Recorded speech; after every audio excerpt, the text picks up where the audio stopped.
Family, who understands? I just finished a fight with Otsutsuki Momoshiki, and as soon as I opened my eyes, a kunai was pressed against my neck. Kakashi asked if I was a rogue ninja from Konoha. I soul-traveled to the scene and shouted Dad to disguise my identity, and unexpectedly joined Team 7. Later, I saw Kakashi showcasing his skills, and Zabuza launching a surprise attack so thrilling. Let me tell you, I was completely stunned at that moment. I closed my eyes and opened them again, and bam, a cold kunai was right at my neck. A voice with a magnetic tone coldly asked me, "Rogue ninja from Konoha? Family, who understands?" I was practically on the verge of death. You wouldn't believe what happened. I need to start from the beginning. Just a second ago, I was at home, having just fought with that Otsutsuki Momoshiki, and the next second, whoosh, I was airdropped into this primitive forest. I was thinking, could this be the intensity that Momoshiki put on me before he died? His death flag kept playing in my head. Your blue eyes will take everything from you. The one who defeats the gods cannot return to being mortal. Come on, dude, you're about to kick the bucket. Can you stop being a riddle master? I was pondering what this wedge in my hand was it skin or some kind of cheat item when suddenly bang, I crashed into someone and we both fell on our butts. Just as I was about to start shouting, I looked up and my CPU nearly freed. Wasn't this how my dad looked when he was young? Blonde hair, bean-shaped eyebrows, and 6 whisker marks on his face. He was basically a childhood limited edition figure. My mouth was faster than my brain, and I blurted out Dad. And just because of that, Dad, the scene from the beginning unfolded. That white-haired handsome guy with a mask, Kakashi, moved faster than 5G, instantly locking onto me with his kunai. My brain was racing faster than a wheel of fire, thinking I absolutely couldn't reveal my identity. When he asked me who I was, I immediately said, Boruto Uzumaki. After saying that, I wanted to slap myself. Wasn't that like giving away my identity? Uzumaki, that's my grandfather's surname. Kakashi is my grandfather's direct disciple. Wasn't that equivalent to giving my ID number? And guess what? That name actually became my life-saving amulet. Kakashi probably thought I looked like my dad and shared the surname Uzumaki. And in his mind, a dramatic scene was already playing out. He put away the kunai, and I quickly climbed the ladder to start my impromptu performance. I said that this forehead protector was a trophy my dad got after defeating a rogue ninja, kept as a memento as a tribute to my predecessors. Aunt Sakura looked at me with such suspicion, her face practically saying, I don't believe you. But Kakashi-sensei really gave me face, patting her and Sasuke's heads with a look of trust my instincts. I was truly grateful this instinct was spot on. So, I inexplicably joined the travel group of Team 7. In the group, besides my dad and mom, there were Sasuke-sensei, Kakashi-sensei, and an old man named Tazuna, who commissioned us. Kakashi walked while teaching us, saying that crank missions were very safe and wouldn't involve ninja duels. I almost laughed out loud. Wasn't that just like the tasks we had back then, looking for lost cats and dogs? Adults really love to exaggerate. As we walked, we passed a puddle, and Kakashi glanced at it. I was still puzzled when suddenly, 2 guys jumped out of the puddle, swinging chain-linked iron claws, and swish, they tore Kakashi apart. Blood and flesh flew everywhere. I was stunned, and Naruto was directly shocked, shouting Kakashi-sensei. I thought it was over the leg I just grabbed was gone. Those 2 punk brothers didn't give me a moment to grieve and turned to charge at me, shouting second one, "Hey, do they think I'm a little chick? I've fought Otsutsuki before." I immediately slid to evade the chain, countered with a kunai, and opened a wound on his chest, kicking him away in the process. Sasuke-sensei reacted quickly, throwing a shuriken that deflected the other guy's chain. Seeing that we were tough to deal with, those 2 tried to cut to the back line to go for the old man. Aunt Sakura didn't think twice and stepped in front, while Sasuke-sensei, looking cool, teleported to protect them both. Just at that critical moment, Kakashi, the man who should have been torn apart, suddenly appeared, locking the throats of those 2 ghost brothers with 1 hand each. Wow, it turned out to be a shadow clone technique.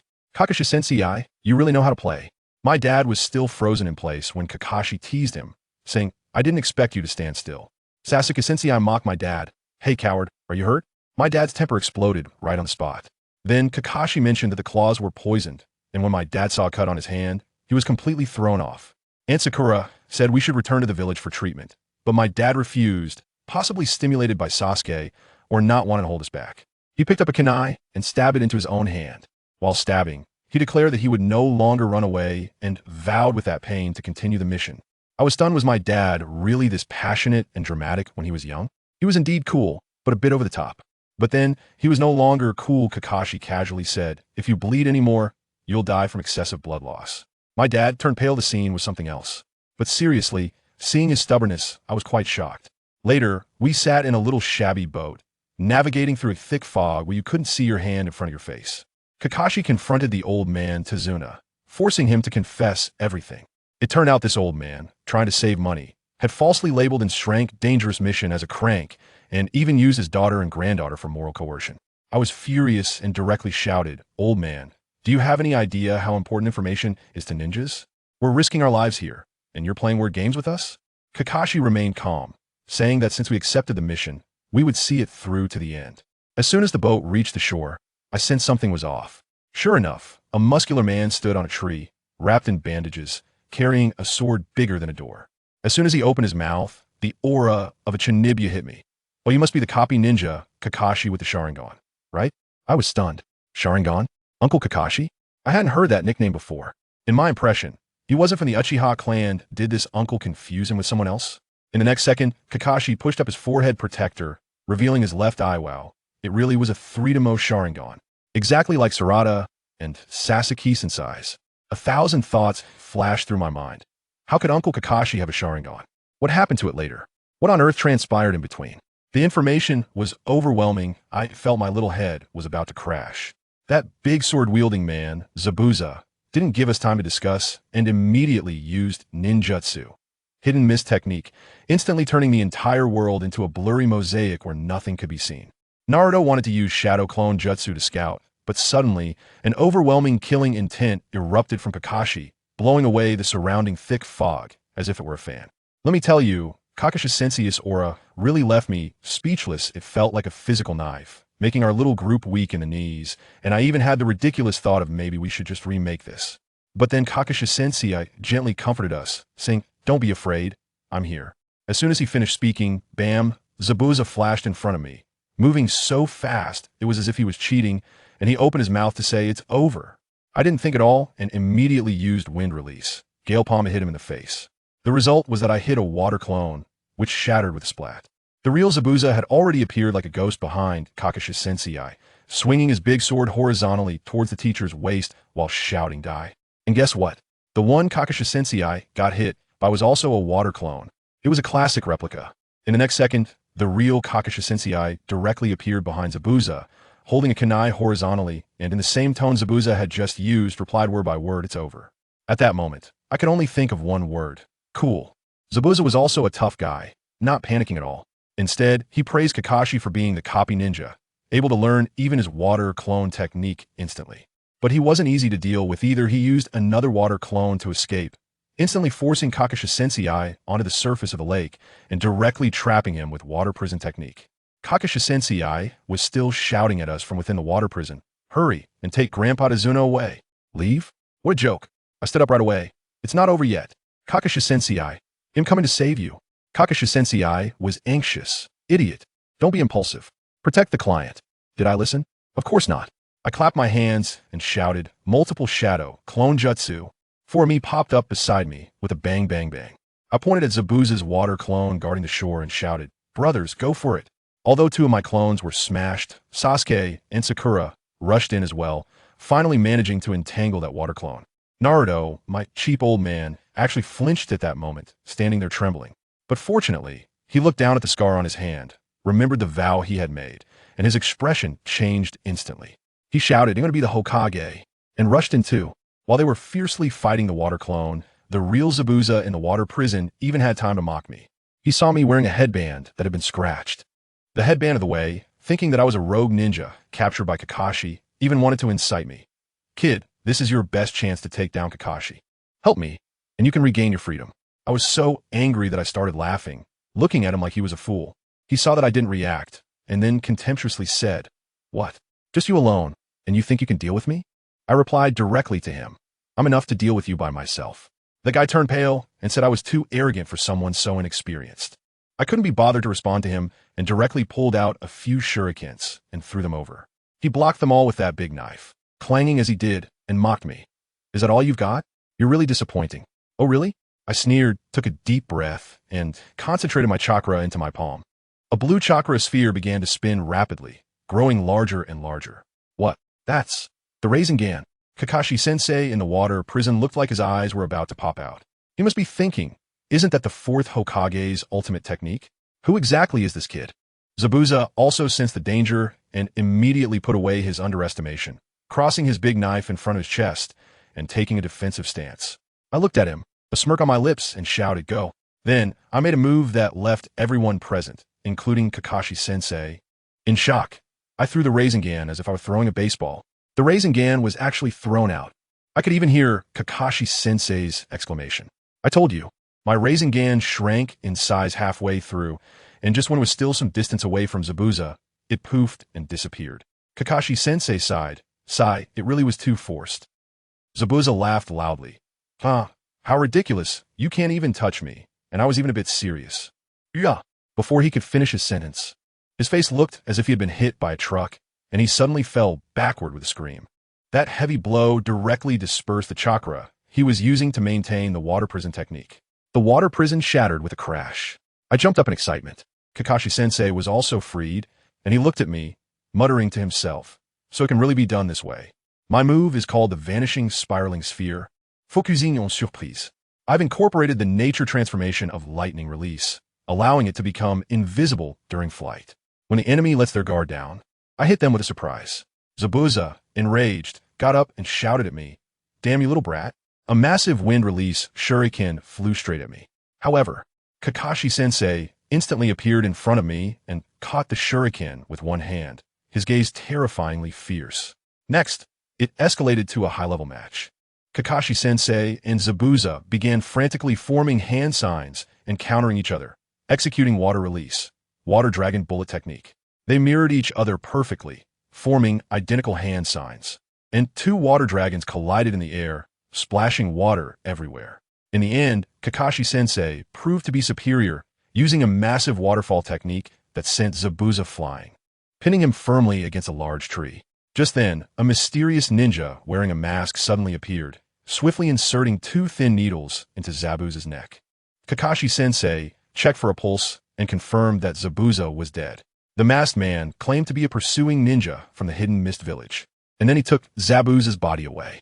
I was furious with Naruto at that moment. Why should we? We fought so hard, and our heads were just snatched away like that. Teacher Kakashi patted us both and lectured us on the great principles of the ninja world, then told us to pull ourselves together. But just 2 steps away, he collapsed because he overused his Sharingan, and it went black in front of him. Thud. Later, when Teacher Kakashi woke up, he suspected Zabuza was still alive and began intensive training with us on chakra control, climbing trees. Sakura was a genius. She succeeded on her first try. Sasuke stumbled a bit, but climbed pretty high. As for Naruto, he climbed a couple of steps and fell, looking like a fool. But when he saw Sakura succeed, he shouted with shining eyes, "Wow, Sakura, you're amazing. No wonder I have my eye on you." Who understand this, guys? I was petrified. My own dad, the one I had a crush on back then, was my teacher's wife. The information was too overwhelming. My CPU nearly burned out, and I couldn't help but scream. Naruto was startled by me and asked what was wrong.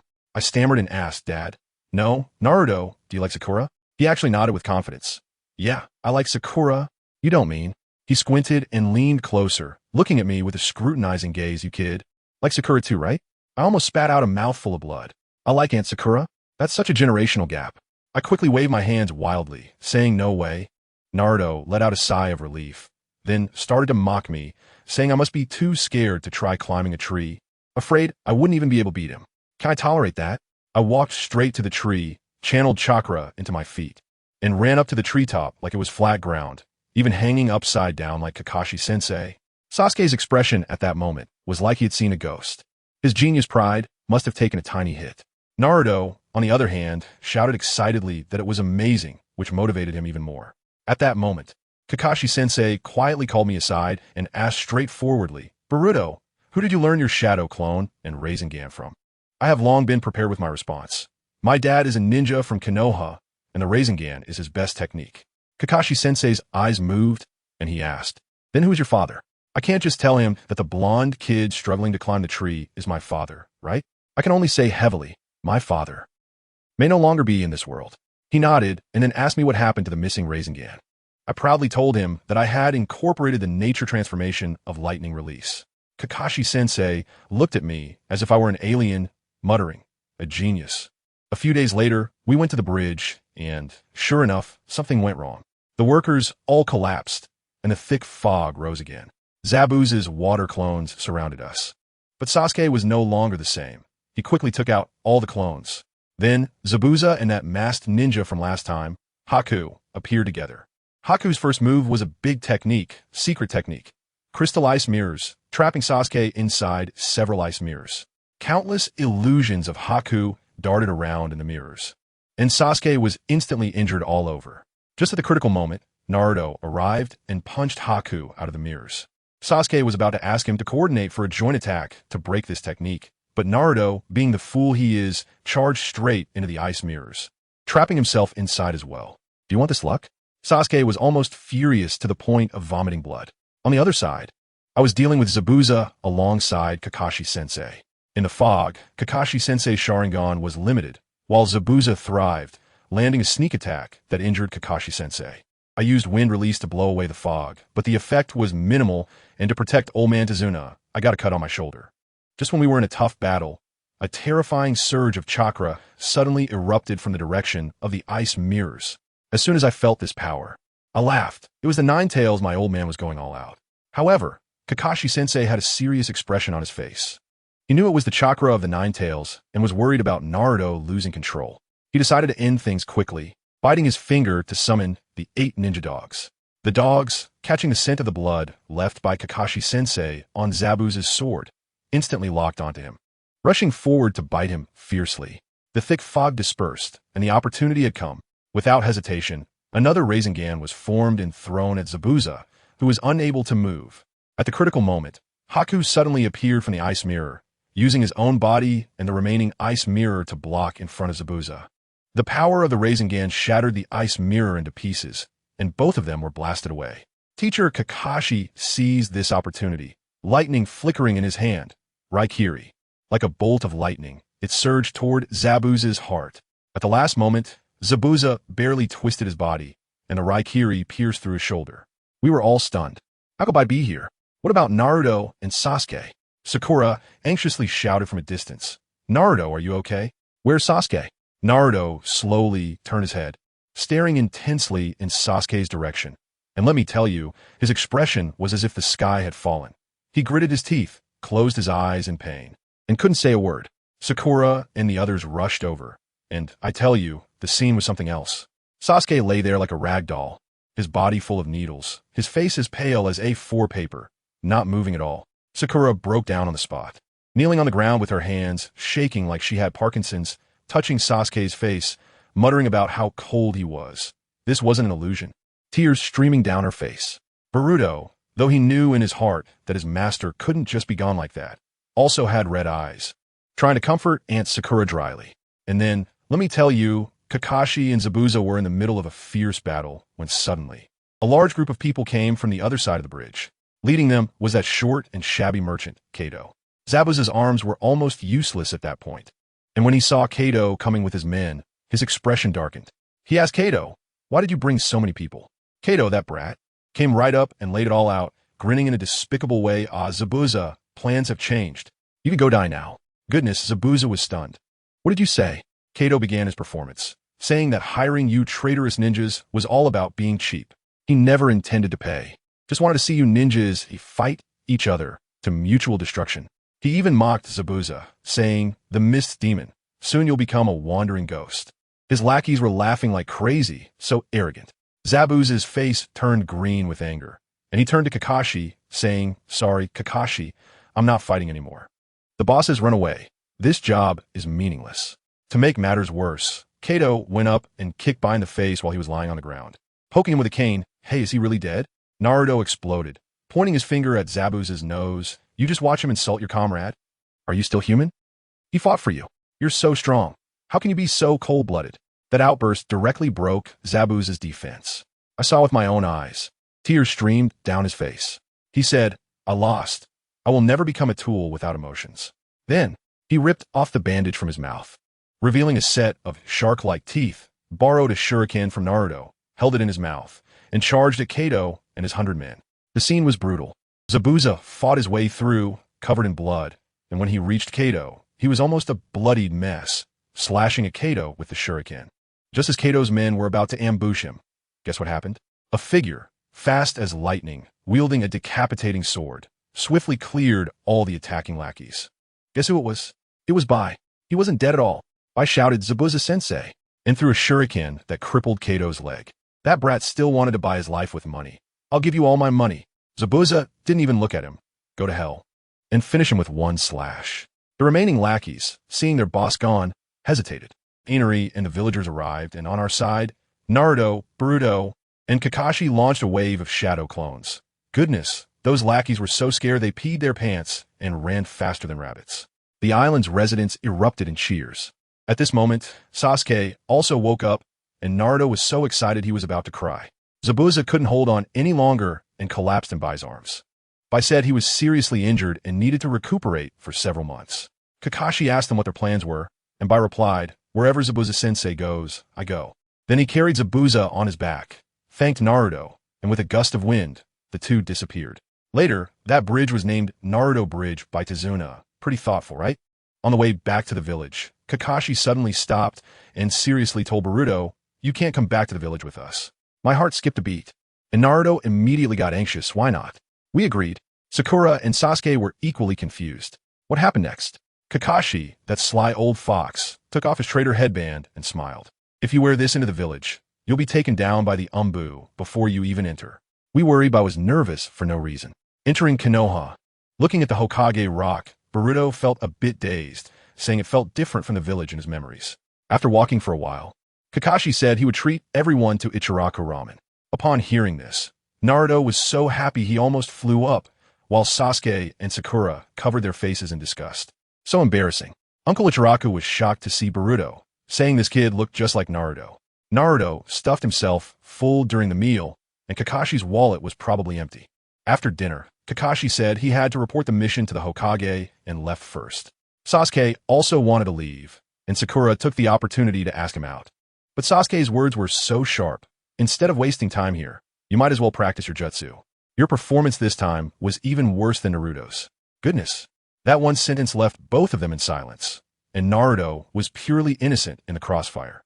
Sakura was so angry, and Naruto, unaware of his own situation, leaned over. "Sakura, don't mind him. I'll accompany you."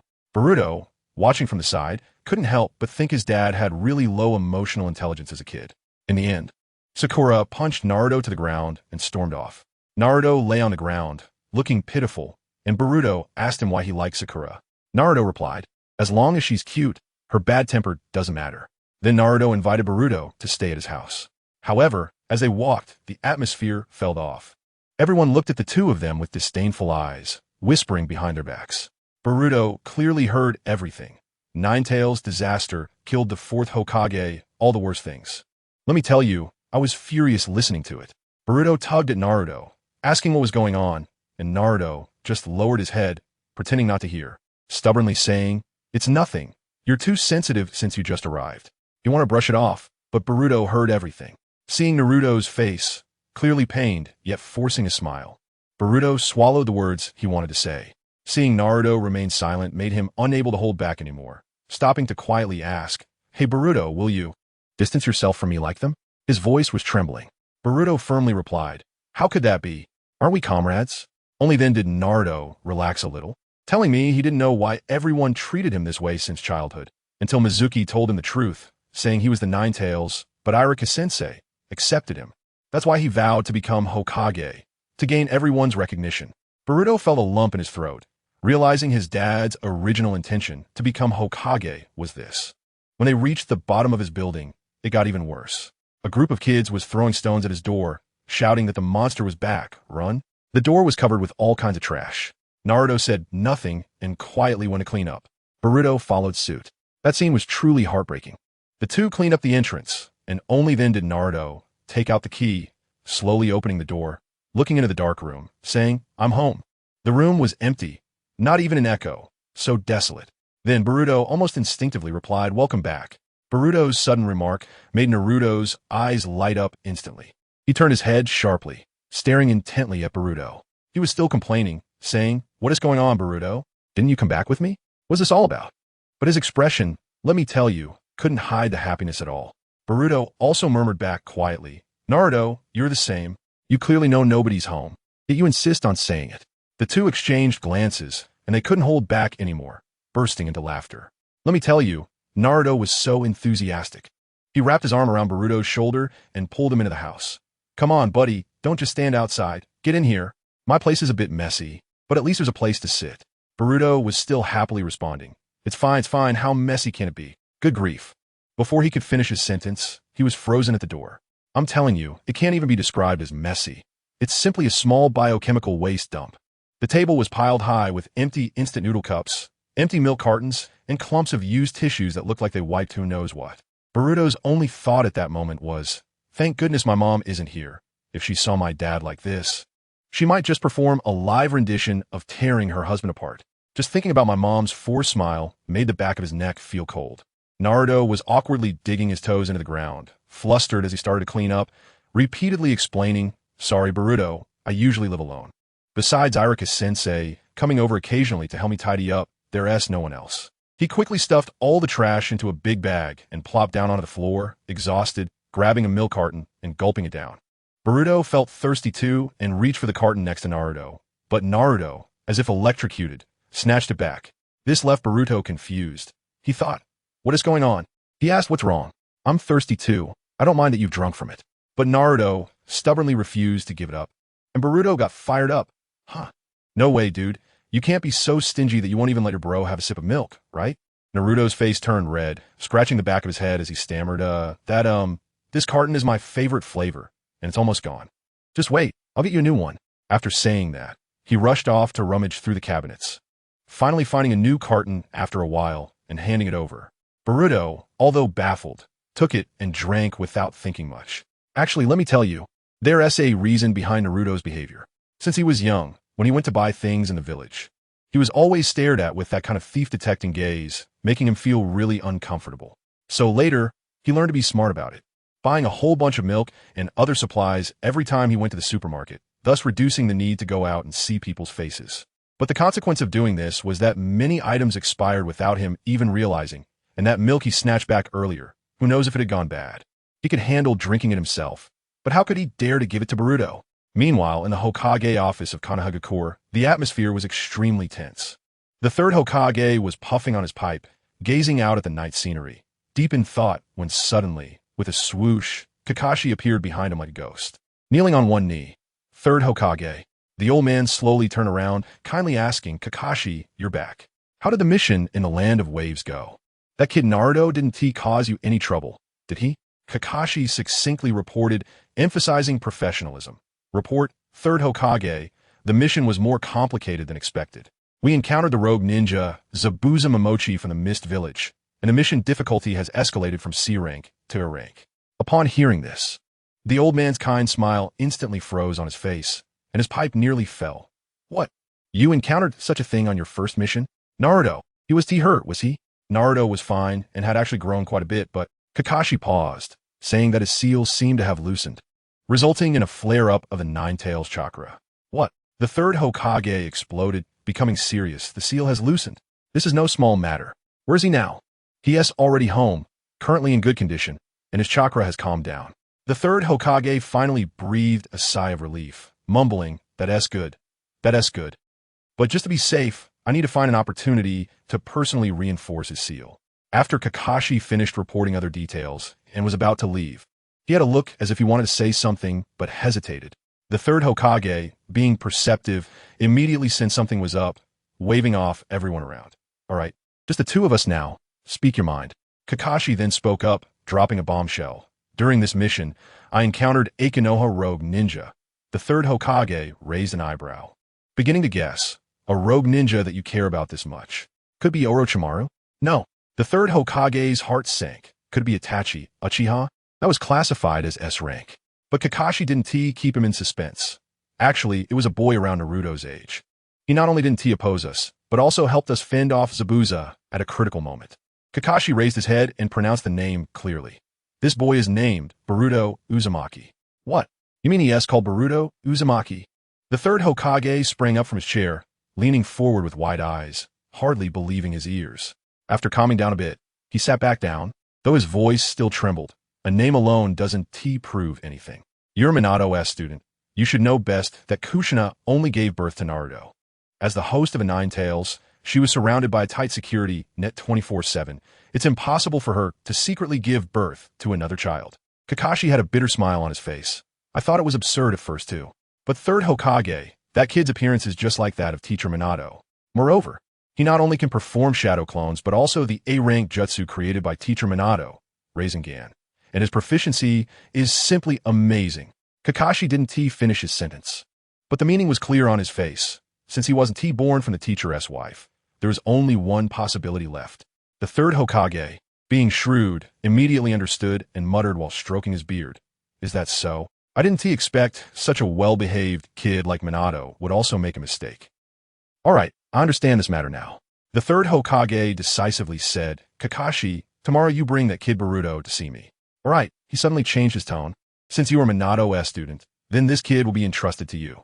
Let him join your team directly, and you will be his guiding jonin. Good heavens. Let me tell you, as soon as those words came out, Kakashi's CPU practically short-circuited. He was completely dumbfounded, his eyes glazed over. Families, who understands? He already had Naruto and Sasuke, a pair of hidden dragons and phoenixes under his command, and now adding a mysterious background, uncertain strength, illegitimate child? The seventh squad was completely unmanageable.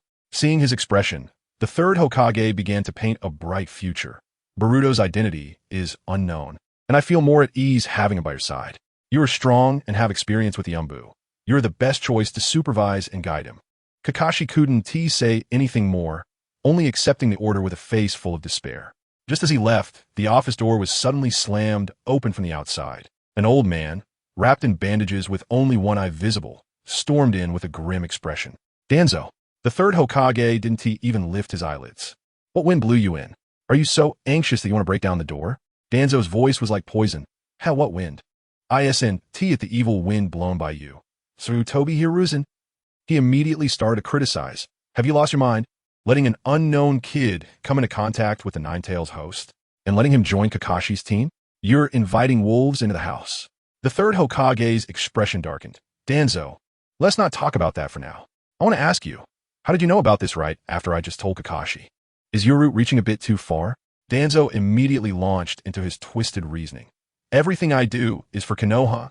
Hiruzen, you are the leaves swaying in the sunlight, while I am the roots buried deep underground. I eliminate dissenters in the shadows so that you can safely be Hokage. Stop talking nonsense. Hand over that kid Boruto to me. My roots are in need of fresh blood. The third Hokage was also firm this time, glaring. Danzo, no need to say more. I will not hand him over to you. Please leave. Danzo, seeing he couldn't persuade him, felt anger flare in his single eye and left a harsh remark.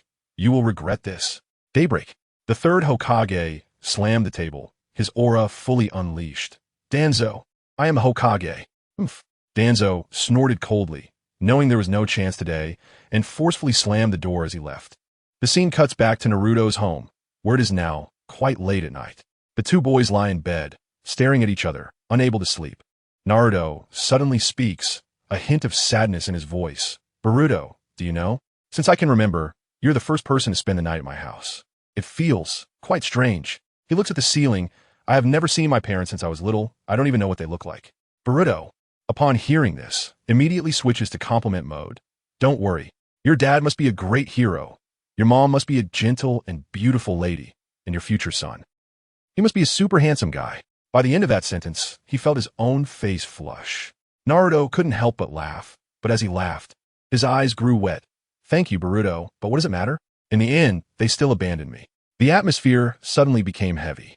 The two said goodnight and lay down separately. After an unknown amount of time, in the middle of the night, Boruto suddenly felt a strong, killing intent coming from behind. Without thinking, he rolled away like a lazy donkey, and with a whoosh, a kunai grazed his scalp, firmly pinning it to the blanket where he had just been lying. Boruto's heart sank, and he quickly shouted, Naruto, run! There's an ambush! But when he looked up, he saw Naruto standing by the window with his eyes closed, holding several kunai in his hand, the moonlight casting an eerie glow on his face. I can't believe this. No way, old man. You can actually sleepwalk and do assassination. Boruto was completely stunned at that moment. He wanted to wake Naruto up, but the latter showed no reaction at all, just flailing around with his eyes closed. Boruto didn't dare to go all out. so he could only hide around the room. After a night of turmoil, he finally found an opportunity to knock Naruto out with a chop to the neck. He thought he could finally sleep, but Naruto's snoring sounded like thunder, keeping him awake all night. The next morning, sunlight streamed in, and Boruto lay on the floor with two huge dark circles under his eyes, looking completely drained. Naruto, on the other hand, had slept well. He stretched and woke up, rubbing his neck and saying, "Ouch, it hurts. Why do I feel like I've fought a battle? My whole body feels off." When he opened his eyes and saw the mess everywhere and Boruto looking lifeless, he was surprised and asked, Boruto, what happened? Why does my house look like it was torn apart?" Boruto gave him a resentful glance and weakly replied, "How can you even ask? If it weren't for my quick reflexes last night, my head would have been smashed into a pineapple by now." Naruto finally realized what had happened, scratching his head and laughing awkwardly. Sorry. I forgot my sleeping posture can be pretty bad sometimes. No wonder I dream about fighting all night."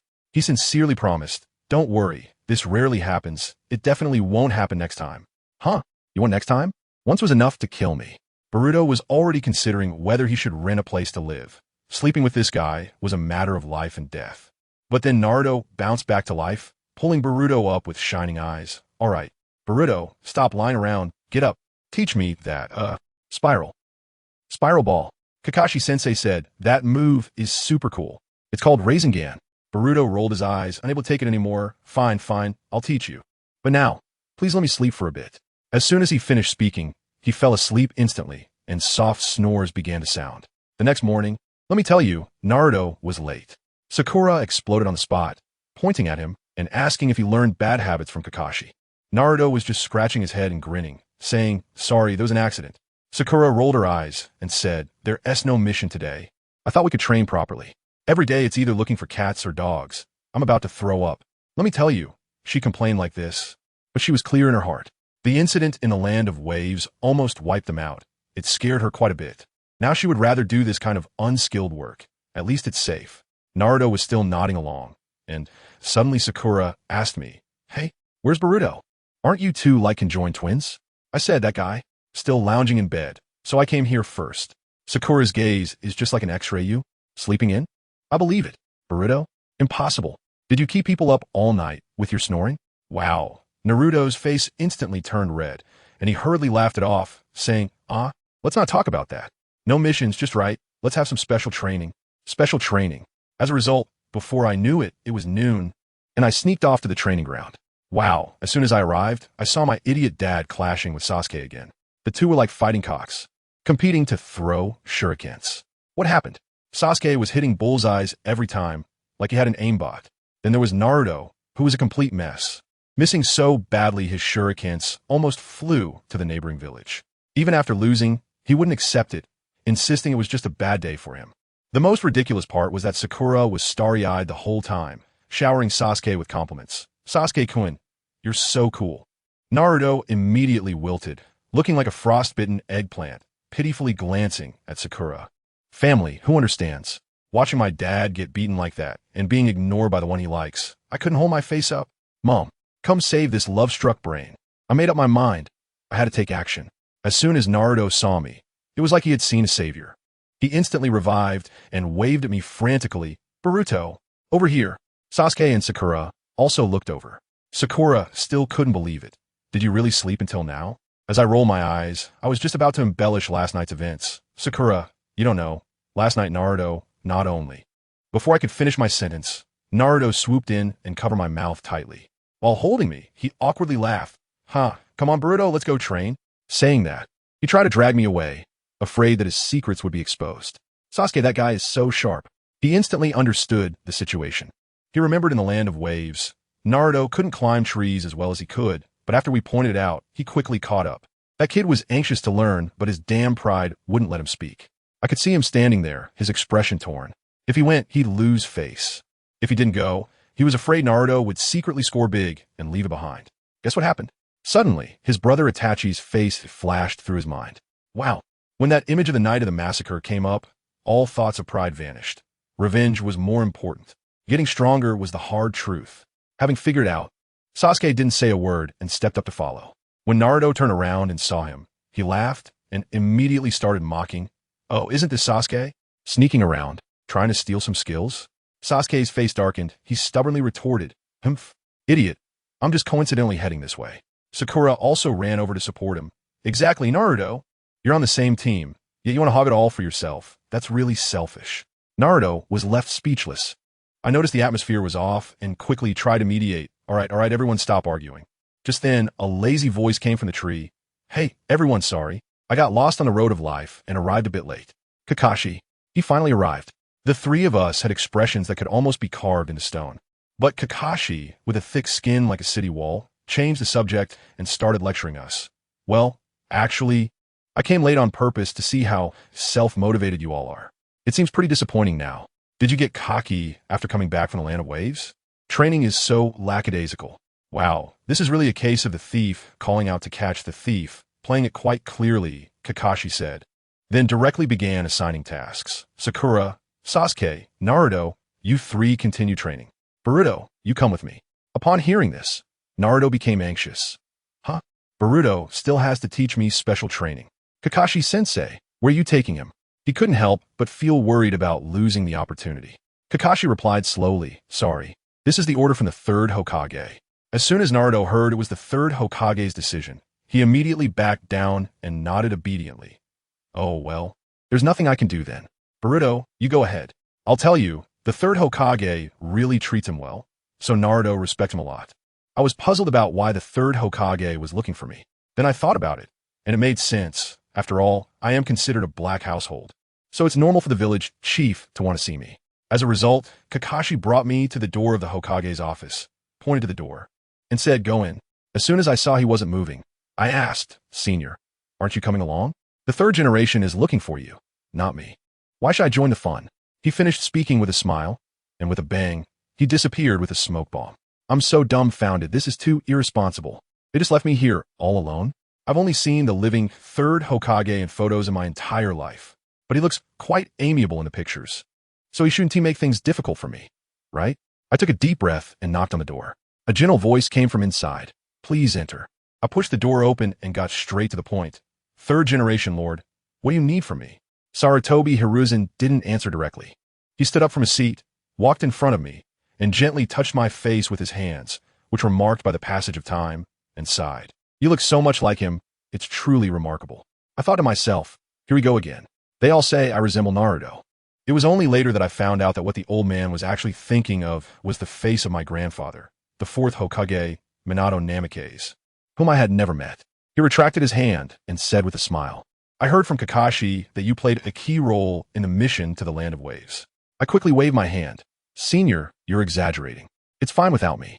The old man laughed heartily. "Not bad. Having both strength and humility, you're a good material." As he spoke, he took out a heavy bag from the drawer and handed it to me. I weighed it in my hand and exclaimed, "Wow, it's money." "This is the reward for your mission," the elder explained. "Although you're not a formal ninja yet, we have a clear system of rewards and punishments. There's also a portion of personal pocket money for you. I heard you're living with Naruto, and that kid can barely support himself. He spends all his money on paint, so I'm worried you two might not have enough to cover your expenses." Buying paint? A thought flashed through my mind. Could it be that my dad has started doing graffiti art on Hokage Rock? The old man seemed to have laid the groundwork and finally revealed his true intention. "Actually, I called you here to formally invite you to join Kakashi's Team 7. Kakashi has already agreed. What do you think?" Although it was a question, the tone was more like an announcement. I was completely stunned. Just like that, I had become my dad's teammate. When I returned to the training ground in a daze, Naruto rushed over, asking a million questions. I vented about how Kakashi had thrown me out at the door, then announced, "From today on, I officially join your Team 7. Upon hearing this, Naruto was so happy he almost lifted me up. "Great. We could go on missions together now." Sakura was also quite pleased, thinking I could help manage Naruto and keep him from bothering her and Sasuke too much. As for Sasuke, he stood there with a fluctuating expression, seemingly lost in thought. But Naruto didn't care about that. He eagerly grabbed my hand and dragged me into the nearby grove. I was completely confused. Why come to such a remote place to practice the Rasengan? Doesn't Sasuke want to learn it too? Naruto was so proud. "You want to learn? Then I'll have to teach him." Just thinking about that arrogant guy having to call me teacher made me so excited. "Boruto, help me out this time, just this once." Looking at his eager little eyes, what could I say? After all, you're my dad. I smiled and nodded. "All right, I'll help you." Yay. Naruto was so happy he jumped up in place. Without hesitation, I started to demonstrate for him. Chakra gathered in my palm, and a perfect Rasengan instantly took shape. Naruto's eyes were as wide as saucers, but he still didn't quite understand. I can only explain the principle from the beginning. Compress the chakra, and then rotate it at high speed. Naruto nodded repeatedly, saying, "Oh, I understand indeed." I thought to myself, as expected of my dad, his understanding is really high. But then he said the second half. Indeed, I still didn't understand. Can you explain it in simpler terms? I almost stumbled and fell to the ground. I don't understand why you're pretending to know. There's no choice. I can only take out the props I prepared earlier, a bag of balloons. Naruto looked at me with disdain. What are you doing? I'm already so old and still playing with balloons. These are training tools. I replied irritably as I ran to the stream, filled the balloons with water, and turned them into water balloons. Holding one water balloon, I began to demonstrate. Next, what you need to do is stir the water inside using chakra until it bursts. After saying that, the water balloon in my hand popped with a loud bang. Seeing this, Naruto scoffed, "Humph, is that it? Watch me." He confidently picked up a water balloon and started infusing it with chakra. And what happened? The water balloon just sat there, as if it were asleep, not moving an inch. His face turned red from holding it in, yet he stubbornly insisted it's so noisy. I've been at it for a long time. After that, it was a long ordeal. He practiced all afternoon, but the water balloon didn't even bubble once. When I returned, I found him lying on the ground, gasping for breath, looking utterly defeated. "So you were slacking off?" I teased him. He quickly got up, looking aggrieved. "Boruto, is there something wrong with your method? It's completely useless. This shouldn't be the case. The Rasengan is my dad's signature move. How could I not learn it?" I had him demonstrate again, then place my hand on his water balloon to feel. Goodness, I finally found the problem. The chakra inside him was swirling in one direction to the left and another to the right, essentially fighting against itself, canceling each other out. No wonder it couldn't spin. When I mentioned the question, Naruto's face fell. Is it that troublesome? Then I wasted my whole afternoon practicing? He rubbed his hands together and asked me pitifully, "Boruto, how did you learn it back then? Is there any trick to it?" Looking at his eager eyes, I felt a lot of pressure. What tricks could I possibly have? I had only just learned it not long ago. With him staring at me, I could only brace myself and awkwardly gesture, saying, "Tricks? I don't have any. I just did this." And then bang, and then pop, and the water balloon. It just exploded. As soon as I say it, I want to slap myself. What am I even talking about? This is just misleading others, isn't it? I was about to explain that I was just talking nonsense. And guess what? That guy Naruto suddenly had a spark in his eyes, slapped his thigh, and said, "I see. I understand now." After saying that, he excitedly picked up the water balloon and eagerly started his own banging practice. I'm telling you, this old man really listened. I saw him holding the water ball in his palm, his gaze incredibly focused, and the chakra surged in like a rush. Wow. This time it wasn't just a little shaking like before. The water ball in his hand was shaking like it had a motor, wildly vibrating, with waves rolling and crashing, feeling like it was about to explode at any moment. I was standing by and was completely stunned, thinking to myself, no way, I just made up a few sentences, and this could lead to enlightenment? We watched that water balloon shake for 4 or 5 seconds, and neither of us dared to breathe, just waiting to hear a sound. And guess what happened? Whoosh, that water balloon didn't burst and was shot out like a cannonball. Although it was so close, but not quite there, the progress was obvious. My old man was so excited right then and there, overflowing with confidence, hugging me tightly and nudging me with his elbow. You kid or something? If you had taught it like this from the start, it would have been perfect. This method, let me tell you, even an idiot can learn it. I didn't expect you actually have a talent for teaching. I was sweating at that moment, thinking to myself, what did I teach? I didn't even know what I just said, but as long as the effect was good, could it be that I'm really a genius? The following days were much more leisurely, with no major battles. Every day was just helping the village ant find her cat and helping the neighbor grandpa find his dog. Doing trivial little tasks, it felt like my electronic pickled vegetable time. However, my old man was not idle, practicing the spiral sphere every day while holding a water ball, until his hands became stiff and he trembled while holding chopsticks. One night, I lay in bed, watching my old man sprawled out next to me, drooling on his pillow with a lewd smile on his face, nearly laughing out loud. He kicked the blanket to the corner again. I was really fed up. I quietly got up and picked the blanket up for him to cover himself. Looking at him sleeping soundly, I felt so satisfied. Teaching him the spiral sphere was truly a stroke of genius, tiring him out like a dog. Let's see if he still has the energy to drag me up for sleepwalking practice in the middle of the night. Finally, I could sleep soundly these days. Although his snoring was still like thunder, it mainly provided a sense of security. Lost in thought, I fell asleep. I don't know how long I slept, but my heightened alertness from these past few days suddenly kicked in, and I felt a chill down my back. I opened my eyes wide in shock. No way. Here again? I rolled over and jumped out of bed.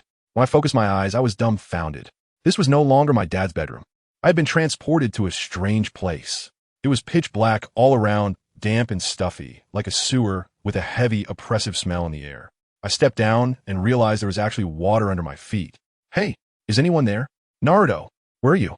I shouted for a long time, but there was not a single echo in return. I was furious at that moment. What the hell kind of place is this?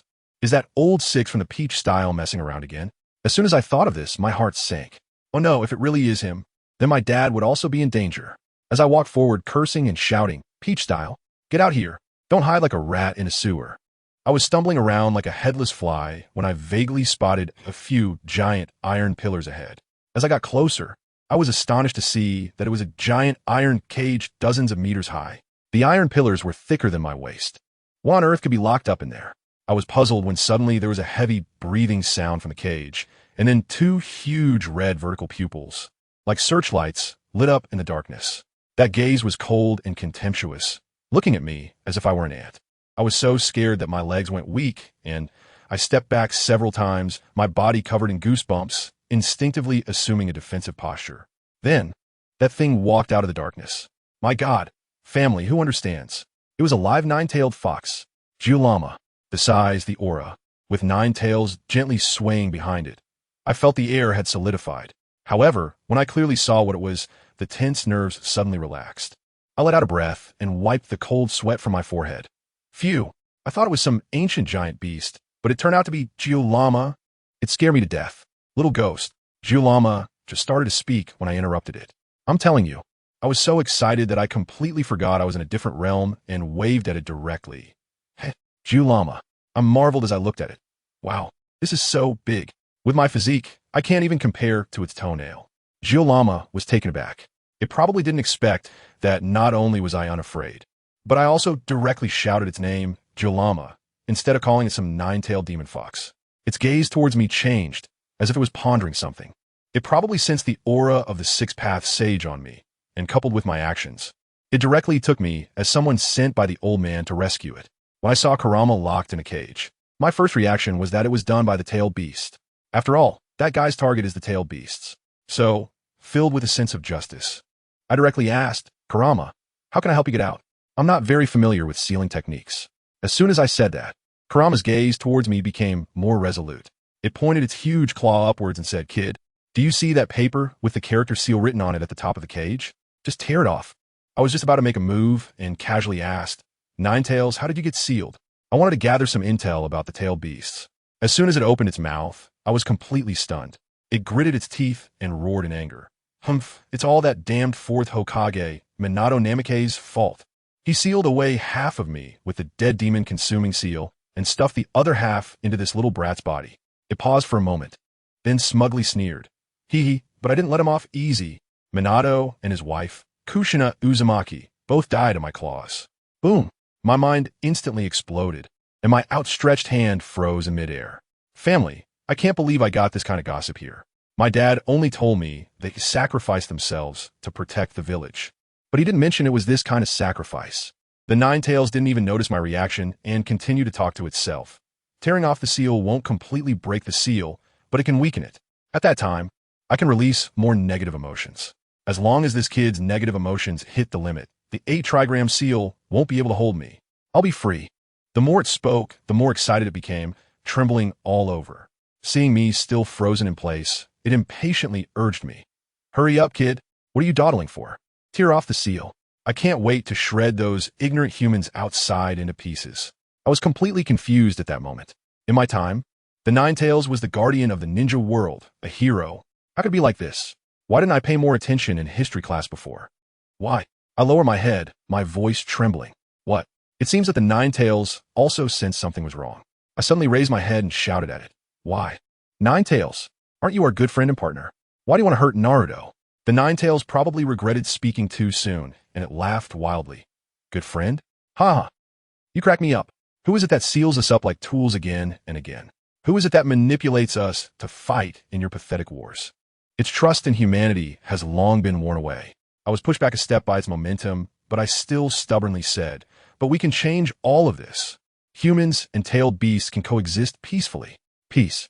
Kurama roared, shaking the entire space. You hypocritical ninjas make me sick. It furiously struck the cage with its claws, as if it wanted to tear me apart on the spot. I was startled by its sudden rage and was about to reason with it when, suddenly, a voice rang in my ear. Boruto, hey Boruto. Boruto, if you don't get up and train, you'll be late. I suddenly opened my eyes, gasping for breath, my heart pounding like a drum. The nine tails in front of me was gone, replaced by my father's worried face. I shook my head, my voice trembling a bit.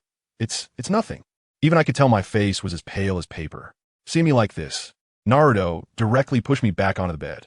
All right, you should just rest well today. After saying that, he bit into a piece of bread and made a cool leap out of the window to train. I sat alone on the bed, feeling a mix of emotions.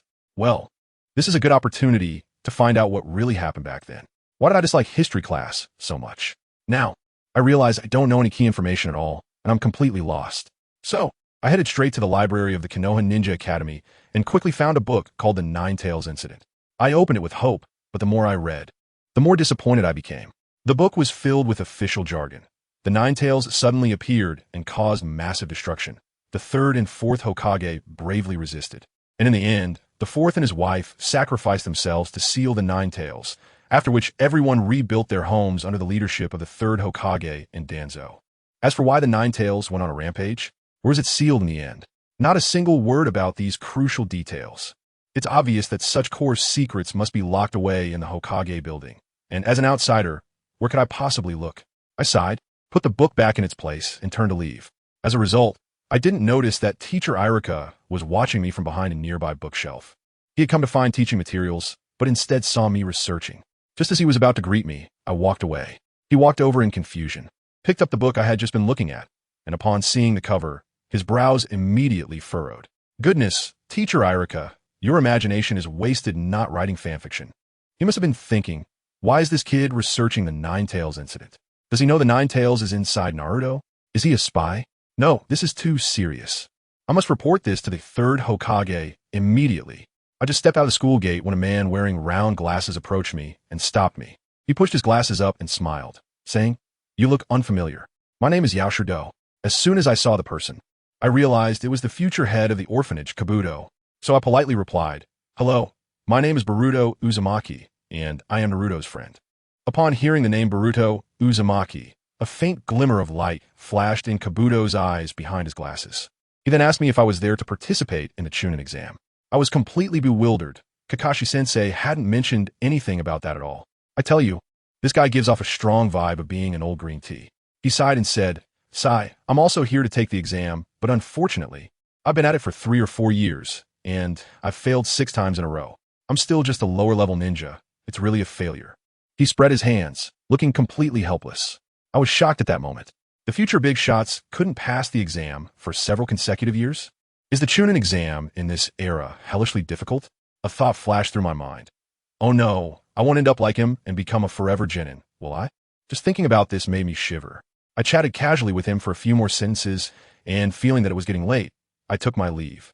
Yao Shido looked at my departing figure, pondering as he murmured, "Naruto, Boruto? It seems like there's an unexpected surprise this time." After saying that, he disappeared into the shadows, ready to gather information about me. However, before he could gather any intel, I was already in big trouble. Since the last investigation of the Nine Tails incident, life has been getting harder day by day. Why? Because that guy Naruto has completely trapped me in Ichiraku ramen. Breakfast, lunch, and dinner, 3 meals a day, I feel like I'm turning into a walking bowl of tonkatsu ramen, with my mouth always tasting like soup. I thought about hiding, but that guy has shadow clones, and his eyes seem to have a sixth sense. Even if I dug a tunnel, he would catch me. I dream of having a bite of the Thunderburger, but unfortunately, in this era, there isn't even a burger bun. After training that day, Naruto once again dragged me to Ichiraku. I slammed on the brakes and forced a professional fake smile. "Hey Naruto, can we try something different? Eating the same thing every day, even the finest delicacies, can get boring.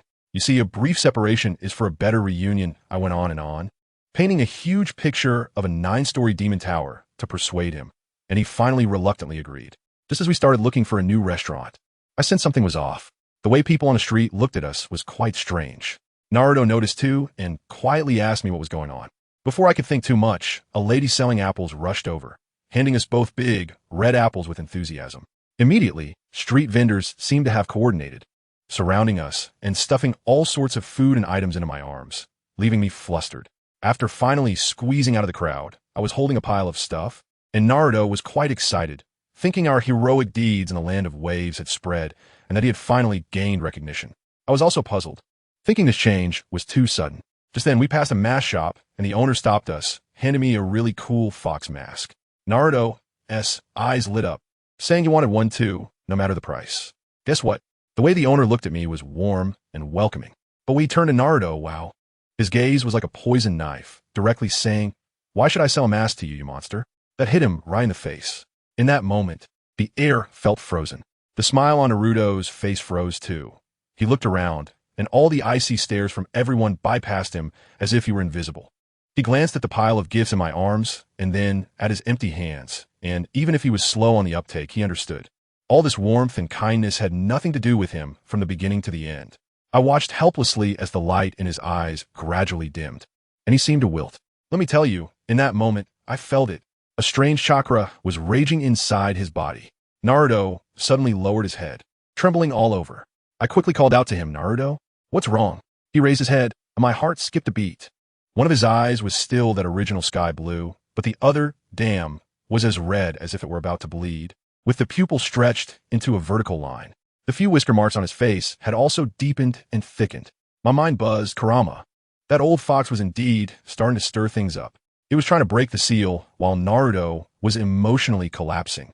Naruto was desperately suppressing the pain within him, not saying a word, and turned around, running wildly into the distance with tears in his eyes. I shouted Naruto, threw everything I was holding, shot a fierce glare at the mask shop owner, and took off after him. The owner was stunned by my glare, and when he came to his senses, he muttered that it was all that fox demon's fault. How unfortunate. I chased after Naruto and rushed into a small grove. Just then, I heard two whooshing sounds behind me. Instinctively, I jumped back several steps, and two kunai embedded themselves right where I had been standing, hilt deep. Wow, they were aimed at my legs, trying to cripple my mobility. I still couldn't see the person clearly when several shuriken blocked all my movements. While I awkwardly dodged, I shouted, "Who is it? Come out if you have the guts." At the same time, I threw a few shuriken back. There was a series of clinking sounds as all the shuriken I threw were accurately knocked away by the opponent. My heart sank. This skill was definitely from Master, and the opponent was hidden while I was exposed, too passive. As a result, the opponent didn't plan to stay hidden any longer, and two figures stepped out from the shadows of the trees. When I focused my eyes, I couldn't help but laugh in anger. It was none other than Sasuke and Sakura. I was furious. Are you two out of your minds? Sneaking around in the middle of the night? Naruto is almost out of sight, and I don't have time to waste with you. Just as I wanted to bypass them and continue the chase, Sasuke directly blocked my path and coldly said, "I'm here to stop you." A few shuriken flew toward me again. After I dodged, I completely lost it. Are you crazy? Do you want to replace Naruto? I can't allow that.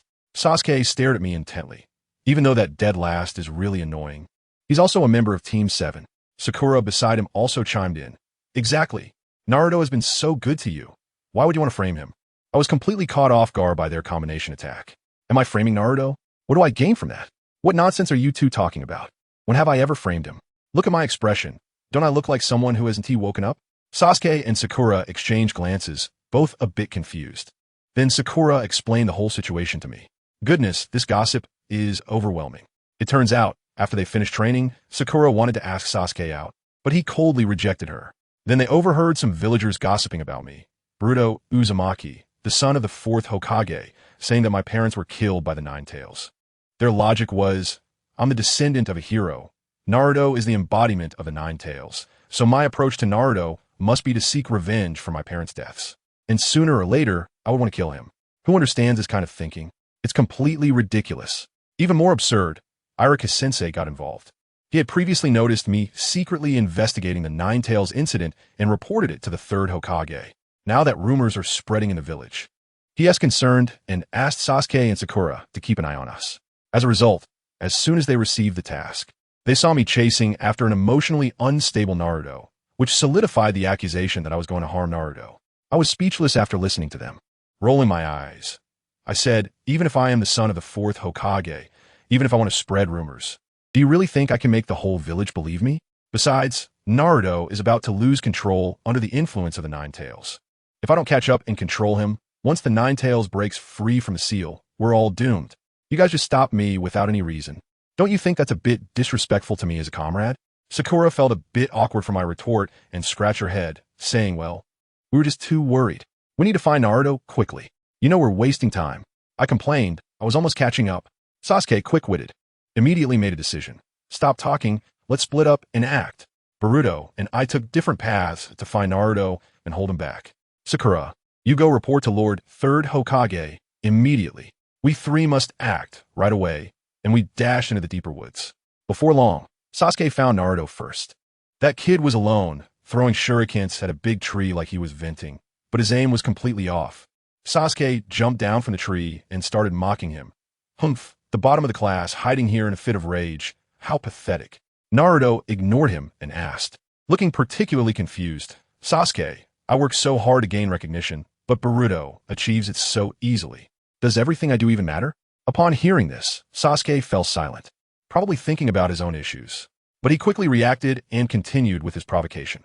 So you're just using this lame excuse to avoid reality? I thought you had grown, but you're still a coward. Sasuke. Before Naruto could finish his sentence, he suddenly screamed while holding his head. I'm telling you, that old fox, the Nine Tails, must have been annoyed listening to their heart-to-heart and decided to add some fuel to the fire. With a loud bang, Naruto was enveloped in that blood-red chakra, completely transforming, and a chakra tail burst out from behind him. Seeing the situation was dire, Sasuke knew he had to go all out and had to knock Naruto out first. He dashed forward and punched Naruto, and a battle instantly erupted. The two figures collided and darted through the forest. But anyone could see that Sasuke was no match for him. That was the power of the Nine Tails. After a few exchanges, Sasuke was clearly at a disadvantage. Naruto seized an opening and landed a solid punch in Sasuke's stomach, sending him flying, crashing into a big tree with a loud thud, breaking the tree in half. Sasuke rolled down the broken tree trunk like a rag doll, spitting out a mouthful of blood. But let me tell you, this kid could really take a hit. He actually had that kind of, is that all you've got? Mocking smile on his face. He wiped the blood from the corner of his mouth and spat it on the ground, looking cool doing it. When he looked up, oh boy, his eyes had changed.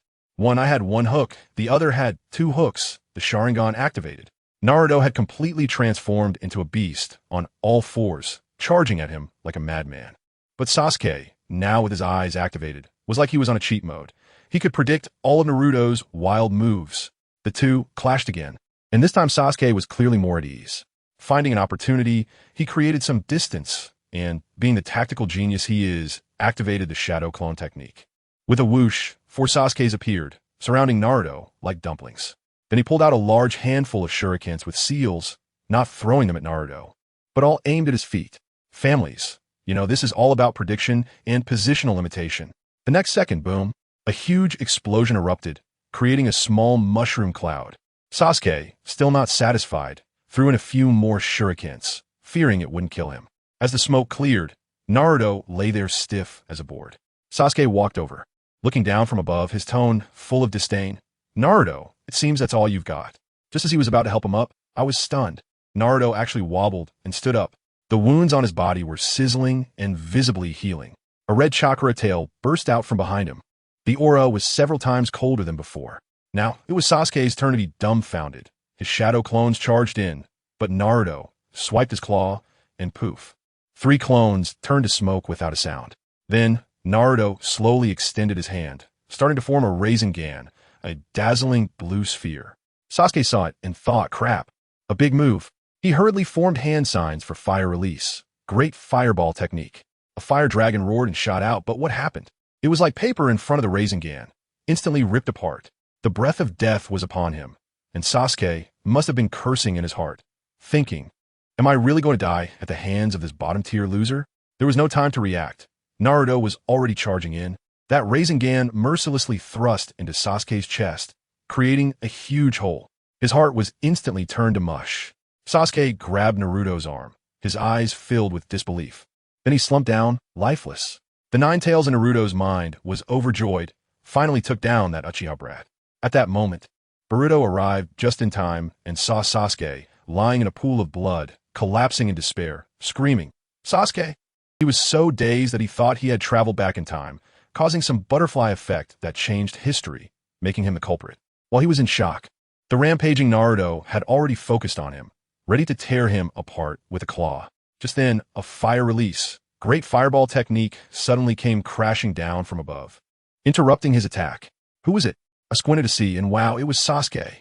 Alive, standing on a tree, looking calm and collected. His Sharingan had already turned into double Tomo. Looking at the body on the ground, it poofed into a piece of rotten wood. It turned out to be a substitution technique. Families, this was high-level play with extreme pulls. Sasuke jumped down, and he and Boruto flanked Naruto on either side. And he even had the time to mock. "You took too long to get here. If you were any later, I would have been done for." The Nine Tails, realizing it had been tricked, was furious, shouting in Naruto's mind, wanting to kill Sasuke again. The two of them teamed up, using lightning and fire techniques. But when they hit Naruto, it was like a massage, utterly useless. As soon as the shadow clones appeared, they were wiped out by a massive Rasengan. Then Boruto did something no one expected. He charged straight at Naruto and hugged him. The Nine Tails chakra burned his hands, making him gasp in pain, but he wouldn't let go. He stood there, calling out passionately, "Naruto, I will take on all your pain. Come back. You are the son of a hero." A glimmer of clarity flashed in Naruto's eyes, but it was quickly submerged by pain. Behind him, chakra began to gather again, forming an even larger ball. Donji. At the critical moment, Sasuke teleported and pulled Boruto away with a loud crash, creating a several-meter-deep pit in the ground. Inside the pit, Naruto had already grown a second tail. Sasuke watched this scene, his mind going blank, gritting his teeth and cursing. Damn it, this guy. Just as the outline of the third tail appeared behind Naruto, suddenly, a giant stick fell from the sky with a bang, directly smashing Naruto into the ground and sweeping him away like a ball, crashing through several trees. I looked up and saw the third Hokage himself stepping onto the battlefield. He had even changed into battle attire. Boruto was so excited he was almost in tears. It's Grandpa, third Hokage. The old man was decisive, telling Sasuke and Boruto to step back, and he quickly formed hand seals, creating two shadow clones and directly activating a powerful technique, the three-way sealing. A massive pyramid-shaped barrier enveloped Naruto. The Nine Tails was going wild inside, rampaging around and nearly breaking through the barrier. The old man saw this and thought of Plan B. Earth-style, heart decapitation technique. He directly pulled Naruto into the ground, leaving only his head outside, and then with a snap, he slapped a pre-prepared sealing tag onto Naruto's forehead. The world instantly became quiet. Naruto's chakra receded, and he fainted. The old man pulled him out of the ground and then asked Boruto what was going on. Boruto recounted all the rumors from the villagers in detail. After hearing this, the third Hokage's face darkened, muttering, "Danzo, what exactly do you want to do?" He had been overwhelmed with mountains of paperwork these past 2 days, all trivial matters, and only now realized that Danzo had deliberately stalled him, preventing him from observing Naruto. The next day, we went to the hospital, and Sasuke was nowhere to be found. Sakura and I went to see Naruto first, and at the hospital door, we overheard 2 medical ninjas gossiping, saying that the fox spirit had gone berserk again and that he should just be left to fend for himself. My fists clenched at that moment. Sakura quickly grabbed me, fearing I would stage a real-life King of Fighter showdown. When we went in, Naruto was wrapped up like a mummy, facing away from us and not saying a word. He must have heard us. Boruto, being straightforward, saw Naruto's state and immediately started to rant. "Naruto, aren't we friends? Why are you acting all deep and mysterious here? When did you become so weak?" A barrage of questions snapped Naruto out of it. Just as he was about to explain, Boruto hugged him tightly. "Even if the whole world hates you, I will never leave you, because we are friends." Of course, he silently changed friends to father and son in his mind. Naruto couldn't hold back any longer. Tears streamed down his face as he sobbed, "Boruto, you hurt my wound." In this tender moment, Boruto suddenly felt like someone was watching them. He turned around for the first time, but there was no one there. He thought it was just his imagination. However, after a while, that feeling of being watched returned. This time he was sure. So he quickly told Naruto and Sakura that he would be right back and dashed outside. The figure outside was startled and turned to run. Boruto caught up and grabbed the person's arm, just about to ask, Who are you? Why are you? But when he saw the person's face, he was completely petrified, unable to utter a word. Mom. Hyuga. Hinata. She blushed instantly. I'm telling you. Her head was so low it looked like she wanted to bury it in the ground, her voice barely above a whisper, saying she was there to see my dad and was too shy to come in. No, seriously, big sister. Why are you acting like you're meeting a secretive underground party when you're here to see a patient? I released my grip and said, what's there to be shy about? Just come in. Naruto will be overjoyed to see you. I even introduced myself, saying I was Boruto Uzumaki, Naruto's friend. She nodded and quietly said, I'm Hinata Hyuga, but you seem to know me already? Oh no, I accidentally blurted out her name. My mind raced, and I quickly made up a lie. Oh, that? Naruto mentioned you to me, saying you're a really nice girl. Wow. As soon as those words left my mouth, it was like pouring a spoonful of water in hot oil. My mom, Hinata, completely short-circuited, covering her burning face and plopping down on the ground. I bet steam was about to come out of her head. Who understands the feeling? Seeing my mom when she was young, the shock of my original family, is too strong. She and my future mom are like two different people. Sakura Annie too. Her current temper is the complete opposite of what it will be in the future.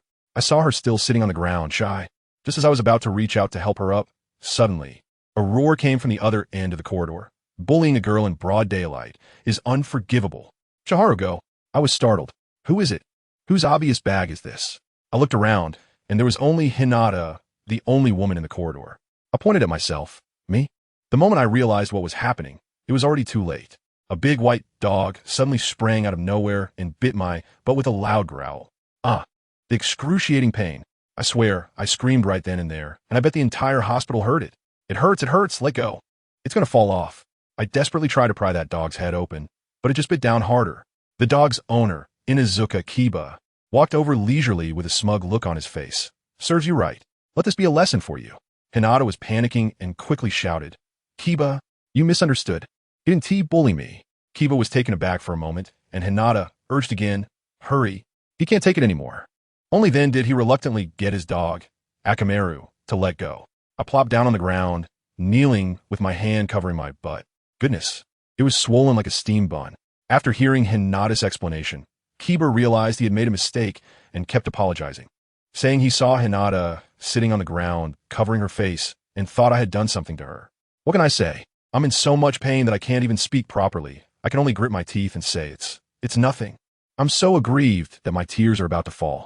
In the end, I was supported by Ya and Hinata, one on each side, dragging me back to the infirmary like a cripple. As soon as we entered, my dad and Sakura were shocked, asking how I got hurt just by going out for a bit. You recounted everything that had just happened in detail. Then I heard two puffs. I turned around sharply to see my dad and Sakura, one looking up at the sky and the other staring at the ground, holding back laughter until their faces turned purple. You laughed. You definitely laughed. I was furious. At this point, they couldn't hold it in anymore and burst out laughing, doubling over. Meanwhile, on the roof of Konoha Hospital, Sasuke was standing alone, trying to look deep and contemplative while waiting for Kakashi. A few days ago, he had also sustained significant injuries while trying to stop my rampaging dad. After waiting for a while, Kakashi finally showed up, yawning lazily. Sasuke was incredibly displeased. You're so slow. Kakashi scratched his ear. What's up, Sasuke? If there's nothing, I can head back. I left Boruto and the others waiting. Sasuke got straight to the point. Kakashi, teach me a new ninjutsu. Kakashi was surprised. Oh, how unusual. You're so motivated. I must become stronger.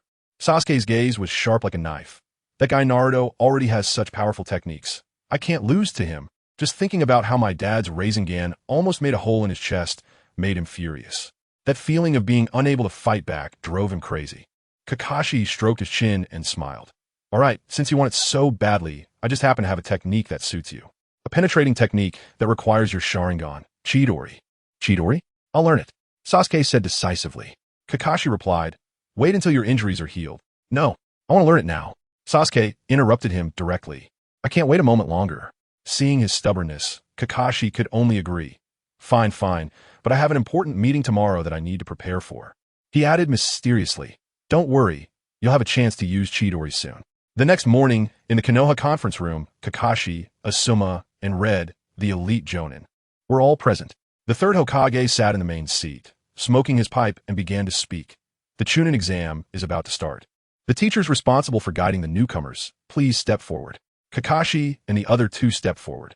The third Hokage asked, so how is it? Do you have any recommended candidates? I'll tell you, at that time Irika-sensei was also present, and he was thinking that these kids definitely wouldn't team make it. It was too early, but the next second, he was directly slapped in the face. Yuhi Kurenai, Teammate, Hinata Hyuga, Kiba Inuzuka, Shino Aburame. I recommend them to participate. Asuma Surtobi, Team 10, Ino Yamanaka, Shikamaru Nara, Choji Akimichi. I also recommend them. Kakashi Hatake, Team 7, Sasuke Uchiha, Naruto Uzumaki, Sakura Haruno, and Boruto Uzumaki.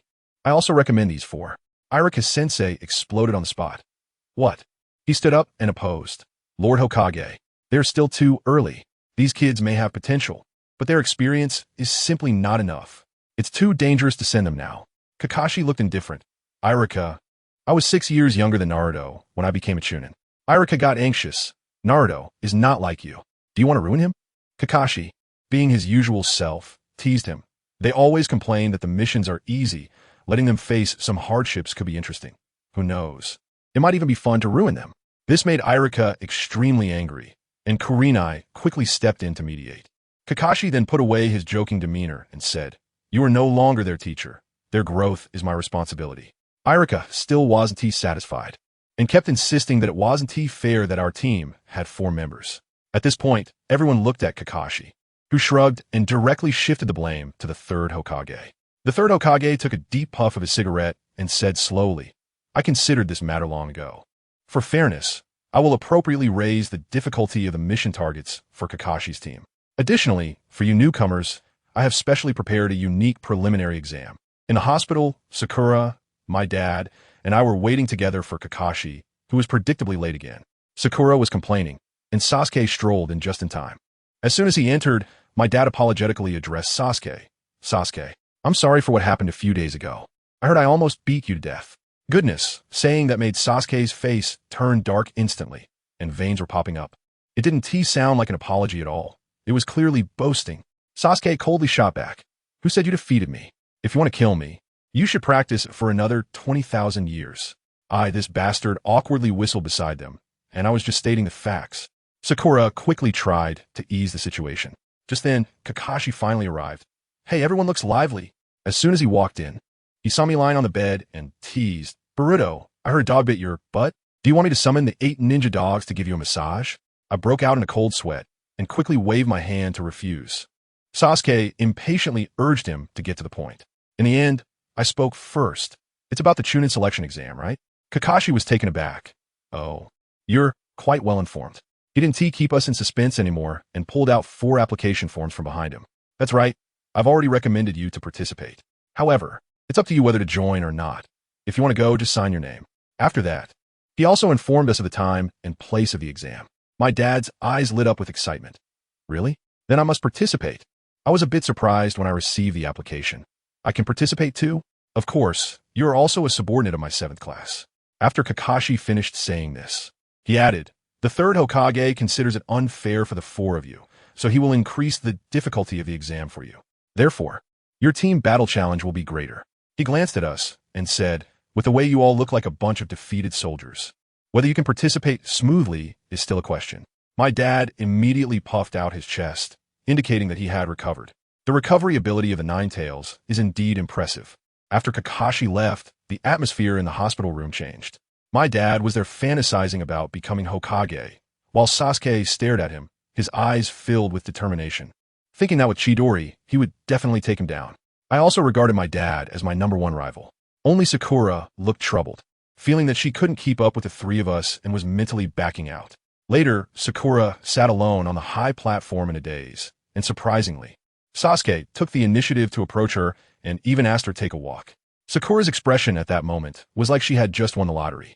However, after just a few steps, Sasuke bluntly said, Sakura, you shouldn't participate in this Chunin exam. It's too much for you. He explained that the exam was very dangerous and could result in death. Sakura thought Sasuke was concerned about her, but then he added, we're a 4-man team, and the difficulty is already high. If you drop out, it will be easier for us. I really want to pass this exam, so... Just as he was halfway through his sentence, a man in black appeared silently behind them, interrupting the conversation. Sasuke's expression turned cold. If you don't want to die, get lost. Without saying a word, the man in black raised his hand and shot several shurikens at Sasuke. Sasuke easily knocked them away, but the man then pulled out an iron umbrella from behind and threw it fiercely at Sasuke. Sasuke also threw a kunai, which collided with the iron umbrella in midair. Upon impact, the iron umbrella exploded with a loud bang. Let me tell you, it exploded like a celestial maiden scattering flowers, raining down kunai on Sasuke like a torrential downpour. When the smoke cleared, my heart sank as I saw Sasuke covered in kunai, lying stiffly in a pool of blood like a porcupine. The man in black turned to Sakura and threatened. Did you see that? If you don't want to end up like him, you better withdraw from the exam. Sakura suddenly burst into tears, rushing over to hug Sasuke's body and shouting, Sasuke, I don't want you to die. At that moment, I thought to myself, this acting deserves an Oscar. But guess what happened next? As Sakura hugged him, a sly smile suddenly appeared on her face, and she stood up, looking at the man in black and said, Not a chance. You think I'm stupid? I'll tell you. The expression on that guy in black's face was like he had seen a ghost. Just like an old man on the subway, looking at his phone, completely bewildered. Sakura was so confident, crossing her arms and starting to analyze. First, when has that cold and aloof Sasuke ever taken the initiative to ask me out for a walk? Second, with his pretentious personality, could he really get taken out in one glance? What a joke. She even added a final jab. Your genjutsu skills are only good enough to fool kindergarten kids. And I've seen through it. You're not even really here. Upon hearing this, the guy in black suddenly went wild with laughter, his laughter so arrogant. Haha, who knows? Saying that, he threw the umbrella in his hand at Sakura. As a result, Sakura didn't even blink, just stood there and took it. The umbrella passed through her body, and sure enough, it was nothing, just an illusion. Sakura proudly put her hands on her hips. See, just a little trick. The guy in black, seeing this, thought, fine, I can't keep this up, and with a cold sneer said, No wonder you're trained by Kakashi. Your observation skills are quite good. But I must remind you, when it comes to the real Chunin exam, these will all be real. Can you handle it? After saying that, he vanished into thin air along with the illusion of Sasuke on the ground. The surroundings quieted down again, and Sakura clenched her fist to encourage herself. Bring it on, Chunin exam or whatever. But after looking cool for less than 3 seconds, she immediately wilted. Thinking about the Chunin exam, I really still lack confidence. Who understands this feeling of sudden weakness? Later, I found out that it wasn't He, just Sakura. Our group of newcomers, including Boruto, Naruto, and Sasuke, were all ambushed by this guy in black in various corners of the village, putting us through a pressure test. And guess what? A few days later, on a moonless night, Kakashi was sitting alone on a rooftop contemplating life when the guy in black suddenly appeared behind him. Without turning his head, Kakashi casually said, How is it going? The mock exam I specially prepared. The guy in black's form shimmered and changed back to his original appearance. It turned out to be Irika-sensei. Irika said, All 10 newcomers passed. Just as you said, they've made significant progress. Kakashi nodded. The real Chunin exam will be much more intense than this. A few days later, the registration day for the Chunin exam finally arrived. However, the usually most active Sakura was late today. Boruto was puzzled. Sakura, why are you just arriving? Sakura's gaze wandered, and she subconsciously glanced at Sasuke, probably recalling the incident a few days ago where she was poked like a hedgehog, forcing a smile. Good morning. Sasuke frowned, sensing that something was off with her today. We arrived at the registration site and were just about to go in when we were stopped by 2 guards. At that moment, a guy in a green tight suit, with eyebrows as thick as caterpillars, was arguing with the 2 guards. Sasuke and Sakura have great eyesight. They immediately realized that the classroom was an illusion and was actually upstairs. Just as the illusion was exposed, one of the guards suddenly made a move, and Sasuke, being hot-tempered, retaliated on the spot. Just as the 2 were about to clash, a figure suddenly appeared between them and effortlessly blocked both attacks. Upon closer inspection, I couldn't believe it. Wasn't that the guy in green who had just been knocked down? Next to him was a handsome guy with white eyes, Byakugan Hinata Niji, who walked over with an unhappy expression and said, Hey, wasn't the plan to keep a low profile? Don't you want to avoid being noticed? Sasuke was completely stunned. He stared at this guy named Rock Lee and noticed he had no injuries at all, and that last move was incredibly fast. It finally dawned on him. These people had been acting the whole time. However, Rock Lee completely ignored him and walked straight up to Sakura, his eyes sparkling with heart-shaped bubbles. My name is Rock Lee. Beautiful lady, you must be Sakura, right? Sakura looked confused. Huh? What? Rock Lee then gave a thumbs up with a big grin, showing his bright white teeth, and confidently declared, "Please go out with me. I will protect you until the day I die." I tell you, Sakura didn't hesitate for even 0.1 seconds and blurted out, "No way. Absolutely not. Your eyebrows are way too thick." Boruto next to her burst out laughing, probably not expecting this guy to be braver than his dad metal and directly confess in public. As he laughed, everyone turned to look at him, and he could only awkwardly wave his hand. Sorry. You guys continue. Pretend I wasn't here." At that moment, Niji Hyuga walked over and nodded his chin at Sasuke. "Hey, you over there, state your name." Sasuke coolly replied, "I have no obligation to tell you." After saying that, he turned around and left, looking quite arrogant. But after just a few steps, Rock Lee caught up and directly challenged Sasuke.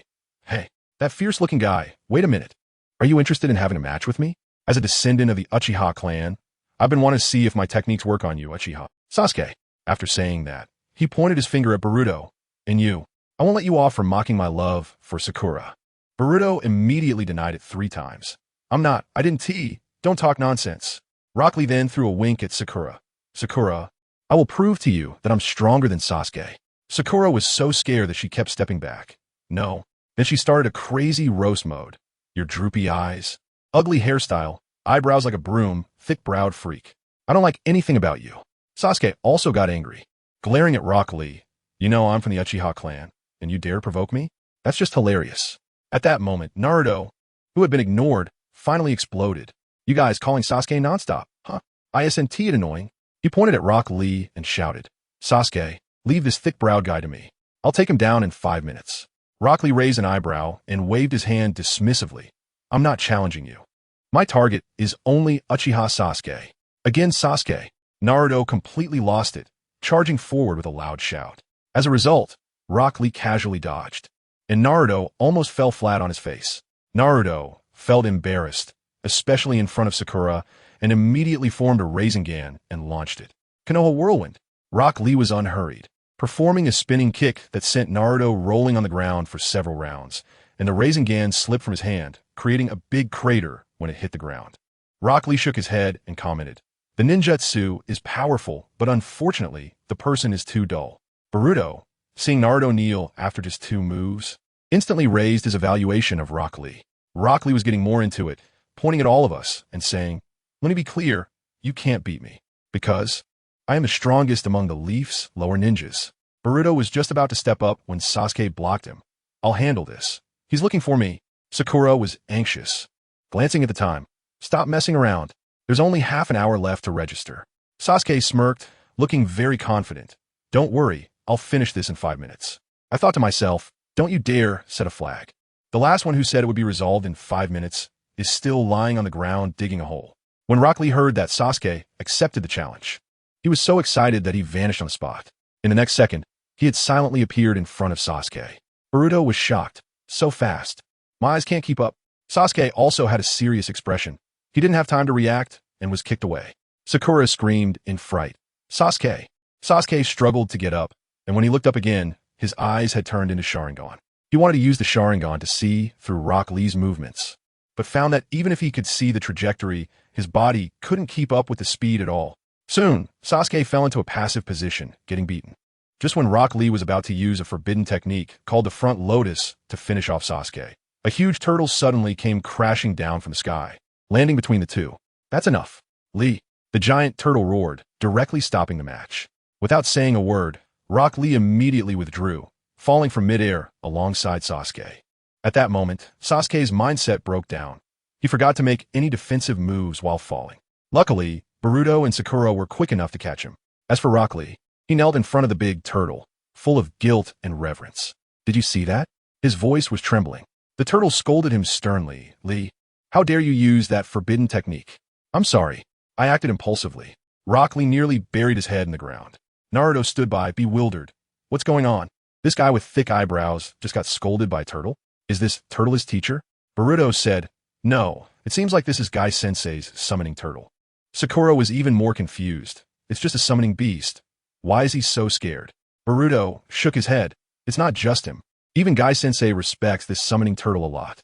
Sakura nodded, somewhat understanding, and thought to herself, when I meet Guy Sensei, I must get him to manage this student properly. At least change his hairstyle and fix his eyebrows, and stop wearing these bizarre clothes. After the turtle finished scolding, it shouted to the sky, "So, Guy-sensei, I'm counting on you." As soon as the words fell, a figure that looked exactly like Rock Lee, but with thicker eyebrows and taller, appeared above. He was also dressed in a tight green outfit and struck a very strange pose. "Seriously, you all are so youthful." After a puff of smoke, Mike Guy made a dazzling entrance. I tell you, all of us, including Boruto, were shocked to the point that our jaws almost dropped. Sakura had just been thinking about how to help Rock Lee change his image, but the moment she saw Mike Guy, her beautiful fantasy shattered. Because she realized that this teacher was simply a larger version of Rock Lee, with the same watermelon haircut, the same thick eyebrows, and an aesthetic that was a disaster in the same vein. Naruto immediately shouted, "Look, a guy with even thicker eyebrows." "Yo, Lee." Mike Guy gave a thumbs up, revealing his signature bright smile. Naruto continued to complain, "Thicker eyebrows, hairstyle even more like a watermelon. It's really super thick eyebrows." "Hey, you guys can't make fun of Teacher Guy." Rock Lee got anxious and turned to shout at us. "You're so annoying. Why do people keep coming one after another?" "Idiot." Just as we were in shock, Mike Guy suddenly swung a punch and sent Rock Lee flying several meters. Then he squatted down in front of Rock Lee, and the two began an epic, awkward performance. "Lee, you Guy." "Teacher." "Lee." "Teacher." I. Enough. Lee. Don't say any more." In the next moment, Rock Lee directly dove into Mike Guy's arms, and the two big men hugged each other and cried, creating a scene that was truly earth-shattering, with the sunset over the sea as the backdrop. "Teacher." "Lee." Sasuke's face turned green, probably thinking, "I actually lost to this guy. That's right. This is true youth." The master and disciple cried together, and even the turtle nearby shed tears of youth. Boruto was even clapping. "Haha, Teacher Guy, you're still as youthful as ever. So passionate." Upon hearing this, Mike Guy released Rock Lee from his embrace and looked at Boruto with approval. "Oh, I didn't expect you, kid, to understand the meaning of youth." As he spoke, he magically pulled something out of nowhere and stuffed it into Boruto's hands. "Since that's the case, I have no choice but to give you a reward for your youth." Rock Lee looked on with envy and jealousy.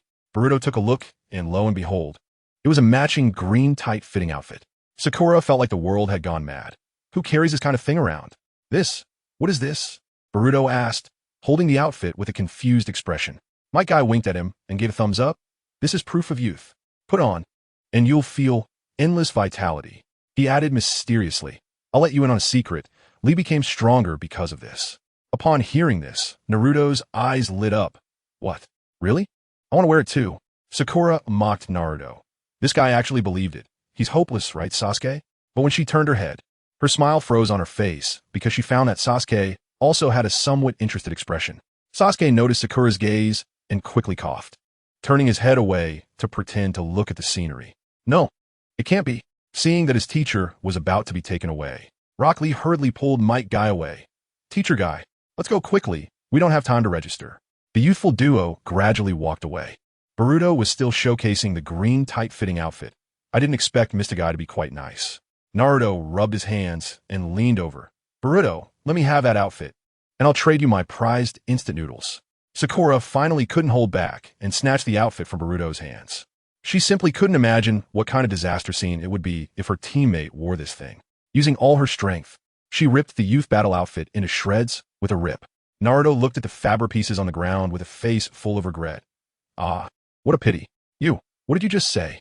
Sakura glared at Naruto fiercely, her eyes full of killing intent. Naruto immediately backed down and quickly changed his words.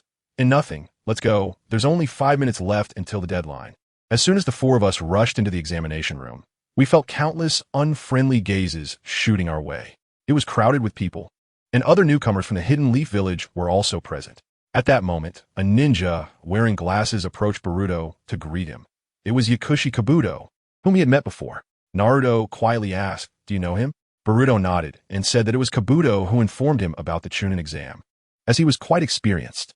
Kabuto laughed and said, "Don't flatter me. This is my 7th attempt, and it's my 4th year." Upon hearing this, Shikamaru immediately thought about going home to sleep. Is it really that difficult? This is becoming more troublesome. Kabuto took out a stack of cards and said these were ninja identification cards containing information on all the candidates. He specifically showed us the data on Gaara from the Sand Village, saying that he was about our age but had already completed a B-rank mission unscathed. I secretly glanced at Naruto. His fists were clenched tight, and his body was trembling. But I knew it wasn't fear, it was excitement.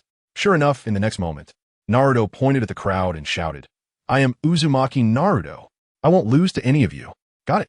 Boruto was taken aback, thinking, "You're overexcited and just opened up a group mockery." However, it felt pretty good.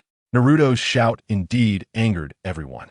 Just as Boruto was about to shout along, he suddenly noticed a few suspicious figures in the crowd, immediately shutting his mouth and summoning a few shadow clones to protect us from behind. Just as he did that, several sound ninjas launched an attack.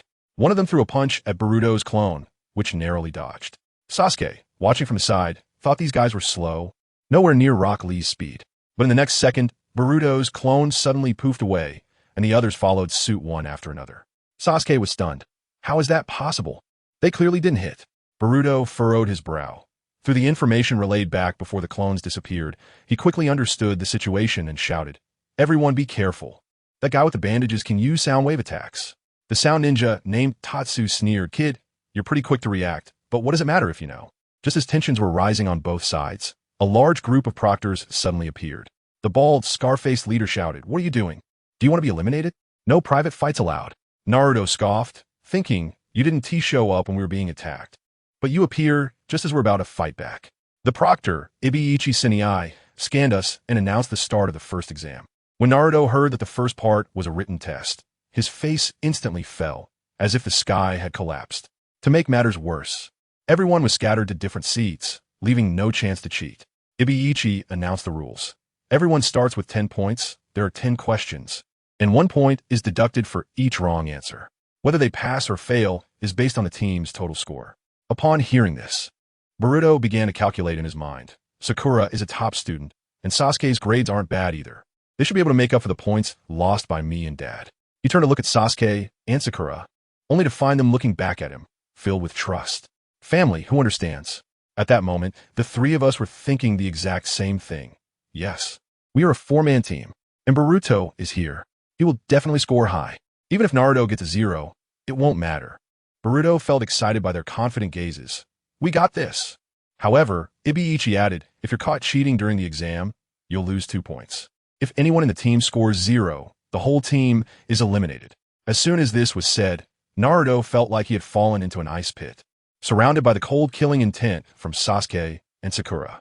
The last question will be announced after 45 minutes. The exam time is 1 hour, and it starts now. Sasuke stared at the paper, resting his chin on his hands, looking confident. So that's how it is. I can't answer any of these questions. But he quickly realized that the real purpose of this exam was to test your ability to gather information. In other words, it was to see who could cheat better. Suddenly, in the exam room, everyone was trying their best, showcasing their skills. Hinata wanted Naruto to copy her answers, but he stubbornly refused to save face. You had your chance, but you weren't useful. 45 minutes passed, and Ibiichi suddenly announced the rules for question 10. You can choose not to answer. If you give up, you and your teammates will be directly eliminated. If you answer and get it wrong, you will forever lose the qualification to participate in the Chunin exam. These conditions were too harsh. Many people couldn't withstand the pressure and directly raised their hands to forfeit. Boruto looked at Naruto, knowing he was struggling internally. Finally, Naruto's hand slowly rose. But just as it was halfway up, for the sake of his dream of becoming Hokage, he suddenly slammed his hand down on the table. Don't underestimate me. I won't back down at the last moment. Even if I'm a lowly genin for life, I will become Hokage. Boruto looked at his dad with a complicated expression, thinking, Dad, is this why you later became the 7th Hokage, but still remained a genin-level ninja? Naruto's words turned out to be prophetic. Boruto stood up and shouted along, that's right. We will never give up. Bring on. With his encouragement, the remaining people also declared they wouldn't give up. So what do you think happened? Ibiichi suddenly announced that everyone who stayed passed. It turned out that the last question tested your willpower. As soon as he declared the end of the first exam, a shadow suddenly burst through the window, and a female ninja stood before us. Now is not the time to celebrate. I am the proctor for the second exam, Mitarashi Enko. She looked at Ibiichi with dissatisfaction. 79 people? Ibiichi, you actually allowed 26 teams to remain? This year's exam is too lenient. Ibiichi was indifferent. There are many excellent candidates this year. Enko licked her lips, smiling with excitement. No worries in the second exam. I will eliminate you to below half. I tell you, as soon as she finished speaking, our Boruto that kid, I don't know what got into him, just dashed out. In front of everyone, he directly stood in front of the examiner named Hondo. He came up and stared with wide eyes, as if he were looking at some rare animal.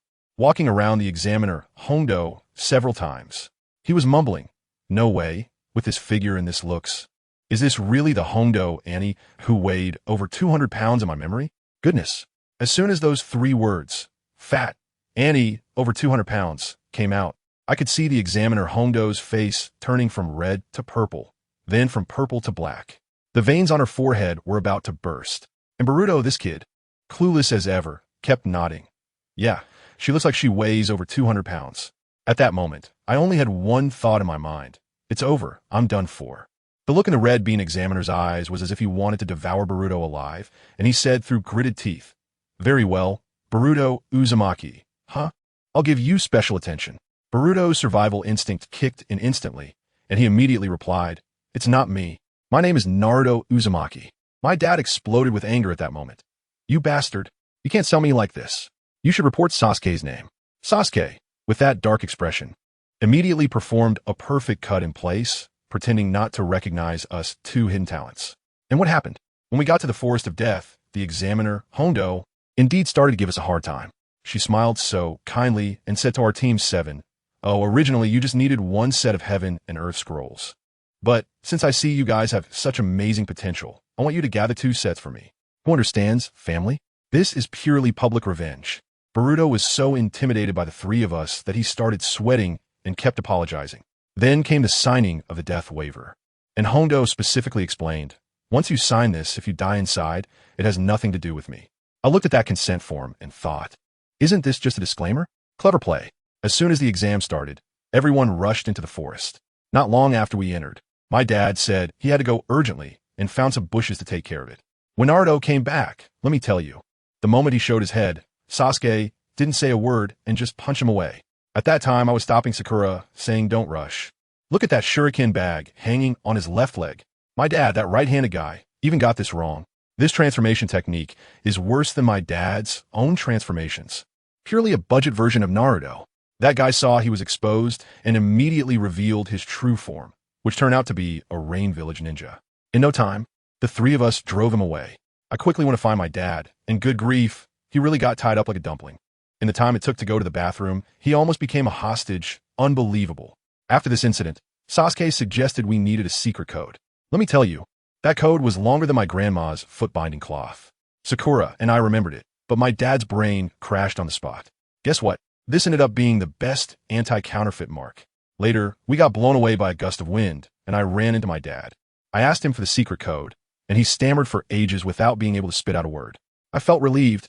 All right, it's definitely him. Meanwhile, Sasuke also encountered a Naruto, and that guy recited the secret code fluently. Sasuke immediately threw a kunai. Fake. My dad's IQ could never remember that. Well, having low intelligence has its advantages. Just when that fake Naruto revealed his true form, my dad and I also arrived.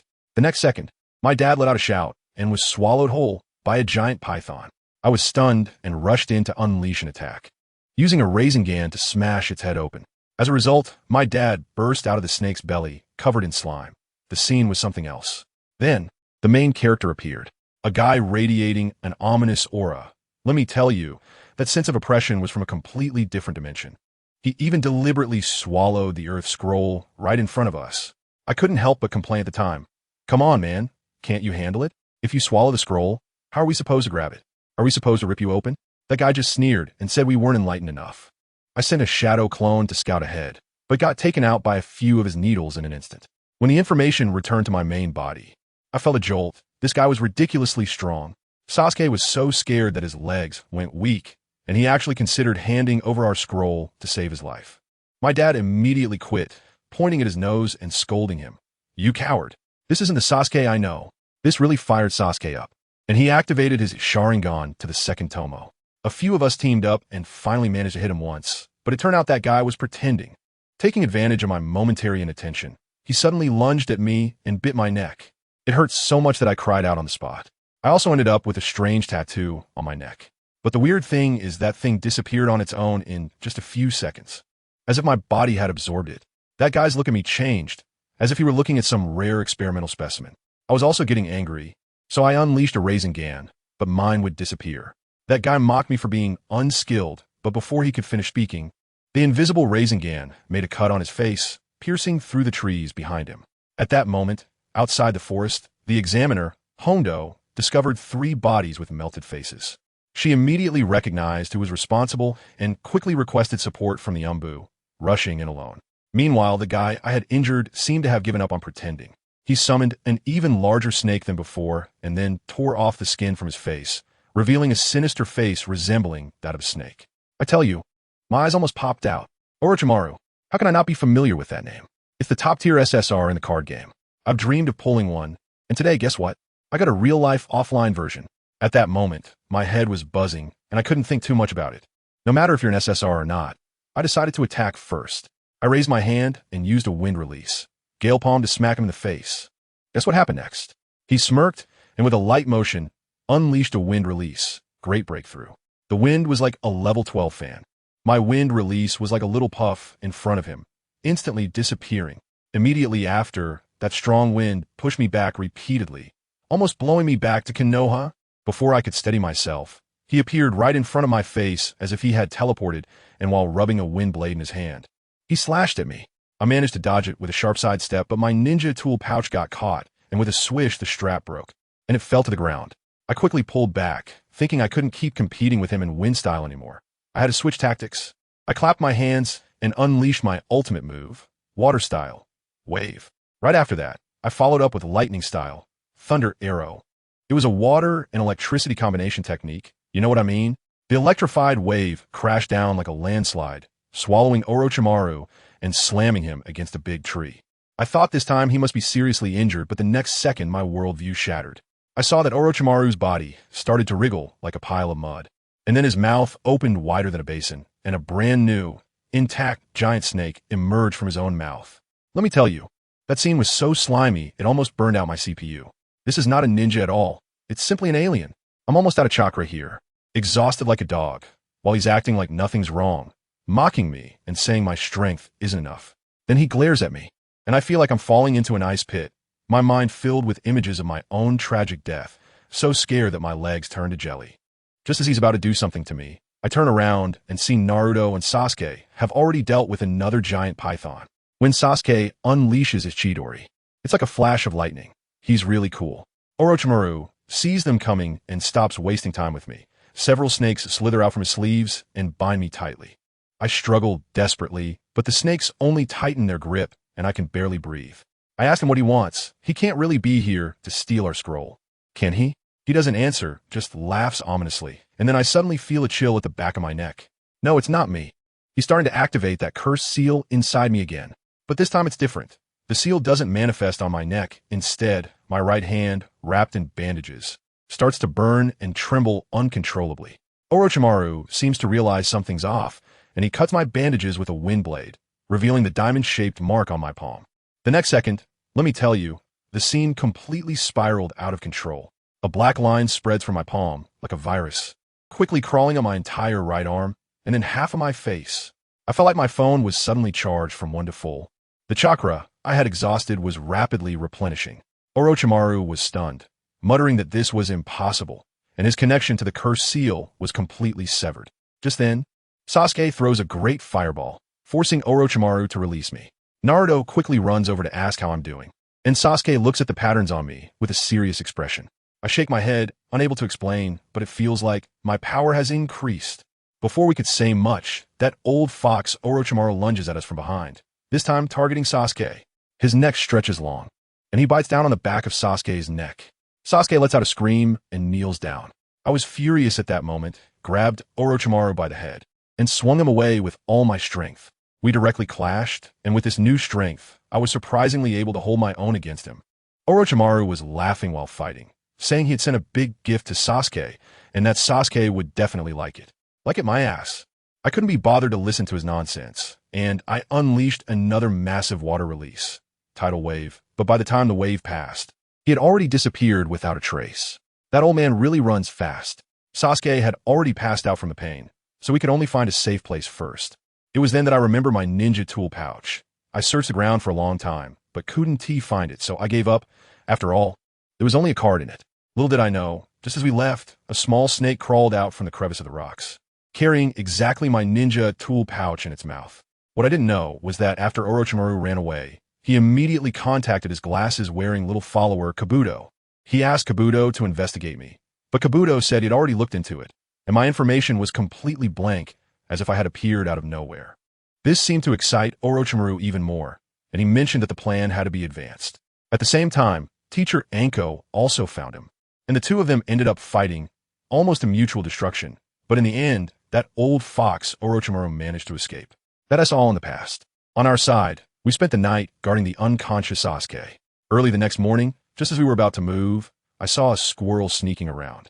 Naruto wanted to tease it, but when I took a closer look, I realized that the squirrel had an explosive tag stuck to its back. I shouted that we were exposed, grabbed the squirrel, and threw the explosive tag away.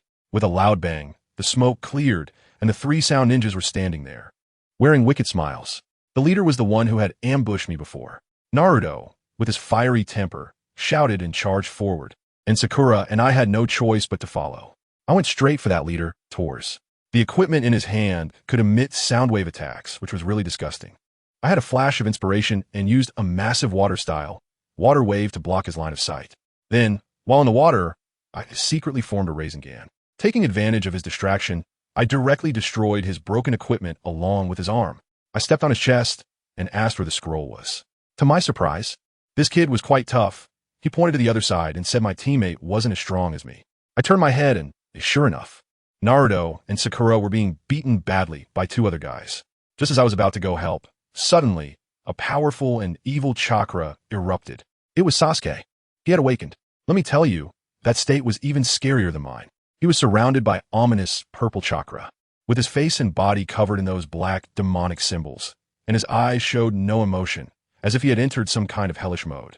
He walked up to Sakura and coldly asked, "Who did this to you?" The two sound ninja were so scared they were dumbfounded before they could react. Sasuke unleashed a smooth series of taijutsu, moves that left them unrecognizable.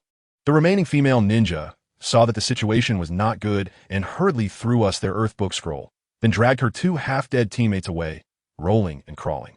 I looked at Sasuke, feeling a bit uneasy, and asked him how he was doing. The curse mark on him slowly faded, but his expression became particularly fanatical. He said he felt an unprecedented power and was willing to sell his body to the devil for revenge. I countered that wasn't he really himself, and Naruto also advised him not to use that kind of power. As a result, Sasuke sneered and asked us, "Why can you use special powers, but I can't?" His words left both me and Naruto speechless. Indeed, whether it was my curse technique or the nine tails within Naruto, we both. Sai, this matter is really complicated. The atmosphere suddenly became tense, and Sasuke didn't want to discuss it any further, so we had to continue moving forward. Not long after, we discovered 3 corpses lying on the ground, mangled and bloody, as if they had been crushed to death. While we were examining them, Naruto, with his sharp eyes, spotted a scroll next to the corpses, which was labeled, "The Book of Heaven." Wow, what a lucky find. Naruto really has keen eyesight. He picked up the scroll with excitement, looking like a 200-pound child, and said, "Hey, we were just worried, and now one just comes to us. I told you." Back then we were huddled around that scroll, the campfire crackling away, roasting a few fish on top. Sakura was puzzled, saying, "How could anyone throw away the Book of Heaven in this place?" I thought something was off. So I analyzed it and said, it's likely that the group who took out those people didn't even know whether they had the Book of Heaven or the Book of Earth. They grabbed it, took a look, realized it wasn't what they wanted, and just tossed it aside. And guess what happened? As soon as Sasuke heard this, his eyes lit up. Goodness, his expression was practically screaming excitement, saying that this time in the NarutoDad exam, there was actually such a monster. Just right for him to practice and test the power of his new cheat. By now, it was already the 4th day of the exam, and we were gathered around the campfire. The atmosphere was really heavy. Sasuke counted on his fingers, saying, "There are less than 26 hours left until the exam ends." When I heard that, my head started to spin. The past couple of days had been filled with troubles, and I hadn't paid any attention to the scrolls. If I hadn't picked up a lucky find yesterday, I really wouldn't know what to do. Sakura was also worried sick, saying that many teams probably had already passed. Naruto, on the other hand, was just staring at the roasted fish, almost drooling. Sasuke spread out his scrolls on the ground, 1 Book of Heaven and 2 Books of Earth. At that moment, I suggested that it was all my fault, and maybe I should go apologize to the examiner, Akado, and see if I could change the task objective back. Sasuke flatly rejected that, saying it was unreliable, and it would be better to think about how to get another book of heaven. Sakura was even more pessimistic, saying, there are only 13 books of heaven in total. Orochimaru destroyed one, and now there might not be many left at all. After hearing this, Sasuke stood up and said, from now on, we'll stretch out our strategy. The next enemy we encounter will be our last chance. After saying that, he went to fetch some water. Just then, a well-fed and well-watered Naruto looked at the 3 scrolls on the ground, and suddenly the light bulb in his head went off, albeit a very low wattage one. He mysteriously pulled out a pile of blank scrolls and said, I have a good idea. We don't have to fight. Sakura immediately understood. You mean? Exactly. Naruto slapped his thigh. Let us create our own book of heaven. After all, I have plenty of scrolls. I was speechless at that moment, dude. You can create a shell, but what about the content inside? The examiner will see through it right away. As a result, this guy pointed at our only copy of the book of heaven and said, isn't this ready to use? Just open it and copy it, and it's done. I'm so dumbfounded that I quickly stopped him. Are you crazy? Didn't we say we absolutely can't open it before reaching the tower? What if there's some explosive talisman sealed inside, or suddenly an examiner pops out and gives you a failing grade? You wouldn't even have a place to cry. Naruto's hands were trembling. No, that can't be right. I have to tell you, just at this critical moment, a figure suddenly appeared behind us and said in a ghostly voice, although it's not that outrageous, those who ignore the rules will indeed be forced to withdraw from the competition. Goodness, it's Kabuto. This guy popped up like a ghost. I don't know where he crawled out from. He said that every year someone gets careless and opens the scroll halfway through, ends up getting hit by the hypnosis inside, and sleeps in the forest until the exam is over. At that moment, Sasuke came back with water, saw Kabuto, and thought he was coming to snatch the scroll. So he threw the bucket and charged over. Once we explained everything, he realized Naruto had come up with a bad idea, and the look on his face was like he wanted to bury Naruto in the ground. Sasuke, vigilantly staring at Kabuto, asked, what are you doing wandering around here alone? Kabuto adjusted his glasses and said he wasn't there to snatch the scroll, pulling out a pair of heaven and earth scrolls from behind and waving them. I have everything I need. I'm just about to go meet my teammates over by the tower. What? Sasuke's eyes instantly locked onto the book of heaven in his hands. Seeing the look in our eyes, Kabuto quickly put away the scrolls and said he had to take his leave. Wait a minute. Sasuke spoke up, enunciating each word. Let's settle this once and for all. At that moment, I felt quite uncomfortable. After all, Do had helped us before, but there was no choice. If we missed this opportunity, there would be no second chance. Do turned around, looking at Sasuke with great interest. Want to settle this once and for all? Sorry, we don't have time, Sasuke replied, immediately taking a stance. Sakura and Naruto were shocked. After all, he had just helped us. Sasuke gritted his teeth and said, there's no other choice. If we want to pass the exam, we have to do whatever it takes. And guess what happened? Do directly burned my CPU and chuckled lightly. Humph, are you lying? He said that if Sasuke had really made up his mind, he wouldn't declare war here, but would play it smart and find an opportunity to launch a surprise attack. His words were like a top graduate from a ninja academy giving a lesson to the juniors, leaving Sasuke stunned. After that, he changed the subject. However, I don't dislike someone like you. Let me give you a piece of advice. Let's talk while we walk. Your campfire smells of smoke and grilled fish, which has attracted both enemies and beasts. As soon as he finished speaking, I caught a glimpse of movement in the distance among the trees. Clearly, someone had just slipped away. Wow, Do's perception is too strong. He can chat with us while scouting for enemies. This guy is definitely not right. Following him, we swiftly moved through the forest. I couldn't help but ask him, we're almost at the finish line. Are there really still enemies? Without looking back, he said, of course there are. Around the tower is the best hunting ground. Everyone is watching those teams that have gathered the scrolls and are heading towards the tower, all wanting to catch the unsuspecting. As soon as I heard this, I thought, isn't this just the final circle of a battle royale? Everyone is a camper. I said, I'm just afraid that we're not the only ones thinking this. Who knows who will be the prey and who will be the hunter? Do said seriously, exactly. So there must be someone over there who has already set up an ambush. Naruto, upon hearing this, got excited and said he wanted to take them all out. But Do shook his head and said that was only 2/3 correct. Sasuke asked, what about the remaining 1/3? Do smiled slightly and said 3 words, the collector. I immediately realized, it's those people who, having already cleared the level, are still guarding outside the tower, continuing to steal other scrolls, right? Exactly. Do explained that these guys either want to collect extra scrolls to use as bribes when encountering strong enemies, or they aim to weaken potential opponents in the third exam in advance. He concluded, these guys, strong and cautious, are the toughest enemies. At this moment, Zuafuya Misaju suddenly laughed. I see. Now I know why you appear before us. You're scared too, aren't you? Do surprisingly nodded without hesitation. That's right. So, I choose to collaborate with you. I watched his back, and the doubts in my heart grew larger. With his skill in tracking enemies, just now, slipping into the tower quietly would be a piece of cake, right? Why did he specifically seek us out? This guy definitely has other motives. We had been on the road since the afternoon until it got dark, and we finally saw the tower. Naruto let out a shout and was about to charge forward. But suddenly a rustling, crawling sound came from around us, sending chills down our spines. No way. Is the action coming this quickly? I immediately became alert. Over there, Naruto swiftly threw a kunai, pinning a several-meter-long centipede to a tree. Do's face turned dark at that moment, and he told Naruto, from now on, don't make any more noise. He said that in a place like this, making a big commotion would be like signaling to the enemy. I'm here, come and fight me. Naruto then realized and said, oh, knowing he had caused trouble again. We carefully felt our way forward and discovered several corpses hanging along the road. Their deaths were truly horrific.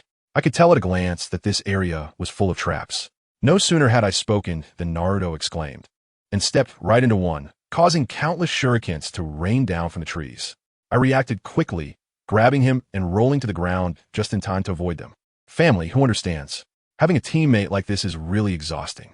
After walking for an unknown amount of time, we encountered a terrifying reality. The tower was clearly right in front of us, but we just couldn't reach it. Sakura was so exhausted that she sat down on the ground.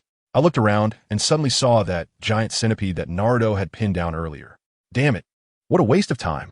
Are we just running in place on a treadmill here? We've been tricked.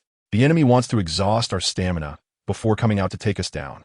Sure enough, just as we realized what was happening, a bunch of figures jumped down from the trees. They were ninjas from the Rain Village, but they were all shadow clones. When Naruto threw a punch, the clone didn't just disappear, it split into two. I understood right away that these were solid clones, and attacking them wouldn't help. We had to find a real body. Just then, I tell you, my right eye suddenly, awakened. My vision changed instantly, and I locked onto 3 people hiding behind a big tree not far away, as clear as if I had turned on thermal imaging. I raised my hand and pointed. It's right there, look how clear it is. Sasuke and the others looked in the direction I pointed, but found nothing. However, Do had a shocked expression as he looked at me. Boruto, your eyes. The 3 ninjas from the Rain Village panicked immediately. One said, oh no, we've been discovered. Should we retreat? Another stubbornly replied, maybe he's just bluffing us. As a result, his companion slapped him. You idiot. Can't you see his eye? The stranger the eye, the stranger the ability. These days, dojutsu are getting more abstract. Let's run. It was too late. I used a water release technique and charged them out from behind the tree. I stepped forward, looked at one of them, and laughed. Oh, isn't this the guy who ambushed us last time? What a coincidence. After saying that, I unceremoniously searched them and found a scroll. Opening it, I was pleasantly surprised to find it was the one we were missing. The Book of Heaven. Do looked at my back, his head lowered, seemingly lost in thought, probably stunned by my eyes. We entered the tower, where a piece of writing by the 3rd Hokage hung on the wall, shrouded in mystery. The meaning was essentially to open the scroll. We discussed it and decided to open one Book of Heaven and one Book of Earth simultaneously. As soon as the scroll was unfurled, it surprisingly revealed a human-shaped figure, and then with a bang, a large cloud of white smoke erupted. Naruto was stunned, pointing at the figure in the smoke with his mouth agape. Boruto, you jinx. There really is an examiner popping out of there. As the smoke cleared, Iruka-sensei's figure appeared. He smiled and congratulated us on passing the 2nd exam. Upon hearing this, Naruto was ecstatic, hugging Iruka and shouting that he wanted to go eat Ichiraku ramen. Sasuke remained calm and asked Iruka-sensei what would happen if we had opened the scroll halfway through. I added, it probably would have disqualified us right away, and we would have ended up sleeping in the forest until the exam finished.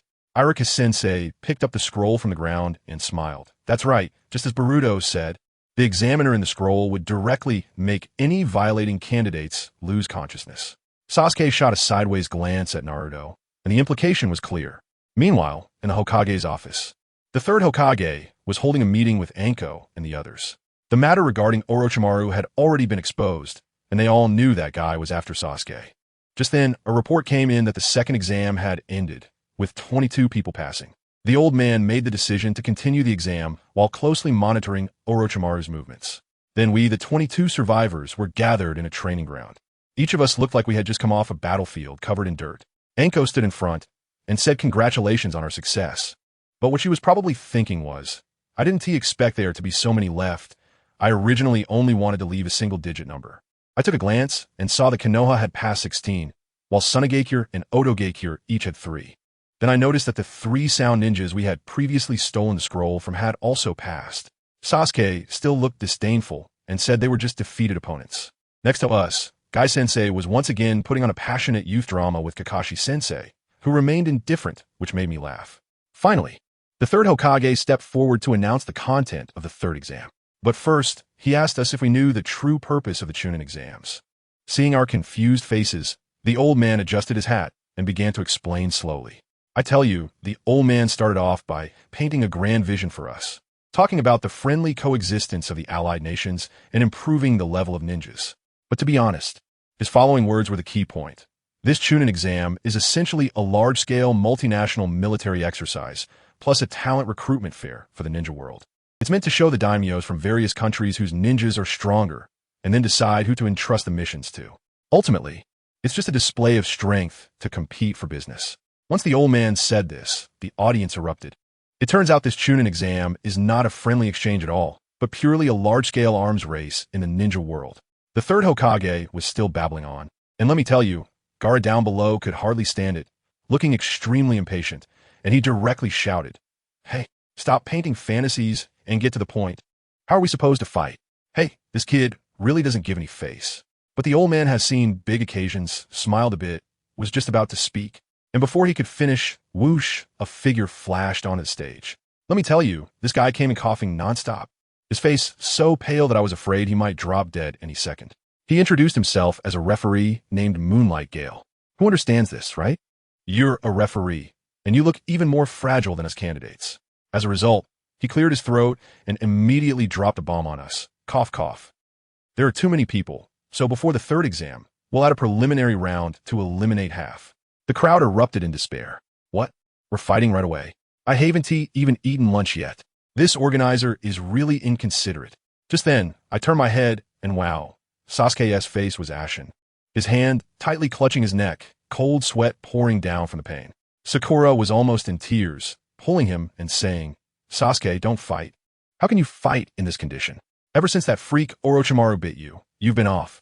Saying this, she was about to raise her hand to forfeit for Sasuke, but Boruto, understanding the situation, stopped her and said, "I know you're unwilling, but isn't it all about facing strong opponents after coming this far? You decide for yourself, just don't force it." Boruto also reminded us, "Do you think the examiners are fools?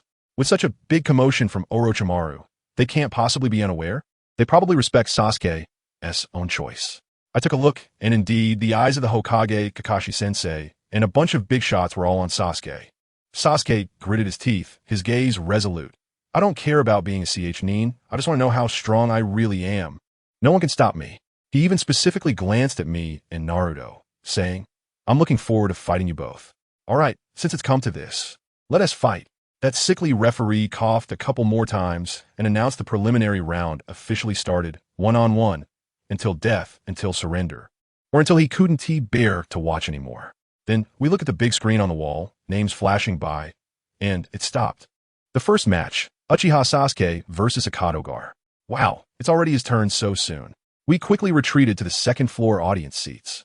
Suddenly, Kakashi-sensei appeared next to Sasuke and quietly said to him, "Don't use your Sharingan. Orochimaru has set his sights on you. If the curse seal activates, you're done for."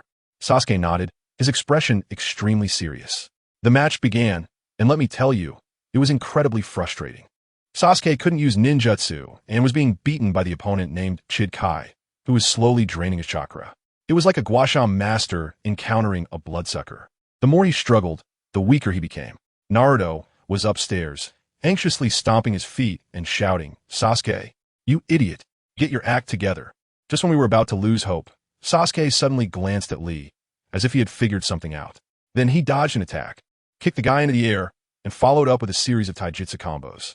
His movements were almost identical to Lee's primary lotus. In the middle of it, The cursed seal acted up and nearly broke his concentration, but he managed to suppress it. Finally, he shouted out a move he made up called Lion's Barrage. And with a bang, both of them crashed to the ground, with the opponent unable to get back up. It was a messy victory, but a win nonetheless. Without a word, Kakashi-sensei took Sasuke away to seal the cursed mark. Meanwhile, Shino and Kankuro quickly wrapped up their matches and easily advanced. Then, the big screen lit up again. Oh boy, it was my turn. Boruto versus Yakushi Kabuto. Finally, it was my turn, and to be honest, I was a bit excited. Naruto and Sakura were cheering for me from the sidelines, and that guy Yakushi Kabuto even came over to say he was looking forward to dueling me. He seemed polite, but I could sense something was off about him. The third Hokage and others seemed to think there was something wrong too, flipping through his records, mentioning that he had failed the Nin exams 6 times and had an unremarkable background. But he was supposedly an orphan from the war adopted by a medical jonin back in the day. Anyway, I didn't care about all that. As soon as the referee gave the signal, I charged straight at his face.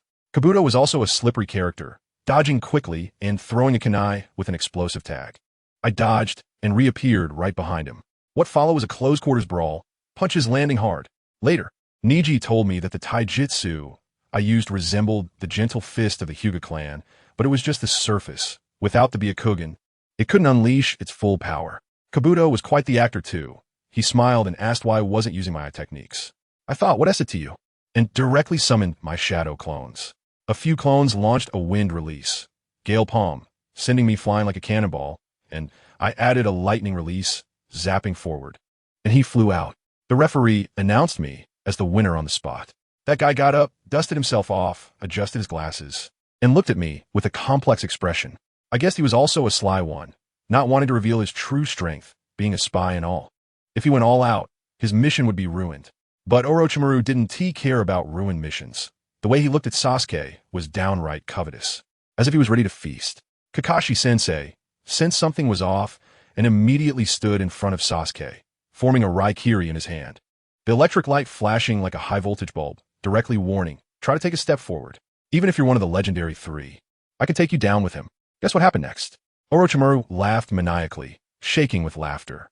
Kakashi-sensei's face darkened. What are you laughing at? Orochimaru's voice was like a snake hissing. I say, Kakashi, you claim you want to protect him, but you know better than anyone in your heart, right? This boy, for power, would dare walk any dark path. He has a vengeful soul. He needs me. Do you believe that one day he will come crying and begging for me? After saying that, this sly fox turned and left, casting an illusion on Kakashi as he went.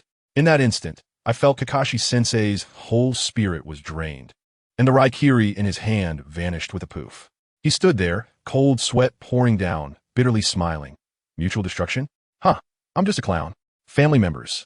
Who understands that feeling of helplessness? Watching your own cabbage being eyed by a pig, and you can't stop it. It was just too much. Just after this, the big screen in the exam hall lit up again. Oh boy, the next match. Haruno Sakura versus Yamanaka Ino. Naruto and I quickly cheered for Sakura, and she patted her cheeks and went up. I tell you, these two are pure best friends, and they started off with close combat, punches landing hard. Halfway through, Ino suddenly unleashed her ultimate move, using a mind-body switch technique to control Sakura.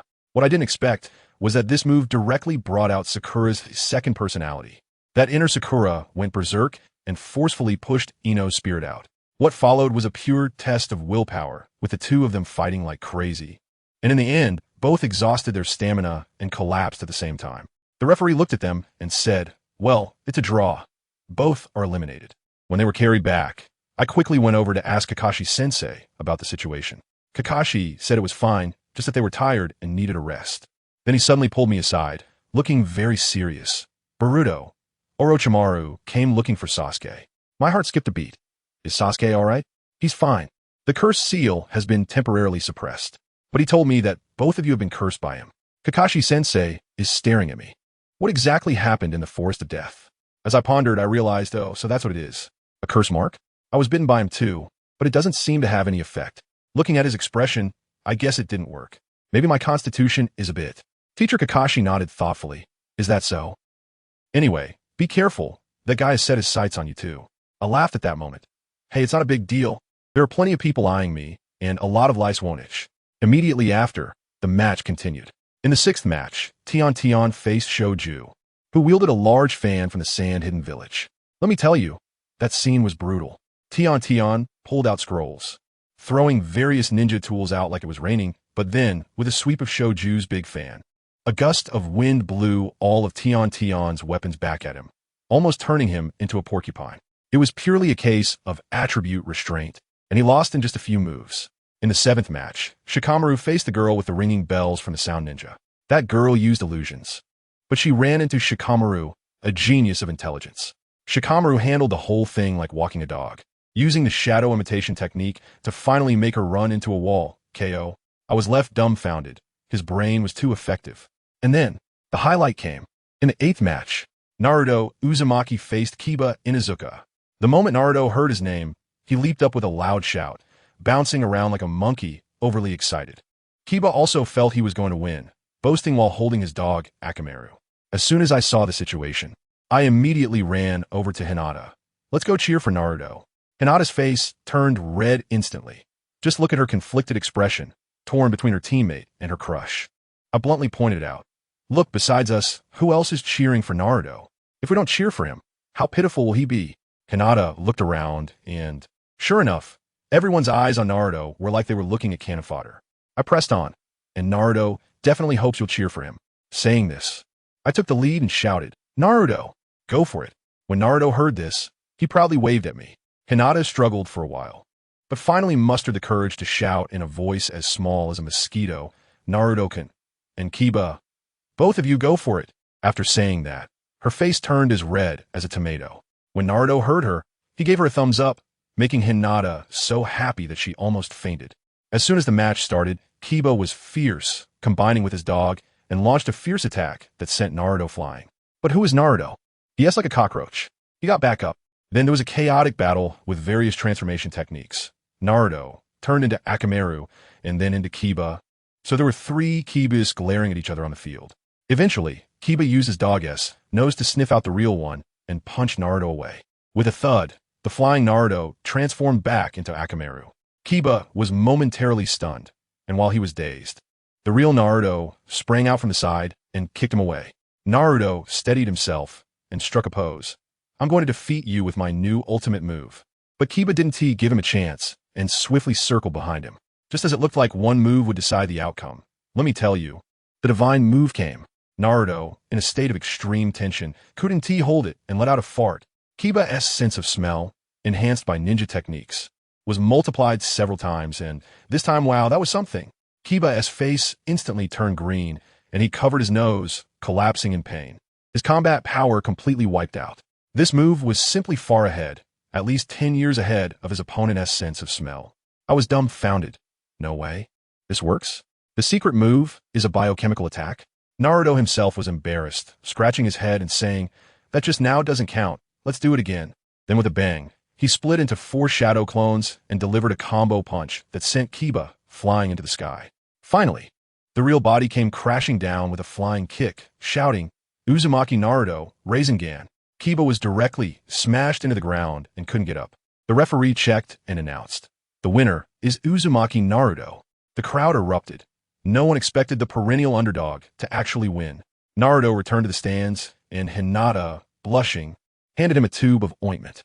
Naruto, being his clueless self, even asked why she was giving it to him. I really couldn't take it anymore and urged him to accept it quickly. Then, the big screen displayed the name of the final match, Hyuga versus Rock Lee. Damn, it's an internal class battle, and it's in Teacher Kai's class. There's going to be a good show to watch. But before Niji went on stage, he didn't head directly to the arena. Instead, he walked up to me. His gaze was so cold, as if everyone owed him 8 million. I don't know where you learned your gentle fist, but after this match, I'll show you what the true strength of the Hyuga is. After saying that, he glanced at Hinata. And you too? Lady Hinata? Hinata was too intimidated to even lift her head. Naruto exploded on the spot. What an attitude.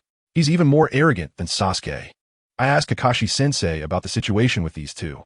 Kakashi explained to us that in the Hyuga clan, there are main and branch families, with Hinata being the eldest daughter and Niji working for her. The rules are strict, and the conflicts are intense, like an entire feudal family drama. Niji's fatalism would probably get him roasted online for 3 days and nights if it were in 2025. On the field, Naruto shouted at Lee, "Brow guy?" Give that arrogant guy a good lesson. Lee ignored him, his expression serious and frightening. He looked at Niji and said he had been waiting for this day for a long time. Niji still had his aloof demeanor, saying, "You're just a loser, stop struggling." Just as the referee was about to announce the start, Lee suddenly shouted, "Wait a minute." Everyone thought he was going to admit defeat, but guess what he did? He squatted down and started to unwrap the bandages on his legs. He took off 2 iron weights and casually threw them behind him. With 2 loud crashes, the ground was smashed into 2 big pits, and dust filled the air. The whole arena was stunned, and even Kakashi-sensei face-bombed. "Guy, that's too much." Lee stood up, and his momentum was completely different. "Niji, I will fight you in my strongest form." Niji also got serious and shouted, "Be a Kugan," with veins popping on his forehead. The match began. Lee vanished in an instant. I tell you, that speed was impossible to see. One kick from the Leaf Hurricane sent Niji sliding several meters away. What followed was a one-sided display of speed from Lee, his punches and kicks moving so fast they left only afterimages. Naruto was watching nearby, shouting excitedly. But I noticed that although Niji was being suppressed, his defense was impeccable. Lee couldn't land a hit. Teacher Guy explained that Lee was defending against Niji's gentle fist, which could incapacitate a person with just a touch on a pressure point. Moreover, Lee didn't know ninjutsu or jinjutsu at all. He was purely a taijutsu ninja. Damn, a pure body technique ninja has worked hard to reach this level. He's simply a monster. Xiao Li, unable to break through, begins to unwrap the bandages on his hands, preparing to unleash his ultimate move, the Lotus. Ning Ci notices this, and with his chakra bursting forth, he shouts, 8 trigrams palm, heavenly return. He spins rapidly like a top, forming an absolute defensive circle that directly sends the charging Xiao Li flying out. Opportunity. Ning Ci seizes the moment when Xiao Li is knocked away and follows up with a flowing series of gentle fist techniques. 8 trigrams, 2 palms. 4 palms. 8 palms. 16 palms. 32 palms. 64 palms. Although he didn't hit all of them, Xiao Li still took quite a few hits, his movements clearly slowing down. Blood trickling from the corner of his mouth. Everyone thought it was over, but Ning Ci began his fatalism speech, saying that a person's fate is predetermined from birth. Xiao Li, swaying unsteadily, stood up with fire in his eyes. If fate means that hard work can't defeat a genius, then I will break this fate. 8 gates released. 3rd gate open. 4th gate open. Boom! Xiao Li's skin instantly turned red, veins bulging, and chakra erupted like a volcanic explosion. I was stunned and asked Kakashi what this was. Kakashi said this was a forbidden technique that exchanged life for power, injuring 1,000 enemies while harming oneself 800. With the gates opened, Xiao Li's speed was no longer just fast, it was instantaneous. Ning Ci's shadow clone had just emerged when his real body was kicked into the air. Xiao Li followed up with a series of aerial combo attacks, finally using his bandages to wrap around Ning Ci, preparing for his ultimate move, the Lotus. Ning Ci's shadow clone reacted quickly and threw a kunai to cut the bandages. But Xiao Li had already gone mad, shouting, "Inner Lotus." Using all his strength, he slammed his elbow fiercely into Ning Ci's abdomen. Ning Ci spat out a mouthful of blood, but at the same time, Xiao Li's arm muscles also made a tearing sound. The two of them fell from the sky, and at the last moment, Ning Ci forcibly used Heavenly Return to protect himself, but he was still heavily impacted. They both crashed to the ground almost simultaneously, rolling several times. After a long time, Xiao Li, relying on sheer willpower unsteadily, stood up. Meanwhile, Ning Ci lay on the ground motionless. Naruto shouted excitedly. Thick eyebrows won. But after the referee checked, he announced, "This round, no winner." Naruto immediately protested, shouting about a conspiracy. Kakashi-sensei pulled him back. "Be quiet." Xiao Li had also lost consciousness. He was just standing through sheer determination. As soon as he finished speaking, Teacher Guy dashed down the arena like a green lightning bolt, wrapped his arms around the 2 unconscious boys, and returned to the stands. Crying like a baby, "You are all amazing. This is youth." I looked at the 2 unconscious individuals and asked Kakashi if their injuries were serious. Kakashi shook his head and said that Lee had large areas of muscle tearing in his arms and legs, and he wouldn't be able to get out of bed for a few days. It would be a miracle if he could even stand up by sheer willpower. After listening, I felt a sudden jolt in my heart, instantly dispelling the thought of learning the 8 gates of Duanjia. This thing is just too costly. Its main feature is mutual destruction, which is not suitable for someone like me who is more of a technical player. Kakashi probably guessed what I was thinking when he saw my expression and smiled, saying, "Don't think about it anymore. Everyone has their own suitable path. Lee's style is not the same as yours." I nodded. Indeed, I had to find my own version of the answer. As I spoke, the medical team carried Xiao, Lee, and Niji away. Good grief. Both of them were seriously injured and would probably be lying in the hospital for a while. The subsequent matches sped up like they were on double speed. In the 10th match, Gaara faced off against Dingji. The moment Dingji saw Gaara's fierce demeanor, he immediately raised his hand and surrendered without a word, prioritizing his own safety. In the 11th match, Hinata went up against a sound ninja named Tosu. She was completely overwhelmed by a sound wave attack and couldn't get close, ultimately exhausting herself and losing. I hurried over to check on her. Hinata looked quite disappointed. That guy Naruto, however, was a master of creating a positive atmosphere. He clenched his fists and shouted, "You did great. Leave the rest to me." Soon, the preliminary rounds came to an end. The third Hokage cleared his throat and congratulated us for advancing, with only 9 of us remaining, including Sasuke, who wasn't present. There were 5 from Konoha, 3 from Sunagakure, and 1 from the Sound Village. Then, the old man started making grand plans, saying that the official matches would take place a month later, and he wanted to make it a grand event, inviting leaders from various countries to come and watch. He urged us to train hard during this month, study our opponents, and improve ourselves. After that, Akamaru brought out a lottery box for us to draw lots. Let me tell you, my luck was incredible. When the matchups were announced, I was completely stunned.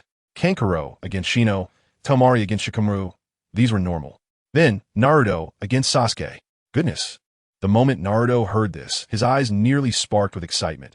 He was so fired up that his CPU seemed to be overheating, eager to fight Sasuke right then and there. The most absurd part was me. Boruto against Gaara, then against Tosu. What the heck, I was dumbfounded. Why was I facing 1v2? What a hellish start. I had to first take down that monster Gaara, and then deal with the guy using sound waves to advance to the next round. Kankuro looked at me with sympathetic eyes, probably already lighting a candle for me in his heart. Gaara shot me a cold glance, as if to say, "You're just my appetizer." What could I do? I could only return him a smug smile. Kankuro, seeing me like this, clicked his tongue, probably thinking I was too cocky and had no idea what I was up against. Meanwhile, in Konoha Hospital, Xiaoli slowly woke up, looking dazed and mumbling. Did I really lose to a genius? He was incredibly disappointed. Just then, the curtain beside him was pulled back, and Niji was lying there, opening with, "Oh, you're awake." Xiaoli was stunned to see Niji. Niji told him that even though they both lost, Teacher Guy recognized his ninja way and admitted that Xiaoli was strong.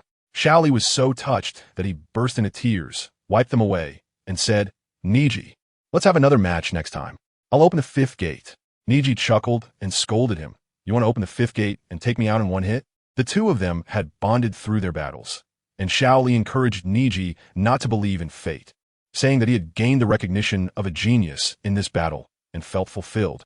At that moment, we pushed the door open, intending to visit Sasuke and casually inform him of the group results. Naruto was still worried about me. "You're going to fight that poker face in a month? He looks really strong. Are you going to be okay?" I roll my eyes at him. "Don't worry, it's a small problem. You and Sasuke, though, that's the real showdown." But when we asked at the nurse's station, we were dumbfounded. The nurse said Sasuke was still in a coma, and that visits were prohibited. Naruto exploded. "Huh, why?" Just then, Kakashi appeared like a ghost and shushed Naruto. "This is a hospital. Keep your voice down." The moment Naruto saw Kakashi, he changed his demeanor and eagerly approached him. "Kakashi-sensei, I need a favor." Kakashi had an expression that said he already knew what was coming and interrupted him. "No need to say anything. I've already found you a teacher." Naruto's face fell. "Why?" "I want you to teach me." Kakashi said he had something important to do and was too busy.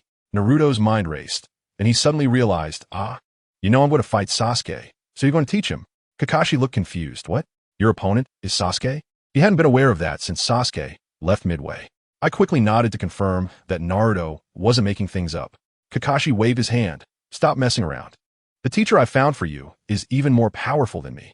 Naruto looked skeptical. "Who is it?"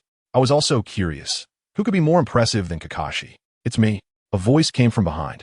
Naruto, and I turned around, and lo and behold, it was that glasses-wearing, socially awkward guy, Hebe, who had previously been sprayed with a noseful of blood by Naruto's harem jutsu. Naruto pointed a finger at him and shouted, "It's you, that socially awkward pervert." Hebe adjusted his glasses, looking quite embarrassed. Kakashi and I were both bewildered. Socially awkward pervert? Him? Seeing Naruto about to expose his dark history, Hebe rushed up to cover his mouth, and they whispered to each other, finally settling him down with a payment to keep his mouth shut. Just like that, Naruto was half pushed, half led away by Hebe. Kakashi then turned to me. So what are you here for? I didn't beat around the bush and looked him straight in the eye. Kakashi-sensei, please teach me a new ninjutsu.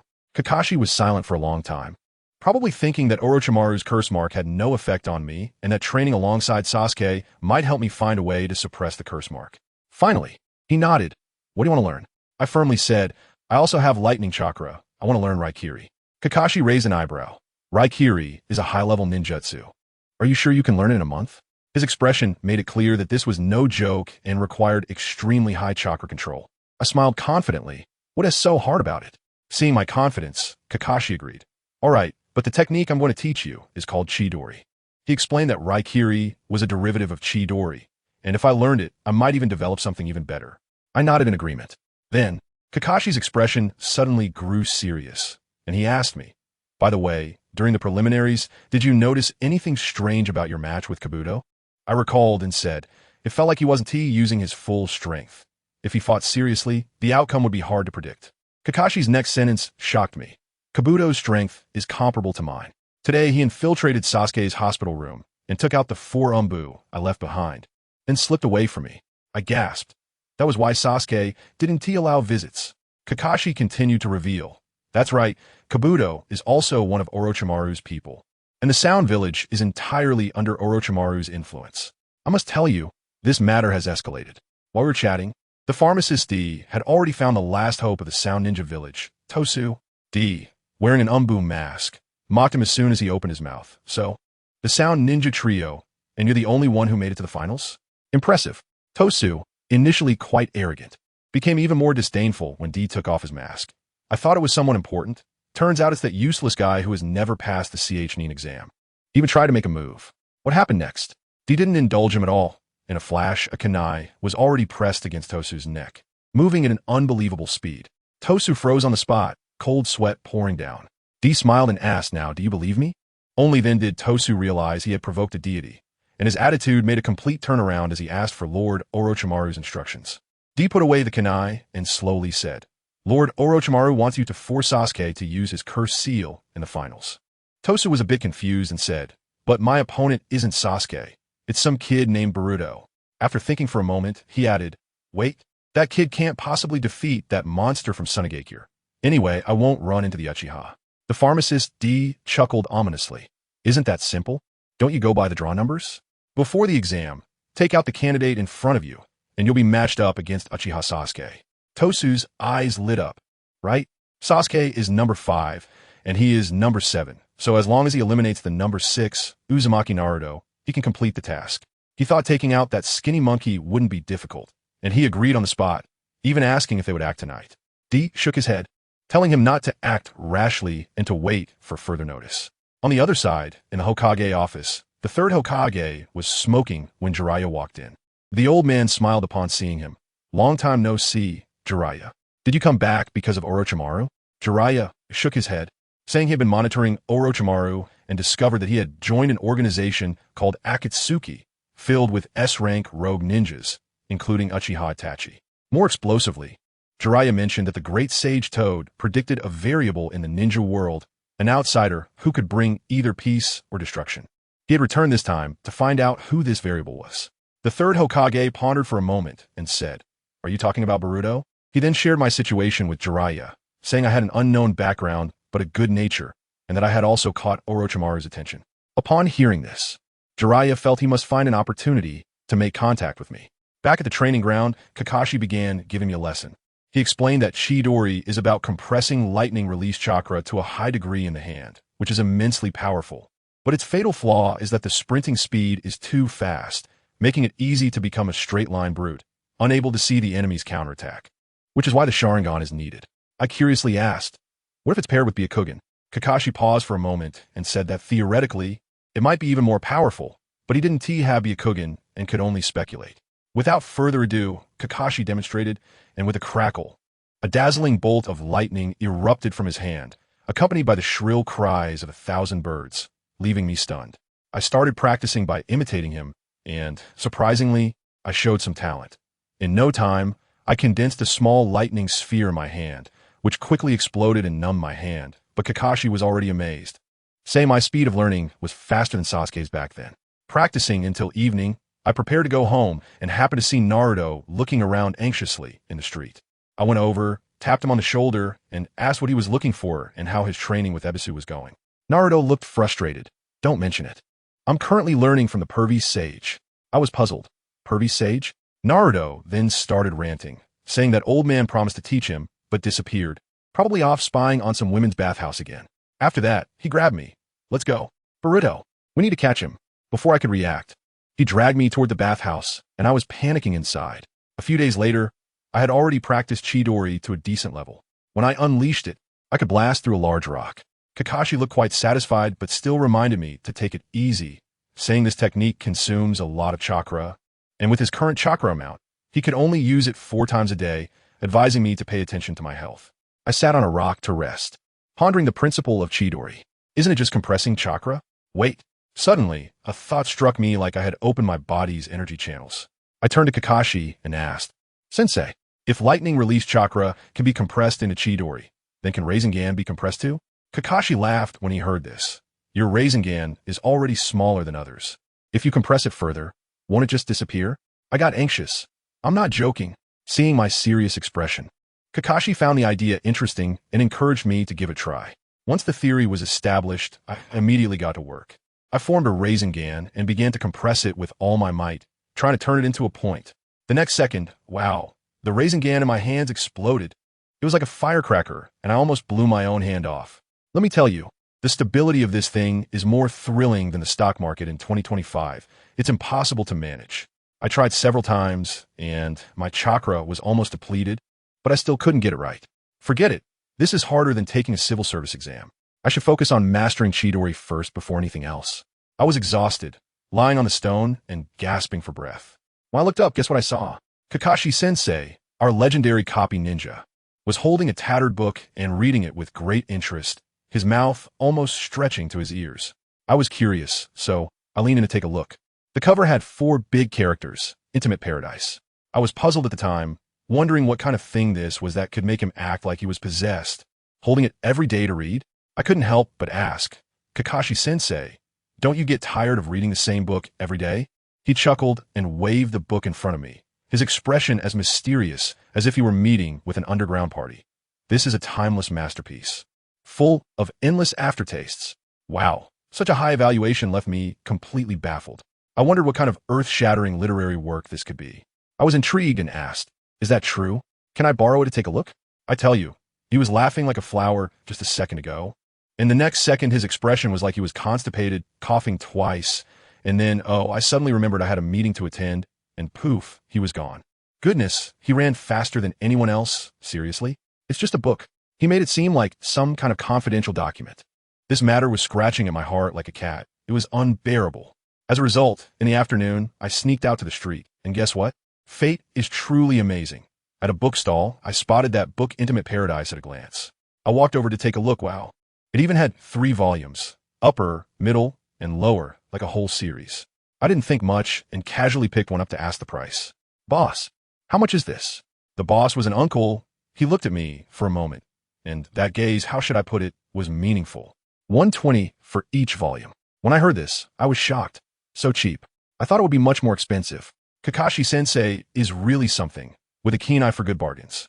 Without a second thought, I took out my money and bought it.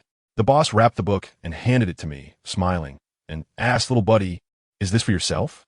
I replied confidently, of course. Upon hearing that, the boss smiled even more happily and patted my shoulder. Good job, kid, at such a young age. You're already one of us. No need to hide it. You have a bright future. I was a bit puzzled. Is there a sec for reading books? Kakashi Sensei reads in public every day, and no one says anything. What's the big deal? In the end, I grabbed the book. My curiosity was off the charts, and I opened it right in the street. I had only read a few lines. I reached out and grabbed. You're beginning to heat up. I tell you, I was instantly petrified. My hands were shaking like I had Parkinson's, and my face turned so red it felt like I could bleed. This is exactly one of those little yellow books. Does anyone understand? The high and mighty image of Kakashi in my heart shattered like a QR code. I quickly closed the book and looked around nervously. But the way everyone around looked at me changed completely. An aunt directly covered her child's eyes with a look of disdain. Oh, the world is going downhill. After saying that, she ran away with the kid. I opened my mouth to explain, no, it's not. But they ran away even faster. Just when I felt like I was going to socially die, I heard a voice behind me that I've dreaded my whole life. Boruto, what are you doing here? My whole body froze, and a chill shot from my feet straight to the top of my head. It's over, my mom has arrived. I turned my head mechanically, and sure enough, it was my mom, Hinata. At that moment, 2 words popped in my mind. I'm doomed. I instinctively hid the book behind me and forced out a smile that looked worse than crying. Aha, I'm studying theoretical knowledge. As soon as I finished speaking, I wanted to slap myself. What serious theoretical knowledge could be in that book? Kakashi, you sly old fox. You've really put me in a terrible situation. My mom didn't think much of it, and just responded with a casual "oh." I saw an opportunity and quickly stepped back, planning to slip away. But just as she was about to say something, my dad, that unpredictable guy, suddenly appeared out of nowhere and slapped me on the back, making me jump. I lost my grip, and that piece of evidence fell to the ground. My mom was so curious that she bent down to pick it up, and then her face changed color at an observable speed, from white to pink, from pink to red, and finally, it turned as red as a ripe tomato. She held the book like it was a hot potato, tossing it up and catching it, and in the end, she still nervously shoved it back into my hands. Bo, run. Is this what you call theoretical knowledge? I feel like I've lost all face to meet people, and I weakly ask, You saw everything? My mom's gaze wanders, and she stammers, well, this kind of thing, it's better to see less. Of course, I'm not saying you. Having a little quirk is normal. Next to us, my dad looks completely confused. What are you two talking about? I don't understand anything. Then his sharp eyes spot the book in my hand, and he immediately exclaims, isn't this that inappropriate novel by Kakashi-sensei? Right after that, he turns to my mom with a shocked expression and asks, Hinata, why did you buy Boruto this book? I felt like the sky was falling at that moment. My mom was so anxious that she couldn't even speak clearly. No, it's not that. It's that Boruto's book fell, and I picked it up to give it back to him. After saying that, she really couldn't stay there any longer, covered her face, and ran away. At that speed, it felt like she was about to faint any second. I really can't clear my name even if I jump into the Yellow River. Just when I felt hopeless about life, a greasy voice came from behind. Hey, isn't this my work? Kid, you have good taste. I turned around and saw an old man with white hair, wearing a headband with the word oil written on it, looking at me with great interest. My work? Goodness, the source of all evil emotions is right here. My anger flared up instantly, and my body shook with rage. He was still there enjoying himself. Looks like my book is quite famous. Should I sign it for you? Ha ha. I couldn't hold back any longer. Regardless of who he was, I swung a punch. Take this, you perverted novelist. As a result, he lightly extended his hand and caught my fist, regretfully saying, What a shame. Turns out you're not a fan, but a hater. It was then that I realized, isn't this the legendary Jiraiya, one of the 3 legendary ninjas from the photo? Then my dad jumped out from the side, pointing at him and shouting, That's right. He is the legendary pervy sage. Jiraiya instinctively nodded. That's right. Pervy sage. Realizing something was off, he quickly gave my dad a smack on the head. He cleared his throat and started an awkward self-introduction that could bore someone to death, talking about being one of the invincible 3 ninjas. A handsome man who could silence crying children. I responded with just an "oh," and the atmosphere became extremely awkward. Later, my dad dragged him off the train, and I hurriedly followed, as it's good to have more skills. But what did that old perv say? He said he needed to gather important materials. My dad immediately called him out. Sounds nice, but you're just going to the bathhouse to peep. Upon hearing this, I thought, here's my chance.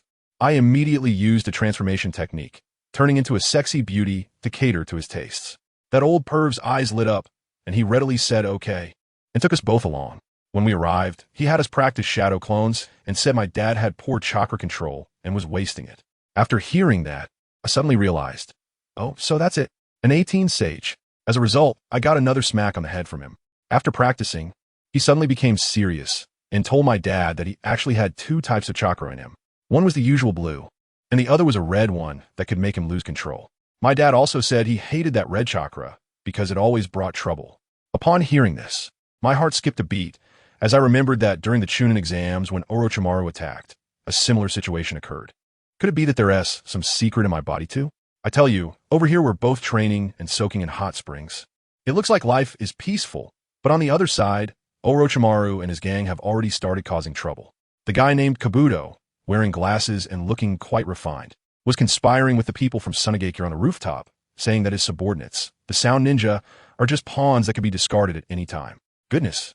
This is top-tier workplace PUA, it's cold-blooded.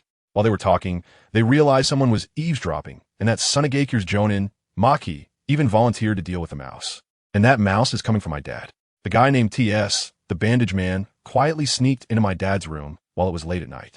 He looked at my dad sleeping soundly on the bed, thinking he had succeeded and was about to pull out a kunai to finish him off. But he didn't know that I had already anticipated their arrival, so I wasn't actually asleep. Just as the bandage man revealed the kunai, I threw one from the shadows, directly pinning it to his arm. I coldly walked out. You Sound Ninja, do you just love doing sneaky things? He was startled, probably cursing me for not sleeping at night. But he reacted quickly, throwing 3 kunai toward my dad on the bed. But when he turned back, the bed was empty. My dad suddenly appeared in front of him and kicked him flying out.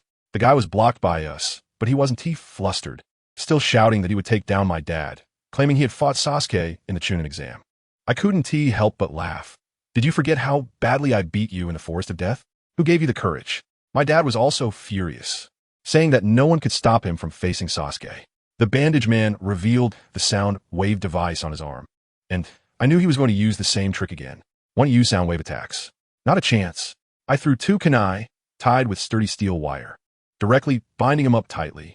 I said with a smile, "It's late, don't disturb the peace." Saying that, I suddenly yanked the wire, trying to pull him over. He was tough too, actually biting down on the kunai stuck in his arm, pulling it out with force, and then cutting the wire on his body.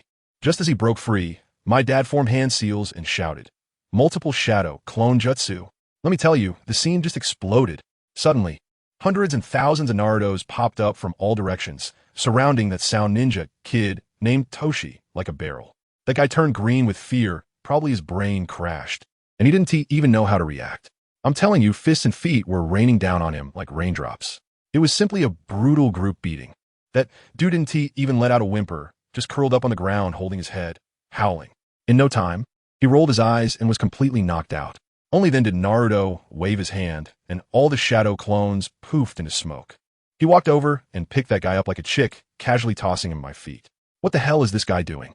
Naruto clapped his hands, looking disgusted, saying he was too weak. I had just warmed up, and he was already down? With such little skill, he asked, trying to play sneak attack. Without saying a word, I turned around and grabbed a bundle of rope from inside the house, tossing it to him. Stop talking and hurry up and tie him up.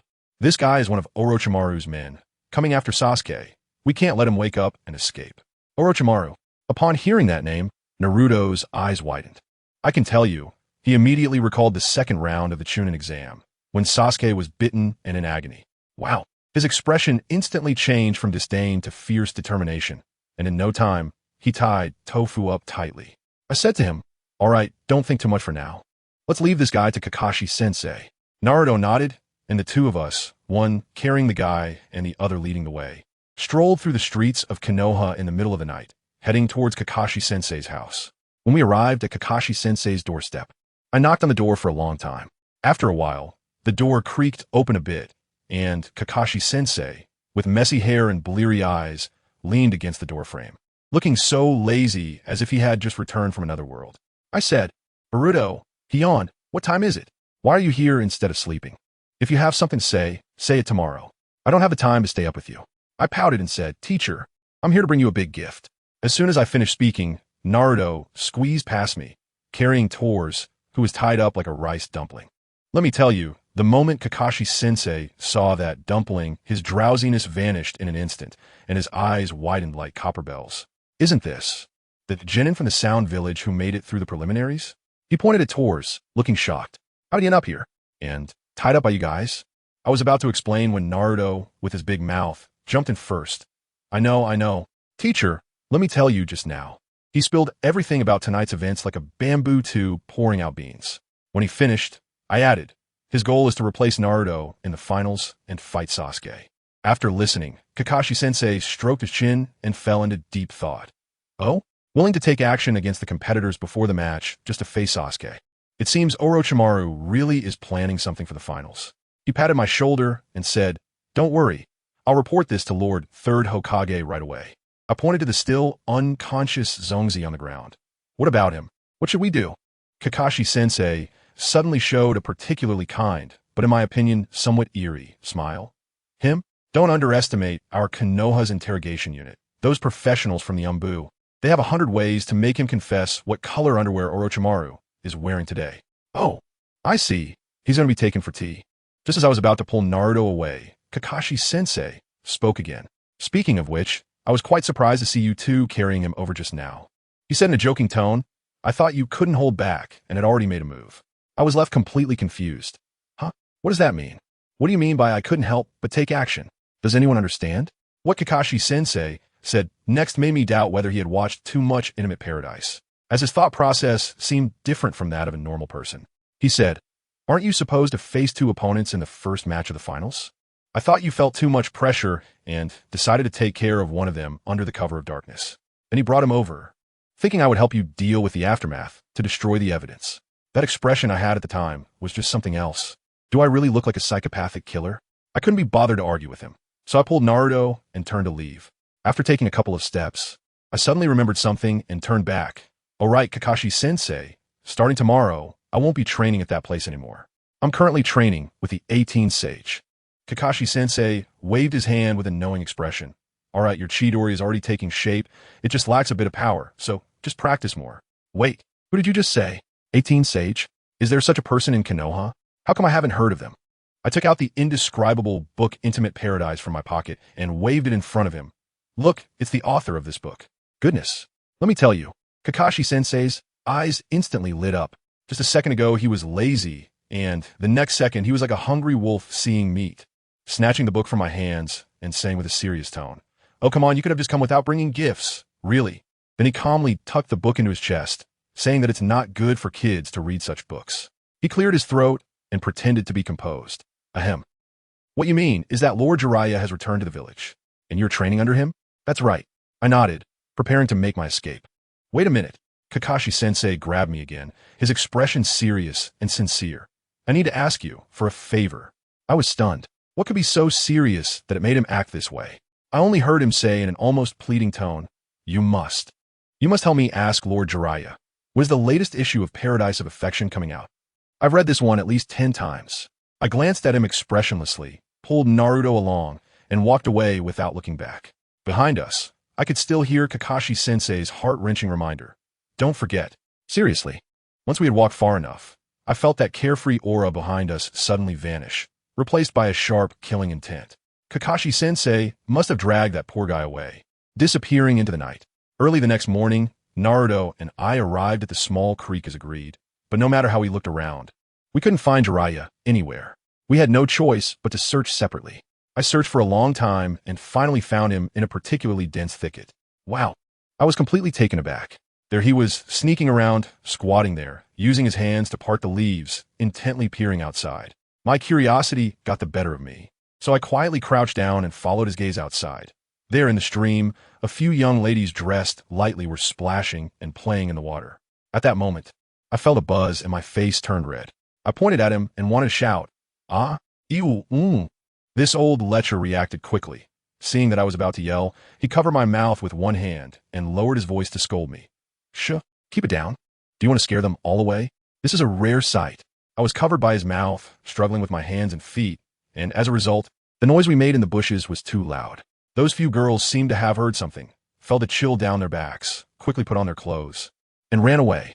Jiraiya saw that everyone had fled and finally released me, then looked at the empty creek with a heart full of pain. Damn it. I shrugged helplessly, and at that moment, Naruto also came over. Jiraiya then stood up, dusted off his clothes, and looked nonchalant. "All right, since everyone is here, I'll start teaching you the ultimate technique." He turned to Naruto and said, "Naruto, do you remember what we talked about yesterday? The fact that you have 2 types of chakra inside you, the blue one and the red one." Naruto scratched his head and replied, "Yeah, I remember." "What's up?" Jiraiya said, "Now try to see if you can actively gather that red chakra." As soon as I heard it, I thought it was unreliable. Active condensation? What if it gets out of control in his current situation? Naruto nodded repeatedly. Yeah. What if I lose control and hurt you guys?" "Ha ha ha." Jiraiya laughed heartily. "Don't worry, Even if you lose control, with me, the sage, around, I can suppress it in no time. Now focus, feel the power inside you. Naruto had no choice but to sit cross-legged, close his eyes, and, after holding it in for a long time, his face turned red, but in the end, he's still deflated. No way, no matter how I do it, it still comes out as ordinary blue chakra. You really have no talent, Jiraiya commented mercilessly. Naruto exploded on the spot. Stop making sarcastic comments. I don't even understand that thing myself. Jiraiya waved his hand, probably thinking about the Nine Tails chakra, but said to Naruto, try again. As a result, Naruto tried several times, but it was of no use. He completely gave up and asked dejectedly, hey, perverted sage, what technique are you going to teach? Is it related to this red chakra? Only then did Jiraiya reveal the answer. It's very related. You, who possess two types of chakra, have limitless potential. For example, what I'm going to teach you now, summoning technique. By signing a contract with blood and living beings, you can summon them from another space anytime, anywhere. How cool is that? Wow, that sounds so awesome. Hurry up and teach me. Naruto instantly revived, his eyes shining with excitement. I was a bit uninterested and muttered softly, spirit summoning. I've learned this, just having contracted a spirit beast. I recalled the blunder I made before when I carelessly summoned new. Jiraiya said to Naruto, first, you need to use up all your ordinary chakra. All right, Naruto replied confidently and formed hand seals, thinking, I have a quick way to use up my chakra. Multiple shadow clone technique. With a bang, hundreds of Narutos appeared. Jiraiya nodded. Oh, using shadow clones to consume chakra. That's pretty clever. But the next second, those hundreds of Narutos started to gather chakra balls simultaneously, their hands glowing blue. Jiraiya turned pale with fright and rushed forward, shouting, wait. Stop. Hurry up and stop. Do you want to flatten this place? You almost destroyed this feng shui treasure land. Where will we gather materials in the future? Naruto shuddered at the yelling and quickly stopped. But several shadow clones were caught in the backfire and exploded into smoke. Since he couldn't use the Rasengan, Naruto decided to be bold and waved his hand at all the shadow clones, saying, listen up. Starting now, it's a free-for-all. The last one standing is the strongest. And thus, a fierce battle of me against myself began. Jiraiya returned to my side, still mumbling, I don't know which idiot taught him the Rasengan. He has no sense of proportion at all. I awkwardly raised my hand. Actually, it was me who taught it. Oh, Jiraiya squinted at me. So you can use it too? Come on, show me one. Maybe I can give you some guidance, huh? Well then, I thought to myself that I had to show off a bit. So I extended my palm and began to gather chakra. Jiraiya instantly put away his playful smile, his expression becoming extremely serious as he fixed his gaze on my hand. A stable Rasengan quickly took shape in my hand, but his attention was drawn to the diamond-shaped wedge in my palm, and his brows slightly furrowed, probably pondering what that thing was. I didn't pay attention to him. The Rasengan in my hand had already been fully formed. I suddenly threw the sphere at a distant large tree. Boom! With a loud bang. The tree was blasted through with a big hole. Jiraiya was stunned. The Rasengan can be thrown, and it can disappear and reappear mid-flight? Are you using a derivative ninjutsu with added nature transformation? I touched the back of my head and said, I accidentally infused it with lightning release chakra, and it turned out like this. I see. Did you add the lightning release nature to the Rasengan? Jiraiya exclaimed in amazement. What an interesting experiment. This really compensates for the slow speed of the Rasengan and puts it far ahead. Upon hearing this, Naruto excitedly chimed in. Can I do it too? Can I also add a nature to my Rasengan? I nodded. Theoretically, it's possible. As a result, Jiraiya slapped him on the back of the head. Have you run out of chakra, you brat? Just here to join the fun. Hurry up. After a long while, Naruto finally destroyed the last shadow clone, and he was exhausted like a dead dog, lying sprawled on the ground, completely drained of chakra. I was taken aback by the amount of chakra. If Kakashi-sensei were here, he would probably be hospitalized for half a month. Jiraiya then strolled over slowly and nodded in satisfaction. All right, I finally squeezed it all out. Now, watch me demonstrate the real secret technique. Upon hearing this, Naruto immediately sprang up like a fish. I've been waiting for this. Jiraiya bit his thumb, smeared some blood on his palm, then quickly formed hand seals and slammed his hand on the ground, summoning jutsu. With a loud bang, smoke dispersed, revealing a gigantic toad in front of us. Its tongue wrapped around a huge scroll. Wow, so cool. Naruto's eyes widened. Jiraiya chuckled. Open the scroll, write your name in your own blood, and then press your hand seal, and the contract will be established. Naruto eagerly took the scroll, bit his finger, quickly wrote his name, and then slapped a blood seal on it. Once done, he ran to the side, excitedly getting ready to summon. Jiraiya handed the scroll to me. You should sign one too. Really? I can too. I could hardly believe it. Jiraiya smiled and nodded. I excitedly took the scroll, unfolded it, and to my surprise, besides Jiraiya and Naruto's names, my grandfather Minato Namake's name was also on it. I paused for a moment, then bit my finger and solemnly wrote my name, pressing down my hand seal. Just then, I heard Naruto's excited shout from not far away. Ninja art, summoning jutsu. Wow, look everyone, I did it. I rushed over and saw a puff of smoke dissipate, and on the ground, a little orange tadpole was hopping around, with its legs not even developed yet. Ha! I burst out laughing right there. Isn't this just a tadpole? Where's the frog? Wait, this doesn't count. It was a mistake. Naruto's face turned red as he covered the little tadpole with his hand. A bad idea suddenly popped into my mind. So I bit my finger and intentionally used only a little bit of chakra, shouting, summoning jutsu. Sure enough, after the smoke cleared, a yellow tadpole, even smaller than Naruto's, appeared at my feet. When Naruto saw it, he burst out laughing. Ha ha. So you can only summon a tadpole too. Jiraiya was so furious that veins popped on his forehead, and he punched both of us on the head. Is the summoning technique something for you two to play with? Do it again. I rubbed the bump on my head, serious this time, and slammed my palm on the ground. Ninja art. Summoning technique. As the smoke cleared, a large, yellowish toad, about half a person's height, appeared before me. Jiraiya nodded in satisfaction. Oh, not bad at all, a big toad. To be able to summon something this big on your first try shows great talent. He turned to Naruto. It's your turn. Naruto took a deep breath and formed the hand seals again. After the smoke cleared, it was still that little orange tadpole. Ha ha. How come it's another tadpole? I couldn't help it.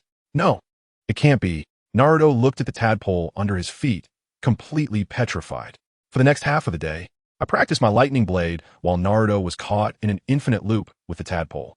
His fingers were almost bitten to shreds. He felt anemic. But no matter how hard he tried, he always summoned that little tadpole.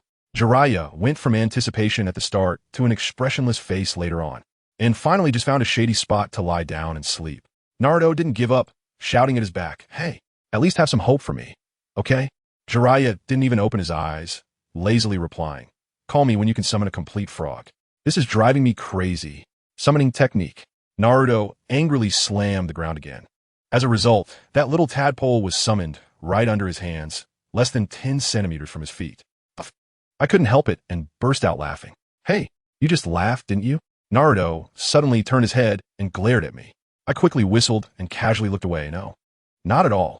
You've clearly been laughing all along. Just as the atmosphere in Konoha village became tense with the discovery of the body of the proctor, Moonlight Breeze, Naruto's summoning practice finally made a tiny, insignificant bit of progress.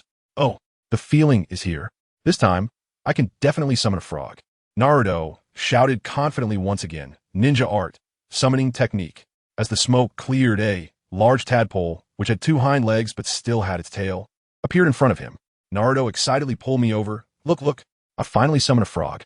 I looked at that thing, my mouth twitching wildly. Are you sure this thing is called frog? Although it has legs, it still has a tail.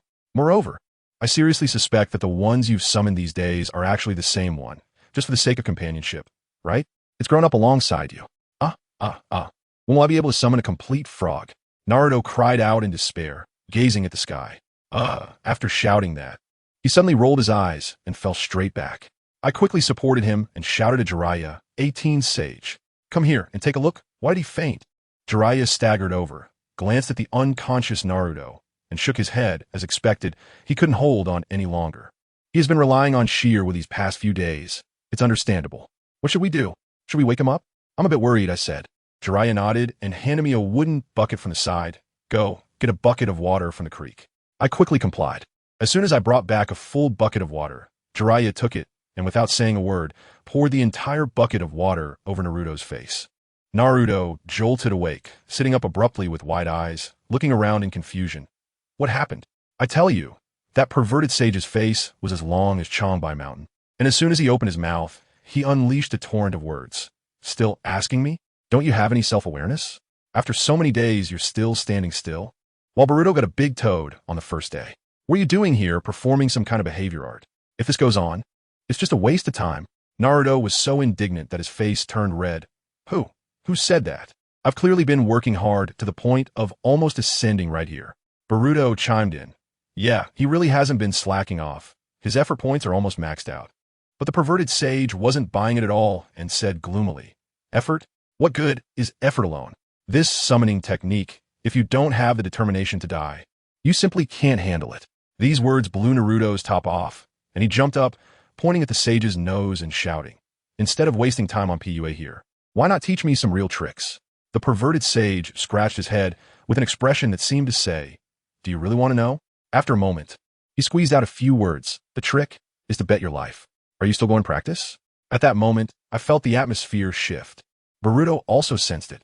This old man was definitely not joking this time. But who is Naruto? The number one hard-headed person. Without thinking, he shouted back, Of course. When have I ever backed down? Is that so? The perverted sage nodded and stood up, then follow me. I thought we were going to have some intense training, but instead, this old man took us around the village all day, asking here and there what else Naruto wanted to eat or play with, like some kind of end-of-life care. In the end, he brought us to Aika Ramen and generously waved his hand. Eat whatever you want, go ahead. Upon hearing this, Naruto wasted no time and dug in, mumbling excitedly, This is great. If training were like this, I could train forever. Jiraiya smiled at him. Eat up. It's the last meal anyway. Last meal? With his mouth full of noodles, Naruto looked confused. It's fine. Just eat until you have no regrets in this life. I tell you, when I saw Jiraiya's expression at that moment, I felt a chill down my spine. This was not just treating us to a meal. It was like preparing a last supper. Only Naruto, that single-celled organism, was completely oblivious, still ordering everything on the menu. Halfway through, I noticed something was off. Out of the corner of my eye, I saw the perverted sage. He was sitting there, but his butt was already scooted to the edge of the chair, his whole body leaning toward the door. The posture clearly indicated he was ready to bolt at any moment. After Naruto finished his last bowl, satisfied and burping, he wiped his mouth and shouted, I'm full. Thanks for the treat, perverted sage. Huh? Before he could finish his sentence, he was dumbfounded. Where the perverted sage had sat, there was only a green-toed wallet left. The person had vanished without a trace. Damn it. Boruto, what do we do? The perverted sage skipped out on the bill.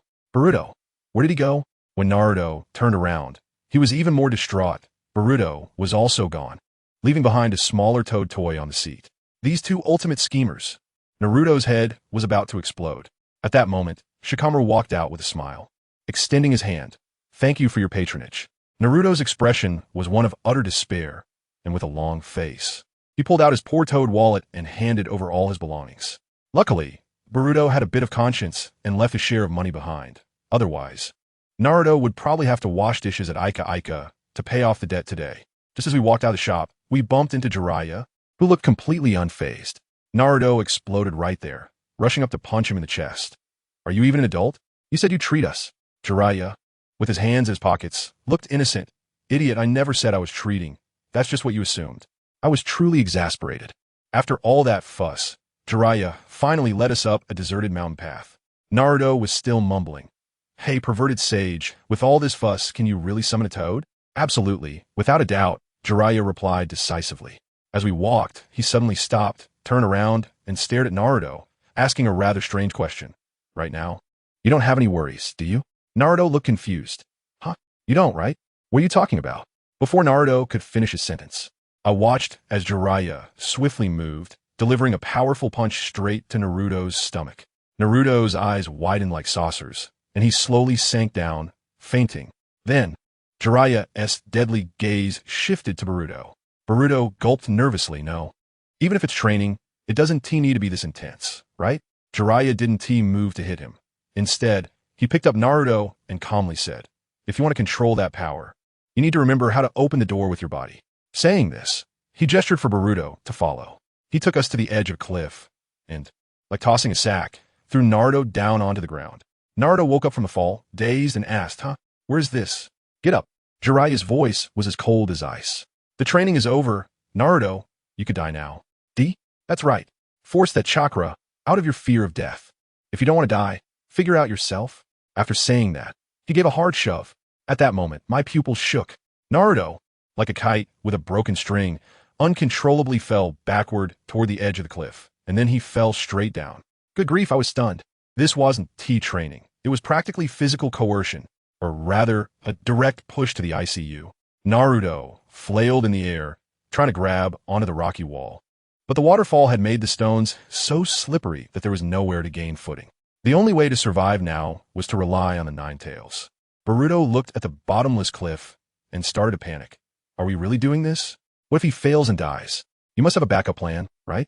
Jiraiya completely ignored him, instead turning to Boruto with an especially deep gaze, saying, "Before Naruto climbs back up, let us listen to a story." Boruto's heart skipped a beat, but he still nodded. Jiraiya stared at him and said slowly, "Once upon a time, a sage prophesied that a visitor from beyond the stars would descend into this world, holding the future of the ninja realm. Coincidentally, in Konohagakure, there just happens to be such a person with a mysterious background, no past to trace, as if they appeared out of thin air." He didn't name names, but the implication was all too clear. "What do you think of my story?" Jiraiya asked with a half-smile, finally lightly uttering the name, Naruto Uzumaki. Family, who understands? I felt a chill run down my back at that moment. This old man, usually looking unserious, turned out to be a schemer, having already stripped Boruto of his last shred of dignity. Boruto, however, was straightforward, directly laying it all out. "When did you start to suspect me?" Jiraiya smiled. "Don't underestimate my intelligence-gathering skills. You look like Naruto, you both can perform the Rasengan. And even your seduction techniques are identical. If you say you two aren't related, no one would believe it. Plus, your last name is Uzumaki. But you don't have red hair, and your talent resembles Minato's. But I know Minato. He wouldn't dare, or Kushina would twist his head off. So, excluding all impossibilities, what remains, no matter how absurd, is the truth." "You're right," Boruto nodded. "I'm from the future, Boruto Uzumaki." Jiraiya showed a look of I knew it and sighed. The future. By then, there should be no wars, right? Boruto was about to say, after the Fourth Great Ninja War, when Jiraiya interrupted him with a hand gesture, saying no spoilers. The ending is best left for last. He spoke lightly, but I could see from his expression that he knew more than he let on. He laughed heartily, scratching the back of his head. Who knows? I might not even live to see that day, huh? This old man, he understands everything but doesn't want to hear anything, just trying to be carefree. Boruto looked at him, his eyes slightly red, and quietly called out, "Grandpa Jiraiya." Jiraiya stretched out his hand and rubbed his head vigorously. "I've gotten so used to calling you 18 Sage that I can't adapt to changing it suddenly. Stop overthinking, live in the moment." Then he changed the subject. "So, what are you doing in this era?" Boruto shook his head. "I don't even know how I got here, and I can't go back." "I see." Jiraiya patted his shoulder. "Then before you find a way, enjoy this time well. Oh, right, last question. What's that diamond mark on your palm?" "This." Boruto raised his hand. "It appeared after I teamed up with my dad to defeat a guy named Otsutsuki Kinshiki." Otsutsuki. As soon as I heard those words, my head buzzed. It felt like the information had burned out my CPU. Jiraiya's brows also furrowed instantly. Boruto continued, "I ended up here right after defeating him." Just then, before Jiraiya could ask more, a thunderous roar erupted from the bottom of the cliff. "Jiraiya, you bastard! What do you want by summoning me? Come out right now." Jiraiya covered his face with a helpless expression. "Great. It seems Naruto succeeded, but he's summoned the most troublesome guy." "Who is that?" "Frog Wanta." Jiraiya's expression turned serious. "I can't handle him either, and if he finds out, it will be even more troublesome. Quick, hide." After saying that, he dragged Boruto behind a large tree. Just as he finished speaking, a frog the size of a small mountain jumped up from the bottom of the cliff, landing with a noise that felt like an earthquake. Boruto's eyes widened. "Wow, that's way bigger than mine." Jiraiya whispered from behind the tree, "This is going to be fun. I feel sorry for Naruto, but he can deal with this mess on his own." Naruto, having exhausted his chakra, rolled off Frog Wanta's head, but soon struggled to climb back up. Frog Wanta was shaking like crazy, trying to throw him off. It was a battle between man and frog that lasted until nightfall. In the end, Naruto held on with sheer willpower, then gloriously fainted, but still held tightly onto Frog Wanta's clothes. Frog Wanta exchanged a few pleasantries with Jiraiya, basically saying the kid is all right, and he would take him as a little brother, then disappeared with a bang. Before leaving, Jiraiya specially reminded Boruto, "Your identity, besides me, no one else knows, right? Remember, be cautious in your words and actions. Every move you make could change the future." The scene shifted to Konoha Hospital. Naruto slowly awakened and, seeing the unfamiliar ceiling, was dumbfounded. "Where am I?" Boruto sat beside him. "Hospital, you've been sleeping for 3 days and nights." 3 days and nights? Naruto sat up in shock. "What about the Chunin exams?" "They ended already," Boruto teased him. "What? Ended? Why didn't you wake me up? How can I face Sasuke now? Stop shaking me. I'm just kidding, they start tomorrow. As a result, Naruto shook even more vigorously. Then why didn't you wake me up sooner? Where's the pervy sage? I need to train. Shikamaru, in the adjacent bed, looked at them with disdain. You two are really troublesome. There's only one day left. It's useless to rush now. Naruto quieted down, patting his stomach. I'm hungry. Shikamaru happened to have a basket of fruit. He heard that Choji was hospitalized for overeating barbecue. So Naruto insisted on going to Choji's room to eat fruit in front of him. On the way to the ward, I noticed a layer of fine sand on the ground. Naruto also noticed it. When he turned around, he saw Gaara standing behind them like a ghost. What do you want? Naruto shouted. Gaara's voice was icy cold to test my opponent's strength. If he's too weak, I'll kill him. Maybe I can get a more interesting opponent tomorrow. Boruto stepped forward. Don't worry, I'll definitely let you know my strength. Just then, Shikamaru used shadow imitation technique to restrain Gaara. Gaara's face showed no expression, only killing intent in his eyes. Dare to block me? I'll kill you all. This completely angered Naruto. You bastard. What are you? Shikamaru quickly pulled him back. Why provoke this monster, you idiot? I have a real monster inside me. Naruto gritted his teeth, determined not to lose to this guy. Monster? Gaara said with a hint of self-mockery. So I am one too. I've been a monster since the day I was born. He began to recount his past, saying he was sealed with Shikaku, treated as a weapon since childhood, feared by everyone, and even attempted to be assassinated by his own father. I was creeped out. This guy's childhood was like a hellish nightmare. So why do I exist? Why do I live? Gaara's eyes were hollow and mad. In the end, I concluded that the meaning of my existence is to kill everyone except myself. I fight only for myself, loving only my own Shura. This deeply hurt Naruto. He remembered his own past of being ostracized as a monster by the whole village. But he was luckier than Gaara. He met Iruka-sensei and many friends. I can understand you, Naruto said softly, but I met people who accepted me. Friends? Gaara sneered, interrupting him. Who knows if they're just with you because they're afraid of you? I've seen enough of this hypocritical stuff. You bastard. Naruto exploded, unable to tolerate the insult to his bonds, and threw a punch at Gaara's face. Gaara, restrained by the shadow imitation technique, couldn't move and took the punch. A piece of the sand armor on his face cracked. Hey, Naruto, I'm using a technique. I'll move too. Shikamaru gritted his teeth in pain. Sorry. In that brief moment of distraction, Gaara broke free. A fierce expression appeared on his face, and the sand instantly condensed into shurikens, shooting towards Naruto. Watch out, Boruto shouted, quickly forming hand seals, lightning release, thunder, arrow. A streak of lightning flashed and shattered the sand shuriken. But Gaara's attack didn't stop. A tsunami of sand surged from his gourd, rushing toward Boruto and Shikamaru. Sand binding coffin. The sand came pouring in like it was free. Boruto fired another thunder arrow, electrifying the sand, but it couldn't stop it. It looked like they were about to be buried alive. Boruto gritted his teeth, and his palm began to flicker with purple lightning. Seemingly ready to use the trump card, he prepared for the Chunin exams. Just then, all the sand suddenly stopped in front of him. Boruto halted his movements, realizing Shikamaru seized the opportunity. Using the shadow created by the sand to activate the shadow imitation technique again, restraining Gaara once more. But this time, Shikamaru's technique only held for a few seconds before Gaara's sand began to stir again. What's going on? Shikamaru was stunned, wondering why his technique wasn't working. Gaara's sand was completely out of control, surging towards him like a tidal wave again. Just at that critical moment, a voice rang out. That's enough. The match starts tomorrow. Do you plan to finish it here today? Finally, a teacher had noticed the commotion. Gaara gritted his teeth in frustration, retracting all the sand and holding his head in pain. Before leaving, he turned his head and stared at Boruto fiercely. I will take care of you before that. I hope you won't let me down. I will definitely kill you all. After saying that, he turned and disappeared at the end of the corridor. Shikamaru immediately felt his legs go weak and let out a sigh. The troublesome guy had finally left. That night, Naruto brought Boruto to Ichiraku Ramen again. Still thinking about this afternoon? Boruto looked at Naruto, who was lost in thought. Naruto nodded. He feels just like the old me. When you fight him, be careful. What he said at the end didn't sound like a joke. Don't worry, I'm quite confident, Boruto replied. I have a good idea about his fighting style with sand. As long as you can handle that strange sand of his, Naruto said, then thought of another person.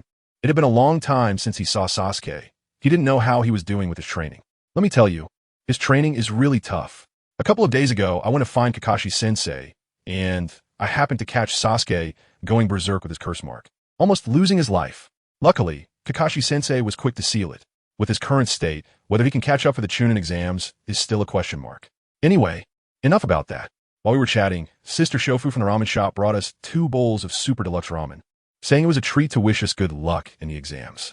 You know how it is, free ramen tastes so good. Just when we were focused on eating, Gaara was squatting alone on the rooftop looking at the moon, giving off an aura that screamed stay away, mumbling something about a full moon.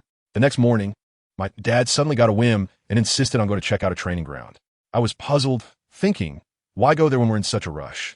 But when we arrived, I found out that Aunt Hinata was actually there too.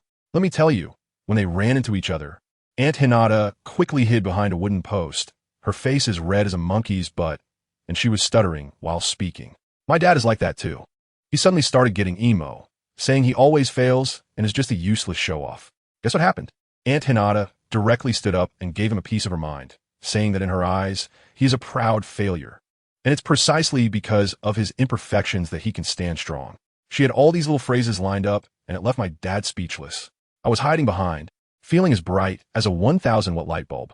As a result, my dad got pumped up, and, looking at Aunt Hinata, took a while to come up with something, finally sputtering out, "I've always thought you were a quiet and strange person, I swear." My heart sank at that moment. His straight man comment was simply outrageous. But then, a miraculous twist came. He quickly followed up with, "But I really like people like you." Oh my dead heart came back to life. This move was a masterclass in extreme tension. I have to jot this down. When we left, Aunt Hinata was still cheering us on from behind. When we arrived at the exam venue, it was truly a sea of people with drums beating everywhere. When they called the roll, they found only 7 out of 9 had shown up. Sasuke didn't come. Shikamaru was complaining about us arriving late, and Gaara snorted, implying that if he was scared, he should just say so. Naruto was anxious, searching everywhere for Sasuke. Shikamaru said, not just Sasuke, but even my opponent Toss was missing.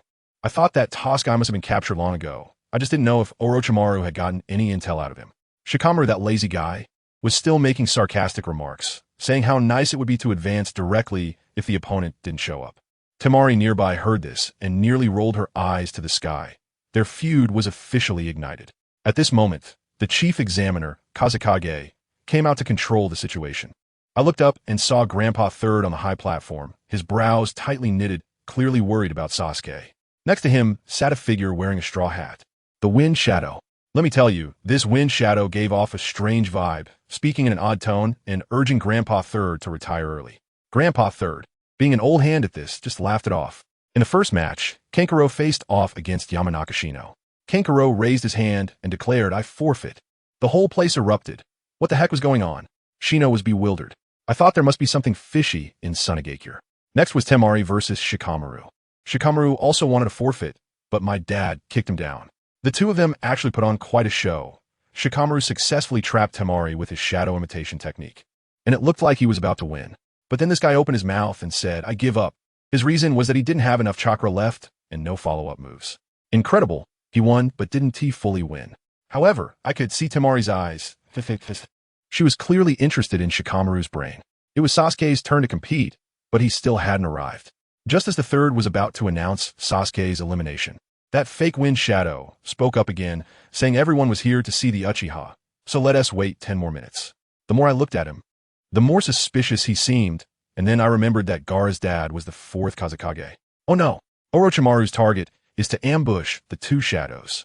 I immediately wanted to run away to report, but Gaara, Temari, and Kankuro surrounded me and wouldn't let me go. Great, the order of the matches changed. And in the next match, I faced Gaara. In the entrance tunnel, 2 clueless ninjas came to ask Gaara to throw the match, but without a word. Gaara used his sand to crush one of them, and the other one was so scared he almost wet himself. If I hadn't used water release to stop it, he would have died on the spot. That scene left my dad dumbfounded, pulling me aside and saying that guy was a monster and telling me not to go out there to die. What could I do? If I didn't go out, that monster wouldn't let me off the hook either. When a match started, Gaara acted like he was having a mental breakdown, holding his head and shouting for his mother, saying he wanted to use my blood to atone. Then his sand came at me like crazy. Shurikens, sandstorms, all angles. No blind spots. I set off explosive tags, but he had an automatic defense sand shield that left him unscathed. Absolute defense, huh? I used Shadow Clone Jutsu for cover while my main body charged up a Rasengan and smashed it into him, cracking that layer of sand armor. I finally understood that his sand could defend against physical attacks, but couldn't block the intangible energy of the Rasengan. That guy got hurt and panicked, retreating into a giant sandball like a turtle, even making a sand out of keep watch outside. What a joke. I used Shadow Clone Jutsu with wind release to shoot myself out like a cannonball, gathering purple lightning in my hand. I call this move Purple Thunder Lightning Whirlwind, second form. Just as I was about to hit his sandball, guess who showed up? Kakashi-sensei and Sasuke finally arrived. Kakashi looked up and saw the purple lightning in my hand, his eyes nearly popping out. Not just him, but Sasuke next to him also had a look of disbelief on his face. I told you. With one strike of my lightning, I directly pierced through Gaara's sand shell. He reacted quickly and grabbed my arm, or else his shoulder would have been gone. But the electricity traveled up his arm and made him shiver. Goodness, when I pulled my hand out with force, guess what I brought out? A monster's claw made of sand. A tail of the Shikaku. When I looked into that hole, it wasn't Gaara at all. His eyes looked like the rampaging QB, terrifying enough to scare anyone. Just when Gaara was about to go completely crazy, it suddenly started snowing white fluff all over the place. I was puzzled at the time, wondering what kind of cyber snow effect this was. But the next second, the audience seats all collapsed in sleep. I looked up and saw that the figure on the stage, no, it was Orochimaru. His eyes changed, and he shouted attack. The smoke bomb exploded, and in a flash, the Umbu protecting the third Hokage was wiped out. Orochimaru grabbed the third Hokage like a chick and swooped up to the rooftop. Then, with a hum, a purple barrier enveloped the two of them. It was a sound force trick. One Umbu brother, not believing in evil, charged in and was taken out instantly. It was a disaster. Inside the barrier, Orochimaru finally stopped pretending and tore off his face. The third Hokage was so angry that his beard stood up. Orochimaru. Now everything was clear. All this talk of allies was just an act. Gaara was also persuaded to leave by his brother and sister, saying there was still a mission. I shouted at them, "What mission? Your Kazekage has been taken out by Orochimaru." The sand ninja leader, named Maki, looked skeptical and glanced at the roof. His face turned pale. Without a word, Sasuke chased after Gaara and the others. As for me, I dashed straight up to the roof. I had to save the third Hokage, but that barrier was really tough. When I hit it with a Rasengan, it felt like I was just scratching an itch. There was no choice but to summon someone summoning jutsu. But instead of the big toad, I got Toad Sage. He started smashing with a big fork, nearly collapsing the roof, but the barrier remained unyielding. Inside, Gakido was still taunting me, which made me so angry. Who understands a family pressure? Just then, the spike on my hand suddenly activated and black patterns crawled across half my face. I suddenly remembered that this thing could absorb jutsu, and the barrier was made of chakra, right? I reached out and touched it. In that moment, let me tell you, it was like plugging in a power bank for fast charging. The entire 4 purple flames formation was drained in an instant. Once the barrier broke, Orochimaru's face twisted in anger. He actually changed to a woman's face. And his voice changed too. The Umbu rushed in, but were blocked by the sound four. I had Toad Sage sit down hard on the roof, and the battlefield instantly turned chaotic. As a result, I found myself face to face with the second Hokage who was resurrected by Edo Tensei. I was using water style to clash with him, and I could smash him in the chest with a Rasengan, but he turned out to be Edo Tensei. Instantly recovering from the damage, pure cheating. My chakra was almost depleted, and I finally managed to hit him with a purple lightning strike. But he grabbed me from behind, and I couldn't move. Just then, I felt a chill at the back of my neck. That ghost child Maru was shooting a cold arrow from the shadows. Grandpa Third shouted, "Boruto, watch out." I wanted to dodge, but it was too late. As a result, the expected intense pain didn't come. I turned around, and Grandpa Third was standing right behind me. The arrow had pierced through his stomach and pinned his hand. Blood dripped down drop by drop. "Grandpa Third," I shouted in shock, completely stunned. That ghost child, Maru, wanted to shoot a second arrow, but was blocked by Grandpa Third's summoning beast, the Monkey King. Orochimaru was still there making sarcastic comments, and even though Grandpa Third's hand was injured, he was still forcing himself to perform hand seals and fight back. Just as it seemed Grandpa Third couldn't hold on any longer, a figure with white hair descended from the sky, performing the lion's mane technique. It directly strangled Orochimaru's snakes. Wow, it's Uncle Jiraiya. Seeing the situation turn against him, Orochimaru summoned a bunch of snakes as cover and fled with his little followers. Jiraiya helped me restrain the second Hokage, and then the sealing team arrived, finally managing to send this great deity away. I looked at Jiraiya and said, 18 plus Sage, Why are you so late? Is third Hokage all right? The third Hokage was taken back by the Umbu for treatment. Let me tell you, Jiraiya looked quite serious and said that a lot of sound and sand ninjas had come outside the village, and they even summoned a giant snake, which was a hassle to deal with. Just as he finished speaking, there was a huge explosion in the distance. We turned our heads to see that Gamaken and a group of Umbu were having a showdown with the first Hokage. The noise was incredible, like a demolition site. We quickly rushed over with the sealing team and managed to seal the first Hokage after some effort. Jiraiya looked at the several sealed coffins, gritting his teeth in anger, cursing Orochimaru for being so wicked, not even sparing the dead. But who understands family matters? Suddenly, the scene shifted and my vision went dark and bright. The timeline directly returned to the Chunin exam arena. The audience went wild, cheering for Uchiha with a tsunami of excitement. The atmosphere was intense. The referee, Naruto, glanced at his watch. 10 minutes were almost up, and it was clear he was about to announce that Naruto would advance directly. And guess what happened? As the BGM started, the main characters made their entrance. A gust of wind blew, and Kakashi-sensei appeared with Sasuke, shining at the right moment, looking quite flashy. Kakashi was scratching his head awkwardly and said, sorry, we're late. I rolled my eyes and thought, is being late a family trait of yours? Naruto, with his loud voice, shouted, Sasuke, you bastard, coming so late. I thought you were too scared to show up. Sasuke still looked cool and smiled slightly. Sorry to keep you waiting. Kakashi quickly asked the referee, with such a grand entrance, our qualifications haven't been canceled, right? Naruto had a knowing expression and teased, is your tardiness contagious? Fortunately, the match was just delayed, and their qualifications were preserved. In the stands, Ino was excitedly shaking Sakura, saying that Naruto definitely couldn't beat Sasuke. But this time, Sakura was unusually silent, staring intently at Sasuke and quietly said that kind of thing. Doesn't matter anymore. Let me tell you, Ino was stunned at that moment, probably wondering when her friend had been possessed. I don't have time to watch elementary school students fight, while everyone's attention is on the arena. I need to slip away quickly to find Grandfather Third on the high platform.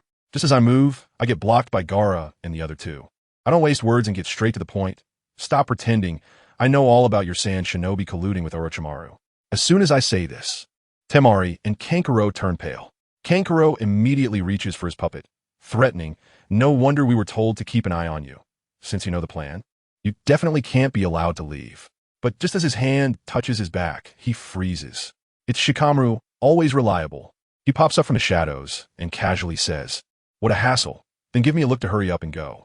Before coming here, I had coordinated with him, asking him to use the shadow imitation technique to help hold them off. I give him a thumbs up. Thanks, bro. I'll treat you to barbecue later. Gaara realized he had been tricked and immediately exploded with anger. The gourd behind him seemed to open its floodgates, and sand rushed toward my back. Unfortunately, it only hit my shadow clone. Seeing he missed, his fury intensified, and he turned his attack toward Shikamaru. Shikamaru quickly dispelled the jutsu and awkwardly dodged. Gaara didn't bother with him and directly chased after me, even placing a sand-made eye in the sky for panoramic surveillance. I was running at full speed, and just as I was about to reach the high platform, I was suddenly stopped by a voice. I turned around, and to my surprise, an old man wrapped in bandages, with a cross scar on his chin, blocked my way. I don't know him, so I asked, who are you? That old guy said he was the assistant of the third Hokage, named Shimura Danzo. As soon as I heard he was the assistant of the third Hokage, I relaxed my guard instantly and quickly revealed the information. The Kazekage on the high platform is actually Orochimaru in disguise. After hearing this, Danzo nodded and pretended to be serious. Orochimaru, just right. I have something to give to Hizen. Can you pass it to him? He said he would go gather the Umbu to surround Orochimaru. While speaking, he gave a knowing glance to a guy behind him named Aburame Shino. That guy understood immediately and pulled out a scroll from his pocket and handed it to me. At that moment, I didn't think much and reached out to take it. But just as I touched the scroll, his other hand swiftly grabbed my wrist. In the next second, my entire arm was in excruciating pain, feeling as if it were being devoured by tens of thousands of nanobots, and I instantly went numb. Disgusting patterns began to spread on my skin. It was then that I realized I had fallen into a trap. This thing was similar to the bugs from the Shino family, aimed at incapacitating me. I gritted my teeth against the excruciating pain, while with my other hand, I quickly gathered lightning release chakra and directed it into my body, hoping to electrocute these bugs. As a result, Danzo spoke up. control him, and bring him back to the root. I was furious at that moment, glaring at him and shouting, "Why? Are you in cahoots with Orochimaru?"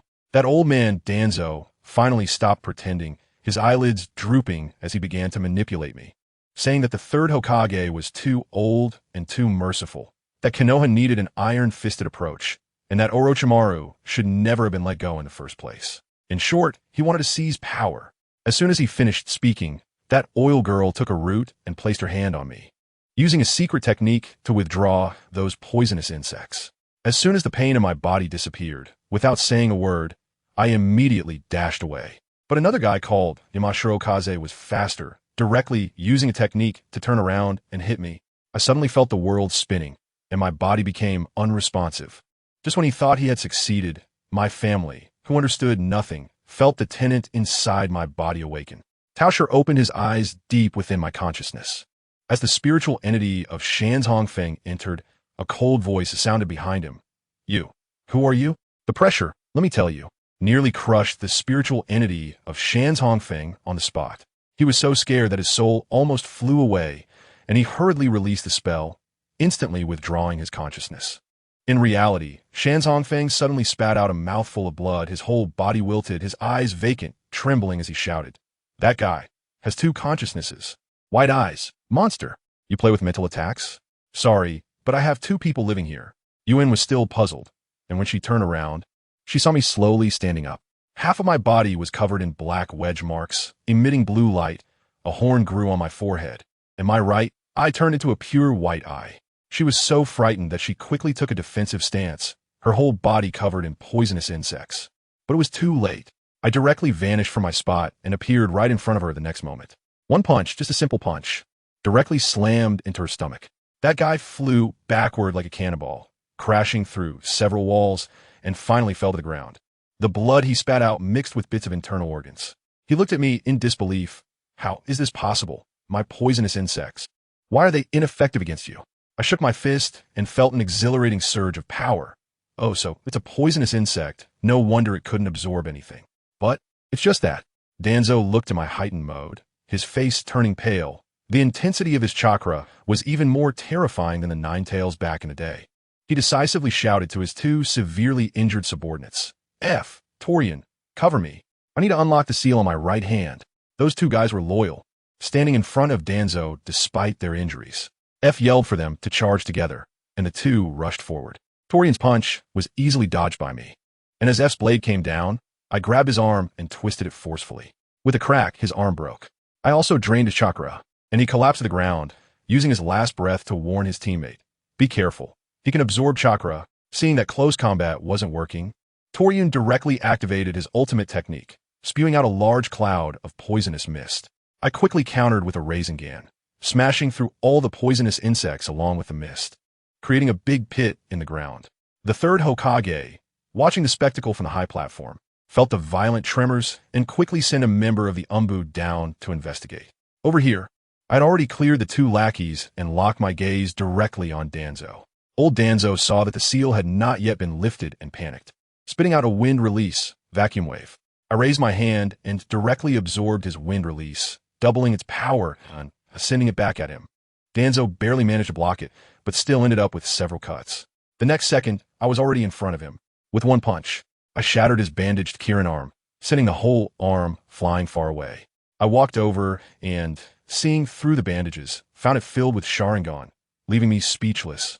I stepped on it with a crunch, sending his collection of Sharingan flying. "You!" Danzo covered his severed arm, completely breaking down. He suddenly tore off the bandages covering his eyes, revealing Shursue's Sharingan, intending to use Kodoemit's Tsukumi to control me. Just as he tore off the bandages and tried to glare at me with his Mangeki, I threw a kunai, piercing through and creating a hole in his head. Danzo let out a pig-like scream. He knew he had completely lost, and his only hope was to fight back with a chakra blade. However, as soon as the blade came thrusting towards me, I caught it and absorbed both the blade and its chakra completely. Old Danzo was utterly despairing and turned to run. I followed leisurely, creating a massive Rasengan. Feeling the deathly aura behind him, Danzo knew he couldn't escape, suddenly stopping with a crazed look in his eyes. He tore off his clothes, revealing the seal of the 4 symbols on his body, ready to trade blows with me. He roared at me with ferocity. For Konoha, I can't let a monster like you live. After saying that, he spat blood on the ground and drew a circle, activating the self-detonation sealing technique. Although I didn't know what it was, I felt something was wrong and immediately dodged. Then, with a loud bang, a massive black sphere suddenly expanded, swallowing my Rasengan along with half of the audience stands, completely sealing them into the afterlife. The third Hokage on the high platform was directly shaken to the point of losing his balance, causing half of the platform to collapse. He and Orochimaru, disguised as the fifth Kazekage, quickly jumped down to the arena. The sand and sound ninjas outside, seeing this commotion, thought it was an attack signal and almost rushed in. The Anbu who had been sent down barely escaped and ran to the third Hokage to report. Lord Third, I saw Boruto attacking Danzo, and Danzo was unable to resist. In the end, he used the four-symbol seal. The third Hokage was shocked on the spot. Naruto, still clueless, asked what kind of technique that was. The third sighed and said it was a technique of mutual destruction. Boruto was likely. Before he could finish his sentence, I appeared unharmed in the air above the arena, floating there, overlooking everyone. Finally found you. Gaara, seeing me, went crazy and used his sand binding coffin against me. The sand instantly wrapped around me like a zongzi. As he squeezed his hand, ready to shout "Sand Waterfall Funeral," I shattered the sand and flashed in front of him, delivering a punch. Gaara was hit into the wall, sinking into it and losing consciousness, unable to get down. So strong, Boruto. Naruto was about to rush over, but was stopped by the third Hokage. The third looked up at me and shouted sternly, "Who are you? Release your control over Boruto now." The peach style inside my body, was taken aback by this and then laughed. Hokage? I remember the so-called Hokage. Isn't it that fox? As soon as I sensed the nine tails inside Naruto behind the third Hokage, I instantly understood, wow, I've traveled back to the past. Seeing that persuasion was ineffective. The third Hokage directly summoned the Vajrarui stick, trying to trap me with the Vajra wall. However, as soon as that stick came over, I kicked it away with one foot. I casually formed a Rasengan and smashed it downwards. The audience was so scared that they were rolling on the ground. And Kakashi quickly took Naruto and Sasuke away with a body flicker technique. The third Hokage and Orochimaru, one using Earth Wall and the other using Triple Rashomon, barely managed to block my attack. Orochimaru looked at me, his eyes growing more excited, thinking things were getting interesting. He abandoned the original plan and clapped his hands. Summoning technique. Impure World Reincarnation.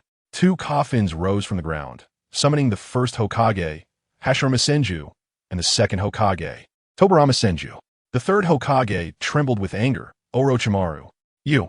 The second Hokage looked at Orochimaru, then at me in the sky, and even praised the young man who summoned us with a forbidden technique. An impressive guy. An Anbu beside them was so shocked that he was dumbfounded, exclaiming, "It's the legendary god of ninjas, the first Hokage." I heard this and raised an eyebrow, slowly speaking. "Oh, the god of ninjas? I want to see what qualifications you have to be called a god like us." As soon as I finished speaking, let me tell you, my body instantly flashed in front of the first Hokage, Hashirama Senju. I grabbed his shoulder right away. You get my meaning, right? I directly started absorbing his chakra. His younger brother, the second Hokage, Tobirama Senju, reacted quickly, opening his mouth to spray a high-pressure water gun at me. That thing was called water release, water breaking wave. Well, isn't that convenient? I stretched out my right hand, and on the spot, I confiscated it. Not only did I confiscate it, but I also added some extra power, sending it right back at him. He panicked and quickly formed a water wall to block it. But what happened? With a poof, the water gun, along with the wall and him, created a big hole in his chest. The next second, folks, you won't believe it, that hole in his chest actually healed itself. Oh, it's the impure world reincarnation, right? Infinite refills, huh? Fine. When the first Hokage saw his brother was injured, he also took action, using wood release, wood dragon technique to bind me tightly. The Anbu thought I was taken down, and I just laughed. With a substitution technique, I slipped away. In the next second, I appeared directly behind the second Hokage, grabbed his head, and with a bang, slammed it into the ground. I rubbed him into the ground, drained all his chakra, and then with a wave of my hand, opened a black portal, tossing him in like garbage. Goodbye. One down. When the first Hokage saw his brother was gone, he panicked, using a technique that plunged the area into darkness, trying to lock me in a small dark room. I just laughed. This was truly a case of showing off in front of an expert. I opened my Bikugan, and I could see everything clearly, where he was and how his chakra was flowing. As soon as he tried to sneak up on me, I used a gentle fist to seal his chakra points and sent him flying with a single palm. Just as I was about to package him up and send him away, a black rod came smashing down. It was the third Hokage summoning beast. Then suddenly, a giant claw made of sand emerged from the ground. Upon closer inspection, it was Gaara transformed, and the one-tailed Shikaku was directly online. He was so arrogant, pointing at my nose and shouting that he would kill me. And what happened? He unleashed a barrage of wind release, air bullets at me, and I absorbed all of it, casually commenting on how his chakra was far weaker than the Nine Tails. This completely broke his defenses, and he howled as he unleashed several more attacks. I doubled the wind chakra he had just sent at me, blasting away half of his body. He was still in shock when the third Hokage unleashed the 5 release, great multiple shadow clone technique, sending 5 shadow clones with 5 different elemental ninjutsu crashing down on me. Meanwhile, the battlefield was quite lively. Orochimaru, seeing the first Hokage he summoned being beaten up by me, shook his head, probably dissatisfied with the low-level version of the impure world reincarnation he had. Then he strolled over to Naruto's side. Sasuke exploded with anger, standing in front of Naruto and saying that this guy was not the Wind Shadow, but Orochimaru. Kakashi also instantly appeared to protect him. But Orochimaru, acting as if nothing was wrong, cheerfully tore off his disguise and threw a card at Naruto. When Naruto picked it up, it read, 7th Hokage, Naruto Uzumaki. He was delighted, saying he could indeed become Hokage. Let me tell you, Kakashi was speechless, saying, "You actually believe the enemy's words?" Then Orochimaru delivered a stinging remark. "This isn't mine, it's Boruto's."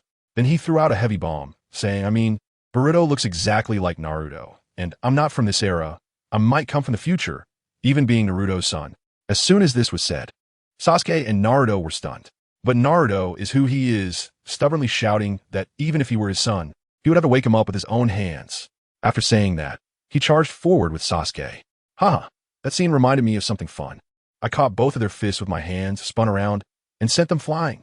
Naruto, being crafty, exploded a bunch of shadow clones in midair.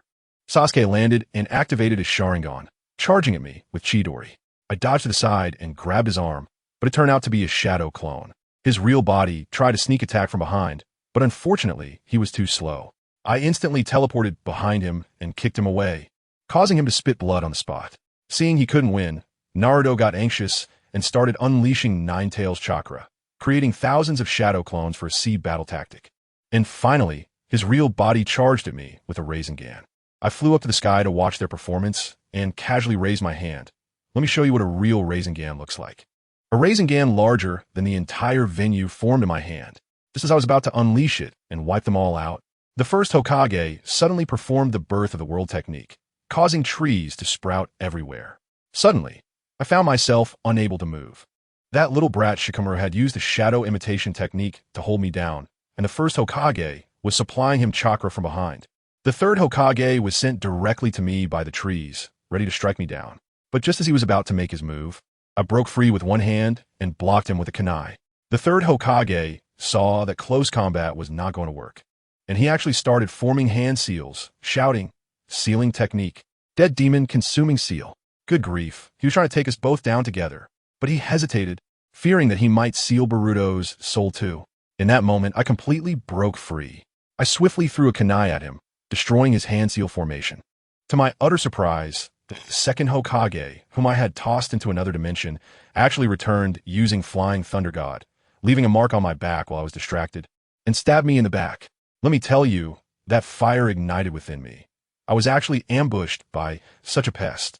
I kicked those 2 old men away, and just as I caught Sasuke, wanting to taunt him a bit, suddenly, something fell off. Inside this body, Boruto's consciousness actually awakened. That guy Momoshiki tried to suppress it, but it was already too late.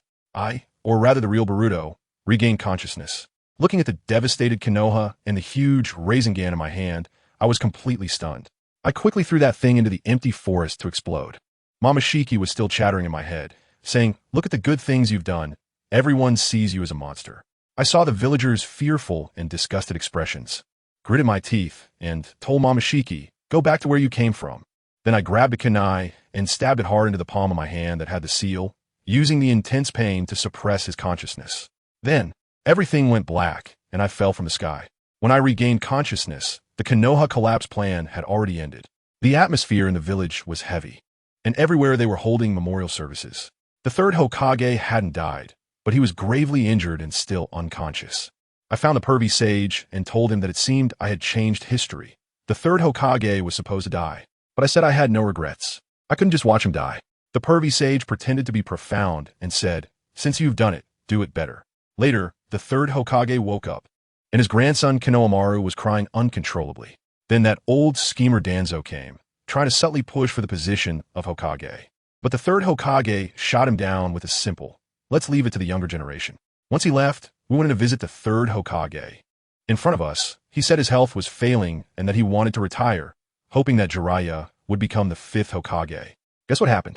The pervy sage rejected him outright without a second thought, saying he wasn't cut out for it. I was a bit confused at the time, and Naruto exploded even more. He grabbed the sleeve of the pervy sage and shouted so loudly that it almost blew the roof off. "Huh? What are you talking about, pervy sage? That's the Hokage. The Hokage." As a result, the pervy sage immediately gave him a slap on the head. "Idiot. Do you think everyone is like you? Who talks about becoming Hokage every day?" The third Hokage couldn't stand it anymore, cleared his throat, and said very seriously, "Jiraiya, if even you, one of the legendary three, say you can't do it, then who in the entire Konoha can take on this great responsibility? I tell you at this moment." The lecherous immortal crossed his arms and looked completely calm. "Among the three ninjas, besides me and that traitor Orochimaru, isn't there just one left?" When the third Hokage heard this, his eyebrows shot up. "Are you saying Tsunade?" "That's right." Jiraiya slammed his thigh, saying that the one most suitable to become Hokage now is that guy Tsunade. Goodness, the look on the third Hokage's face was, let me tell you, he was visibly struggling to maintain his composure. I could tell his mind was already playing a scene of Tsunade taking the village's money to pay off gambling debts. And his expression was one of utter helplessness. He was probably thinking, how did my three disciples end up being so outrageous? Did I teach them wrong back then? But seeing Jiraiya's oblivious expression, he knew that forcing something that doesn't want to happen won't yield sweet results. If he made her Hokage today, she'd probably just vanish tomorrow. In the end, he could only sigh. "All right, but that Tsunade is elusive. Who knows where she is?" "I'll go." Jiraiya pounded his chest and declared, "I'll go find her. That should work, right?" The third Hokage closed his eyes and pondered for a moment, then said, "Fine, I'll give you a month. If you can't find her, you'll obediently come back and take your position as the fifth Hokage." "It's a deal." Jiraiya eagerly agreed, saying, "I'll set out with Naruto tomorrow."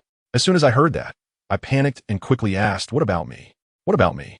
The lecherous immortal glanced at me disdainfully and said, "You stay behind and focus on your training. This time we're going out for work, not for a trip. So don't come and cause trouble for me." Good grief. He basically said I'm just a burden, right? The next day, I watched helplessly as the two of them set off on their journey to find Tsunade, looking like they were going on a spring outing. I was so angry, alone in the small forest, throwing kunai at the target with all my might, cursing under my breath. Just as I was about to practice some taijutsu to vent my frustration, a breathless voice suddenly came from behind me. "Boruto, teach me ninjutsu." When I turned around, Konohamaru was running like a little motor. I was puzzled and asked, "Why did you suddenly think of looking for me?" He had a long face and said, "Brother Naruto taught me the Rasengan halfway yesterday, and today he just ran away. He said you can do it too, and that was taught by you. So I came to find you." As soon as I heard Rasengan, I had a hunch and tentatively asked, "Is it?" Bang, then pop, and it explodes the balloon? The expression on Konohamaru's face. Does anyone understand?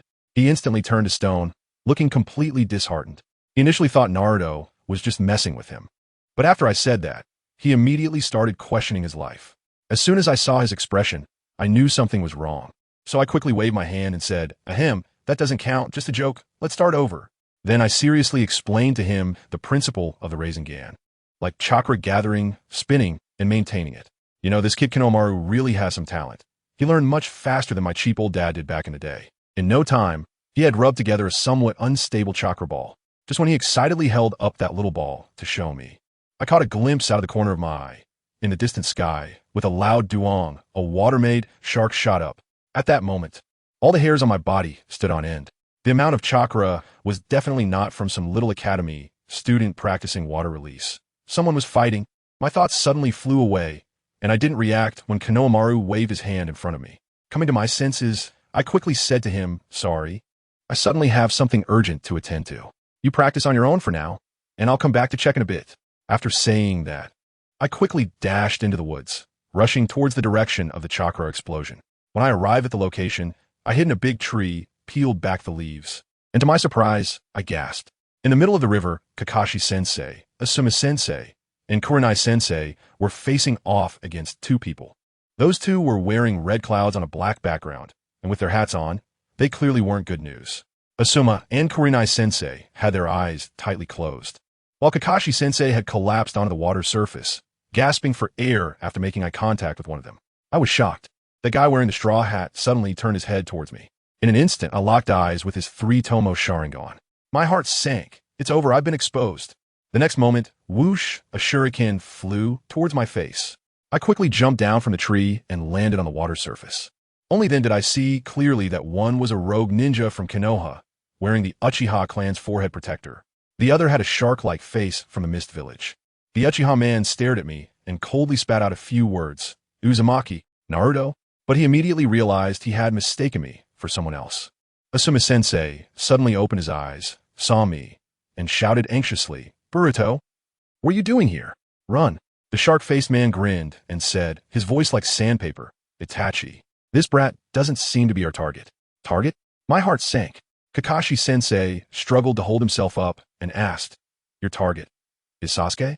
The man called Itachi replied emotionlessly, no. What we're looking for is the legacy of the fourth Hokage. As soon as he finished speaking, a green figure rushed in like a whirlwind and kicked the shark-faced man away. Konoha, dynamic entry, as the BGM of Guy Sensei played.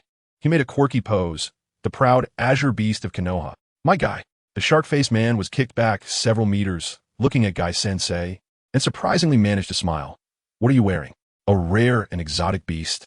Saying this, he swung his oversized blade like a living creature and charged forward. Meanwhile, Uchiha Itachi walked step by step towards the weakened Kakashi-sensei. I can't let him succeed, so I immediately start forming the hand signs. Lightning release. Rapid, but before I could even finish the signs, the river beneath me suddenly exploded, and several columns of water shot up into the sky, splashing all over my face. I barely managed to dodge using the substitution technique, but my mind was already in chaos. This guy's hand sign speed is so fast that I can barely see it. It's almost like instant casting. Teacher Asuma was over there shouting anxiously, Boruto, don't look into his eyes. You'll fall under his genjutsu. That's how Kakashi went down. I quickly diverted my gaze and glanced at him out of the corner of my eye. Then, shadow clone technique. Several clones protected my real body while I formed a Rasengan in my hand and threw it. This technique is supposed to disappear. The Rasengan hit directly, and I thought I succeeded. But guess what? That Uchiha Itachi, with a poof, transformed into dozens of crows, flying all around, and then reassembled into human form not far away. Not a single feather missing. Immediately after, he actually walked straight towards me. I pulled out 3 shurikens, infused them with lightning chakra, and threw them. Lightning 3 strikes. The shurikens hit again, but it was another clone, and a clone that would explode. With a huge bang, all my shadow clones were blown away, and even I was lifted off the ground by the shockwave. Purple lightning. I couldn't care about anything else. I gathered purple lightning in my hand, but instead of rushing towards him, I plunged it into the river. With a sizzling sound, the entire surface of the river turned into an electric net, forcing him to retreat to the shore. At that moment, Uchiha Itachi seemed to lose interest, and the one called Kisame took a hit from Guy Sensei's kick and grinned. No choice, I'll let you off this time, beast. After that, the two of them disappeared in an instant. Once they left, I hurried to check on Kakashi-sensei, who was completely unconscious. Asuma-sensei said he had fallen under Itachi's genjutsu, and the situation was dire. I understood at that moment that the legacy of the 4th generation they were talking about was none other than my cheap old dad. The Nine-Tails Jinchuriki. They are after Naruto. Teacher Asuma saw that my expression was off and tried to comfort me, saying they would handle it. Handle what? Damn it.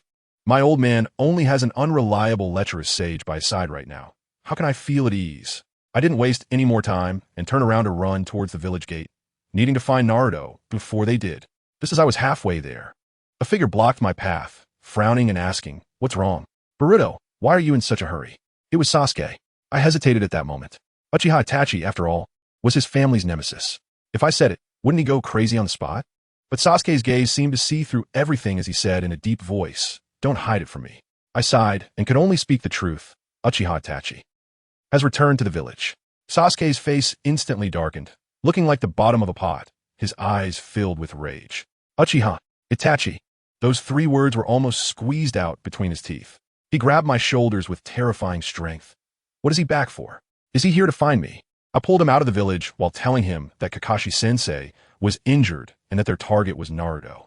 Sasuke gritted his teeth and said, "We can't let that guy catch Naruto. Do you know where they are?" I thought about it, and according to the time, we should be nearing the post town now. We rushed to the post town as fast as we could, where there were inns and lodgings everywhere. Finding someone was like searching for a needle in a haystack, so we had no choice but to split up. I asked several places but got no news and was feeling disappointed when I saw Sasuke coming out of a hotel. Just as I was about to ask him about the situation, I heard the hotel owner pointing at me, proudly saying to Sasuke, "See, isn't it just like you described? A blonde idiot around your age?" I was stunned at that moment, pointing at myself. Me? The blonde idiot? I turned to look at Sasuke, and that look in his eyes, well, family, you know what I mean? Just when we were dawdling here, something happened on Naruto's side. He had been dismissed by the pervy sage with a phrase about entering the adult world, lying alone in his room. Suddenly, he heard a knock on the door and thought it was the pervy sage returning, so he went to open the door with a grin. But as soon as he opened it, the smile on his face froze instantly. Standing at the door was not Jiraiya, but Itachi Uchiha and that shark-faced Kisame. Kisame looked at Naruto with surprise. I didn't expect this little brat to seal the 9 tails. Itachi Uchiha calmly said, "Naruto, come with us." Kisame added with a sinister grin, "To prevent you from escaping, how about we break a leg first?" Just then, Sasuke and I found the inn and happened to witness this scene. Without a word, I immediately used a water release technique and blasted it over. Water release, tidal wave. But Kisame swung his big sword, and guess what? He absorbed all my water release. He mocked me. "It's you again? Persistent as a ghost. Useless. My shark skin can devour chakra." Itachi Uchiha didn't even turn his head, just calmly said, "Long time no see." Sasuke. Sasuke's eyes instantly turned red, and he was trembling all over. "Itachi Uchiha?" He roared. "I have lived until today just to kill you." After saying that, he gathered lightning release in his hand and rushed forward like a madman. As a result, Itachi casually grabbed his wrist, rendering him unable to move. I quickly formed a Rasengan and threw it over. Itachi, in order to dodge, released Sasuke and kicked him aside. Sasuke struggled to get up and shouted at me, "Boruto, don't interfere. This is my fight with him." On Naruto's side, he was also forming hand seals to summon the 9 tails chakra. But Kisame swung his big sword and directly cut through that red chakra, saying, "Too slow." Just as Kisame was about to attack Naruto, I used wind release, Gale Palm to push him back. At that tense moment, Jiraiya finally appeared, carrying a drunken beauty on his shoulder, and smugly said, "I'm Jiraiya, a real man. How could I be tempted by a woman? I'm an expert at tricking women." Meanwhile, Sasuke was already pinned against the wall by Itachi, getting punched in the stomach repeatedly, his eyes starting to go blank. I was eager to help, but Sasuke yelled, "I told you not to interfere." He forcibly activated his cursed seal, electricity crackling around him, tried to use Chidori again. But at the moment he launched his attack, Itachi kicked him away, walked over, and grabbed his neck, lifting him up. "Why are you so weak?" Itachi stared into his eyes and coldly said, "Because your hatred for me is still far from enough." After saying that, he activated his ocular technique, Tsukuyami. I watched helplessly as Sasuke's eyes went hollow, knowing he'd been dragged back into that nightmare of the massacre. This was no longer a battle. It was one-sided mental abuse and PUA. Someone like you has no value for me to kill, my foolish brother. I couldn't hold back any longer when I saw this scene and charged forward. At the same time, Jiraiya also acted, slapping his hands together, toad mouth binding technique.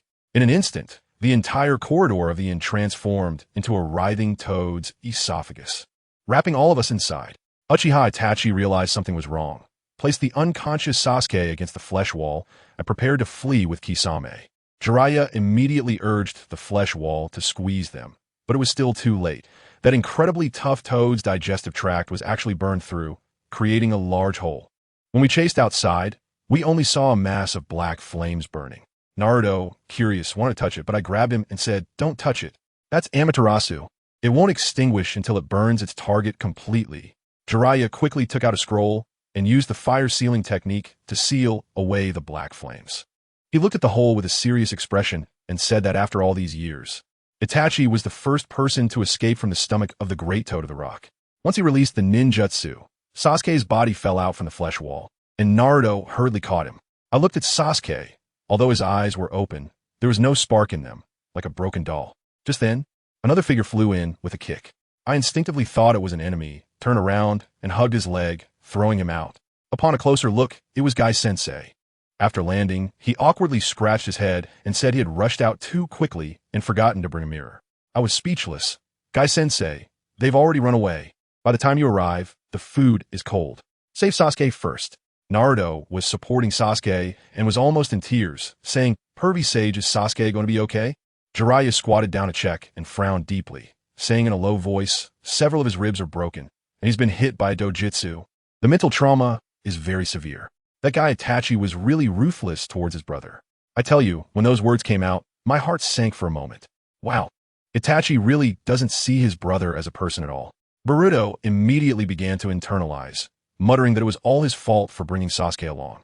Naruto, you know him. As soon as he heard this, he got fired up, gritted his teeth, and shouted, "Perverted sage. I can't hold back any longer. This time, I will definitely catch those two guys in black cloaks. Aren't they looking for me? Fine, I'll deliver myself to their door." As a result, Jiraiya poured a bucket of cold water on him, huffing. "Just you? Going now would just give them an easy victory. You way too weak, got it?"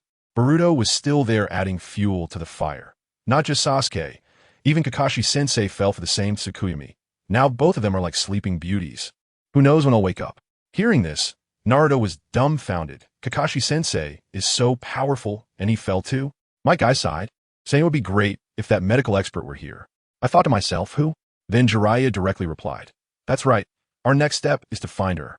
He grinned. That expression was so smug. It was exactly who you think it is, on par with me, one of the legendary three ninjas, the princess of slug healing.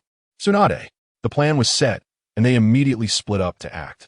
Jiraiya told Boruto and Guy to take Sasuke back to Konoha, and specifically instructed that if Sasuke wakes up on the way, they must stabilize his emotions.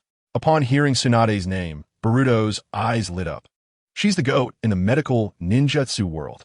With her on the case, Sasuke and Kakashi-sensei would definitely be fine.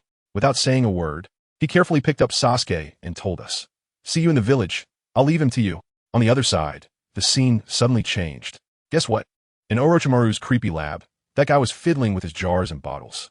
I tell you, that place was like a bioweapons crisis scene, filled with strange liquids and unknown remains. Kabuto floated in like a ghost, starting to report, "Lord Orochimaru, although we couldn't take Konoha, our core KPI, Uchiha Sasuke, has been successfully collared by you."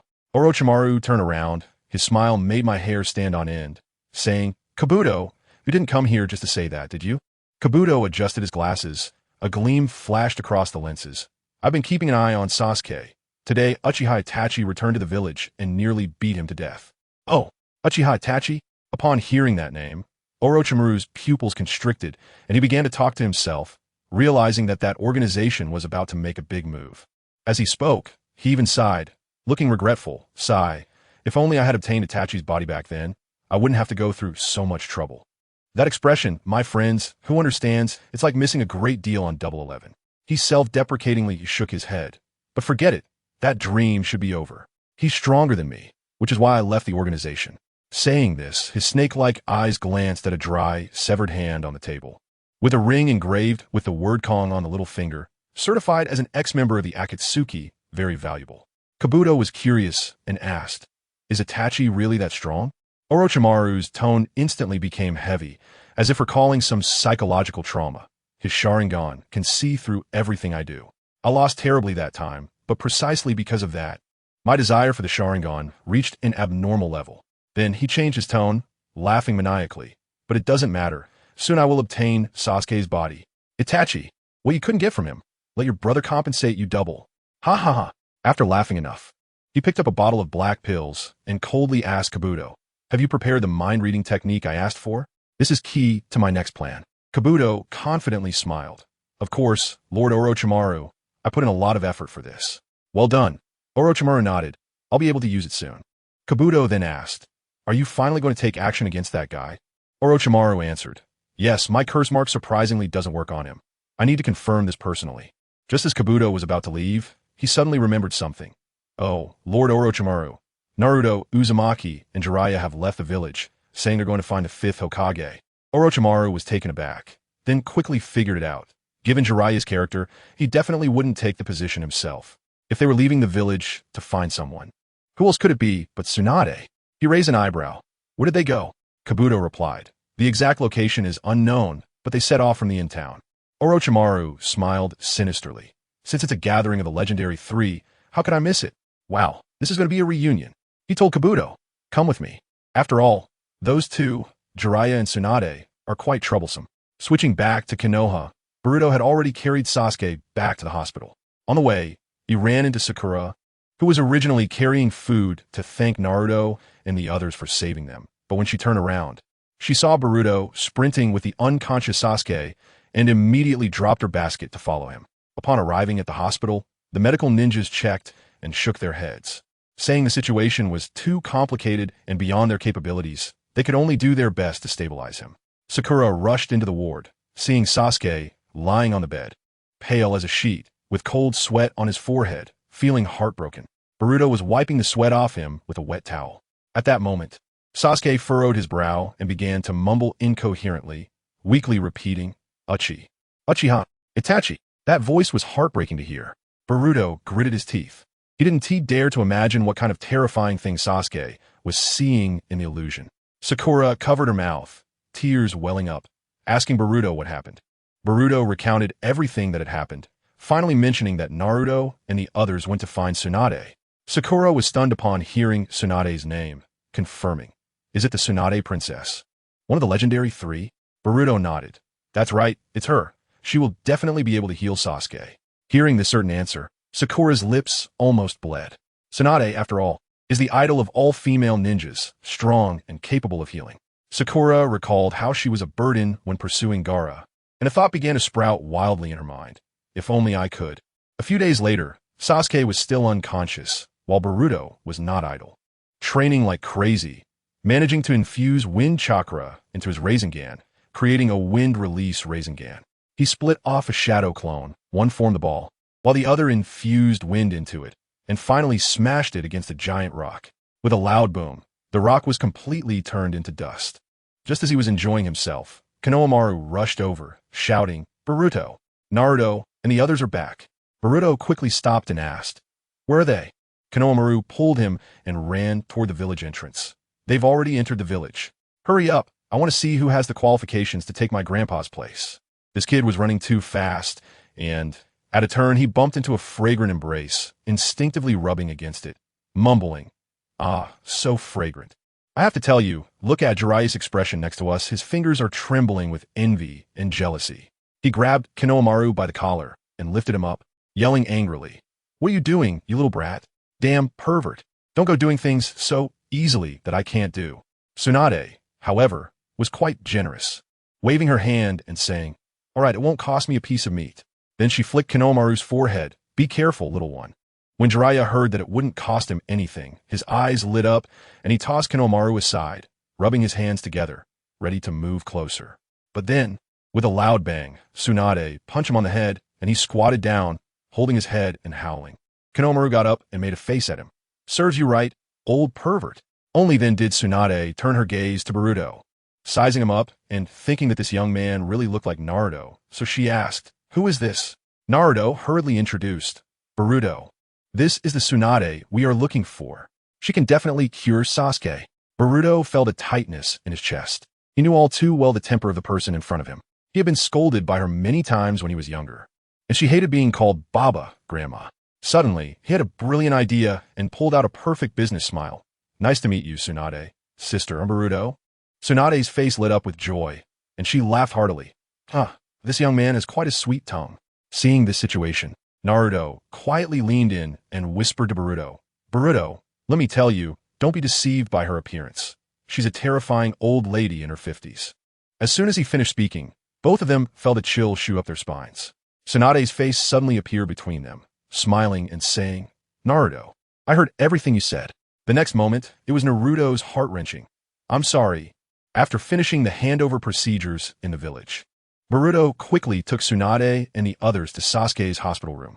As soon as Tsunade entered, she placed her hand on Sasuke's forehead, and with a flash of green light. Sasuke woke up in no time. Sakura was so excited that she directly threw herself on him. Then Tsunade used the same method to heal Kakashi before finally arriving at the third Hokage's hospital room. Sarutobi Hiruzen looked at Tsunade, feeling emotional. Long time no see, Tsunade. Tsunade also had a complex expression. Teacher, I didn't expect our reunion to be in such a situation. Sarutobi smiled self-deprecatingly. Just reaping what I sow. That night.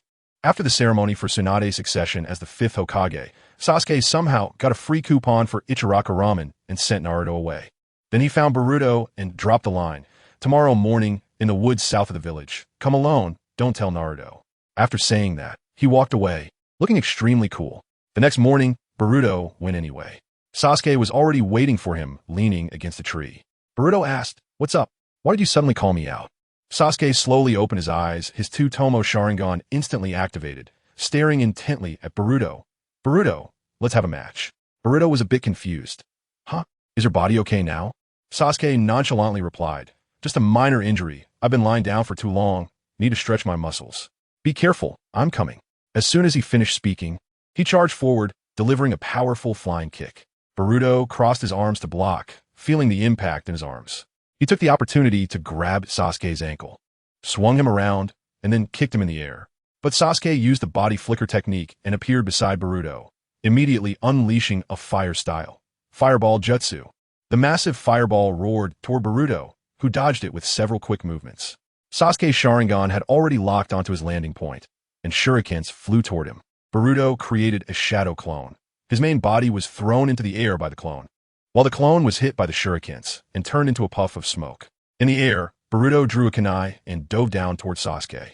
The two kunai clashed, sending sparks flying. Sasuke swept his leg to push Boruto back, and then unleashed a fire style, Phoenix Fire technique, with numerous small fireballs raining down like flowers in the sky. Boruto retreated while forming hand seals, water style, wave. A giant wave appeared out of nowhere, extinguishing all the flames and causing chaos around them. Sasuke watched the water surge from the tree, smirking. Finally willing to fight me, seriously? Once the water receded, he jumped down but found Boruto missing. Just as he became wary of his surroundings, a shuriken under his feet suddenly transformed into Boruto, who delivered an uppercut to Sasuke's chin. Sasuke reacted quickly and managed to absorb most of the force, but he was still sent flying by Boruto's follow-up kick, crashing hard into a large tree. Boruto looked at him and said, "Sasuke, is that enough?" "It's not over yet," Sasuke shouted, splitting into several shadow clones. Boruto pulled out 3 shurikens, infused them with lightning chakra, and threw them. Lightning triple strike, instantly eliminating 3 of the clones. Sasuke's main body quickly formed hand seals, and a fire dragon erupted from his mouth, charging at Boruto. Wind style, Gale Palm. Boruto clapped his hands together, unleashing a strong wind that shredded the fire dragon. Sasuke's voice was filled with unwillingness. "I've been playing childish ninja games, making no progress, and that guy keeps getting stronger. How am I supposed to take my revenge like this?" He began gathering blinding electricity in his hands, and the screech of Chidori echoed through the forest. Seeing this, Boruto's hands also flickered with purple lightning. The two turned into beams of light and charged toward each other. But Sasuke's Chidori was a straight thrust, while Boruto's purple lightning was more agile. At the moment they crossed paths, Boruto dodged the Chidori, kneeing Sasuke in the abdomen and sending him flying, then grabbing his shoulder and slamming him against the tree behind him, bringing down the purple lightning. Just as he was about to strike, Boruto suddenly shifted his hand, and the purple lightning grazed Sasuke's face, slamming into the tree instead. Boom! With a loud bang, the entire tree exploded into pieces. Sasuke's eyes widened, completely stunned. Boruto stared into his eyes, speaking each word clearly. "You're not just one person. As long as you want, we will all do our best to help you." After saying that, he released his grip. After some time, Team 7 finally received a new mission. As a result, Naruto and Boruto shone brightly during the mission, which shattered Sasuke's pride into pieces. He felt like he was being left further behind.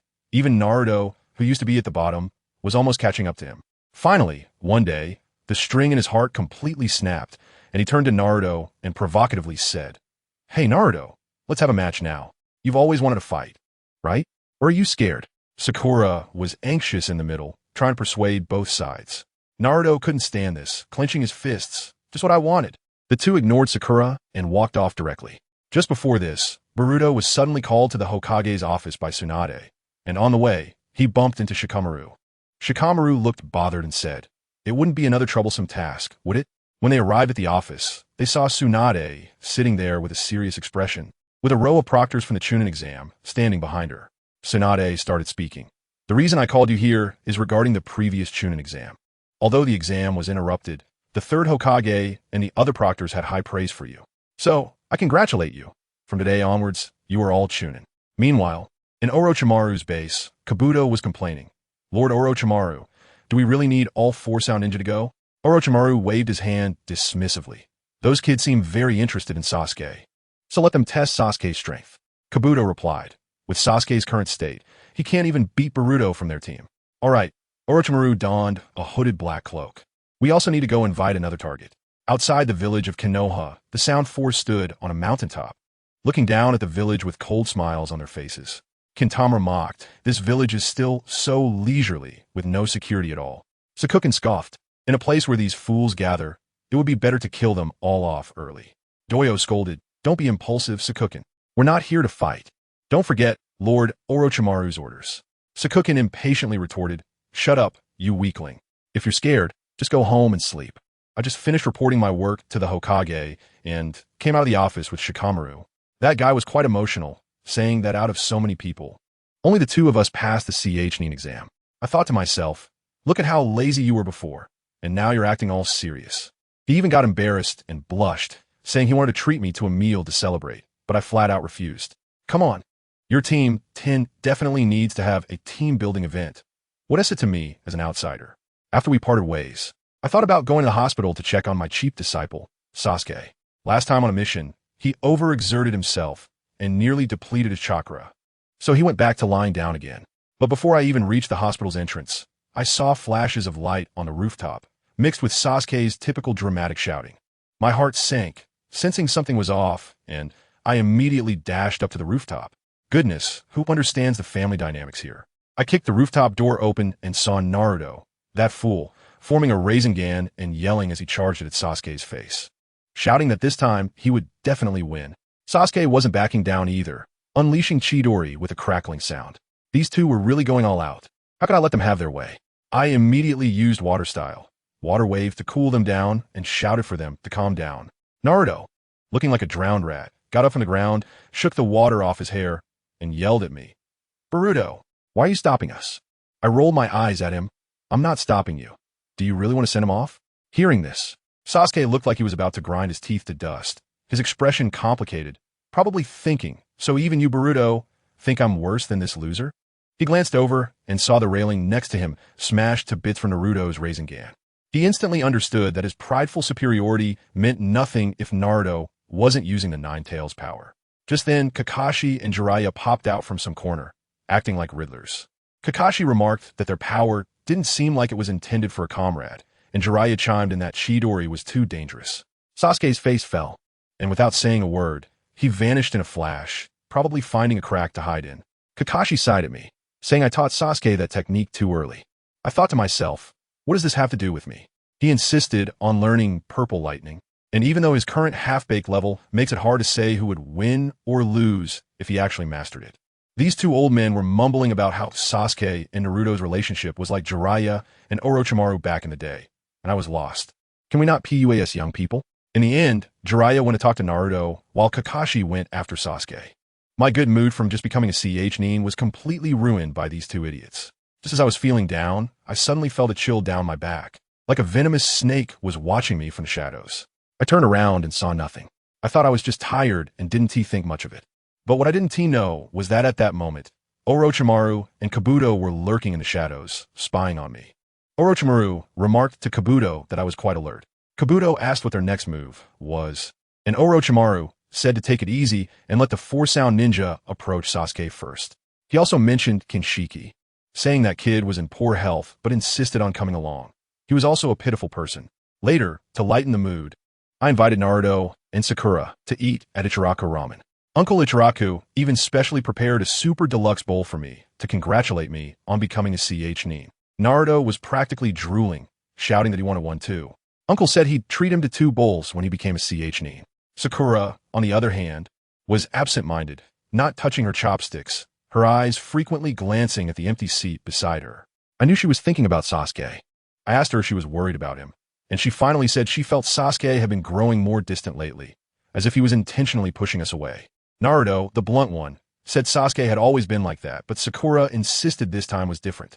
I knew perfectly well. It was definitely the incident with Itachi that had shaken him, and the thoughts of revenge were starting to stir again. After we finished eating, I parted ways with them and wandered around streets. Suddenly, I heard muffled groans coming from a dark alley. I went over to take a look, and to my surprise, the 4-sound ninja had cornered Sasuke, who was leaning against the wall, covered in injuries.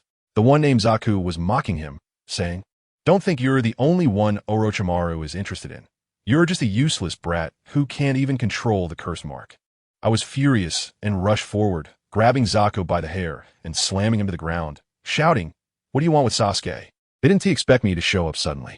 The girl named Dosu tried to make a move, but was stopped by Kinshiki, who said not to complicate things and to retreat first.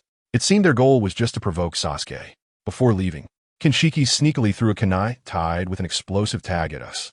I quickly released Zaku, stepped in front of Sasuke to catch the kunai, ripped off the explosive tag, and tossed it aside. By the time I dealt with that, the 4 of them had already vanished. I wanted to help Sasuke up and ask if he was okay, but he just shot me a glance, covering his wound, and limped away, not even bothering to say thank you. That night, I couldn't shake the feeling of unease. I just felt something big was about to happen.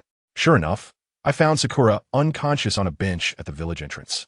I shook her awake, and as soon as she opened her eyes, she yelled Sasuke's name. When she saw it was me, tears immediately streamed down her face as she cried that she couldn't stop Sasuke. He had defected. As soon as I heard this, I thought, this is bad. I said to Sakura, "He definitely hasn't gone far. I'll go find him and ask clearly. You go back first." After saying that, I rushed out of the village and plunged into the dense forest outside. Not far into the chase, I saw a dark shadow flash ahead. I immediately followed quietly, hanging back. The shadow ran for a while and then stopped, as if waiting for someone. I quickly found a big tree to hide behind. After a while, another person in black came out from the other side of the forest. The 2 started whispering, mentioning that Sasuke's side was proceeding as planned and that another target was about to be captured. I thought, oh no, it's indeed related to Sasuke. But who is this other target? I strained to hear clearly, but just as I was focused, I felt a chill at my ankle. A small snake had silently bitten me. In an instant, my whole body went numb. I couldn't move or speak. This is bad. That thought was all that was left in my mind. Then, a hoarse voice that sent chills down my spine came from behind me. The target has been captured. My hair stood on end. This is bad. The target is actually me. It's Orochimaru. I actually fell into his trap so easily. Orochimaru walked out from behind me, his face pale under the moonlight, and he sneered, "Children's curiosity is so heavy. Such a simple trap caught you." Then his neck suddenly elongated like a snake, opening his mouth wide, and sharp fangs bit down hard on my nape. The intense pain hit me, and the black curse mark instantly spread from the wound, filling my entire body, making me feel even stiffer. Orochimaru then satisfiedly retracted his neck and said, "Now it's more reassuring." Another person in black came over, took off his hood, and it turned out to be Kabuto, who had disappeared after the Chunin exams. He put on glasses and disdainfully said, "Whose spy would plot in front of others while dressed in all black?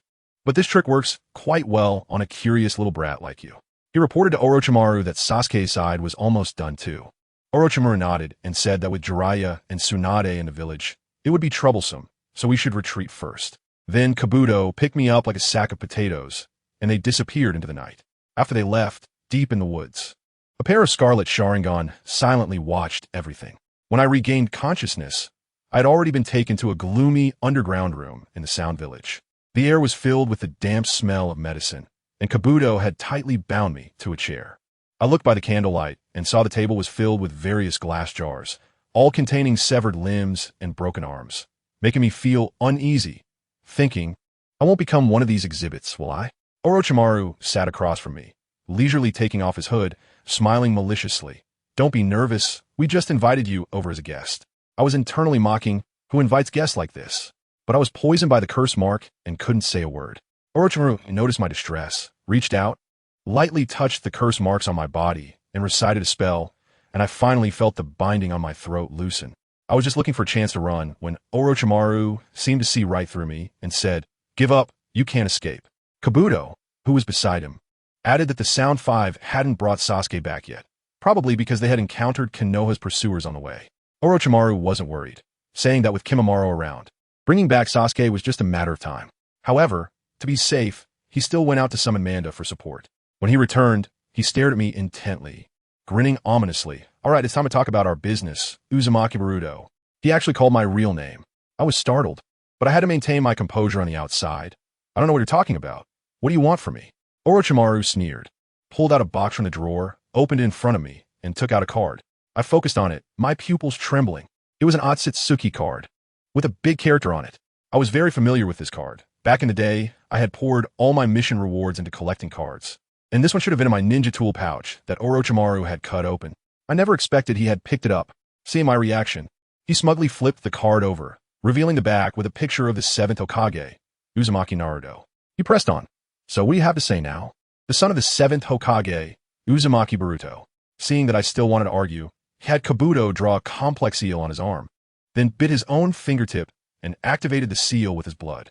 Finally, that blood-stained finger was pressed right against my forehead. Orochimaru closed his eyes, maintaining the position of his finger on my forehead. After a while, he finally removed his hand, and the expression on his face was as if he had solved some world puzzle, looking at me as if to say, "So that is how it is." I was furious at that moment and yelled at him, "Orochimaru, you old trickster, what have you done to me?" And guess how he responded? He casually said, "Oh, nothing much, just cleaned out your memory cloud." Good grief. I was completely stunned. Doesn't that mean he saw everything from which brand of underwear I wear to the script of the future Ninja World War? This is unacceptable. I still haven't recovered from the shock when he dropped another bombshell. "I was originally planning to take you as my next body, but unfortunately, it seems that your body has been reserved by a more interesting monster." The pharmacist beside him, who was wearing glasses, widened his eyes in disbelief, probably wondering what kind of monster could make Orochimaru change his mind. I frowned and asked him, "What nonsense are you talking about? What do you mean by reserved? My body is 100 my own, okay?" Orochimaru's sinister laughter came again, and a name popped out his mouth. Otsutsuki. Momoshiki. My heart skipped a beat, and I thought, "It's over." He continued, "I saw him in the deepest part of your memory, as if he were asleep. I didn't dare to touch him too much, but I felt he was about to wake up. That diamond mark on your hand is the same principle as my curse mark. Both are resurrection armor activators. Once he wakes up, you will be forcibly logged off, and he will log on in your place." I felt a chill down my spine when I heard that. If that guy Tauscher really comes back to life, won't the world just plunge into hell difficulty? Just as we were in a tense standoff, a tremendous rumbling sound suddenly echoed from outside. For what I gathered from Orochimaru, it seems that Sasuke has finished fighting Naruto, and Kimimaro has started battling Gaara and the others. Gaara directly turned a patch of grassland into a desert, creating a massive sand waterfall funeral. The scene was incredible. As a result, Kimimaro managed to withstand it and transformed into a monster with a tail. Just as the fight was heating up, a gigantic serpent, the Manda, emerged from the horizon, clearly Orochimaru's summoning beast. While we were talking about it, Orochimaru suddenly pulled out a kunai and swiftly made a cut on my arm, then leisurely filled a test tube with my blood. I was dumbfounded. "What are you doing? Are you forcing me to give blood?" While sealing the test tube, he said, "Just taking a sample. I noticed it during our last trip to the Death Forest. Your wound healing speed is almost on par with that nine-tailed kid. Quite interesting." Then, out of nowhere, he pulled out a rope, tied me up in a flash, and then with one swift motion, cut the rope. Does this person have some issues? He ignored me and casually tossed me a small bottle containing a few black pills. I squeezed the bottle and asked, "What is this?" "It can't be Molly Sue, right? You still can't fully control the power within you, can you?" He looked smug and said, "This is a new medicine I developed using the power of Heavy Five's curse seal. It can help you quickly activate your strength. Let me tell you, this old fox is very cunning. He didn't tell me at all that taking this thing might directly wake up that stubborn big peach wood inside me. He just wants to see the fun in it. This old guy is more scheming than a bee's nest." Then he suddenly changed the subject and said he wanted to cooperate with me, with the condition that I provide him with blood regularly for research. I rolled my eyes. "Why should I cooperate with you? Your actions have left my grandfather severely injured, and now you've brought me and Sasuke to this hellish place. Do you think I'm crazy?" He sneered. "If it weren't for your interference, Sarutobi would be lying in my specially made coffin right now, instead of on a hospital bed. As for Sasuke, who understands family, right?" Suddenly, he opened his mouth wide, and a snake slowly crawled out from his throat. The snake opened its mouth again and spat out a sword. A sticky liquid almost splattered all over me. I nearly vomited. It was more thrilling than a horror movie. He caught the sword and performed a few flourishes. Does it look familiar? The Kusanagi sword, my treasured weapon. Future Sasuke will always use it, which means what? It means he and I are a perfect match. This is the best place for his revenge. Stay out of it. I was about to refute him, saying that his curse mark was just to treat Sasuke as a vessel, but before I could finish my sentence, a cold voice suddenly came from outside the door, completing my thought. It was also to regard Sasuke as the vessel for his reincarnation. Kabuto instantly exploded in anger, pulling out a kunai with a wary expression. Orochimaru, however, remained calm, waving his hand and looking towards the door. I didn't expect the famous Uchiha Itachi to visit my humble abode. So, did the Akatsuki send you to clean up the house? I suddenly turned around, and standing at the door was none other than Uchiha Itachi. His pair of crimson Sharingan swept across the room, and it felt like the temperature dropped several degrees. Itachi walked in. His gaze paused on me for a second before turning to Orochimaru, mocking him. Orochimaru, you're still so naive. Aren't you afraid that this person's memories were deliberately fabricated by someone else? Goodness, he must have arrived long ago and overheard everything we said. Orochimaru sneered. Who has the time to construct decades of dreams for someone else? Do you think this is a TV drama? The two of them exchanged words, and the tension in the air was palpable. Itachi laid his cards on the table. Before Sasuke becomes my accessory, no one is allowed to touch him. I was furious when I heard this. Accessories? You say Sasuke is your tool? He is my spare eye, a tool to enhance my ocular power, which is why I let him live until now. Itachi said this with an expressionless face, as if he were simply commenting on the nice weather. Orochimaru on the side fanned the flames, laughing deviously. Oh dear, how heartless. But Uchiha Itachi, let me tell you, your plan is going to fail. You will become Sasuke's accessory, because the future Sasuke will awaken the legendary Rinnegan. As soon as these words were spoken, Itachi's eternally stoic icy face finally showed a crack. Orochimaru got even more excited, gesturing animatedly. Who do you think will get Sasuke's body first? Itachi's gaze instantly turned cold, and as a Sharingan spun, Orochimaru fell victim to the Jinjutsu, standing there like a wooden post. Kabuto tried to intervene, but Itachi knocked him down with a punch. In just a few seconds, Orochimaru broke free, sweating profusely, but still stubbornly said, 3 years. I guarantee I won't touch Sasuke for 3 years. Let's make a bet. If he can't defeat me in 3 years, his body will belong to me. This old fox knows that his Edo Tensei can only be used once every 3 years. And from my memories, he knows that Sasuke will turn the tables on him 3 years later. He now knows the answer in advance and wants to rewrite the ending. Just then, the sound of countless snakes slithering outside grew closer. Before long, Sasuke walked in, supporting Kimimaro. As soon as he entered, he saw me and froze for a moment, then spotted Itachi in the corner. His eyes instantly shifted from exhaustion to blood red, as if he had gone berserk, roaring, Uchiha. Itachi. He shook off Kimimaro and charged at Itachi like a madman. But Itachi casually kicked him away. Sasuke, unwilling to back down, gritted his teeth and activated Curse Mark Level 1, his body covered in black patterns, then forcibly activated Curse Mark Level 2, sprouting 2 wing-like arms from his back. And a cross pattern appeared on his face, making him look like a monster. Orochimaru watched with shining eyes, probably marveling at the performance of his creation. After transforming, Sasuke's strength surged, and he rushed at Itachi to exchange a few blows. But the gap was still too large. Itachi seized an opening and with a crack, broke the wings on Sasuke's back. Ah! Sasuke's scream made my heart ache, just as Itachi was about to make another move. I dashed forward and stood in front of Sasuke. Don't come any closer to him. Saying this, I engaged Itachi in combat. This guy was too slippery. All my attacks were seen through, and he dodged with a substitution jutsu. I also got angry. Fine, you think you're tough? I'll just use a summoning technique, bang. A giant frog fell from the sky and directly collapsed half of your lair. You want to catch me? I'll just demolish your place. Orochimaru's face turned green. He probably buried all his precious experimental data under there.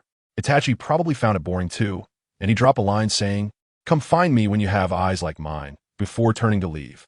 Sasuke still wanted to stop him, but Itachi transformed into a flock of crows and flew away, leaving one behind on Orochimaru's shoulder, clearly to keep an eye on him. I quickly urged Sasuke, "Are you really going to stay here?" He just wants to take your body. Sasuke didn't even look at me, his eyes full of obsession. To kill that man. What does it matter if I sell my body to a demon? Staying in Konoha will only hold me back. After saying that, he walked towards Orochimaru without looking back. Orochimaru even pretended to smile at me. Don't worry, I am very good at keeping promises within 3 years. I watched helplessly as Sasuke followed Kabuto, step by step, into that darkness. But I couldn't focus on him at all. I wanted to stop him, but I couldn't get through. The guy named Kimimaro stood in front of me like a gatekeeper. Let me tell you, Kabuto's healing techniques are something else. Kimimaro, who was barely alive just moments ago, now looked like he was on a high, his body covered in those black patterns, transforming right before my eyes. What's even crazier is what happened next. With a crack, he pulled a massive bone out of his own body to use as a sword. Seriously, who understands this? Isn't this just pure physical cheating? His wounds healed in an instant. It was insane. He charged at me with that bone sword, and I quickly pulled out my kunai to clash with him. Finding an opening, I leaped back to create some distance, using a shadow clone to perform a wind release. Rasengan, pouring all my strength into it and throwing it at him. That guy was tough and took it head-on with the bone sword. What happened next? There was a huge explosion, and he was blasted away into the wall. But his bone sword didn't even have a scratch. I was dumbfounded. What material is that? Vibranium? He got up from the ground, pointed all 10 fingers at me without saying a word, and started shooting bone bullets like a Gatling gun. By I quickly used a water release to try to block it. But it was useless. Those bone bullets had incredible penetrating power and turned my water wall into a sieve. Just as I was about to be shot into a porcupine, I used the body replacement technique and hid behind a nearby wooden post. That wooden post was instantly turned to splinters. Seizing the chance while he was reloading, I snuck behind him, my hand glowing with purple light, and thrust a purple lightning attack toward his back. And guess what? I felt like I had stabbed a steel plate. This guy actually had a layer of bone membrane under his skin as a bulletproof vest. He casually said, "If it weren't for this layer of bone membrane, you would have pierced me." I was truly impressed. You might as well call him Bone Man. I made a bold decision and directly turned the Thunderbolt into an area attack, instantly covering him with countless electric arcs. As a result, this guy turned out to be tough as well. He endured the electric current, and suddenly several bone spurs shot out from his shoulder and elbow, directly piercing into my flesh. I shuddered from the pain, and blood gushed out. But I quickly came up with an idea, grabbed those bone spurs, used them as a pivot, and executed a suplex, slamming him hard onto the ground. Just then, Orochimaru, who had been watching the show, spoke up, saying that Sasuke had already left and asking why I was still fighting. It was at that moment I realized that the black lines on Kimimaro had receded. His body was probably at its limit, and if we continued fighting, he would be done for. Meanwhile, in the Hidden Leaf Village, things were also a complete mess. In our team pursuing Sasuke, aside from Shikamaru who just got a few scratches, everyone else was seriously injured and sent to the ICU. Fortunately, they all survived. The medical team sent by Tsunade was like ambulances rushing around the map to save people. My silly dad Naruto, lying on the hospital bed, was lost in thought while holding on to Sasuke's broken forehead protector, probably regretting not being able to bring him back. When Shikamaru went in to tell him that everyone was out of danger, he finally breathed a sigh of relief. But when he asked about me and Sasuke, Naruto's face immediately fell. He said that Sasuke had gone with Orochimaru, and I was also missing.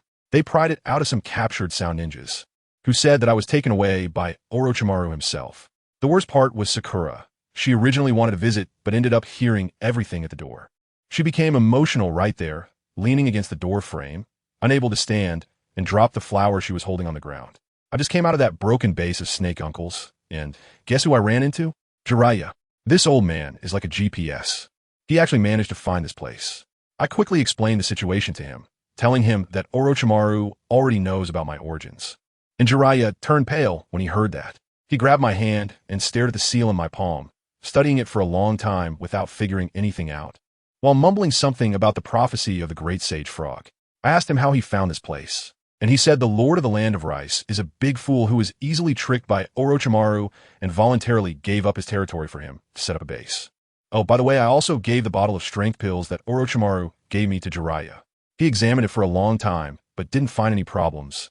Yet he still wasn't reassured and said he wanted to take it back to Tsunade for testing. Then this old man suddenly advised me not to worry about Sasuke for the time being. I got angry and asked him why. He said the situation was too complicated. Orochimaru was keeping a tight grip, and going to rescue people would be a foolish act of self-righteousness. I shot back at him. The fool you're talking about is you, isn't it?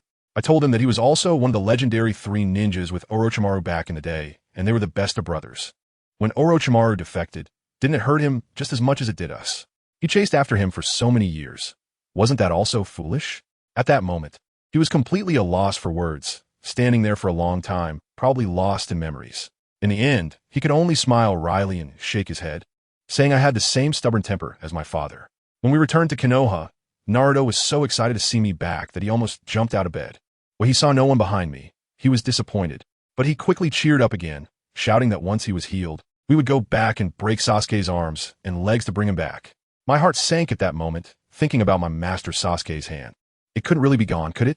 At this point, Jiraiya spoke up, saying he had important news to announce. From today on, Naruto and I would be his official disciples, and he would take us away for 3 years of intense training. He said that the Akatsuki organization wouldn't come looking for Naruto for at least 3 or 4 years, so we should focus on our growth.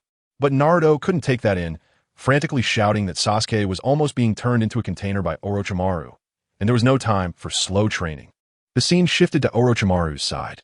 They had moved to a new base, and Sasuke was like a death-seeking ghost, shouting for power every day. Kabuto told him to show some respect, but with just one glare from Sasuke, even Kabuto was taken aback by his chakra. Orochimaru actually appreciated his intensity and told him not to rush. Then he turned to look at Kimimaro, who was lying on a hospital bed, covered in tubes, looking like he was about to die, and was crying and apologizing to Orochimaru. Kabuto also said there was nothing they could do. Without the medical history of their clan, they couldn't save him. As a result, Orochimaru pulled out a treasure from his pocket, the blood he had extracted from me earlier. He told Kabuto that he had the Otsutsuki genes in his body, and ever since Momoshiki had possessed him, he had gained self-healing abilities, focusing on reviving himself. He wanted to see if he could use my genes to extend Kimimaro's life. Upon hearing that he could sacrifice himself for Orochimaru, Kimimaro was so excited that he almost jumped out of bed. Sasuke, listening nearby, also noticed a crow on the beam, which belonged to Itachi. Angered, he was about to roast it with electricity, but Orochimaru stopped him, saying keeping an enemy to monitor you was just the right catalyst for growth. Then there was a small incident where Naruto and Sakura, unable to let go of their desire, tried to sneak off to find Sasuke, but were caught red-handed by Jiraiya and me. There was no choice but for Jiraiya to take us back to the Sound Village, only to find it long abandoned. Now, with no other options, we had to train diligently. A few days later, Jiraiya called Naruto and me to the training ground, saying he wanted to teach us a new technique, a combined version of the Rasengan, which would merge our 2 Rasengans into one. Upon hearing this, Naruto got excited and urged to start immediately. Let me tell you, it was quite a struggle. We stood face to face, trying to form the Rasengan.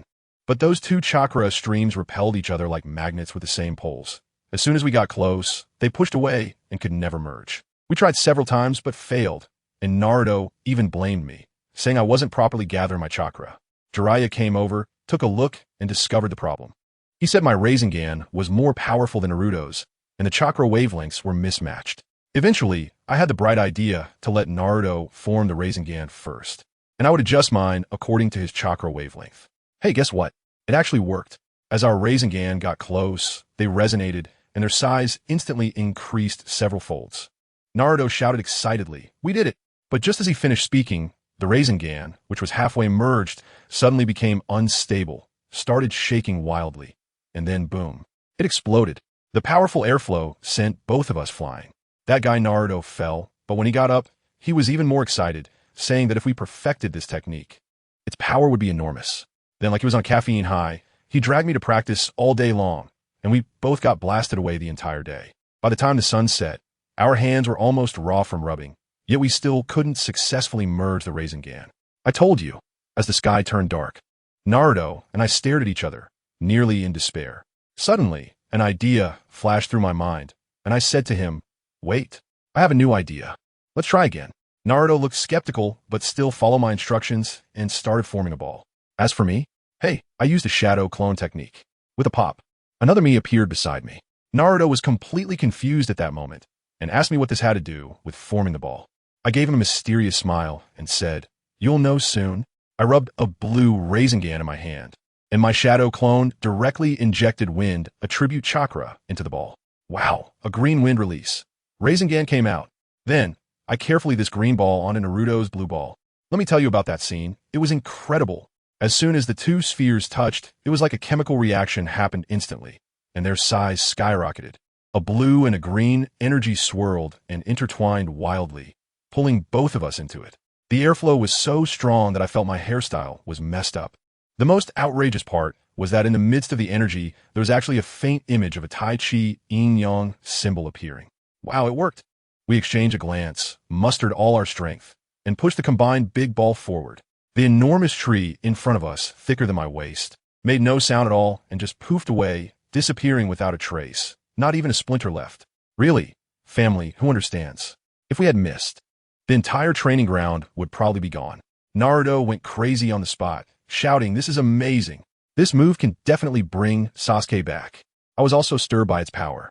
Jiraiya, standing next to us, was wide-eyed, clapping continuously, saying, "I didn't expect you two actually mastered it." This move is called Wind Release, Taijutsu Rasengan, a concept from the fourth Hokage. Just as he finished speaking, his expression suddenly changed, and he turned sharply to stare at a big tree behind us, saying in a deep voice, "We have a visitor. They've been watching for a while." As soon as he finished speaking, a figure jumped down from the tree. I focused my gaze, and my pupils shook. I almost blurted out Mr. Sasuke, but thankfully, I reacted quickly and held back, calling out, "Master?" That's right. The person who came was my master, the future Sasuke. He looked just as shocked to see me, probably not expecting to encounter me here. That idiot Naruto, still clueless, approached and circled around Sasuke, curiously asking me, "Master? Boruto, how come I never heard you mention you have a master?" Then he seriously commented, "Although he has dressed strangely, he seems way more reliable than that perverted sage." This completely caught my master off guard, his expression turning stiff. Jiraiya, seeing our reactions, understood everything immediately. He came over, grabbed Naruto's shoulder, and said very seriously, "Naruto, you were the least serious during training just now. You'll have to train more." Then he smiled at me and said, "Boruto, you've worked hard. Why don't you show your master around the village?" Naruto, still unconvinced, shouted that I was the most serious one, but Jiraiya forcibly dragged him away. Once they were gone, I quickly took Sasuke and slipped away. Walking down the streets of Konoha, Sasuke frowned and asked me, "Why does the atmosphere in the village feel strange?" I shrugged, immediately switching to my sarcastic mode, teasing him, "Isn't it because a lower-ranked ninja recently defected, and the village is on lockdown?"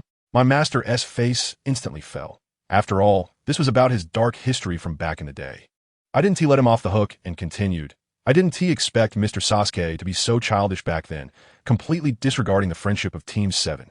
He awkwardly coughed twice, quickly changing the subject, asking how I ended up here, and added, "Do you know how worried your dad is about you?" He told me that ever since I disappeared, my dad has been in terrible shape, almost falling apart, sending out hundreds of shadow clones every day to look for me. When I heard this, my heart sank, and I felt particularly uncomfortable. I wanted to go back too, but I had no idea how. Seeing me like this, Sasuke pulled something out of his pocket and handed it to me. I looked at it and thought, what is this? A pink toy turtle?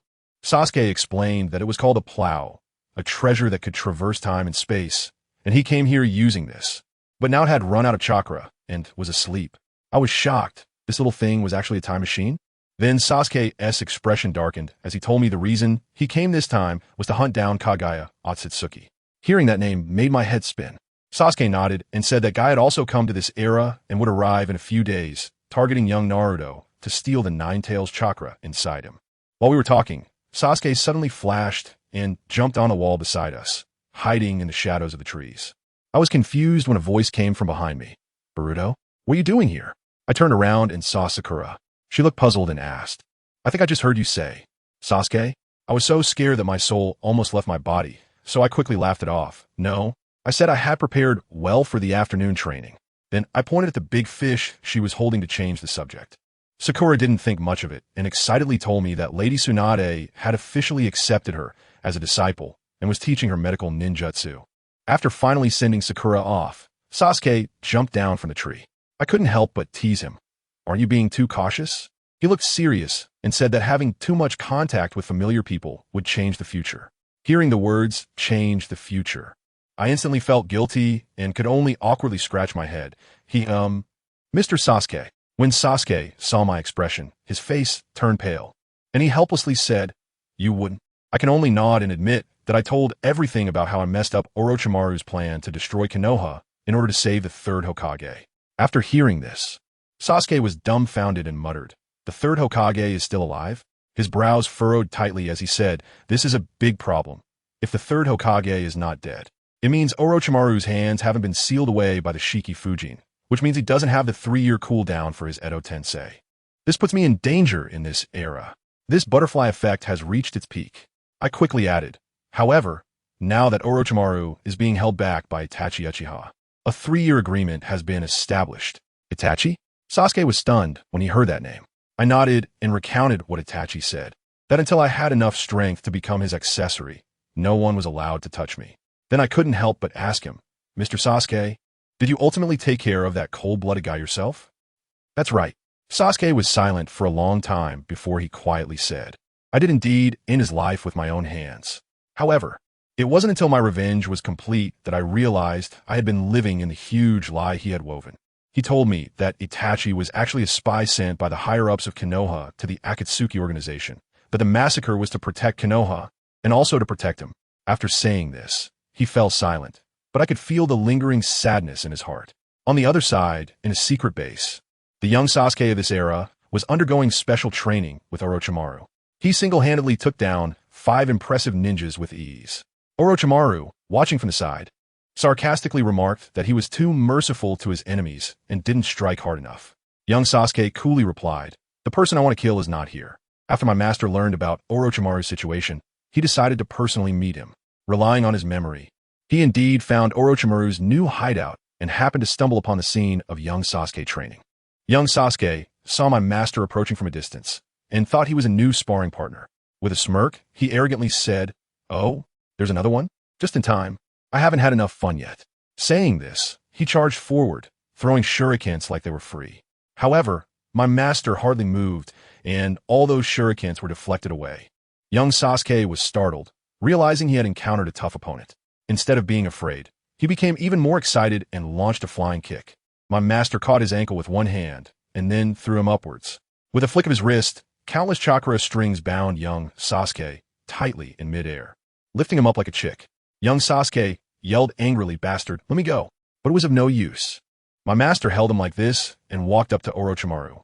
Orochimaru was momentarily stunned when he saw my master, but quickly regained his composure and said with a smile, "What a rare guest." Just as he was about to probe further, my master activated his Sharingan, making it clear, "Don't be reckless." Orochimaru understood immediately and said, "This isn't the place to talk. Let's move to another location." He then led my master away, leaving young Sasuke there to ask Kabuto, "Hey, who is that gloomy bastard?" Really annoying.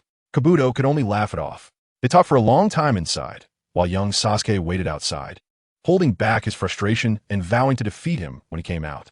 When my master and Orochimaru finally emerged, young Sasuke immediately rushed forward, his eyes transforming into the double Tomo Sharingan, and yelled, "Let's have another match."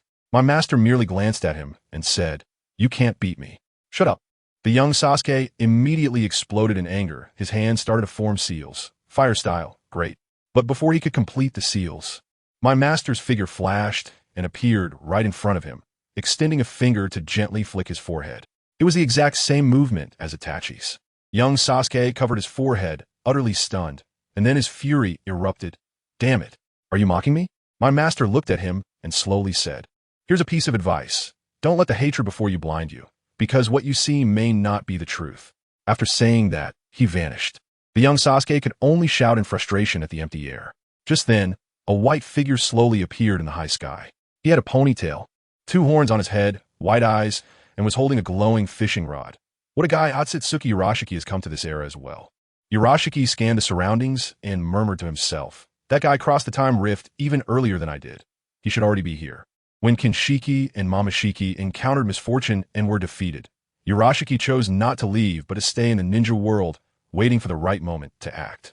His goal was to harvest the chakra from the Jinchuriki to replant the god tree and reap its fruit, a task of utmost importance to him. This time, Urashiki even used the precious treasure of the Otsutsuki clan, the plow, to traverse time and space back to the past, intending to seize the Nine-Tails chakra from the young Naruto.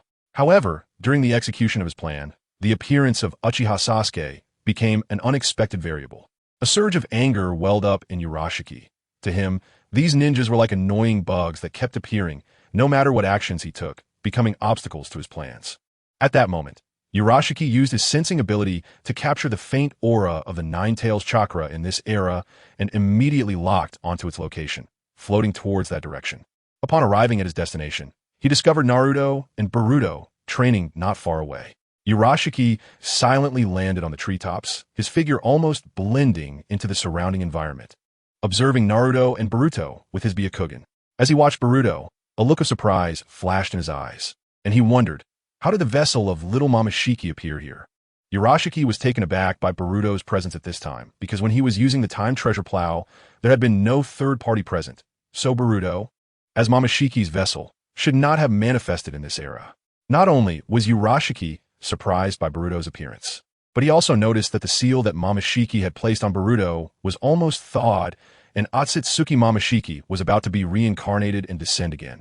Urashiki stared at the focused Naruto and Boruto, deciding to launch a surprise attack while Naruto was distracted in his training, aiming to capture the Nine-Tails chakra in one fell swoop.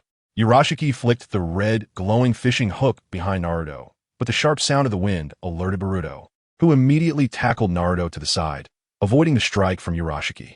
The red, glowing fishing hook missed its target and smashed into the ground, creating a deep pit and kicking up a cloud of dust. Naruto, caught off guard by Boruto's sudden tackle, felt a sharp pain and frowned, confused. Boruto, what are you doing? That hurts. Before Naruto could finish his sentence, he noticed a deep pit where he had just been standing, and his heart raced as he shouted, "Who is ambushing me?" from the shadows. You guys reacted pretty quickly, Urashiki said as he no longer concealed his form, floating down from the treetops. Chapter 116. The crow Otsutsuki Urashiki slowly flew above Naruto and Boruto, looking down at them and saying, "I've finally found you, Uzumaki Naruto." Boruto frowned, looking at the equipment in Urashiki's hands, recalling the intelligence provided by Sasuke-sensei about Urashiki. Sasuke had warned that in battle, Urashiki would release red, glowing fishing lines and hooks, which could instantly reel in an opponent's chakra. Naruto looked up at the floating Urashiki, pointing at himself and asking, "You know me?" Naruto pondered for a moment, thinking how he had never seen such a strange person before. Urashiki smiled slightly and replied, "Of course, you're too famous." Without any hesitation, he swung the fishing rod in his hand and cast it towards Naruto's position again. Boruto quickly reacted, warning, "Naruto, be careful." Before he could finish, he immediately took action, trying to block the red, glowing fishing hook flying towards Naruto. Urashiki smirked with contempt, saying, "It's useless. You're too slow. You only managed to dodge because the distance was too far." The red, glowing fishing hook struck Naruto in the stomach. Urashiki then flicked his wrist, yanking the hook violently out of Naruto's abdomen, but when he examined the hook, he found it empty, with no chakra attached to it. A look of surprise crossed Urashiki's face. He clearly hadn't expected this result. No chakra obtained? Naruto clutched his stomach, feeling no unusual effects, and turned to Urashiki, saying, "I don't know what tricks you pulled, but I'm not going to let you attack me for no reason." Boruto first wondered why Urashiki's attack hadn't taken chakra, as Sasuke-sensei had said, then realized it might be due to the sealing technique that sealed the Nine-Tails chakra within Naruto, preventing Urashiki's attack from penetrating and absorbing Naruto's chakra. Liuman technique. With a low command, a lion's head woven from white hair suddenly appeared behind Urashiki, quickly wrapping around him and binding him. Naruto saw Jiraiya using the lion's mane technique to tightly bind Urashiki and couldn't help but feel excited, shouting, "Perverted sage." Jiraiya said to Boruto and the others, collecting materials is taking longer than I expected." However, bound by Jiraiya's hair, Urashiki let out a cold laugh. Hee. Suddenly, his body transformed into several red, glowing origami cranes. These cranes scattered in the air and soon disappeared, only for Urashiki to reassemble his form not far away. Jiraiya's gaze was fixed on the newly reappeared Urashiki in the sky, his expression becoming serious. Can he keep floating in the air? That's quite troublesome. Boruto warned Jiraiya, "Be careful. If the fishing hook on him catches you, your chakra will be instantly taken away, but it seems ineffective against sealing techniques." Upon hearing Boruto's warning, Jiraiya frowned, a hint of surprise welling up in him. He hadn't expected the opponent to possess such a chakra-absorbing ability. At that moment, Boruto reached out his hand to Naruto, suggesting, "Let's try out the new techniques we've learned." Naruto clenched his fists, striking his palms together in agreement. Exactly what I was thinking. Then, Naruto gradually formed a Rasengan, while Boruto quickly followed, infusing wind-style chakra into the Rasengan, merging it with Naruto's. As their chakras interacted, a powerful cyclone formed around them, and the energy fluctuations grew stronger. Take this! Naruto and Boruto shouted in unison as they threw their combined Rasengan at Urashiki. Wind-style, Tai Chi Rasengan. Urashiki felt an unprecedented sense of threat from the power contained in this chakra, sensing the immense strength within it. But at that moment, Boruto suddenly noticed that Urashiki's eyes began to change.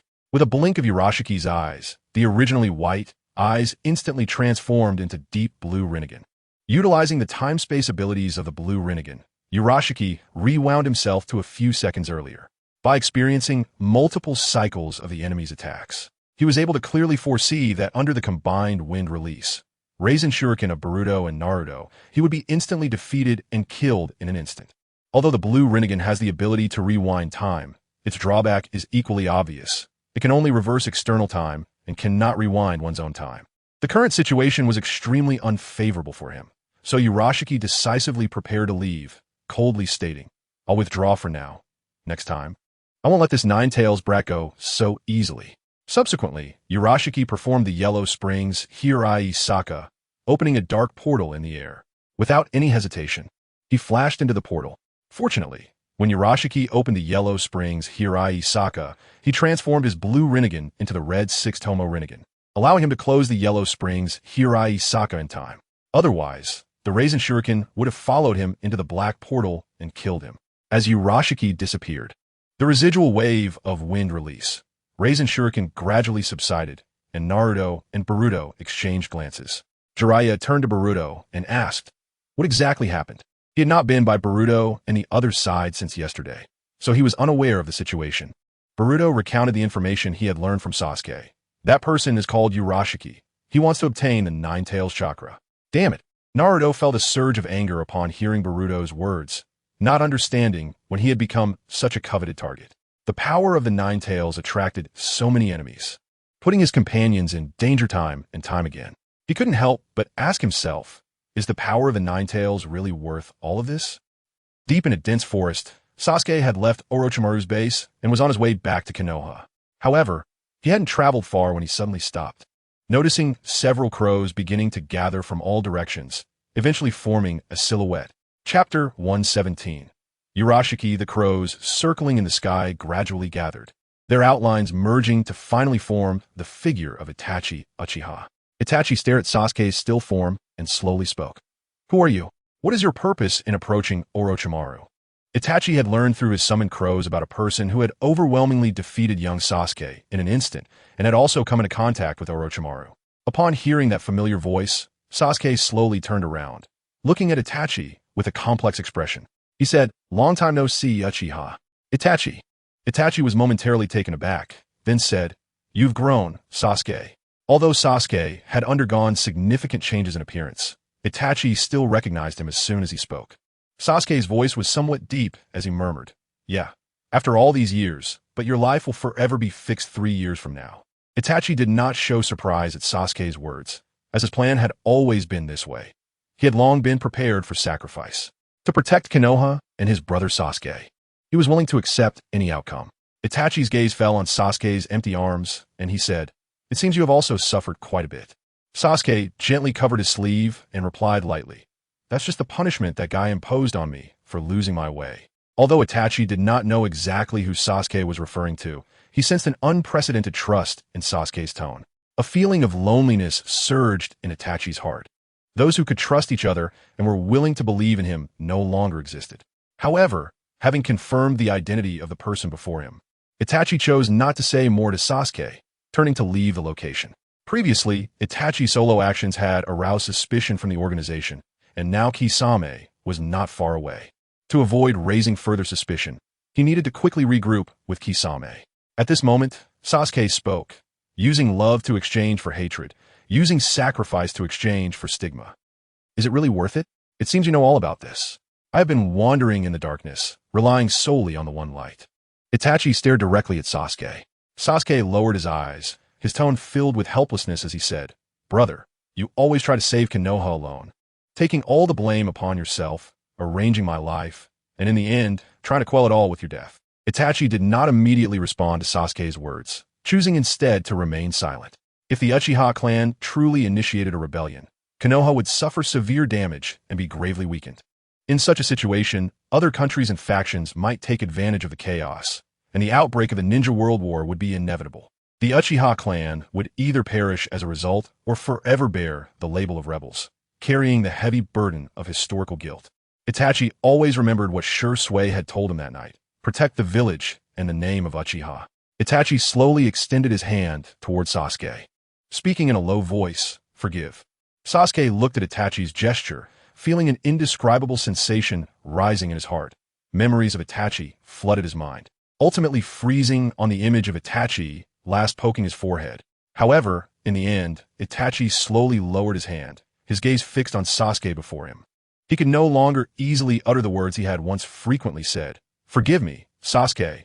At this moment, Sasuke had already returned to the village, standing with Boruto on the most prominent cliff in Konoha, where the faces of all previous Hokage were carved into the edge. Boruto turned to Sasuke and said, "Just yesterday, Urashiki appeared before us, but we managed to force him back." Upon hearing Boruto's words, Sasuke was taken aback, not expecting Urashiki to appear so quickly, especially during the time he was absent from the village. Boruto continued, "Now we have learned that Urashiki's technique for extracting chakra can be resisted with sealing techniques. Yesterday, when Urashiki tried to siphon the Nine Tails chakra from Dad, he failed. And just as we were preparing to hit him with a combined jutsu, Urashiki suddenly used a black portal to escape, and his eyes changed from Byakugan to Blue Rinnegan." Sasuke nodded and replied, "When he uses that special jutsu for space movement, I can sense his position. As for the Blue Rinnegan you mentioned, I have yet to understand its specific abilities.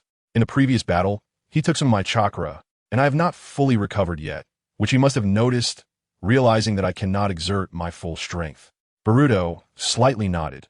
"When Urashiki appears next time, Sasuke-sensei, please keep a close watch on his movements to prevent any sudden attacks." Then, Sasuke and Boruto discussed the response strategy for Urashiki's next appearance in detail and formulated a series of combat plans. At this moment, Boruto looked down at Konoha village and suddenly asked Sasuke, "Mr. Sasuke, I was wondering when I came here, is the Hokage's residence really this close to the village? I remember that in our time, Konoha village was quite low in elevation."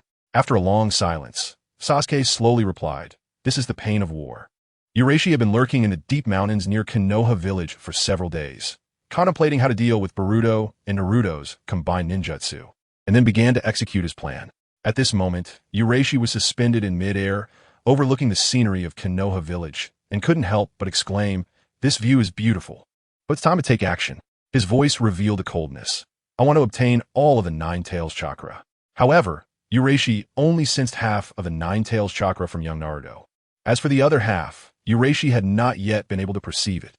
Immediately, Urashi performed the Yomi's Hirasaka and opened a spatial teleportation portal in midair. Without any hesitation, Urashi quickly flashed into the portal and disappeared from his original spot. When Urashi's figure reappeared on the other side of the portal, he was already not far from Naruto and Boruto, who were training. At the same time, Sasuke, who was on the streets of Konoha, furrowed his brows. He sensed Urashi's arrival and immediately turned his gaze in that direction. Jiraiya, who was nearby gathering materials, noticed Sasuke's unusual reaction and turned to ask seriously, "Has that guy appeared?" Sasuke nodded succinctly to confirm Jiraiya's question. Then he and Jiraiya quickly sprang into action, running towards Urashi's location as sensed by Sasuke. On the other side, Boruto witnessed Urashi's sudden appearance, with his eyes glowing red with the six-pointed Sharingan, and immediately stepped forward to shield Naruto. Urashi smirked disdainfully and said to Naruto, "I'm here to harvest chakra again." Upon hearing Urashi's words, Naruto swiftly drew a kunai from his ninja tool pouch and retorted, "You wish. I won't let you escape so easily this time." Just as he finished speaking, Naruto charged towards Urashi. "Wait!" Boruto's words were cut off as Urashi swung his fishing rod, hooking towards Naruto. When Urashi successfully hooked Naruto, he let out a cold laugh. "He. You really don't learn, do you? I thought you were smart since childhood, so I will graciously accept the Nine Tails chakra you have." However, the next second, Naruto, hit by Urashi's hook, suddenly transformed into smoke and vanished into thin air. Soon after, Naruto's figure reappeared not far away. I won't fall for the same trick twice, Naruto confidently declared, quickly forming hand seals and shouting, multiple shadow, clone jutsu. As smoke filled the area, thousands of Naruto's shadow clones appeared, all shouting in unison as they charged towards Urashi, launching fierce punches at the enemy. Take this, Uzumaki Naruto. 2,000 strikes. Boruto looked in surprise at the massive number of clones, realizing that he couldn't create that many with his chakra. Although Urashi immediately swung his fishing rod and dispersed many of the clones, he still found it somewhat overwhelming to face such a relentless onslaught.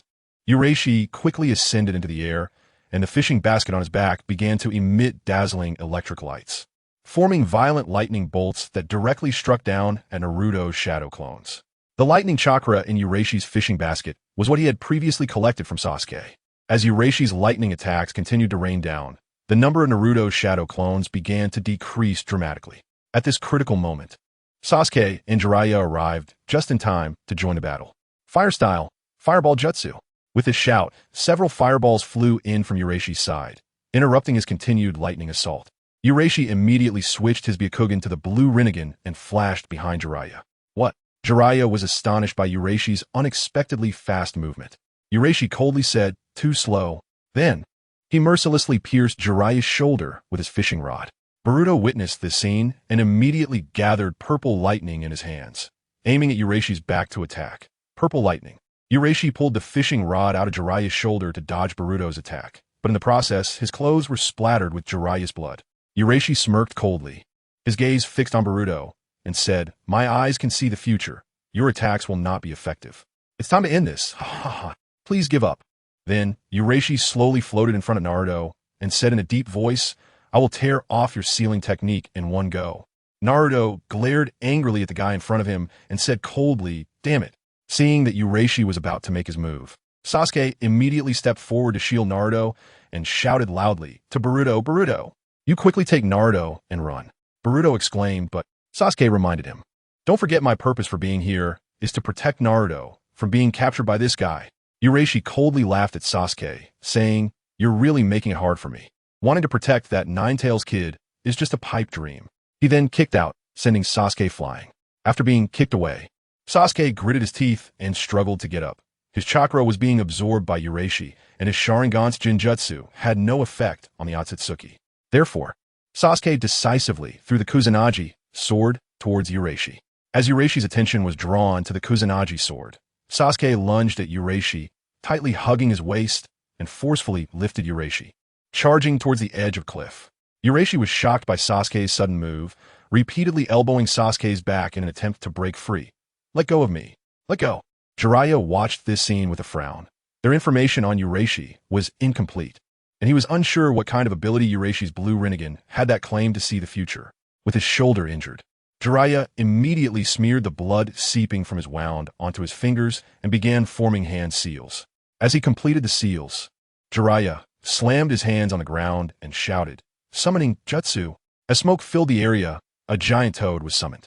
As soon as the great toad appeared, it quickly acted under Jiraiya's command, extending its long tongue to tightly bind Boruto and Naruto together, then swiftly taking them away from the battlefield. Urashi watched as Naruto was taken away by the great toad, feeling extreme unwillingness, and shouted angrily, don't run away. As a member of the Otsutsuki clan, he was frustrated that these pesky bugs had repeatedly disrupted his plans. However, Urashi's shout could not stop the situation from developing, and then Sasuke used his power to take Urashi down the cliff together. A preview. Momoshiki will appear soon. Chapter 119. Transformation. Jiraiya had brought Boruto and Naruto to a relatively safe location, ensuring they were temporarily out of danger. Boruto appeared somewhat anxious, vividly recalling the scene of Sasuke being saved by Sakura. He urged, we need to hurry back and save him. Jiraiya gently shook his head, a hint of helplessness in his tone. If we can't break his technique, even if we return now, we won't be able to change the outcome of the battle. However, what Boruto and the others didn't know was that Sasuke had already been rescued by Sakura and was receiving treatment to recover from his injuries. Boruto pondered for a moment, then suddenly thought of something and pointed to the clothes he had just removed to bandage Jiraiya's wounds. Wasn't that guy covered in blood? But his blood has almost dried, while the blood on this clothing is still wet. Naruto curiously asked Boruto, what does it mean that his blood dries quickly? Jiraiya contemplated for a moment and then speculated several possibilities. There are a few reasons that could cause the blood to dry quickly. First, it could be the heat emitted from his body that caused the blood to dry fast. Second, it could have been dried by strong winds. Or it might be that the time flows differently for him than for us, making it seem to pass more quickly. Jiraiya continued to elaborate on his thoughts. He might possess the ability to rewind time. Boruto nodded. Indeed, if that's the case, it would explain those strange phenomena. At this moment, Urashiki, using his Byakugan ability, successfully discovered Boruto and the other's hiding place and silently descended from the sky, appearing in the woods where Naruto was. "You have nowhere to run," Urashiki said with a cold smile. He then swung the fishing rod in his hand toward Boruto and the other's position. With just one swing, several large trees around them were struck and fell to the ground with a crash. Seeing the group retreating, Urashiki chased after them. "That's right, time is my ally. Now let me end your lives." Urashiki had overheard Boruto and the other's conversation. At this moment, Boruto rushed up from behind Urashiki and threw a punch aimed at his back. However, Urashiki opened his blue Rinnegan and immediately used his fishing line to tightly bind Boruto, stopping his punch. Urashiki then pulled the bound Boruto closer, locking eyes with him, and slowly spoke. "Do you know why I have so many opportunities to kill you, but have never done so? Because you're the vessel for Kaguya. Killing you would mean ending her chance of reincarnation. Damn it." Naruto, seeing Boruto bound, angrily threw several shurikens at Urashiki, hoping to rescue Boruto. Urashiki released the fishing line binding Boruto, letting it fall to the ground, and casually waved the fishing hook, skillfully knocking all the flying shurikens to the ground. Jiraiya looked at the close Urashiki and decisively bit his finger, quickly performing a jutsu, ninja art, toad mouth binding technique. As Jiraiya's technique activated, everyone suddenly found themselves enveloped in darkness. Jiraiya turned to the confused Urashiki and explained, "This is inside the stomach of the great toad from Mount Myaboku." After hearing Jiraiya's explanation, Urashiki looked around, observing the peculiar environment formed by the fleshy walls, realizing where he was. "I see, this is in the toad's stomach. What you're doing is quite interesting. Do you really think this can defeat me?" Jiraiya calmly continued. "It's obvious that while you have the ability to rewind time, its limit is only a few seconds, or else we would have been dead long ago. Now, you cannot return to the time before entering the toad's belly, right?" Urashiki scoffed at Jiraiya's thoughts, looking down on him. "So what? Do you think you can corrode me with this toad's stomach fluid? That idea is truly pathetic." Jiraiya decided not to engage in a pointless verbal battle with Urashiki. He signaled to the two behind him, indicating they should prepare for action. Boruto responded to Jiraiya's signal, nodded, and quickly extended his arm, aiming at Urashiki to unleash several lightning release. Thunder Arrow. At this moment, Naruto also followed Boruto's actions, creating dozens of shadow clones, all charging toward Urashiki. Urashiki laughed derisively, using his blue Rinnegan to dodge Boruto and the others' attacks one by one. "I told you, your attacks are completely ineffective against me. Don't waste your efforts. Surrender." Just as Urashiki continued to stride forward confidently, he suddenly spat out a mouthful of blood violently, feeling his strength rapidly drain away, collapsing weakly before them. This isn't right. What is happening?"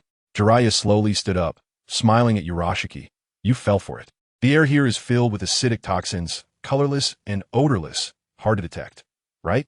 In just 10 minutes, your body will start to become paralyzed from the poisoning. And you've been frequently using that ability, so you've accumulated several times the toxins in your body compared to us." Urashiki realized he had fallen into a trap, and his rage ignited as he roared. "You creatures are not even as good as monkeys. How dare you be so arrogant?" At this moment, Boruto created two shadow clones, who unleashed a gale palm, forcefully pushing the original body holding the purple lightning forward, charging directly at Urashiki. Due to the effects of the poison, Urashiki was unable to exert his full strength at this moment, and he was caught off guard as Boruto's purple lightning pierced through his body. Boruto gazed at the motionless Urashiki lying on the ground, feeling a sense of relief. "We finally defeated him." Boruto then turned to the two and said, "Let's hurry and check below the cliff." After saying that, Boruto took a step forward, ready to search for Sasuke's whereabouts.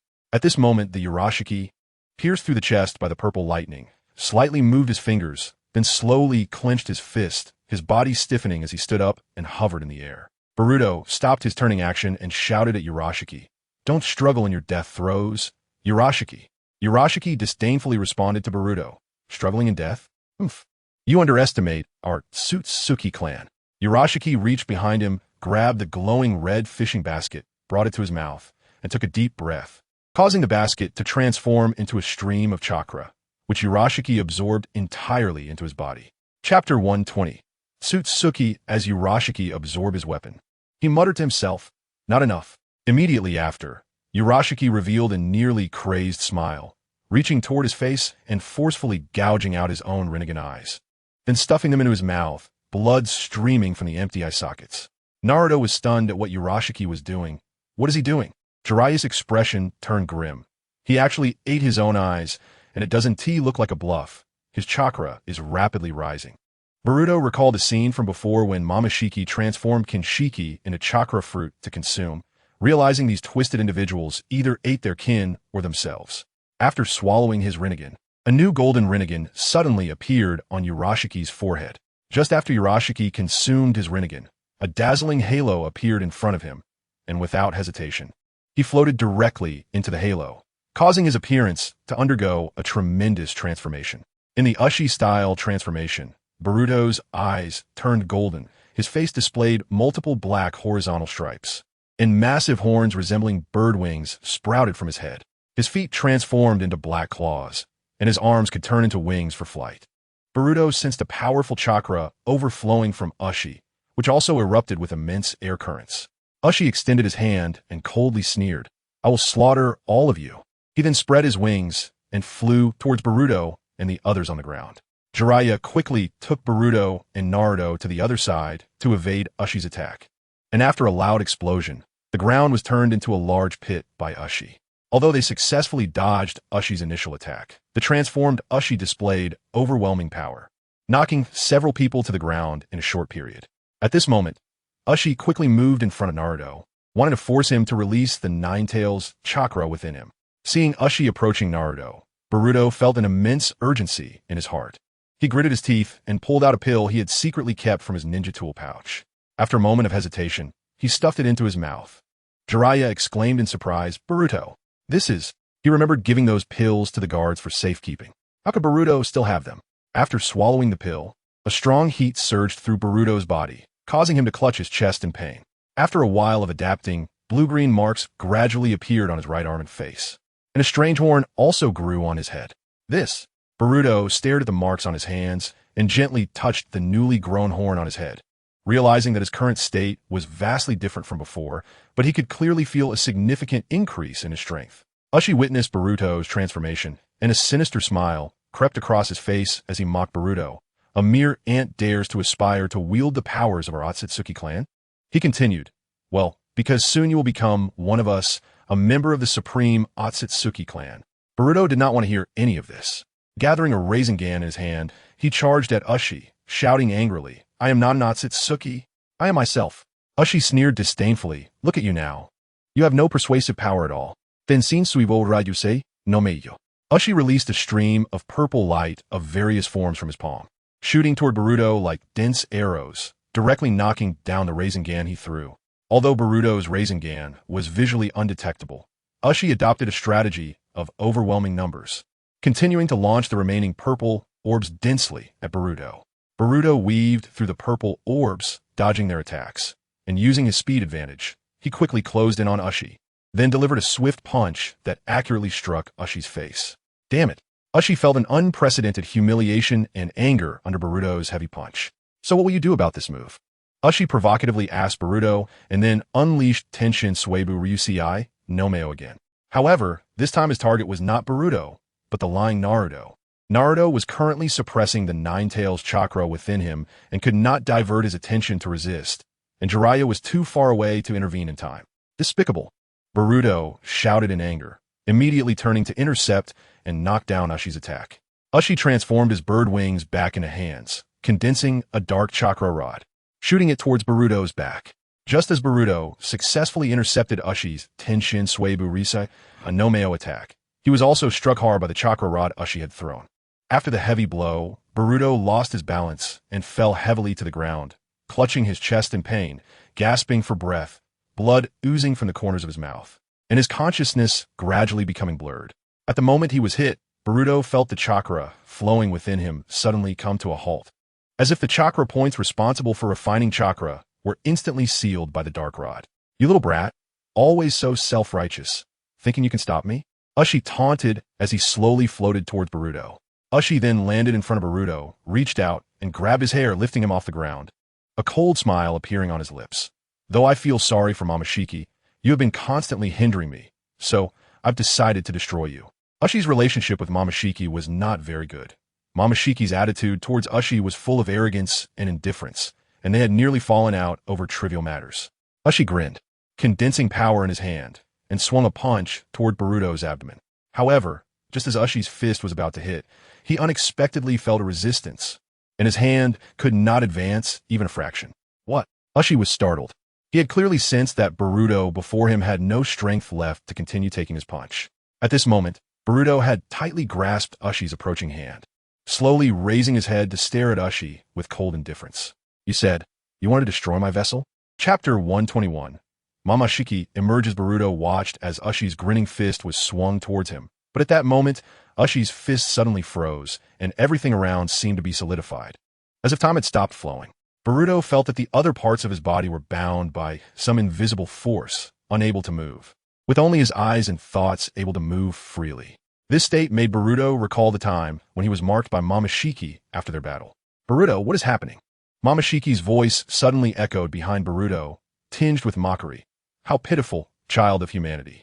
Hearing that familiar voice, Boruto's heart skipped a beat as he realized it was the voice of Otsutsuki Momoshiki. Boruto struggled to turn around to face Momoshiki, but his body was completely unresponsive, unable to move at all. Boruto, you bastard! Momoshiki, is this your doing? Momoshiki did not respond to Boruto's question, but quietly surveyed the surroundings until his gaze fell upon Naruto nearby. Momoshiki muttered to himself, the fox from his childhood? It seems our timing has shifted slightly. Subsequently, Momoshiki's gaze turned to Ushi before him, and he calmly said to Boruto, leave the rest to me. Momoshiki-senpai. Ushi looked at Boruto in shock, not expecting Momoshiki to awaken so quickly. It couldn't be. Ushi gazed at the powerful aura emanating from Boruto, absolutely certain it was Otsutsuki Momoshiki. Ushi wondered if the strange pill Boruto had swallowed earlier had stimulated Momoshiki's consciousness, causing him to awaken prematurely. At this moment, Momoshiki yanked Ushi in front of him, and with his other hand, he forcefully grabbed Ushi's face. No, don't address me so respectfully. I can't handle it. Momoshiki coldly chuckled, continuing with a sarcastic tone. Weren't you just calling me Momoshiki with such glee? As he spoke, Momoshiki gradually increased the pressure of his grip. Pushur tried to speak, but before he could finish, he was violently thrown away by Taoshur. His body crashed through several large trees like a cannonball and finally embedded heavily into a mountainside before coming to a stop. Taoshur reached behind him and forcefully pulled out the black chakra rod that Pushur had inserted into him. He then hurled the black rod in Pushur's direction. Accompanied by a sharp sound of breaking air, the chakra rod flew out like an arrow, directly piercing through Pushur's shoulder. Following that, Taoshur slowly floated towards Pushur. At this moment, Sasuke, under Sakura's healing ninjutsu, had almost recovered from the injuries sustained from falling off the cliff and returned to the battlefield. When he looked up at the sky and saw Boruto floating in the air, he couldn't help but exclaim, Boruto? Taoshur slightly turned his head, casting a disdainful glance at Sasuke, and then ignored him, continuing to advance towards Pushur. Sasuke's gaze was fixed on Boruto, noticing his unusual state and the indifferent look in his eyes. He then turned to Jiraiya, who was not far away, and asked, what happened? Jiraiya's expression was heavy, and in response to Sasuke's question, he replied seriously, it seems Boruto's consciousness has been invaded. Jiraiya then explained the series of events that had just occurred to Sasuke. After listening to Jiraiya's explanation, Sasuke murmured to himself, Taoshur, I didn't expect the seal on Boruto to have thawed to this extent, even awakening Taoshur's consciousness from Boruto. If there isn't a corresponding countermeasure, Boruto's consciousness will likely be devoured by Taoshur soon. At this moment, Pushur struggled to crawl out from the rubble, blood trickling from the corner of his mouth, his eyes burning with flames of anger. Pushur tightly gripped the chakra black rod and forcefully pulled it out from his shoulder, then angrily threw it to the ground. He then fixed his gaze on the nearby Taoshur and shouted, Taoshur, don't forget we are allies. Our goals are the same. He never expected Taoshur would treat him this way. After all, they were both from the Otsutsuki clan and should be allies. Sure then pointed at Naruto in the distance and said, "Aren't we supposed to retrieve the chakra from the Jinchuriki to replant the god tree and harvest the god tree's fruit?" In response to Sure's roar, Sure replied in a cold tone, "Allies? The moment you decided to kill my vessel, we were no longer allies." Sure then clenched his fist and swung it out, but when he looked, he found that Sure, who was originally standing there, had vanished. Sure had used his teleportation ability to appear behind Sure, his face twisted with a mad smile. "Ha ha, Sure, even if you were a senior, can your current body still compete with me? I am my peak." Sure did not rush to turn around. Even without directly seeing Sure, he could clearly sense the other's presence. "At your peak?" Sure scoffed, responding in a disdainful tone. Sure, you are too arrogant. Don't underestimate me. Sure, let me show you my power." Sure was completely provoked by Sure's contemptuous words, and he raised his palm, shouting angrily, "Tensu Wave Meteor Technique, Spirit of the Guardian."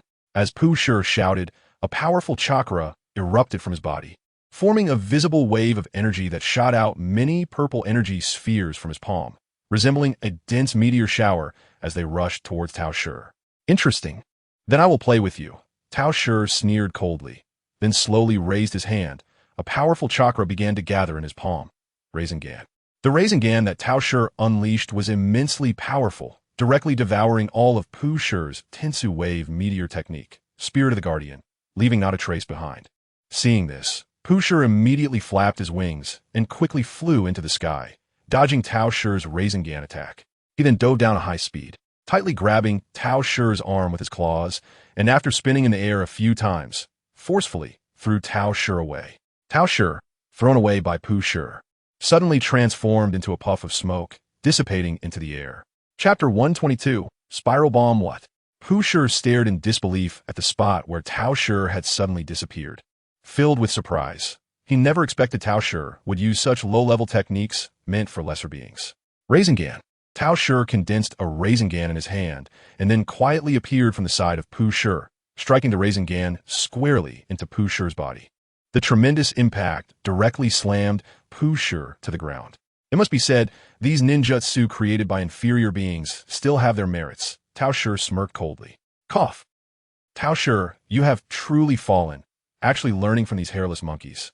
Sure covered his injured area, his words laced with sarcasm, expressing disdain for Sure's use of human ninjutsu. Sure quickly soared into the air, condensing a chakra black rod in his hand, then forcefully threw it at Sure. As the chakra black rod flew through the air, it suddenly changed, twisting and stretching, eventually transforming into a harpoon-like shape. Hurtling towards Sure with a sharp sound, Sure leaped into the air, stepping on the incoming chakra black rod, and pressed Sure's head hard against the ground.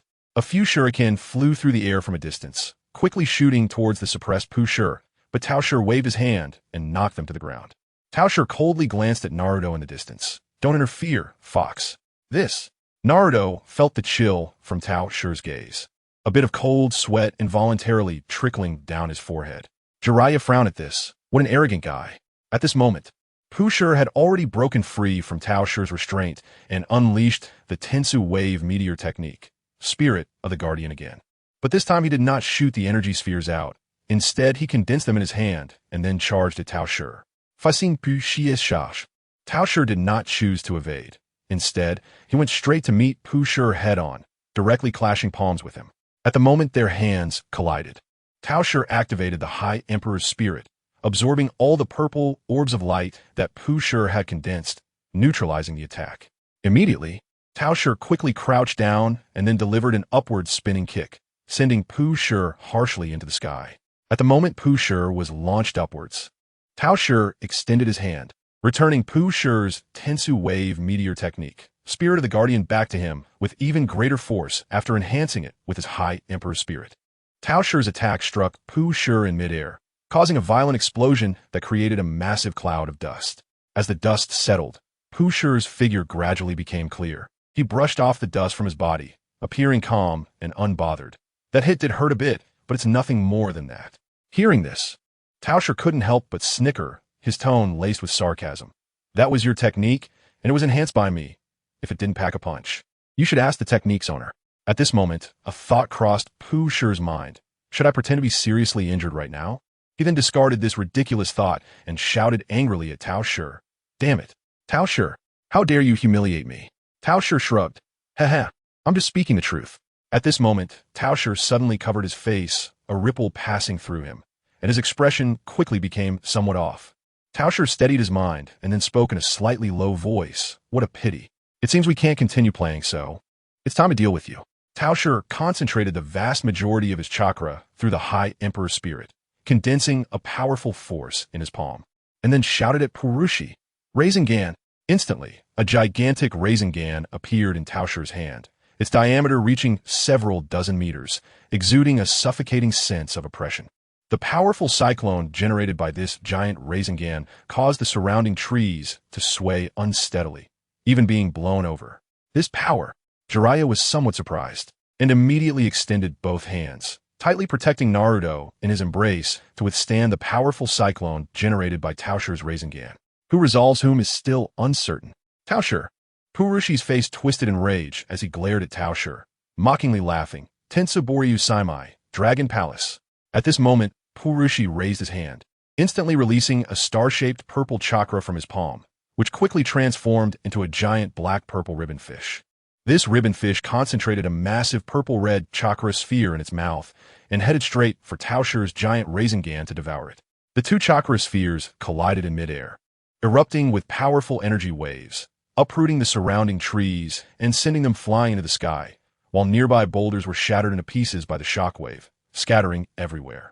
Witnessing his Tensaboriu Saimai, Dragon Palace clash with Tao Shi's Rasengan, and not only being evenly matched, but even showing signs of gaining the upper hand, Purushi couldn't help but mock loudly. Is that all? Due to Purushi's intense focus on combating the giant Rasengan, he failed to notice a black portal quietly appearing not far from his side, through which Tao Shi's figure slowly floated out. It's over, Purushi, Tao Shi calmly said, then slowly extended two fingers pointing at Purushi. Goodbye. What? Purushi turned in shock, his gaze landing on Tao Shi. But at this moment he could no longer stop the attack of his Tensaboriu Saimai, Dragon Palace. Rasengan. A Rasengan shot from Tao Shi's hand, piercing through Purushi's body at an incredible speed. As Purushi's body was penetrated, the giant Rasengan directly overpowered the Tensaboriu Saimai, Dragon Palace, ultimately engulfing Purushi entirely. Tao Shi's eyes slowly closed, losing control over Boruto's consciousness, and his body began to fall helplessly from the sky. Boruto! Jiraiya shouted in desperation as he watched Boruto fall, and then quickly whipped his white hair, using the Wild Lion's main technique. Jiraiya's white hair extended like agile tentacles in midair, securely catching the falling Boruto. Jiraiya steadied Boruto's body with his hair, then retracted it, carefully laying Boruto flat on the ground.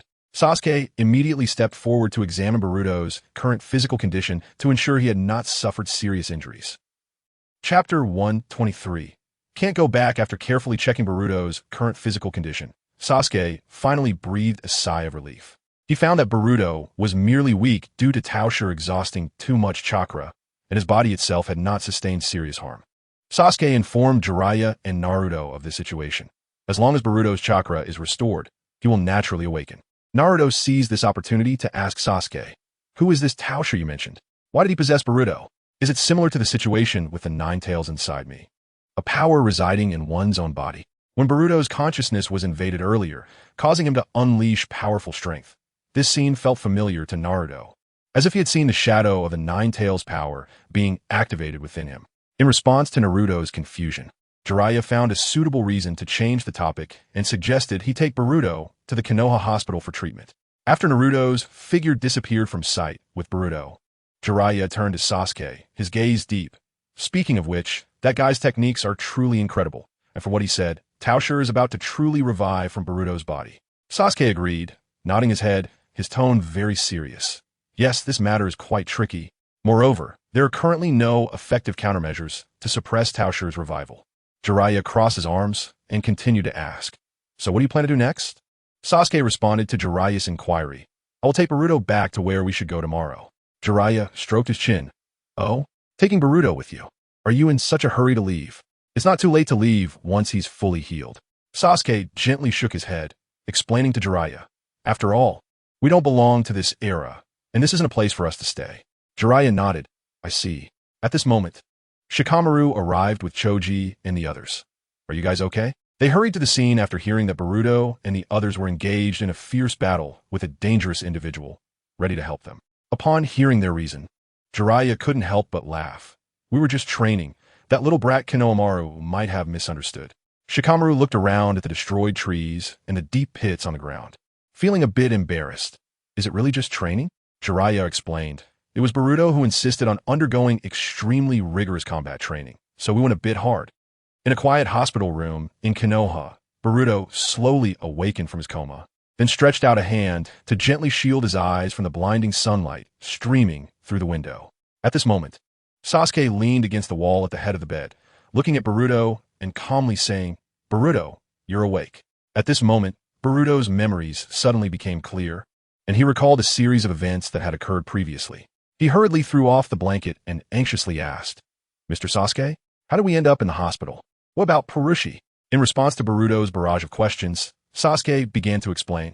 "It seems you don't have memories from that time. You were possessed by Taoshur, and then Purushi was defeated by you, who was possessed." Upon hearing that the threat of Purushi had been resolved, Boruto first breathed a sigh of relief, then clenched his fists. "Taoshur, huh?" Boruto whispered this name, having lost consciousness after talking to Taoshur and not knowing what had happened. He never expected that Taoshur would invade his body. Sasuke stood up straight and slowly spoke. "Your situation is not optimistic. We currently do not have a grasp on how to handle the condition after being branded with a seal."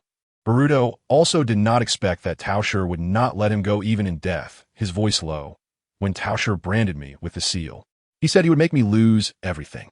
Does that mean he intends to take my body?" Sasuke pondered for a moment, nodding slightly. There is indeed such a possibility, but it cannot be ruled out that he has other plans. Boruto gritted his teeth. No matter what Taoshur did, how could he easily give up his own body? At this moment, the chakra fuel of the time artifact had almost fully recovered. It immediately stretched its claws out of Sasuke's pocket, lazily saying, "I had such a good sleep. Good afternoon. Are you ready to go back?" Just as the time artifact was speaking halfway, its peripheral vision suddenly caught sight of Boruto beside Sasuke, and it quickly retracted its head back into Sasuke's pocket, hiding itself. Sasuke opened his pocket, turned to the time artifact, and calmly said, "You don't need to hide. He knows you exist." Lee's expression froze for a moment. Then it jumped from the pocket to Sasuke's palm, looking somewhat helplessly at Sasuke. "Didn't I remind you before? Don't reveal your identity to people of this era. Even a small action from you can have a significant impact on the future. And even if you want to take someone back, you should bring Lord Urashiki, who also came from the future." Lee continued. Although it said this, it did not have extensive jurisdiction because it was essentially limited to executing time transfers and reminding about relevant precautions. Its original intention was to assist, not to control or intervene in matters beyond its functional scope. Listening to Lee's words, Sasuke felt helpless, let alone finding Urashiki himself. He probably couldn't even find a trace of him.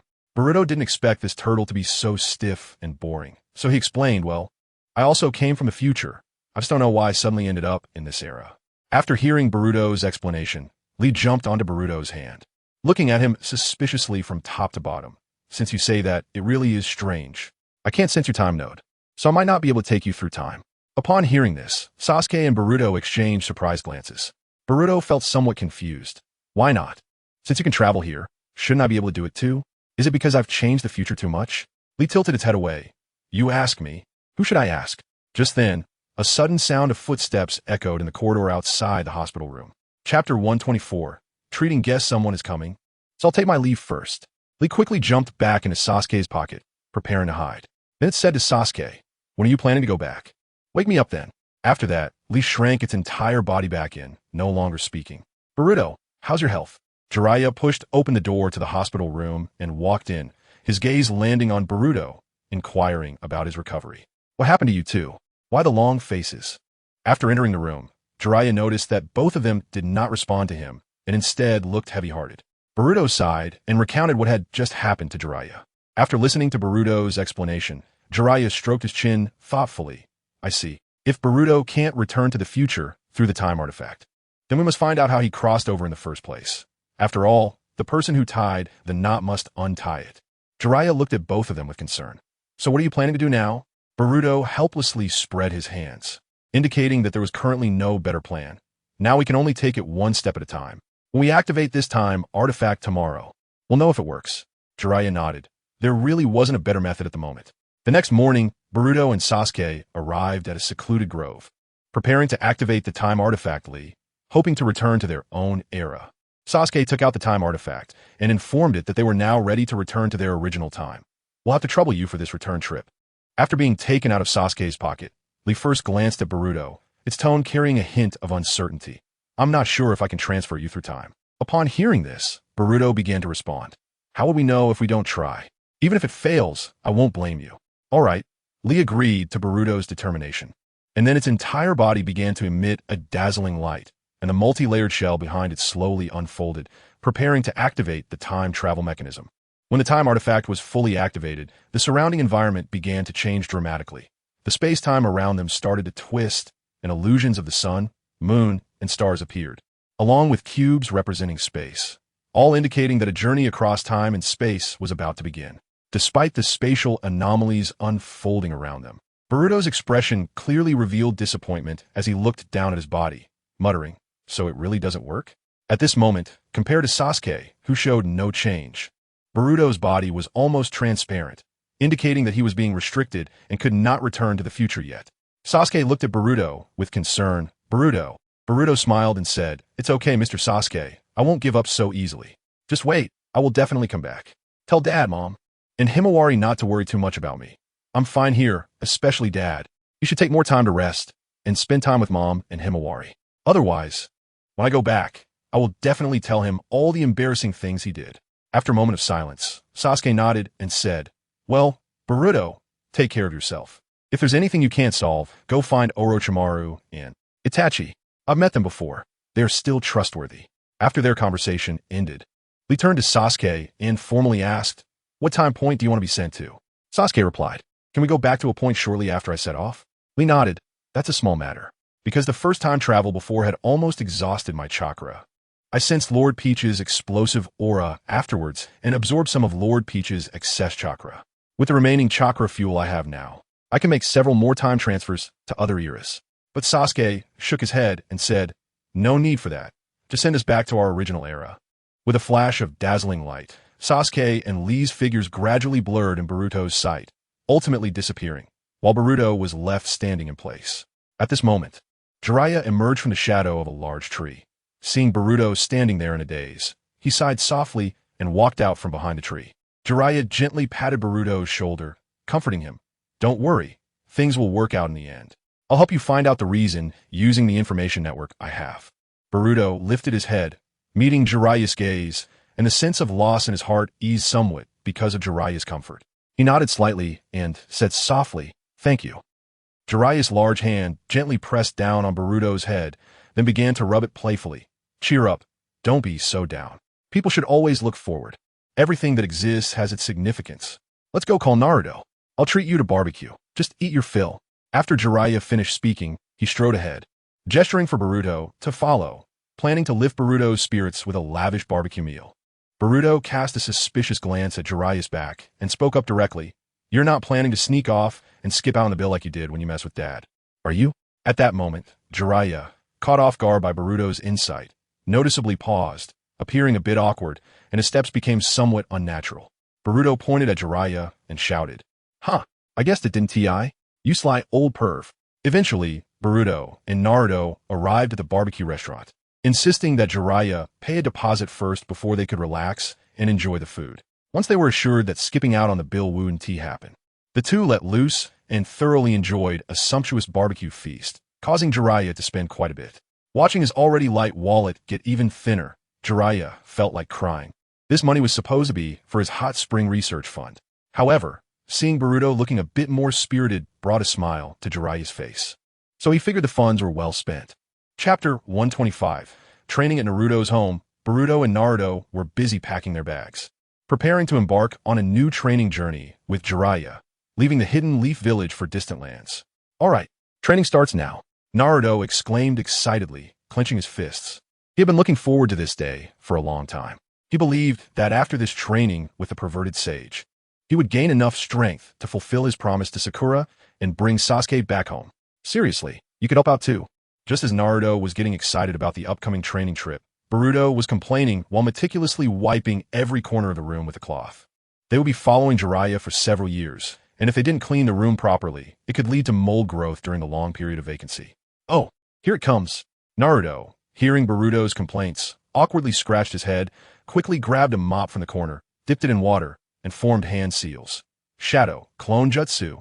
With a puff of smoke filling the room, Naruto summoned several shadow clones from his arm. Facing the clones he summoned, Naruto raised his hand and said, "All right, let us make this room spotless together." The shadow clones responded in unison, "No problem." They all began to speed up the cleaning process. "All right, I forgot I could do this." Boruto suddenly realized and also used the shadow clone jutsu, creating several clones to join in the cleaning effort. After a flurry of activity from both of them and their shadow clones, the room was finally thoroughly cleaned, all items neatly arranged, waiting for their return from training. Phew, that should do it. Boruto wiped the sweat from his forehead, looking around with satisfaction.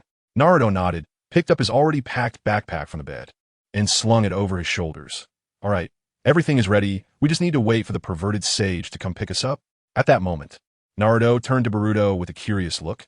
"I wonder where the perverted sage will take us for training. I'm really looking forward to it."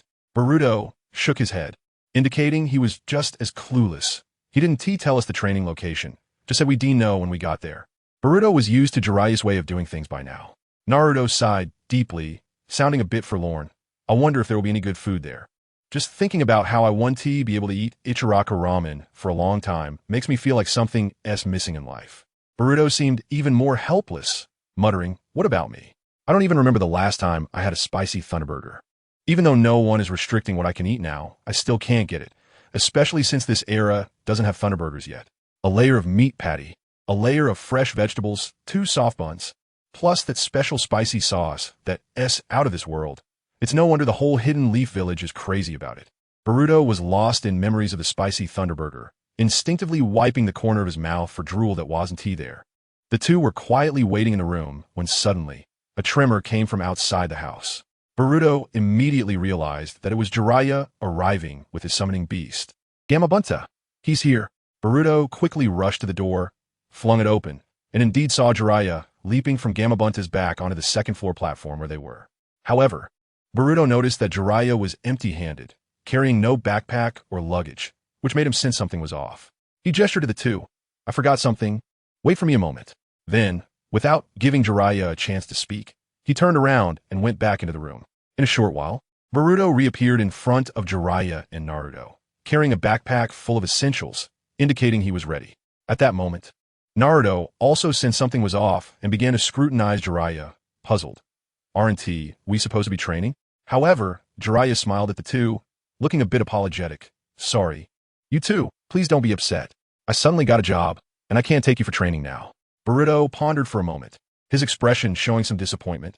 If it's an important job, then there's nothing we can do." Jiraiya was taken aback, clearly surprised by Boruto's straightforward reaction. He had expected Boruto to insist on training like Naruto, or even to pester him. Naruto, with his arms crossed and head turned away, disdainfully said, "Boruto, you really believe the perverted sage's nonsense? The job he mentioned is probably just for gathering materials for his adult books or something. That doesn't count as work." Naruto was clearly skeptical about the so-called job of the perverted sage. Every time he went out with him, it was either for gathering materials or on the way to gather materials. Jiraiya couldn't help but smile wryly at Naruto's teasing. But he indeed had serious work to do, so he had to cancel the previous training plans. This time, Jiraiya had received an information-gathering mission regarding the Akatsuki organization. A dangerous task. If he were to reveal the truth, not to mention Boruto, Naruto would surely cry and insist on going along. So, Jiraiya pulled out a scroll from his pocket and tossed it to Boruto and Naruto. "As compensation for canceling this plan, I've prepared something good for you." Boruto quickly reached out to catch the scroll and curiously asked about the so-called compensation. "What is this? A ninjutsu scroll?" Jiraiya smiled and explained, No. This is a training plan I arranged for you two, so you wouldn't be too bored while I was away." Oh.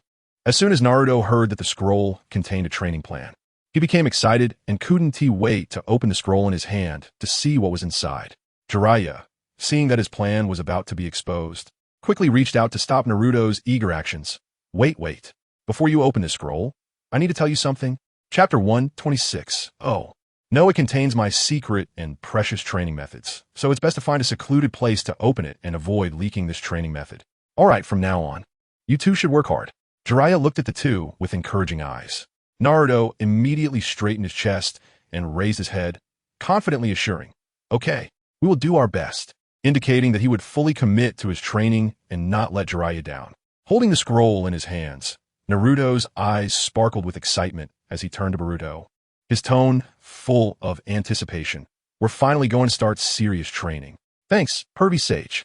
Sasuke had already defected from the village and was under Orochimaru's wing, likely undergoing intense training there, while Sakura was diligently studying medical ninjutsu under Tsunade's guidance, constantly improving her abilities. In contrast, it seemed that only he and Boruto were still stuck in place, making no significant progress. As Naruto spoke, he pulled Boruto into the room, scanning for a sufficiently hidden corner. Walls have ears, windows have eyes.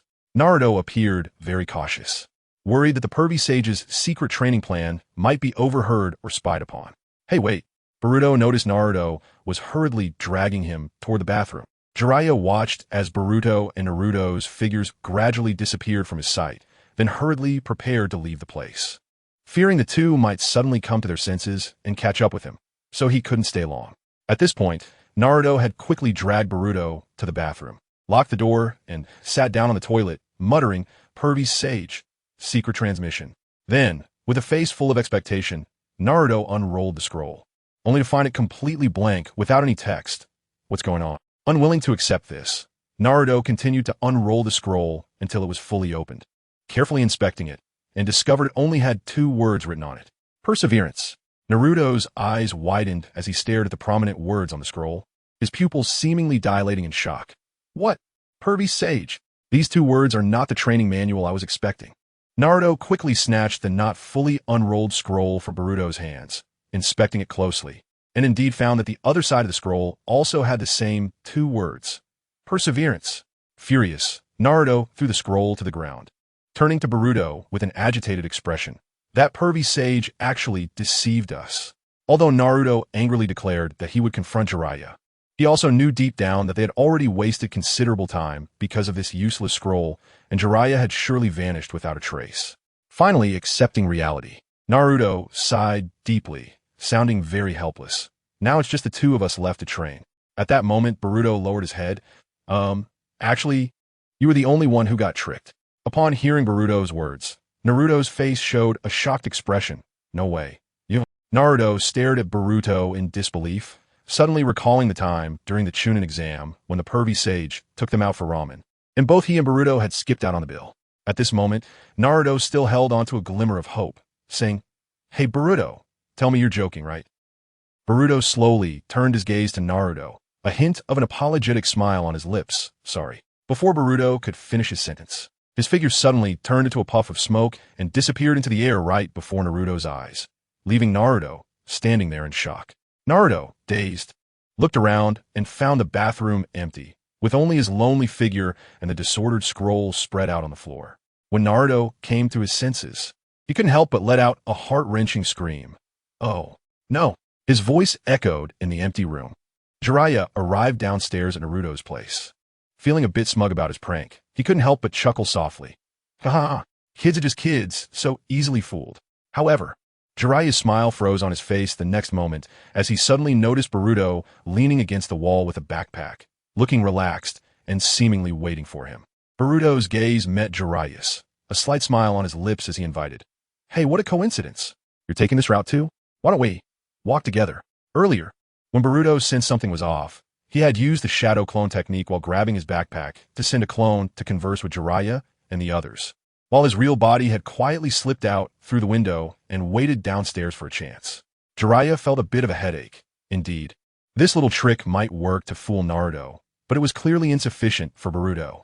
No wonder Boruto had reacted so mildly earlier. He had already seen through Jiraiya's attempt to sneak away.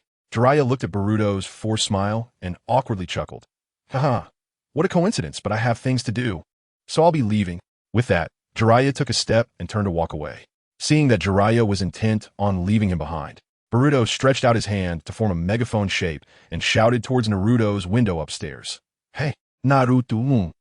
But before Boruto could finish his words, Jiraiya quickly covered his mouth to stop him from continuing. Jiraiya thought to himself that if Naruto joined in now, it would make his escape much more difficult. Faced with Boruto's insistence, Jiraiya could only sigh helplessly. All right, I'll take you along. Geez, I really can't do anything about you. Jiraiya knew that he was not leaving them behind for the sake of material, but because Tsunade had received important intelligence regarding the Akatsuki organization, and he was the only one who could investigate. With that thought, Jiraiya frowned. After all, the members of the Akatsuki were not to be trifled with. Being rogue ninjas of S rank, their strength was not to be underestimated. Bringing Boruto along for the mission, he couldn't help but wonder if it was the right decision. Chapter 127. Hot Springs. Jiraiya turned to face Boruto, his expression serious, as he confirmed again. Are you really sure you want to go on this mission with me? The danger level of this mission is extremely high, and there's a significant chance of sacrifice. Boruto clenched his fists. Yeah, I'm ready. After receiving Boruto's firm response, Jiraiya signaled him to follow closely as they walked towards the gates of the Hidden Leaf Village.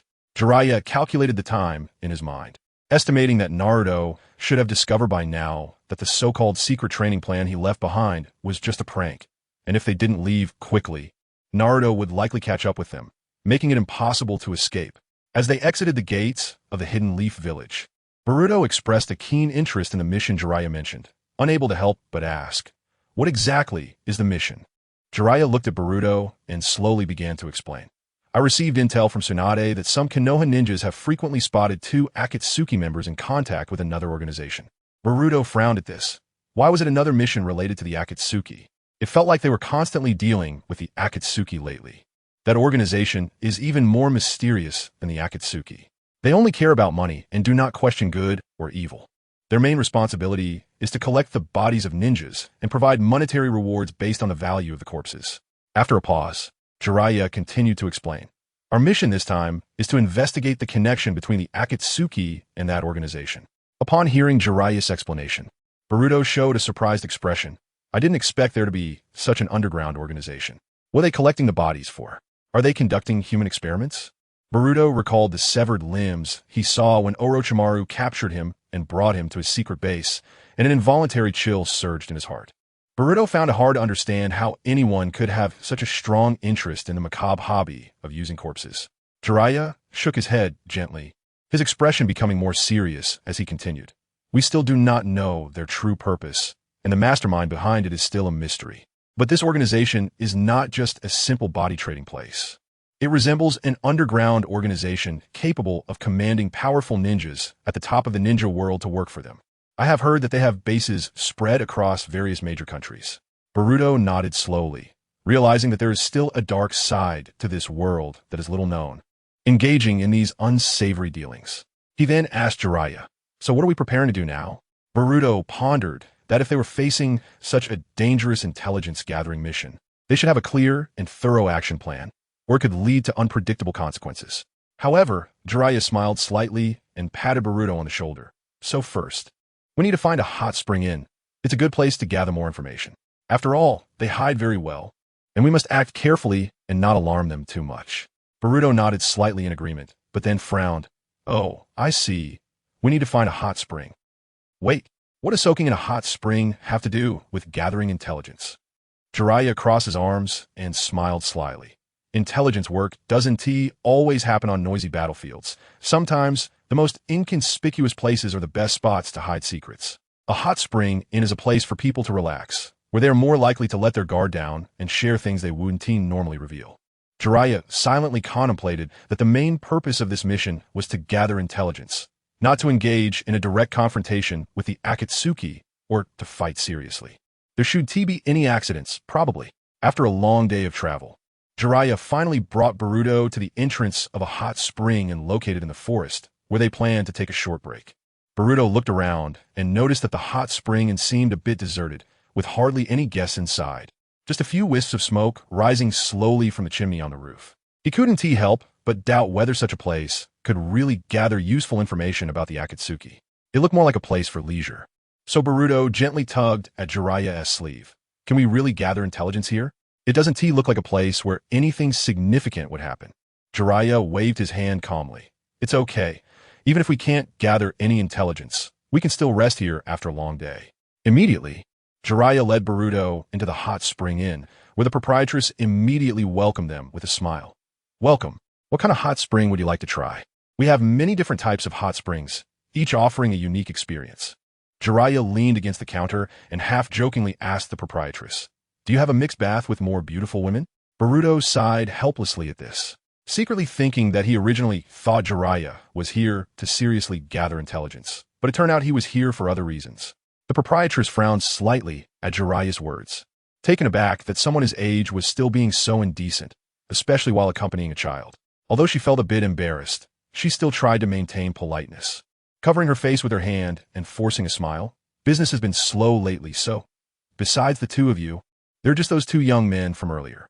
Besides, this and doesn't He support mixed bathing.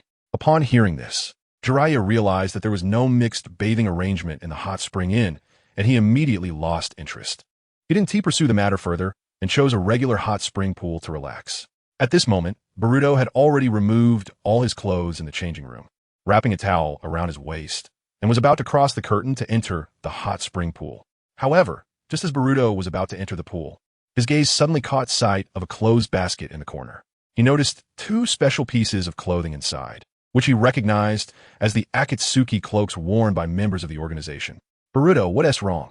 Chapter 128, The Undying Duo. At this moment, Jiraiya noticed Boruto's unusual expression and followed his gaze to see the clothes in the basket. After a few seconds of daze, a proud smile appeared on Jiraiya's face, and he spoke with a hint of satisfaction. See, I told you coming to this hot spring inn was to gather intelligence. Boruto was impressed by Jiraiya's confident demeanor, his eyes sparkling as he couldn't help but exclaim, Amazing. Boruto then stepped forward to examine the two Akatsuki cloaks closely, noticing they were stained with varying degrees of blood. In the basket, Boruto also found forehead protectors from Takigakure and Yumgakure, which clearly bore the marks of rogue ninjas. However, Boruto knew he couldn't act rashly now. Charging in directly might be unwise, as they were still unclear about the strength of those two Akatsuki members, and acting recklessly could bring unnecessary risks. Subsequently, Jiraiya made a request to the proprietress to switch to the adjacent hot spring pool, which would avoid direct conflict with the Akatsuki members while also allowing them to better observe and gather intelligence. Upon arriving at the new hot spring pool, Boruto carefully pressed his body against the bamboo partition, trying to eavesdrop on the conversations inside through the gaps, hoping to glean some valuable information. At this moment, Jiraiya reached out and patted Boruto on the shoulder, then pointed a finger at him and whispered, You won't gather any intelligence like this. Just watch me. Jiraiya then skillfully gathered chakra at the tip of his index finger and slowly drew a circle on the bamboo in front of him. As Jiraiya moved his fingertip, a perfect circular cut appeared on the bamboo, and then he carefully removed the cut piece of bamboo without making any noise. Boruto stared wide-eyed at Jiraiya's precise movements, admiringly giving him a thumbs up. His intelligence-gathering ability was truly impressive. Jiraiya smiled. If only he had the old man's telescope technique, it would be even more convenient. However, this technique also has a clear drawback. To monitor a specific target, one must grasp that person's chakra nature. Otherwise, it would be difficult to lock onto the person they wanted to observe. Then, Jiraiya created a similar peephole in front of Boruto, who immediately leaned in to take a look. Kakuzu, with a blank expression, stared at Hayden and said impatiently, Why waste time here? We should be looking for the next bounty target and getting down to business. Kakuzu was clearly dissatisfied with the current delay, believing they should focus on hunting bounties rather than wasting time unnecessarily. Hayden, floating in the hot spring, lazily responded to Kakuzu, Don't be so stiff. You carry corpses every time. Don't you feel itchy all over? Soaking in a hot spring might make you feel better, both physically and mentally. Kakuzu lowered his gaze slightly, his tone unusually cold. Those are not corpses. They're my important bounties. Besides, aren't you enjoying yourself in the process? Hayden, with a hint of dissatisfaction in his tone, continued, Speaking of which, if this hot spring water could be exchanged for the blood of heretics, I would be even more excited. At this point, a trace of fanaticism flashed in Hayden's eyes as he began to immerse himself in his own fantasies, imagining how exhilarating it would be to soak in the blood after a frenzied slaughter.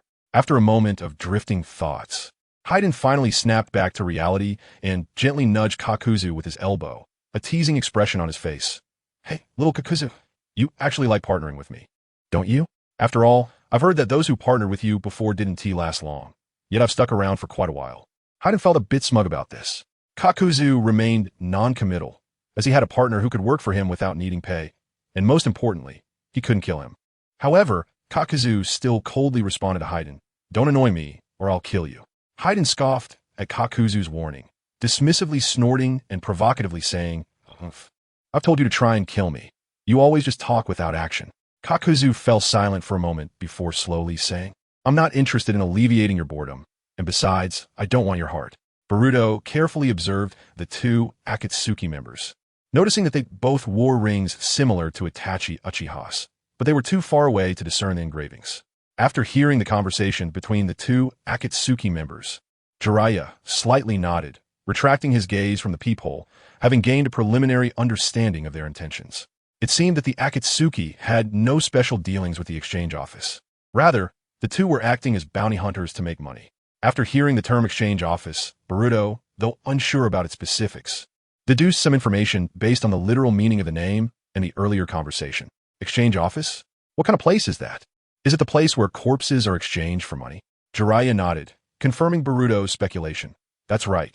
And there are quite a few people in Konoha who have bounties placed on them by them. Boruto showed some interest, pointing at himself and curiously asking Jiraiya, "If I were to be put on a bounty, how much would it be worth?" Jiraiya glanced at Boruto and couldn't help but laugh, teasing. Those who have bounties are either powerful or well-known figures. How could someone like you, a rookie, possibly have a bounty? Jiraiya clearly thought Boruto's current notoriety was insufficient to become a target for the exchange office. Boruto felt a bit dissatisfied. Even though I'm young and inexperienced, I still have confidence in my abilities. At that moment, Jiraiya quickly covered Boruto's mouth and whispered, "Keep it down. It would be bad if they heard us." Then, Jiraiya and Boruto immediately held their breath, concentrating on listening to the movements from the neighboring hot spring pool, afraid of making any noise that would attract Kakuzu and Hayden's attention. Fortunately, Kakuzu and Hayden were focused on their conversation and did not notice anything unusual from their side. Chapter 129, Cult of the Evil God. Crack. After a brief period of silence, a loud noise suddenly erupted, and the bamboo wall shattered instantly. With broken bamboo fragments flying around like snowflakes, a bloody scythe flew in, slicing through the bamboo wall before retracting, followed by more force acting on the bamboo wall, further damaging the partition and making the two hot spring pools clearly visible to each other. As Hayden's figure passed through the broken bamboo wall, he was surprised to find that this side of the hot spring pool was completely empty, with no signs of anyone. "Hey, strange. I clearly heard faint voices coming from here." Hayden frowned, retracting the bloody scythe and easily resting it on his shoulder. Looking around, he found no signs of anyone besides the sound of the hot spring water and the fragments of the bamboo wall. Then, Hayden turned to Kakuzu and said confidently, "You have to believe me, I could definitely hear sound." Kakuzu waved his hand, appearing somewhat impatient, interrupting Hayden's words. "I know. Stop rambling. For ninjas like them who dance on the edge of a blade, perception is crucial and undoubtedly stronger than that of ordinary ninjas." How could he possibly not hear the sound? Upon hearing the sound, Kakuzu quickly discovered two small holes in the bamboo wall, which were clearly made intentionally for the purpose of spying on the two of them. Kakuzu's gaze swept over the damaged bamboo wall. Those who could silently slip out of their sight were no ordinary individuals. Kakuzu slowly spoke, "It seems we can't stay here much longer. Let us leave for now." Without waiting for Hayden's response, Kakuzu directly left the hot spring pool. Hayden reluctantly voiced, "Huh? We're leaving just like that? You really are impatient." Once Kakuzu and Hayden's figures completely disappeared from sight, Boruto and Jiraiya finally poked their heads out from their hiding place. They were currently crouched on the roof of the hot spring inn, feeling a bit scared as they looked at the bloody scythe on Hayden's shoulder, which could retract freely. If it hit, it would tear off a huge chunk of flesh. The next day, the innkeeper stood in the courtyard of the inn, looking at the dilapidated surrounding walls, only able to smile wryly. She had heard about the commotion from last night, but she didn't dare to ask for compensation. She could only swallow it down. After all, as the owner of a hot spring inn, how could she not know about the infamous killer Hayden?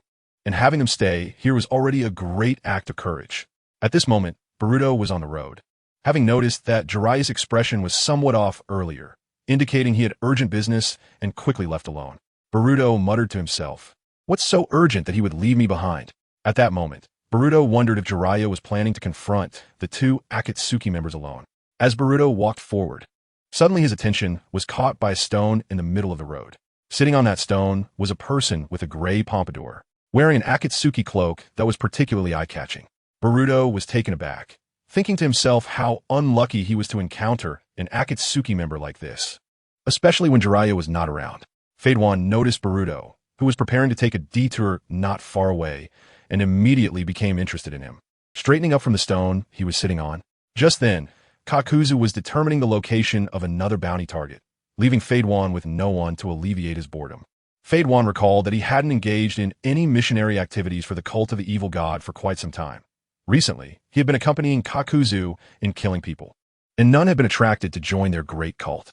Therefore, Fade One called out to Boruto, wearing a sly smile, and invited him. "Hey, little brother, would you like to join the cult of the evil god?" While saying this, he touched the cult necklace around his neck.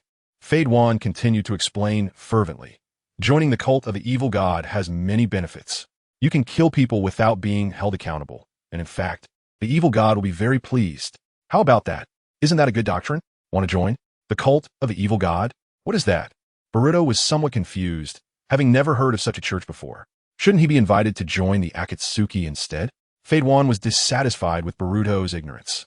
He frowned and scolded him. "You little brat, you'd better show some respect to the evil god. The cult of the evil god is not something to be taken lightly. He would not allow anyone to belittle the great cult of the evil god." "Which evil god are you talking about? I've never heard of it. Could it be some unknown ninja in disguise?" Fade One was enraged by Boruto's flippant remarks, and his voice turned cold. "Since you don't know what's good for you, you'll have to experience the power of our cultists, and then be offered to the evil god."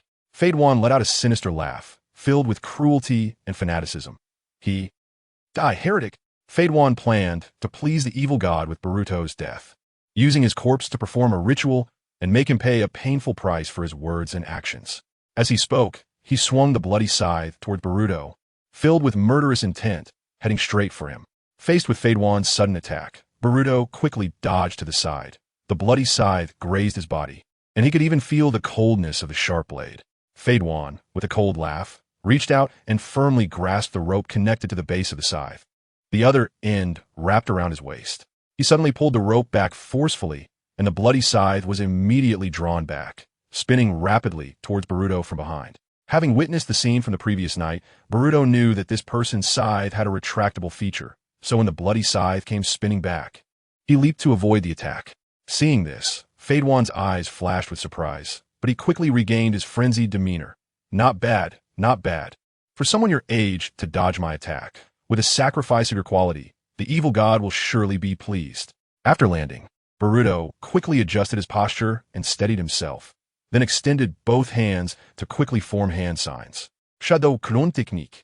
As he performed the hand signs, a cloud of smoke erupted, and soon, several shadow clones identical to Boruto appeared beside him. After appearing, Boruto's shadow clones quickly scattered, surrounding Fade One from different directions and throwing shurikens at him.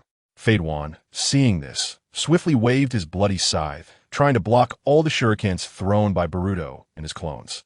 However, there were too many shurikens, and their speed was too fast. Some still slipped past the defense of Fade One's scythe, hitting his body directly. These shurikens embedded deeply into Fade One's flesh, causing blood to gush from the wounds and stain his clothes.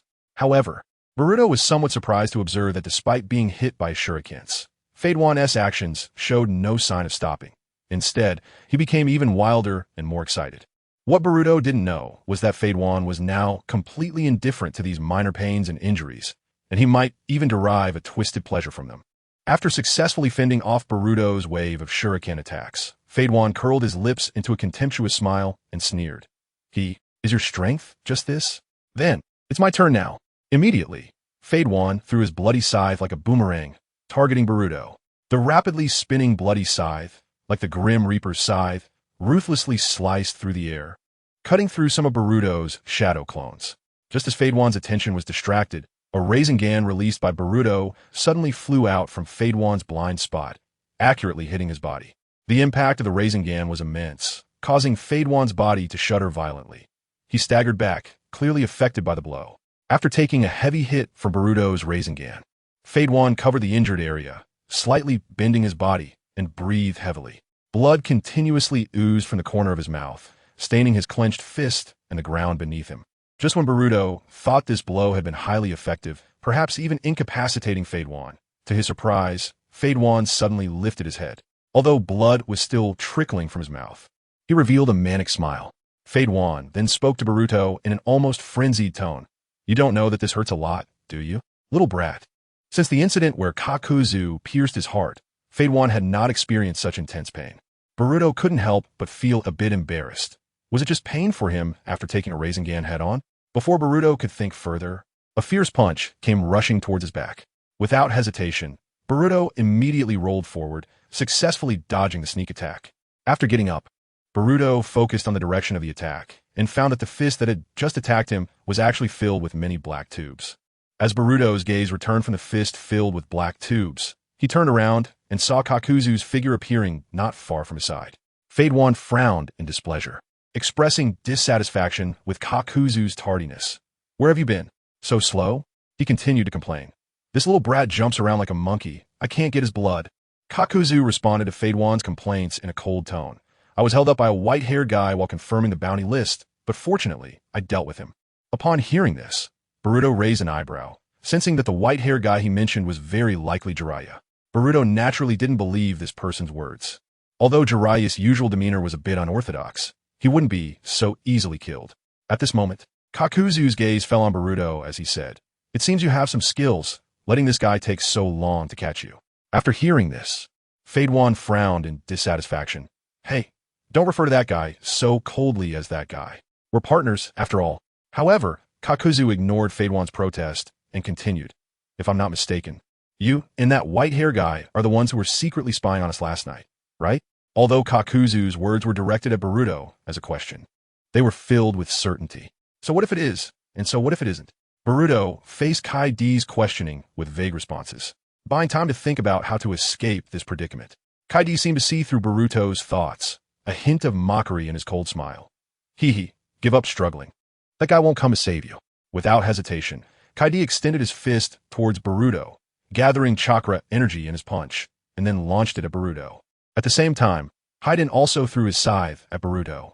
Boruto leaped up, using his agility to step on the trajectory of Haiden's scythe, stopping its advance. He then dodged Kaidi's tentacle punch by sidestepping and grabbed the black tube connected to Kaidi's fist. However, Kaidi quickly reacted, retracting his tentacle fist and tightly wrapping Boruto's body, limiting his movement.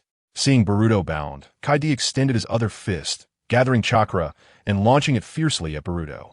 Realizing he was being restrained by Kaidi, Boruto began to mobilize the chakra within him, causing his entire body to emit a purple electric light.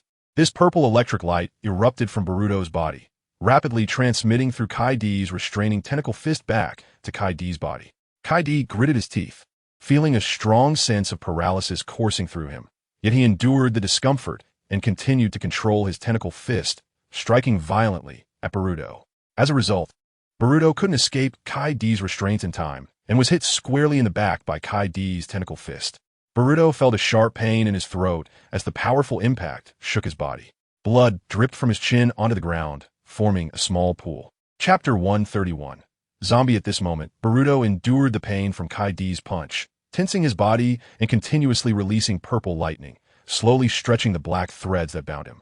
Once Boruto broke free, Kaidi had no choice but to retract his tentacle fist, reattaching it to his hand with the black threads.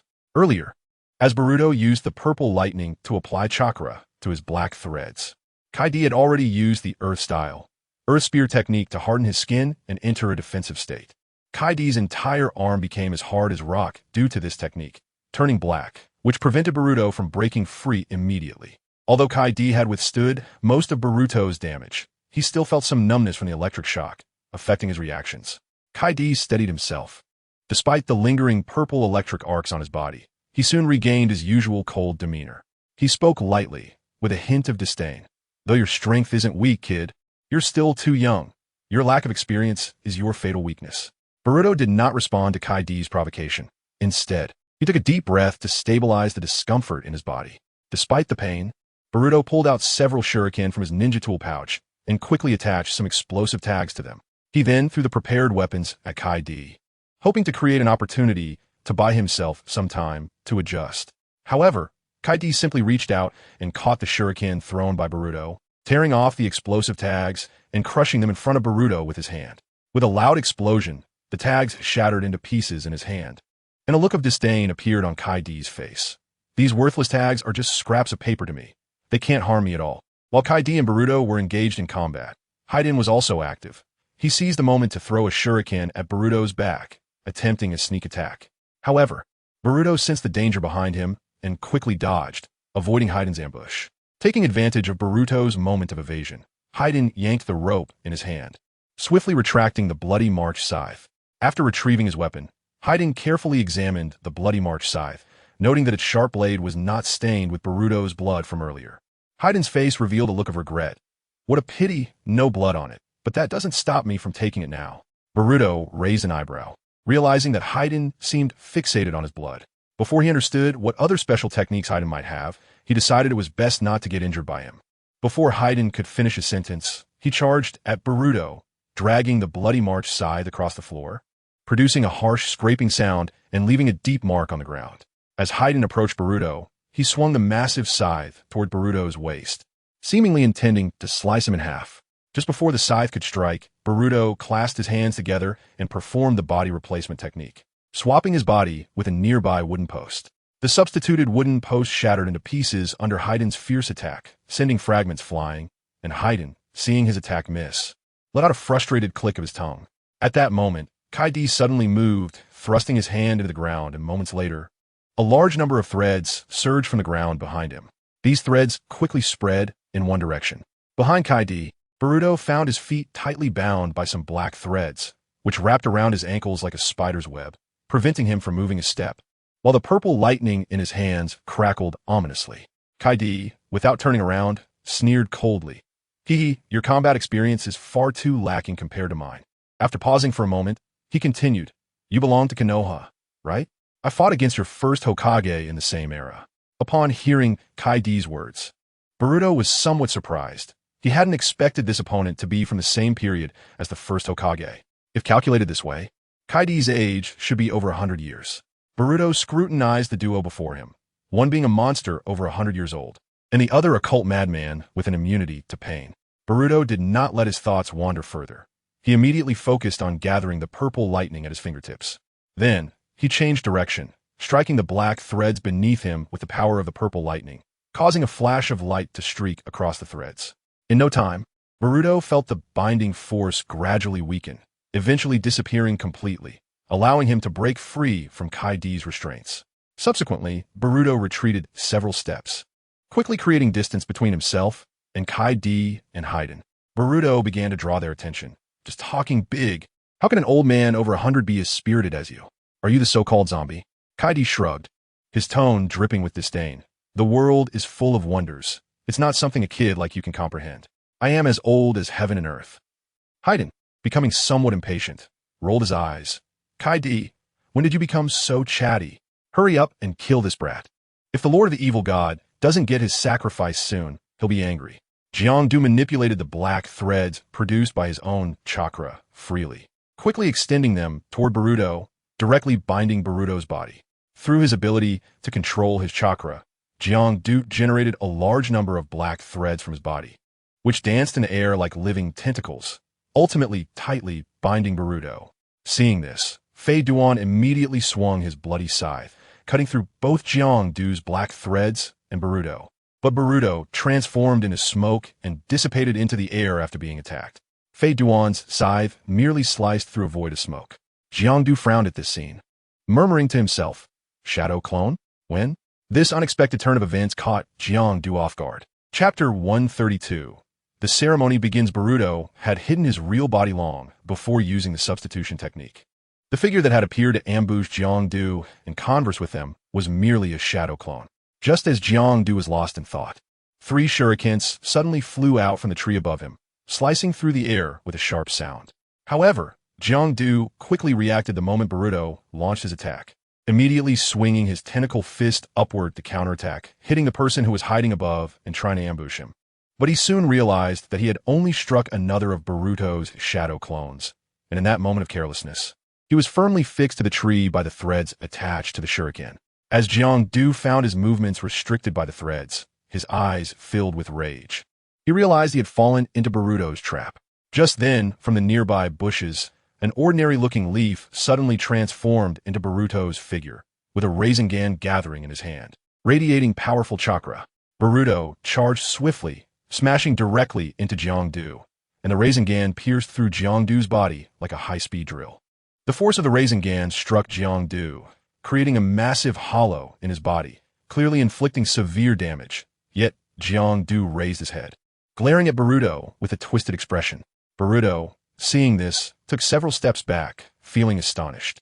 In this life-and-death confrontation, it was either them or him, so his strike was aimed directly at Jiang-Du's heart, intending to deliver a fatal blow. However, it seemed that Jiang-Du, though severely injured, showed no signs of losing his fighting spirit. His vitality was far more resilient than Boruto had imagined.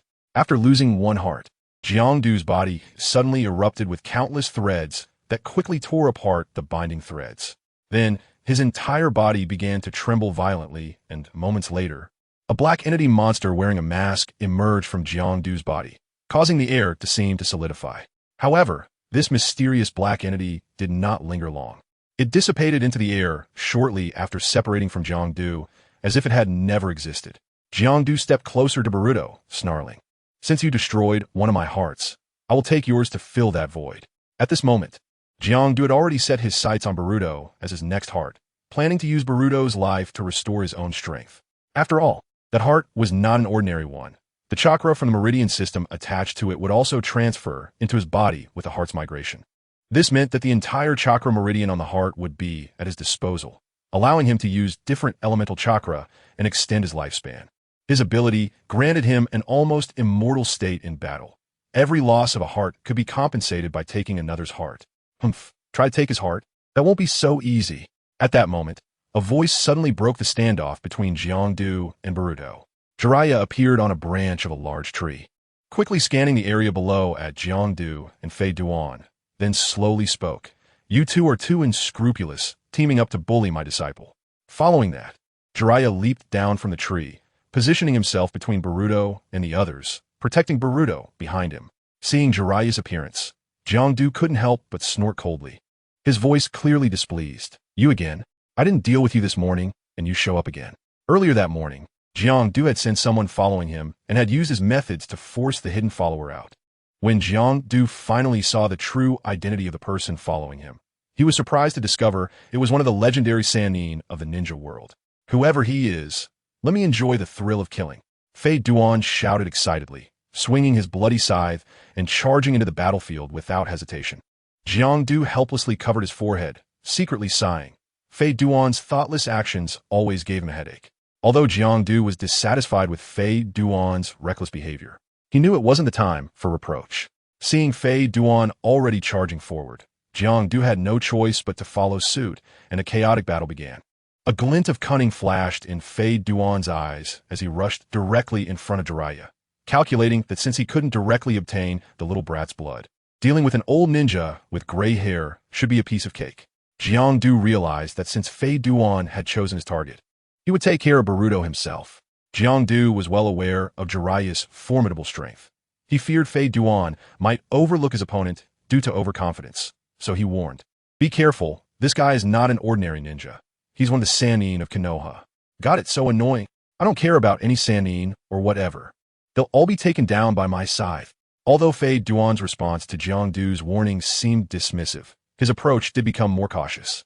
However, after Jiraiya joined the fray, Fei Duan soon realized that the balance of battle began to tilt in favor of the other side, making it increasingly difficult for them. At this moment, Fei Duan's gaze involuntarily drifted toward the distance, where Boruto had previously been restrained and injured by Jiang-Du. If he could just obtain some blood from that spot, even just a little, he could use his unique secret technique, under the blessing of the evil god, to turn the situation around. With this thought, he used Jiraiya's offensive as cover, guiding the rhythm of the battle toward that direction, continually retreating toward that place. After dodging one of Jiraiya's attacks, Fei Duan successfully reached his predetermined location, then directly bent down to pick up an inconspicuous stone from the ground. Fei Duan noticed that there was still some blood on the stone that hadn't fully dried, which was just what he needed. Without hesitation, Fei Duan extended his tongue and licked the stone that had Boruto's blood on it. Now, let the ceremony begin. Chapter 133. The Curse He. After licking the stone smeared with Boruto's blood, Fei Duan raised his head, a twisted sense of satisfaction spreading across his face, erupting into fits of maniacal laughter. Prepare to accept the curse of the evil god. Ha ha! Fei Duan's laughter grew increasingly unrestrained. Boruto's blood flowed into Feiden's throat, and then Feiden extended his foot, stepping on the small pool of blood on the ground, slowly drawing a mysterious formation composed of circles and triangles.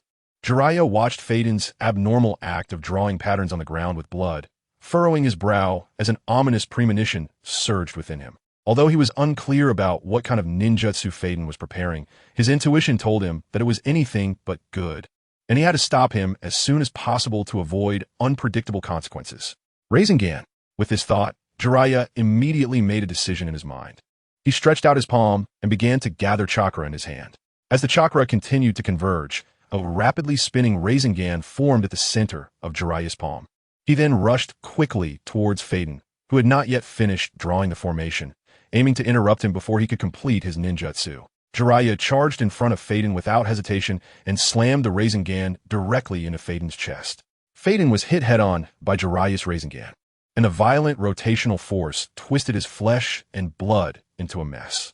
After being struck hard by Jiraiya's Rasengan, Feiden spat out a mouthful of blood, which sprayed onto Jiraiya's clothes like a fountain. However, Feiden still hunched over and extended his hands, tightly gripping Jiraiya's arms with all his strength, preventing Jiraiya from forcing him outside the formation. With a bloodied mouth, Feiden revealed a cunning smile on his face, looking even more ferocious. Ha ha ha, it's already too late. He'll be cursed by Lord Evil God. Just before Jiraiya's attack, Feiden's foot had already slid to the closure of the formation, and the formation composed of circles and triangles was complete. At this moment, Feiden's appearance had undergone drastic changes due to his curse technique. Death's offering of blood. His entire body turned black, with white patterns spreading across his skin. Jiraiya quickly gathered chakra again, enhancing the power of the Rasengan in his hand, and then pushed hard, fully releasing the Rasengan's power onto Feiden. Under the massive impact of the Rasengan, Feiden's body was sent flying like a cannonball. His body soared through the air and finally crashed into a thick tree, heavily falling into a pile of broken branches and dust before coming to a stop. Although Feiden had been sent flying out of the formation's range, he had taken the brunt of Jiraiya's Rasengan while still within the formation, resulting in significant damage, albeit without any subsequent harm. Cough cough, you really hit hard there. I wonder if he, who doesn't have my immortal body, will be in even more pain after taking that hit. Feiden struggled to stand up from the fallen leaves, coughed up blood twice, and wiped the blood from the corner of his mouth. After getting up, Feiden first checked his body's injuries, discovering that not only did his chest look horrific, covered in blood and scars, but several of his ribs were also broken. What do you mean by that? Hearing Feiden's nonsensical words, Jiraiya furrowed his brow, looking at Feiden with caution. Feiden did not respond to Jiraiya's question. Instead, he slowly raised his hand, pointing his finger towards Boruto and Kakuzu, who were fighting. With a sinister grin, Feiden's voice was filled with madness. Enjoy the pain of death. He felt a twisted pleasure, as the pain inflicted upon his opponents every time he cast his curse technique seemed to be an indescribable enjoyment for him. Meanwhile, in another part of the battle, Boruto and Kakuzu stood opposing each other, their eyes filled with hostility. I didn't expect this little brat to be so difficult to deal with. Then I'll get serious. After all, being led around by you is really annoying. Kakuzu coldly spoke to Boruto, his tone filled with dissatisfaction. Suddenly, Kakuzu's entire body began to tremble violently, as the many sutures from the Earth Grudge Fear technique that stitched his skin began to rupture, making tearing sounds. Finally, amidst the vibrations and tearing sounds, the skin on Kakuzu's back exploded, and 3 black-bodied monsters wearing different masks crawled out, each emanating a different chakra. After releasing his 3 hearts, Kakuzu used his technique to restitch the flesh on his back with black threads. The 3 monsters of varying shapes stood beside Kakuzu, completely changing the originally one-on-one duel into a 4-on-1 battle, with Boruto facing Kakuzu and his 3 monsters. Kakuzu glanced coldly at the masked monsters beside him and self-deprecatingly said, "By the way, it's really embarrassing. I didn't expect that with my rich combat experience. I would lose a heart to you, little brat." Kakuzu's Earth Grudge Fear, water release mask, was usually located on the left side of his body. And during his previous clash with Boruto, this heart had been pierced by Boruto. The multiple hearts within Kakuzu could move freely within his unique circulatory system. And if he hadn't underestimated his opponent, he would never have lost any of them.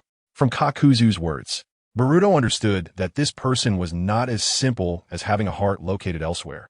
He had multiple hearts. The black-bodied monsters in front of him were actually manifestations of Kakuzu's hearts, with each masked monster representing one heart. With these monsters plus Kakuzu's own heart, he had a total of 4 hearts, which provided him with a significant advantage in battle. Therefore, to completely defeat Kakuzu, Boruto would need to eliminate all of these hearts. Chapter 134. Revival. Just then, Kakuzu extended his hand to begin forming hand seals, and in response, the Earth Grudge Fear, lightning release mask also began to charge up, with blue electric arcs flashing across its surface. Realizing that the lightning mask monster behind him had finished gathering lightning release chakra, Kakuzu shouted, "Lightning release. False darkness." In an instant, a razor-sharp lightning spear was released from the mouth of the lightning mask monster, shooting dense lightning across the ground towards Boruto. This lightning spear swept away everything in its path, causing rocks and the ground to shatter, leaving behind scorched marks from the lightning. Boruto watched as the chakra contained within the lightning released by the mask monster was immense, and given his current chakra levels, he found it difficult to fully counter this powerful force. Just as the lightning was about to touch Boruto's body, he reacted quickly, dodging to the side. The lightning spear whizzed past him, striking the ground where he had been standing, resulting in a violent explosion. Although Boruto successfully avoided the direct impact of the lightning, the extensive range of the lightning still caused him harm. His clothes were torn in several places, and his skin bore faint burn marks, which were beginning to hurt. As Jainin saw Boruto being struck by lightning, a cold smile crept onto his lips. He was not in a hurry to attack immediately, but instead commanded 3 masked monsters to approach Boruto from different directions. Under the encirclement of the 3 monsters, a tight net began to form, restricting Boruto's movement and preventing him from coming up with any more tricks. At this point, you should have realized, right? Jainin slowly spoke to Boruto, continuing, "These hearts are trophies I obtained from the ninjas I fought before. Each heart contains immense power." Jainin paused here, his gaze fixed on Boruto, "And you will soon become one of them."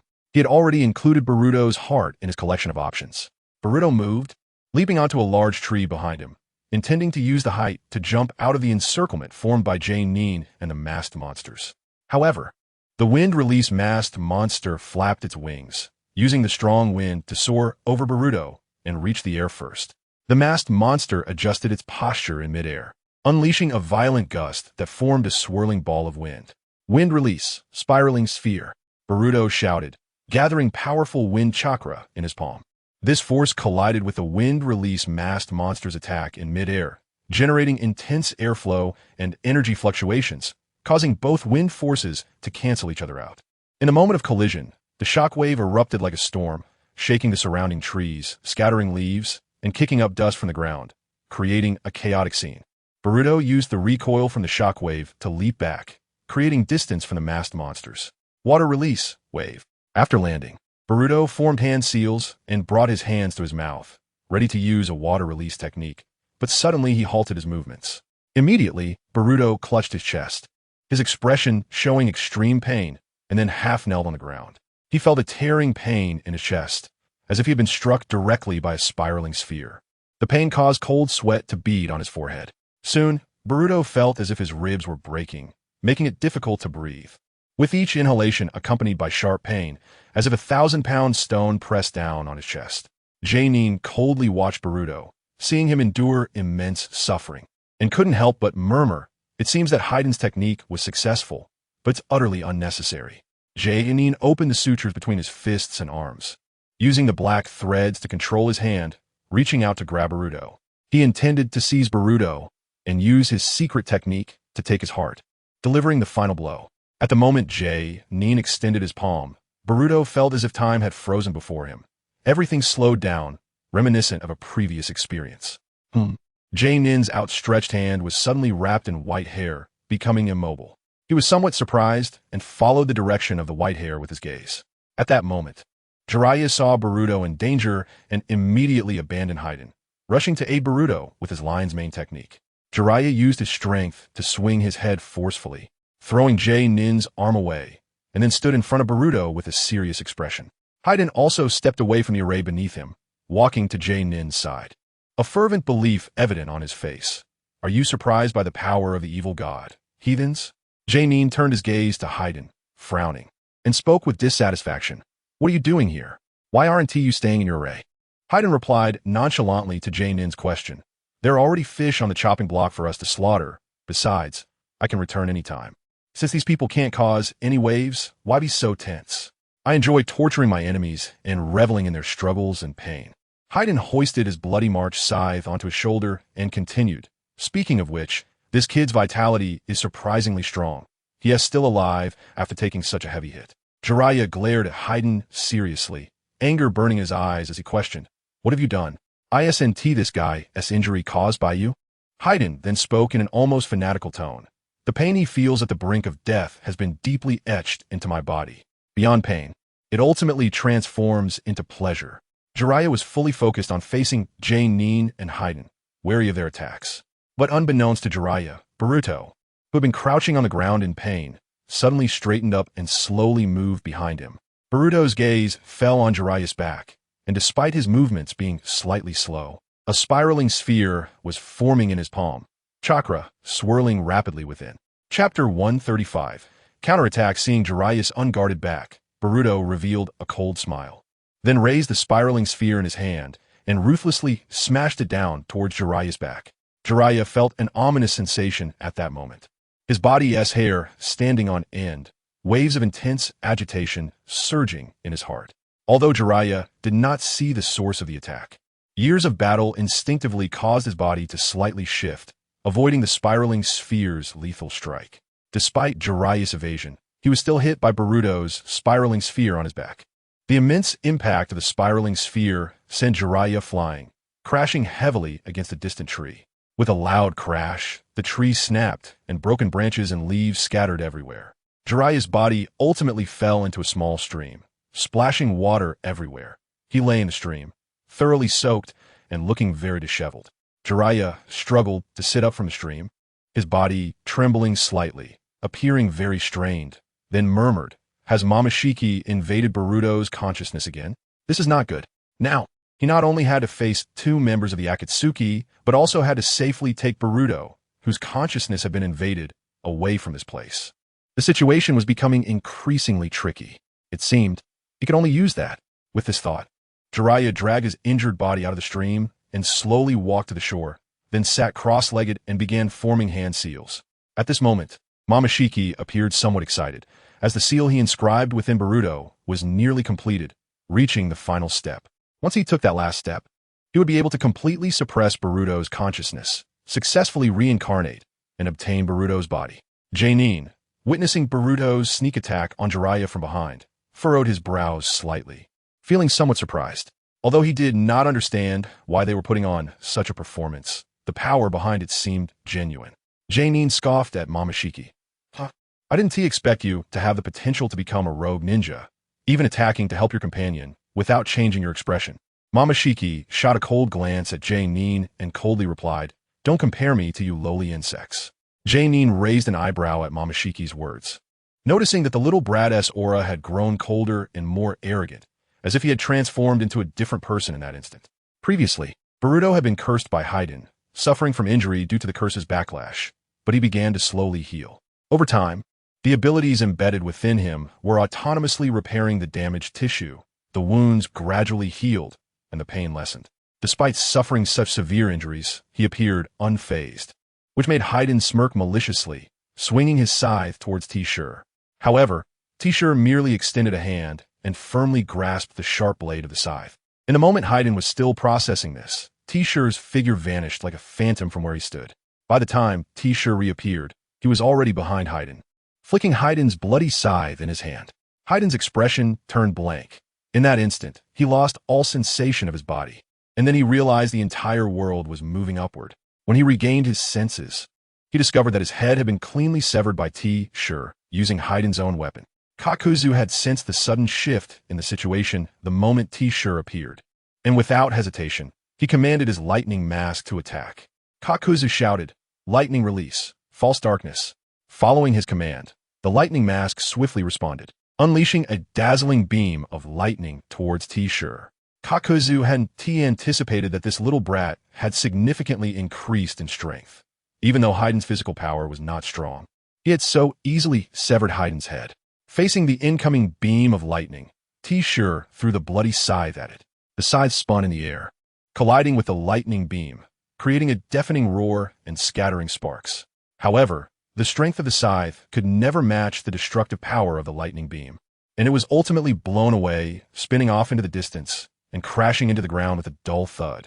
Kakuzu kept his eyes fixed on T-Sure, aware that his opponent was not to be underestimated, so he quickly adjusted his strategy, forming hand seals to prepare for his next jutsu. Wind release, pressure damage, Kakuzu shouted, and at his command, the wind mask rapidly released a massive high-pressure wind ball. This wind ball quickly expanded in the air, forming a violent vortex of wind blades that mercilessly swept away everything in its path. The vortex swept toward T-Sure, producing a sharp howling sound, as if it were going to engulf him. T-Sure's figure flickered, directly evading the attack range of the wind mask. However, Heiden's head was not so fortunate. He was blown into the air by the residual force of the wind blades, and deep cuts were carved into his face, blood beginning to flow out. Heiden couldn't help but complain, "Hey, watch it, Kakuzu, I can't move here." He was dissatisfied that Kakuzu hadn't fully considered his position while attacking. Although he had an immortal body, he could still feel pain, especially now that his head had been cut off. In response to Heiden's complaints, Kakuzu coldly replied, "Then don't get your head chopped off so easily." Kakuzu's arms extended numerous black threads, directly wrapping around Heiden's spinning head. With a forceful tug, Kakuzu pulled Heiden's head back to his side and held it in his hand. T-Sure, witnessing Heiden's head still able to speak without a body, couldn't help but show a look of surprise, softly saying, "An immortal body? Interesting." Heiden, feeling somewhat proud, replied with a tone of arrogance, "Of course. This is a reward bestowed upon us believers by Lord Jashin." Heiden continued, speaking in a tone that brooked no argument. "Hey, quickly put my head back on. It hurts." Heiden's words did not receive a response from Kakuzu. Instead, he felt a tug on his hair. Subsequently, Heiden softened his tone. "Kakuzu, I didn't mean to command you. I just wanted to ask for your help. Please, little Kakuzu. Fire release, head hardship." Following Kakuzu's command, the fire release mask erupted with a massive torrent of flames, surging like a tsunami and covering a vast area. Once the flames hit the ground, they quickly spread, forming a sea of fire that continuously expanded its burning range, consuming everything it touched, and the entire forest began to burn. Meanwhile, Kakuzu's other masks also moved, surrounding T-Sure and launching various jutsu attacks from all directions. Seizing this opportunity, Kakuzu brought Heiden's head close to his body. He then bent down, inserting a tentacle from one arm deep into the ground, while using his other hand to position Heiden's head for stitching, tightly connecting Heiden's wounds. T-Sure's body had already lifted off the ground and was floating in the air, while, at that moment, the lightning mask borrowed strength from a nearby large tree, leaping fiercely in pursuit of T-Sure. T-Sure's gaze was cold. Facing the approaching mask, he raised his palm, concentrating chakra to form a spiraling sphere of energy. Before the lightning mask could launch its attack, the spiraling sphere had already devoured it completely, turning it into nothingness. T-Sure clenched the spiraling sphere in his hand and hurled it down forcefully towards the ground. As the spiraling sphere collided violently with the earth, a shockwave rapidly spread, creating a storm that sent the other two masks flying away, crashing heavily to the ground at a distance. Having stitched Heiden's head back on, Kakuzu felt a violent tremor in his body and knew that yet another heart of his had been destroyed by that little brat. Kakuzu no longer hesitated, bringing Heiden to a spot on the ground where a mass of his tentacles was writhing. Kakuzu controlled his tentacles, slowly retracting them below the surface, revealing the hidden objects beneath. As the tentacles withdrew, a familiar pattern gradually emerged before their eyes. It was the curse formation that Heiden had drawn using Boruto's blood. Kakuzu had previously used his tentacles to penetrate deep into the ground, then reinforce them with the Earth Spear technique, making it strong enough to withstand external shocks. He then wrapped and protected the formation drawn by Heiden, ensuring it would not be destroyed by the powerful energy wave generated during any jutsu explosion. Just at that moment, T-Sure's figure abruptly appeared in Kakuzu and Heiden's sight. At the same time, the two masks received Kakuzu's command. quickly retreating from a distance to position themselves behind Kakuzu in a protective stance. The two masks then moved closer together, their forms gradually intertwining. And after a twist and transformation, their outlines began to merge. Slowly, they formed a larger and more powerful single entity, inheriting the strengths of both masks. Haiden, emotionally charged, faced He sure and shouted angrily, "You bastard! Don't you know how painful it is to have your head chopped off? You bastard who doesn't He understand pain? The gods will come to punish you." Then, Haiden reached out to touch the left side of his clothing, pulling out a black spear about 20 centimeters long. Kakuzu coldly interjected, "Stop wasting time talking to him. Let us get started, and remember not to pierce his heart. I still have use for it." At this point, Haiden felt he no longer needed to intervene, having already performed the ritual. Got it. Haiden didn't argue with Kakuzu, as usual, gripping the black spear tightly and stepping into the center of the formation. "Let us go. Experience the best pain with me." Without hesitation, Fade One aimed the tip of his spear at his abdomen and forcefully stabbed it in, then began to slowly rotate and twist it. Immediately, a twisted sense of satisfaction appeared on Fade One's face, his eyes bloodshot and filled with veins, enjoying an indescribable pleasure. At the same time, as Fade One performed his bizarre act, Taoshizi also felt the backlash of the curse. Although Taoshizi's abdomen was not directly harmed, his clothes began to be stained red with blood, which continuously oozed from the area he was covering. Fade One slowly pulled the pitch-black spear out of his body, with a mocking smile at the corner of his mouth. He provocatively said to Taoshizi, "Aren't you quite agile? Now, let's see if your reaction speed is faster, or if I can stab this spear into my heart faster." Faced with Fade One's provocation, Taoshizi frowned slightly, quickly assessing the current situation. At the critical moment, when Fade One swung the pitch-black spear, intending to stab it into his heart, Taoshizi did not hesitate to raise his hand and opened a portal in front of him. At the moment Fade One concentrated on launching his attack, a portal suddenly appeared behind him. Boruto's figure emerged from the portal, reaching out to grab Fade One's elbow, forcefully twisting it to snatch the tightly gripped pitch-black spear from his hand, stopping Fade One's attack. Jae-gon saw Fade One's blunder and immediately summoned the hidden tentacles within his body, which shot out from him towards Fade One, directly targeting his heart. "Don't forget about me." With this loud shout, Jiraiya's figure suddenly appeared on the battlefield. Just as Jae-gon's tentacles were about to reach Fade One's heart, Jiraiya used the frog group hand to strike Jae-gon's body. The powerful impact causing Jae-gon to involuntarily fly back a few steps. After pushing Jae-gon back, Jiraiya did not stop his movements, quickly adjusting his posture and turning his attention to Fade One within the formation. Then, Jiraiya kicked forcefully towards Fade One, pushing his body back, along with Boruto, out of the formation's range. Jiraiya's appearance had changed. His eyes had transformed into frog-like pupils, and his face was covered with bumps. On his shoulders sat two impressive frogs. Sage Danzuko looked at Boruto, the boy with a peculiar horn, with surprise. Is this the special person predicted by the great sage frog? Chapter 136, The Art of Collapsing the Stage. Jiraiya struck a pose, and his voice echoed through the forest. "Now it's our turn to take the stage. From now on, we switch from ninjutsu to sage art. Light the sky and look up. Heroes come too." Sage Danzuka looked at Boruto with a serious expression, slowly reminding Jiraiya, "Don't be careless." Little Jiraiya, he emits a chilling aura. Jiraiya nodded slightly, indicating he understood. Jae-gon's gaze was cold as he scanned the transformed Jiraiya and Boruto, slowly speaking. "To think you could destroy two of my hearts. It's been a long time since I felt such a threat." With Jae-gon summoning, the two-headed mask monster formed from the fusion of fire and wind techniques quickly approached his back, then directly merged into his body. As the mask monster merged, two grotesque masks appeared on Jae-gon's shoulders. Under the activation of the Earth Grievance mode, Jae-gon's body underwent a transformation, with black threads continuously emerging from his skin and mouth. Jae-gon split 8 giant tentacles formed from chakra networks from his body, rapidly extending towards Boruto and Jiraiya with no hesitation. Ninjutsu, Needle Hell. Jiraiya hardened his silver hair with chakra, enveloping his entire body to release Needle Hell, blocking Jae-gon's tentacle attack.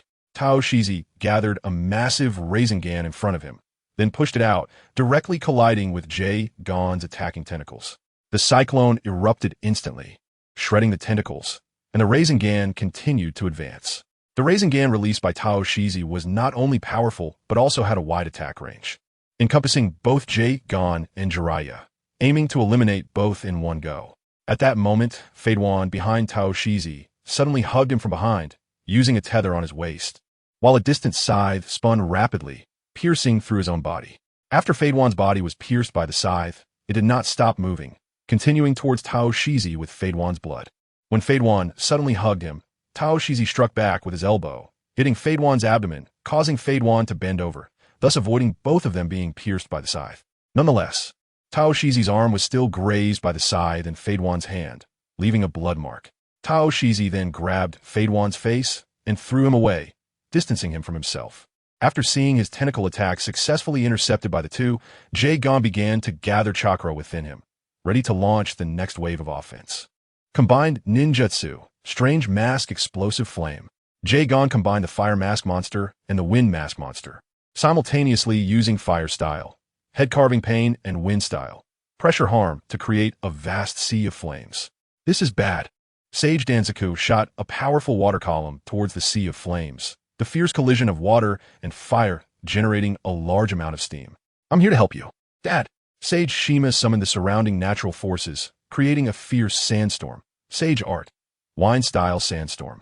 Following that, the sandstorm summoned by Sage Shima rushed in like an invisible hand, lifting the fierce flames and further dispersing and controlling their power. As the explosive flames gradually dissipated and visibility improved, Jiraiya seized the opportunity to leap into the air, rapidly gathering a massive Rasengan in his palm using Sage power. This Rasengan was dozens of times larger than a regular one, tearing through the surrounding air as Jiraiya shouted loudly. Sage Art. Super Large Rasengan. Jiraiya hurled the gigantic Rasengan down towards Jae-gon on the ground. Jae-gon stared at the enormous super large Rasengan in Jiraiya's hand. A wave of panic surged deep within him. Even his modified, powerful heart could not withstand such a direct blow of destructive power. As a super-large Rasengan smashed into the ground where Jae-gon stood was instantly torn apart by the massive impact, forming a huge pit. The energy wave generated by the explosion radiated outward from the Rasengan's center, stirring up surrounding dust and blurring visibility on the battlefield. When the winds caused by the Rasengan gradually calmed, a black wind mask monster summoned by Jae-gon stood before Jiraiya. The wind-type mask monster remained still, then its body began to convulse, gradually losing its form and turning into a pool of inky liquid that spread across the ground. Jae-gon, unable to dodge Jiraiya's attack in time, detached the wind mask monster from his shoulder to use it to block Jiraiya's fatal strike. The wind-release mask monster met the Rasengan in midair, enduring a tremendous impact. At the same time, Kakuzu took advantage of this moment to quickly retreat, avoiding the direct hit of the Rasengan. Although Kakuzu successfully evaded a fatal blow from Jiraiya, the wind-release mask monster was destroyed as a result. Jiraiya saw Kakuzu evade his attack through the black monster, and a thought flashed through his mind. He quickly formed hand seals and whispered, Earth Release, Yellow Spring Swamp. As Jiraiya completed the Earth Release technique, the ground began to tremble violently in response to his chakra. The vibrations intensified, causing the ground to crack, and soon after, a large amount of mud erupted from the fissures, rapidly spreading to form a vast swamp. This swamp not only covered Kakuzu's location, but also continued to expand, turning the surrounding area into a muddy mess. The swamp created by Jiraiya not only trapped Kakuzu and Haiden, but, with the enhancement of Sage Mode, made the technique even more powerful and widespread. Jiraiya knew that Boruto, after being possessed by Momoshiki, had gained the ability to float in midair, so he didn't need to worry about Boruto being engulfed by the swamp.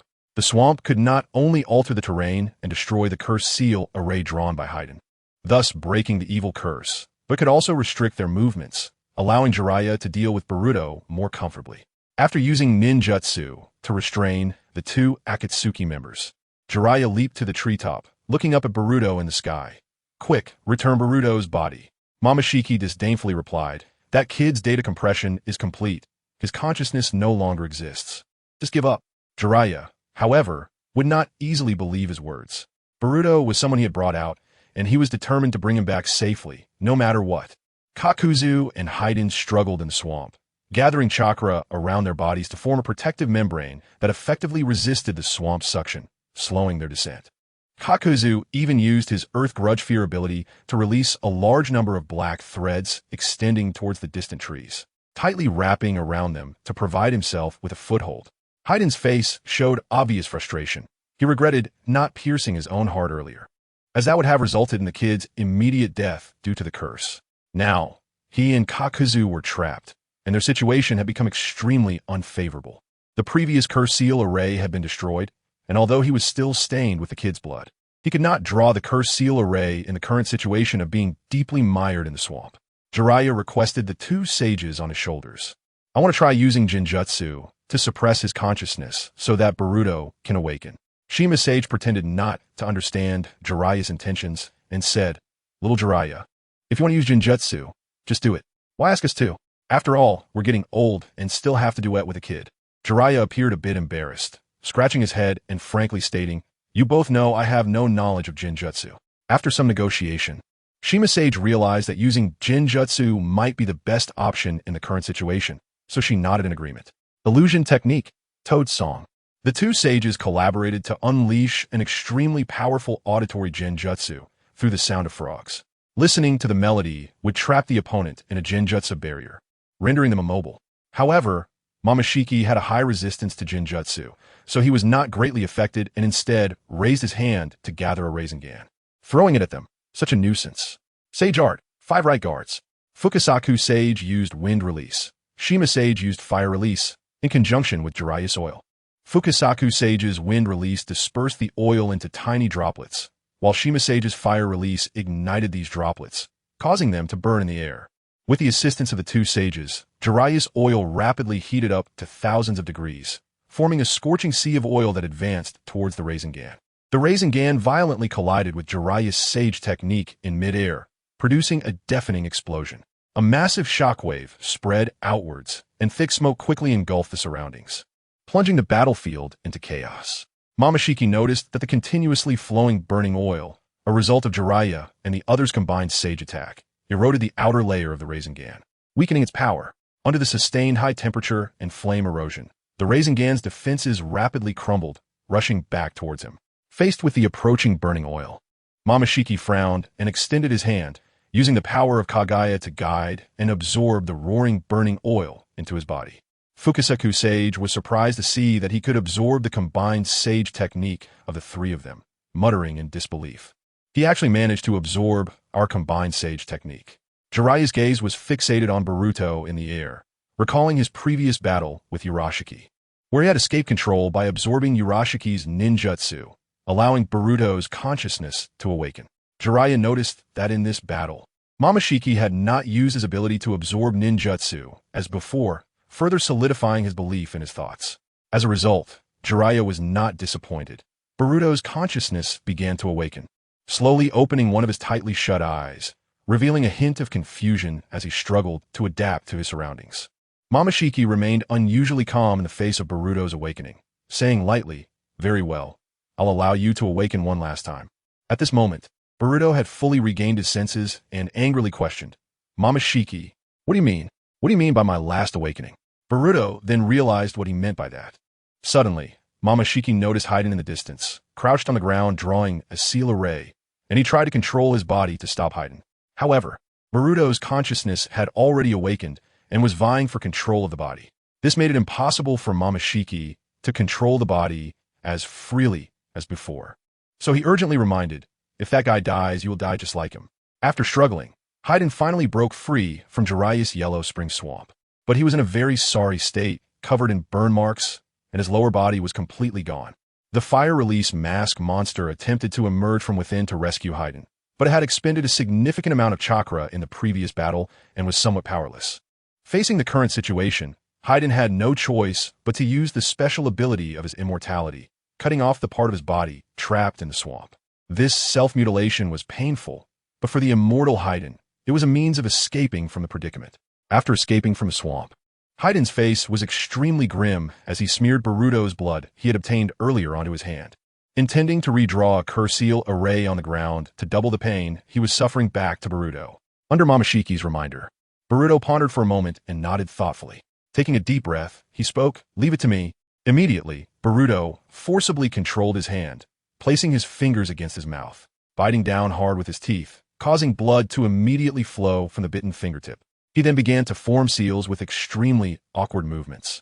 Moments later, Boruto finally completed the hand signs, directing his trembling hand towards the direction where Haiden was located, preparing to unleash a jutsu. Taoshur watched Boruto aiming his hand at Haiden and felt an ominous premonition surge within him.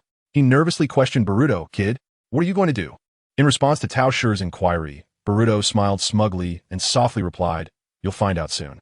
Summoning technique. Uteki collapse technique.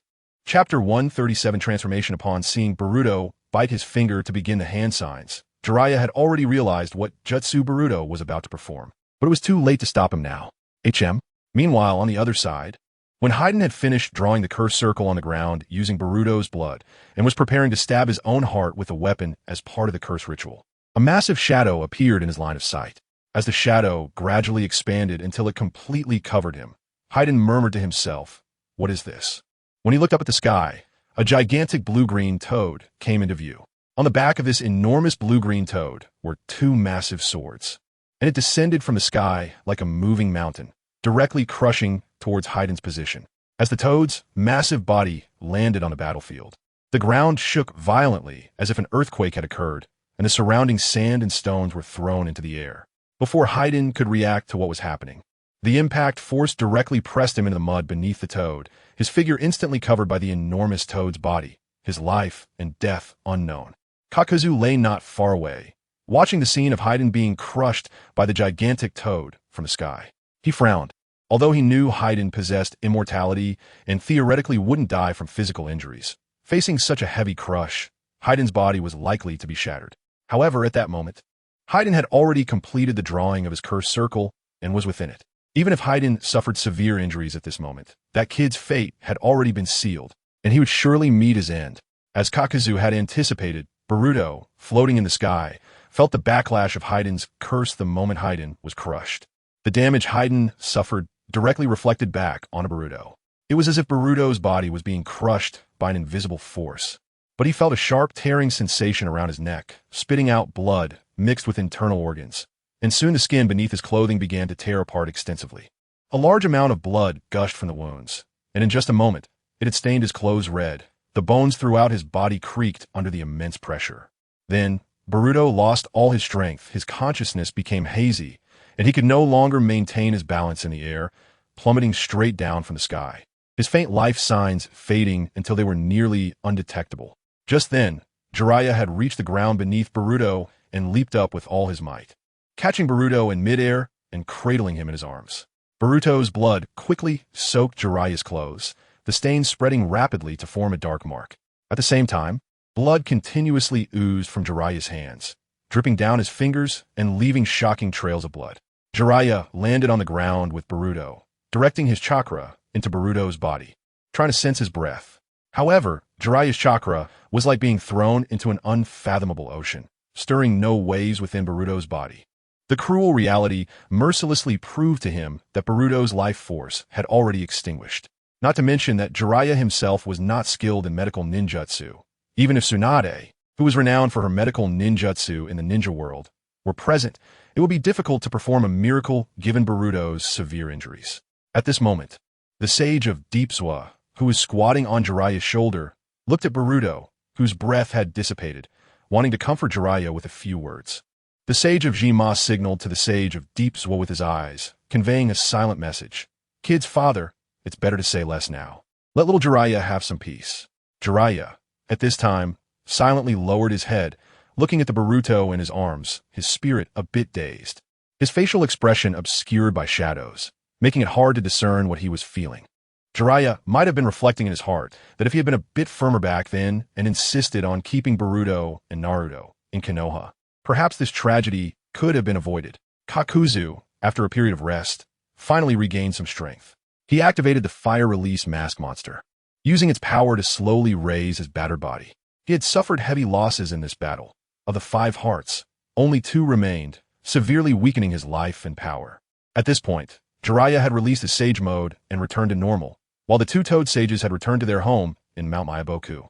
Jiraiya, holding Boruto's body that was gradually losing warmth, looked a bit hollow-eyed, stumbling forward amidst the gruesome scenes of the previous battle. Jiraiya didn't he know how far he had walked when Boruto's fingers slightly moved. Shortly after, a familiar, somewhat hoarse voice reached Jiraiya's ears. What a surprise. I didn't expect to see you show this expression. Are you sad for me? Upon hearing this familiar voice, Jiraiya's hollow eyes regained some sparkle. He stopped in his tracks, turning his gaze to Boruto. At first, Jiraiya thought it was just an illusion born from his inability to accept Boruto's passing. But when he saw Boruto's mouth curl into a smile, he realized that Boruto had truly come back to life. Boruto slowly rose from Jiraiya's embrace, and once he steadied himself, he reached out to touch his body, feeling that he was no longer harmed. Although he had suffered severe injuries earlier, it seemed he had completely recovered now. Jiraiya looked at Boruto in astonishment and then grabbed his hand, beginning to transfer chakra into him to carefully check his injuries.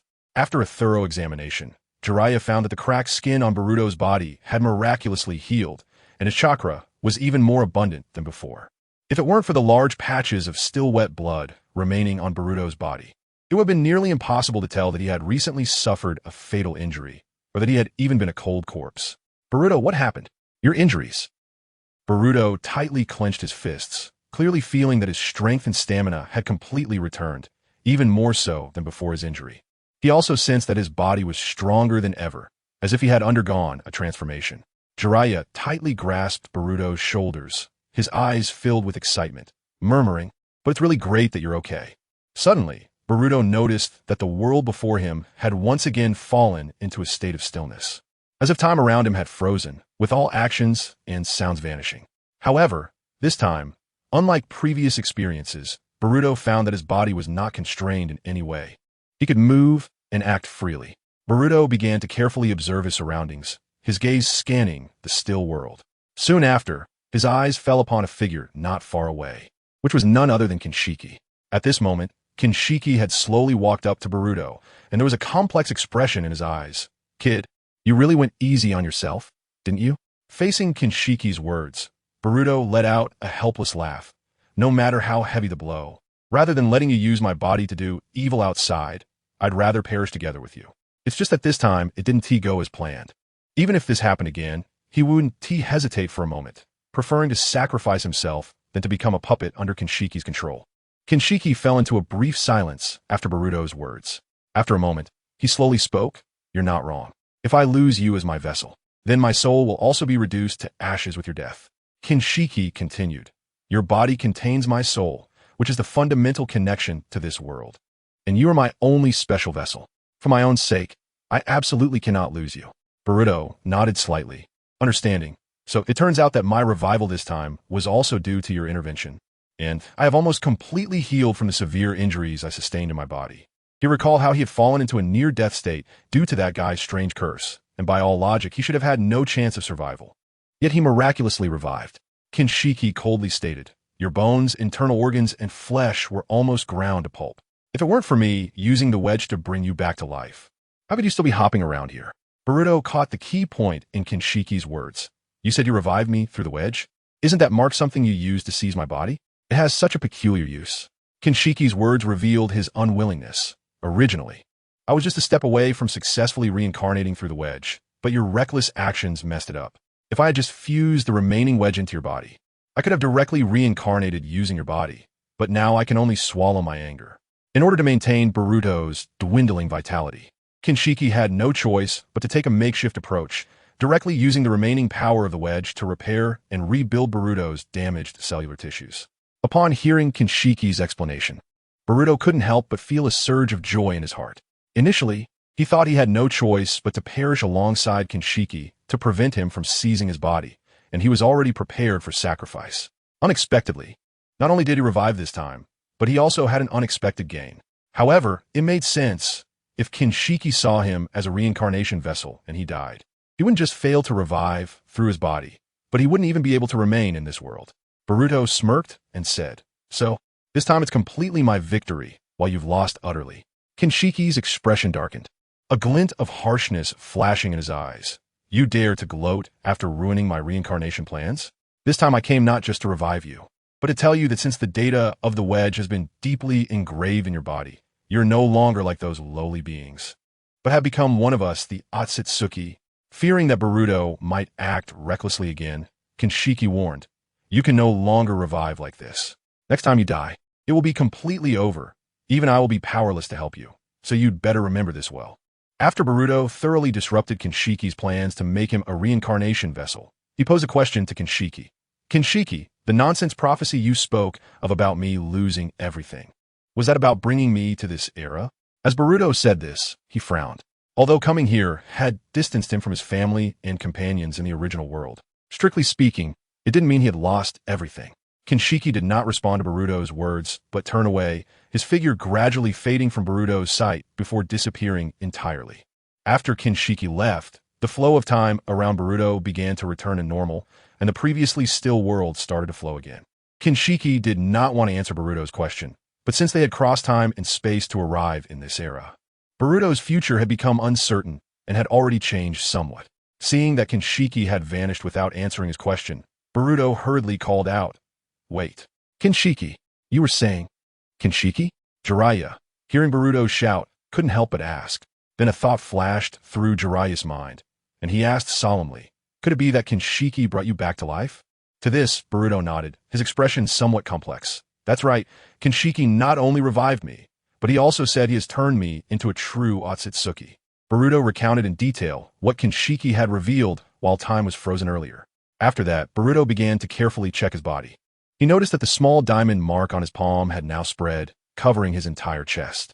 At that moment, Boruto suddenly thought of the two Akatsuki members he had battled earlier. He turned to Jiraiya and asked, "By the way, what about those two?" Jiraiya felt a bit awkward, as he had been so engrossed in the sorrow of Boruto's death that he had completely overlooked the existence and condition of those two. Chapter 138. Ninjutsu. After pondering for a moment, Jiraiya said, "The most crucial task now is to safely bring back the important intelligence we've gathered to the Leaf Village." Jiraiya had originally not intended to engage directly with the enemy during this intelligence-gathering mission. Instead, he had planned to investigate secretly. After all, the core objective of this intelligence mission was to investigate the connection between the Akatsuki and the Underground Exchange. So, previously, he had let Boruto leave while he secretly tracked Kakuzu after he came out of the exchange. However, once he sensed he had been detected, he chose to retreat to avoid a direct confrontation with Kakuzu. But the development of the situation was beyond Jiraiya's expectations. Boruto had unknowingly gotten entangled with the two enemies and had unfortunately fallen victim to their strange curse, forcing Jiraiya to change his original plan and intervene in the battle directly. Fortunately, this incident also brought unexpected turns, not only gaining additional intelligence on the Akatsuki members' ninjutsu, but also temporarily alleviating the concern about Kinshiki's revival within Boruto. However, they were also aware that they could not completely rule out the possibility that Kinshiki had deliberately let out such words just to make them lower their guard. When Boruto and Jiraiya returned to the place where the fierce battle had taken place, they found that Kakuzu had already fled the scene, and the traces of the battle were still clearly visible. They looked around, and then both approached the pit trampled by the toads, where Boruto discovered Haiden's already mangled half-body, while his head had vanished without a trace. Far away, on a mission, Itachi Uchiha looked somewhat surprised, as he had just received a command from the organization. Beside him, Kisame, who had been resting on a rock, slowly stood up and looked at Itachi. "Itachi-san, it seems there is some major event happening in the organization. Not long ago, the organization issued orders to collect tailed beasts, and now they are about to hold an important meeting, which has never happened so frequently before." After giving a brief response to Kisame, Itachi Uchiha slightly lowered his head, closed his eyes, and began to concentrate on releasing his chakra. At this time, Pain utilized the body flicker technique, which can receive the chakra released by Akatsuki members and transform it into thought waves. Subsequently, Pain amplified these thought waves and displayed them in the form of an illusion on a rock in a dark cave, allowing members located in different places to communicate in this way. Itachi Uchiha's thought waves were transmitted through Pain, and his body appeared in the illusion, adorned with colorful, bright patterns that stood out vividly in the dim cave. "I wonder what the leader has summoned us for this time. My bombs are eager to show everyone my great art." Deidara said while looking around, his gaze finally settling on Kakuzu, asking in an inquisitive tone, "Hey Kaku, where did Haiden run off to?" "Haiden is unable to participate in this meeting." Kakuzu replied to Deidara, his voice somewhat low. "We were attacked by Jiraiya, one of the legendary three ninjas, and a blonde boy named Boruto." Upon hearing Kakuzu's words, Itachi understood that Haiden's initial killing ability was extremely powerful. If they hadn't known about his capabilities in advance, Boruto and the others would have easily fallen into a disadvantageous situation during their battle. So, you mean you dealt with your attackers, but Haiden has already sacrificed himself? Kakuzu was silent for a moment, and then slowly shook his head. Haiden's situation is now no different from death. His body, except for his head, has been crushed to pieces. As for me, I've also suffered significant injuries, damaging 3 of my hearts. If I hadn't quickly extended the tentacles within my body into Haiden's body at the moment that giant toad appeared, tightly grabbing his head and tearing it off, then dragging it underground, Haiden probably wouldn't even have a head left. Moreover, according to Haiden himself, even though he possesses an immortal body, if he doesn't consume nutrients for a long time, he will ultimately face death. Kakuzu continued to add, however, that blonde kid has also been subjected to Haiden's curse ritual. He is now as dead as can be. Itachi's expression became somewhat serious upon hearing that Boruto might be dead. Kisame teased, looks like that kid is quite capable, being able to push you 2 zombie duo to such a state. Sasori scoffed disdainfully. That guy always brags about being blessed with an immortal body by the evil god. Yet he ends up in such a situation. Although Haiden claims to have an immortal body, it does not mean his body is indestructible. When his body is completely destroyed and shattered, he cannot take any action. Not to mention that Haiden's body lacks strong regenerative abilities and the capacity to automatically restore severed limbs. These all rely on Kakuzu's Earth Grudge Fear technique to stitch the body parts together to regain mobility. Kakuzu felt a hint of displeasure in his heart at Sasori's mockery. After all, Haiden was his partner, even if he constantly chattered in his ear. All right, the reason I gathered you here is not just for what happened earlier. Pain's voice interrupted their conversation. We need to expedite the schedule for capturing tailed beasts. Pain then assigned each of them their task objectives, clarifying each person's upcoming goals. Pain's gaze then turned to Kaku. Once your injuries have mostly healed, I will arrange for other members to assist you in completing your tasks. After some time of travel, Boruto and Jiraiya returned to Konoha village and immediately headed to the Hokage's office to report to Tsunade about the details of their intelligence mission. After completing the task report, Jiraiya and Boruto stepped out of the Hokage's office one after another. Jiraiya turned to Boruto and said his farewells. I'll come to Naruto's place in 3 days. You can say your final goodbyes to the village since it will be years before you return. After Jiraiya finished speaking, he walked off into the distance, gradually disappearing from Boruto's sight. Boruto nodded lightly, then turned around to head back to his residence. As Boruto walked alone on the street, he pondered that so much time had passed, and his dad's anger should have subsided by now, especially since they had previously left him to undertake the intelligence collection mission without informing him. Just a few steps later, he heard a familiar voice behind him. Boruto, you're finally back. Come see my training results. Konomaru quickly walked up to Boruto, his face filled with excitement, and then he stretched out his palm, began to concentrate his chakra, and shouted loudly, Rasengan. Soon, a Rasengan gradually formed in Konohamaru's palm, spinning and emitting a dazzling light. In fact, Konohamaru had already mastered the Rasengan. He just hadn't found the right opportunity to show Boruto his training results. Not bad. Boruto smiled widely upon seeing the Rasengan that Konohamaru displayed, but don't get complacent because of this. After speaking, Boruto formed a Rasengan in his hand, summoned a shadow clone, infused his Rasengan with nature, and demonstrated his wind release. Rasengan to Konohamaru. The Rasengan technique has infinite possibilities. It can derive many different variant techniques, waiting for us to explore. Konohamaru looked at the Rasengan in Boruto's hand, which was radiating a green light, his eyes instantly shining with excitement as he eagerly requested, Teach me, teach me. Faced with Konohamaru's eager request, Boruto could only patiently explain to him, if you want to infuse your chakra nature into the Rasengan, this step is not simple. You need to know your chakra nature first, and the final technique formed may not necessarily be wind release. Rasengan. Boruto then demonstrated a special Rasengan he created. This is the technique I formed by infusing lightning attribute chakra into the Rasengan. As for how to master it, the upcoming training depends on your own exploration because I plan to leave the village soon to train outside for a while. Upon hearing that Boruto was about to leave, Konohamaru felt a bit downcast. Boruto, how long are you planning to stay this time? Boruto looked at Konohamaru and replied, I'm about to go find Naruto to discuss this matter. We plan to leave the village in 3 days. Konohamaru reminded Boruto, Naruto is currently out on a mission. He is not in the village. Is that so? Boruto nodded lightly, wondering if his dad could return to the village within the next 3 days. Otherwise, their training journey might have to be postponed again. Suddenly, Konohamaru slapped his forehead as if remembering something important. "Oh, by the way, Grandpa said that if I saw you in the village, I must let you meet him." The third Hokage? Boruto felt a bit puzzled at Konohamaru's words, not knowing why the third Hokage suddenly wanted to see him. Konohamaru nodded affirmatively. "Yes. Grandpa seemed to mention that he has something to give you."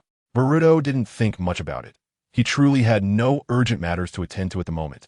So he decided to let Konohamaru take him to their family's residence. Of course, Konohamaru readily agreed, and the two set off towards the Sarutobi household. On the way to Konohamaru's home, Boruto learned from him that, during this time, Grandpa Third Hokage had been discharged from the Leaf Hospital under Tsunade's treatment and was currently recovering and recuperating at home. They arrived at the Sarutobi family's residence, and Konohamaru led Boruto through the courtyard to the door of a room. Without hesitation, Konohamaru pushed the door open forcefully. "Grandpa, I'm here." At that moment, Sarutobi Hizashi was sitting behind the table. He looked at the suddenly barging in Konohamaru and scolded with a smile. "You kid, how many times have I told you to knock before entering a room?" Konohamaru, not taking his grandpa's reminder seriously, responded nonchalantly, "Grandpa, I brought Boruto with me." At the same time, Boruto also stepped into the room. "Oh, Boruto, you're here. Come, sit down," Sarutobi Hizashi said, a smile appearing on his face as he turned his gaze to Boruto behind Konohamaru. He then asked Konohamaru to leave, saying he wanted to talk to Boruto alone. Although Konohamaru felt a bit unwilling about his grandpa's dismissal, he complied and quietly left the room. After Konohamaru exited, he gently closed the door and walked away while quietly complaining, "Grandpa, really, what is so important that I can't know?" However, Konohamaru was not that obedient. His curiosity drove him not to walk far, instead quietly eavesdropping by leaning against the door. After Konohamaru left, Boruto asked Grandpa Third, "How is your injury recovering?" Sarutobi Hizashi seemed indifferent to this, casually waving his hand and replying lightly, "Still the same, but being alive is already good enough." "I heard you plan to go out to train with Jiraiya?" Sarutobi Hizashi said, while taking a puff from his pipe, a hint of contemplation in his gaze. "That's right, but I don't know where we're going yet." Boruto was not surprised by the third Hokage's inquiry, as this matter was no secret in the village. Many of his peers were aware of it, and he nodded lightly to confirm. Sarutobi Hizashi reached for a scroll of ninjutsu from a nearby shelf and handed it to Boruto, saying, "Take this." Boruto took the scroll, curious about it, and then asked, "Grandpa Third, what is this?" Sarutobi Hizashi smiled and explained, "This is an A-rank ninjutsu scroll, Shuriken Shadow Clone Technique. I got the inspiration for this ninjutsu from the second Hokage, my teacher Tobarama Senju, and created it myself." He continued, "Given my current physical condition, I can't guide you in practicing it in person, so I can only pass it on to you in this way." Then, Sarutobi Hizashi turned his wheelchair around, slowly moved to the back of the table, and opened the bottom drawer, taking out an exquisite box. "The reason I want you to learn Shuriken Shadow Clone Technique is to complement this." As he spoke, he handed the box to Boruto. Chapter 139. Shuriken. Boruto looked at the exquisite box Sarutobi Hizashi was handing him and repeatedly shook his head to refuse. "Grandpa Third, this is too valuable. I can't accept it." Boruto thought to himself that he had just received a precious A-rank ninjutsu scroll from the third Hokage, and if he accepted this gift now, he would feel a bit embarrassed. Moreover, judging by the exquisite nature of the box from Sarutobi Hizashi, the item inside was evidently of considerable value. Upon hearing Boruto's refusal, Sarutobi Hizashi took a puff from his pipe and, amidst the swirling smoke, slowly explained, "This is nothing. You not only saved my life during the CH selection exam, but are also guiding Konohamaru in learning ninjutsu. I'm just doing what I should do." "Grandpa Third, really, you don't need to be so polite." Boruto humbly responded. "What's inside the box is just a ninjutsu scroll, not something particularly valuable," Sarutobi Hizashi clarified. "Moreover, I originally intended to pass this ninjutsu on to you during my time as Hokage. I just hadn't found the right opportunity before." Sarutobi Hizashi hoped Boruto would understand that this gift was not based on material value, but stemmed from his recognition of Boruto as potential. As he spoke, Sarutobi Hizashi pressed the box into Boruto's hands, saying, "Now that you're going to leave Konoha with Jiraiya to train outside, this ninjutsu scroll will serve as an additional means of ensuring your safety." Once Boruto heard that the box contained another ninjutsu scroll, his resistance lessened, and ultimately, Under the insistence of the third Hokage, he accepted the box. Seeing Boruto take the box, Sarutobi Hizashi nodded in satisfaction. Inside that box, he had placed an S-rank ninjutsu scroll, the Shuriken Shadow Clone technique, which was more difficult to learn than A-rank techniques. Although the learning difficulty of this S-rank ninjutsu was extremely high, given Boruto's previously demonstrated exceptional learning ability, Sarutobi Hizashi was confident that Boruto would be fully capable of mastering this S-rank ninjutsu. In Sarutobi Hizashi's eyes, although Boruto was still young, his talent had already made him stand out among his peers. Even compared to the Minato of the past, Boruto's abilities were not lacking. Boruto stared at the box in his hand, filled with curiosity. He did not know what powerful ninjutsu was inside, which would work even better when combined with the A-rank ninjutsu, the Shuriken Shadow Clone technique. At that moment, Sarutobi Hizashi sensed Boruto's curiosity and gently said, "The ninjutsu in this box, you should first fully master the Shuriken Shadow Clone technique before opening it. You won't be disappointed." Boruto understood this and nodded, then engaged in a brief casual chat with the third Hokage, preparing to take his leave. At this time, outside the door, with his ear pressed against it, Konohamaru furrowed his brow, feeling puzzled. Why did it suddenly become so quiet inside? Did they discover that I was eavesdropping on their conversation? Just then, the door that Konohamaru was leaning against was suddenly opened by Boruto, and because he had been leaning too close to the door while eavesdropping, he lost his balance and fell directly to the floor. Hee, what a coincidence, Boruto. Konohamaru awkwardly smiled at Boruto as he got up from the floor and brushed off the dust on his clothes, trying to hide his earlier embarrassment. Boruto couldn't help but laugh at Konohamaru's guilty demeanor. What were you doing? Konohamaru scratched his head, feeling a bit embarrassed, and said, I just wanted to see what good stuff Grandpa was giving you, keeping it for me. Boruto didn't hide it either. Grandpa Third gave me a few ninjutsu scrolls. Upon learning that his grandpa had only given Boruto a few ninjutsu scrolls, Konohamaru suddenly lost interest. His attention was completely captivated by the wind release technique, the Rasengan, demonstrated by Boruto earlier, making him temporarily lose interest in practicing other ninja techniques. After all, he hadn't fully studied the Rasengan yet. After Boruto bid farewell to Konohamaru and left the Sarutobi residence, he arrived at an open training ground where he often practiced. Boruto opened the scroll of Shuriken and Shadow Clone technique given to him by his grandfather, the third Hokage, preparing to learn this new ninja technique. After unfolding the scroll, the text and illustrations written on it came into view, detailing the sequence of hand seals, the flow of chakra, and the precautions when using the Shuriken and Shadow Clone technique. Boruto first carefully read the textual explanations and the principles and conditions for using the Shuriken and Shadow Clone technique. He understood that in order to learn this technique, he needed to perform 8 hand seals in a specific order, with the minimum requirement of completing these seals within 4 seconds. Boruto memorized the hand signs for this technique, then stood up and began to attempt the Shuriken and Shadow Clone technique for the first time. He threw a Shuriken toward a large tree in front of him, then quickly performed the hand seals he had just memorized. The Shuriken, influenced by the technique, immediately split into 3 identical Shuriken Shadow Clones in midair. The Shurikens and their Shadow Clones struck the tree, embedding deeply into the trunk. Boruto felt that the technique developed by his grandfather was very practical. With just one Shuriken, he could create multiple Shuriken attacks, greatly reducing the consumption and burden of carrying ninja tools. After using ninja tools, they still needed to be recovered for future use. As they were essential tools in combat and didn't just appear out of thin air, they needed to be replenished. After practicing for a short while in the training ground, Boruto felt he had completely mastered the Shuriken and Shadow Clone technique, and he could now skillfully perform the hand seals and successfully execute the technique. The surrounding trees in the training ground were already filled with the gaps created by Boruto's practice, witnessing the results of his training each time. Shuriken and Shadow Clone technique. Boruto quickly took a Shuriken from his ninja tool pouch and forcefully threw it forward, then swiftly began to perform the hand seals. The Shuriken he threw traced an arc in the air, and as he completed the hand seals, the Shuriken suddenly split into several identical Shadow Clones. But Boruto's casting was not yet finished. Immediately, each of the Shurikens in the air split again, each flying towards the tree.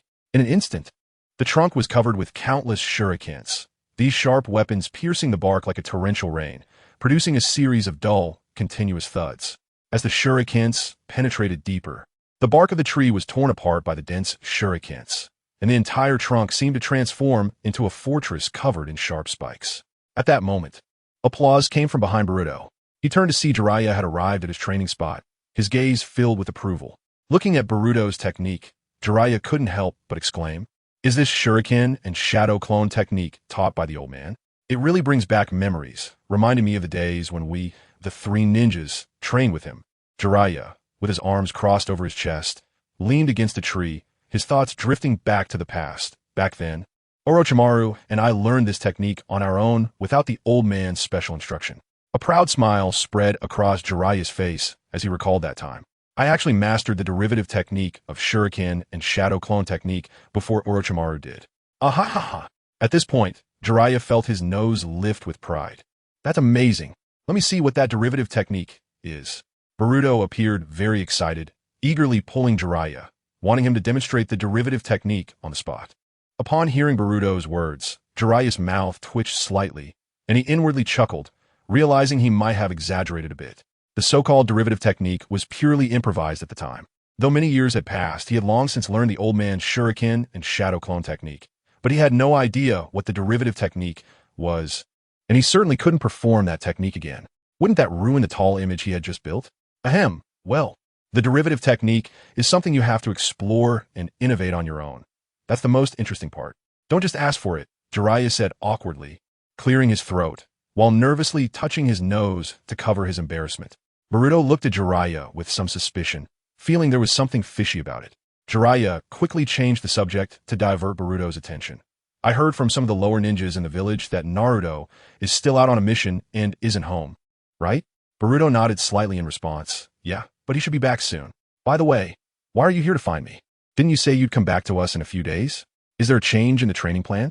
Seeing Boruto not pursuing the previous topic, Jiraiya breathed a sigh of relief and shook his head at Boruto's question.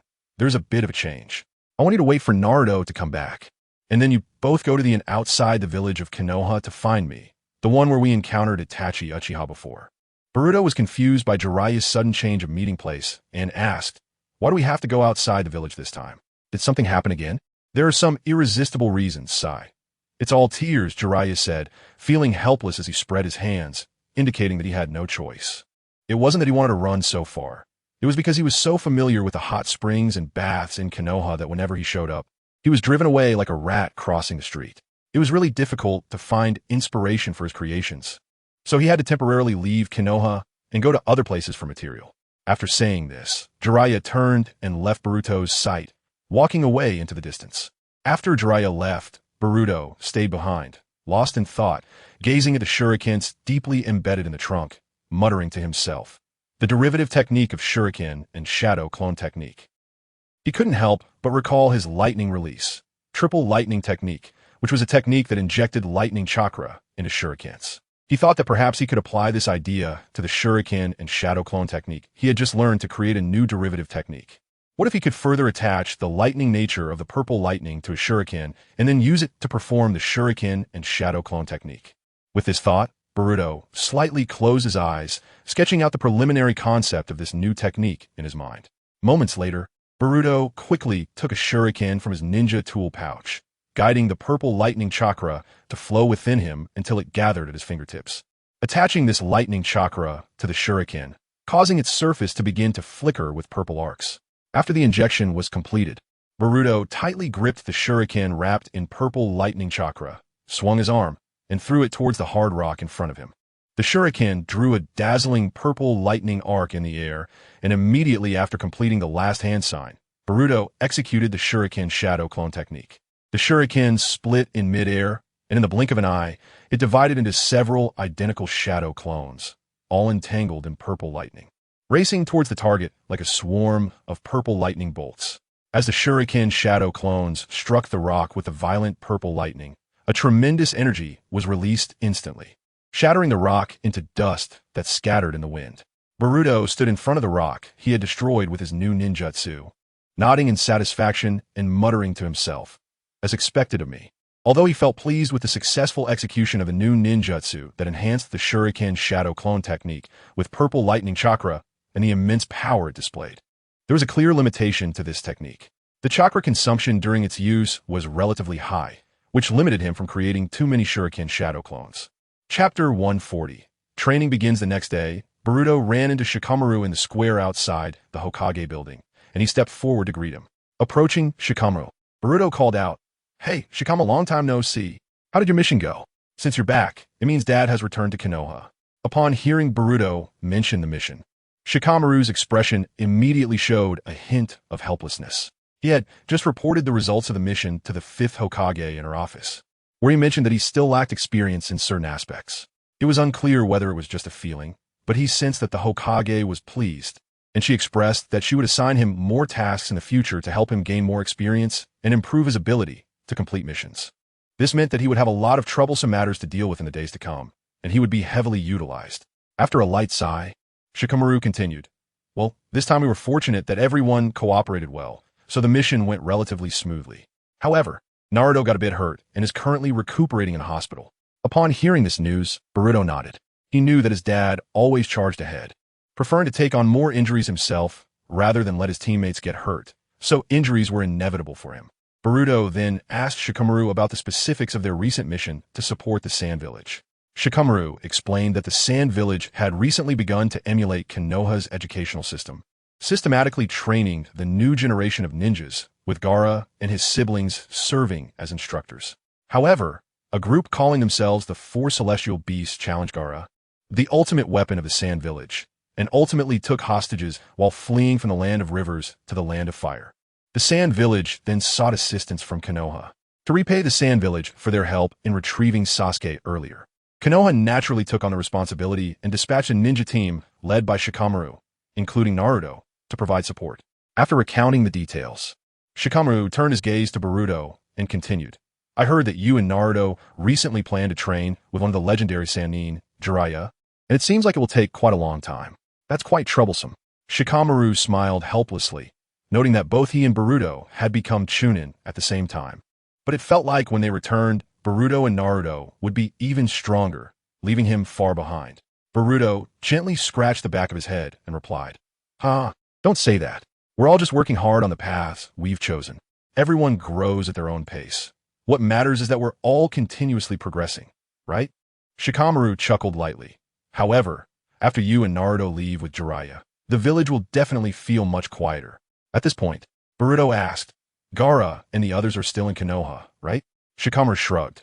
"Yeah, since Gaara is recuperating in the Konoha hospital, Temari and Kankuro are also staying here. Temari keeps teasing me. It's really annoying. Speaking of which, I need to take them to prepare for their stay later, so I'll take my leave now." After saying this, Shikamaru bid farewell to Boruto and turned to leave. Boruto waved at Shikamaru. "All right, then I'll go visit Naruto first. See you later. MM." Boruto arrived at the Konoha hospital and asked the medical ninja at the front desk for Naruto's room number. He then quickly walked down the long corridor towards that direction. When Boruto reached Naruto's bedside, he found him resting with his eyes closed and not noticing his arrival, so he quietly sat down beside the bed. After a while of silence, Naruto finally opened his eyes, and Boruto greeted him with a smile. "How are you feeling? Is it getting any better?" Naruto looked surprised to see Boruto. He pointed at him, his tone filled with dissatisfaction. "Ah, Boruto, you actually remember to come back? Don't you know how much it hurts to be left out of mission?" He then asked, "Where is that pervy sage right now?" Feeling a bit awkward for Naruto's questioning, Boruto forced a smile and explained, "Well, he is currently in the town outside Konoha. We can set off as soon as you recover from your injuries." Noticing the displeasure on Naruto's face, Boruto made a suggestion to try and make it up to him. "How about I teach you a new jutsu I just learned as compensation?" Upon hearing Boruto's proposal, Naruto's expression softened considerably, and he nodded in agreement. "Oh, all right." At that moment, Naruto suddenly flashed a proud smile at Boruto. "No matter what mission you and that pervy sage have been on recently, it can't compare to the training I went through this time. My mission was an A-rank mission from start. That's the best proof." As he spoke, Naruto showcased his bandaged arm to emphasize the difficulties he faced during his mission. In contrast, Naruto noticed that Boruto had no visible injuries, leading him to believe that Boruto's mission with the pervy sage was much easier compared to his own experience. After resting for a day or two in the Konoha hospital, Naruto's injuries had sufficiently healed, and he was ready to resume training. Boruto and Naruto were all set to go, preparing to head to the town to find Jiraiya and begin their training journey. At this moment, Naruto stood at the door, his gaze lingering on the 7th team photo on the counter. This photo was taken to commemorate the new team formation after Boruto joined the 7th team. Boruto quietly stood outside, patiently waiting, and after a moment, Naruto slowly closed the door behind him.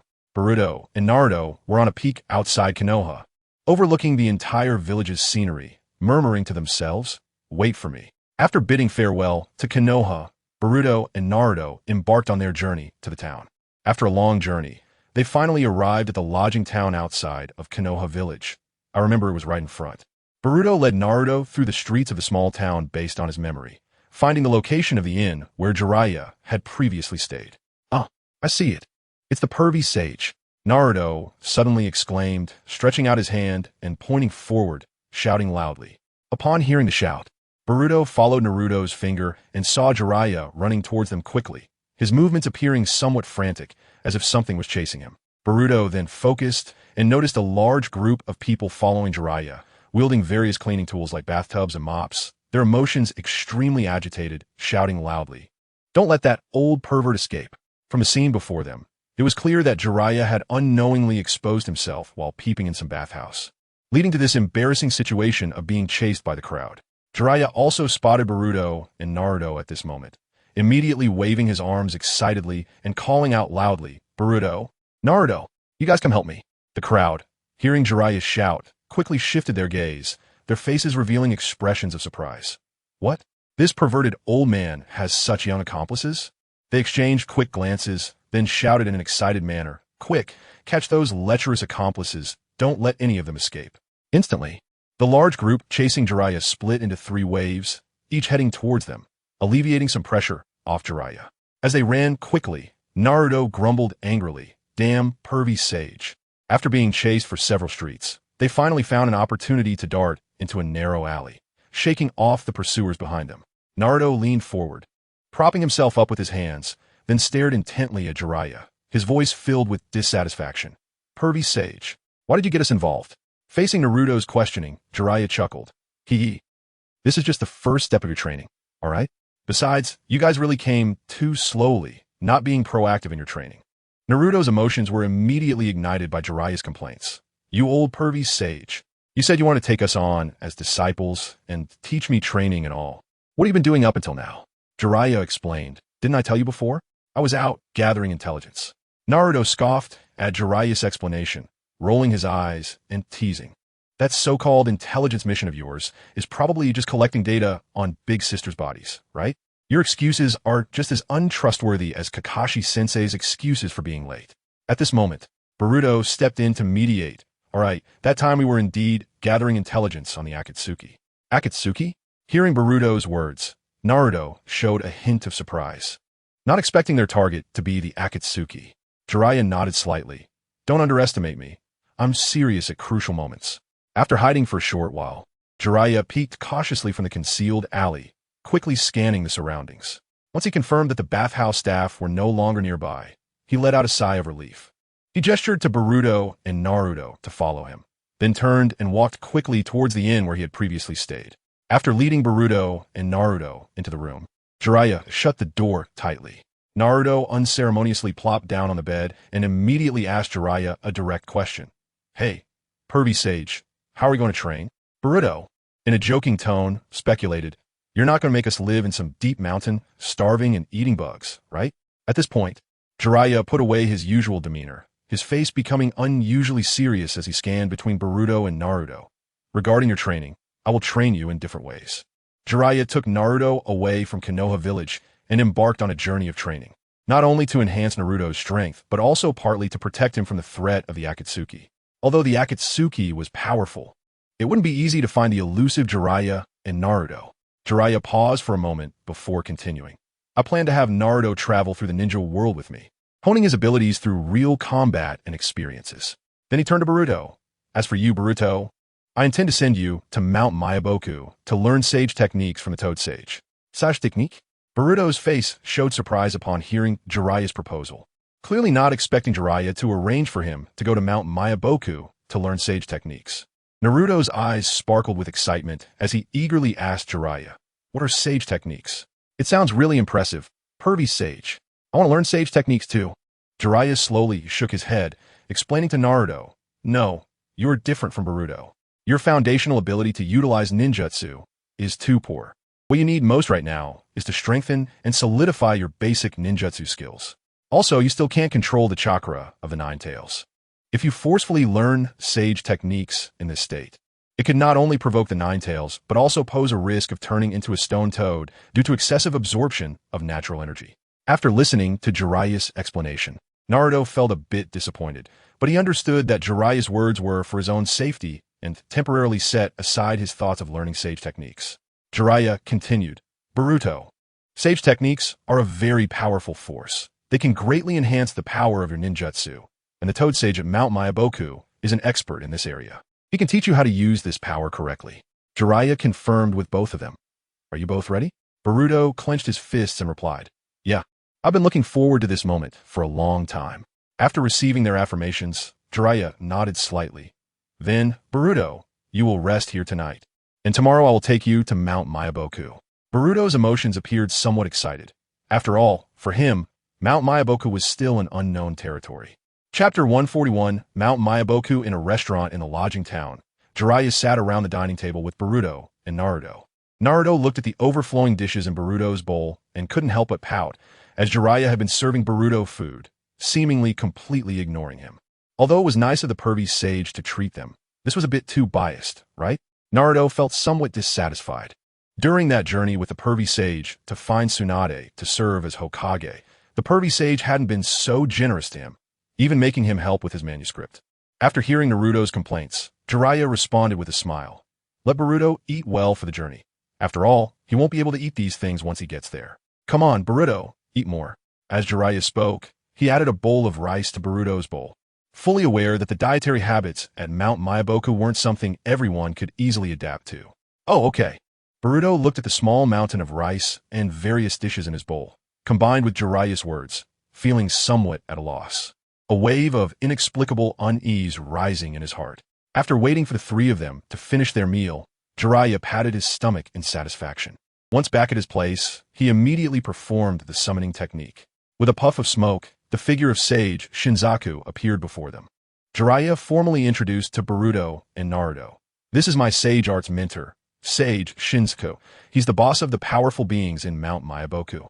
Jiraiya added, "Sage Shinzaku has lived in Mount Mayaboku for a full 800 years. Naruto couldn't help but be surprised, not expecting the toad, summoned by the perverted sage, to have such a significant background. Sage Shinzaku said with a hint of dissatisfaction, "Although I have lived a long time, my age is not that great." Boruto bowed to Sage Shinzaku. "Nice to meet you, Sage Grandpa. I am Boruto." Sage Shinzaku turned his gaze to Boruto, showing a hint of surprise, but said nothing further.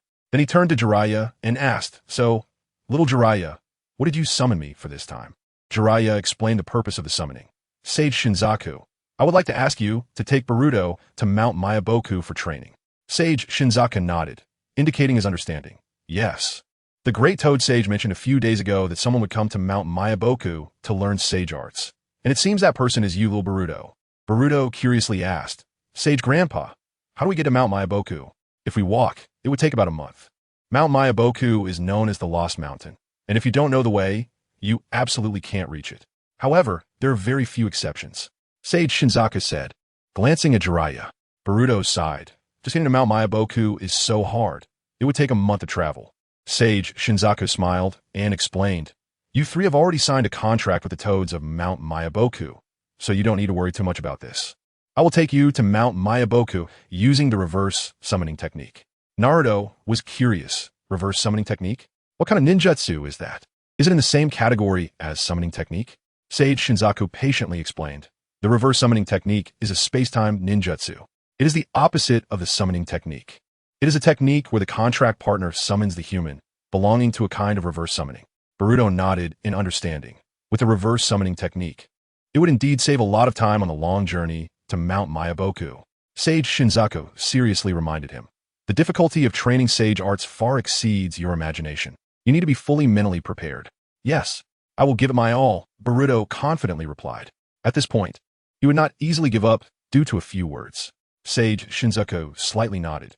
"By the way, when I first saw you, little Boruto, I was a bit surprised because I remember you had sacrificed yourself during a mission with little Jiraiya, right? Naruto couldn't help but laugh. How could Boruto die? Sage Grandpa, you really know how to joke.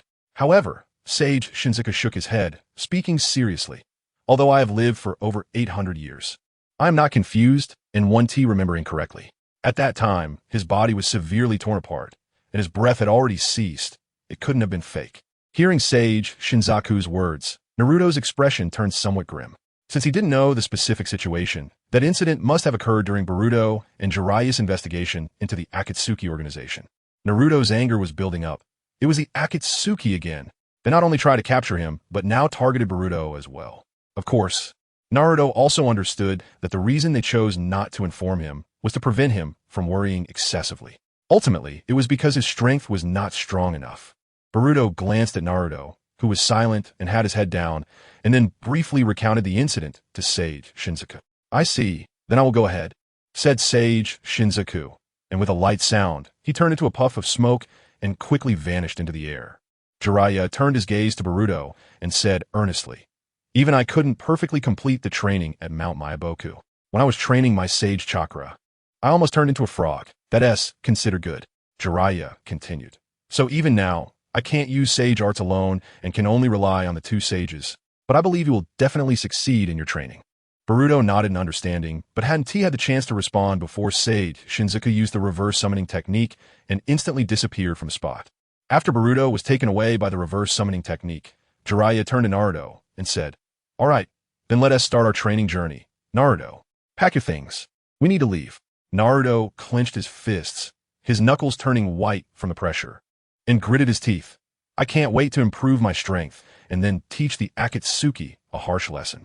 After arriving at Mount Myaboku through the reverse summoning technique, the scenery in front of Boruto suddenly changed, and he was immediately captivated by the tranquil atmosphere here. Thick mist filled the mountains, and streams flowed gently, making pleasant sounds, while all around grew various rare flowers and plants. Chapter 142. Toad oil. The plants growing in Mount Myaboku were exceptionally tall, and at this moment, Boruto felt as if he was in a giant's kingdom, with everything around him appearing so magnificent. Sage Shinzuku introduced to Boruto, this is Mount Myaboku of the Toad Country. Come with me. Then, he gestured for Boruto to follow him deeper. When Boruto heard Sage Shinzaku's call, he responded and then withdrew his gaze from looking around, closely following behind Sage Shinzaku. We've arrived at our destination. Sage Shinzaku pointed ahead. At this moment, Sage Shinzaku had led Boruto to a peculiar pool. Above the pool, the toad statue was continuously spewing out toad oil, resembling an oily waterfall that flowed down incessantly. What a spectacle! Boruto exclaimed softly, reaching out to gently touch the surrounding toad statues, feeling their rough and ancient texture. At this moment, Sage Shinzaku reminded him, these toad statues are the predecessors of your sage arts training. They have witnessed the growth and effort of countless practitioners. Predecessors? What do you mean? Boruto was somewhat unclear about what Sage Shinzaku meant by predecessors. It means that if you fail in your sage arts training, you will also become one of them. Sage Shinzaku explained Boruto's question, revealing the risks of training in sage arts. Sage Shinzaku's words sent a chill down Boruto's spine. It turned out these statues were once living beings that had transformed into stone, and he quickly withdrew his hand. Sage Shinzaku continued, those who failed in their training ultimately ended up like these statues, but you don't need to worry about such things happening. I will personally guide you in your sage arts training. Sage Shinzaku extended his claw and pointed to the waterfall that was flowing continuously, explaining, this waterfall is formed by the secret toad oil passed down in Mount Myaboku. Toad oil? Boruto's gaze followed the direction Sage Shinzaku pointed, looking at the yellow liquid that was continuously gushing out, which was the toad oil Sage Shinzaku mentioned. At this moment, Sage Shinzaku waved to Boruto. Boruto, come over here for a moment. When Boruto walked closer, Sage Shinzaku gestured for him to extend a hand and rolled up his sleeve. The Sage of Deep Work dipped his claws into some toad oil and gently applied it to Boruto's hands, explaining that this toad oil has the effect of attracting natural energy, which will become an important aid in his cultivation process. The sage planned to have Boruto absorb some natural energy using the toad oil, so he could recognize and distinguish the differences between natural energy and his own chakra. In this way, natural energy could enter his body, allowing his skin to directly feel its presence. As the sage applied the toad oil, he explained to Boruto. Boruto responded excitedly, "Oh, I can indeed feel a breath of energy entering my body." The sage nodded at Boruto, indicating that was right. Once he mastered this sensation, one day he would be able to do it even without the toad oil. However, there would be some risks involved. After a moment, a look of surprise crossed the sage's face. "Boruto, don't you feel something unusual in your body?" Boruto focused on his body and, after a moment of thought, replied, "Aside from feeling a special kind of energy and a slight coolness in my arm, I don't feel anything particularly different." "I see. It seems your body is a bit special," the sage mused. "Try putting your hand deeper into the toad oil." Boruto nodded to indicate he understood and slowly immersed his entire hand into the toad oil pool beneath him. After a while, Boruto noticed through the reflection in the toad oil pool that his hand seemed to undergo some kind of change, appearing somewhat strange, and he quickly withdrew his hand from the pool. Boruto looked at his hand in astonishment, discovering it had swollen and transformed into something resembling a toad's claw. He quickly waved his arm. "What is this?" The sage explained. "Usually, those who cannot skillfully control natural energy will undergo fragilification upon touching the toad oil. But this change generally returns to normal after a while. However, your ability to absorb more natural energy indicates that your body has a strong adaptability to it. But you must not get too complacent and absorb too much natural energy." The sage continued, "If the change is slight, the body can return to its original state. But once you completely transform into a frog, you will never revert back to human form, ultimately becoming like the stone statues around you, forever frozen." During this time, Boruto's task is to learn to perceive and absorb natural energy. This step is crucial because, although natural energy is everywhere, it is extremely subtle and difficult to grasp. He must learn how to accurately perceive this energy and guide it smoothly into his body, laying a solid foundation for mastering sage arts. The sage called out to Boruto, who was deeply immersed in his practice. "Little Boruto, it's mealtime. Take a break. Practicing also requires you to be well fed. Coming." Boruto immediately responded to the sage's call and quickly walked over, curious about what delicious specialties the Mayaboka Mountain had in store for him. However, Boruto didn't feel particularly hungry at the moment, as Jiraiya had filled him up with too much food before he arrived at Mayaboka Mountain. The sage led Boruto into a wooden house located in Mayaboka Mountain, which was simply decorated and spacious enough for easy movement. At the sage's gesture, Boruto sat down at the dining table, while Shimasenin was busy in the kitchen preparing that evening's meal. The sage smiled and said to Boruto, "The child's mother is an excellent cook. I hope you will enjoy it." Boruto lightly nodded, feeling a sense of anticipation for the sage's words. "Dinner is ready," Shimasenin said gently, coming out of the kitchen with a steaming bowl of noodles. After Shimasenin placed the dish in front of him, Boruto suspected he had misseen it because the color and shape of the noodles looked somewhat unusual. "Oh, why are there guests at home?" Shimasenin noticed Boruto sitting at the table and appeared somewhat surprised, as she hadn't heard from the old man about guests returning. At that moment, the sage explained to Shimasenin, "This little Boruto is the boy mentioned by the great toad sage a few days ago, who has come here to learn sage arts." Boruto then stood up politely to greet Shimasenin. "Grandma Sage, I will be bothering you for the next few days." Shimasenin smiled back, saying, "Little Boruto, there's no need to be too formal." Then she turned to the sage and complained, "You old man should have told me in advance, making me unprepared to treat our guest." Shimasenin gently covered her face with her hand, looking somewhat troubled. Boruto had now realized what the noodles Shimasenin had brought out actually were. Seeing her worried expression, he waved his hands repeatedly, indicating that there was no need to prepare more ingredients and that everything could be simple. "Little Boruto, tonight's hospitality may not be sufficient. Just make do with this for now, and tomorrow I will make a sumptuous feast to make it up to you," Shimasenin said apologetically to Boruto. "Grandma Sage, really, don't go to so much trouble. Just some wild fruits will be fine for me," Boruto politely replied, gently refusing. However, as Boruto's gaze fell on the white long worms soaked in some unknown liquid, which were still slightly wriggling, he felt a slight discomfort in his stomach, and his scalp tingled. He had never had such a wild meal in his life. Yet, under the sage's expectant gaze, Boruto found it hard to refuse. So he picked up the chopsticks at the edge of the bowl, put his hands together, and hesitantly said, "Well, I will start now." Boruto took a deep breath, giving himself a few seconds to mentally prepare, then mustered his courage. Quickly he picked up a bunch of the wriggling white long worms, closed his eyes, and stuffed them into his mouth without daring to chew slowly, fearing they would burst in his mouth, and swallowed them whole. After swallowing the white long worms, Without a moment's hesitation, he quickly continued to eat, avoiding any detailed appreciation of the food's taste, swiftly clearing the bowl. Shima-senin watched as Boruto devoured the insect dish she had made, feeling extremely gratified. It seems little Boruto really likes my insect dish. Thank you for the meal, Grandma Sage. The dish you made is very delicious. I really enjoyed it. After Boruto finished, he slowly lowered his bowl and chopsticks as if he were a machine, giving Shima-senin a thumbs up. Although Boruto's expression seemed calm and collected at the moment, in reality, his thoughts had already drifted far away. Ha ha! I didn't expect little Boruto to have such good taste. Tomorrow I will prepare a full insect banquet for you. If you like it, eat more tomorrow. Shima-senin laughed heartily, while quickly tidying up the bowl and chopsticks in front of Boruto. Unfortunately, Boruto was currently fully focused on negotiating fiercely with his stomach, so he didn't quite catch what Shima-senin was saying. After a short while, when Boruto finally regained his composure, Sage Shinsaku, while enjoying his insect cuisine, said, "At first, I was worried that you would upset your mother. After all, whether it was little Jiraiya or those who practiced sage techniques in the past, they had difficulty adapting to the food here. And your mother absolutely despises those who waste food. I didn't expect you to be like me and enjoy insect cuisine, so now I can relax." Faced with Sage Shinsaku's words, Boruto could only smile and remain silent. If it weren't for the temporary reconciliation he had just made with his stomach, he might have lost his composure in front of the two sages.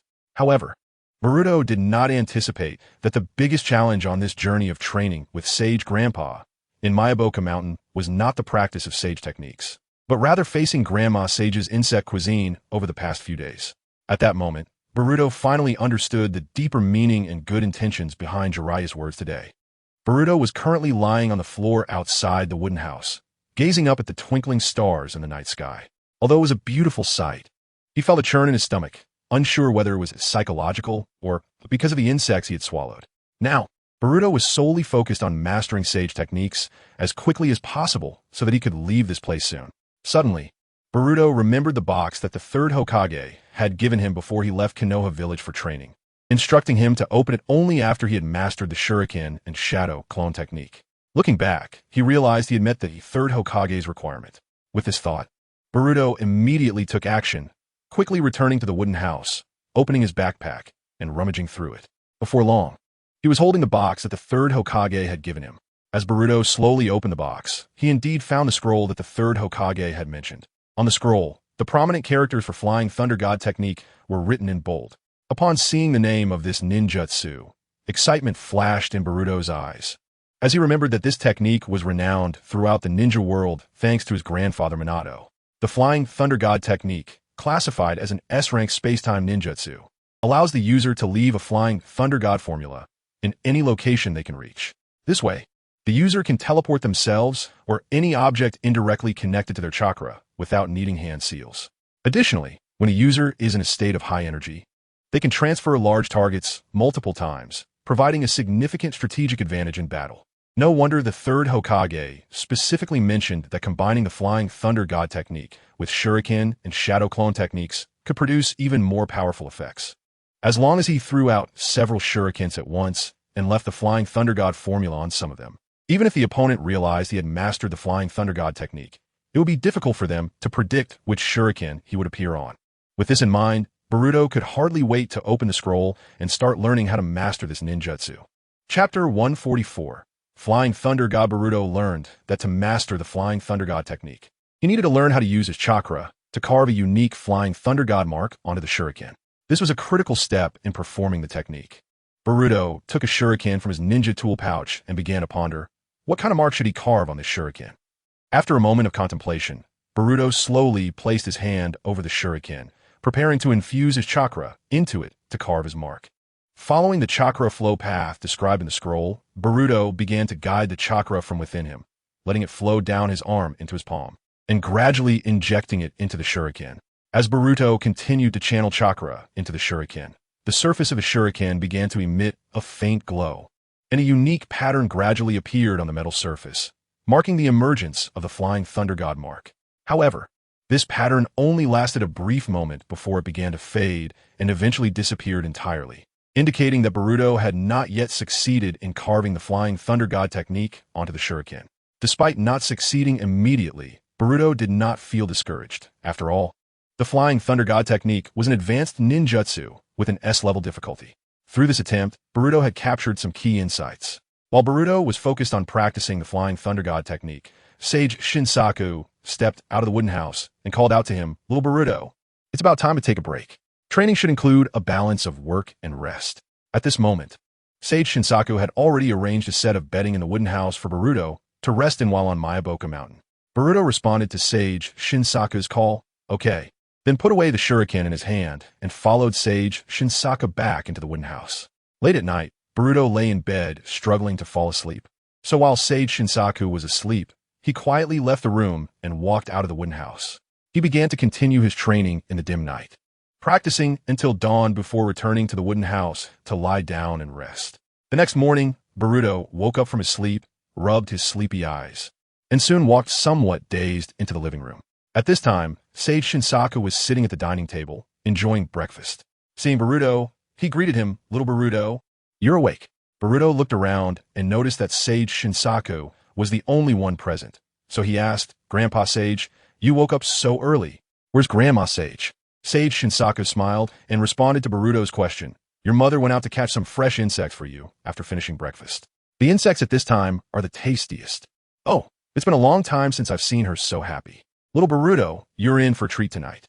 Boruto felt a bit awkward about this and scratched his cheek, unsure when he'd started to sweat coldly on his forehead. Is that so?" By the pool formed by the toad oil, under Sage Shinsaku's careful guidance, Boruto began to mobilize the natural energy within him to lift the nearby toad statue.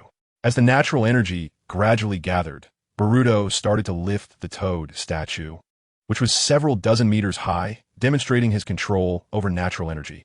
Sage Shinsaku nodded in satisfaction and then said to Boruto, "Little Boruto, now you can try to rely less on toad oil and mobilize the natural energy within you."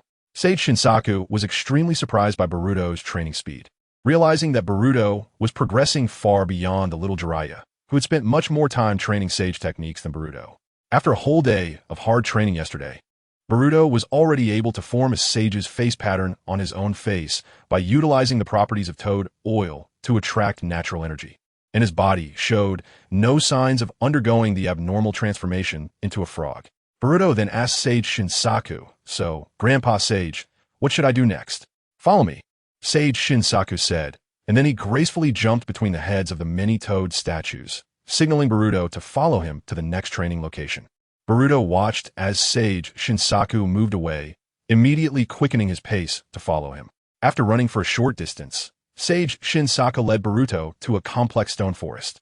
At this moment, Sage Shinsaku picked up a stone slab from the ground and explained to Boruto, "Next, you need to climb to the top of the mountain. There, you will use this stone slab to begin your meditation practice, which can enhance your ability to absorb natural energy." After saying this, Sage Shinsaku jumped up with the stone slab in hand and landed on the peak to demonstrate the meditation posture himself.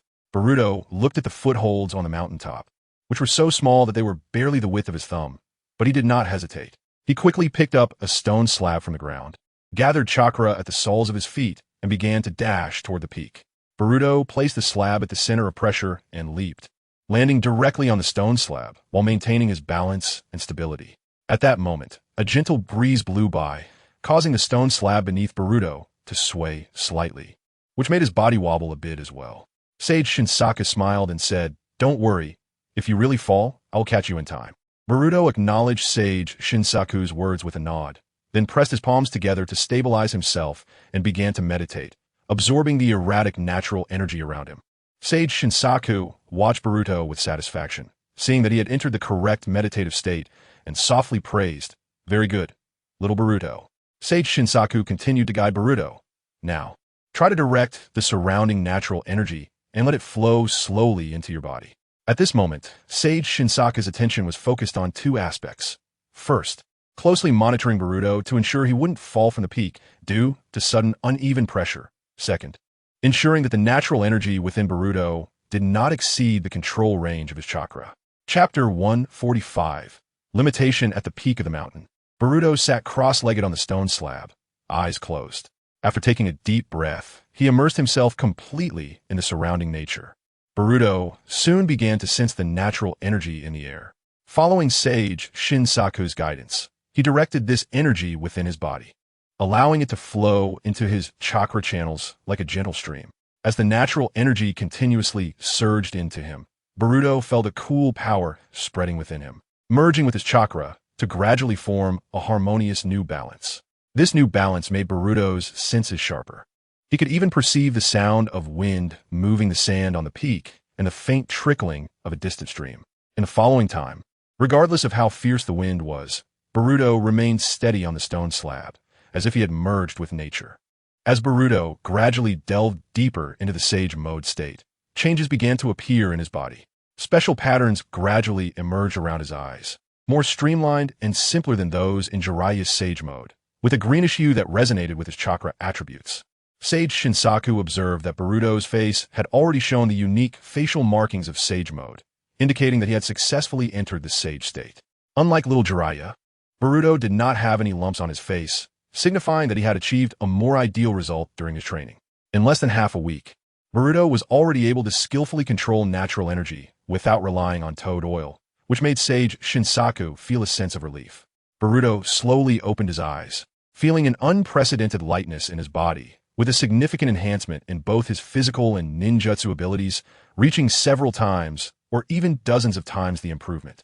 At the same time, his perception of the surrounding environment expanded greatly, making the entire world seem clearer. Boruto landed on the ground and stretched out his hands to try lifting a toad statue. Previously, this action required some effort, but now he felt no pressure at all and easily raised the statue above his head. Sage Shinsaku nodded in satisfaction and said to Boruto, "Boruto, you have taken the first step towards becoming a true sage. Now, I will guide you on how to truly harness this power and teach you how to use Sage Chakra for combat." Then, Sage Shinsaku proposed a sparring practice with Boruto to help him master the frog kata technique using his Sage Chakra. However, Boruto's progress was rapid. He not only mastered the frog kata but also learned the water release, water slash technique from Sage Shinsaku.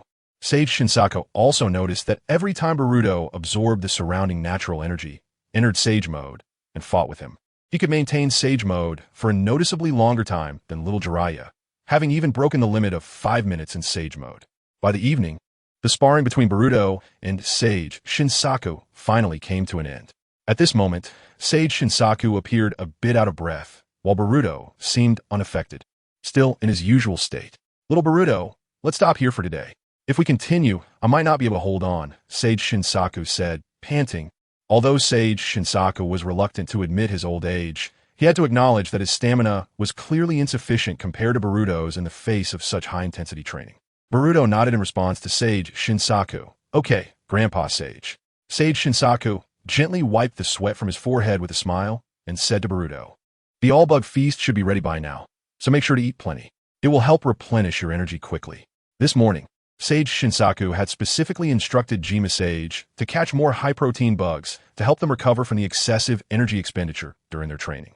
Upon hearing that they would enjoy an all-bug feast tonight, Boruto's expression immediately fell, and the excitement he felt from his power enhancement diminished significantly. Boruto and Sage Shinsaku returned to the wooden house, where Jima Sage, wearing an apron, brought out colorful bug dishes and placed them on the dining table, ready to eat. Jima Sage noticed their arrival and smiled, calling out, "You're back. Come, come. I just finished the all-bug feast, and it's still warm. Eat it while it's hot. The bugs caught today are incredibly delicious." Although Boruto felt some resistance inside, he still sat down with a stiff upper lip, his gaze falling on the table full of insect dishes. The table was filled with various insect dishes, including larva rice balls, fly soup, baked centipedes, earthworm noodles, a platter of longhorn beetle larvae, and shelled snails, along with many other insect dishes whose names he couldn't even recall. After finishing dinner, Boruto felt a sense of despair, weakly lying on the table. Sage Shinsaku walked up to him with a cup of tea and said earnestly, "Little Boruto, you are now not only able to cultivate Sage Chakra, but your mastery of Sage techniques has also reached a certain level." Sage Shinsaku paused, his expression becoming serious. "However, before we proceed, there is something important I need to tell you." Boruto straightened up, listening intently. "What is it, Grandpa Sage? Please go ahead." Senzaku gently lifted the teacup, took a sip, and then slowly said, "When you begin to use Sage Mode, there are certain risks involved. Only by properly managing these risks can you maximize the flexibility of Sage Mode. The duration of Sage Mode is usually limited, generally lasting no more than 5 minutes. Although Boruto has shown a longer duration while using Sage Mode, Senzaku must make him aware that this state is not infinite, and time constraints are always a factor to consider. When the Sage Chakra is depleted, one must remain still to gather Sage Chakra again, which may leave oneself vulnerable in battle, becoming an obvious target. Chapter 146. The Great Toad Sage Senzaku continued to emphasize, the use of Sage Mode requires caution. It is best used when you have many companions to support you, ensuring you have the opportunity to withdraw freely. If you find yourself in a situation where you must use Sage Mode, once your chakra starts to run low, you must temporarily withdraw from combat and find a safe place to gather natural energy to avoid overexerting your chakra. After listening to Senzaku's explanation, Boruto nodded slightly to show his understanding. However, he wasn't overly worried about this matter, as he could quickly teleport to Mount Myaboku or another safe location using the Flying Thunder God technique before his chakra ran out, thus recovering his Sage Chakra. Senzaku then explained that to cope with this risk, he and Boruto could absorb natural energy by slightly leaning against each other's shoulders or backs, allowing them to continuously replenish the chakra needed for Sage Mode during battle. He mentioned that Jiraiya's final form of Sage Mode was also maintained in this way. That day, as usual, Boruto trained in Sage Arts with Senzaku during the day and intensified his practice of the Flying Thunder God technique at night. He did this to ensure he could return to a normal environment at any time, avoiding changes in his eating habits from staying too long at Mount Myaboku. However, whether it was due to habit or some other reason, Boruto began to find eating bugs quite natural and even somewhat tasty. The next morning, Boruto planned to start fusion training with Senzaku, but Senzaku suddenly said there was a change in today's plans. Senzaku told Boruto, "Little Boruto, the old master suddenly wants to see you. He instructed me to take you there today, so the fusion training may need to be postponed for a while." The old master? Boruto was momentarily taken aback, then realized that the sage grandfather was referring to the Great Toad Sage who lived at Mount Myaboku. Boruto had heard from Jiraiya that the Great Toad Sage was the most senior and wisest being in Mount Myaboku, having lived for over 1,000 years.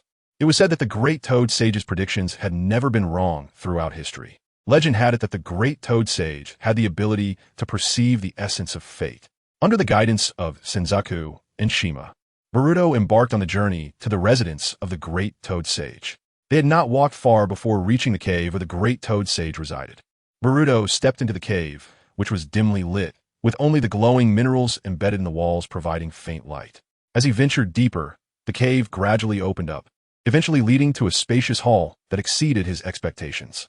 In the center of the hall sat a massive toad on a meticulously carved stone throne, its eyes slightly drooping.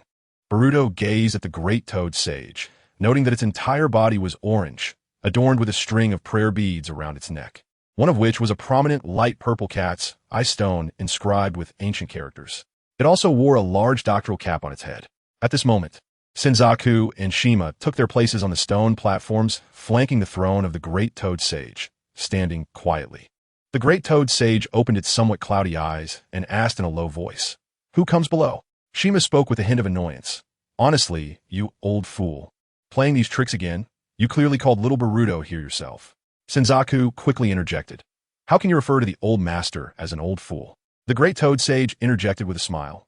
"Oh dear, you two should stop bickering, couples should get along. But speaking of which, who is that little fellow down there?" Boruto respectfully replied, "I am Boruto, currently a disciple of Jiraiya." The Great Toad Sage nodded slightly, a thoughtful expression crossing its face. "Oh, I see. And who is Jiraiya?"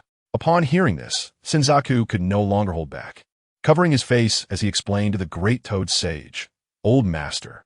It's little Jiraiya. Little Jiraiya." The Great Toad Sage feigned realization, its tone revealing a sense of understanding. "Oh, so, it's little Jiraiya." The Great Toad Sage looked at Boruto below and smiled, saying, "So, little Jiraiya, what brings you here?" Boruto, Senzaku, feeling helpless, touched his forehead, wondering if the old master found this game entertaining every time. Senzaku directly said, "Old master, didn't you say last night that you foresaw little Boruto's future?" The Great Toad Sage slightly lowered its eyelids, gazing down at Boruto, and calmly said, "Well, I will tell you what I dreamt about last night, Boruto." Upon hearing that they were about to get to the main topic, Boruto immediately focused and prepared to listen intently to the Great Toad Sage's prophecy. The Great Toad Sage began to recount slowly, "In my dream, I saw you would soon engage in a fierce battle with a tailed beast. Upon hearing the prophecy about battling a tailed beast, Boruto felt a wave of confusion. He wasn't sure if this was related to the Akatsuki's plan to capture tailed beasts or if there was some other reason. But before Boruto could continue his thoughts, the great toad sage continued with the prophecy. And soon, you will meet two people. One is your rival, and the other is. The great toad sage paused, not yet finished with its words. Boruto listened intently to the great toad sage's prophecy, but he couldn't hear the complete content and looked up to see that the great toad sage's nose was bubbling, clearly having fallen asleep. Shima looked up at the great toad sage, appearing somewhat helpless, and quietly complained, "Honestly, that old fool has fallen asleep again. Old master, wake up. The prophecy isn't finished yet." Senzaku urgently called out repeatedly, try to wake the slumbering great toad sage. Chapter 147. The two-life technique in response to Senzaku's calls.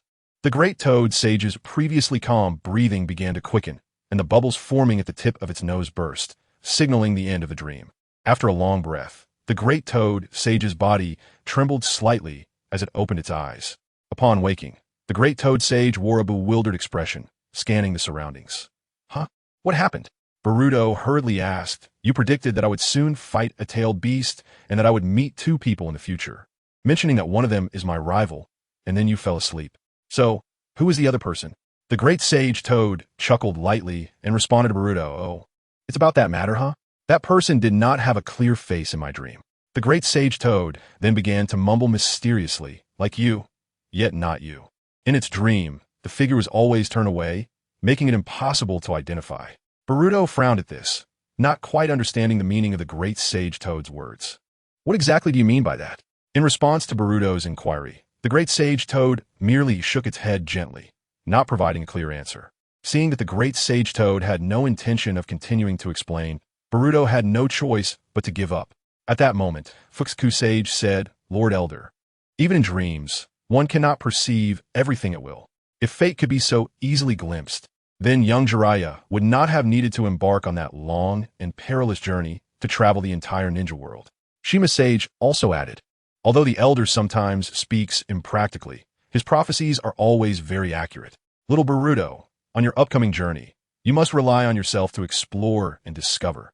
After leaving the cave where the great sage toad resided, Fukusaku Sage saw that it was still early in the day and suggested continuing to take Boruto to practice elsewhere. Subsequently, Boruto and Fukusaku Sage arrived at a vast bamboo forest in Miyaboka Mountain to practice Sage Mode Fusion. Fukusaku Sage turned to Boruto and said, "Well then, little Boruto, I'm going to start now." Upon hearing Fukusaku Sage's words, Boruto nodded, closed his eyes, and sat cross-legged on the ground, preparing to cooperate with the sage. Fukusaku Sage explained to Boruto, "While you make your movements, I will absorb natural energy, and vice versa. We will refine and practice this cooperation in this way. We need to maintain a certain degree of synchronization so that the natural energy I collect can be smoothly transmitted to you." Fukusaku Sage continued speaking. Fukusaku Sage then gently leaped onto Boruto's shoulder, clasped its claws together, and chanted Sage Art, Twin Birth Technique. As Fukusaku Sage performed the technique, it remained still, began to absorb the surrounding natural energy, and mobilized Sage Chakra within its body, continuously inputting it into Boruto's body, aiming to synchronize and connect with Boruto's chakra. Suddenly, in Fukusaku Sage's consciousness, it felt an unusual sensation, as if a piercing sharpness was aimed directly at its back. Immediately, a pair of hideous Byakugan eyes appeared in Fukusaku Sage's mind, filled with disdain. Fukusaku Sage quickly withdrew from that mental state, beads of cold sweat forming on its forehead. Boruto noticed that the chakra connection with Fukusaku Sage had not been successfully established and was about to ask what had happened. But at that moment, he sensed the presence of Momoshiki in a hollow consciousness, and his gaze seemed to reveal a look of contempt. When Boruto saw Momoshiki, he immediately realized that the reason for the interruption in the chakra connection with Fukusaku Sage was Momoshiki's interference. "Momoshiki, what do you mean by this?" Boruto questioned Momoshiki, surprised by his sudden appearance and interference with their training. Momoshiki, with a disdainful expression, replied, "I have no interest in associating with such a creature that eats bugs every day. Just thinking about them eating bugs makes me feel sick." After saying this, Momoshiki disdainfully glanced at Boruto. Originally lying dormant within Boruto, Momoshiki was waiting for the right moment, but was unexpectedly disturbed by an unusual chakra, which disrupted his slumber. After hearing Momoshiki's words, Boruto subconsciously touched his nose, recalling the main food he had eaten in recent days. Boruto countered Momoshiki's remark, saying, "Little Momoshiki, that's not right. Grandpa Sage is helping me improve my strength." At this moment, Momoshiki, upon hearing Boruto's call, suddenly had veins bulge around his eyes and coldly replied, "Kid, who gave you the right to use such a lowly title to address me?" Boruto seemed unconcerned by Momoshiki's anger. "What's wrong? Urashiki can call you that, but I can't? Huh, little Momoshiki?" Deep down, Momoshiki's hatred for Urashiki intensified, and he waved his sleeve, warning, "Don't forget how Urashiki ended up. Do you want to follow in his footsteps?" Boruto replied calmly, "Are you saying you also want to become nothing?" "You." Momoshiki was momentarily speechless, then sneered, "Kid, don't be too naive. One day, you will pay the price for this."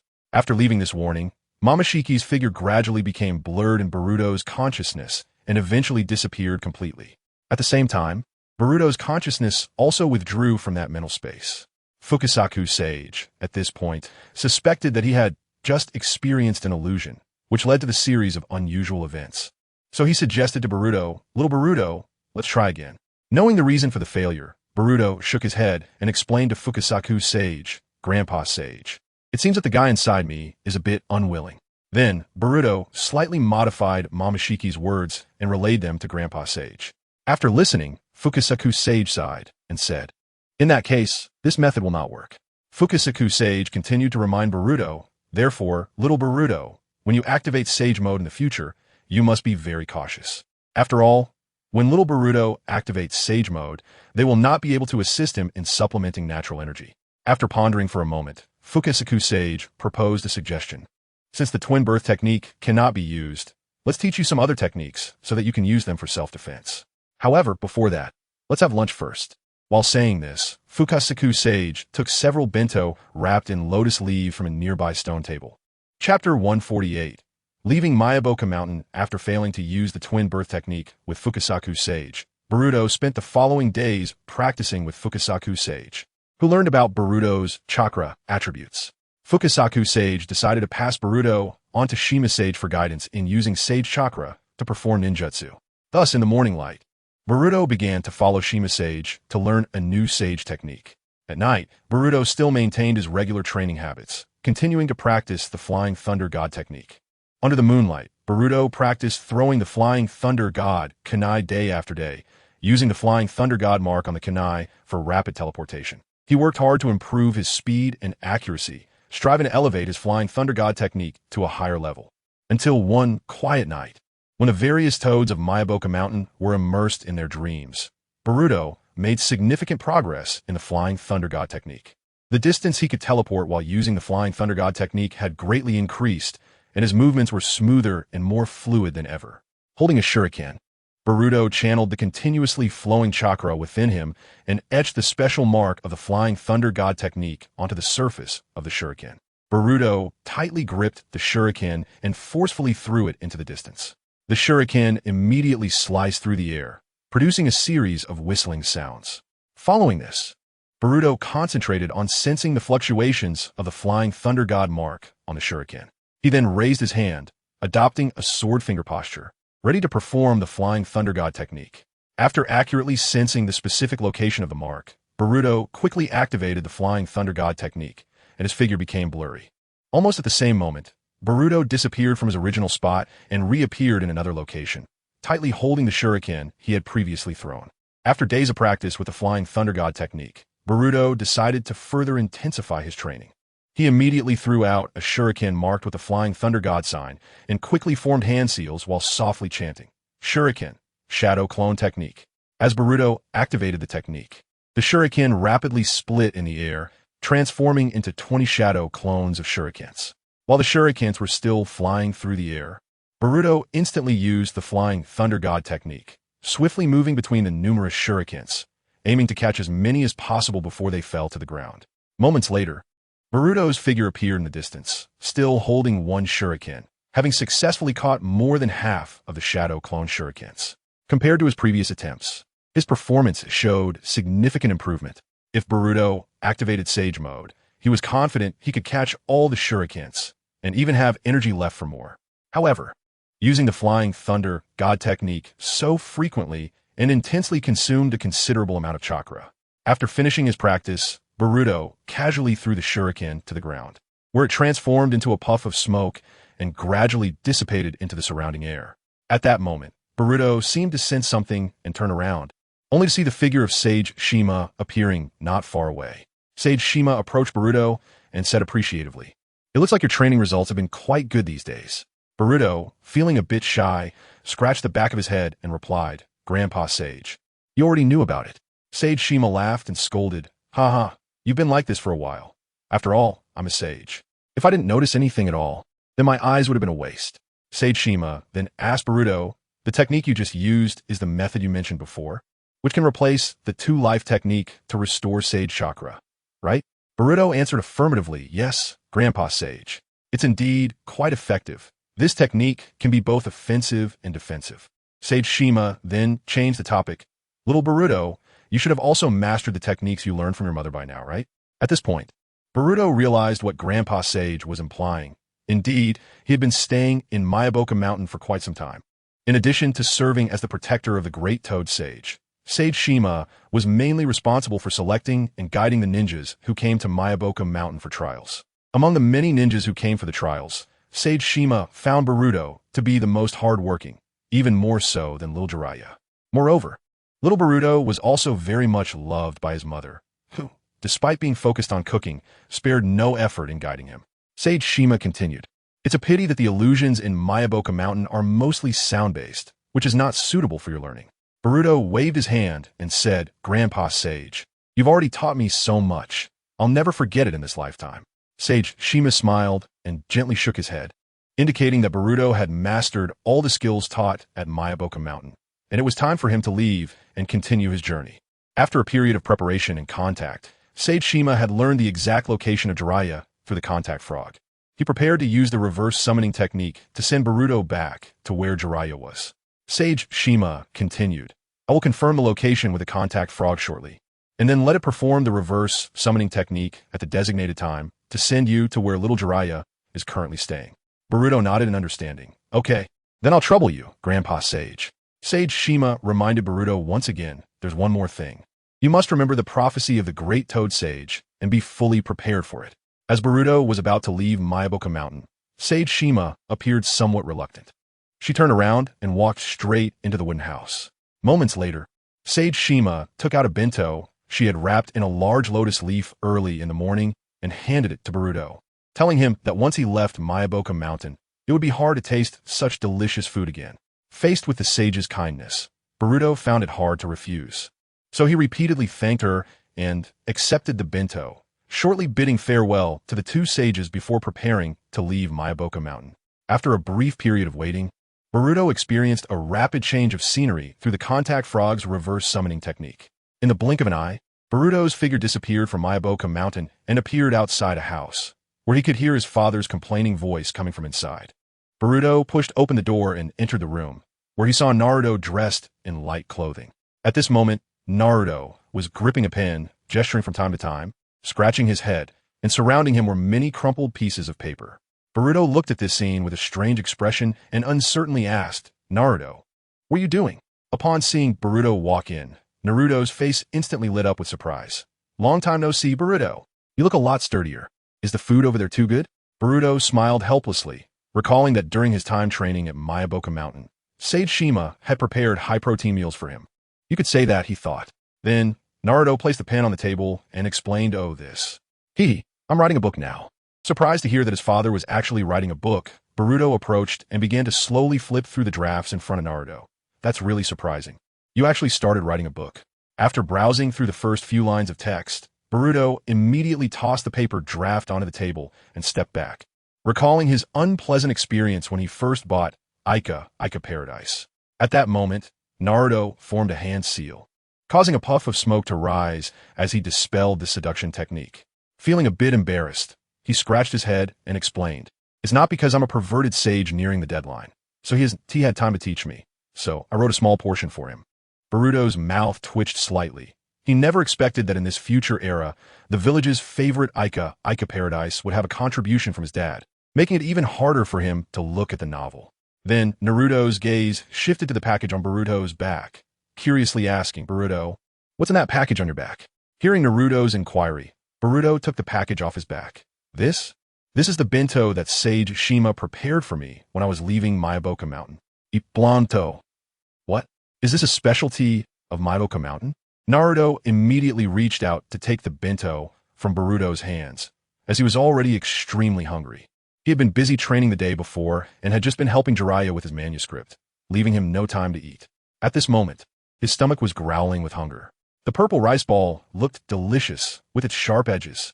As Naruto spoke, he couldn't wait to take a big bite of it. Wait, this is... Boruto wanted to stop Naruto's next action, but it was clearly too late.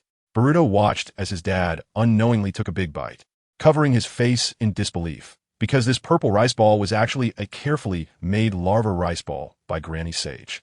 And he couldn't imagine how Naruto would react once he found out the truth. Naruto chewed and commented, "I didn't expect this rice ball to taste quite unique. It has no rice flavor at all, wow. It even stretches." "Naruto, I brought food back," Jiraiya said as he walked in, holding a package carefully wrapped in oil paper. When Jiraiya saw what Naruto was holding, he was taken aback. "Naruto, even if you're starving, you shouldn't eat bugs, right?" "What bugs?" Naruto mumbled with a mouthful, then looked down at the rich contents of the food in his hands. Cold sweat began to bead on his forehead as he pointed at Boruto, followed by a series of dry heaves. "Ugh, Boruto, you... ugh." At this moment, Naruto could no longer suppress the violent churn in his stomach, covering his mouth and rushing outside to start violently vomiting. Boruto looked a bit confused. Is it really that exaggerated? He had forgotten how he felt when he first arrived at Myoboka Mountain. After a while, Naruto lay exhausted on the tatami, his face slightly pale and tongue out, looking hopeless. Anyone unaware of the actual situation would think he had food poisoning, and Naruto vowed never to touch bug dishes again. Jiraiya rolled his eyes. "Honestly, it serves you right for eating things you don't understand." He then turned to Boruto and asked, "Boruto, I didn't expect you to be back so soon. How's your training at Myoboka Mountain going?" Boruto smiled slightly, then lowered his eyelids. When he opened his eyes again, patterns appeared on his face, and his aura became more mysterious, clearly having entered Sage mode. Jiraiya looked surprised, staring at Boruto's Sage face, noticing that Boruto had entered Sage mode without needing the help of the two sages. This is perfect Sage mode. Jiraiya didn't expect Boruto to master perfect Sage mode in just over a month at Myoboka Mountain, while he himself had taken a long time to learn it, mainly because he had spent most of his time on missions during his training. However, Jiraiya was unaware that Boruto had actually mastered the technique to enter Sage mode in just a week, with the remaining time spent training in other aspects with the two sages. At this moment, Naruto, who was lying on the tatami, also regained his spirits. Looking at Boruto, he couldn't help but exclaim, "That's amazing, Boruto." Boruto replied, "If you plan to go, once you can control the Nine Tails chakra, Sage Grandpa can guide you in training Sage mode." Naruto's face showed a hint of hesitation, as the earlier experience with the bug dish clearly left him shaken. However, the thought of becoming a sage like Boruto and Jiraiya made him indecisive. Let's see. He. Chapter 150. Black Zetsu at this moment. Jiraiya's expression turned serious as he turned to Boruto and asked, "I have some important actions planned recently. Do you want to join?" Boruto paused for a moment upon hearing Jiraiya's words. Then a hesitant expression appeared on his face. Naruto placed his hand behind his head, a teasing smile on his lips, and joked, "What big plans? Isn't it just breaking into some women's bathhouse for your so-called research?" Upon hearing Naruto's teasing, Jiraiya immediately reached out and knocked him on the head, looking displeased. "Idiot, don't think of me as so vulgar. That hurts," Naruto complained, holding the swollen bump on his head. "Isn't it like that? Hey, Boruto, you think so too, right?" Boruto scratched his cheek awkwardly, feeling a bit embarrassed.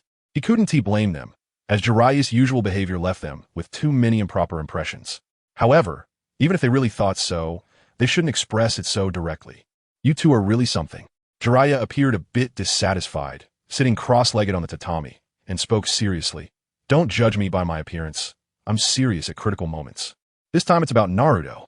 At this moment, Naruto, ignoring the pain from the bump on his head, asked eagerly, "Is it me? Are you going to teach me some powerful ninjutsu?" To this, Jiraiya took a deep breath and slowly said, You could say that. At this time, Boruto vaguely sensed that this matter might be related to Kurama, especially since Kurama currently harbored deep hatred for humans. Kurama was still lurking inside Naruto, trying to break through the 8 trigram seal within him, waiting for an opportunity to invade his consciousness. Just as Boruto had anticipated, Jiraiya explained his plan to both of them in detail. Over the past few months, Jiraiya had taken Naruto around the ninja world, not only training Naruto's ninjutsu foundation, but also enhancing his ability to dispel Jinjutsu, aiming to further help him master the use of the Nine Tails chakra within him. Jiraiya planned to attempt to unlock the 8 trigram seal of the Nine Tails within Naruto at an appropriate time, releasing the power of the Nine Tails so that Naruto could fully master its chakra. This was because Jiraiya had learned through his own intelligence network that many Jinchuriki in various ninja villages had reached a tacit understanding with the tailed beasts within them. They could fully control the power of the tailed beasts and communicate with them, becoming what was known as perfect Jinchuriki, thus able to unleash the full power of the tailed beasts. For example, the Four Tails Jinchuriki, Old Purple, who resides in the land of Earth, could skillfully wield the power of the Four Tails, and his formidable strength was widely recognized in the ninja world. Additionally, the 8 Tails Jinchuriki, Killer Bee from the Hidden Cloud Village, could also communicate with the 8 Tails. After listening to Jiraiya's detailed explanation, Boruto was first surprised by how extensive and dense Jiraiya's intelligence network was, being able to grasp such information. Then, Boruto recalled the prophecy made by the great sage Toad not long ago while he was at Mocha Mountain, which mentioned that he would fight a tailed beast. And now, Jiraiya's plan to release Kurama's seal soon was precisely what the great sage Toad's prophecy referred to. Boruto then recounted the great sage Toad's prophecy in detail to Naruto and Jiraiya.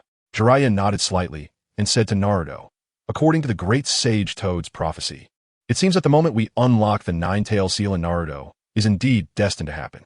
Naruto, you need to be prepared. Jiraiya firmly believed in the prophecy of the great sage Toad. Since the great sage Toad had already predicted this matter, it was bound to happen.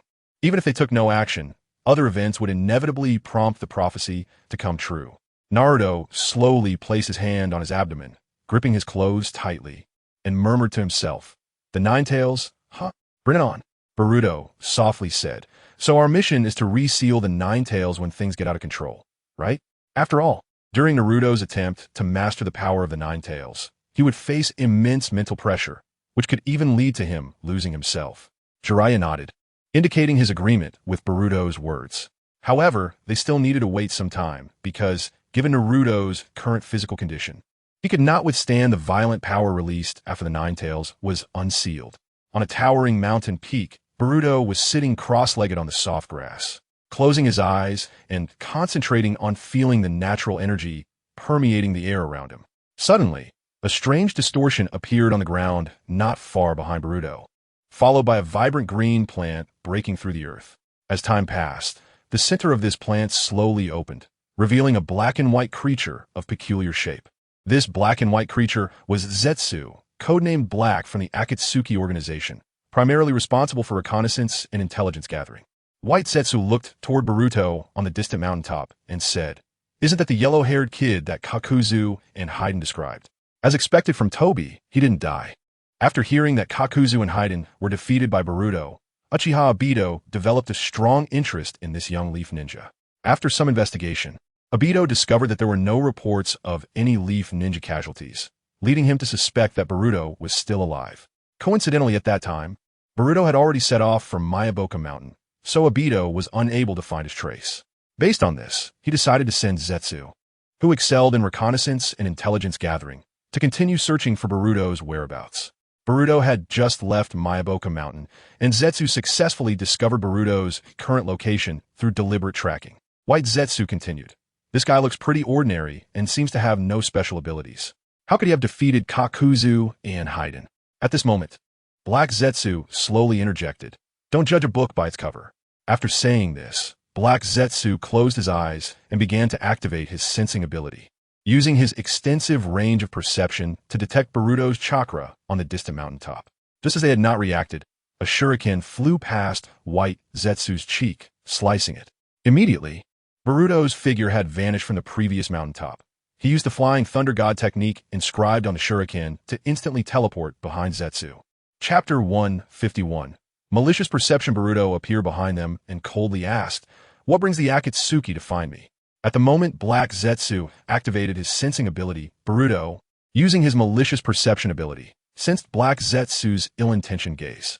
Subsequently, Boruto teleported behind Black Zetsu and confirmed his identity through the Akatsuki clothing he wore, thus decisively taking action.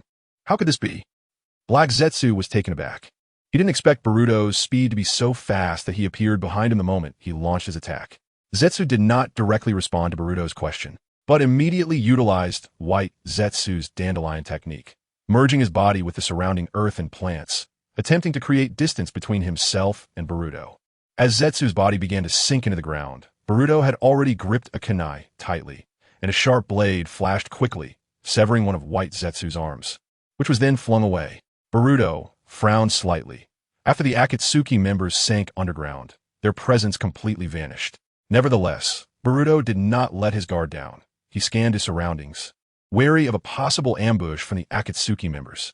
At this moment, Zetsu, who had already sunk underground, had just regrown the arm that Boruto had severed, and an expression of surprise and delight appeared on his face. Zetsu was astonished by the young man's quick reactions.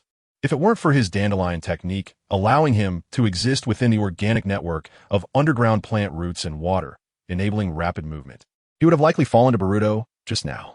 On the bright side, if he could pull this young man into their plans as part of their scheme, the possibility of resurrecting his mother would greatly increase. Thinking this, Zetsu decided to take the risk and emerge from the ground behind Boruto, planning to subdue him first before engaging in deeper conversation. As Black Zetsu revealed himself, he quickly used the mental fusion technique on Boruto, intending to temporarily control his body and will. Black Zetsu quickly separated from his fused form with White Zetsu and leaped toward Boruto's position. The moment Boruto saw Black Zetsu appear, he immediately turned and slashed at Black Zetsu's body with his kunai. However, Black Zetsu did not seem to be significantly affected. Even after his upper body was severed, he still managed to cling to Boruto's surface. Just as Black Zetsu prepared to invade Boruto's will, a surge of violent power suddenly erupted from within Boruto, knocking him back and directly throwing him out. Seeing that Black Zetsu's plan had been exposed, White Zetsu immediately took action and performed the wood release technique. Suddenly, countless wild trees burst forth from the ground, rapidly growing and surrounding Boruto. Black Zetsu quickly merged with White Zetsu and sank into the ground, immediately activating the dandelion technique.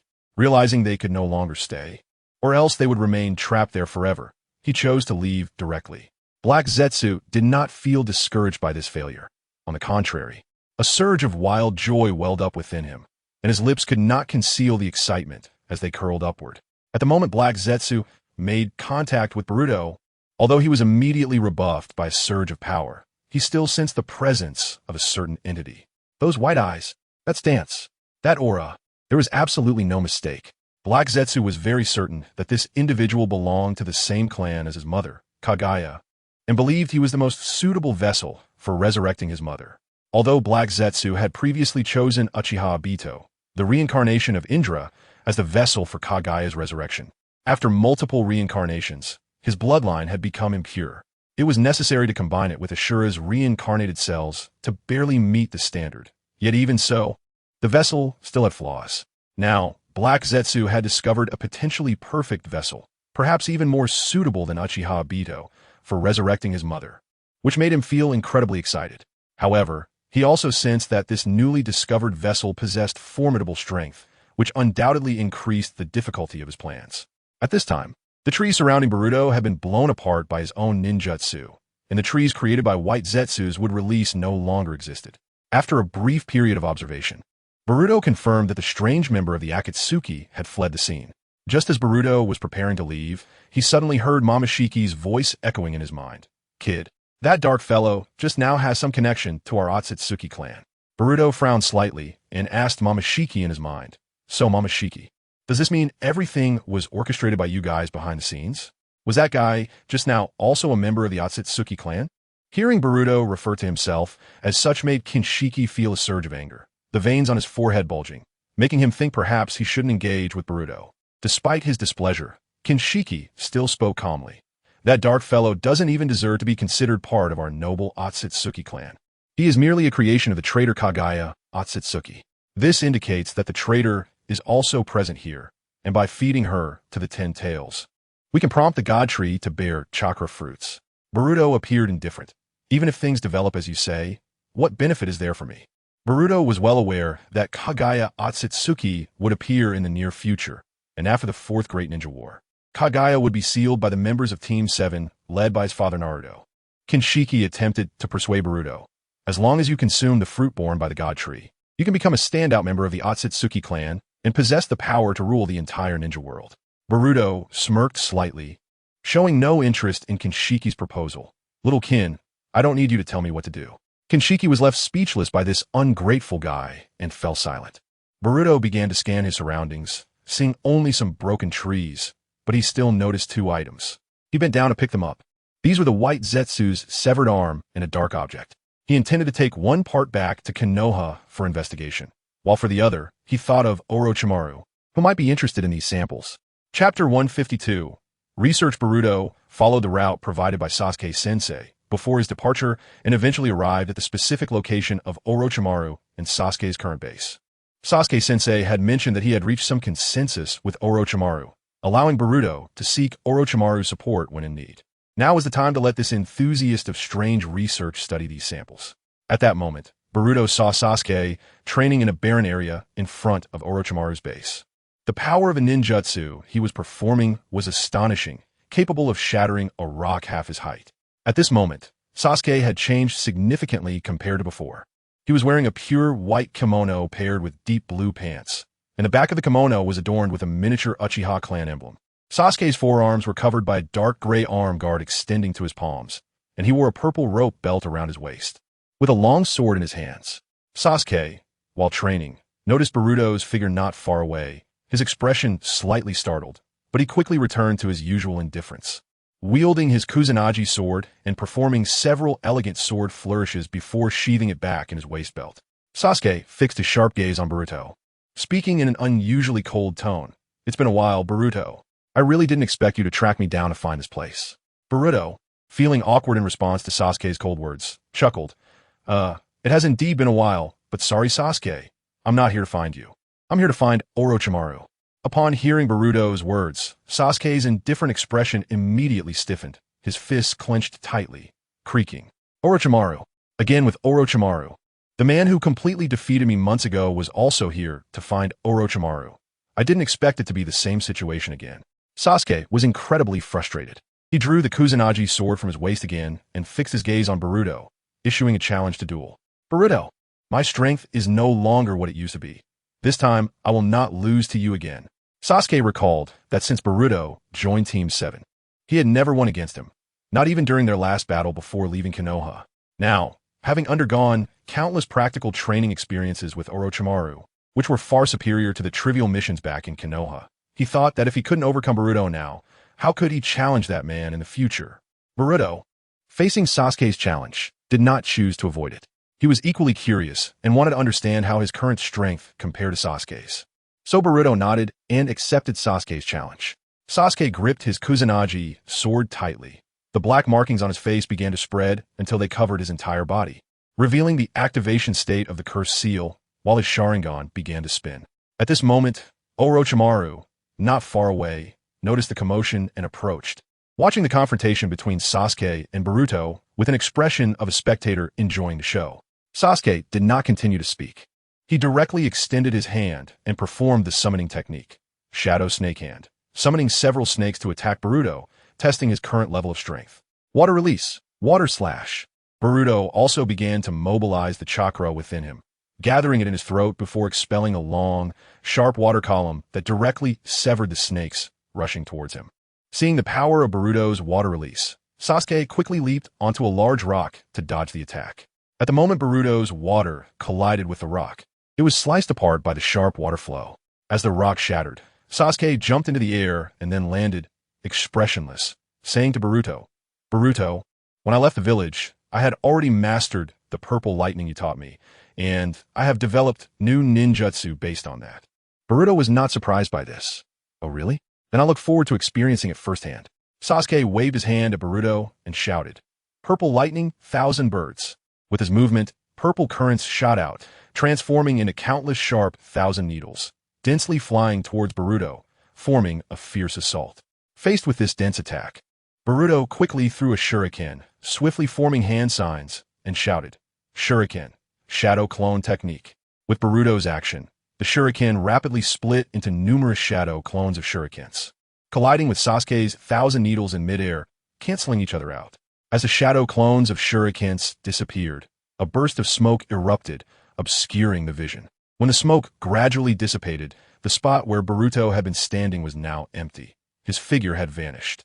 Boruto used the flying thunder god mark on the shuriken that had fallen at Sasuke's feet to instantly move in front of Sasuke. Boruto extended his finger, pointing at Sasuke's forehead with a smile. "It's over, Sasuke." Sasuke did not show any panic at Boruto's words. "Is that so? Boruto, don't forget, I'm an Uchiha. You're being too careless, Boruto." Sasuke then curved his lips into a cold smile. His Sharingan began to spin, and he activated the Jinjutsu binding technique, trying to pull Boruto into the trap of illusion to turn the tide. However, just a moment later, Sasuke was surprised to find that Boruto was not affected by his Sharingan technique at all. He incredulously muttered to himself, "How is this possible? My technique has failed." After a brief moment of shock, Sasuke reacted, retreating rapidly and immediately increasing the distance between himself and Boruto, clenching his teeth, clearly realizing that he had previously underestimated Boruto's strength. Sasuke further strengthened his cursed seal state, entering a deeper level of cursed seal, with a cross-shaped pattern appearing in the center of his face, and his chakra dramatically increasing. Immediately after, Sasuke leaped into the air, flapping the wings on his back and flying straight into the sky. Orochimaru, witnessing Sasuke's transformation from Curse Seal 1 to Curse Seal 2, couldn't help but smile slightly. It seems Sasuke is starting to get serious. I wonder if Boruto can maintain the same composure. Orochimaru noticed that Boruto had not been using his full strength from the beginning. Chapter 153. Dragon Cave. At this moment, Boruto's momentum began to grow tremendously, and the unique facial markings of Sage Mode gradually appeared on his face. Although Boruto felt he didn't need to use Sage Mode right now, seeing Sasuke in this state made him want to showcase the results of his training. Upon seeing Boruto display Sage Mode, Orochimaru's expression turned to one of surprise. He didn't expect Boruto to have mastered the sage arts of Mount Myaboku. Given this, it seemed that the outcome of this battle might be a foregone conclusion. The cursed seal on Sasuke was a result of his experimental research, having transplanted the abilities of Yugo, who originally possessed a sage body. The copy achieved sage transformation through the cursed seal, which he referred to as Cursed Seal Transformation. Moreover, the effects of this cursed seal transformation, which he had studied, were similar to those of Sage Mode from the 3 Great Sage Lands, both significantly increasing the amount of chakra, power, and speed, thereby exponentially enhancing these abilities. However, Cursed Seal Transformation was ultimately not a legitimate Sage transformation compared to normal Sage Mode. Its drawback was the inability to actively absorb natural energy through one's own will and difficulty in fine control. If the user maintained the Cursed Seal Transformation for too long, it could lead to an inability to suppress the cursed seal within, causing a loss of control and ultimately falling into a rampage state, losing self-awareness. Seeing Boruto exhibit characteristics of Sage Mode, Sasuke was somewhat surprised. He didn't expect Boruto to have mastered abilities similar to cursed seals during this time, and he also put away his underestimation of Boruto. Flying in the air, Sasuke surveyed the entire battlefield and, after analyzing the situation, spoke, "Boruto, that strange body flicker technique you just used should require a medium to perform, right? If I'm not mistaken, that medium is the shurikens you threw earlier." Sasuke continued, "Because those shurikens you threw all have unique markings on them. I only need to pay attention to the positions of these markings to prepare in advance and guard against your surprise attack." As Sasuke explained his thoughts, he quickly memorized the locations of all the shurikens in the area with the rapid spinning of his Sharingan. The moment Boruto teleported in front of him, Sasuke realized that his Sharingan had completely failed to capture Boruto's movement trajectory, indicating that the body flicker technique Boruto used was anything but ordinary. "Even if you know, so what? I never intended to hide," Boruto replied with a faint smile, indicating he already had a countermeasure. "Sage Art, Wind Release, Sand Dust." Boruto quickly gathered chakra in his mouth and then unleashed a powerful wind release, whipping up the sand and dust from the ground, instantly enveloping the entire area in a cloud of debris. Sasuke, flying in the air, was also affected by the wind and dust. He half closed his eyes, using his hand to shield himself in an attempt to reduce the interference of the sand. His wings flapped rapidly behind him, trying to disperse the dust, but it was all in vain. Amidst the swirling dust, a howling sound suddenly reached Sasuke's ears, and he instinctively grew alert, knowing that Boruto was using the Shuriken Shadow Clone technique again. Sasuke swung his Kusanagi sword, relying on the sounds of the shurikens slicing through the air to knock down the incoming shurikens one by one. But the sheer number of shurikens was overwhelming, and Sasuke began to feel somewhat overwhelmed. He attempted to fly out of the dust-filled area, but during the flight, his wings were unfortunately hit by a barrage of shadow clone shurikens, causing his movements to slow down. Despite the dust clouding the sky, it had no effect on Boruto's strong perception in Sage Mode. Using the Flying Thunder God mark on the shuriken, he immediately activated the Flying Thunder God technique. At this moment, Sasuke was struggling to hold himself up when suddenly he felt a tremendous force strike him from behind, knocking him down from the sky and crashing heavily onto the ground. As the dust gradually settled, Sasuke found himself pinned to the ground by Boruto, unable to move. Boruto smiled at Sasuke and said, "Sorry, Sasuke, but this time I won again." Then, Boruto released his grip, stood up, and left Sasuke's body. Sasuke, with a gloomy expression, slowly stood up from the ground, not even bothering to brush off the dust from his clothes, his face showing clear unwillingness. Orochimaru, witnessing the end of the battle, stepped forward and expressed admiration to Boruto. "I didn't expect your strength to improve so rapidly." Orochimaru felt a chill in his heart. He realized that with Boruto's current strength, even he might not gain an advantage in a confrontation. He then asked Boruto, "I wonder what your purpose is for coming here?" Boruto hadn't forgotten his purpose for coming here. He took out 2 items from the bag on his back and handed them to Orochimaru. "Please help me study these 2 things." Orochimaru's gaze fell on the limb-like objects in Boruto's hand, showing a puzzled expression. Boruto slowly explained to Orochimaru, "These 2 things were obtained from a member of the Akatsuki organization. He has a black and white appearance. You must be referring to the member known as Jinbu in the organization, right?" Orochimaru immediately associated Boruto's description with that peculiar member of the Akatsuki organization, and a look of disgust appeared on his face. Observing the change in Orochimaru's expression, Boruto understood his thoughts and continued, "That guy has a close connection with Kagaya Otsutsuki." Upon hearing Boruto's words, Orochimaru immediately suppressed his previous disdainful expression, returning to a calm demeanor. He took the items Boruto handed him and said lightly, "Cough. Since this is something you've asked of me, I'll help you this time." Orochimaru had learned about the Otsutsuki clan's name and related information from Sasuke, so he was indeed very interested. After that, Boruto looked around and asked Orochimaru, "Why haven't I seen Kabuto? Usually, he's always nearby you." Orochimaru replied with a playful tone, "That guy is currently training sage arts in the Dragon Cave. What's wrong? Do you want to go take a look?" After some thought, Boruto decided that since he had already learned the sage arts of Mount Myaboku, he wasn't particularly interested in the sage arts of the Dragon Cave, but visiting the Dragon Cave wouldn't hurt. Chapter 154, Trial in the Ninja World. There are 3 famous places for the inheritance of sage arts: Mount Myaboku, the Dragon Cave, and the Wet Bone Forest, each known for its unique sage arts. Inside the Dragon Cave, there reside many serpent-like creatures, with the White Snake Sage being the ancestor of the Dragon Cave, living deep within an ancient temple. Everything that happens in the Dragon Cave is heard by the White Snake Sage, and compared to Mount Myaboku and the Wet Bone Forest, the Dragon Cave is much harsher and more ruthless. For those practitioners who come to the Dragon Cave to cultivate but fail the trials, the White Snake Sage allows his 3 subordinates to directly devour the bodies of those who cannot withstand the transformation into snakes. Boruto responded to Orochimaru regarding that matter. "I do indeed have the intention to visit the Dragon Cave." Orochimaru was somewhat surprised that Boruto really wanted to explore the Dragon Cave. "Didn't you already learn the my Bokuzen, one of the 3 great?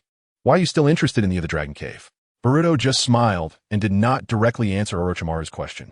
He had always wanted to have a snake as his summoning beast because, in his view, creatures like snakes are both cool and powerful.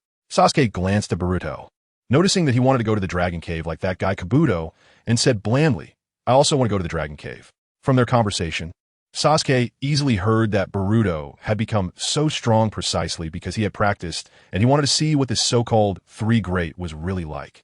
Boruto thought that if Sasuke decided to go to the Dragon Cave together, then the summoning crow left by Itachi Uchiha would also accompany them. However, when Boruto looked around, he found that the crow that had been following Sasuke had disappeared. So, Boruto asked, "Where did that summoning crow go?" Sasuke replied nonchalantly, "Oh, you mean that crow of Itachi Uchiha? I roasted it." The truth was otherwise.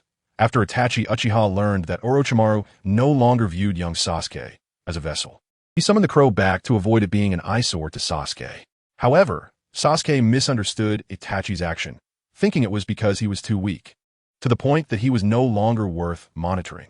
Soon after, Orochimaru led Boruto and Sasuke through a winding path, eventually arriving at a very eerie place. The surrounding trees were tall and twisted, their branches and leaves so dense that they almost obscured the entire sky. And even sunlight could not penetrate through the gaps to cast shadows on the ground. A thick layer of mist enveloped the area. Orochimaru slowly spoke to Boruto. The Dragon Cave is located between reality and illusion. It is a secret realm specifically for extreme training. I spent considerable effort to find this place. Boruto nodded lightly to show his understanding. He also knew that places like my Bokuzen, where he practiced, were not easily found. Orochimaru gazed deeply at Boruto and implied, "Those ninjas who merely enter the Dragon Cave out of curiosity will be targeted by the White Snake Sage and often cannot leave alive." Orochimaru recalled the enormous effort and thought he had put into finding the Dragon Cave, one of the three great, in order to master the power of in the Dragon Cave. Unfortunately, at that time, Orochimaru had already changed his body multiple times through the impure world reincarnation technique, which caused his body and soul to no longer be suitable for mastering the power of chakra. Later, unable to suppress his desire for, he took a different path and developed a cursed seal power comparable to through his numerous experiments and research, and by referencing Go's innate ability to absorb natural energy to enhance combat power and trigger berserk states. This way, he no longer needed to risk learning from the Dragon Cave. After all, as long as he remained alive, there were infinite possibilities to learn and master more powerful and intricate ninjutsu. Orochimaru continued, "Only practitioners who visit with sincerity have the chance to meet the White Snake Sage. However, for those who come to cultivate, the White Snake Sage will send a few of his subordinates to screen you to determine if you qualify for entry." After saying this, Orochimaru's figure gradually became blurred in the thick mist and eventually merged completely into the surrounding fog, leaving the forest clearly. He did not intend to have too much interaction with the White Snake Sage. However, Orochimaru's departure did not hinder Boruto and Sasuke from continuing forward. After traversing the misty path for an unknown length of time, Sasuke suddenly noticed faint lights shining through the mist in the distance, like lanterns glowing. When Boruto and Sasuke approached, a magnificent and ornate palace suddenly appeared before them, with the words Dragon Cave prominently carved in golden letters on the plaque above. Accompanied by a faint creaking sound, the entrance of the palace slowly opened, and a girl with a flower-like appearance stepped out. Possessing long green hair and wearing a delicate golden crown adorned with a shiny golden sphere on top, Tenshin Shinki smiled and spoke gently. "I've been waiting for you two for quite some time here. Welcome to the Dragon Cave, one of the three great. I am Tenshin Shinki, the protector under the White Snake Sage. After your long journey here, you must be feeling exhausted, so please take a good rest here. I will take you to the temple where the White Snake Sage is located shortly," Tenshin Shinki politely suggested to them. Boruto only smiled lightly at Tenshin Shinki's warm invitation. "We haven't truly arrived at the Dragon Cave yet, so how can we talk about resting now?" Sasuke's expression slightly froze. He didn't expect Boruto to detect that this was an illusion before him. Chapter 155. White Snake Sage. A look of surprise quickly flashed in Tenshin Shinki's eyes, but she soon regained her original smile and chuckled. "Huh, this little brother really knows how to joke. Isn't the palace before you the very entrance to the Dragon Cave?" Tenshin Shinki was very confident in her unique illusion technique, believing that Boruto was just testing her, trying to get her to reveal her true identity. "You can stop using these little tricks on us." Sasuke's tone turned cold, unwilling to waste more words with Tenshin Shinki. His dark pupils turned blood red as he activated his three-tomo Sharingan, wanting to use his powerful ocular technique to break the illusion created by Tenshin Shinki. Seeing that her illusion had been seen through by these two young boys, Tenshin Shinki no longer concealed it and lifted the illusion's effect on them. As Tenshin Shinki dispelled her illusion, the palace behind her twisted and changed, ultimately dissipating into smoke, replaced by an open expanse of land. Scattered across the ground were many eerie white bones, evident evidence of practitioners who failed the trial of the Dragon Cave, ultimately devoured by Tenshin Shinki. At that moment, Tenshin Shinki's face completely transformed. She revealed her sharp teeth and blue tongue. Her expression became extremely sinister, and her gaze turned fierce, staring intently at Boruto and Sasuke. Then, locking her gaze on Boruto, Tenshin Shinki sneered, "I thought I could enjoy fresh chakra after a long time. What a pity." Tenshin Shinki did not expect that her illusion empowered by would have no effect on this boy, let alone make him consume the rotting flesh created by the illusion. At this moment, a slender voice came from the mist, leisurely saying, "You lost. They have seen through your illusion." Tenshin Shinki's face showed a reluctant expression as she replied, "I understand." She knew that only those practitioners who failed the trial of the Dragon Cave would be allowed by the White Snake Sage to be completely devoured. "Little ghost, although your strength is impressive, the White Snake Sage is not someone you can meet just because you want to." Tenshin Shinki left this remark to Boruto. Her figure floating in the air began to slowly retreat into the mist, gradually disappearing from Boruto's sight. Boruto felt Tenshin Shinki's aura dissipating along with her figure. His brows furrowed, and then he clasped his hands together, forcefully clapping them, and shouted, "Barrier technique. Heaven covering formation." As Boruto activated the barrier technique, a transparent spherical sensing barrier rapidly expanded around him, and Boruto was still able to freely enlarge this barrier, thus completely mastering and perceiving every inch of space within it. In Boruto's sensing barrier, besides Sasuke's chakra, he also detected the presence of 3 other figures, among which was the previously vanished Tenshin Shinki. At that moment, one of the figures suddenly rushed toward Boruto with great speed as Boruto cast the barrier technique, opening her large mouth with the intent to bite Boruto's neck. Boruto slightly sidestepped, avoiding the attack from Tenshin Shinki, and then quickly grabbed her shoulder, successfully stopping her. Tenshin Shinki showed a look of surprise. She did not expect this little ghost to be able to sense the chakra fluctuations they had hidden in their invisible state. But Sasuke was not so easy to deal with. Just moments ago, despite possessing the Uchiha clan Sharingan, he had not been able to discern Tenshin Shinki's illusion before Boruto, causing a surge of frustration within him. At the moment, Tenshin Shinki attempted to attack Boruto, but failed and was stopped by him. Sasuke swiftly drew the Kusanagi sword from his waist, pointing the tip at Tenshin Shinki, and coldly asked, "Speak quickly. Where's the White Snake Sage?" Just as Tenshin Shinki was captured by Boruto, the figures of Tenshin Shinki and Ichikishimahime suddenly appear before them, their golden elongated pupils firmly locking onto Boruto and Sasuke, their gazes revealing an undeniable chill. Boruto was somewhat surprised by Sasuke's intense reaction, so he turned to Tenshin Shinki and politely said, "I apologize for the offense, but please introduce me to the White Snake Sage."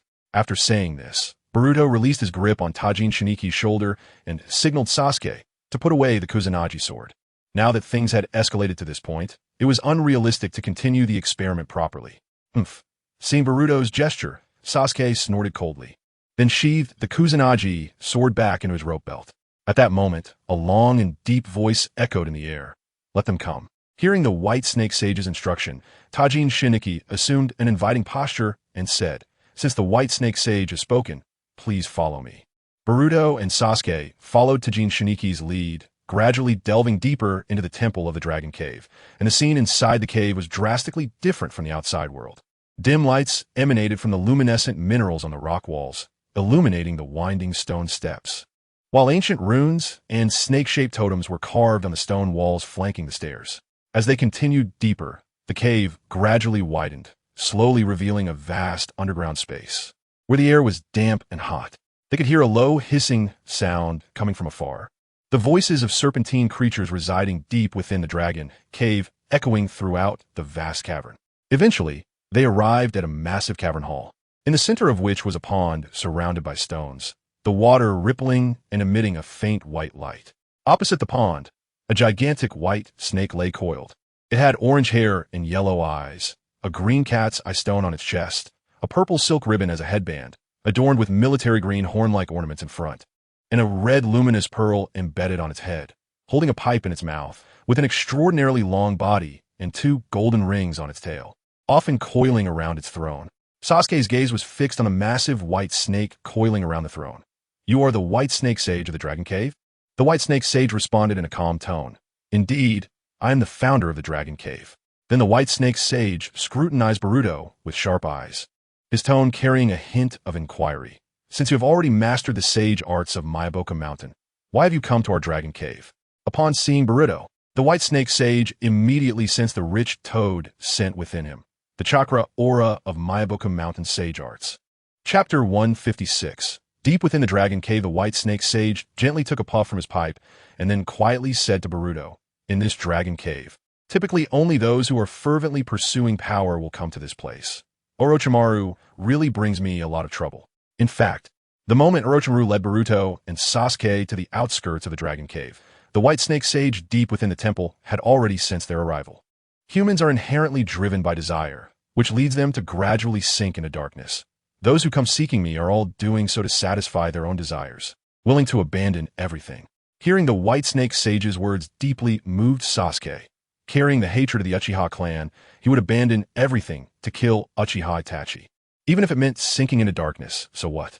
The white snake sage, an existence who had lived for thousands of years, with his insight into human nature, could see through Sasuke's deepest desires with just a glance. What? Do you also wish to come here to learn sage arts? Upon hearing the white snake sage's inquiry, Sasuke's heart wavered. Mastering more abilities and ninjutsu would undoubtedly increase his odds against Uchiha Itachi. So he was prepared to express his desire to learn sage arts to the white snake sage. However, the white snake sage looked at Sasuke with a smile and said, "I can sense that you have a special power within you. That should be Orochimaru's doing, right? If you accept the natural energy of our dragon cave, then what Orochimaru left within you will be completely devoured by the natural energy of the dragon cave.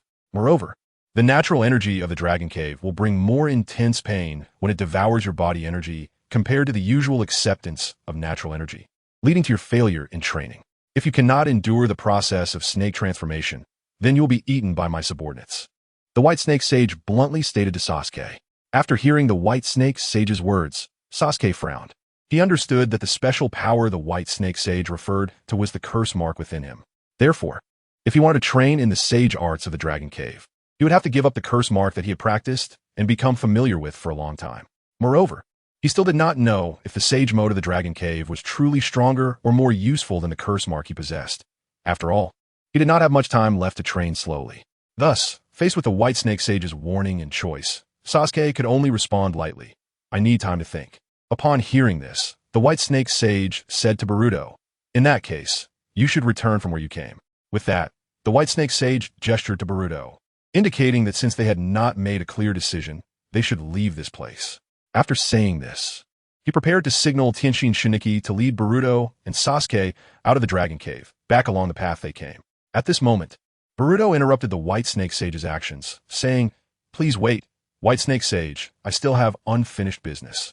The white snake sage, upon hearing Boruto's words, slightly lowered his eyelids and replied in a calm tone, "The matters that follow have nothing to do with me. The trials you are experiencing were designed for you to learn the dragon cave ninjutsu from me. Beyond that, other affairs do not fall under my jurisdiction." In the face of the white snake sage's dismissal, Boruto stated his purpose for being there. "Actually, I came to the dragon cave to find a powerful snake and establish a summoning contract with it." Upon hearing Boruto's words, the white snake sage slightly opened his eyes, his sharp gaze scanning Boruto from head to toe. "With your strength, you probably won't be satisfied with a mediocre summoning beast." A thoughtful expression appeared on the white snake sage's face, and then he slowly spoke. "In that case, I happen to have a special snake here. It resides in the lair of the most ferocious snakes deep within my dragon cave, named Sinya, a one-eyed crimson giant snake. Sinya lost one of its eyes in past battles, and since then, its temperament has changed drastically, becoming extremely irritable and starting to wreak havoc. In the dragon cave, other snake creatures avoid it, and no one dares to get close. Sinya not only has a violent temperament, but also possesses a powerful petrification ability, a power that even the white snake sage has to be wary of. After all, Sinya, like the white snake sage, is an ancient giant snake that has survived for thousands of years. Coincidentally, this young man has come to the dragon cave seeking a suitable summoning beast. This might be an opportunity to use him to apply some pressure on Sinya, thereby suppressing its arrogance. However, the white snake sage still reminded Boruto, according to its nature, if you remove its inverse scale, it will become docile. The white snake sage did not reveal Sinya's petrification ability to Boruto, as it cannot expose all of Sinya's secrets. Boruto was somewhat familiar with the inverse scale. In fact, giant dragons have an inverse scale the size of a palm under their necks, shaped like a crescent moon. In the dragon cave, Those irritable snake creatures also possess similar scales. Since Senya has an inverse scale, it indicates that its strength is very powerful and also very volatile. After Boruto obtained the exact location of Senya from the White Snake Sage, he set off with Sasuke toward the depths of the Dragon Cave to the snake's lair. As Boruto and Sasuke ventured deeper, the previously loud hissing sounds in the cave gradually became sparse, and they also noticed numerous signs of destruction all around. As they continued forward, they found several deep grooves in the ground, clearly left by large snake creatures crawling, which stood out conspicuously. Moreover, many enormous snake statues were scattered around, each with unique shapes and lifelike appearances. Boruto approached and reached out to touch these snake-shaped statues.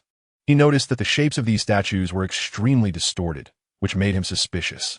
He thought that these statues might be like the toad statues in Myaboka Mountain, which were once living beings but had turned into stone for some reason. Just then, Boruto sensed a giant red shadow swiftly passing by, and immediately, Boruto and Sasuke jumped to the sides, leaving their original positions. Almost at the moment they moved, the ground where they had been standing suddenly shook violently, and cracks appeared. Chapter 157. Senya amidst the swirling dust, a massive snake head broke through the ground. Boruto realized that he was smaller than its pupil, and Senya's body was at least several hundred meters long. Sasuke was also captivated by the sight before him.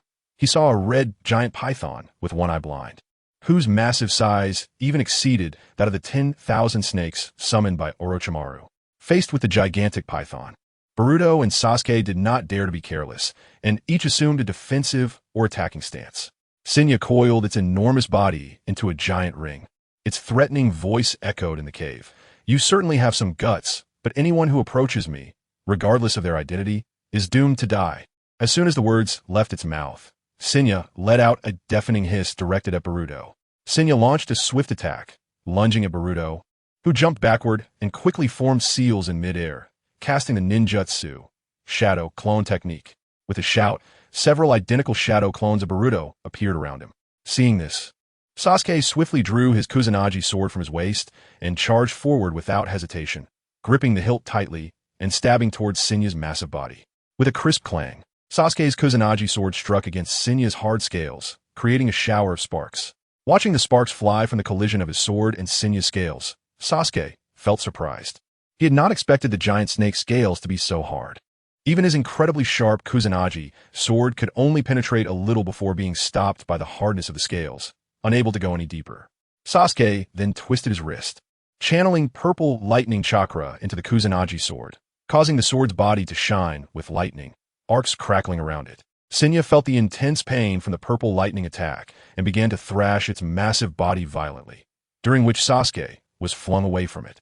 Senya quickly turned, opening its giant mouth, and lunged at Sasuke, clearly intending to swallow him whole. Using the shadow clone to push his main body away, Boruto executed the wind palm technique, launching Boruto's airflow. With this blow, Senya was pushed back several dozen meters, eventually crashing into a hard rock wall, the impact kicking up a large cloud of dust. Seizing the opportunity, Sasuke approached Senya, wanting to remove the inverse scale, but Senya could still catch Sasuke's figure amidst the dust, and its tail suddenly whipped around, preventing Sasuke from touching its inverse scale. As the dust gradually settled, the traces of Senya's massive body on the rock wall became clearly visible. It let out an angry roar, and a massive sound wave caused nearby debris to tumble down. The pain on its body did not seem to make it yield, but instead provoked its more violent nature. Senya glared at Boruto and Sasuke, its voice filled with fury. "It seems that you have intruded into my territory to take my inverse scale. Tell me, did the White Snake Sage send you to take my life?" Through the battle with Boruto and Sasuke, Senya sensed that these two individuals were far beyond the average practitioners who came to the Dragon Cave to hone their ninjutsu. They clearly did not stumble in here by accident. Boruto bluntly stated his intentions to Senya. "Senya, let's establish a summoning contract." He revealed the true purpose of his visit. Upon hearing that Boruto wanted to establish a summoning contract with it, Senya instantly became furious, roaring, "You dare to act recklessly in my territory and even say such arrogant words. You underestimate me too much." Boruto's words struck a nerve. He had been severely betrayed by his previous contract partner. Senya had once placed immense trust in its contractor, viewing them as a close companion, only to be betrayed by its partner. This painful memory was like a poison deeply etched into its bones, constantly reminding it that humans are untrustworthy. Shinya coldly snorted, "Humph. If you want to establish a summoning contract with me, you must defeat me within my domain. If you lose, I will crush you and then devour you completely." After finishing its words, Shinya began to wriggle its massive body, signaling Boruto and Sasuke to follow it into a long tunnel. Sasuke and Boruto exchanged a glance, then followed closely behind Shinya, continuing to delve deeper into the Dragon Cave. As they ventured further into the cave, the surrounding light grew dimmer, and the cave's rocks took on a blood-red hue, almost blending in with the color of Shinya's body, making him nearly invisible and hard to discern. When they reached the depths of the cave, Boruto suddenly stopped, turned to Sasuke, and said, "Sasuke, you don't need to participate in this fight. This is a battle between me and Shinya." Sasuke said nothing more. He walked over to a large rock at the edge of the cave, sat cross-legged, and prepared to observe the fight between Boruto and Shinya, taking this opportunity to assess Boruto's strength. Upon hearing Boruto's declaration for a one-on-one duel, Shinya let out a mocking laugh. "Haha, I never expected that you cunning humans would actually care about honor. You really have guts." Immediately after, subtle crawling sounds came from the depths of the cave, but Shinya's figure remained elusive. Suddenly, he emerged from the shadows, opening his massive mouth to spray a dark purple liquid at Boruto. Boruto quickly dodged, and the liquid splattered onto the ground, emitting a piercing, hissing sound. The liquid that Shinya sprayed quickly solidified on the ground, turning into hard stone, revealing its strong property of hardening objects. It seemed that the snake-like stone statues appearing in the Dragon Cave were a result of this dark purple liquid's petrification effect. At that moment, Boruto stood quietly in the center of the cave, his eyes closed. Seeing Boruto close his eyes, Shinya couldn't help but let out a derisive laugh that echoed in the cave. "Are you planning to give up? Ha ha, how ridiculous." Although Shinya's voice was filled with disdain and mockery, he did not let down his guard, as he keenly sensed Boruto's chakra rapidly rising, indicating that Boruto was concentrating his power. "Give up? I won't give up until I've formed a contract with you," Boruto replied to Shinya, as a greenish-blue sage face began to appear on his face. Chapter 158. Contract success. At that moment, Shinya was lurking in the shadows of the cave, closely observing the changes in Boruto's chakra. Clearly, he had noticed that Boruto had successfully entered Sage mode. However, the energy emanating from Boruto did not belong to the natural energy of the Dragon Cave. In Sage mode, Boruto perfectly fused his body with natural energy, greatly enhancing the power of his ninjutsu and significantly improving his perception. In the dim cave, his perception was as bright as daylight, allowing him to detect any movements from Shinya, rendering Shinya unable to hide from Boruto's awareness. At that moment, Shinya utilized his ability to sense biological heat and noticed the warmth radiating from Boruto's body. He silently moved behind Boruto, raising his tail high with a cold glare, preparing to strike Boruto with a heavy blow from behind. Facing Shinya's attack, Boruto quickly turned his body, raising his hands in front of him to withstand the impact of Shinya's tail. Although the massive force from Shinya caused him to slide back a few steps, he easily blocked the attack. Shinya was surprised that Boruto could withstand his attack. He never expected Boruto to endure this blow solely with his physical strength. Normally, even the large and powerful snakes in the Dragon Cave would suffer considerable damage if struck by Shinya's tail. Despite being surprised by Boruto's physical strength, Shinya did not hesitate to quickly adjust his posture, bending his body into a bow shape, and then opened his mouth wide to spray another dark purple petrifying liquid at Boruto. Shinya calculated that as long as this little brat was splashed even a little by his petrifying liquid, he would lose his ability to resist and be at Shinya's mercy, making victory in this battle easily attainable. However, Boruto did not intend to surrender easily. He immediately formed hand seals and unleashed his water-style ninjutsu. Water release, tidal wave. Boruto gathered chakra in his throat and then opened his mouth, releasing a massive stream of water that formed a surging wall of water in the cave, crashing towards the dark purple liquid that Shinya had sprayed. With the enhancement of Sage mode, the power and range of the water flow released by Boruto were greatly amplified, instantly dispersing the petrifying liquid and quickly spreading throughout the cave, forming a vast lake. At that moment, even half of Shinya's body was submerged in the newly formed lake. Seeing this, Shinya plunged into the water, resisting Boruto's water-style ninjutsu and swiftly swimming against the current. Eventually, he reached the surface and leaped out of the water, opening his massive mouth to fiercely bite towards Boruto's direction. With his immense biting force, Shinya tore the rock where Boruto stood into pieces. But he failed to capture Boruto's figure. After realizing that his attacks had no effect on Boruto, Shinya roared in anger, filled with dissatisfaction. "Ah, you cunning little brat." At the moment when Shinya's attention was distracted by rage, Boruto's figure suddenly appeared near Shinya's tail. At the moment Boruto had withstood Shinya's tail attack, he had already inscribed a flying thunder god mark made of chakra directly beneath Shinya's tail. Boruto utilized the mark beneath Shinya's tail to instantly teleport behind him, evading Shinya's attack range.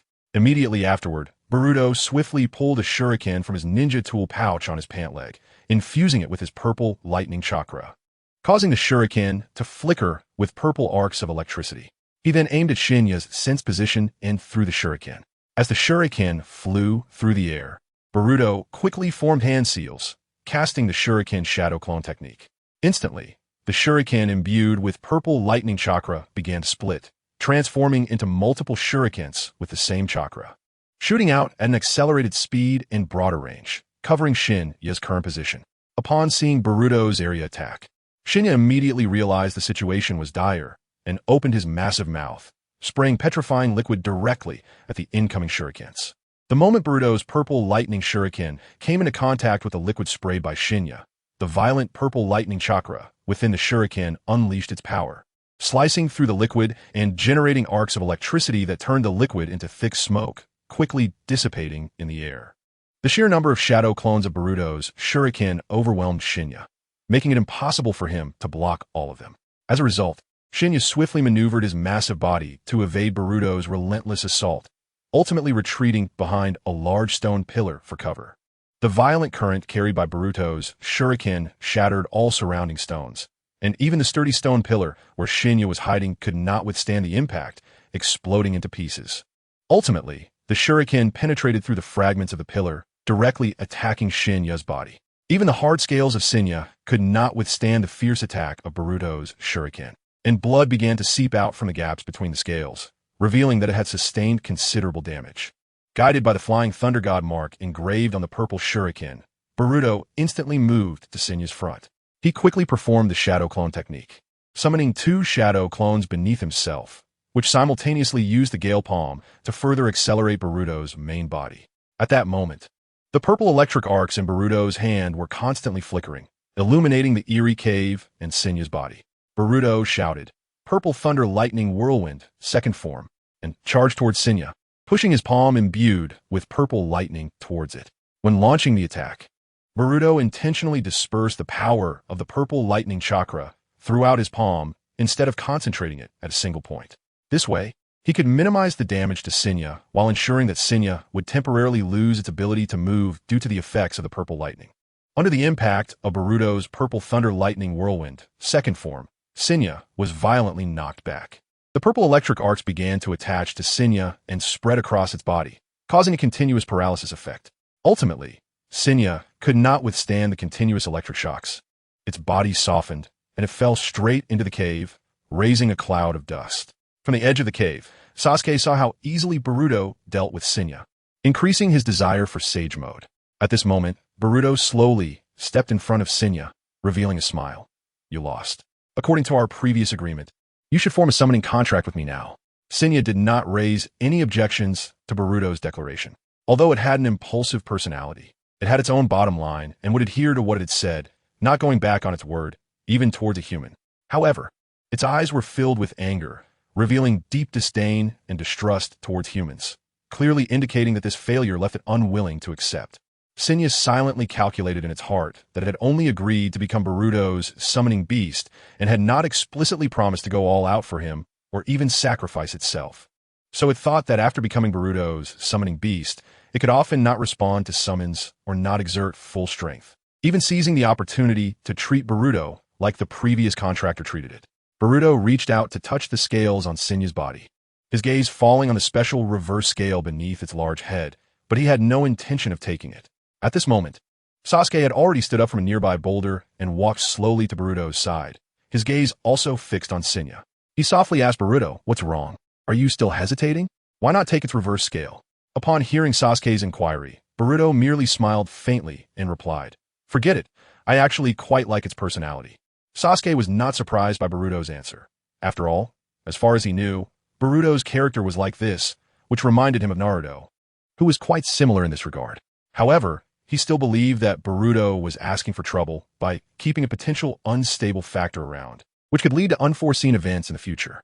Upon hearing Boruto's words, Senya felt somewhat surprised but still responded in a cold voice. "Brat, aren't you afraid that after I become your summoning beast, I will find an opportunity to betray you? Let me tell you, the so-called trust you humans speak of exists only to be exploited. Take a good look at my blinded eye. That was my previous contractor, who cruelly abandoned and blinded me after using me." At that moment, his eyes were filled with betrayal. Following this, Sasuke and Boruto learned from Senya's narration about how it had been betrayed by someone it once trusted deeply. After hearing Senya's account, Sasuke finally understood why it had shown such intense anger and resistance when Boruto proposed making it a summoning beast. Senya's past experiences had completely eroded its trust in humans, leading to its extreme aversion to becoming a summoning beast again. "You humans are just like this, cunning and deceitful," Senya shouted at the two, venting the emotions it had bottled up inside. Facing Senya's anger, Boruto calmly replied, "So what if there is betrayal?" "What?" Senya doubted if it had heard wrong. It could not believe that Boruto had such a fearless attitude towards potential betrayal. "I said, so what if there is betrayal?" Boruto repeated, "If he leaves because he has gone astray, I will pull him back. If he really betrays for profit, I will do everything I can to retaliate, instead of hiding here to escape reality." Sasuke frowned slightly at this. He always had a gut feeling that Boruto's words seemed to express more than just to Senya. After finishing this statement, Boruto turned away from Senya and suggested to Sasuke, "It seems that the great snake I'm looking for isn't here in this cave. Let's go, Sasuke." As Boruto and Sasuke had already walked several meters away, Senya finally began to recover from the paralysis caused by the purple lightning. It slowly straightened its massive body and let out a cold snort towards Boruto's back. "Humph. Don't underestimate me, brat. Since you think so, I'll play along and let you know just how naive that thought of yours is." Upon hearing Senya's words, Boruto turned around to face Senya, his expression very calm. "I really don't know if I'm naive or not, but what I do know is that I'm willing to trust my companions, just as I'm willing to trust myself." Senya responded, "Humph. Anyone can say such big words, but how many can actually do it?" Its tone carried a hint of provocation. Boruto reached behind him and took out the summoning contract scroll he had prepared in advance, which he had meticulously prepared before heading to the Dragon Cave. Just for this moment, after a brief summoning ceremony between Boruto and Senya, they officially formed a summoning contract, and thus Senya became Boruto's summoning beast. After completing the summoning contract with Senya, Boruto lowered his head, his body starting to tremble slightly.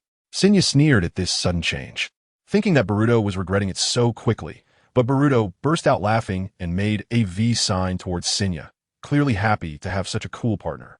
"You guy." Senya stared at Boruto's excited expression, suddenly realizing that although Boruto's earlier words were not lies, he had used them as bait to gradually guide Senya, who had unwittingly fallen into his scheme. "Humph. If you dare to betray me, even if my strength is not as great as yours, just like you said, I will take revenge on you until death." After expressing its determination, Senya then asked Boruto a question. "Brat, what is your name?" "Well, just call me Boruto. I look forward to working with you in the future, Senya." Boruto looked directly into Senya's eyes, a big smile on his face. Senya gazed into Boruto's clear eyes, feeling a sense of emotion rise within. "You really are as foolish as I was when I was young." After a moment of silence, Senya slowly lowered its eyelids. "Then I will trust you once, Boruto." Chapter 159. Sage Kabuto. When Boruto and Sasuke left the depths of the Dragon Cave, they noticed some unusual sounds coming from a cavern, so they walked in that direction to investigate. They found none other than Kabuto, who was dressed in a large robe with his face obscured by a hood, making it hard to recognize him at first glance. At that moment, Kabuto was immersed in training Sage Chakra when he suddenly sensed Boruto and Sasuke's arrival. When Kabuto saw Sasuke and Boruto approaching, a hint of surprise flashed in his eyes, clearly taken aback by their presence. Kabuto grinned and said, "What a coincidence. Are you two here to train in the Dragon Cave Sage Arts?" "No. I've already trained the Sage Arts of Myaboka Mountain." Boruto gently shook his head, indicating he wasn't there for that. Sasuke remained silent and did not respond. Kabuto noticed Sasuke's hesitation and understood, as Sasuke had already been implanted with Orochimaru's curse mark which would undoubtedly cause him some concerns while training in sage arts. Therefore, Kabuto turned to Sasuke and proposed a challenge. Sasuke, let's have a match. I'm not the same as before. Sasuke was surprised by Kabuto's challenge, but he did not refuse. He was also curious about the power of the Sage Mode from the Dragon Cave, so he accepted Kabuto's challenge and prepared to experience it firsthand. During the duel, Sasuke discovered that his normal strength was no longer enough to compete with Kabuto. When Kabuto showcased the power of Sage Mode, the situation clearly began to turn against Sasuke. Even though Sasuke activated the second form of the curse mark, he barely managed to fight Kabuto to a standstill. But as Kabuto began to use his sage arts, Sasuke was clearly at a disadvantage. Kabuto's sage technique, White Surge technique, directly blocked Sasuke's Sharingan and hearing, accompanied by intense pain. This technique paralyzed Sasuke's senses through air vibrations, causing his bones to feel numb, effectively sealing off his ability to move. Even Boruto, who was watching from a distance, felt the aftershocks of Kabuto's White Surge technique and was affected to some extent. However, when Kabuto activated Sage Mode, he could use the snake's cornea as a shield, ignoring the effects of bright light on his vision. At the same time, Kabuto's Sage Mode allowed him to move freely in bright light and harsh environments, giving him a clear advantage in this duel. After bidding farewell to Kabuto, Sasuke, who had been silently following Boruto, suddenly stopped in his tracks. Boruto noticed Sasuke's movement and also stopped, turning around to face Sasuke, asking, "What's wrong?" "Sasuke, why did you suddenly stop?" Sasuke's gaze fell on Boruto, and then he posed a question. "Boruto, since you've learned Sage Mode at Myaboka Mountain, then according to this, Naruto must have also learned Sage Arts there, right?" In response, Boruto gently shook his head and thought for a moment before answering, "No, Naruto hasn't been to Myaboka Mountain yet. However, if everything goes smoothly, he should go there to train in Sage Arts in the near future. Because for Naruto to learn Sage Arts at Myaboka Mountain, he must first master and control the Nine-Tails Chakra to prevent the natural energy of Myaboka Mountain from conflicting with the Nine-Tails Chakra inside him. If the natural energy in Naruto's body and the Nine-Tails Chakra are not coordinated, it could lead to one of two extreme situations. Either Naruto is influenced by the natural energy of Myaboka Mountain, resulting in his body transforming into a toad statue and losing his life, or he is overwhelmed by the Nine-Tails Chakra, losing his will. Upon hearing Boruto mention that Naruto would also learn Sage Arts in the future, Sasuke was filled with thoughts and continued to question Boruto. "So, Boruto, how long did it take you to train in Sage Arts?" Sasuke thought that if Boruto's training time for Sage Mode was relatively short, then it wouldn't be impossible for him to give up his curse mark and learn Sage Arts. Boruto answered Sasuke's question. "It took me less than a week to master Sage Mode at Myaboka Mountain, but it takes some time to master Sage Chakra." When Sasuke heard that Boruto had mastered Myaboku's Sage Mode in such a short time, his eyebrows raised slightly in surprise. He thought to himself, since Boruto could learn Sage Arts so quickly, then his own talent should not lag too far behind Boruto's, and the time taken to cultivate the Sage Arts of the Dragon Cave should be about the same.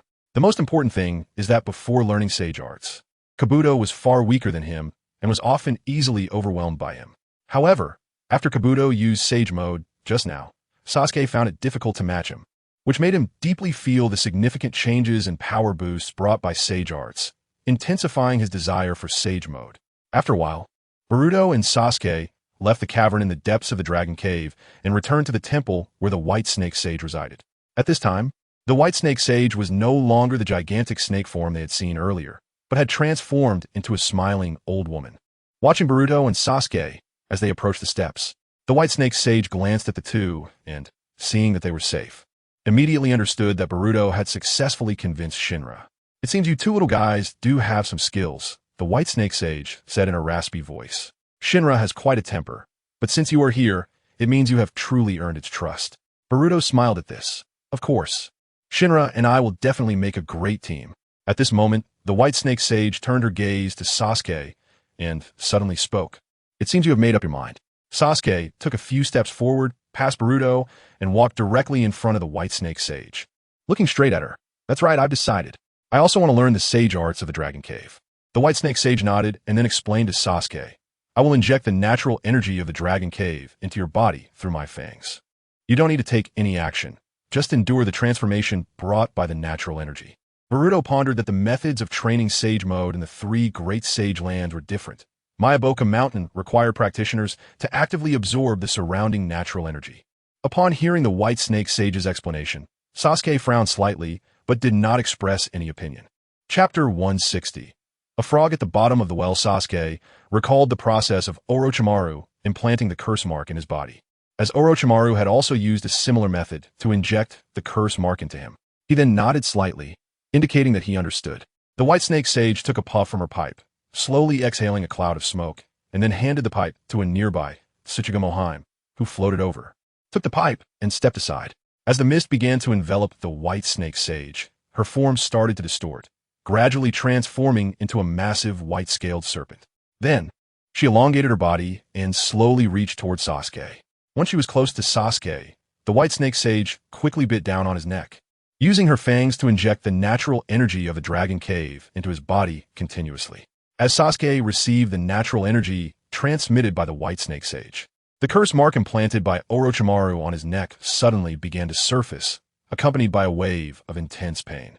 The pain quickly spread from his neck to every cell in his body, making him feel as though every cell was about to burst. The agony was unbearable, as if he were being torn apart. Sasuke gritted his teeth, forcing himself not to make a sound despite the overwhelming pain.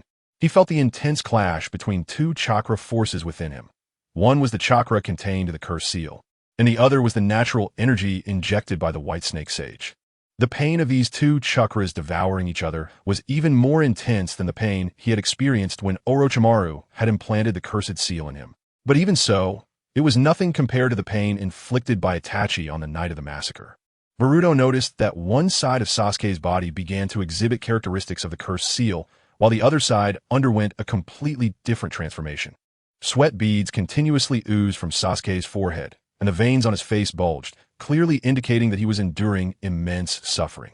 Not far away, Tsunade was watching Sasuke's bodily changes with keen eyes, ready to swallow him once he could no longer withstand the erosion of the natural energy bestowed by the White Snake Sage and receive permission from the sage. As time passed, the natural energy injected into Sasuke by the White Snake Sage clearly gained the upper hand, gradually suppressing and devouring the original curse seal power within Sasuke.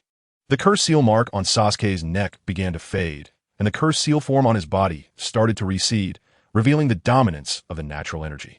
After enduring the fierce erosion and clash of the two forces, Sasuke finally pulled through, and the White Snake Sage retracted his fangs, withdrawing from Sasuke's body and circling back to his throne. Once the White Snake Sage's fangs were withdrawn from Sasuke, his body lost support, and he clutched the area that had just been bitten, feeling a wave of weakness wash over him, his steps unsteady and on the verge of collapsing. Seeing this, Boruto immediately stepped forward, supporting Sasuke from behind to prevent him from falling. At this moment, Sasuke could clearly feel a surge of unprecedented chakra flowing within him, but he did not know how to effectively harness and utilize this power, just as he had been unable to control the curse seal given to him by Orochimaru before.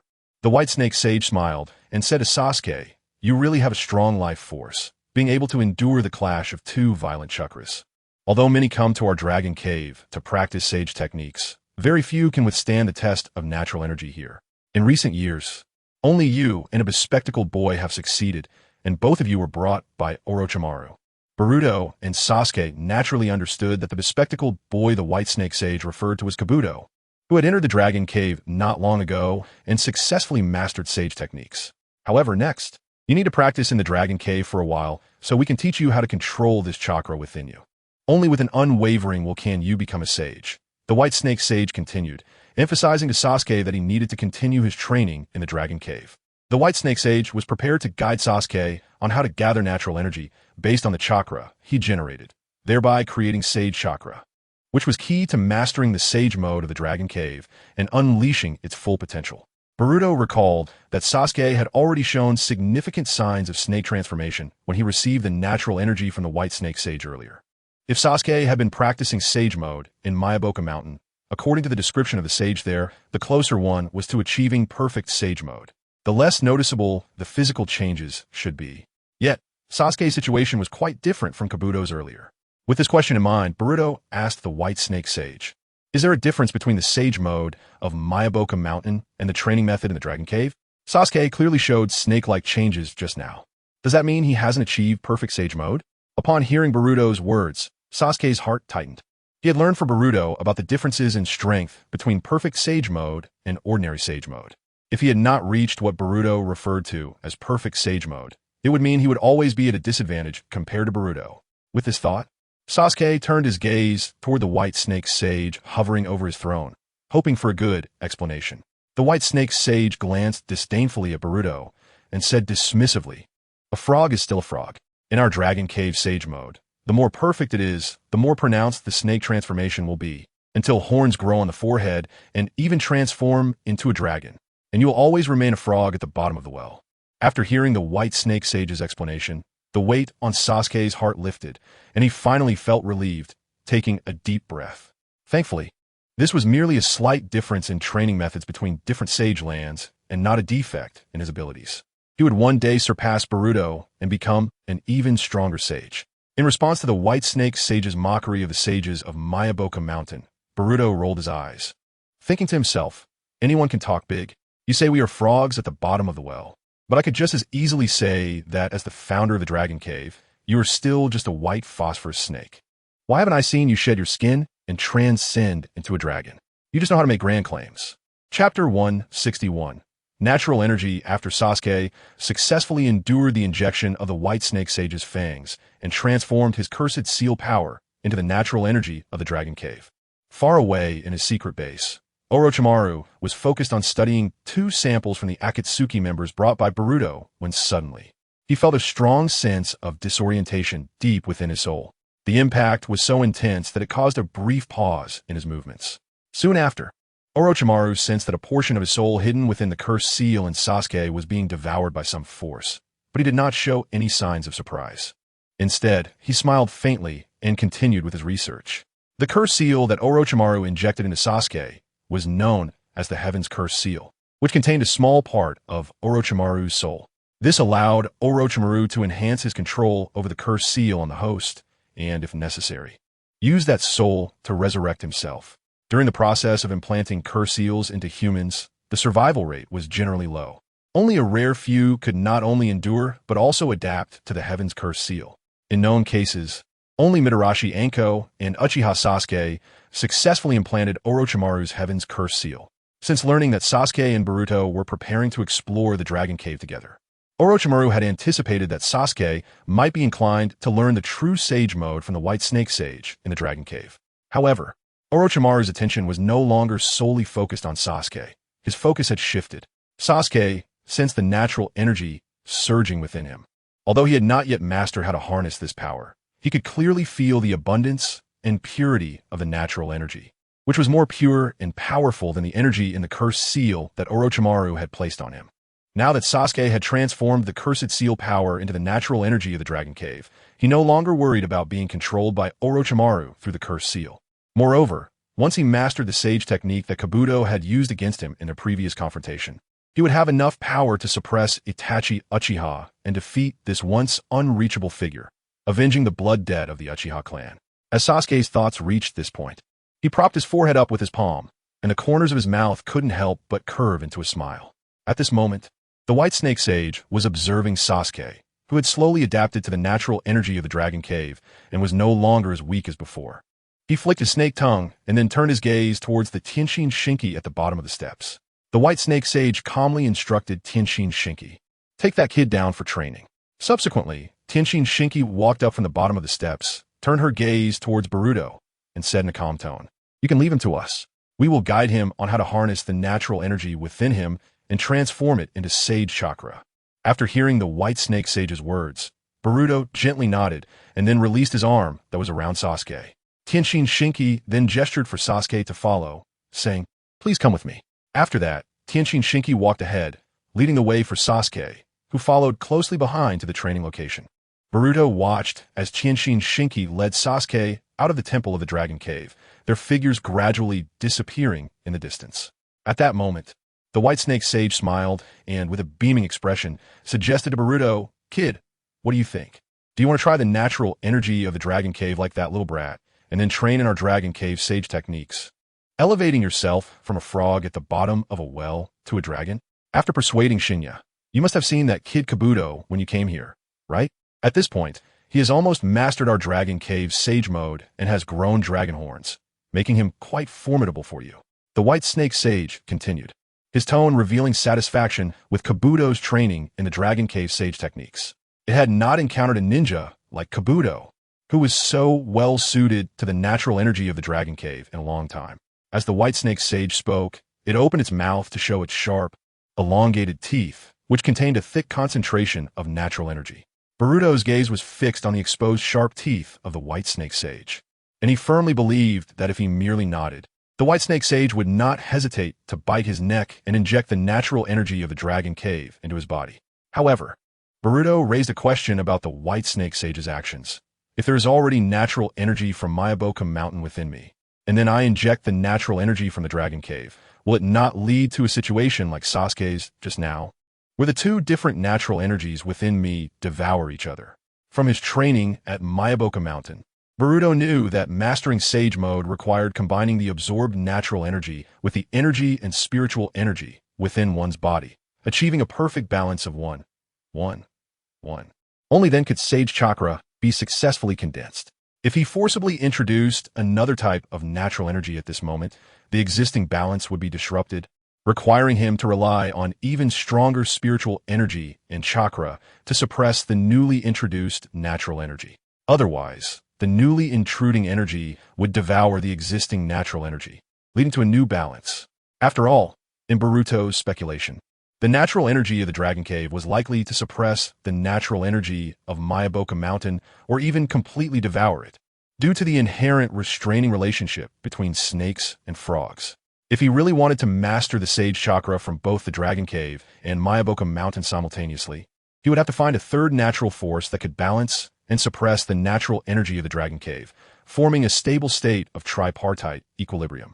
Boruto did not want to risk having the Sage Chakra he had worked so hard to cultivate being completely devoured, which would be unwise. After hearing Boruto's question, the White Snake Sage retracted its sharp teeth and, after a moment of contemplation, vaguely replied, "As for your question, I really don't know the answer. Because, generally speaking, as long as a ninja can train in the sage techniques of one location, it is already enough for them to benefit greatly, and they wouldn't think about the sage techniques of another location. Moreover, I have not heard of anyone in the ninja world being able to simultaneously master the Sage Chakra of two locations. Although this matter is unprecedented, it does not mean it cannot happen. Perhaps you are the one who can break the norm and become the only ninja to successfully master the Sage Chakra of two locations." The White Snake Sage continued to gently encourage Boruto. The situation with that kid earlier was due to the fact that the energy within him was merely a replica, not strong enough to contend with the natural energy of the Dragon Cave, and thus was devoured by the true natural energy.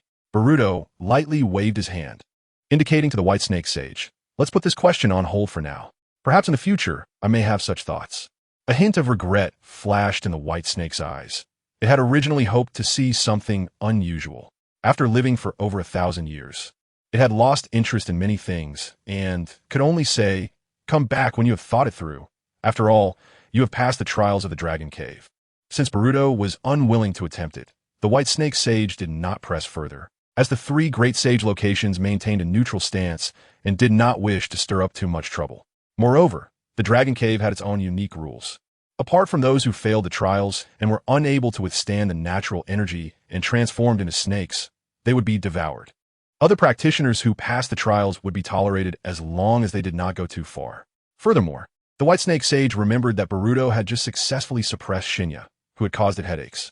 Boruto had achieved his goal in the Dragon Cave, and now that Sasuke was also staying for training, he bid farewell to everyone in the Dragon Cave and left, setting off on a journey to the distance. This time, he chose not to return to Orochimaru's base. There was no need to go back to Orochimaru's side yet, because even Orochimaru, who was focused on studying the human body, could not fully comprehend those two things in such a short time. Instead, he chose to throw a flying thunder god shuriken in the general direction where Jiraiya and Naruto were training and used the technique to teleport, wanting to confirm whether his father could now suppress the chakra of the nine tails within him. When he left Naruto and Jiraiya's side to search for Orochimaru alone, he had already stored a shuriken engraved with the flying thunder god mark in Jiraiya's backpack. Now, by using that engraved shuriken, Boruto could instantly return to Jiraiya's side whenever he entered the range where he used the flying thunder god technique. After a short period of continuous use of the Flying Thunder God technique, Boruto could now clearly sense the special chakra emitted by the shuriken stored in Jiraiya's backpack. Using the technique of the Flying Thunder God, he successfully teleported to the location of the shuriken. Upon arriving, Boruto looked around and found that this was not a room in an inn, but rather a clearing in the mountains and forests. Clearly, Jiraiya and Naruto had chosen to camp here, and since it was already late when Boruto left the Dragon Cave, he guessed that the two of them might have already fallen asleep.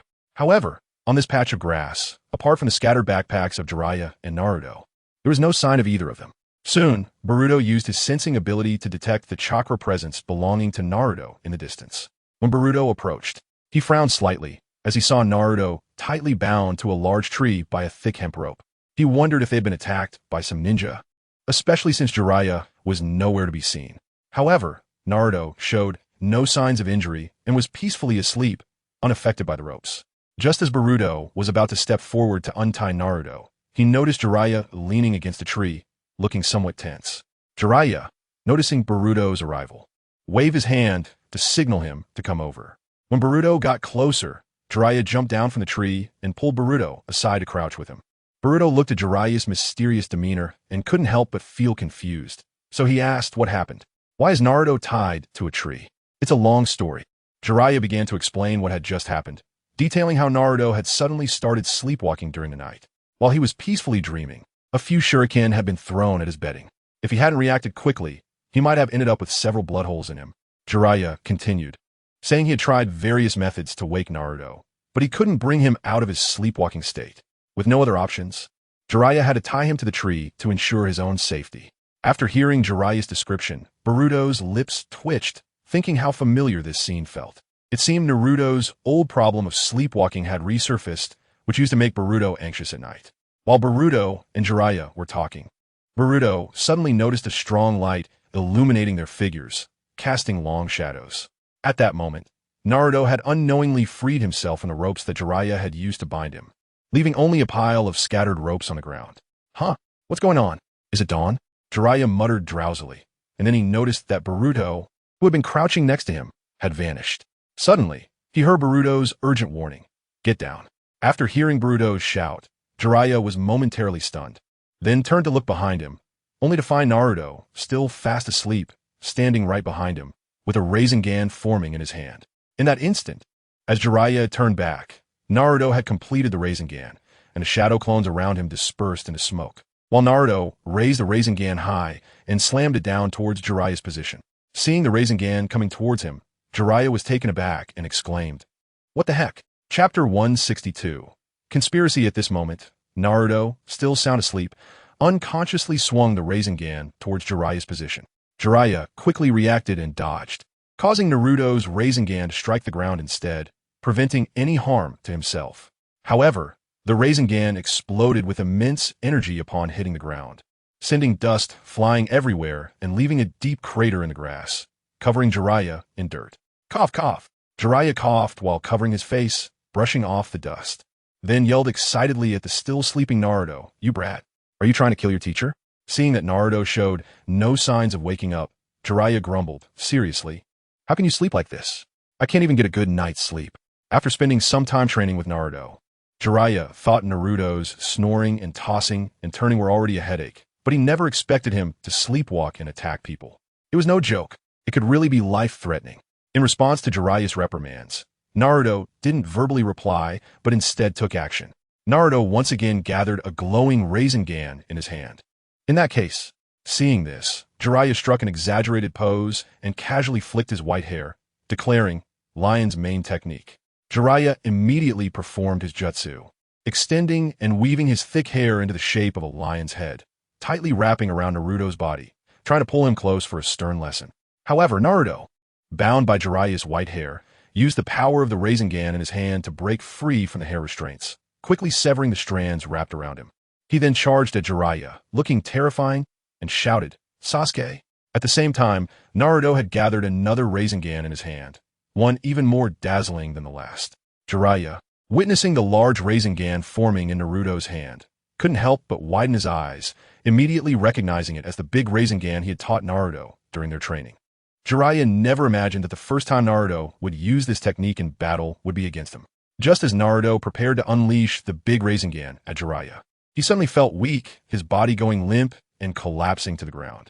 This left Jiraiya stunned, and the hand signs he was forming halted.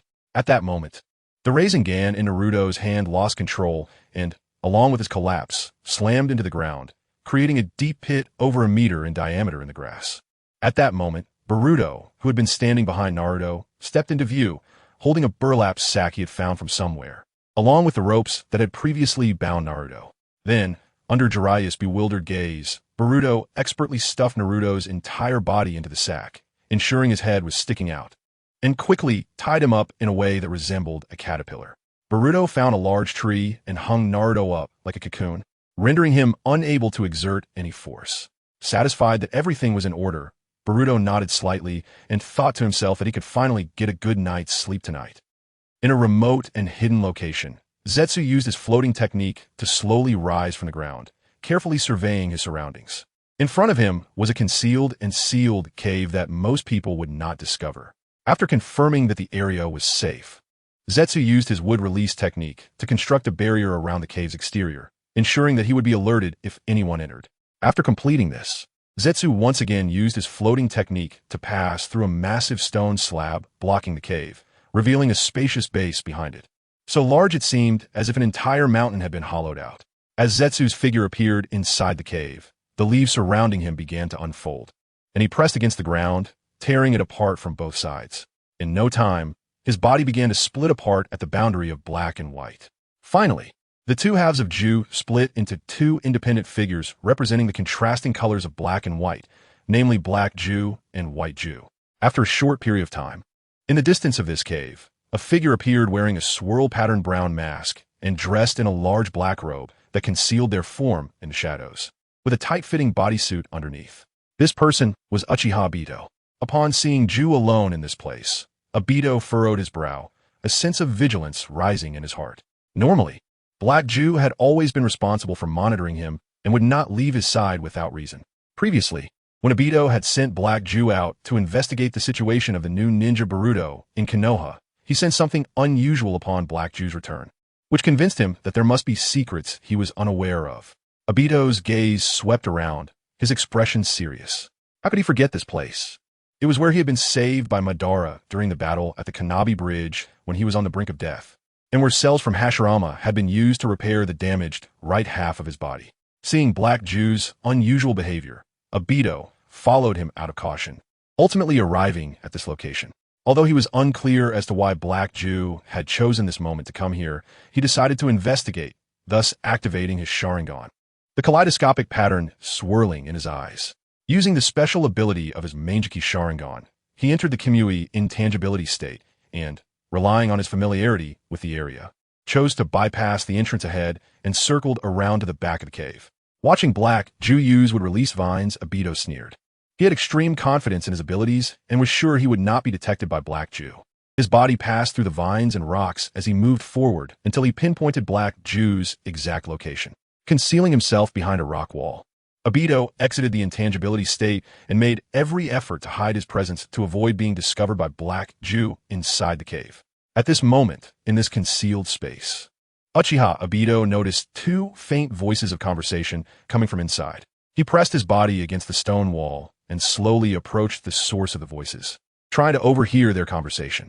Black Ju complained in a muffled voice that Boruto guy is really too unconventional.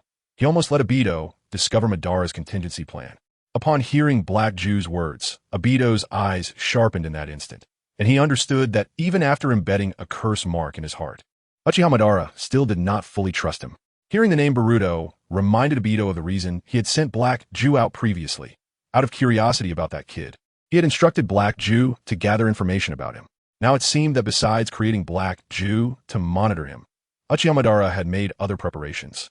At that moment, a voice echoed in the cave again, with White Ju asking Black Ju, somewhat puzzled, "Are you talking about a contingency plan? What kind of plan?" Black Ju let out a few cold laughs and replied in a somber tone, "Madara, to prevent Obito from having ulterior motives that could interfere with his resurrection plan, not only embedded a curse mark in his heart, but also tampered with the stone tablet of the Uchiha clan. Shocked by Black Jew's statement, White Jew responded, "What? Are you saying Madara tampered with the Uchiha clan's stone tablet? The one that can only be interpreted by the Uchiha clan's Sharingan? That's right, it's that stone tablet. With the Rinnegan, Madara can easily alter it. All of this is part of Madara's plan. His resurrection plan requires a powerful executor. And Uchiha Obito is the puppet he selected to execute this perfect plan," Black Jew said. He continued, "Madara has manipulated the key information on the tablet. To complete the Eye of the Moon plan, resurrect the Ten Tails and become the Jinchuriki, and then achieve infinite Tsukuyomi. Not only does he need to collect all the tailed beasts, but he also needs a special medium." White Jew seemed to understand, yet be confused, interrupting Black Jew's words to tentatively ask, "Are you saying this special medium is Boruto?" Black Jew replied in a sinister tone, "Next, we must do everything we can to protect Boruto's identity and ensure it is not known to any outsiders." White Jew questioned Black Jew. "Then why have we come to this place?" Black Jew answered White Jew's inquiry. "We are here to retrieve an important item left behind by Madara." Black Jew did not elaborate on the key purpose of their visit, as some things should not be casually revealed. Obito was greatly shocked by this matter. He had never expected that Uchiha Madara, that old fox, could hide things so deeply. No wonder he had been unable to find any childhood information about Boruto before, as if this person did not exist in this world at all. Now, everything made sense. This Black Jew was a being created by Uchiha Madara with his will at the moment of his death, intended to monitor and ensure that Madara's wish for resurrection would be realized, so that Madara could personally implement the Eye of the Moon plan and initiate infinite Tsukuyomi. As for all of Black Jew's actions and decisions, they were guided by the highest principle of fulfilling Uchiha Madara's will, with every move closely revolving around Madara's goals. As Obito's thoughts reached this point, his expression turned extremely dark, a fierce look flashing in his Sharingan. But, in the Eye of the Moon plan, the one who initiates infinite Tsukuyomi must be me. Only I can envision the most beautiful Rin and protect everyone, including Kakashi and Minato-sensei. I will never allow Uchiha Madara to ruin my plan. As for Uchiha Madara's plan, his title, and Black Jew, White Jew, and even the entire Akatsuki organization, to Obito, they were merely tools to be used to achieve his own goals. Obito was willing to sacrifice everything to create a new world. He viewed his body as a temporary vessel, existing solely to create a new world. After waiting for a while, Obito sensed that Black Jew and White Jew seemed prepared to leave. Realizing that if he stayed here any longer, he might be discovered, Obito withdrew his gaze and silently left the place through Kamui intangibility. A moment later, Black Jew did not leave the cave as Obito had imagined. Instead, a sly smile curled at the corner of his mouth as he turned his gaze toward the spot where Obito had previously lingered.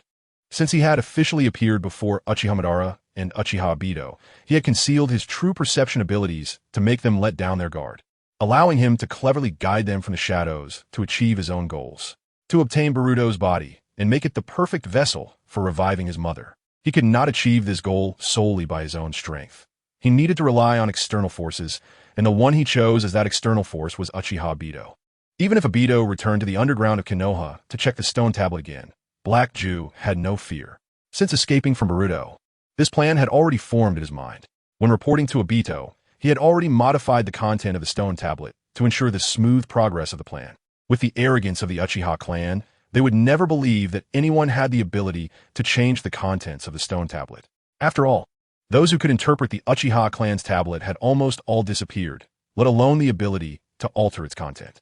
Obito, no matter how you struggle, you will ultimately be unable to escape the arrangements of fate, and so it is with Uchiha Madara. Chapter 163. Unraveled in the early morning. Deep within a forest, Naruto groggily awoke from his sleep, feeling discomfort all over his body, as if he were suspended in midair. He wanted to stretch and relax, but found that his hands and feet could not move freely. What's going on? Once he became slightly more awake, Naruto realized he was several meters off the ground, hanging from a large tree. He frantically twisted his body, trying to break free from his bindings. Below, Jiraiya, who was immersed in his dreams, was awakened by Naruto's violent movements and noise. Rubbing his sleepy eyes, Jiraiya asked in confusion, "What's wrong, Naruto? Why are you so noisy?" Naruto shouted down to Jiraiya, "I want to ask what happened. I was sleeping just fine. Why am I hanging from a tree?" Just then, a shuriken flew from a distance, accurately cutting the rope that was suspending Naruto, causing him to fall from the tree. Immediately after, Boruto walked over to start untying the ropes around Naruto. Seeing Boruto appear, Naruto was initially surprised, but soon his expression turned to questioning. Boruto, you're back.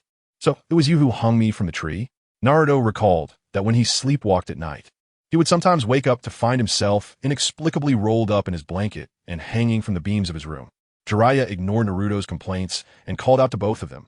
Boruto, Naruto, come over here, I have something important to discuss.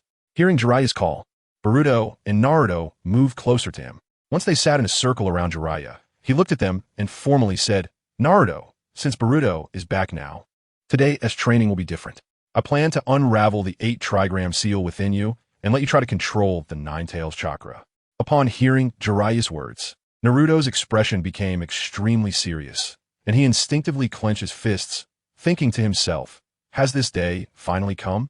The Nine Tails within him was like a ticking time bomb, not only drawing the Akatsuki's attention, but also eroding his consciousness, thus endangering his companions. Boruto was also somewhat surprised by this. He hadn't expected to start trying to unseal the Nine Tails chakra so soon, considering their time training outside hadn't even passed the halfway mark. Jiraiya then proceeded to explain in detail the principle of the 8 trigram seal within Naruto, pointing out that this seal was a dual sealing structure formed by 2 4-symbol seals. This sealing technique was specifically designed to seal powerful enemies or demons, using the principle of the 4-symbol cycle to block evil forces, making it a powerful sealing technique. The 8 trigram seal is similar to a lock on a door, which can be opened or closed with a specific key, but there's a significant problem. If the seal is weakened to a certain extent, even possessing the key, it cannot be closed again. Next, Jiraiya bit his finger, quickly clapped his hands together, letting blood flow into his palms, and loudly shouted, Ninjutsu, summoning technique. He then looked up at the sky, opened his mouth, and a small orange-blue toad was spit out. This was a small toad with a scroll-like body, covered in blue-green patterns. It usually hid in Jiraiya's mouth and could be summoned when needed. The scroll toad, entrusted by the 4th Hokage to guard the key to the 8 trigram seal within Naruto, had been faithfully upholding this contract for over a decade. Boruto frowned as he witnessed a living toad emerge from Jiraiya's mouth.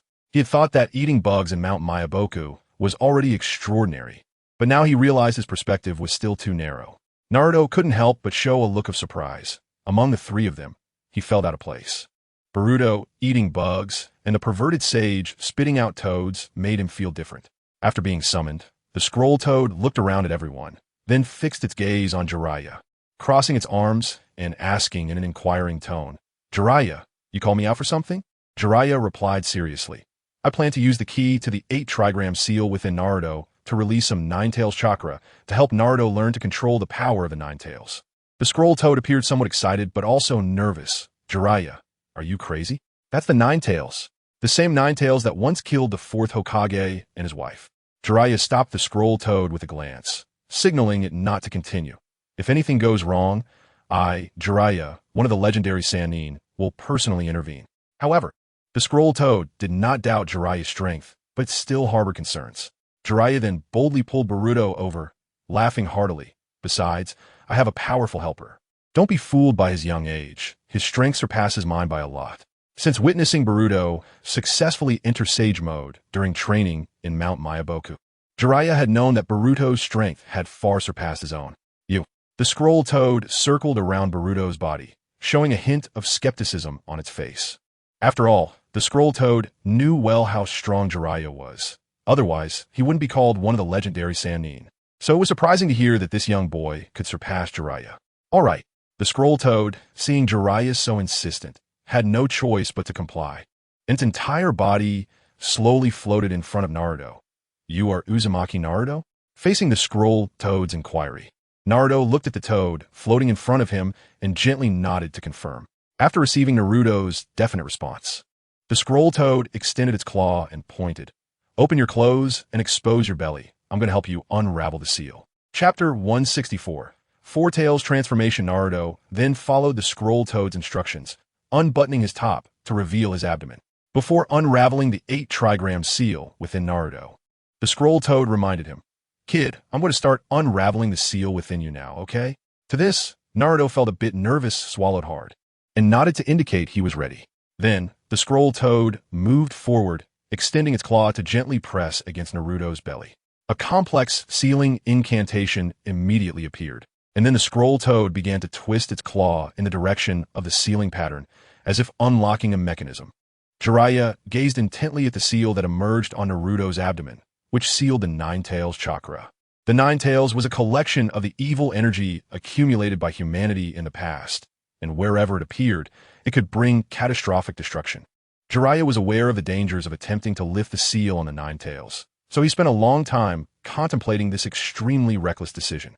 Therefore, in case Naruto lost control, Jiraiya was prepared with the 4-symbol seal scrolls to act quickly and reseal the Nine Tails chakra back into Naruto's body, reinforcing the 8-trigram seal on him to ensure the situation would not spiral out of control. After completing the unsealing action, Frosmith retreated to observe Naruto's reactions closely. At that moment, Boruto noticed that when one of the 4-symbol seals on Naruto's body was lifted, a strong aura of hatred surged from inside Naruto and reached him. Soon, the Nine Tails chakra began to flow out of Naruto's body, enveloping the sky above and gradually forming a layer of red-tailed beast cloak around him. In an instant, 2 tails formed from the Nine Tails chakra appeared behind Naruto, and his aura significantly intensified, creating quite a stir.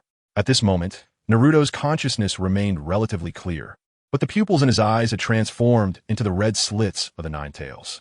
He felt an unprecedented abundance of chakra within him, his body filled with power, yet he found no suitable outlet for it, making him feel extremely uncomfortable. Naruto struggled to control the exceptionally powerful Nine Tails chakra inside him, preventing its strength from eroding his will. Jiraiya said to Naruto, "That's right, keep it up, control your chakra well, and make sure the Nine Tails power doesn't consume your consciousness." "I know," Naruto replied to Jiraiya, but before he could finish, he suddenly felt a tremor in his head, and his mind began to become hazy. Naruto's emotions began to soar, and he couldn't help but ask in confusion, "But why? Do I always feel a sense of restlessness inside me?" Boruto felt a pang of discomfort watching Naruto in such pain. He couldn't help but recall when he was possessed by Momoshiki. He didn't experience such severe pain like his father did, only feeling paralyzed. In Naruto's mind, a voice kept echoing, "Go. Deal with the 2 in front of you, and then destroy the entire ninja world." Naruto shook his head, trying to shake off the disturbing echo. But it was futile. The voice of the Nine Tails continuously tempted him deep within. "Destroy everything. Eliminate all that causes you pain. Surrender your heart to me, and I can free you from suffering." As Naruto's heart momentarily paused, his attention waned, and the Nine Tails chakra took the opportunity to further leak out within his body, causing a 3rd tail formed from the Nine Tails chakra to sprout from his back.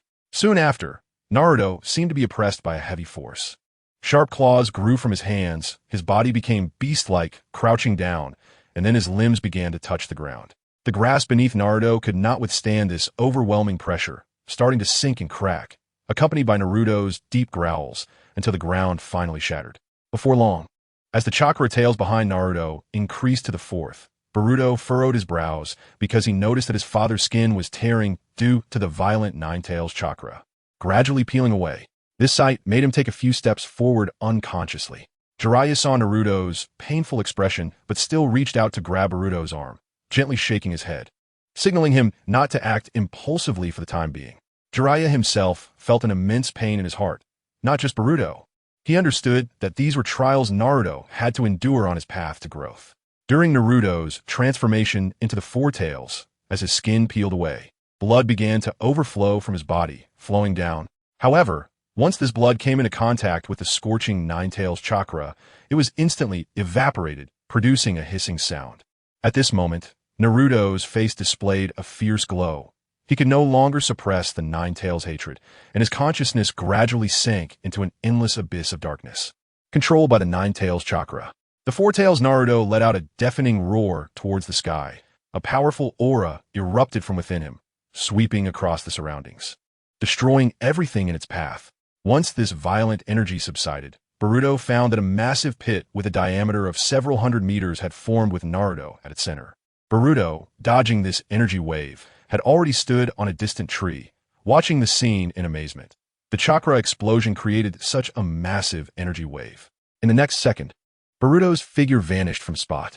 The 4 tails Naruto's figure appeared, and the position where Boruto had just stood was sliced in half by the 4 tails Naruto's sharp claws, leaving deep claw marks in the earth, showcasing his immense power. Water style, tidal wave. With Boruto's voice echoing, his figure suddenly appeared next to the Four Tails Naruto. Boruto quickly gathered his chakra, expelling a surging wave towards the front, directly pushing the Four Tails Naruto along with several nearby trees several dozen meters away. At this time, Jiraiya and Frosmith also noticed the commotion between Boruto and the Four Tails Naruto, and they quickly moved towards the scene. Chapter 165, Tailed Beast Ball. At this moment, the original skin of the Four Tails Naruto had been eroded by the powerful torrent of the Nine Tails chakra, completely dissolving and disappearing. In its place was a deep and fiery dark red tailed beast chakra, flowing across his body like lava, completely enveloping him. Naruto's body had entered a semi-tailed beast transformation state. Under the impact of the surging water, the Four Tails Naruto tightly grasped a thick tree, the trunk nearly ripping apart under the immense force. Utilizing the reaction force from the water's impact, the Four Tails Naruto leaped up fiercely, extending his sharp claws towards Boruto, wanting to tear him apart mercilessly. Boruto clenched his hands tightly, gathering chakra in his palms to form a rapidly spinning Rasengan. And just as the Four Tails Naruto's claws were about to touch him, he thrust the Rasengan forward, charging towards the Four Tails Naruto. The Rasengan collided with the Four Tails Naruto's claws in midair, and the intersection of their powers erupted with brilliant light, followed by a deafening roar that sent the surrounding water splattering, creating a rainstorm in the air. The Four Tails Naruto could not maintain his balance against this tremendous impact. His body was sent flying into the air as if struck by a giant hammer, and then crashed heavily to the ground, continuously rolling on the ground. He broke several thick trees, and after rolling several meters, he finally came to a stop in a devastated area, surrounded by the remnants of trees scattered everywhere. Although the Four Tails Naruto had suffered a heavy blow, his tenacious vitality and the power of the tailed beast would not allow him to fall easily. He struggled to stand up from the ground, his muscles tensed, letting out a roar. Soon after, Boruto noticed that a large amount of white smoke began to emanate from the Four Tails Naruto, swirling around his body, and his injuries were rapidly healing at a visibly fast speed. At this moment, the Four Tails Naruto had regained some of his strength. He gathered the tailed beast chakra in his mouth, and with a low growl, he fired several chakra projectiles at Boruto, carrying destructive power straight toward him. Boruto quickly took a shuriken from his ninja tool pouch, infusing it with the chakra of purple lightning, causing the surface of the shuriken to flicker with purple arcs. Immediately, Boruto rapidly formed hand seals and chanted the incantation, Shuriken Shadow Clone Technique. As he completed the hand seals, the shuriken suddenly split into several identical shadow clones, each radiating with a glow of purple lightning, shooting off in different directions. The purple lightning shurikens cut through the air, piercing through the chakra projectiles fired by the Four Tails Naruto. The moment the chakra projectiles were hit by the purple lightning shurikens, a violent explosion erupted, followed by a series of booming sounds in the air, flames bursting forth, and energy ripples spreading outward. The purple lightning shurikens not only destroyed the chakra projectiles, but also continued to attack the direction of the Four Tails Naruto. Faced with the incoming attack, the Four Tails Naruto immediately reacted, gathering chakra in his thick tail, which then circled in front of him to form a barrier, attempting to block the purple lightning shurikens thrown by Boruto. However, despite the strong defensive power of his tail, the purple lightning shurikens still penetrated the chakra cloak's defense, causing some damage to the Four Tails Naruto's tail. After being attacked, the chakra distribution on the tail became somewhat chaotic, spreading out and losing its original compactness. Although the Four Tails Naruto had suffered a series of attacks from Boruto, leaving many battle scars on his body, his fighting instincts were not weakened. His visage remained fierce, intently staring at Boruto as he reconsolidated the chaotic chakra within him to stabilize his power. The Four Tails Naruto swung his tail, and with a deafening roar, he opened his massive mouth, intertwining blue and purple-black chakra around it, forming a powerful energy wave. Under the Four Tails Naruto's control, this chakra gradually mixed and compressed, forming a super-dense chakra ball, which he then unleashed with great force toward Boruto. Jiraiya, watching the Four Tails Naruto prepare the tailed beast bomb, felt a strong sense of crisis rising in his heart. In a moment of urgency, he could not help but shout a warning. Boruto, be careful. That is a tailed beast bomb only a Jinchuriki can use. Water release, water slash. In response to Jiraiya's warning, Boruto quickly formed hand seals and expelled a high-pressure water column from his mouth. The water column rapidly condensed in the air, forming a razor-sharp water blade that rushed toward the destructive chakra ball released by the Four Tails Naruto. The water blade launched by Boruto collided fiercely with the tailed beast bomb in midair, creating a deafening roar. With water splashes and chakra fragments scattering from the point of impact, like a dazzling and dangerous fireworks display made of energy. In that brief moment, the water blade demonstrated astonishing cutting power, splitting the tailed beast bomb in half. However, the power of the tailed beast bomb far exceeded ordinary imagination, even when cut. Its two halves still retained tremendous energy, each spinning as they flew toward Boruto's back. They ultimately collided with a nearby mountain, triggering a violent explosion, flames shooting high into the sky, with a massive fireball consuming part of the peak, and a shockwave of the explosion causing the surrounding air to hum. Jiraiya witnessed the explosion from the collision of the tailed beast bomb and Boruto's water blade, and the tight string in his heart finally relaxed a bit. However, this battle was far from over. Jiraiya began to think about the next course of action, as the chakra contained within the Four Tails Naruto was immense, like an inexhaustible source. If they continued to exhaust their chakra like this, both of their chakra reserves would eventually be depleted, while the Four Tails Naruto, as a Jinchuriki, had a recovery speed and endurance that they could not match. After the intense energy collision, the Four Tails Naruto regained his footing, the chakra within him now boiling like magma, surging within him. With the continuous flow of chakra, the Four Tails Naruto's power once again climbed to a new height, and now, behind him, a fifth tail had appeared alongside the original four. Chapter 166, Chakra Cannon, Toad Oil Bomb. Jiraiya quickly formed hand seals, mobilizing the chakra within him to transform it into a special oily substance. Then, Jiraiya opened his mouth and sprayed this chakra oil toward the nearby Five Tails Naruto, forming a massive toad oil bomb. The toad oil bomb hit the Five Tails Naruto directly, covering him in a sticky oil that reduced his mobility, making it difficult for him to utilize the agility advantage of the tail beast. However, the Five Tails Naruto did not move in response to Jiraiya's attack. Instead, he once again gathered the surging chakra within him, forming a powerful tailed beast bomb at his mouth. But unlike before, this time he chose not to release the destructive energy. Instead, he swallowed the tailed beast bomb. At the moment the Five Tails Naruto consumed the tailed beast bomb, his body underwent a dramatic transformation, rapidly expanding as if being inflated by internal power, becoming extraordinarily large. His mouth bulged like that of a giant toad, and then he turned his head sharply toward Jiraiya, preparing to unleash the chakra cannon. Seeing the Five Tails Naruto target Jiraiya, Boruto immediately combined the chakra within him with the natural energy and activated Sage Mode. As Sage Mode activated, the characteristics of Sage appeared on Boruto's face, and his aura surged, a powerful natural energy swirling around him, significantly enhancing his chakra fluctuations, even surpassing the aura of the Five Tails Naruto for a moment. Boruto quickly took a special shuriken from his ninja tool pouch, marked with the Flying Thunder God's special seal, and threw it above the Five Tails Naruto, providing a coordinate point for teleportation. The shuriken traced a chilling arc through the air, flying toward the designated location. At the moment the shuriken reached its target, Boruto used the special ability of the Flying Thunder God to appear almost simultaneously above the Five Tails Naruto. Meanwhile, the Five Tails Naruto had completed the gathering of the chakra cannon, his mouth charged with energy, ready to release at any moment. Boruto gathered the natural energy in his palm, which began to emit a green glow, and then, with tremendous force, he performed the Toad Thump, striking fiercely at the head of the Five Tails Naruto. Boruto's Toad Thump attack accurately hit the head of the Five Tails Naruto, causing a powerful impact that violently shook his body, driving him deep into the ground. Under this fierce blow, the chakra cannon that the Five Tails Naruto had been preparing to launch was deflected due to the interference. The chakra cannon deviated from its original trajectory, roaring with destructive power as it passed by Jiraiya, avoiding the direct attack of the Five Tails Naruto.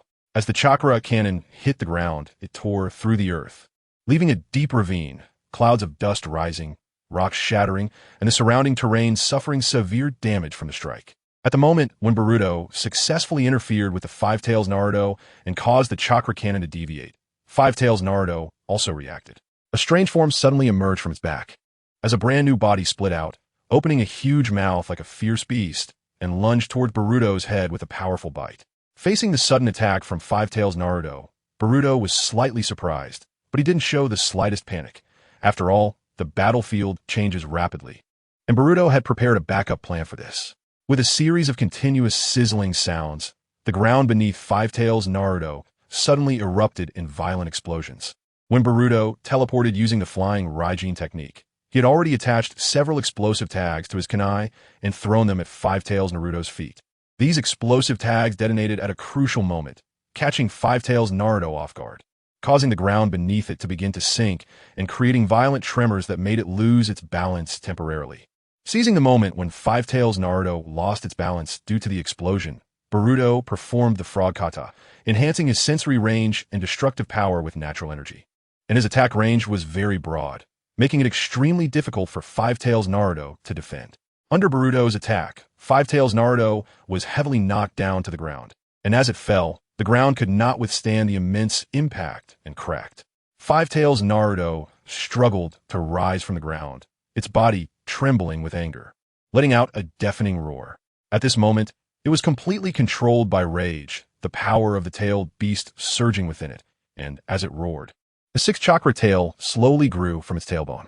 Not only that, parts of its body began to be enveloped by white, eerie bones, which acted like a natural armor, enhancing its defense and making its appearance even more ferocious. Jiraiya had now moved to Boruto's side, his expression revealing deep concern. He whispered to Boruto, "Naruto's emotions are extremely unstable right now, completely controlled by the Nine Tails chakra. As his emotional fluctuations intensify, the effects of the 8 trigram seal will gradually weaken. If the seal fails, Naruto will face the danger of being assimilated by the Nine Tails, and we must quickly seal the Nine Tails chakra again to prevent the situation from worsening." Jiraiya's brow furrowed as he continued to speak to Boruto. It seems that unsealing Naruto's 8 trigram seal this time was too reckless. When Naruto manifested his 4th tail, he had already lost consciousness and could not control the power of the Nine Tails. Jiraiya underestimated the influence of the Nine Tails chakra on Naruto and the serious consequences that unsealing could bring. Although Boruto displayed power that could successfully suppress the tailed beast transformation of Naruto, the Nine Tails would continually erode Naruto's consciousness, wanting to completely control his body. Even if Boruto could temporarily suppress Naruto on a physical level, Naruto would not be able to withstand the Nine Tails mental invasion alone. Just then, the figure of Gamabunta suddenly appeared behind Jiraiya, sounding somewhat urgent as he spoke to Boruto. "You must bind him before Naruto grows more tails and reseal the Nine Tails chakra. We need to stop the Nine Tails chakra within Naruto from going further out of control, or the situation will become even more difficult to manage." Chapter 167. Sealing Tag. Jiraiya took out several sealing tags that he had meticulously prepared for this operation from his pocket. These tags contained complex sealing techniques, imbued with the powerful 4-symbol seal. Jiraiya handed these sealing tags to Boruto beside him and explained, "These sealing tags contain the 4-symbol seal. As long as they are placed on Naruto's forehead, they can reseal the Nine Tails chakra and prevent further leakage." Boruto slightly nodded at Jiraiya's explanation, then reached out to take the sealing tags, knowing this step was crucial for successfully resealing the Nine Tails chakra. Fire style, Great Fireball. Jiraiya then took the lead in launching an attack, quickly forming hand seals and mobilizing the chakra within him. He condensed the chakra into an oil-like substance that filled his mouth. Subsequently, Jiraiya used his fire-style ninjutsu to spit out this chakra oil, immediately releasing a fierce flame that ignited the oil, forming a powerful fire style, Great Fireball. Under Jiraiya's fiery breath, a massive fireball shot towards Six Tails Naruto like a burning meteor, carrying intense heat. Facing Jiraiya's fire style, Six Tails Naruto rapidly circulated chakra throughout its body and then expelled an energy sphere from its mouth, colliding with Jiraiya's fire style, Great Fireball in midair. The two forces collided, creating a dazzling light and massive energy waves, ultimately canceling each other out and dissipating into nothingness. Jiraiya frowned at this. The power Naruto was unleashing was so great that he could not get close, let alone place the sealing tags on his forehead. At this moment, Naruto's body was increasingly affected by the tailed beast chakra, and the process of tail transformation was advancing continuously. The tail behind him had grown a 7th tail, and compared to before, it had significantly increased in size, with its power multiplying as well. Seven Tails Naruto extended its chakra-formed tail to the limit, and then swept it towards Boruto's direction. Wherever it went, whether it was sturdy trees or hard rocks, they could not withstand this force, and were broken and destroyed. Just as Seven Tails Naruto's tail was about to strike Boruto, Boruto used the flying Raijin technique to shift his position using the previously marked shuriken. Boruto's figure suddenly appeared elsewhere, decisively biting his fingertip to draw blood and smearing it on his palm, then slapping his palm against the ground while reciting the technique. Ninja art. Summoning technique. As Boruto performed the actions and completed the incantation, using his blood as a medium, he successfully initiated the summoning technique, and a summoning array appeared on the ground. The ground beneath Boruto was suddenly swept by a sudden gust of wind, and then a giant one-eyed crimson serpent slowly rose from the smoke on the ground. Its massive body almost occupied a corner of the entire mountain. Shinya slowly raised its enormous eye, directing its gaze at Boruto, standing on its head, and asked, "What's up? Summon me so soon for what?" Boruto responded to Shinya's inquiry. "Shinya, we are in a battle now, and I need your help to suppress him." He then pointed towards the not-so-distant Seven Tails Naruto. At that moment, Naruto's body had almost completely revealed the original Seven Tails, and the outline of an eighth tail was faintly visible, indicating that Naruto was approaching the limit of tail transformation. They needed to suppress Naruto as quickly as possible. Shinya scanned the battlefield and finally focused on Seven Tails Naruto not far away, observing Naruto's body enveloped in blood-red chakra and bones. Shinya's tone carried some surprise as it asked Boruto, "Isn't that a tail beast? We're supposed to restrain him? Seriously?" As a giant serpent that had lived for thousands of years, Shinya could easily identify the obvious characteristics of Seven Tails Naruto. It was unexpected that Boruto's first battle summoning it would be so intense. Facing Shinya's surprise, Boruto appeared unusually calm. He smiled faintly and teased, "What's wrong? Are you scared?" Shinya scoffed at Boruto's teasing and let out a dissatisfied hiss. "Put away your provoking tactics. I'm not afraid of anything." After saying these words, Shinya no longer hesitated. Its massive body began to move, charging towards the Seven Tails Naruto at an astonishing speed. Boruto, seeing Shinya preparing to act, timely reminded, "His strength is very strong, Shinya. Be careful, prioritize your safety." Shinya replied with a tone full of pride, "You should take care of yourself first, just don't get thrown off by me in the battle." In the brief exchange between Boruto and Shinya's body had already rushed in front of the Seven Tails Naruto, and its tail, like a giant whip, cracked through the air as it swung fiercely at the Seven Tails Naruto. The chakra tails behind the Seven Tails Naruto transformed into hands, spreading out in the air. These chakra hands quickly reached out, attempting to grab Shinya's tail. Shinya's body clashed fiercely with these chakra hands in the air, both sides colliding at the point of contact. At this moment, Boruto began to gather a Rasengan in his palm, infusing it with wind nature and sage chakra.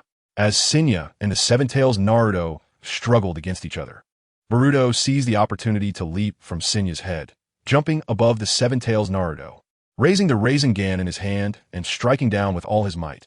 Sage art. Wind release. Rasengan. Boruto's Rasengan carried immense impact, smashing into the back of the Seven Tails Naruto, forcing him down onto the ground, unable to rise. The surrounding stones shattered under this blow, creating chaos. Seizing the moment while Boruto suppressed the Seven Tails Naruto, Shinya coiled its massive body into a giant ring, wrapping around the Seven Tails Naruto. After tightly binding the Seven Tails Naruto, Shinya lifted him high into the air, temporarily removing him from the ground. So hot. Damn it. The tailed beast cloak on the Seven Tails Naruto radiated intense heat, burning Shinya's scales. Despite feeling the intense burning sensation, Shinya did not let go but tightened its grip even more, making the Seven Tails Naruto more tightly bound. Chapter 168. Consciousness. Though tightly bound by Shinya, the Seven Tails Naruto's strength had not diminished. He wildly twisted his body, trying to break free from Shinya's control. Seven arms made of chakra emerged from his tailed beast cloak, pulling at Shinya's serpentine body and beginning to pry it apart. Although Shinya was massive and incredibly strong, under the pull of the Seven Tails Naruto's chakra arms, the coiled body began to slowly open up a significant gap. As Shinya struggled against the Seven Tails Naruto, it started to feel overwhelmed and soon realized it could no longer maintain control. Shinya shouted, "Stay still, you bastard!"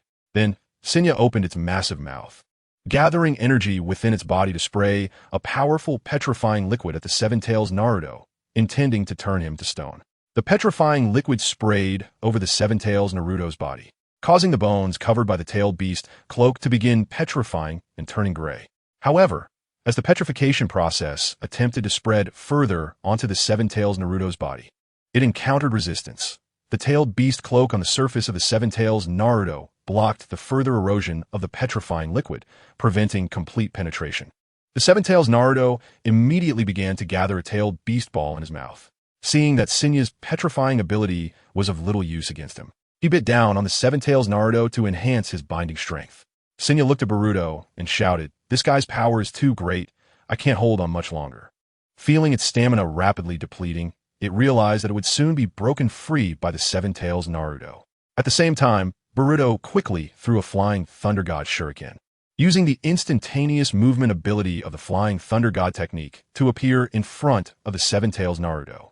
Boruto held the sealing paper that Jiraiya had previously given him, and without hesitation, he pressed the sealing paper onto the Seven Tails Naruto's forehead. Affected by the sealing paper, the chakra within the Seven Tails Naruto began to become chaotic, and the tailed beast ball he had gathered in his mouth gradually dissipated. He let out a series of unwilling roars, filled with anger.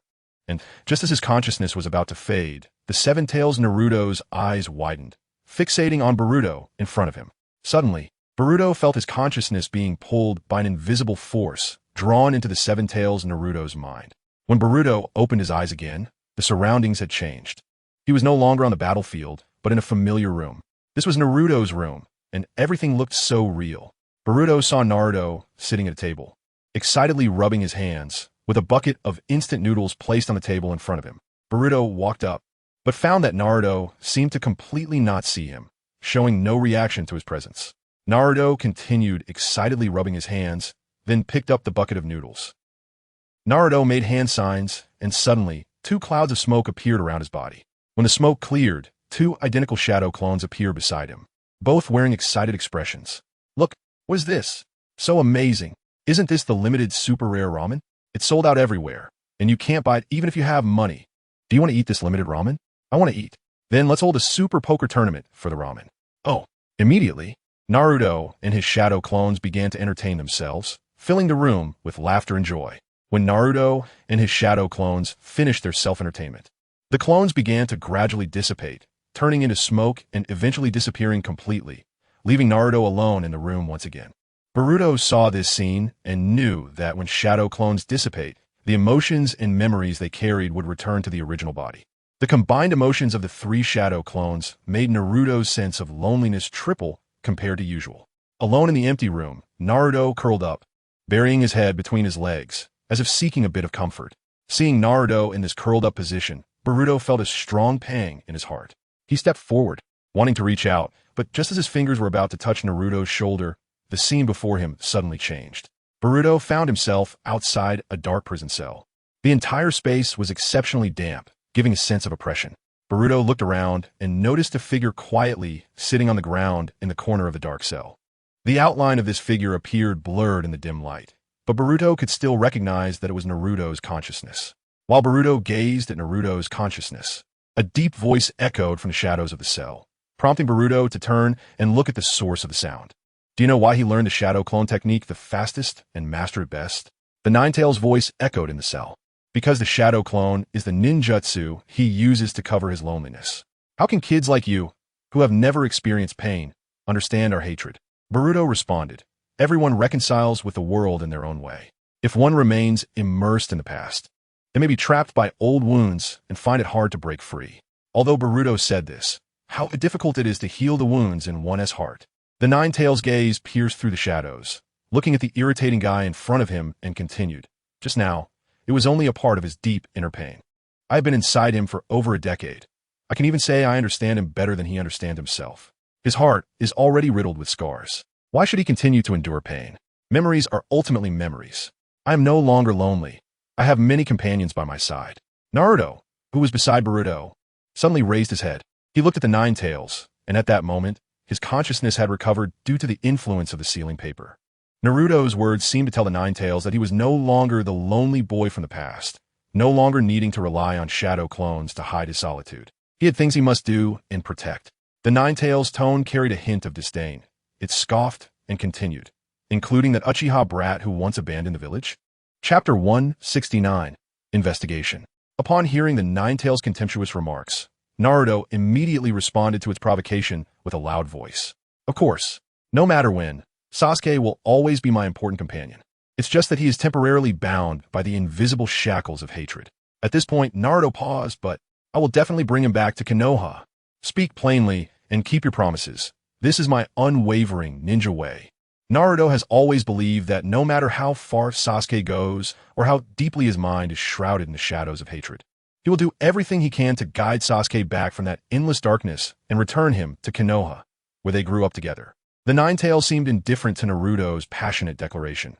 Instead, it coldly snorted and responded to Naruto with a sarcastic tone. When you truly achieve your grand words, come and boast to me, kid. Perhaps, before you truly succeed, you will be consumed by my power and controlled by me. At this moment, Boruto looked at the Ninetales and said, Kurama, I know you harbor great hatred towards the entire ninja world, but one day we will earn your recognition. Boruto, seeing through the Ninetales' angry exterior, captured a deeper emotional wave that resembled what he had seen earlier in his father's memories of his childhood, an intense loneliness. The Ninetales clearly expressed its dissatisfaction with Boruto's words. Its voice echoed in the air, low and deep. Humph. You ninja, without exception, are all selfish, always scheming on how to tame me and use my power to achieve your goals. The Ninetales believed that ninjas only saw the power of the tailed beasts while neglecting the dignity and feelings of the tailed beasts as living beings. In the history of the ninja world, tailed beasts have always been viewed as weapons in war, used, controlled, and even feared. This singular pursuit of power and disregard for the essence of life has left the tailed beasts extremely disappointed in the entire ninja world. At the peak of its emotions, the Ninetales' anger erupted like a volcanic explosion, smashing its sharp claws against the cage that imprisoned it to vent its boundless fury. But its power could not shake the sealing technique in the slightest. At this moment, the Ninetales stared at the cage before it, its thoughts drifting back to the distant past, recalling the generations of ninjas who sought to harness and control its power, a surge of uncontrollable rage rising once more. Ninetales, you are just an unstable creature lacking wisdom. Only the Uchiha can guide you. You tailed beasts are merely the servants of those with ocular powers. Ninetales, your power is too great. I'm sorry, but I cannot allow you to roam freely in the ninja world. Ninetales, the moment you use your power, you will invite hatred. Just stay quietly within me. Ninetales, I can assure you that neither of us is lucky. You can suppress the world, and I can suppress you. Regardless of whether those ninjas acted out of arrogance or helplessness, in the eyes of the Ninetales, there was no difference in what they did. Their words and actions were merely different manifestations of human selfish desires. As its thoughts flowed, the Ninetales' gaze slowly shifted to Naruto before it. Its face contorted into an exceptionally fierce expression as it glared at Naruto and spoke harshly. As long as there are negative emotions like hatred and anger hidden deep within your heart, no matter how strong the cage is, it cannot truly bind me. You will ultimately be unable to avoid the fate of being controlled by my power. As the Ninetales' roar gradually faded into the distance, Boruto and Naruto's consciousness also detached from the Ninetales' awareness. The scenery around them began to blur, and the dark cage started to seem illusory. When Boruto opened his eyes again, his consciousness had returned to his body, standing on this battlefield. At this moment, Shinya suddenly felt the restraints on the Seven Tails Naruto loosen. Around the Seven Tails Naruto, the tailed beast chakra that had originally permeated the outside began to slowly retract inward, gradually flowing back to the 8-trigram seal in his abdomen, dissipating from the outer tailed beast transformation. As the tailed beast chakra gradually retracted, the Seven Tails Naruto's transformation slowly faded. His body returned to normal, no longer under the control of the Ninetales chakra's power. Losing the support of the tailed beast transformation, he began to slowly lose balance in the air, like a falling leaf descending toward the ground. Boruto quickly rushed forward during Naruto's fall, opening his arms to catch him steadily. The two of them landed smoothly on the ground thanks to Boruto's cushioning. Meanwhile, Jiraiya saw this scene and quickly walked to their side, beginning to carefully check Naruto's injuries. At this moment, Naruto's entire body had suffered severe burns from the Ninetales cloak, with horrific burn marks covering his skin. Although part of his skin began to gradually self-repair, The injuries were still very serious. Flesh and blood were mangled, and blood continuously flowed from the wounds, staining Boruto's clothes and slowly dripping down his arm. Boruto gently placed the injured Naruto on the ground. Then his figure vanished in place, reappearing with a backpack in hand. This backpack was their pre-prepared first aid kit, and he began to perform preliminary treatment on Naruto's wounds, cleaning them and bandaging them to alleviate Naruto's pain. Frosh, looking at Naruto's miserable state, couldn't help but sigh. Right now, Naruto's physical strength can't fully adapt to the massive burden brought by the tailed beast cloak. It's still too difficult to control the Nine-Tails chakra. Boruto frowned at this. Just slightly opening a four-symbol seal led to the Nine-Tails chakra going berserk, quickly dominating and controlling him. Jiraiya's expression turned serious. This time, I misjudged. I underestimated the complexity of unsealing the Nine-Tails. Jiraiya had thought that other tailed beast Jinchuriki could become perfect Jinchuriki, especially since what was sealed inside Naruto was not the complete Nine-Tails, but only half of the young Nine-Tails separated by Minato. The Water Gate deliberately divided the Nine-Tails chakra into two attributes, sealing only the negative chakra of the Nine-Tails within himself using the forbidden technique of the dead demon consuming seal, while retaining the positive chakra. The reason for this was that he wanted to leave a part of the Nine-Tails power for his son, allowing Naruto to have the opportunity to use this power to protect himself and the Hidden Leaf Village in the future. Jiraiya originally intended to use this training period to help Naruto gain a deeper understanding and mastery of the Nine-Tails chakra and to effectively utilize this powerful force.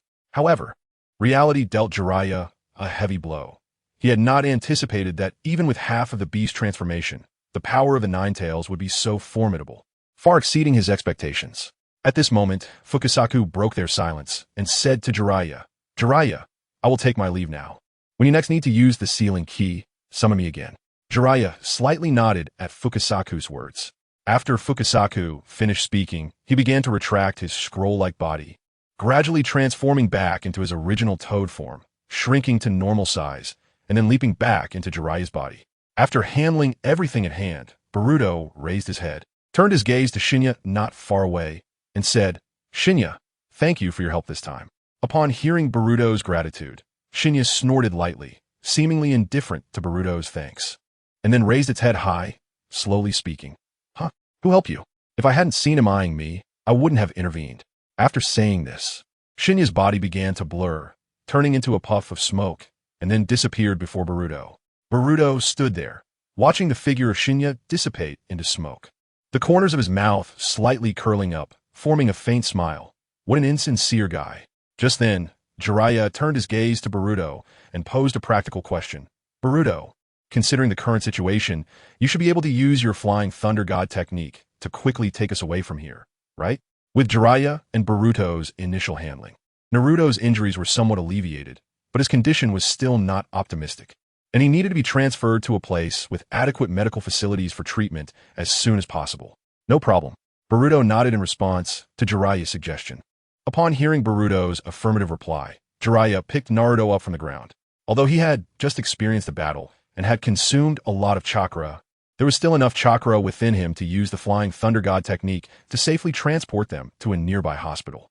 To ensure that the process of releasing the 8 trigram seal within Naruto proceeded safely and to avoid unnecessary disturbances, Jiraiya and Boruto went to a remote mountain peak as their operation location. However, they did not anticipate that after the earlier battle, the original mountain peak no longer existed. The aftermath of the battle had flattened it, replaced by a vast basin. Boruto walked to Jiraiya's side, placed his hand on his shoulder, and then threw the Flying Thunder God shuriken toward the nearby village before leaving the devastated area.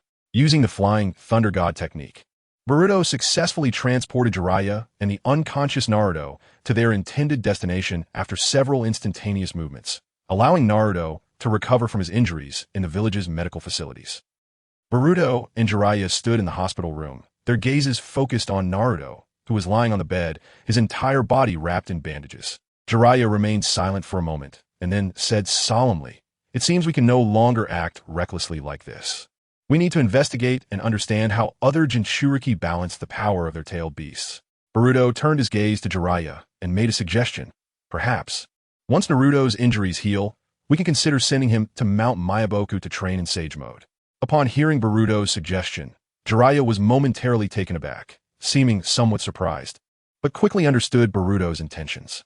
Jiraiya nodded in realization, saying, "You mean to let Naruto train in Sage Mode at Mount Myaboku to enable his body to withstand the burden of the Tailed Beast Cloak?" Boruto believed that by training in Sage Chakra, not only would he master powerful natural energy, but he would also significantly enhance his ninjutsu power and physical capabilities, making his body better suited to bear the load of the Tailed Beast Cloak, thus avoiding such severe injuries again. Jiraiya slightly nodded, agreeing with Boruto's idea, and also thought that training in Sage Chakra was indeed a good method. Furthermore, while Naruto was training in Sage Mode, he could use this time to gather more information about Tailed Beast transformations and learn how other Jinchuriki control and utilize the power of their Tailed Beasts. While Boruto and Jiraiya were discussing the plan for Naruto to train in Sage Chakra at Mount Myaboku, a slight movement suddenly occurred in the hospital room. Naruto's eyelids twitched slightly, and then he slowly opened his eyes, waking from his coma. After hearing Boruto and Jiraiya's conversation, a bitter smile appeared on Naruto's face, and he resolutely expressed his refusal. "No, absolutely not. I'm not ready to face the terrifying food at Mount Myaboku." Although Naruto initially expressed his refusal, the development of events did not shift because of this.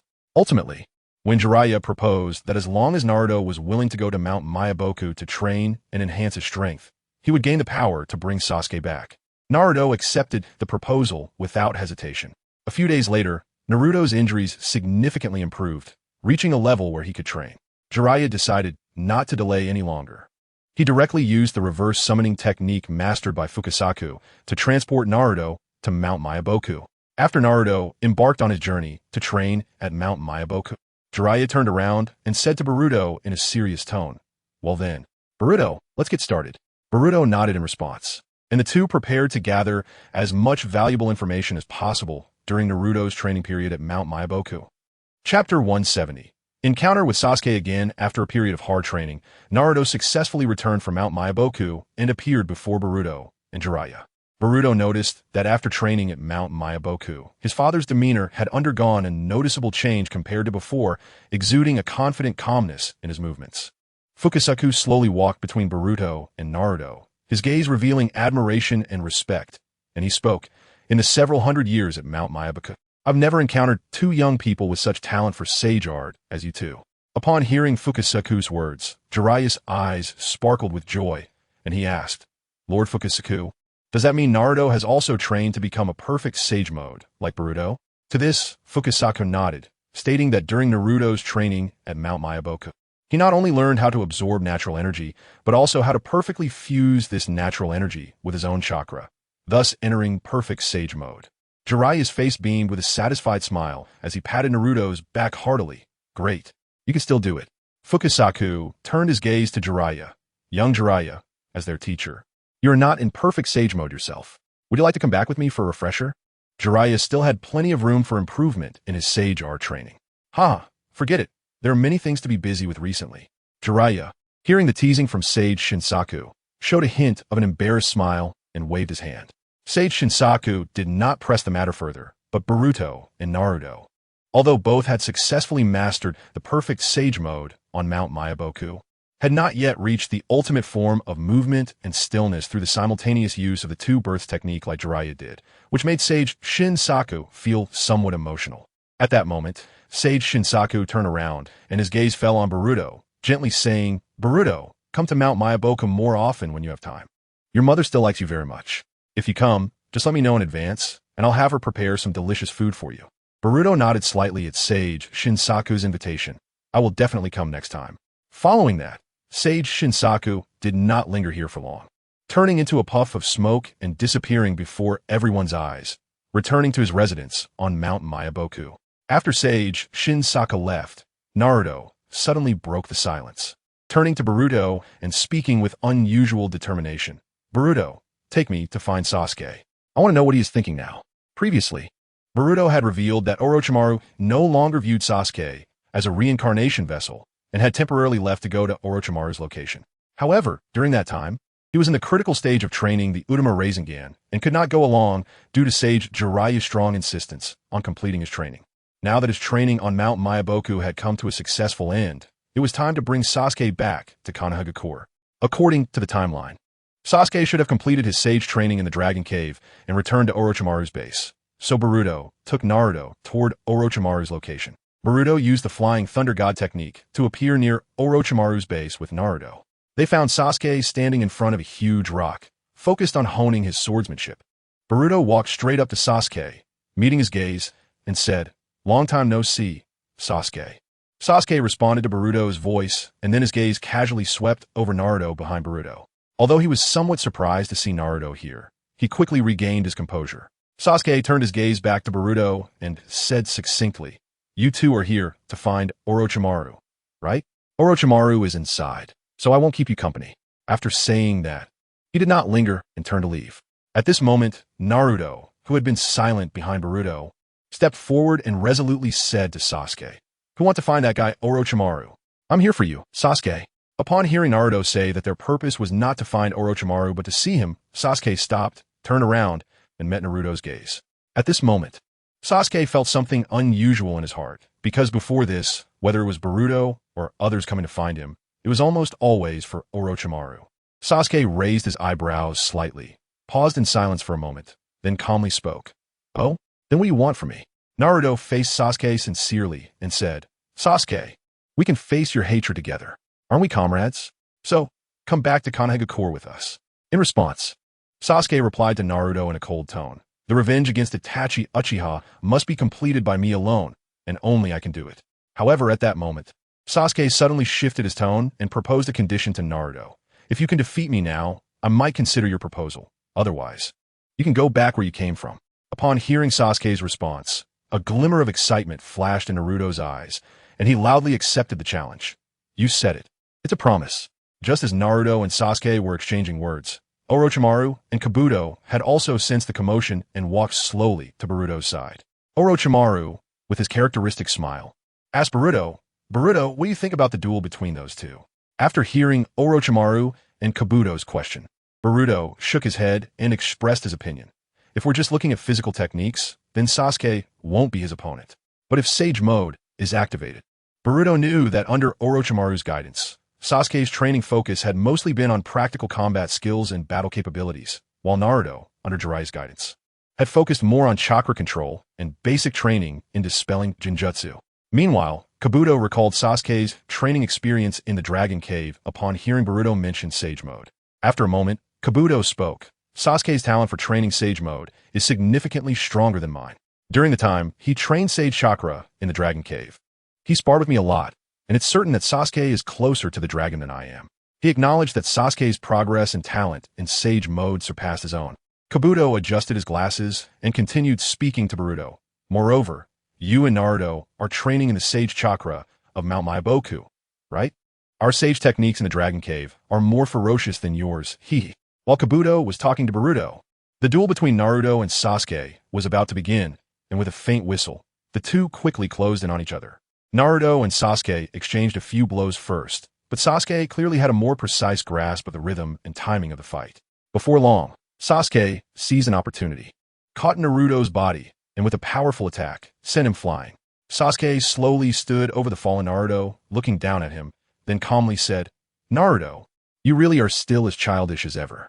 If I keep being like you, when will I ever grow up?" Naruto got up from the ground, his face showing confidence as he lightly clapped his hand with a fist and smiled. "In that case, Sasuke, let me show you the results of my training on Mount Maiboku." He then took a deep breath, closed his eyes to adjust his Sage Chakra, and suddenly opened his eyes, successfully activating Sage Mode in the process. With the activation of Naruto's Sage Mode, his aura suddenly intensified, and his eyes transformed into orange horizontal pupils. "Oh, Sage Mode, huh? I can do that too."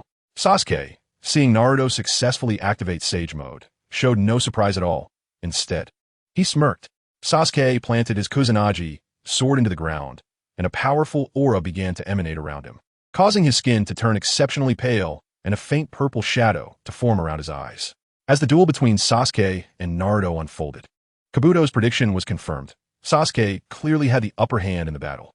After 5 minutes of fighting, Naruto began to feel somewhat exhausted and could no longer maintain Sage Mode. Ultimately, he was forced to withdraw from Sage Mode, signaling his defeat in this challenge against Sasuke. while Sasuke appeared to be hardly worn out. After defeating Naruto, Sasuke turned his attention to Boruto. He had been haunted by his previous defeat and realized during their last confrontation that he still had much room for improvement. Thus, he abandoned his curse-marked transformation and trained in the Sage Art Chakra of the Dragon Cave. Now, having mastered the perfect Sage mode equal to Boruto's, Sasuke once again challenged Boruto. Naturally, Boruto did not refuse the challenge. As the two faced off, Sasuke launched the first attack, throwing several shuriken at Boruto as a test. Boruto did not retreat from the shuriken. Instead, he moved directly towards them, dodging the attacks with a few sidesteps. Seeing Boruto easily evade his shuriken, Sasuke quickly adjusted his tactics. He clenched his fist and pulled his arm back, manipulating the shuriken with the invisible thread tied to them, altering their trajectory to stab towards Boruto's back. However, Boruto's reaction speed exceeded Sasuke's expectations. At the moment the shuriken changed course, Boruto had already moved in front of Sasuke faster, pulling the Kusanagi sword from Sasuke's back and slicing behind him without looking back. The invisible threads snapped, causing the shuriken controlled by Sasuke to fall to the ground. Realizing his attack had been neutralized, Sasuke quickly retreated to create distance from Boruto. However, while retreating, he pulled out several kunai and counterattacked towards Boruto's position, each kunai tied with a burning explosive tag that crackled ominously. Boruto, seeing the kunai with explosive tags rapidly approaching, swung the Kusanagi sword, infusing it with chakra, giving the blade tremendous destructive power, and directly cut down the kunai along with the explosive tags, severing their flight path. He then threw the Kusanagi sword back to Sasuke. From a distance, Orochimaru witnessed the entire process of Boruto countering with Sasuke's Kusanagi sword, a look of surprise flashing across his face. Orochimaru noted that Boruto seemed to have no systematic sword training, relying solely on his own perception and reflexes to wield the weapon. He thought that if Boruto could receive his teachings like Sasuke, his combat skills would surely reach new heights. Sasuke caught the Kusanagi sword thrown by Boruto, his expression slightly grim. He quickly formed hand seals, Sage Art, Purple Lightning Spear. As he completed the seals, Purple Lightning transformed into a long spear under his control, which he then hurled towards Boruto. Boruto swiftly formed hand seals, chanting, "Water Release, Water Slash." He then expelled a sharp stream of water from his mouth, like a blade, to meet Sasuke's attack. The water blade collided with Sasuke's Purple Lightning Spear. An immense impact caused the spear to shatter into countless fragments in midair. Immediately after, Boruto quickly threw a shuriken while forming seals, shouting, "Shuriken, Shadow Clone Technique." The shuriken then split into numerous clones, swarming towards Sasuke like a horde of locusts. Sasuke used the Kusanagi sword to counter and dissipate many of the shuriken clones. After this wave of attacks, Sasuke looked at the ground covered in shuriken, knowing that Boruto wanted to unleash his elusive body flicker technique.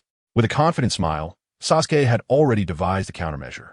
He then positioned the Kusanagi sword horizontally across his chest, and countless arcs of electricity erupted from the blade, quickly spreading out to cover the entire battlefield.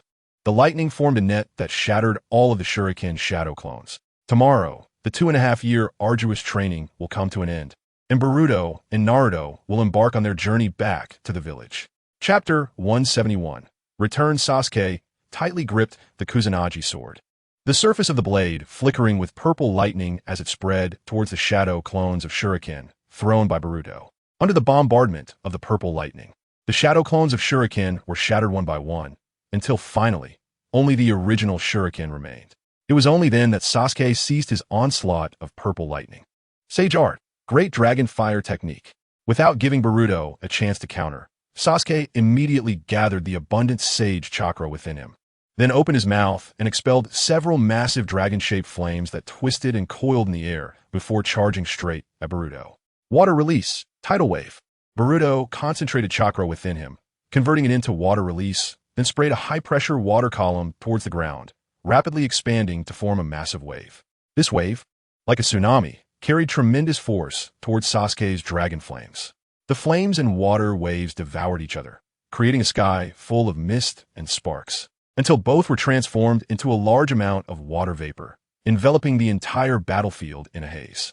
At this moment, Sasuke activated his Sharingan, scanning the surroundings for movement, trying to capture Boruto's figure with the insights of his eyes. just as Sasuke was using the Sharingan to search for Boruto's location. He suddenly heard Boruto's voice behind him. The Flying Thunder God technique I use is not limited to being inscribed on shuriken. Sasuke was taken aback upon hearing Boruto's words. His gaze instinctively fell down to the Kusanagi sword in his hand, where he indeed discovered an inconspicuous mark beneath the handle, left by Boruto when he previously used the Kusanagi sword. Although caught off guard by Boruto's sudden approach, Sasuke was unwilling to concede defeat. He aimed to quickly move to readjust the pace of the battle, creating distance from Boruto to seek a counterattack opportunity. However, Boruto had already anticipated Sasuke's intent. The moment Sasuke made a move, Boruto placed his hand on Sasuke's head. As Boruto softly chanted the ninja art transformation technique, Sasuke suddenly felt his brain freeze in thought. His body seemingly losing control, unable to exert strength, and a strong sensation of dizziness overwhelmed him. Boruto looked at Sasuke, now transformed into a frog, gently touching his own nose with a smug smile. This transformation technique was originally a special ninjutsu taught to him by Jiraiya, primarily used for intimidation during missions to gather intelligence, but it could also temporarily incapacitate an opponent in battle, giving him an advantage. However, the duration of the effect was not fixed. It was inversely proportional to the opponent's strength, meaning that the stronger the opponent, the shorter the effect would last. In the distance, Naruto witnessed Sasuke's transformation into a frog, and an excited smile instantly spread across his face as he quickly approached. Unable to resist teasing, "I didn't expect that frog Sasuke is quite cute." As he spoke, Naruto reached out, gently stroking the chin of frog Sasuke in a playful manner. While Naruto was teasing the transformed Sasuke, Boruto quietly raised his finger, murmuring the release technique's incantation. As he did so, a puff of smoke suddenly erupted from the ground, and Sasuke's body began to change. His limbs gradually returned to their original form. And when the smoke dissipated, Sasuke had regained his human shape, reappearing before everyone. After Sasuke regained control of his body, his gaze instantly turned ferocious, fixating intensely on Naruto's actions in front of him. The veins on his forehead bulged with anger, and he felt a surge of irritation. Naruto noticed Sasuke's furious glare and felt embarrassed. He quickly withdrew his hand, beads of cold sweat forming on his forehead, appearing somewhat awkward and stammering as he tried to explain his behavior. "Hey Sasuke, I was just a little curious." A shadow of gloom enveloped Sasuke's face as he remained silent, slowly bending down to pick up the Kusanagi sword lying on the ground, his eyes glinting with menace as he locked onto Naruto. Seeing Sasuke pick up the Kusanagi sword, Naruto jokingly said, "No, Sasuke, are you serious?" Naruto's words received no verbal response from Sasuke. Instead, Sasuke answered with action, swinging the Kusanagi sword, which quickly became enveloped in arcs of electricity, heading straight for Naruto. In the end, it was Boruto who intervened, stopping Sasuke from cleaving Naruto in two. "Sasuke, since you've lost, come back to Konoha with us," Naruto said again, looking at Sasuke, who had now calmed down. Sasuke snorted, clearly not buying into Naruto's suggestion, and replied with sarcasm, "You didn't defeat me. So what right do you have to make demands? According to our agreement, you should just go back to where you came from." Upon hearing Sasuke's words, Naruto's expression instantly fell. Sasuke ignored him and quickly vanished from the scene after a few flashes. After Sasuke left, Orochimaru turned his gaze to Boruto, pondered for a moment, then suggested, "Boruto, why don't you stay here for a while? I can teach you swordsmanship as a return gift for the research materials you provided me earlier." In the days that followed, Boruto practiced swordsmanship alongside Sasuke at Orochimaru's base, honing their skills every day. Time quietly passed, and several months had gone by in the blink of an eye. In the early stages of Boruto's sword training, lacking a suitable sword, he had to rely on the chakra he gathered within to form a sword for practice. Although this chakra-formed sword met the basic training needs, it ultimately lacked the feel of a real sword. Over time, Orochimaru crafted a sword that suited Boruto and matched his chakra attributes. During this period, Boruto not only made significant progress in swordsmanship, but also gradually improved his relationship with Sasuke, returning to how it used to be. Before Boruto prepared to leave Orochimaru's place after completing his sword training, he found Sasuke and extended one last invitation. "Sasuke, are you really not coming back to Konoha with us?" Sasuke remained silent for a long time after Boruto's words. Although Orochimaru wouldn't restrict his freedom now, Sasuke slowly replied, "No, Boruto, you know I won't return until I complete my revenge, and besides, I'm now a rogue ninja from Konoha." After hearing Sasuke's response, Boruto sighed and said softly, Sasuke, I still want to tell you, don't be blinded by the hatred in front of you, because what you see may not be the truth. Upon hearing Boruto's words, Sasuke frowned slightly. He had heard this line before. The gloomy guy who had previously sought Orochimaru had said something similar. Earlier, he had thought it was mockery directed at him, but now it seemed otherwise. Furthermore, after Boruto and that gloomy guy interacted with Orochimaru, the restrictions on him seemed almost non-existent. Aside from teaching him ninjutsu, Orochimaru hardly interfered with his actions. Sasuke had already begun to suspect whether Orochimaru's change in attitude was related to their presence, believing there must be some hidden matters or deals involved. With this thought, Sasuke solemnly asked Boruto, "What do you mean?" Boruto hesitated for a moment in response to Sasuke's inquiry, but ultimately decided to reveal what he knew. Perhaps Itachi Uchiha is not what you think. I'm not entirely sure of the actual situation, but what I know is that Itachi Uchiha is a spy for Konoha. Hearing Boruto's words struck Sasuke like a heavy blow, causing his emotions to surge. His eyes sparkled with uncontrollable fury as he incredulously questioned Boruto. Are you saying that Itachi Uchiha was ordered by Konoha? The one who exterminated the Uchiha clan is a hero of Konoha? Boruto's groundbreaking revelation was like a bolt from the blue for Sasuke. It felt as if he had lived his entire life as a pitiful fool in a grand deception, and everything he had done, including his hatred for his brother, was a result of being blinded. Disappointment filled Sasuke's eyes, and a sense of loss surged within him. He had thought Boruto genuinely wanted to help him, out of understanding, but the recent words made him feel that everything was a ridiculous lie woven to make him abandon his revenge. Boruto saw that Sasuke's emotions had reached a boiling point, clearly unable to engage in rational dialogue, understanding that no matter what he said, Sasuke wouldn't be able to take it in at that moment. The best course of action now was to let Sasuke calm down, giving him some time to digest this information. Any attempt to persuade or explain could backfire. Only by grasping the truth would there be no regrets, right? After leaving a line, Boruto turned around and quietly left. After Boruto left, Sasuke spent a long time alone in silence until his emotions gradually settled. He began to reflect on Boruto's words, knowing that Boruto was not a reckless person who would say things without basis, but he found it hard to believe. Regardless of the truth, he knew that a confrontation with Itachi Uchiha was inevitable. He would personally face Itachi and get all the answers he sought from him. As night fell, Sasuke stood alone in front of a room, Boruto's earlier words swirling relentlessly in his mind. The flickering candlelight around him cast mottled shadows on the walls, but did not illuminate Sasuke's expression at that moment. The room before him was one that Orochimaru had strictly forbidden him from entering, and back then, he had only thought about becoming stronger, holding a disdainful attitude towards this place. Sasuke drew the Kusanagi sword from behind him, looking at the lock on the door. With a swift stroke of his sword, a crisp sound echoed as the lock broke, falling to the ground with a dull thud. Without hesitation, Sasuke pushed the door open. As he stepped inside the room, his gaze swept across the dim surroundings, discovering that the room was filled with Orochimaru's collection, and the walls were adorned with various strange containers filled with unknown liquids. Sasuke's gaze briefly lingered on a massive glass jar, within which floated some form of biological tissue, taking on a bizarre shape and seeming to move slowly. Suddenly, Sasuke shifted his gaze away from the huge glass jar and continued to survey the room. After searching, he didn't seem to find any particularly important clues. Just as he was about to give up, thinking there wouldn't be any valuable information here, his eyes fell on a fallen drawer. Sasuke walked over, pulled it open, and discovered a box. It had been a year since Boruto had been training with Orochimaru. During the past few years away from Konoha, both Boruto and Naruto had undergone significant changes. Jiraiya was leading Boruto and Naruto down a small path, and before long, the three of them stood in front of the gates of Konoha, gazing at the familiar sight, their hearts filled with mixed emotions.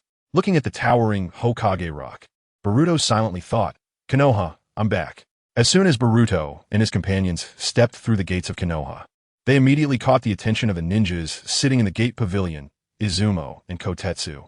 The two were momentarily taken aback, clearly surprised by the return of Boruto and Naruto, but they quickly smiled and waved, greeting them warmly. "Isn't this Boruto and Naruto?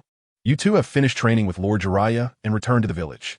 Boruto responded to Izumo and Kotetsu's greetings, nodding and smiling as he said, "Yes, Uncle Izumo. Uncle Kotetsu, it's been a long time." Izumo looked at Boruto and laughed heartily. "After so many years, you've really bulked up? You've faced quite a bit of hardship, haven't you?" Standing beside Boruto, Naruto scratched his cheek after hearing Izumo's words, saying, well, we didn't suffer that much, but we sure ate a lot of bugs. Chapter 172. Special ninjutsu. At that moment, Konohamaru, Udon, and Moegi, who had just completed a small task, coincidentally ran into Sakura on the street. They immediately quickened their pace and approached her directly. Sakura-ne, what a coincidence. Where are you headed?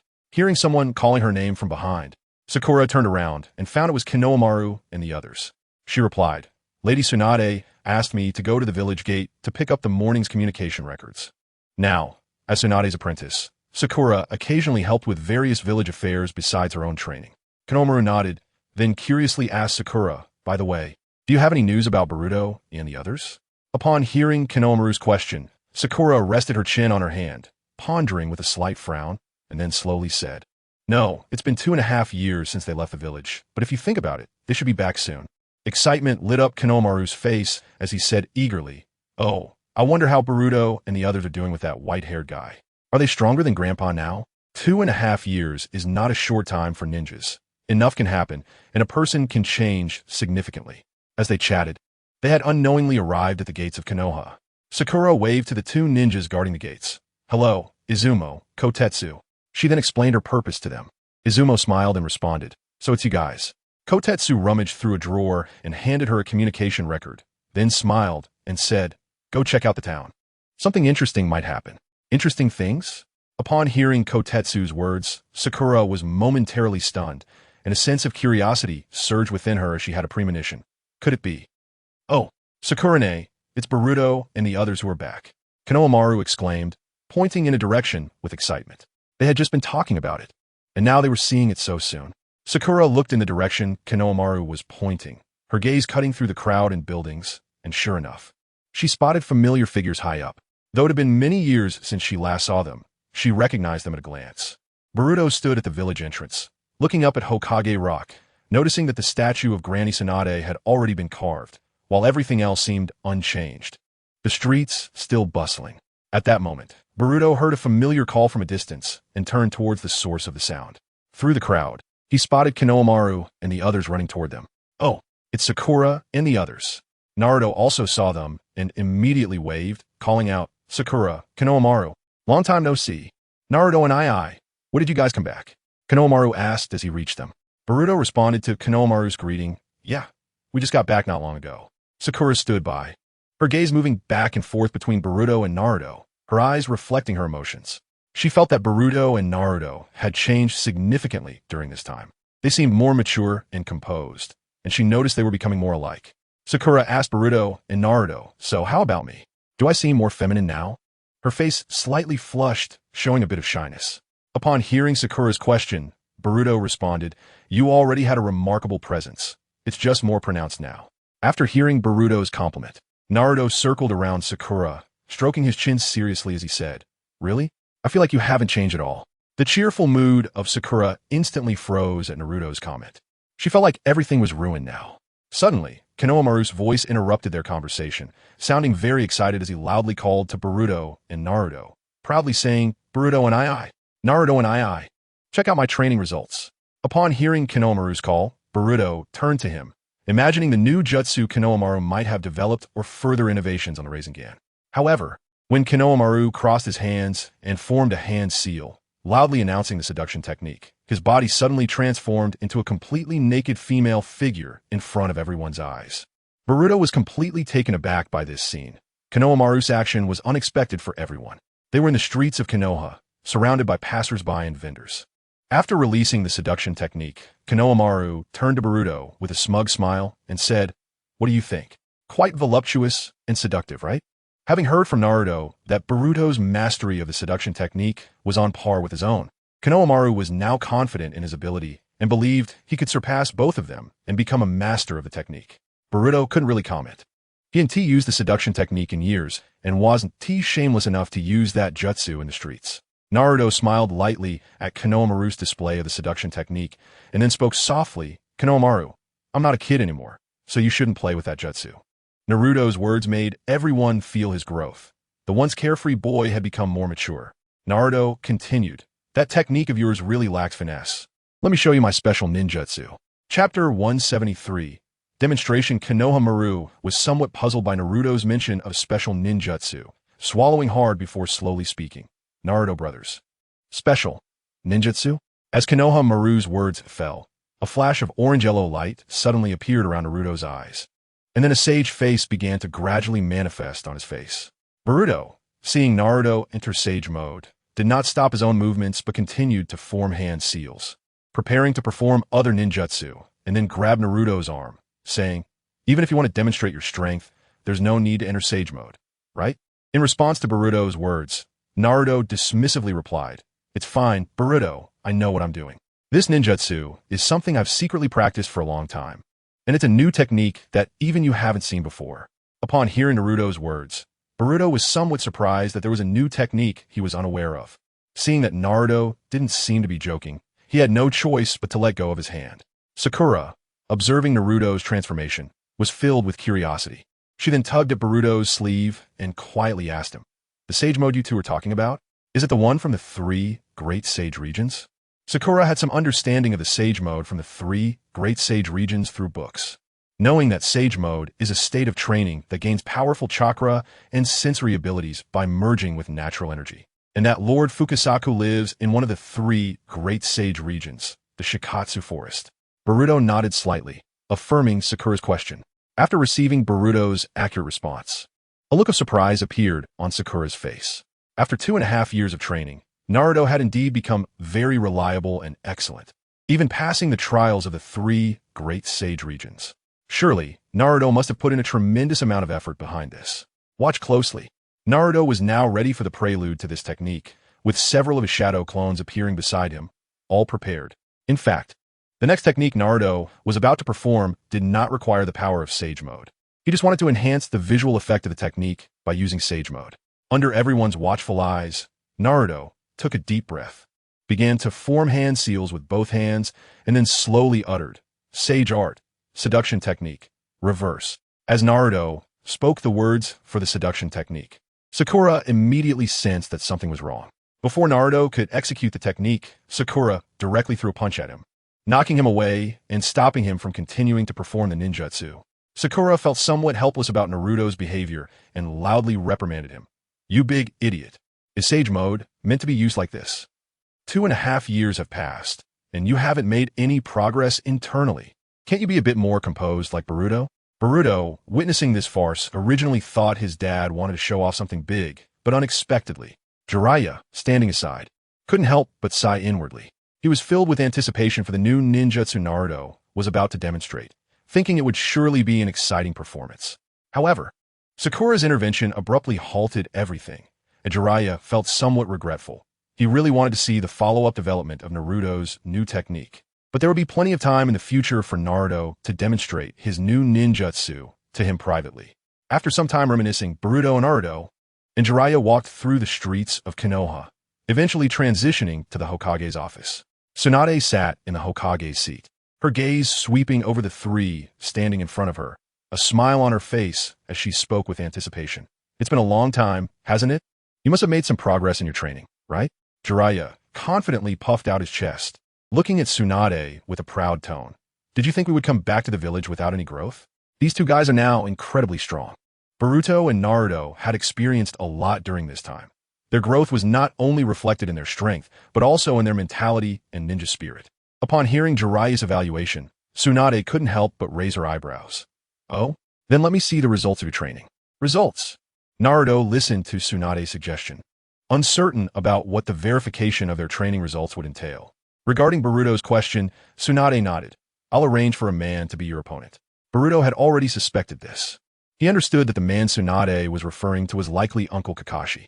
As Kakashi had been the leader of Team 7, not only was he powerful, but he also had rich experience, making him the perfect candidate to assess their strength in actual combat. Just then, a knock came from outside the door, and after Tsunade's approval, Shikamaru entered with Temari. As soon as Shikamaru stepped in, he saw Boruto and Naruto, exclaiming in surprise, "Aren't those Boruto and Naruto? It's been 2 years since I've seen you, and you've changed so much." Naruto then looked at Shikamaru and said, "So, does that mean the one we're going to have showdown with is you, Shikamaru?" Shikamaru waved his hand dismissively. "What are you talking about? I'm just here to deliver documents." Shikamaru rolled his eyes, feeling quite helpless, let alone facing them in a duel. Who knows what level their strength has reached after 2.5 years. At that moment, Boruto opened a nearby window and, looking through the edge, saw Kakashi sitting outside, leisurely flipping through a book. Boruto said to Kakashi, "Looks like our opponent this time is indeed Kakashi-sensei." Kakashi, upon hearing Boruto's words, closed the book in his hands, then lifted his head, making eye contact with Boruto through the window, a faint smile appearing at the corner of his mouth. "Oh, I didn't expect you to find out so quickly, Boruto. It seems your strength has progressed quite rapidly. This is going to be a bit tricky." Kakashi thought to himself that after this period of training, with the guidance of Jiraiya, one of the legendary Sannin, Boruto, and Naruto must have significantly improved. Therefore, the upcoming duel would no longer be as simple as before, but rather a true contest between ninjas. Thinking of this, a smile appeared on Kakashi's face. It seemed he would need to take this a bit more seriously. "This is really giving me a headache," Kakashi muttered to himself, rubbing the back of his head. The duel with Boruto and Naruto would attract a lot of attention, including that of the fifth Hokage, Tsunade. Kakashi knew that if he were to embarrass himself during the duel, it would be very awkward. Now, he wasn't sure what level of strength Boruto had reached. Recalling the time when Boruto left the village, he had already shown formidable strength. Chapter 174. Paradise of Affection. Kakashi thought to himself that it seemed he would need to find Jiraiya later to inquire about Boruto's current abilities, as gathering information about the opponent is also part of strength. Only by understanding the strengths and weaknesses of the opponent can one devise more effective strategies and countermeasures. During this time of contemplation, Naruto appeared somewhat impatient, leaping over Boruto and quickly jumping out of the window.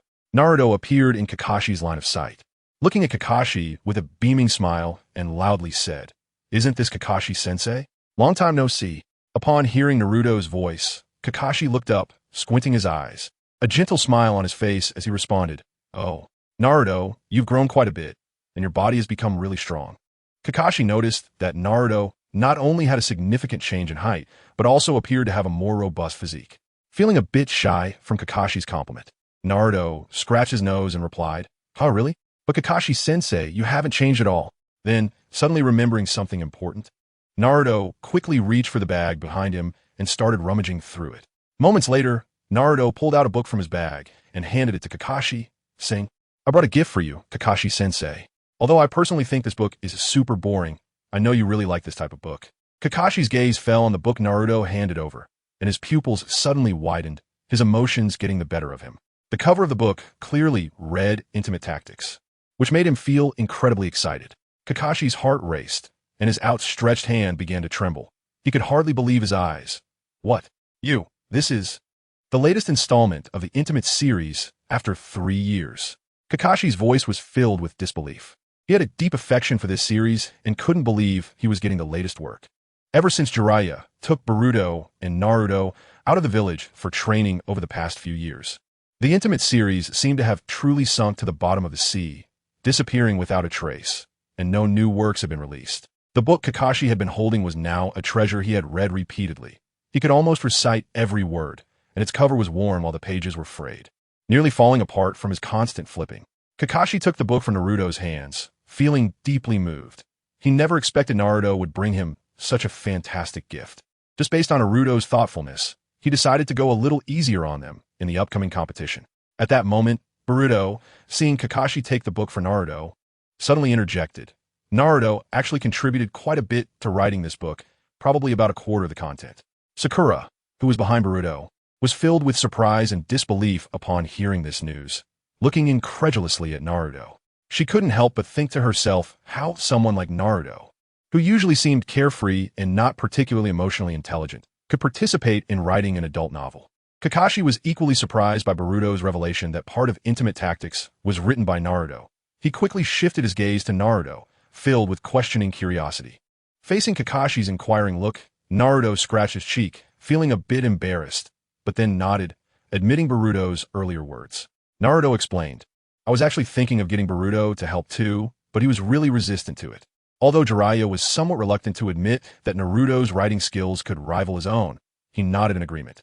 Jiraiya recalled that as the submission deadline approached, Naruto had inadvertently completed the remaining portion of his work, and indeed, Part of the inspiration for this book came from Naruto himself. Upon receiving a clear response, Kakashi's thoughts became complicated. How could Naruto, this kid, understand the intricate nuances involved? Kakashi pondered privately that if the quality of this book had declined due to Naruto's involvement, he would definitely not hold back in the upcoming match.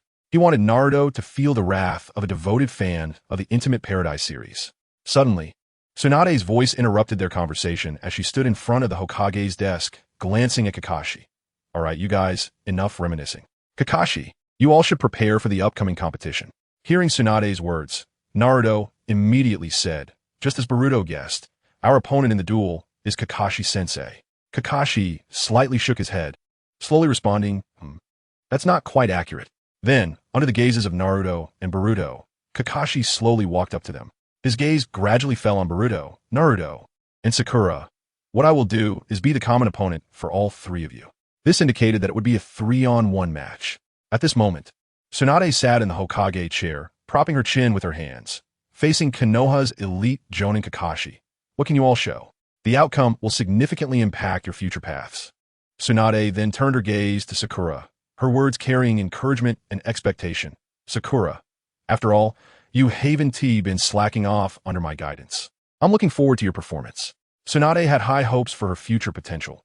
As a former member of Team 7, Sakura had grown a lot under Tsunade's mentorship, and Tsunade had noticed her efforts and progress. Now, she hoped Sakura could apply what she learned in practical combat. Sakura nodded firmly upon hearing Tsunade's expectations, indicating she was ready. She knew that Boruto and Naruto had undergone rigorous training outside the village, but she also didn't relax her own standards. Under Tsunade's guidance, she had mastered powerful medical ninjutsu and combat techniques. Chapter 175, Naruto's request. Kakashi turned his gaze to Boruto. So, let us get started soon. Although I want to say that. Kakashi paused for a moment, then continued. But you all just got back and must be tired. So let us give you a little break, so you don't say I'm bullying you later. After hearing Kakashi's words, Naruto seemed a bit unconvinced. He straightened his back, wearing a confident smile as he said, I don't feel tired at all. He was ready and eager to showcase the results of his training to Kakashi-sensei. However, Boruto saw through Kakashi's intentions. Kakashi-sensei, you probably want to find an excuse to go read, right? Boruto's words made everyone present smile knowingly, and they nodded in agreement. After saying, let us meet at the third training ground in a bit, Kakashi turned and left, eagerly wanting to savor the long-awaited intimate tactics. Jiraiya crossed his arms, a smug smile on his face, confidently saying, it's only natural to have this reaction when you get my book before it's released. Jiraiya knew well that his works were popular among adults, especially among loyal fans like Kakashi, whose anticipation for new books was hard to contain. Naruto, confused, turned to Boruto with his question, is Kakashi-sensei's interest in reading that boring book really more important than testing our training? His tone revealed his helplessness regarding Kakashi-sensei's priorities, and at this moment, he somewhat regretted not giving the gift to Kakashi-sensei after the duel. Boruto shrugged. Who knows? It seems like Kakashi doesn't have any other particular hobbies. By noon, Boruto and the others walked into Ichiraku Ramen and found a spot to sit down. Uncle Ichiraku was surprised to see Boruto and Naruto walk into the shop. Isn't this Boruto and Naruto? It's been a long time since you came here for ramen. I've missed you. Uncle Ichiraku continued enthusiastically this time. I'll specially make you some signature ramen. It's on me. Hearing Uncle Ichiraku's warm words, Naruto smiled gratefully and replied, Thank you, Uncle Ichiraku. Uncle Ichiraku skillfully brought several steaming bowls of signature ramen to Boruto's table, smiling as he said, Sorry to keep you waiting, the signature ramen is here. As the bowls of ramen were placed on the table, a rich aroma immediately filled the air, stirring everyone's appetite. Naruto gazed at the bowl of Ichiraku ramen in front of him, feeling a warm rush in his heart, murmuring to himself, Authentic Ichiraku ramen. I can't count how many times I've dreamed of this ramen during my years of training. Remembering the difficult times he spent training on Mount Mayaboku, Naruto recalled how Grandpa Sage comforted him by using a genjutsu to turn worm noodles into the Ichiraku ramen he longed for. I'm digging in, he exclaimed, and after slurping a mouthful of ramen, a satisfied smile spread across his face as he praised, This is the taste. Ichiraku ramen is the best. Sakura turned to Boruto and asked seriously, Boruto, do we have a plan for the upcoming match against Kakashi-sensei? Sakura hoped to come up with an effective tactical plan with Boruto. Boruto confidently replied, Of course, we'll definitely surprise him. Hearing Boruto and Sakura discussing tactics, Naruto immediately stopped chewing and, with food still in his mouth, mumbled, "Boruto, I have a request regarding this." Boruto was slightly taken aback by Naruto's words. He put down his chopsticks and turned to Naruto, asking, "What request?" Naruto swallowed the noodles, clasped his hands together, and earnestly pleaded, "I hope during the match you can stop Kakashi-sensei's movements. I want to use the secret technique of Konoha's body transmission." Sakura stood up excitedly upon hearing Naruto's request, her face showing surprise as she exclaimed, "Naruto, how can you use that ninjutsu on Kakashi-sensei?" Seeing their reactions, Boruto asked Sakura in confusion, "What is this secret technique of Konoha's body transmission? Is it really powerful?" Sakura hesitated, showing a troubled expression as she replied, "Well, it's hard to describe in words." Naruto looked at Boruto and then winked, saying in a mysterious tone, "This is the secret technique of Konoha's body transmission. I'll demonstrate it for you later." In the third training ground of Konoha, Boruto and the others were ready, standing in the spacious training area, waiting for Kakashi's arrival. Naruto stood in the middle of the training ground, appearing somewhat impatient, his complaints echoing in the area. "Ah? Seriously? How long do we have to wait for Kakashi-sensei?" Boruto calmly responded, "Hasn't Kakashi-sensei always been like this?" After a while, Kakashi's figure finally appeared at the other end of the training ground. He walked slowly toward Boruto and the others, holding two bells in his hand, and announced, "Let me see how much you've improved. The rules are the same as before. You can use any means to grab the bells from me." Naruto smirked upon hearing Kakashi's words and said, "If you don't have the intention to kill me, you can't take them, right?" Kakashi nodded and set a deadline. "Exactly. You can't take them without the intention to kill me. The deadline is until sunrise tomorrow." "Haha, Kakashi-sensei, in that case," Naruto said while extending his fist toward Boruto, wearing a confident smile. "Then we won't hold back, Boruto." "Yeah," Boruto replied, also extending his fist and lightly bumping it against Naruto's, a slight smile on his face. "After all, you can't do it without the intention to kill Kakashi-sensei." Just as Boruto finished speaking, a strong chakra aura suddenly erupted around him and Naruto, and the features of the Sage Mode appeared on their faces. Chapter 176. Ninjutsu Intelligence. Kakashi, witnessing the powerful aura emanating from Naruto and Boruto, as well as the Sage Mode features on their faces, felt quite surprised. Lord Jiraiya had never mentioned anything about this happening. Kakashi began to sweat slightly as he looked at the two, whose momentum was rising, and he stammered, "And no, I was just joking. Just joking. There's no need to take it so seriously, right?" Sakura stood to the side, seeing the change in aura from Boruto and Naruto, and a hint of envy washed over her face. Although she had guessed that Boruto must have mastered Sage Mode, just like Naruto, seeing it firsthand still shocked her. Sakura thought how nice it would be if she could be like them, but she hadn't fully mastered Tsunade's Byakugan technique. However, she didn't feel discouraged. Instead, it fueled her determination to become stronger. Seeing the situation, Kakashi could only put away the book he was holding and slowly pulled down his forehead protector, revealing his Sharingan. "This time, I have to show some real skill." This time was different. They were no longer weak genin. As Kakashi prepared, Naruto loudly declared, "All right, we're coming." Immediately, Naruto charged toward Kakashi, and at the moment he leaped, he kicked out a fierce kick toward Kakashi. Kakashi sidestepped just in time to avoid the blow, but Naruto's attack missed its target, causing the ground where he landed to crack under the force. Just as Kakashi felt relieved for dodging Naruto's attack, Boruto's voice followed. "Thinking you can relax now?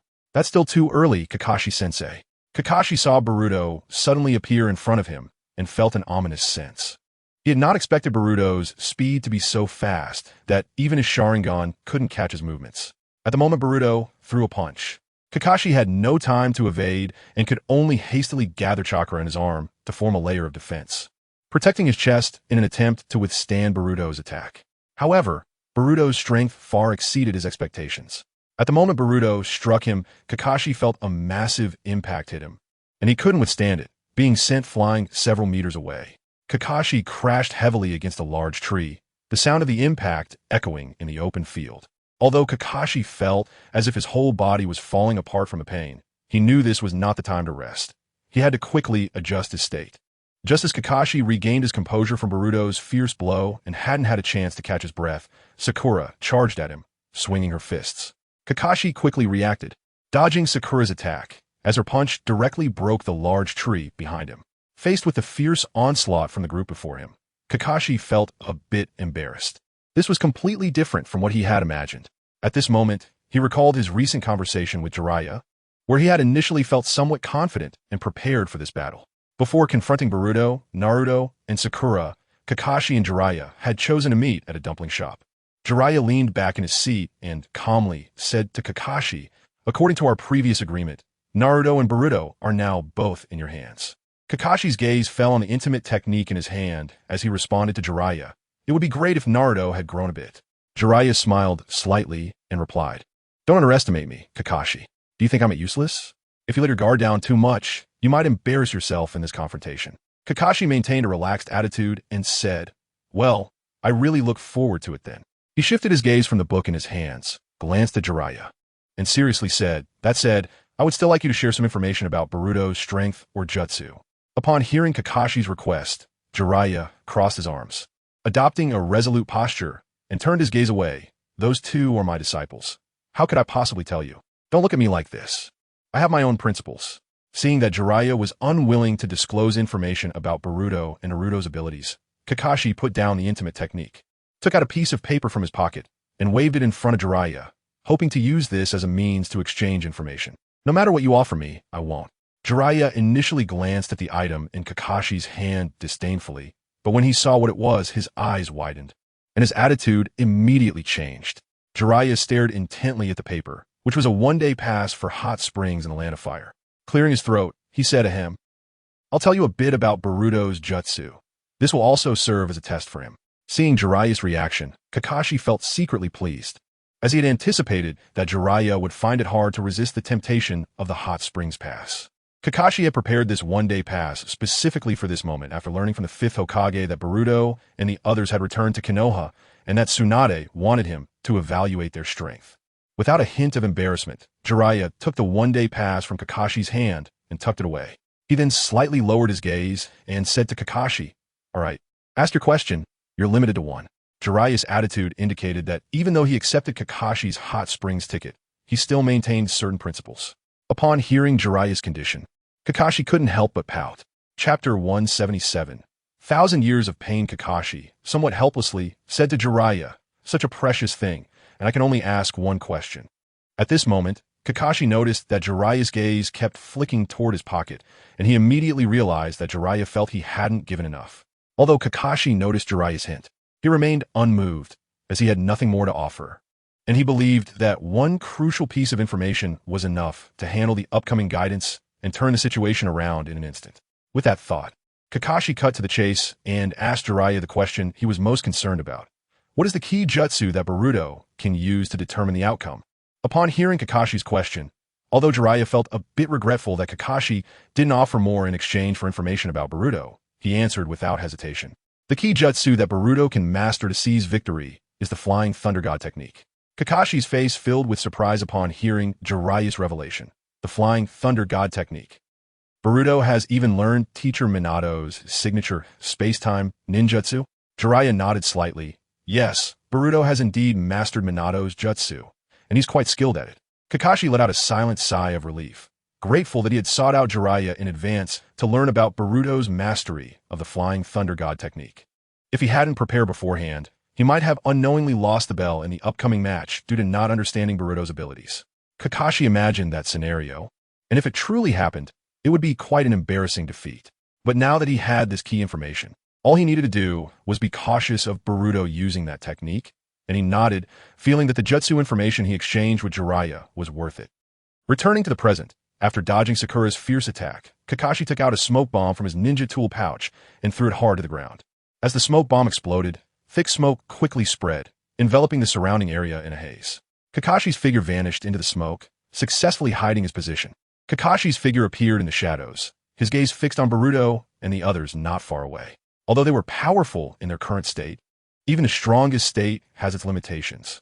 Given Naruto's aggressive attack style at the beginning, its flaw was likely its inability to sustain a prolonged battle. All he needed to do was endure this period until they became fatigued. Seeing that they had lost sight of their teacher Kakashi, Sakura immediately became alert and warned them. "Boruto and Naruto, be careful. Kakashi-sensei is hiding in the shadows. Let's keep ourselves concealed too." However, Boruto shook his head lightly. No need to be so complicated.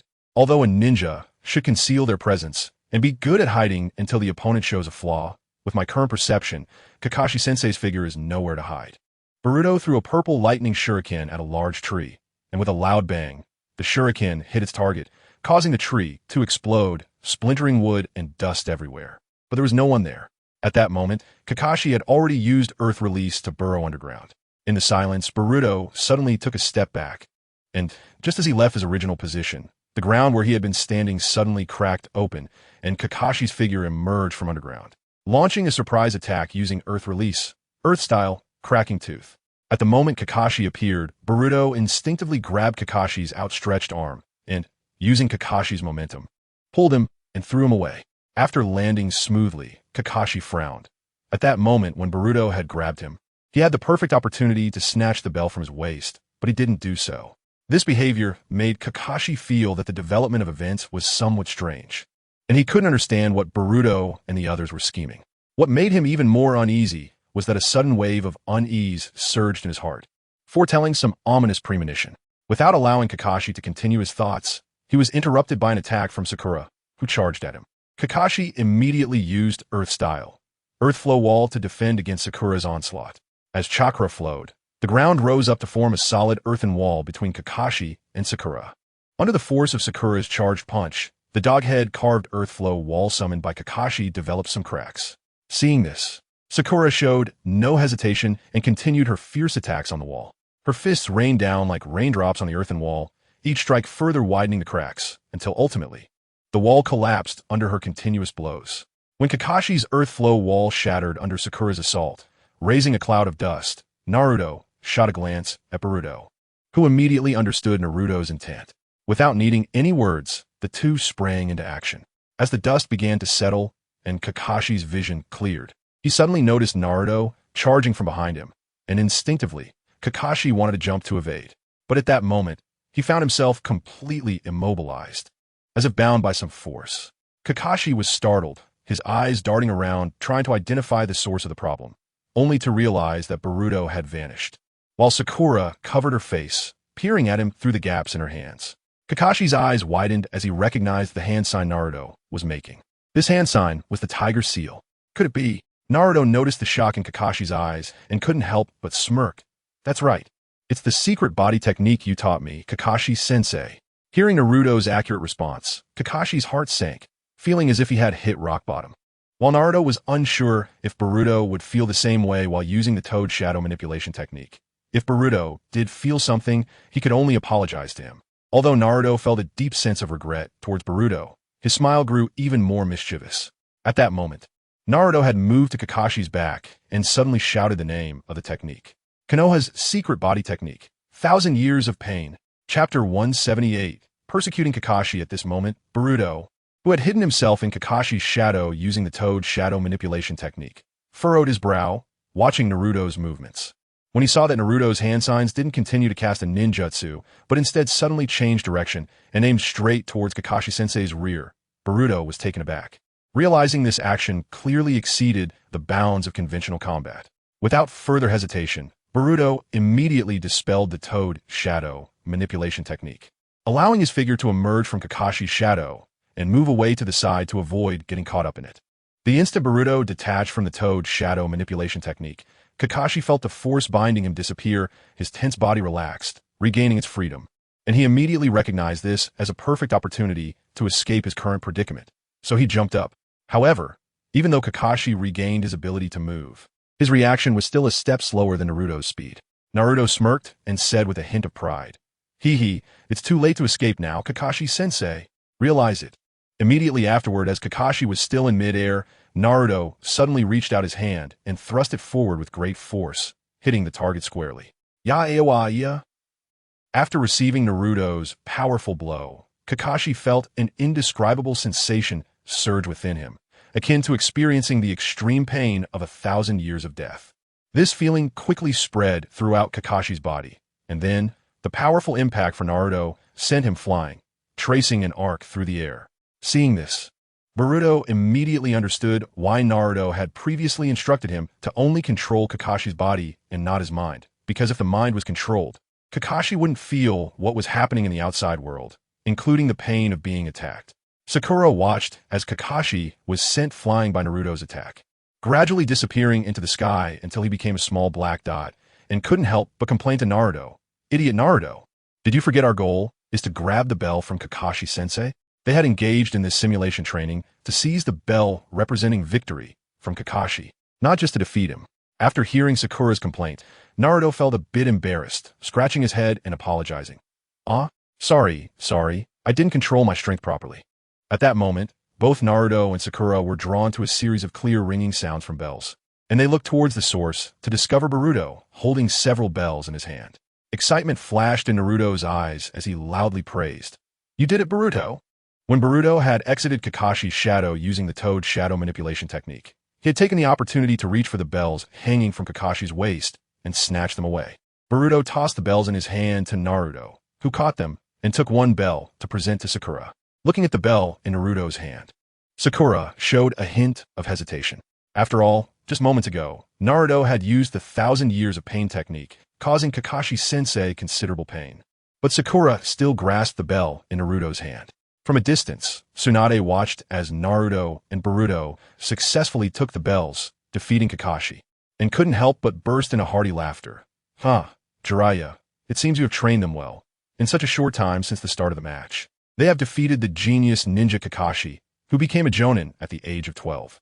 She was clearly very satisfied with Naruto and Boruto's performance. Jiraiya, sitting on a tree, lowered his gaze slightly, as if his eyes were traversing time and space. And he softly said, "Seeing the technique Naruto used reminds me of Konoha's white fang, Tsukumo Hatake. I never expected Kakashi would be defeated by the body technique created by his father." Jiraiya spoke with respect. Tsukumo Hatake left a deep mark in the ninja world under the name White Fang. Hearing Tsukumo Hatake's name mentioned, Tsunade's face showed a hint of regret. That elite jonin from Konoha was a ninja who lost his life, caught between rules and the bonds with his comrades. His immense strength once shook the entire ninja world, even surpassing the 3 legendary Sannin. Tsukumo Hatake's suicide was a significant loss for Konoha. Tsunade fell silent for a moment, then turned her gaze toward Jiraiya, sitting in the tree. Speaking of which, I was really shocked to see Boruto and Naruto enter Sage Mode. With their current strength, they can completely stand on their own as ninjas. Tsunade knew that being able to master Sage Mode meant they had reached an extremely high level of strength in the ninja world. Jiraiya smiled and nodded, a hint of pride in his eyes, and continued, "Yes, the speed at which they have grown far exceeded my expectations, especially Boruto. The transformation in this time frame is something even I find incredible. Over the years of training, Jiraiya had witnessed Boruto and Naruto grow from inexperienced youths into ninjas capable of standing alone." Tsunade sighed gently, her thoughts drifting back to the past. The younger generation of ninjas seemed to have already embarked on a path that transcended ours.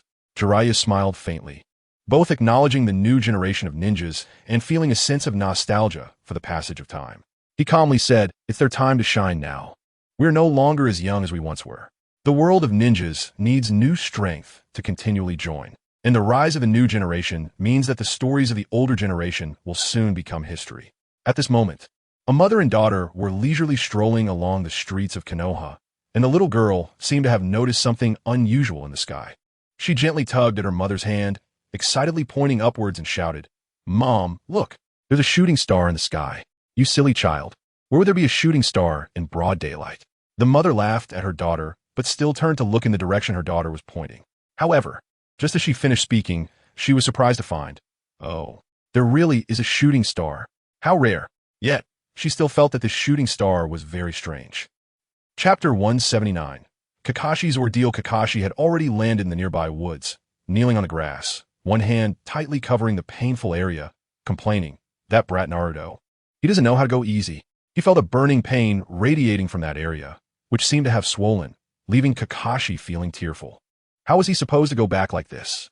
At this moment, Kakashi vaguely heard Boruto and the others' voices in the distance, causing him to panic internally and think, "Oh no, I can't let them see me like this." However, the pain in his back made it impossible for him to stand up. Moving became exceedingly difficult. Despite the unbearable pain, Kakashi began to crawl in the opposite direction of the sounds. He thought to find a hidden place first, regain some strength, and then return home in a more dignified manner. If he couldn't do 5,000 one-handed push-ups, he would challenge Kakashi again, counting 4395, 4396, 4397, 4398. Might Guy, during his daily physical training, noticed some unusual movement in the grass nearby. He immediately stopped exercising, moved closer, and pushed aside the grass to investigate. When he saw Kakashi crawling, he couldn't help but feel overjoyed and excitedly greeted him. "Hey, isn't that Kakashi? What are you doing lying on the ground?" Upon seeing Might Guy, Kakashi's heart tightened. He couldn't let Guy know that he was incapacitated by a student as 1,000 years of death. Just as he was about to come up with an excuse to cover up his embarrassment, Might Guy clapped his hands, as if suddenly understanding, and exclaimed excitedly, "I get it. Kakashi, you're mimicking a bug's behavior to train yourself, right? Truly worthy of being my eternal rival." As Might Guy got excited, he slapped Kakashi's raised rear, almost sending Kakashi to the skies. Kakashi endured the intense pain, tears brimming in his eyes, and forced out a smile, responding, "Yeah, Guy, you always see through my thoughts." Following this, Might Guy began to mimic Kakashi's movements on the ground, trying to enhance his physical abilities in Kakashi's style. Kakashi was extremely anxious. If Boruto and the others found them and learned what had happened, would he still have any face left? Kakashi furrowed his brow. He had to escape this embarrassing situation. His gaze scanned the surroundings, and when it landed on Might Guy, a thought suddenly flashed in his mind. So Kakashi said to Might Guy, "Guy, let's have a long-awaited competition." Might Guy was thrilled to hear Kakashi propose a contest, his emotions reaching a boiling point, tears almost spilling over. "This is youth. Kakashi, you actually asked for a contest. What will the contest be? This time, I will definitely win." Kakashi proposed a contest condition, saying, "If you can bring me to Konoha Hospital within the time it takes for a stick of incense to burn, then you win." For now, he just needed Guy to get him to the hospital and find an excuse to escape. "Oh, just watch. Kakashi, I'm fired up now," Might Guy exclaimed excitedly upon hearing Kakashi's proposal. Without hesitation, he picked Kakashi up from the ground, carrying him on his back, and to maintain balance. He spread Kakashi's legs apart, supporting his thighs and knees with his hands.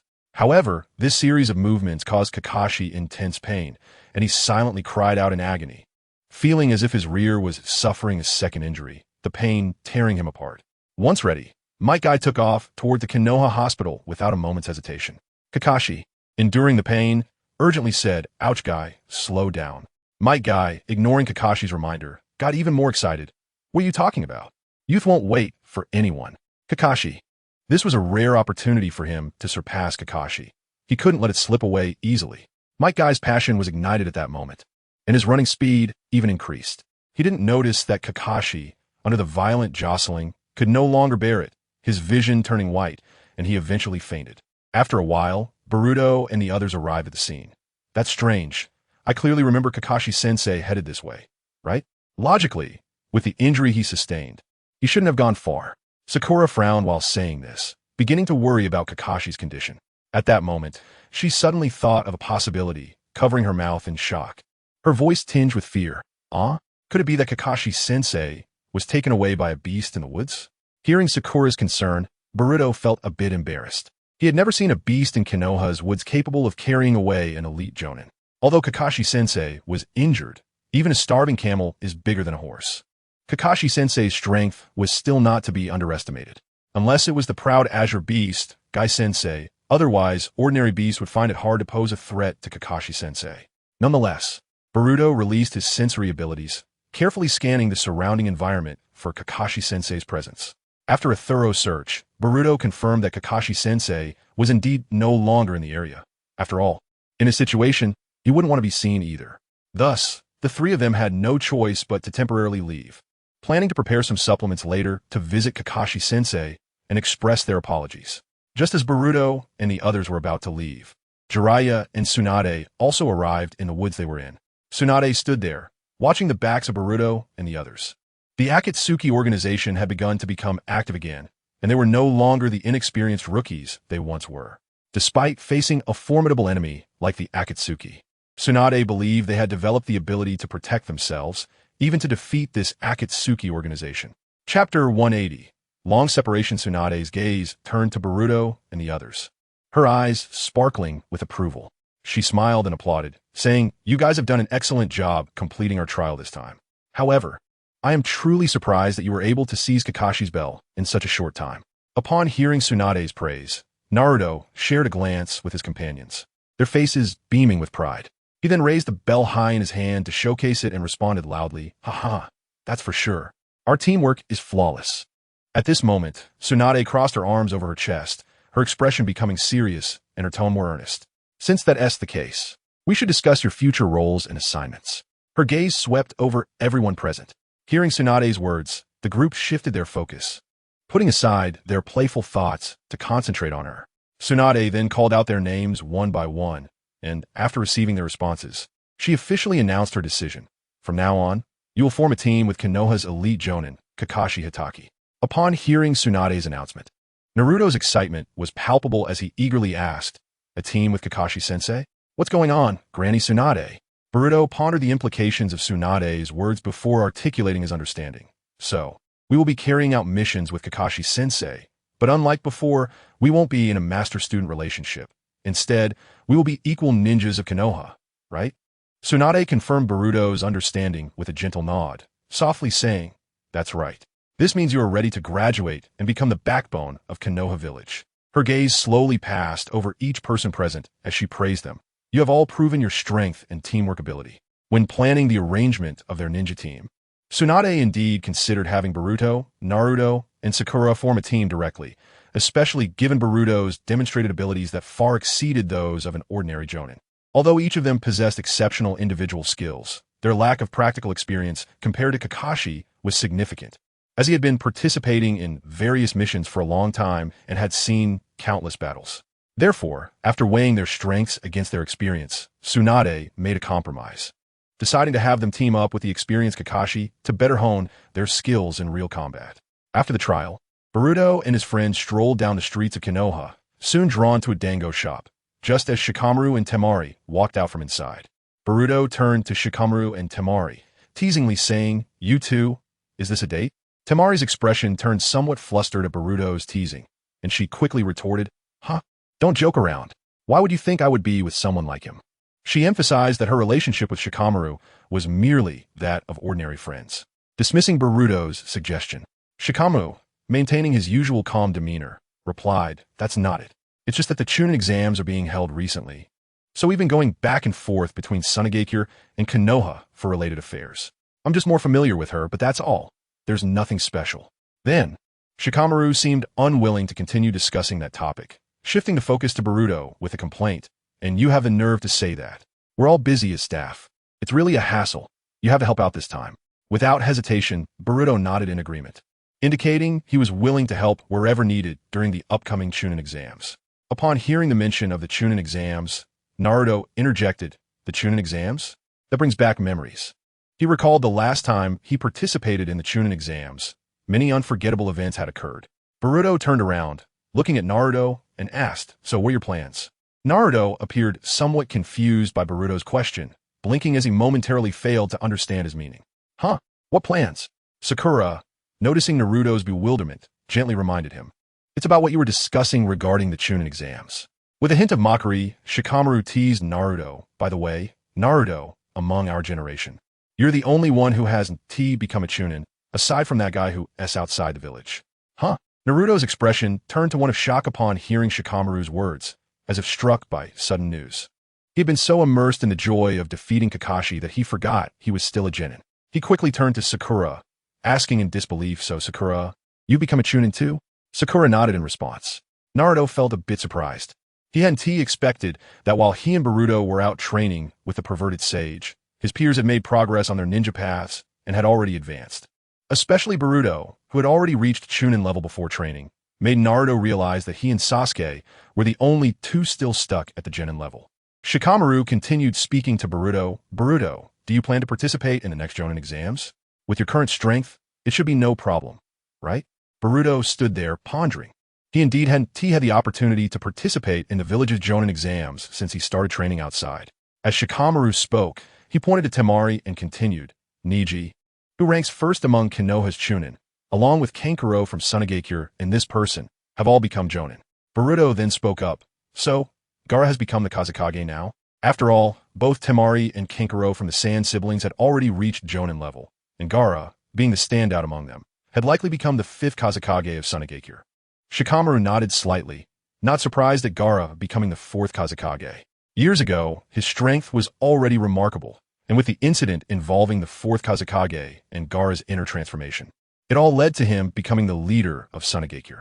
Upon hearing their conversation and learning that Gaara had become the Kazekage, Naruto couldn't help but clench his fists, a deep admiration swelling within him. He murmured to himself, "That guy is amazing. Being a Kazekage isn't something just anyone can achieve." To become the leader of a village requires not just immense strength, but also the broad recognition of villagers and comrades. Gaara must have put in a tremendous amount of effort, right? But I absolutely want to lose to him. Boruto looked up at the Hokage rock above Konoha, where the faces of past Hokages were carved. He couldn't help but feel a sense of emotion. Hokage? For him, it still felt somewhat intangible.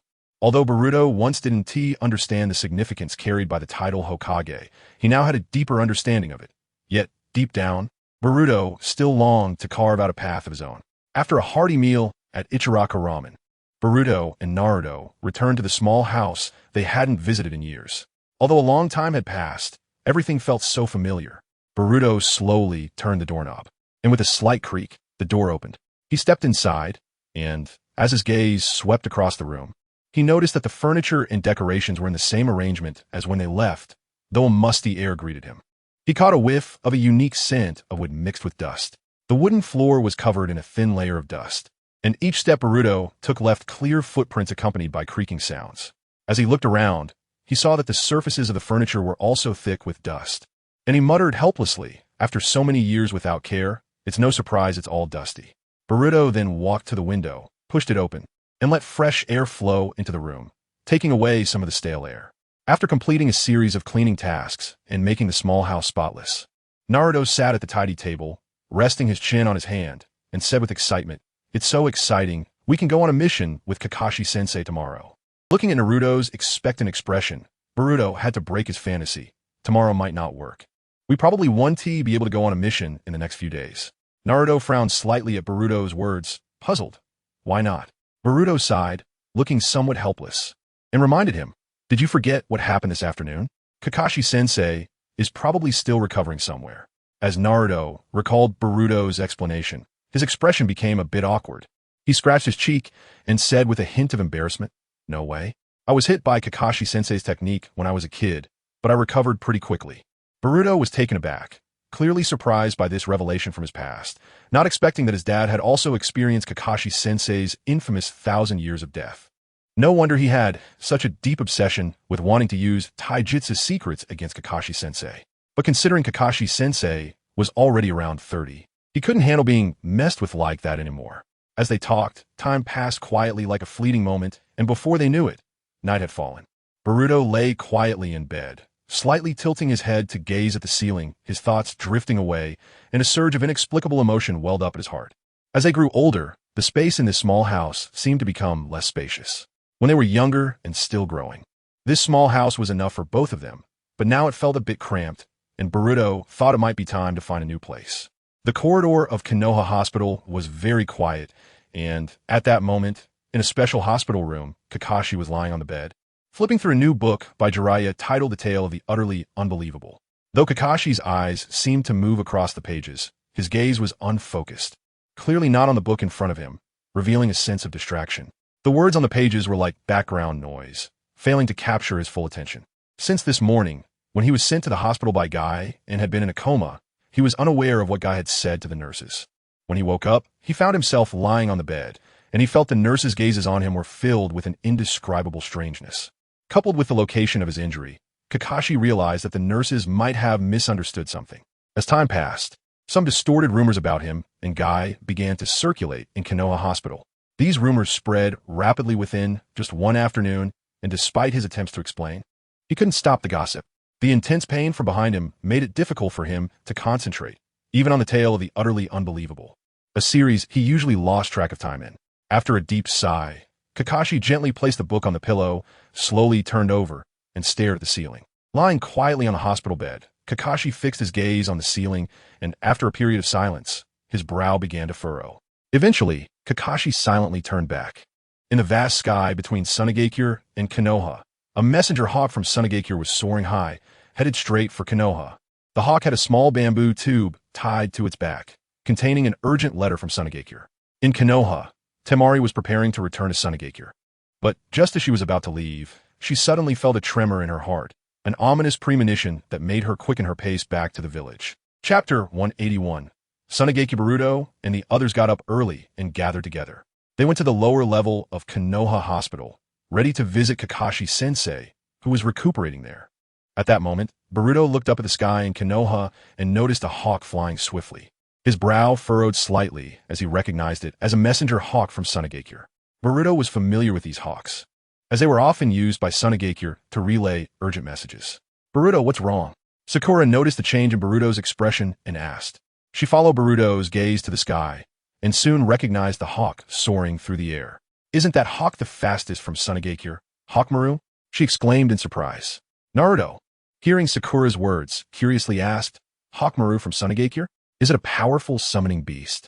Boruto, looking at the rapidly flying hawk, explained seriously, "If I remember correctly, that hawk is usually used for first-level urgent communications. Something has happened in Sunagakure. Could be those guys?" Naruto's brows tightened at Boruto's explanation, and he clenched his teeth, immediately thinking of the Akatsuki organization. The urgency that prompted Sunagakure to send a first-level urgent communication could only be related to the Akatsuki, known for collecting tailed beasts. Realizing this, Naruto didn't hesitate and dashed toward the Hokage's office, wanting to find out the details of the urgent message from Sunagakure and whether it was as they feared. If it was indeed related to the Akatsuki, he had to ensure that Tsunade Baba assigned the mission to handle this crisis to them. Seeing Naruto rush off, Boruto and Sakura exchanged glances and had no choice but to follow Naruto. However, Boruto quickly formed a few hand seals and left a shadow clone behind, tasking it with going back to the hospital to inform Kakashi-sensei about the urgent communication from Sunagakure. At this moment, Naruto was anxious, rushing into the conference room and pushing open the heavy door with all his might.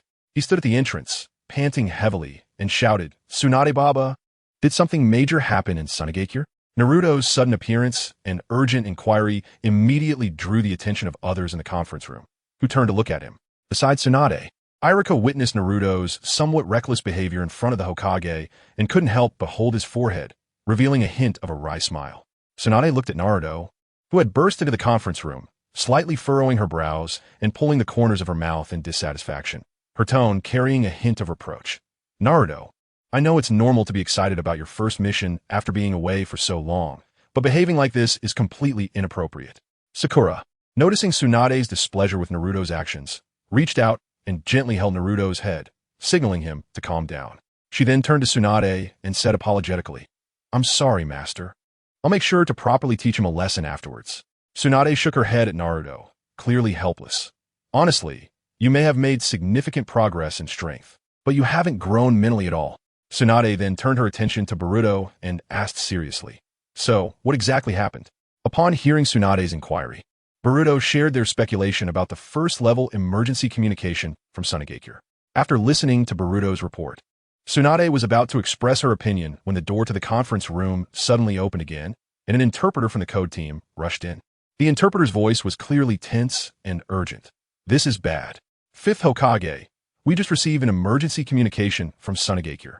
His appearance and words immediately captured everyone's attention, and the atmosphere in the conference room turned serious.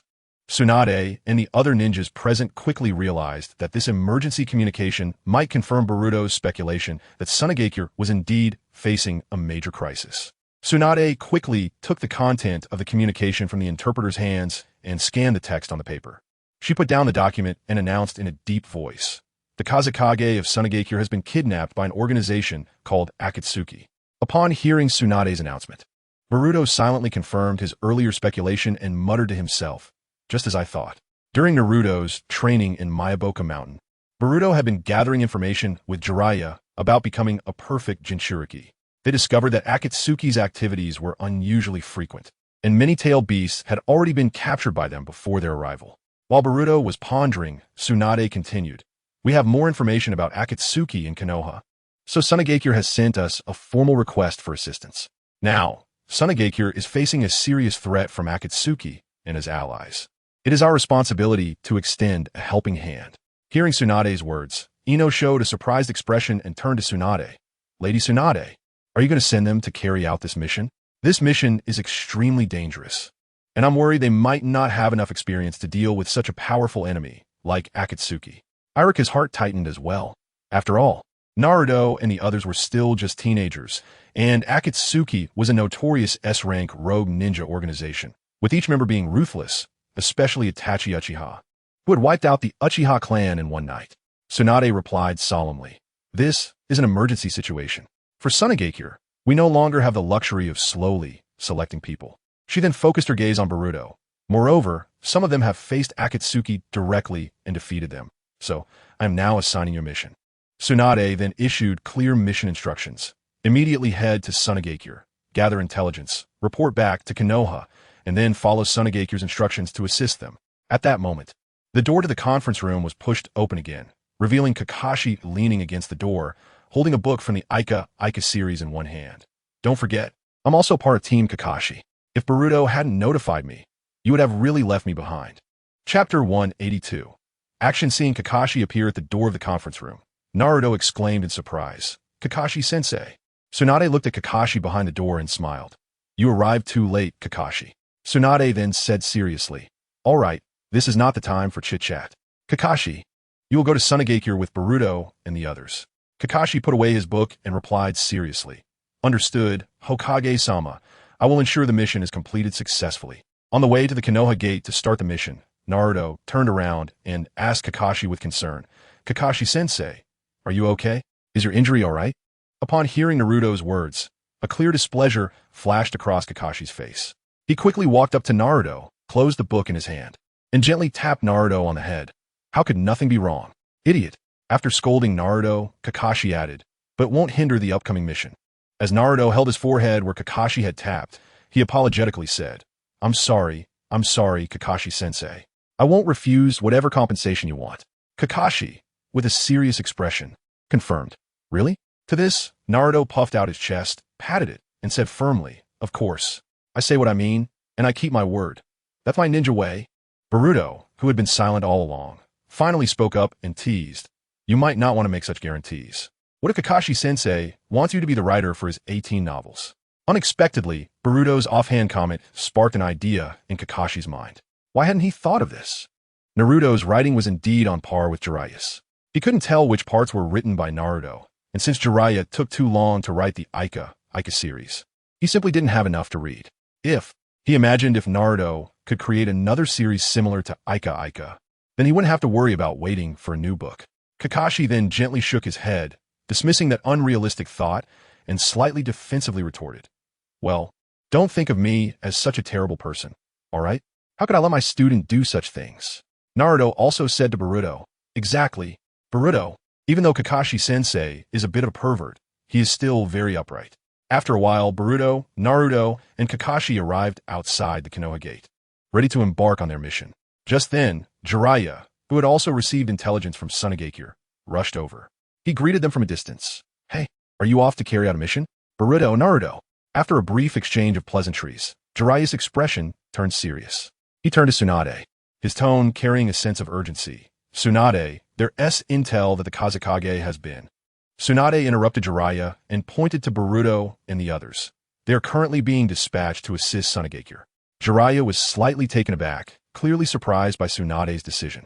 Then, lowering his voice and with a serious expression, he said to Tsunade, "You should be well aware of the situation with Akatsuki and Naruto, right?" Facing Jiraiya's reminder, Tsunade sighed slightly, showing some helplessness. "This is an emergency situation, and we have to make the most suitable allocation." In the face of the urgent situation of the Kazekage being kidnapped by Akatsuki, Konoha must act swiftly, and, as Hokage, she needed to make the most reasonable arrangements with the limited ninja resources available. After Jiraiya saw Tsunade's decision, he had no choice but to give up. He walked up to Boruto and Naruto, wanted to talk to them alone. "Naruto, don't push yourself too hard when you face Akatsuki. If you can't stay calm, it's like digging your own grave. Just a little provocation can make you impulsive, and that's your bad habit." Jiraiya then turned to Boruto and instructed, "Boruto, pay attention to this. Don't let Naruto use that power easily." Jiraiya then took out a piece of paper with a 4-symbol seal inscribed on it from his pocket and handed it to Boruto. "These are for you." Boruto took the 4-symbol seal paper from Jiraiya and nodded seriously. "Okay, we're off." As Boruto and the others gradually faded from view, Jiraiya, Tsunade, and the other ninjas present watched them embark on their mission. Tsunade asked, "Are you worried?" Jiraiya gazed in the direction where Boruto and Naruto had left. And after a moment, he shook his head, his tone carrying a hint of pride and relief. "No, they're no longer the weak ninjas we need to worry about." Tsunade also deeply resonated with this growth. It's truly incredible. At this time, Deidara and Sasori of the Red Sand, carrying the unconscious Gaara, arrive at a huge stone wall enveloped in seals. After breaking the seal, they revealed a hidden entrance.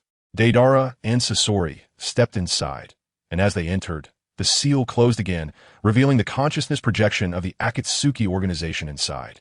After placing Gaara on a platform, Deidara and Sasori stood in their respective positions. Pain untied the mouth binding of the outer path golem, his voice exceptionally cold. "From now on, it will take 3 days and nights. Pay attention to the movements of the main body as well." Pain then turned his gaze to the standing Zetsu and continued. "Also, Zetsu, you monitor the outside movements with the main body, using the one with the largest range. 3 days? Kisame Hashigaki pondered. "Since Orochimaru is not here, it's better to leave more time, right?" Pain responded in a deep voice to Kisame's suggestion. "If you think that way, then hurry up and start." Since Orochimaru left the organization without retrieving the ring, it has caused a continuous absence within the organization. Immediately, under Pain's instructions, everyone began to form hand seals. After a moment, the giant stone beneath them began to emit a dazzling light, revealing several characters that resonated with the rings in their hands. Sealing technique, Phantom Dragon 9 seals. As everyone's consciousness focused and activated the sealing image, a powerful force was released from the mouth of the sealing image, mimicking the legendary 9-headed dragon, with a strong attraction reaching the location of the tailed beast, preparing to extract the tailed beast's chakra from its body. Chapter 183. Outdated on the way to Sunagakure for their mission, Boruto and the others unexpectedly encountered Temari, who was returning to her village, and stopped to walk towards her. After a brief exchange, Temari's expression darkened when she learned that Gaara had been captured, and anger flashed in her eyes. Boruto reassured her, "Let us set off quickly. There is still a distance to Sunagakure from here, and the sooner we arrive, the greater our chance of saving Gaara." Everyone nodded in agreement and immediately took action. Temari followed Boruto and the others as they swiftly traversed the forest towards Sunagakure. Sakura noticed that Naruto was rushing ahead, eager to reach Sunagakure, and called out, "Don't be so hasty, Naruto. The formation is getting disorganized." In response to Sakura's shout, Naruto gritted his teeth and said emotionally, "I just can't swallow this anger. I can see why those people are targeting me and Gaara. You knew it too, right, Sakura? The Nine-Tails Fox is sealed inside me." Naruto's voice was filled with rage. His identity as the Nine-Tails Jinchuriki made him a target for the Akatsuki, and he couldn't accept being treated as a tool or weapon along with Gaara. Upon hearing Naruto's words, Sakura fell silent. Perhaps she didn't understand this before, but now she certainly knew that Naruto had always been viewed as a monster by the villagers since childhood, which kept them away from him, and she understood the loneliness he faced while growing up and how he optimistically overcame their cold stares. Naruto's emotions grew more intense as he continued. "They just keep targeting us, and I can't swallow this anger. They see us as monsters. Their condescending attitude makes me grit my teeth in hatred." After hearing Naruto's words, Boruto instinctively pressed his hand against his chest, revealing a complex expression. "A monster? There is also a monster residing inside me. Fortunately, the moments when Momoshiki controlled my consciousness didn't cause irreversible damage. Otherwise, the ninja world would see me as a thorn in their side, a threat, even becoming an enemy of those I'm trying to protect." Just as they were running forward, Boruto suddenly felt a few drops of water land on his cheek, followed by the warmth of those drops, instantly realizing they were tears. Boruto looked towards the direction from which the tears came, his gaze finally landing on his father, noticing the tears shimmering around his eyes. At that moment, Boruto finally understood the depth of the friendship between his father and Gaara, a friendship that transcended blood relations, built through shared experiences and mutual understanding. During a brief rest while on the road, Sakura walked over to Boruto and Naruto and softly asked, "Boruto, you should have met him, right? Itachi Uchiha." Sakura continued her narrative. "In the past 2.5 years, I haven't just been focused on training. Sometimes I would sneak into Tsunade-sensei's study to look for clues, or leave the village to conduct various investigations as much as possible." She paused, her gaze shifting between Boruto and Naruto before asking directly, So, the man that Sasuke has been saying he wants to kill with his own hands is his older brother, Itachi Uchiha, who is also a member of the Akatsuki, am I wrong? Boruto slightly nodded in response to Sakura's inquiry, acknowledging her investigation's findings. Thus, Sasuke went to Orochimaru at that time to gain the absolute power to defeat Itachi Uchiha. A clear concern was evident in Sakura's tone, but I now know that Orochimaru's true intention in helping Sasuke was to take over his body, and time is running out. There are only 6 months left, right? Sakura continued to ponder, since Orochimaru was once a member of the Akatsuki. Getting closer to Orochimaru naturally means we are getting closer to Sasuke.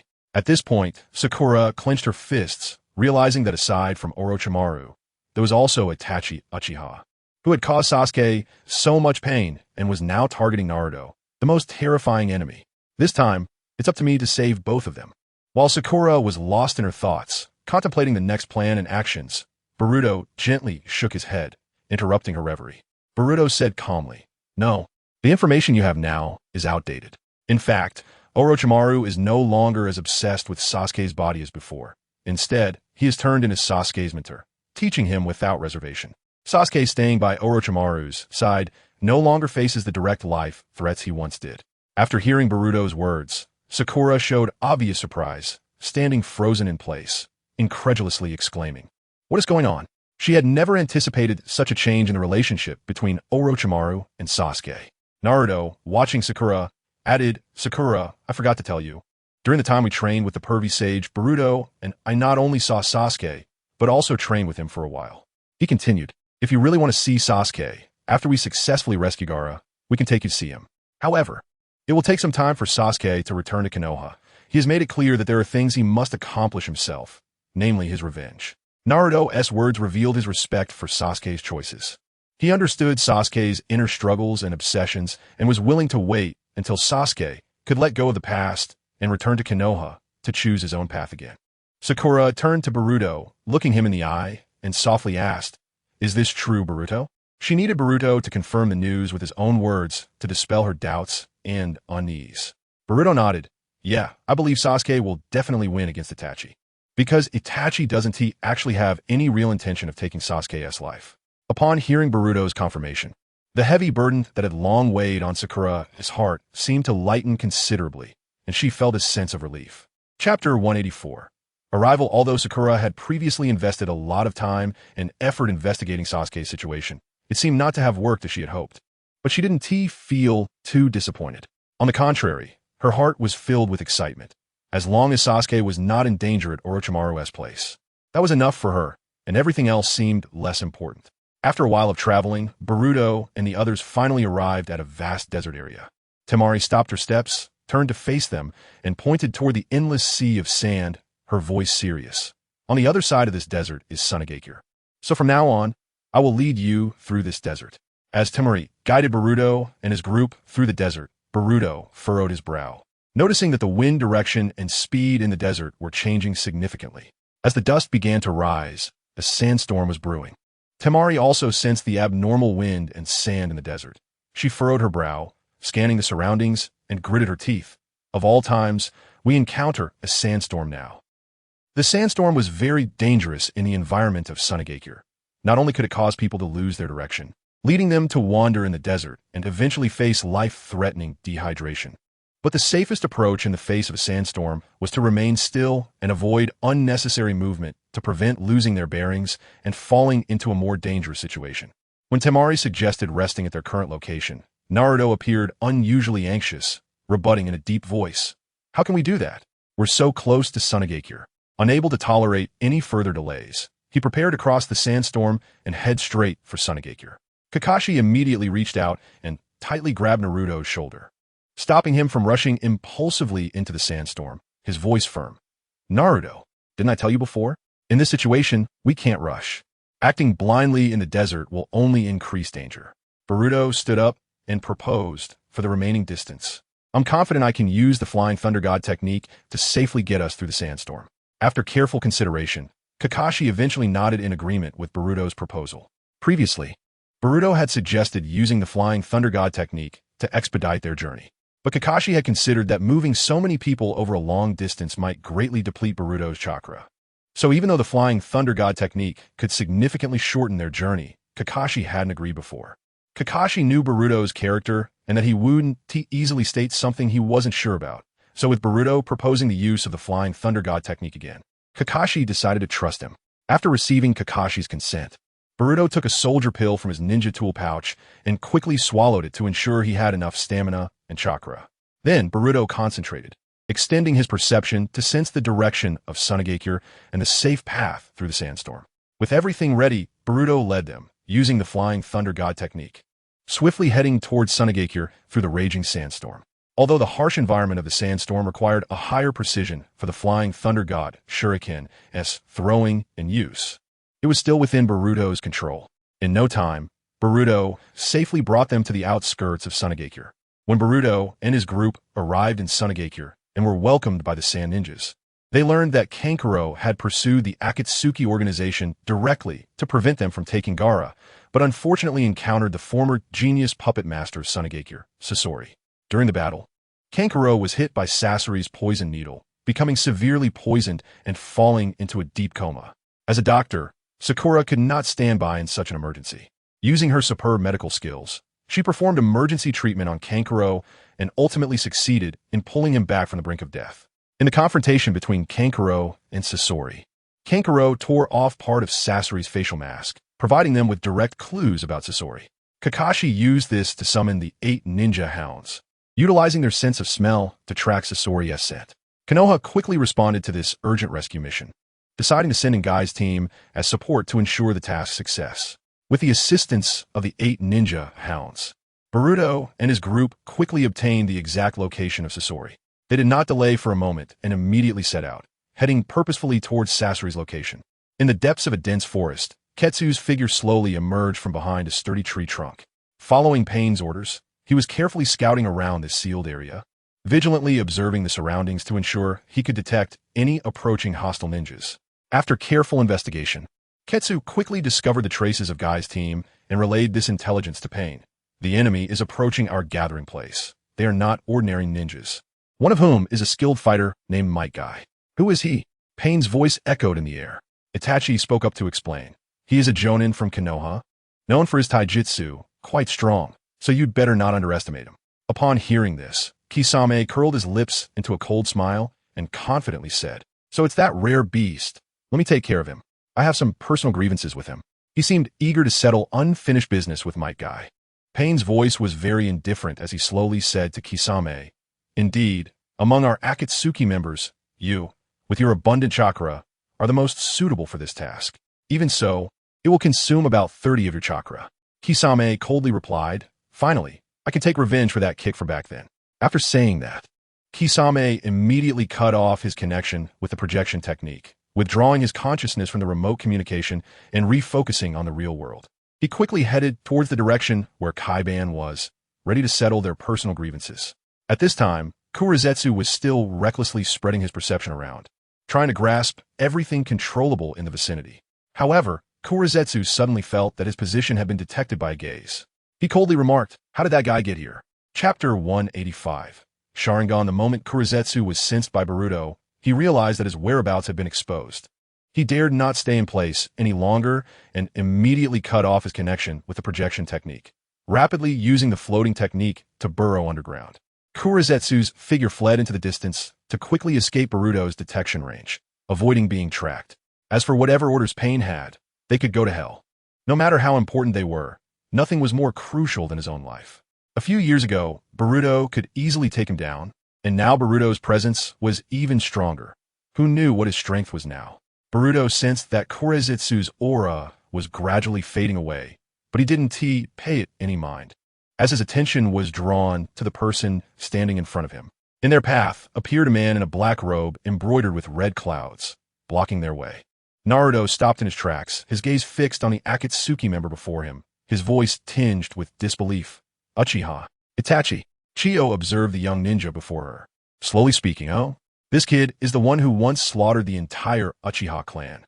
Itachi Uchiha's actions had caused a huge stir in the ninja world. His name and deeds swept through the entire ninja community like a storm. As a high-ranking member of Sunagakure, it was hard for Chiyo to be unaware of this person. Itachi's gaze slowly swept across each person's face, showing little emotional fluctuation until it finally landed on Boruto. He spoke indifferently. Long time no see, Kakashi, Naruto, and Boruto-kun. Sakura gritted her teeth, her eyes filled with deep anger as she stared at the person before her, who possessed the same Sharingan as Sasuke. This was the one who had once tormented Sasuke, plunging him into endless pain and darkness. Itachi gently raised his hand, a simple action that immediately alerted Kakashi, who quickly warned everyone, don't look directly into his eyes, it's dangerous.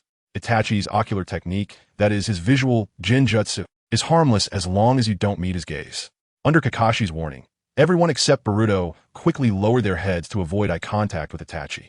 However, Sakura and the others had questions in their hearts and quietly voiced, but if that's the case, how are we supposed to fight him? Since they had to avoid looking directly into Itachi's eyes, their combat readiness would undoubtedly be severely affected. The limitation on their line of sight would prevent them from responding and making judgments as they normally would. Moreover, Itachi's strength was already superior to theirs. Chiyo looked at Itachi's red cloud robe, murmuring softly, the Uchiha clan of Konoha. It's been a long time since I've fought someone with a Sharingan, but there's nothing to be surprised about. Chiyo continued, to deal with ocular techniques like the Sharingan, I have several strategies to choose from. Upon hearing Chiyo's words, Boruto chimed in, 1-on-1, it's definitely a runaway. 2-on-1, hit from behind. Right, Chiyo-sama? In a situation where both sides were evenly matched, facing the Uchiha clan Sharingan made 1-on-1 confrontations very difficult to win. This was because the Jinjutsu abilities of the Sharingan were incredibly powerful, easily confusing opponents and putting them at a disadvantage. However, if a 2-on-1 tactic was employed, the situation would be different. When one member was attacked by a Jinjutsu, the other could take the opportunity to circle behind the caster's blind spot and launch an attack to take them down. Alternatively, they could inject chakra into their affected teammate to help them break free from the Jinjutsu and regain consciousness. Chiyo turned to Boruto after hearing his words, a look of approval flashing in her eyes. She smiled slightly, her tone laced with appreciation. You're quite insightful. Boruto shifted the topic, continuing, but this tactic only works against ordinary Sharingan users, while Itachi's Sharingan is a Manjiki Sharingan, with abilities far exceeding those of regular users, capable of covering a broader area. This makes traditional tactics less effective. Kakashi noticed that Boruto had already made eye contact with Itachi while speaking, and urgently shouted, Boruto, don't look him in the eye.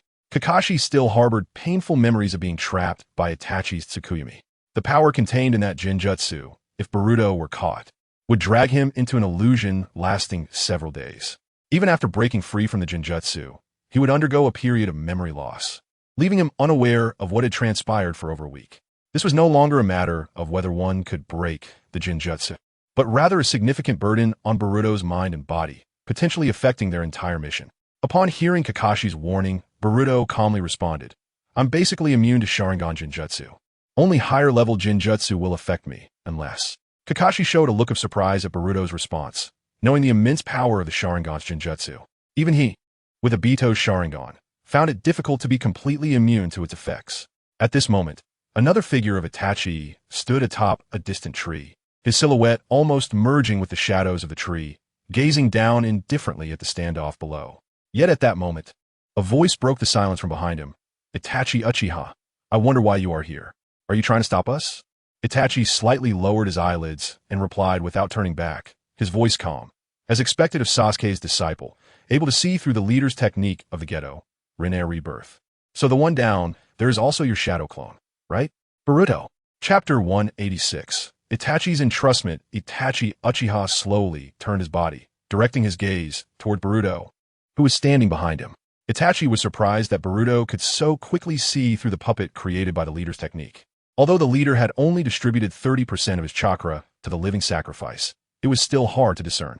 After all, this puppet not only appeared identical to the one being mimicked, but could also perfectly replicate the chakra of the original's weapons, ninja tools, and even special abilities like bloodline limits. Boruto's ability to see through such a high-fidelity disguise clearly exceeded Itachi's expectations. After a brief moment of surprise, Itachi quickly regained his composure and explained to Boruto, I came here just to talk to you. At this moment, what Itachi presented was merely a shadow clone. His real body was engaged in the sealing technique, the Phantom Dragon 9 seals, and could not be freed. Therefore, Itachi Uchiha cannot appear in front of Boruto in person. This shadow clone was created by Itachi Uchiha to communicate with Boruto. It can convey his will and message, but does not possess all the powers of Itachi's true self. Itachi continued, considering the time, it's time for Sasuke to release his hatred for me. The role I played as the villain in Sasuke's heart should come to an end.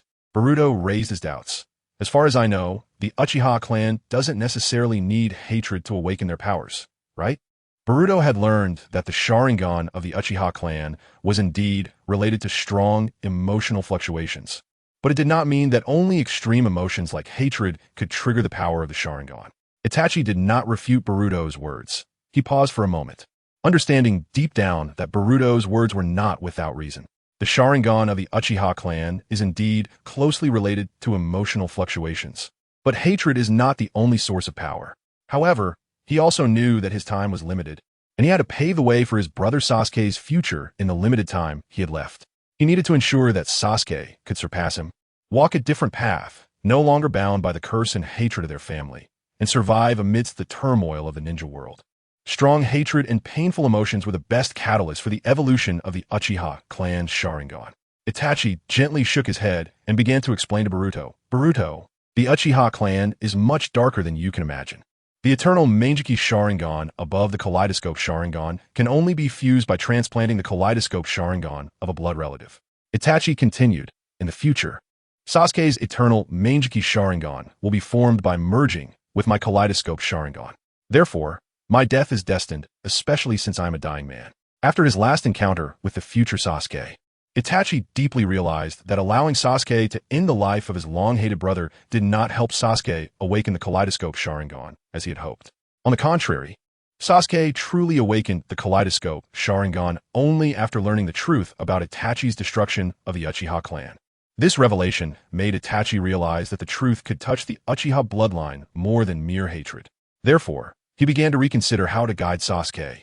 In order for Sasuke to gain more powerful strength, he must make sacrifices and transplant his Kaleidoscope Sharingan to Sasuke, allowing Sasuke's Kaleidoscope Sharingan to evolve into the eternal Momoshiki Sharingan. Boruto frowned. The harsh conditions for awakening the Sharingan made him think of Sarada, worrying whether Sarada would also have to endure similar pain and sacrifices to reach the peak of the Uchiha clan's power. If the power of the Uchiha clan truly required such a heavy price to obtain, then he would rather Sarada not take that path and not have to bear pain she should not endure. At that moment, Itachi's actions broke the silence. He gently opened his Akatsuki robe, and a crow flew out, landing lightly on his shoulder, its sharp gaze observing Boruto. When Boruto saw the crow appear, he couldn't help but be surprised as he noticed that the crow's eye was embedded with a Sharingan. Itachi calmly explained to Boruto, this crow's eye is my dear friend Shursui Uchiha's Kaleidoscope Sharingan, which contains the strongest illusion technique known as Kodoemitsukami, a technique capable of creating miracles. Kodoemitsukami is an extremely powerful illusion that can silently change the will of others and even manipulate the actions of the target unconsciously. There was a hint of relief in Itachi's tone as he continued. Originally, this technique was meant to change Sasuke's will forever, implementing the jutsu of protecting Konoha. However, it seems that it is no longer needed. Boruto was shocked to hear that Itachi had considered using Kodoemitsukami to control Sasuke's will. He had not expected Itachi to consider such extreme measures to protect Konoha and Sasuke. After talking with the future Sasuke, Itachi learned that Sasuke was not affected by Kodoemitsukami, which made him realize that his original plan to use Kodoemitsukami to change Sasuke's will had failed. Sasuke had found his own path and no longer needed him to interfere in this way. He had originally planned to destroy the Kaleidoscope Sharingan that contained Kodoemitsukami to prevent it from falling into the hands of ill-intentioned people, ensuring that such power would not be abused and pose a potential threat to Konoha. However, he suddenly remembered that the other Sharingan of Shursui was still out there, which made him hesitate. Only the ability of Kodoemitsukami could lift or cover the effects of Kodoemitsukami. So he decided not to destroy this eye, but to pass it on to Boruto, hoping that Boruto could use this power properly to protect the future of Konoha. Itachi entrusted the Kaleidoscope Sharingan of Kodoemitsukami to Boruto, which was not only a trust in Boruto personally, but also a trust in the person Sasuke would value in the future. Through this entrustment, Itachi placed his hopes for the future of Konoha on Boruto. Itachi's finger moved gently, and the crow on his shoulder sensed his will, obeying the command. After circling a few times in the air, The crow slowly landed on Boruto's shoulder. Then, Itachi's figure began to float, becoming blurry. His body gradually transformed, eventually turning into a flock of crows that flew up, slowly disappearing into the sky. Before Itachi's figure completely vanished into the air, his words echoed in the atmosphere, carrying a hint of heaviness. The other kaleidoscope Sharingan of Shursui is in Danzo's hands. After I die, I leave Sasuke to you, Boruto. After saying this, Itachi's shadow clone disappeared from Boruto's sight. Chapter 187. Capture alive. After Itachi's figure completely vanished from view, Boruto couldn't help but let out a deep sigh. The Uchiha clan was truly filled with tragic colors. It was a family that had once been glorious, now reduced to only 2 survivors in the future, Sasuke and Sarada. After a moment of reflection, Boruto put away the crow with the Sharingan that Itachi had given him. Meanwhile, the battle between Naruto and the others below was also nearing its end. Naruto gathered his chakra, forming a large Rasengan, and slammed it hard toward the Uchiha Itachi in front of him. The massive energy shockwave sent Uchiha Itachi flying, crashing heavily onto the ground and creating a deep mark, while Itachi lay motionless in the pit, having completely lost his combat ability. On another battlefield, the team led by Guy successfully defeated the Suna Jonin, who had transformed into Kisame. Boruto returned to the battlefield, his gaze passing through the swirling dust, landing on the pit created by Naruto's Rasengan. Just as he had expected, the figure of Uchiha Itachi had transformed into that of another ninja after the dust settled. Granny Chiyo stared at that ninja with a heavy expression, muttering to herself, What is going on? At that moment, Kakashi also noticed that Granny Chiyo's expression was somewhat unusual and asked, Do you know him? To this, Granny Chiyo gently nodded, responding to Kakashi affirmatively, Yes. This person is named Yura. He is a Jonin from our Suna village. As a consultant of Suna village, she would certainly not mistake the Jonin from her village. Granny Chiyo continued, However, this guy has been missing since Gaara was taken away by the Akatsuki. Unexpectedly appearing at this moment, and even disguising as a member of the Akatsuki to stop them from saving Gaara, Sakura stepped forward, extending her hand to carefully check the aura of this Sand Village Jonin, only to find that this Sand Ninja had no signs of life. Sakura frowned. Naruto's attack earlier had not directly targeted a vital spot, so logically, he shouldn't have died. She speculated, maybe he was a spy for the Akatsuki. Naruto looked at the Sand Ninja at his feet and asked, was he disguised with a transformation technique? He suspected that this Sand Ninja might have used such a jutsu to impersonate Itachi Uchiha to disrupt their vision. Kakashi shook his head and said no. This isn't a technique at the level of transformation techniques, but a more advanced jutsu. When they fought against this Itachi Uchiha, the Great Fireball technique he released was a move created by the Uchiha clan, which they favored. Moreover, the Great Fireball technique, just now, did not seem like something that could be casually faked. Regarding the technique of Z-Kan, Boruto, having learned something from Itachi earlier, began to explain. This is one of the ocular techniques of the Rinnegan, called Z-Kan. It allows Itachi Uchiha's chakra to be transferred to a living sacrifice, enabling the sacrifice to play the role of a powerful being at the cost of their life. Boruto continued, however, when the chakra of the living sacrifice is exhausted, the jutsu will automatically be released, and the sacrifice will immediately die. This is a very cruel technique, as it not only consumes the life of the sacrifice, but also exhausts their chakra. Furthermore, he only had about 30% of Itachi Uchiha's chakra strength. Upon hearing Boruto's explanation, Kakashi's face showed shock, and he incredulously asked, Boruto, you're not mistaken, are you? The abilities of the Rinnegan? Naruto noticed the change in Kakashi's expression and immediately felt curious, hurriedly asking Kakashi, Kakashi-sensei, what is the Rinnegan? Is it stronger than Sasuke's Sharingan? Kakashi replied solemnly, the abilities of the Rinnegan far surpass those of the Sharingan, as the Rinnegan is said to be the eye of the Sage of Six Paths, possessing extraordinary power and the ability to control the balance of life and death. Kakashi's eyes were filled with worry. If what Boruto said was true, things would be a huge problem. What kind of monster were they facing?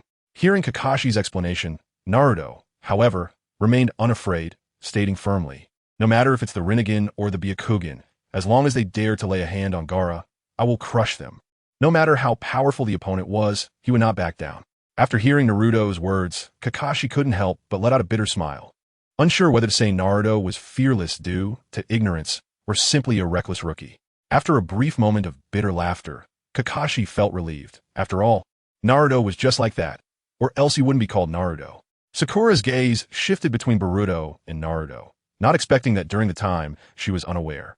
The two of them had actually been facing off against those terrifyingly powerful opponents. Deep within the sealed cave, Gaara's body was floating in midair, while the members of the Akatsuki were using the outer path sealing technique, the nine-dragon sealing, continuously extracting the power of Shikaku from Gaara's body. Pain slowly lowered his hands from the hand seals and said calmly, "The technique has been released. This is enough." Pain realized that his Zekin technique had been broken, but he felt no concern as that technique was no longer important at this point. Deidara's gaze turned to Pain, his tone filled with dissatisfaction. "It's easy for you to say. Those two who fell victim to your jutsu were my subordinates." Pain slightly lowered his eyelids, his expression appearing exceptionally cold. In response to Deidara's dissatisfaction, he replied, "They should actually thank me, for thanks to my Zekin technique, they were able to temporarily become members of the Akatsuki and reach a level of power they could never have achieved in their lives." Pain's words revealed a sense of arrogance, believing he had given the sacrifices a rare opportunity to experience power beyond their limits in their final moments. It made them understand that even the weak can emit a faint light under the guidance of a god. Speaking of which, where's Zetsu? After sending him to scout the enemy's information, he hasn't been seen. Pain's gaze swept over the members present, searching for Zetsu's figure, but evidently found nothing. Pain then said, "Well, Itachi, tell me their characteristics and numbers." Itachi Uchiha responded, "The Sand Village's advisor Chiyo, Konoha's Kakashi Hitaki, Sakura Haruno, the Nine-Tails Jinchuriki Naruto Uzumaki," and Itachi paused for a moment as he was about to mention Boruto's name, shifting his gaze to the distant Kakuzu, and continued, "And Boruto, who was already deemed dead by Kakuzu years ago." Upon hearing Itachi's words, Kakuzu's tone was filled with obvious skepticism as he coldly retorted, "Impossible. That can't be. Itachi Uchiha, you must have seen it wrong. I know best the injuries I sustained back then." Hayden firmly believed in his own sensations, convinced that Boruto could not be alive. After all, he had never missed his target except for Kakuzu, who had multiple hearts. Moreover, the other Kakuzu added, "I also saw that brat being torn apart by Hayden's Jashin technique and falling from the sky. Unless he is immortal like us or has some resurrection means." Itachi did not respond to Hayden's questioning. His attitude at this moment had already made everything clear. Hayden's face showed deep resentment as he recalled the severe injuries he had suffered. If it weren't for Kakuzu collecting his shattered body and using the Earth Grudge Fear's stitching ability, he would have barely been able to move after days of stitching. During that time, due to his fragmented and damaged body, he was unable to eat and nearly lost his life completely. This near-death experience deepened his hatred for Boruto. Kakuzu originally planned to casually find a body for Hayden to replace, ensuring that his abilities could continue to function. However, Hayden firmly opposed it, believing that his body was a gift from the evil god and was sacred and irreplaceable. Kakuzu could not endure Hayden's persistent pleas and ultimately chose to comply. After all, who would want to lose a free laborer? Pain looked at Hayden, whose emotions were causing his chakra to become somewhat chaotic, and spoke to stop him. "Hayden, we are now entering the final stage. Focus your mind and control your chakra. No mistakes are allowed now. The rest will be left to them." Pain's gaze shifted from Hayden to Deidara and Sasori, standing on either side of him, and he quietly instructed, "Deidara, Sasori, you two will deal with those intruders later."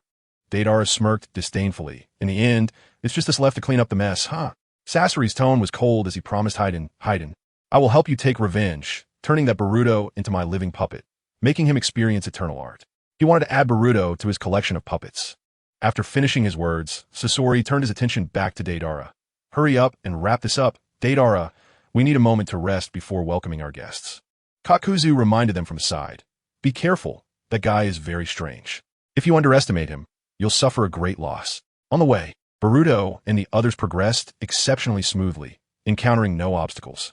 Boruto utilized the Flying Thunder God technique to bring them to the specific location previously investigated by the 8 ninja dogs. At this moment, Naruto's expression became increasingly difficult to control, with the features of the Nine-Tails chakra beginning to show on his face, and his eyes were turning red. Granny Chiyo keenly noticed Naruto's unusual obsession with Gaara and asked Boruto about the reason. Boruto revealed to Granny Chiyo that Naruto was also a Jinchuriki, among other things. Through Boruto's explanation, Granny Chiyo gained an understanding of Naruto's past, but she was surprised that despite having such a tragic childhood, Naruto could still maintain a sunny and optimistic personality. This astonished her and even led her to question her long-held, indifferent worldview. At this moment, Boruto and the others stood in front of a sealed cave entrance, knowing that this was the place where the Akatsuki members took Gaara after capturing him. Meanwhile, the Akatsuki had already noticed Boruto and the others' presence. Pain ordered Deidara and Sasori to capture Naruto alive and to kill Boruto and the others. Might Guy and his team 3 finally arrived at the scene, and Kakashi smiled slightly upon seeing them. "You guys are really slow."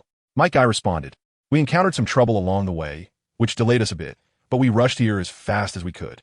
"Kakashi, it seems like you're recovering well, getting back to missions so quickly."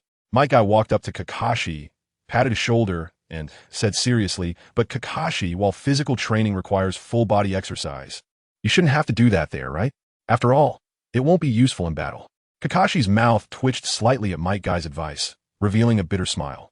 He also noticed the confused expressions on Team 3's members, and, to avoid the topic becoming awkward, Kakashi changed the subject, pointing at a large rock not far away. "Gaara is just behind that rock. Let's find a way to get in." Upon hearing Kakashi's reminder, Might Guy immediately shifted his attention to the large rock in front of them. He observed it carefully and then said in a deep voice, "But it seems this rock has been inscribed with a sealing technique by the Akatsuki, which complicates things." Boruto closely examined the forbidden characters on the rock and recognized this special barrier. He explained to the ninjas present, "This barrier is the 5 seals barrier. We must simultaneously remove the seals placed in 5 locations to unlock it." After hearing Boruto's explanation, Naruto furrowed his brows. "Must we remove them simultaneously?" Boruto nodded, "That's right. If we can't remove all 5 seals at the same time, the barrier won't be lifted." Sakura looked around, her gaze darting between the rock and the surrounding environment, and asked urgently, "So where are the other 4 seals?" Byakugan. Neji, hearing Sakura's question, immediately activated his Byakugan without hesitation. His vision pierced through the obstacles around them. Quickly locking onto the specific locations of the other 4 seals, found them, the other 4 seals are located at. Chapter 188. Sasori of the Red Sand Neji used the Byakugan's ability to quickly confirm the exact locations of the other 4 forbidden seals. He then rapidly conveyed this location information to Team 3. After getting Neji's guidance, Team 3 immediately sprang into action, quickly moving to their designated positions, ready to execute the next step in breaking the barrier. Their tacit understanding and teamwork were evident at this moment. As the 5 forbidden seal charms were torn off simultaneously by Team 3, Boruto quickly formed hand seals. Wind style, great breakthrough. Immediately, a powerful gust of wind chakra erupted from Boruto's body, forming a fierce whirlwind that swept through the entire area, toppling the towering boulder in front of them. The debris from the boulders scattered everywhere, and with the help of the gale, Naruto and the others surged forward, breaking through the obstacles set by the Akatsuki. However, on the other side, when Guy's Team 3 successfully tore off the seals and broke the 5 seals barrier, they did not anticipate that the Akatsuki had laid a second trap within the barrier. The ground beneath them began to rise, transforming into a humanoid figure. This trap was called the mirror image technique, which could create replicas that had the same appearance and abilities as the seal destroyer. And these replicas would immediately attack the original seal destroyer. This sudden turn of events caught Team 3 off guard, forcing them to fight against enemies that looked exactly like themselves. These replicas not only had identical appearances, but also fought with the same style and skills as the original seal destroyers. After Boruto and the others entered the cave, they were deeply shocked by the sight before them. What kind of monster is this?" Sakura murmured, her voice trembling. In the cave stood a gigantic, bizarre humanoid monster, its twisted form and massive body occupying most of the cave space, creating an overwhelming sense of pressure. The outer path statue appeared exceptionally ugly, with a body resembling dry wood, dull in color. The most striking feature of this monster was its 9 eyes, with 10 column-like protrusions on its back. At that moment, Pain's astral projection had not yet departed, standing atop one of the giant statue's massive fingers, coldly scanning Boruto and the others with a mocking tone. "You arrived quite quickly, but it's already too late." Pain continued, "Now, enjoy this feast." After saying this, Pain performed hand seals to lift the summoning of the outer path statue and severed the connection of the astral projection technique, disappearing into thin air, leaving Boruto and the others facing Deidara and Sasori of the Red Sand. As Pain left, the massive outer path statue also dissipated into smoke, slowly vanishing from their sight. However, in that instant, Pain did not notice that just before the outer path statue completely disappeared, its 9 eyes suddenly turned, focusing coldly at Boruto in the final moment. Although the scene was fleeting, Boruto still caught the gaze of the Outer Path statue. Immediately after the Outer Path statue disappeared, they saw Gaara lying on the cold ground. The one-tail, Shikaku, having been extracted from his body. Deidara sat atop Gaara's cold corpse, a cruel smile on his face as he looked over the intruders, tauntingly asking, "So, which one of you is the Nine-Tails Jinchuriki?" However, just as Deidara's words fell, he suddenly felt a powerful impact to his chest, a tremendous force sending him flying backward like an arrow released from a bow. He couldn't control his body, crashing heavily into the rock wall behind him. The powerful impact creating a clear humanoid hole in the rock wall, embedding his body into it. Boruto stood there, coldly staring at Deidara. "You, don't get too carried away." Sasori, witnessing Boruto suddenly appear next to Deidara and send him flying, did not hesitate for a moment and immediately began to counterattack, unleashing his crimson sand, back needle. The scorpion of the red sand was seen hiding beneath his cloak, a scorpion tail made of steel quickly extending towards Boruto. This tail was not only incredibly sharp, but also coated with deadly poison, enough to poison Boruto with just a light scratch. Faced with the attack from the scorpion of the red sand, Boruto immediately concentrated his chakra and attached it to his palm. Then he grabbed the joint of the scorpion tail, made of steel, with his backhand. Boruto clenched his fist tightly and with great force. The originally incredibly hard steel tail of the scorpion of the red sand was crushed in Boruto's hand. The scorpion of the red sand, confronted with Boruto's astonishing strength, couldn't help but show a shocked expression, muttering to himself, "How is this possible? You actually," despite being filled with surprise. The scorpion's battle instincts did not diminish.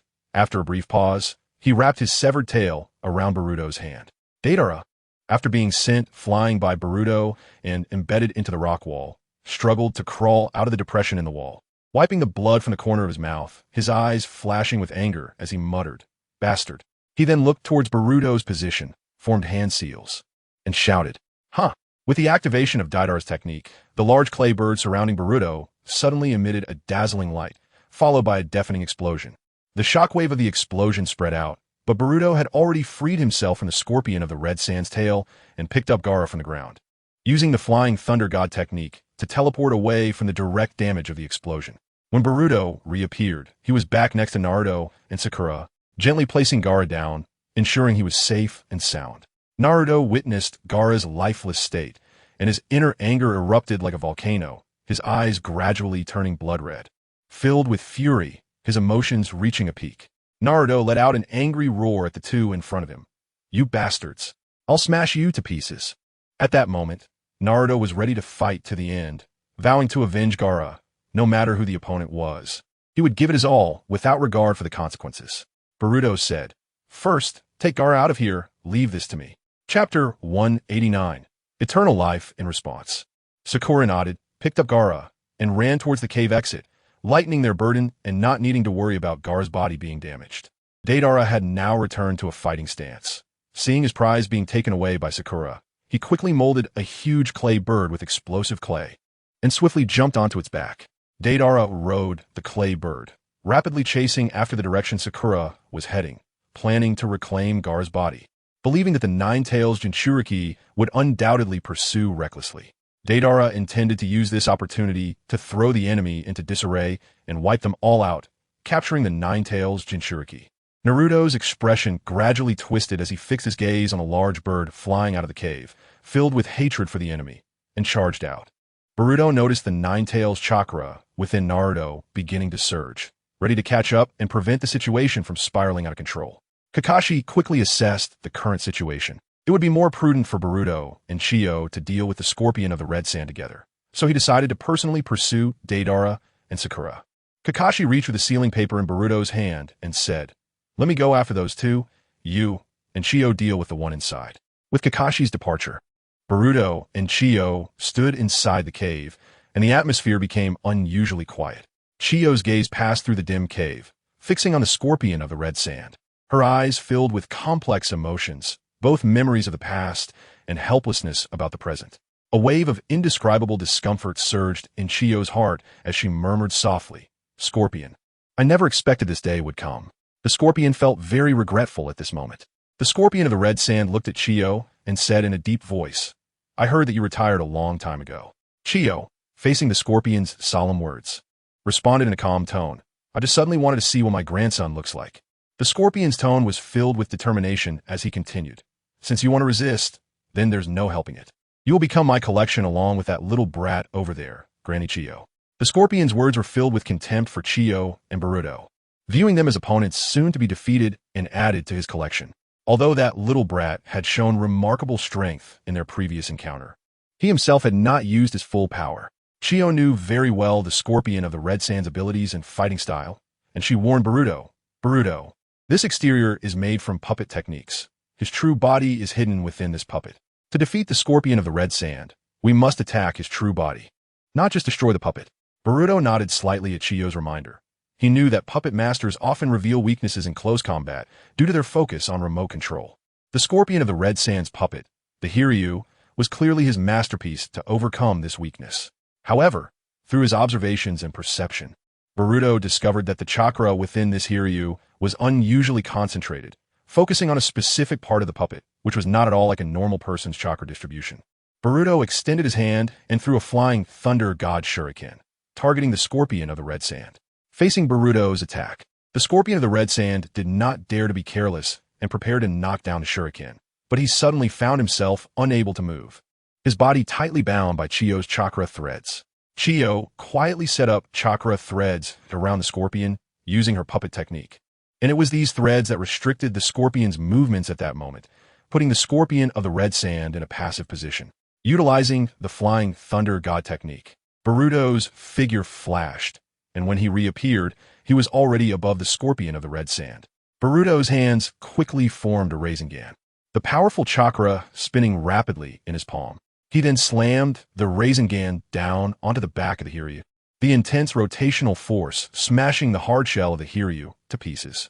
When the Hiryu of the scorpion of the Red Sand shattered under Boruto's fierce attack, his true body finally revealed itself.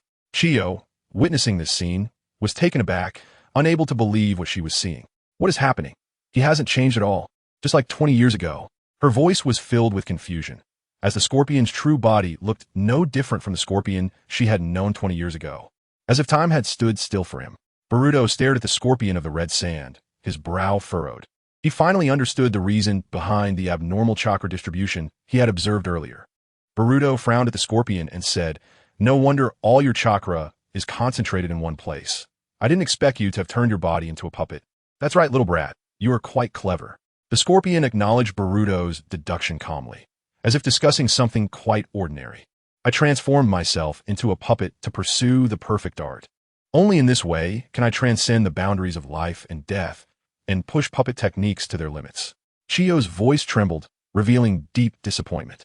"Scorpion, I never expected you to be this crazy." After the scorpion left Chiyo, her appearance remained unchanged, but she had such speculations in her heart. Even though she had anticipated it, when she learned that the scorpion had transformed his entire body into a puppet, she couldn't help but feel heartbroken. The tone of Sasori was very calm. "Chiyo, you are still so stubborn. The essence of puppet jutsu lies in eternal life. Whether surpassing opponents or surpassing oneself, the path I choose is my own choice. This path, which deviated from the principle of life, pushed Sasori's puppetry and art to a climax." Boruto didn't expect Sasori to be so crazy. In pursuit of the ultimate eternal life, he had turned himself into a puppet that would never decay or rot. Chiyo knew that Sasori's decision was irreversible, but she still hoped he could change his mind. "Sasori, do you really think that this way you can achieve the perfect art you speak of? It is an expression of emotion. What you're doing is merely creating a soulless shell." Sasori showed no sign of wavering at Chiyo's words, coldly responding, "Soul? Emotion? Those ephemeral things I lost 20 years ago. All that remains is an endless void. Only eternal form can prove the value of art. What I pursue is perfection that transcends time." Chapter 190, The Third Kazekage. "There's no need to say more, Granny Chiyo." Sasori's voice was filled with indifference. "Let's prove with strength whose puppet art is the true art."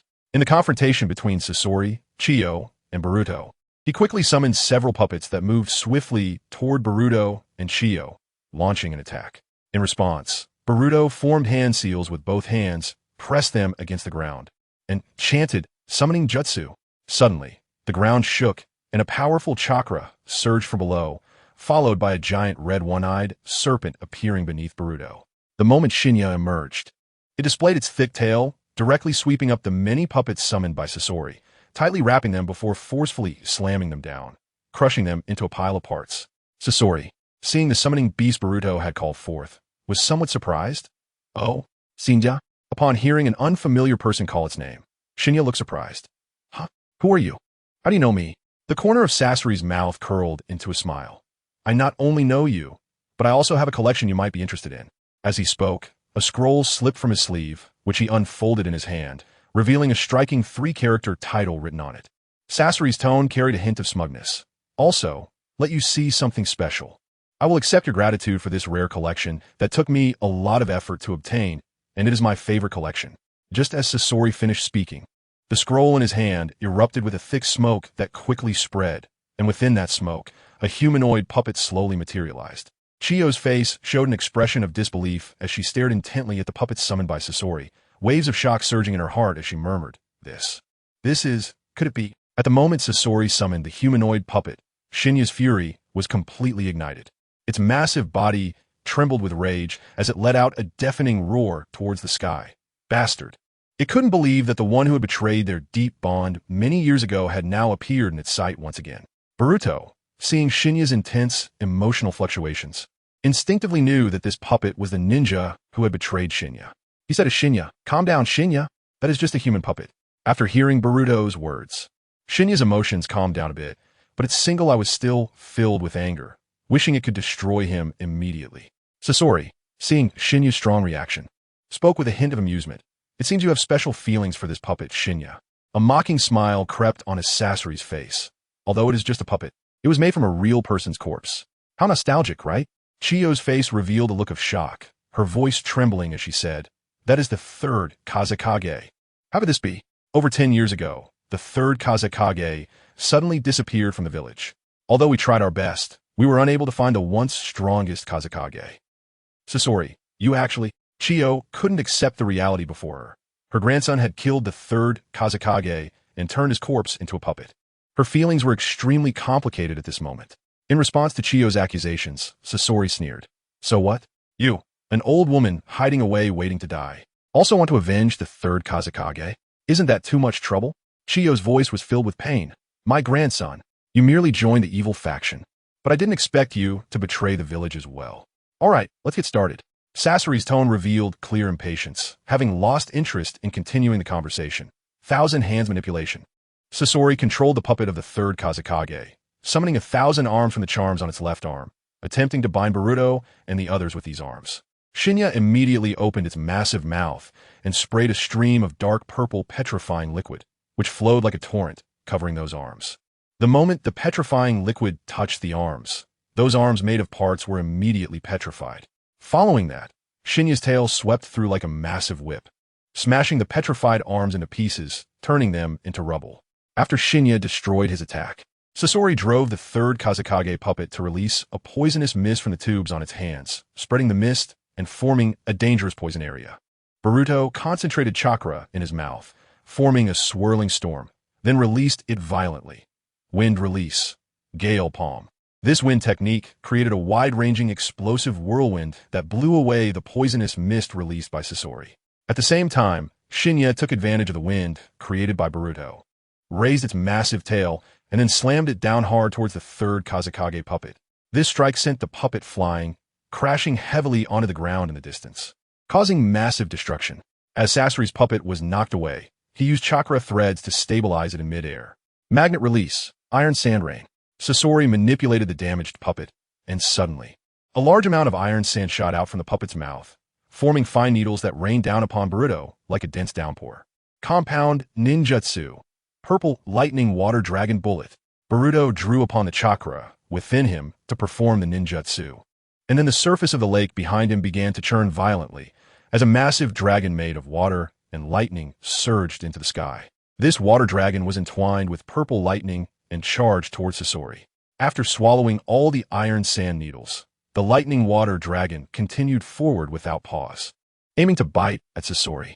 Seeing the ferocity of the lightning water dragon's attack, Sasori quickly pulled on the chakra threads hidden in the puppet to guide its movements.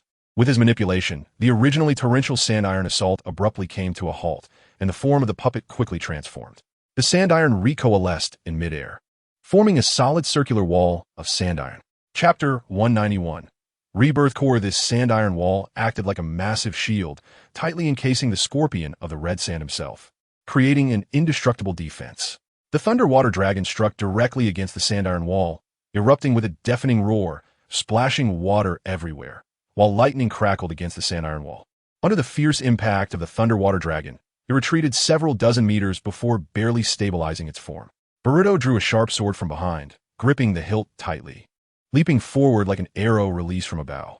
As the sword light swept across, the supposedly indestructible sand iron wall appeared as fragile as thin paper under Boruto's sword, easily sliced apart. Wherever the sword's edge passed, not only was the sand iron cut, but even the puppet hidden within the sand iron was not spared, being cleaved in half. After successfully breaking through the sand iron wall, Boruto called out, "Shinya." Upon hearing Boruto's call, Shinya immediately sprang into action, its massive body moving swiftly, opening its huge mouth to clamp down on the third Kazekage's puppet. Shinya's teeth were like sharp scissors, easily destroying the puppet's core and damaging its central control mechanism. Afterwards, Shinya disdainfully spat out the crushed remnants of the puppet from its mouth.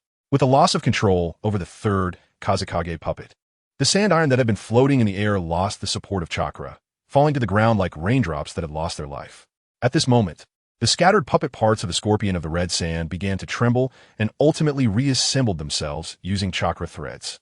Faced with the power displayed by Boruto, he solemnly said, "I admit you are an extraordinary little brat. I never expected someone like you to exist in the Hidden Leaf Village." The moment the sand iron was damaged by Boruto's attack, the scorpion of the red sand immediately placed the third Kazekage puppet in front of him, using the puppet as a shield. At the same time, he utilized the special structure of his puppet's body to split at the joints, allowing him to escape with the rebirth core on his left chest, turning himself into scrap metal like the third Kazekage puppet. To be forced into this situation, it seems that using other humanoid puppets would be futile. The scorpion of the red sand extended his hand and slowly removed his Akatsuki cloak, revealing the highly toxic steel wires inside his puppet's abdomen. Using my own body is truly a long-lost experience. The scorpion of the red sand summoned a powerful fire ninjutsu from his scroll, flame prison formation. As he spoke, a blazing flame erupted from the palm of his hand. The scorpion of the red sand controlled the intensity and range of the flames using the chakra generated by his core, exhibiting powerful melting capabilities and extremely high temperatures. Secret technique: 100 machine manipulation. At the same time, the scorpion of the red sand took out another scroll and summoned hundreds of puppets dressed in red robes that appeared on the battlefield. Each puppet was equipped with different weapons, from swords and blades to long spears and various bizarre tools. The movements of these puppets were controlled by the chakra threads emitted from the rebirth core within the scorpion. Due to the presence of the rebirth core, even without direct finger manipulation, the scorpion could accurately reflect the puppet master's will in the actions of the puppets.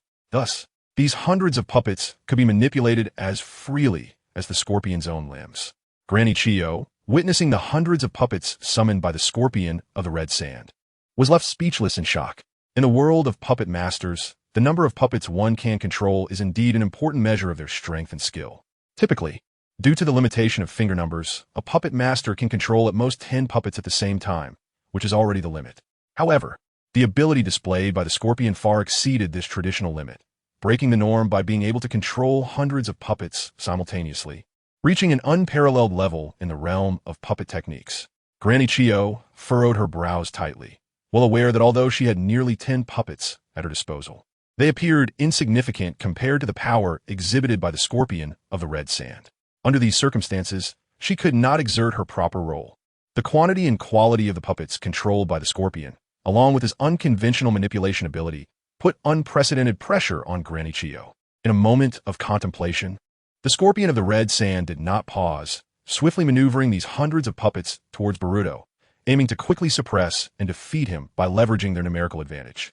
Boruto pulled out a shuriken infused with purple lightning chakra and forcefully threw it forward. Shuriken, Shadow Clone Technique. This purple lightning shuriken split into a storm of shurikens in midair, rapidly flying towards the puppets like a metallic storm, targeting their vital points. In an instant, 1/3 of the puppets were destroyed by the violent arcs of the purple lightning shuriken, crashing to the ground. However, as the number of floating puppets in the sky decreased, The scorpion of the Red Sand's control over the remaining puppets became more refined. He was able to concentrate the power of the chakra threads to barely block Boruto's remaining attacks. After this wave of assault, the number of puppets the scorpion could control significantly decreased from the original 100 to less than 20. The scorpion's main body also circled around to Boruto's back, and the blade on his arm slashed down. However, Boruto caught it with one hand, pressing his palm against the rebirth core on the scorpion's left chest that was marked with the character for scorpion, saying, "This is the device that keeps you alive, isn't it?"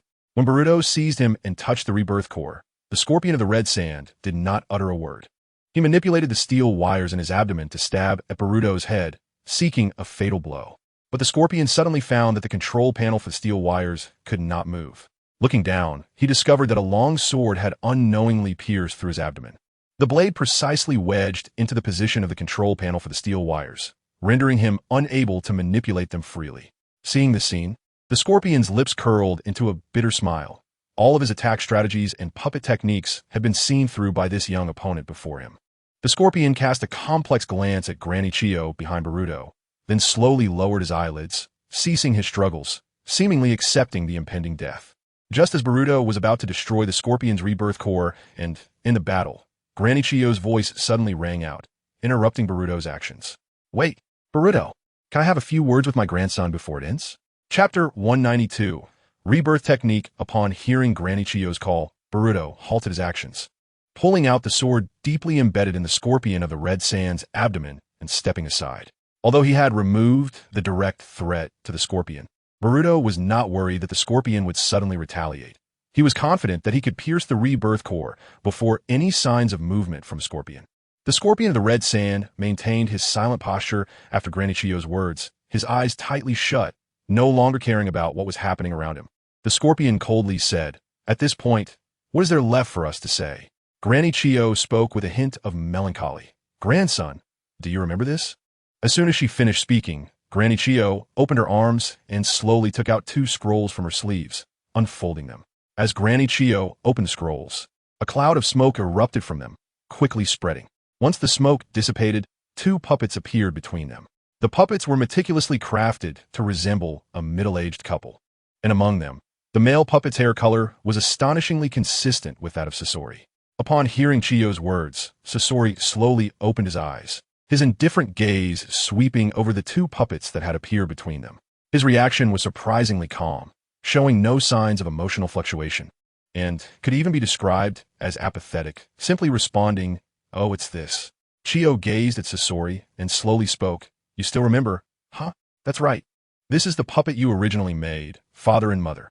At a time like this, what do you intend to do by bringing out those things? They're my puppets." After hearing Chiyo's words, Sasori laughed sarcastically, saying, "Huh, you don't mean to kill me with these 2 puppets, do you, Granny Chiyo?" After a burst of laughter, his laughter abruptly ceased, and he said coldly, "That's really boring." In response, Chiyo slowly shook her head, a hint of sadness in her eyes. She turned to Boruto and, in a pleading tone, said, "Can you forgive Sasori and hand him over to Sunagakure for disposal?" Upon hearing Chiyo's request, Boruto frowned, but before he had the chance to express his thoughts, Sasori interrupted the silence, speaking in a cold voice. "When did you become so foolish, old woman? I don't need your pity. I am the one who killed your Kazekage, Dara." Although he did not personally take action, Deidara was his partner, so it was as if he had acted himself. Chiyo lowered her gaze and said to Sasori, "I can atone for this. I can use the forbidden technique I developed to bring Gara back to life." Boruto knew that any forbidden technique capable of reversing life was no trivial matter. They often came with a heavy price, and even the Otsutsuki could not escape this. Therefore, the forbidden technique Chiyo mentioned likely came at the cost of her own life. Chiyo was prepared to sacrifice herself in exchange for Gar's life. Just as Boruto had anticipated, Chiyo's words confirmed his suspicions. She calmly stated, "But this technique requires the life of the user as a trade." "What?" Sasori's face displayed a look of surprise. He clearly did not expect that Granny Chiyo would be willing to make such a huge sacrifice for him. Chiyo's voice carried a sense of helplessness as she slowly explained. "This was originally a technique that took me many years to complete, my unique jutsu. With this jutsu, I could infuse life into a puppet and resurrect father and mother. This reincarnation technique is the result of years of research, the key to realizing my wish, but now, This dream can no longer be fulfilled. No matter how hard she tried, some things were ultimately irreversible, because the cost of this technique was too great. The higher-ups of Sunagakure decided to cease its research and development and classified it as a forbidden technique. The reason I chose to live in seclusion, no longer getting involved in Sunagakure's politics or caring about the outside world, was merely to escape from reality. Whether it was the sacrifice of children on the battlefield or the later defection of her own grandson, the pain and torment in her heart were beyond words. But as a high-ranking member of Sunagakure, she had to remain calm, as usual, and not allow herself to show these emotions. "I'm sorry, grandson." Chiyo's voice was filled with self-reproach as she slowly walked towards Sasori, embracing him and softly murmuring, "Perhaps if I had told your parents the truth about their sacrifice sooner, you wouldn't have walked down this dark path." Sasori, faced with Chiyo's embrace, had his hands frozen in the air, appearing somewhat at a loss. At that moment, two pairs of hands gently wrapped around the two of them, the puppets of father and mother summoned by Chiyo. Although Sasori's body was made of metal and wood, at that moment, he seemed to truly feel the warmth from Granny Chiyo and the puppets of father and mother.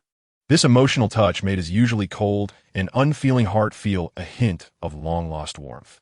Unwilling to wait for everything, Sasori, in that moment, wished time could slow down so he could immerse himself in it for longer. Boruto and Shinya stood to the side, one human and one snake quietly watching this scene without a word. In this world filled with war and ninja conflicts, preserving a complete family was indeed an extremely difficult thing. Every family might face separation, sacrifice, and pain, but it was the efforts and sacrifices of the previous generation that brought relative stability and peace to future generations. Their struggles and perseverance were not only for their own families, but also for the future of the entire ninja world. Boruto's thoughts drifted to his father. Having experienced the brutality of war, would strive to prevent wars and conflict from happening again, right? Meanwhile, outside the cave, the third squad had already dismantled the second trap set by Pain and defeated their clone. Niji confirmed the situation in the cave with his Byakugan. Although he found that Sasori was still alive, it seemed he had lost his will to fight. He notified Kakashi and the others about this situation via radio. Soon after, Kakashi and his team successfully completed the rescue mission, returning to the cave with Gaara's body, but they ultimately let Deidara escape. Naruto stood there, his gaze firmly locked on Sasori. Despite Sasori's appearance having undergone a change due to his puppetry, which was vastly different from what he remembered, Naruto still recognized this former enemy through his perception. At that moment, Naruto's emotions exploded. He could not suppress his inner anger, tightly clenched his fists, and prepared to strike Sasori with a furious blow, shouting "Bastard." Deidara's escape made Naruto feel incredibly frustrated. He had wanted to personally stop Deidara, but could not fulfill that wish. Just as Naruto was about to swing his fist, Boruto grabbed Naruto's arm, stopping his action. Seeing Boruto standing in front of him, Naruto, agitated, urged Boruto, "Get out of the way. He's the one who killed Gaara." He could not tolerate Sasori because Sasori had inflicted irreversible harm on Gaara. Facing Naruto's anger, Boruto calmly replied, "Granny Chiyo can save Gaara." Naruto gritted his teeth, his voice filled with reluctance, but, Gaara, he's already. Naruto stammered, trying to convey this cruel reality to Boruto, but the words got stuck in his throat, making it hard to say. Gaara can be revived. Upon hearing Boruto's words, Naruto was taken aback for a moment, igniting hope in his heart. Although he still found it hard to believe, he exclaimed with joy, "Really? Boruto, can Granny Chiyo really do something like this?" Boruto nodded slightly in response to Naruto's question. Unlike Naruto's joyful expression, Boruto's face was serious, but Naruto, immersed in joy, did not notice the unusualness in Boruto's expression. Throughout Boruto and Naruto's conversation, Chiyo said little. She slowly walked towards Gaara, who lay on the ground, then crouched down and gently placed her palm over his body, attempting to perform the final rescue on the life that had already passed. Moments later, Chiyo's palm began to emit a soft glow, a layer of faint chakra gradually coalescing on her palm. Through the forbidden technique of self-reincarnation, she used all her chakra as a medium to directly transfer her life force to Gaara, awakening his vitality and bringing him back to this world. Chiyo's gaze slowly swept over Boruto and Naruto, and a smile gradually appeared on her lips, a genuine joy emanating from her heart. She spoke, "In this dull ninja world established by the elderly, I truly feel happy to see young people like you. Despite the world's turmoil filled with war and conflict, Seeing potential young people like Boruto and Naruto gave her hope for the future of the ninja world. Chiyo's voice carried a sense of relief as she continued. Everything I did in the past was wrong, but in the end, I can finally do something right. Sunagakure and Konoha will surely be completely different from my time in the future, right? There was a longing in Chiyo's voice, but unfortunately, she would not be able to witness that scene. Sasori observed Chiyo's weakened state due to excessive chakra consumption, a complex emotion flickering in his eyes. At that moment, he slowly closed his eyes. After a brief silence, Sasori gradually stood up and walked over to Chiyo. Without hesitation, he placed his hand over Chiyo's hand and began to transfer his chakra to her to the fullest extent. His chakra surged like a powerful torrent, exceeding the amount of chakra Chiyo had. He attempted to transfer the side effects of the technique onto himself. Though I know this part is somewhat unreasonable, I just wanted to write it, ha. Grandma. Chiyo's face showed a shocked expression as she looked at Sasori in disbelief. She never expected him to take such action. In response to Chiyo's shock, Sasori simply smiled calmly. Chiyo, my sins are mine to bear, and besides, I killed the third Kazekage. Sunagakure will no longer accept me. I have no place in Sunagakure anymore. Chiyo furrowed her brow, knowing that Sasori spoke the truth. The death of the third Kazekage was undoubtedly a huge blow, and, as the murderer, Sasori had become the village's public enemy. Worse still, he had aided Orochimaru, leading to the death of the fourth Kazekage, further deepening Sunagakure's hatred for him.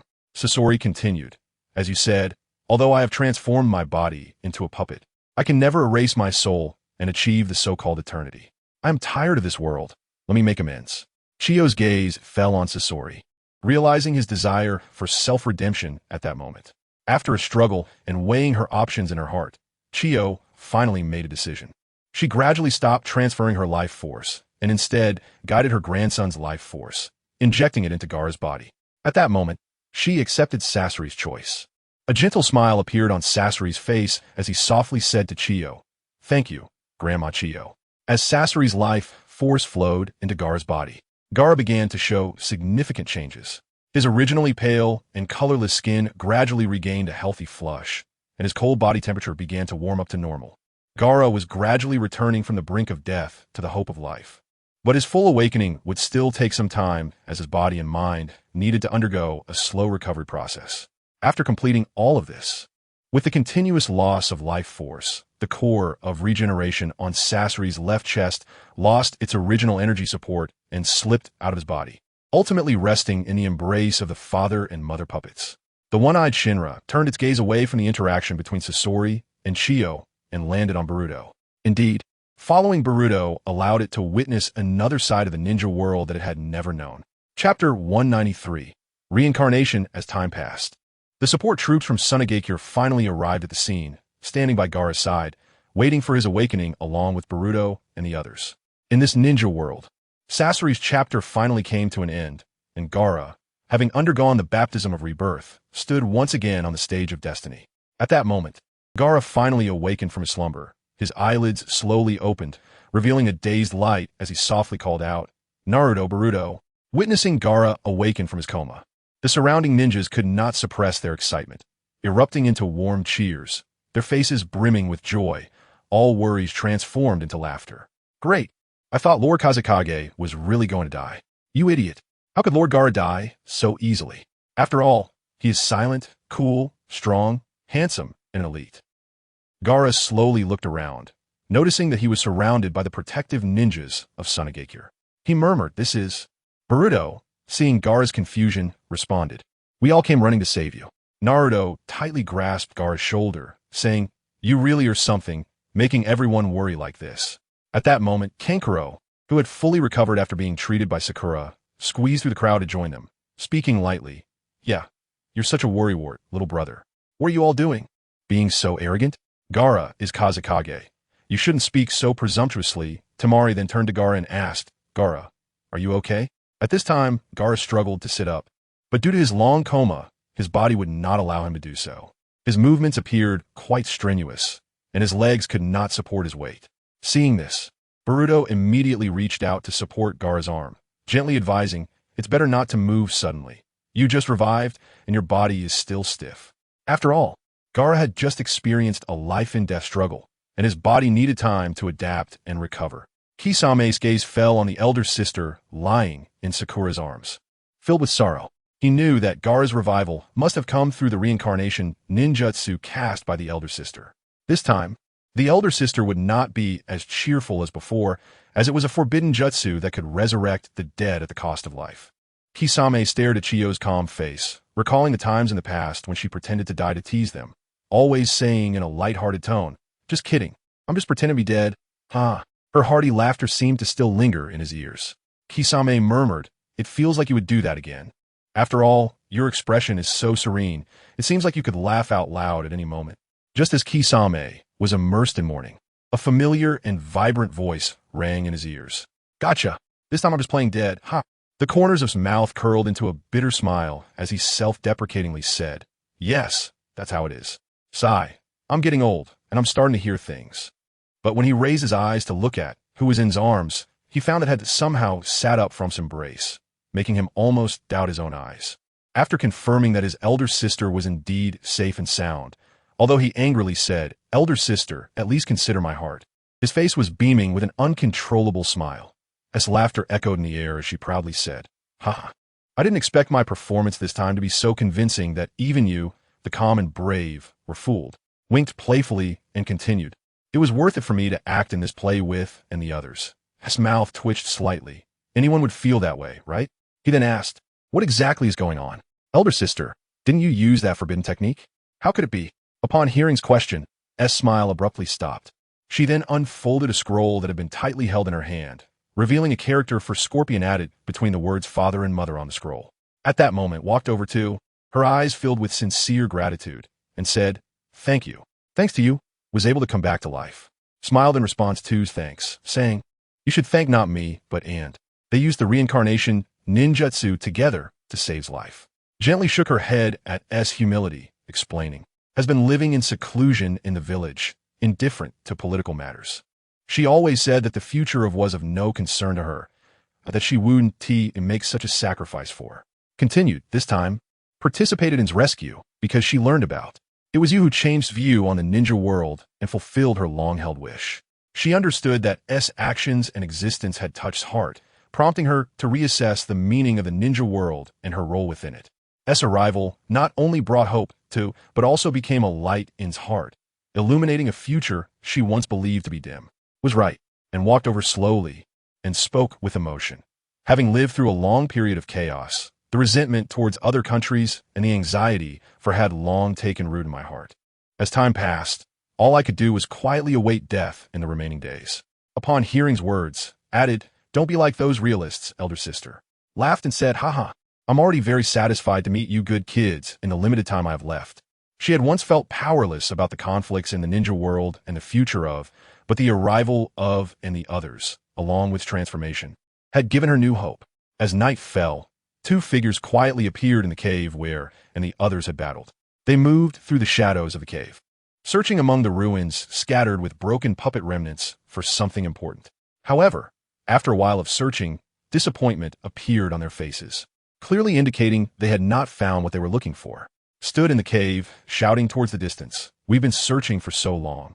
Still no sign of the real Scorpion?" In response, shook his head. Their purpose this time was to recover the ring from, but they had come up empty-handed, evidently taken away by those ninjas along with his real body. Sighed in regret, his tone clearly showing disappointment. "I thought after all this time, I could finally become a member of the Akatsuki, since has sacrificed himself and a position is open." His voice was deep as he replied to, "Fool, can it be that easy to join? Besides, you don't even have a ring now." Responded in a casual tone, "What's wrong with letting him in? Is a good kid, and there rests that ring in his hands, right? We could just kill him later and take back the ring." Kicked a piece of puppet debris at his feet, his gaze fixed curiously on, asking, by the way, who exactly is? How could he defeat? Remained silent for a moment before slowly responding. "As far as I know, he is a student of one of the legendary, just like the..." Continued, "Your reconnaissance abilities are so strong. You must have more intel than this, right?"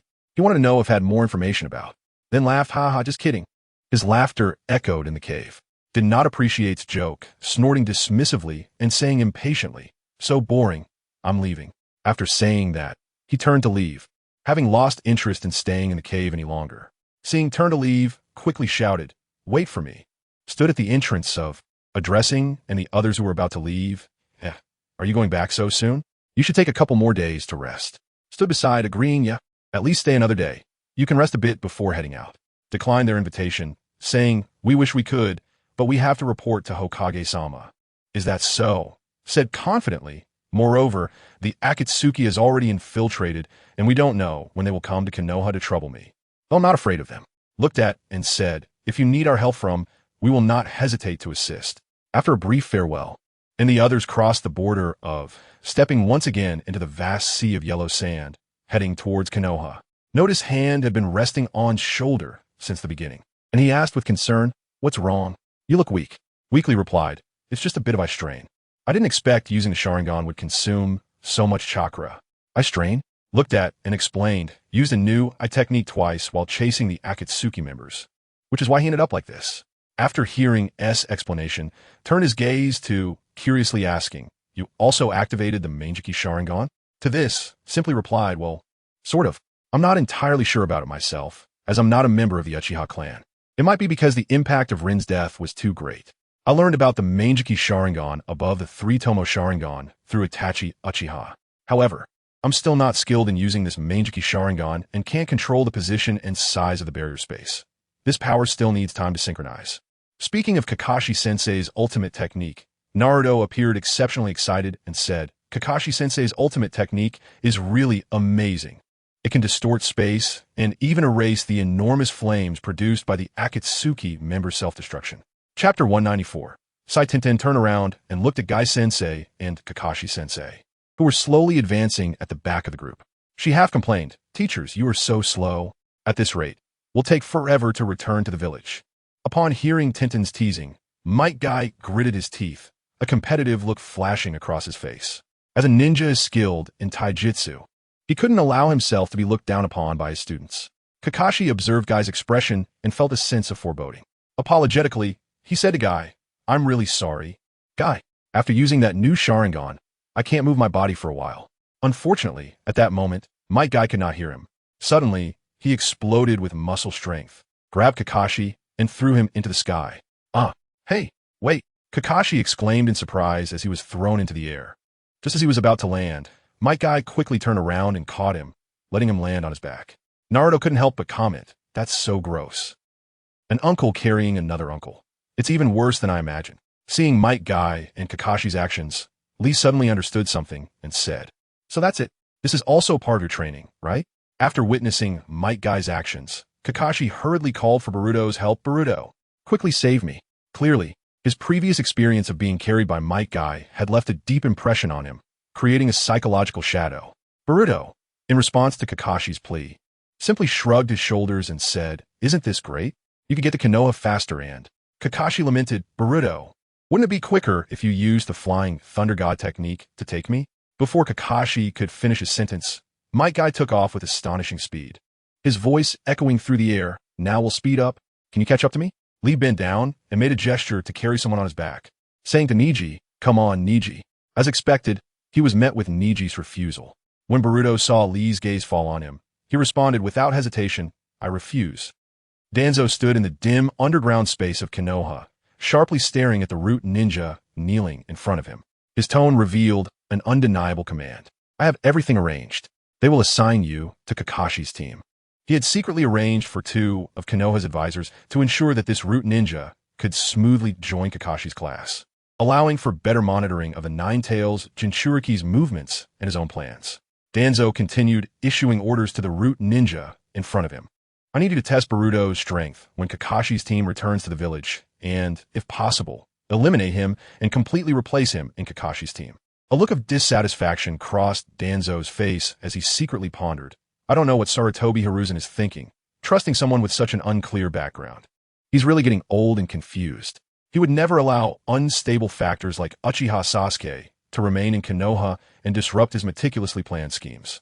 Danzo paused briefly, seemingly organizing his thoughts, then continued, because you and he are of similar ages and you're stronger than other kids in the village. Plus your unparalleled ninjutsu talent and drawing skills are truly impressive. From today until the mission ends, your name will be Sai. Upon hearing Danzo's words, Sai revealed a faint smile and responded, so I'll be called Sai. He appeared very calm about his identity change, as disguising oneself was a norm for a root ninja. Danzo's tone revealed a hint of displeasure as he coldly said to Sai, "Don't put on that fake smile in front of me."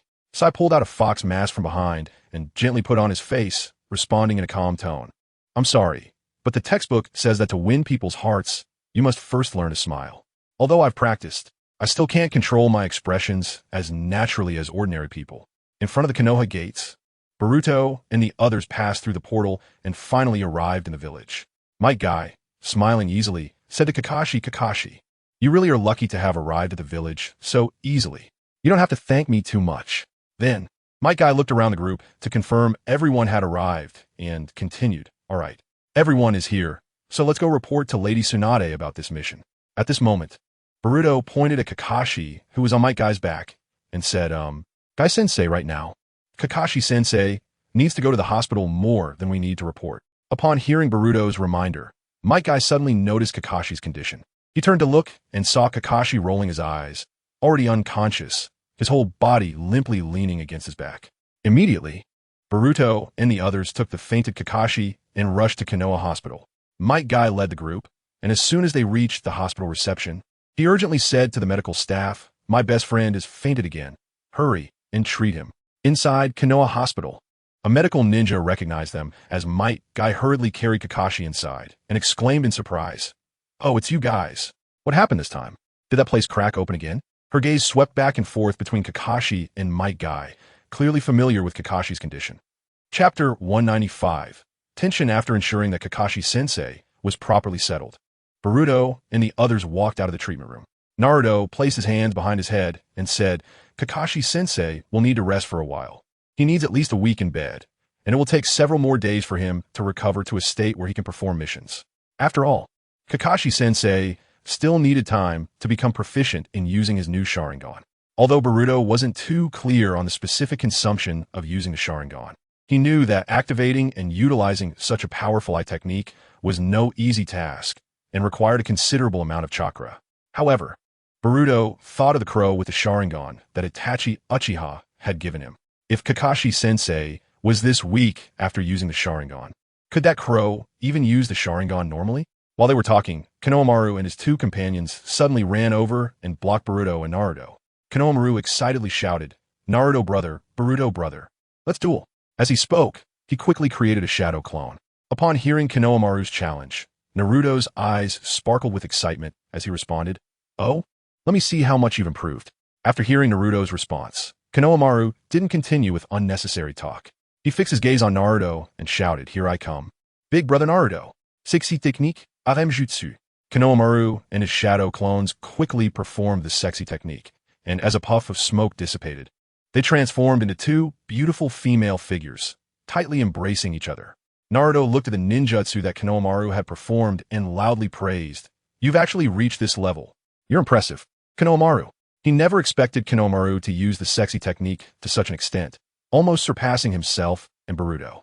Boruto covered his forehead with his hand and shook his head helplessly, having anticipated that once Konohamaru challenged him, things would turn out this way. "How about that, guys?" Konohamaru released the sexy technique and returned to his original form, wearing a proud smile as he shifted his gaze between Boruto and Naruto, hoping for their praise.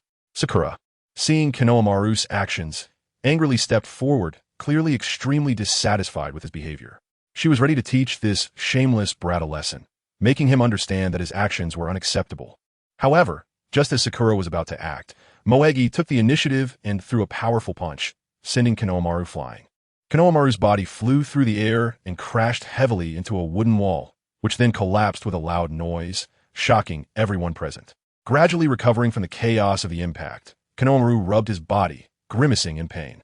He looked up at Moegi and said, "Ouch, ouch, ouch. Moegi, what are you doing?" Moegi's face was filled with anger as she responded furiously, "How can you do such shameless things in front of ladies?" After seeing Moegi's reaction, Sakura nodded in satisfaction and then shot a fierce glare at Boruto, finally resting her gaze on Naruto. "You guys aren't doing this every time you meet, are you?" Boruto felt a bit wronged at Sakura's accusation, as he had no idea that Konohamaru was so inappropriate in his younger days. Naruto explained earnestly, "No. This ninjutsu can be used to confuse enemies. It's a very powerful technique." He tried to make Sakura understand that the sexy technique had its unique value in actual combat. After a pause, Naruto added, "Besides, this is a real contest just for us, right, Boruto?" Then, Naruto turned to Boruto with a pleading look, hoping he would help him out. "Is that so?" He, Boruto disagreed with this notion. After hearing Naruto's explanation of the ninjutsu, Sakura's emotions became even more volatile as she shouted, "You guys are getting too carried away. Only you few would know this ridiculous ninjutsu." Konohamaru climbed up from the wreckage of the broken wooden wall, feeling a bit depressed about the situation. He couldn't understand why Sakura and Moegi couldn't appreciate the wonders of this ninjutsu. Suddenly, Konohamaru had a flash of inspiration and said to himself, "Oh, right, it must be because they are both women, so." He realized that Sakura and Moegi might have different views on the sexy technique due to gender differences. A bright light flashed in Konohamaru's eyes as he found a way to solve the problem. He exclaimed, "In that case, let me change your misconceptions, Sister Sakura." Konohamaru then summoned a new shadow clone using the shadow clone technique, preparing to demonstrate his point and help them understand the uniqueness of this ninjutsu. "What?" Sakura, hearing Konohamaru's shout, felt confused. She turned around, looking at Konohamaru, unsure of what new trick he was planning. After Konohamaru formed a hand seal, Sakura's cheeks immediately flushed red with embarrassment as she hurriedly covered her eyes, because Konohamaru's original form had transformed into Naruto's appearance, and he was completely exposed. However, at that moment, Konohamaru's ninjutsu went beyond that. After shocking Sakura's eyes, he aimed his gaze at Boruto, who was standing behind Naruto, with a hint of mischief in his eyes. Feeling Konohamaru's gaze, Boruto couldn't help but feel an ominous premonition rising within him. Konohamaru smiled, enjoying the attention, and then said softly, "Sexy technique, male." Before he could finish, Konohamaru's clone, while performing the technique, also released a puff of smoke, obscuring the view and making it impossible to see the effect of the technique immediately. As the smoke spread, Boruto dashed into it, clearly aiming to disperse the not yet fully formed clone with a punch. Following that, Boruto swiftly turned and punched Konohamaru, sending him flying as well, executing the series of actions seamlessly. Konohamaru was sent flying by Boruto's punch, his body soaring through the air until he crashed into another part of the surrounding wall, shouting, "Why, Boruto?" Sakura appeared through the gaps between her fingers as she covered her eyes, witnessing Boruto's series of actions. She was momentarily stunned, a bit surprised, as she had never seen Boruto so tense, which was a stark contrast to his usual composure. After successfully dispersing Konohamaru's clone and preventing it from transforming into his form, Boruto let out a deep sigh of relief. He felt fortunate. If Konohamaru had succeeded in showing up in that embarrassing way, especially in front of his father, he would undoubtedly be mortified. Chapter 196. Super Beast imitation. After the commotion caused by Konohamaru earlier, the emotional ripples in Boruto's heart hadn't fully settled. He walked slowly along a small stream in the training ground of the village, stepping on stones. Suddenly, Boruto paused, sensing something was off. At the same time, a shadow leaped out from the forest shadows, wielding a straight long knife, silently attacking Boruto. Boruto immediately realized he was ambushed. He sidestepped to avoid the knife's attack, and as the blade grazed his body, he took advantage of the attack's momentum to grab the hand of the assailant, tightly gripping the knife's handle. Boruto looked at the ninja who had suddenly attacked him and saw that the opponent was wearing a mask typical of the Assassination Tactical Special Unit, clearly a member of the Konoha village's Umbu. When the ninja was restrained by Boruto's grip, he didn't just give up. His other hand quickly reached for his waist. He pulled out a shuriken, intending to counterattack and break free, but before he could complete his action, Boruto had already punched him in the abdomen. Under Boruto's impact, the ninja's body suddenly transformed into a puddle of black ink, exploding and splattering across the nearby grass. Obviously, just an ink clone. After dealing with the ink clone, Boruto softly asked into the forest, "Who are you? Why did you attack me? Did Danzo send you to assassinate me?" The Assassination Tactical Special Unit is an elite ninja team directly commanded by the Hokage of Konoha, and their missions are usually highly confidential.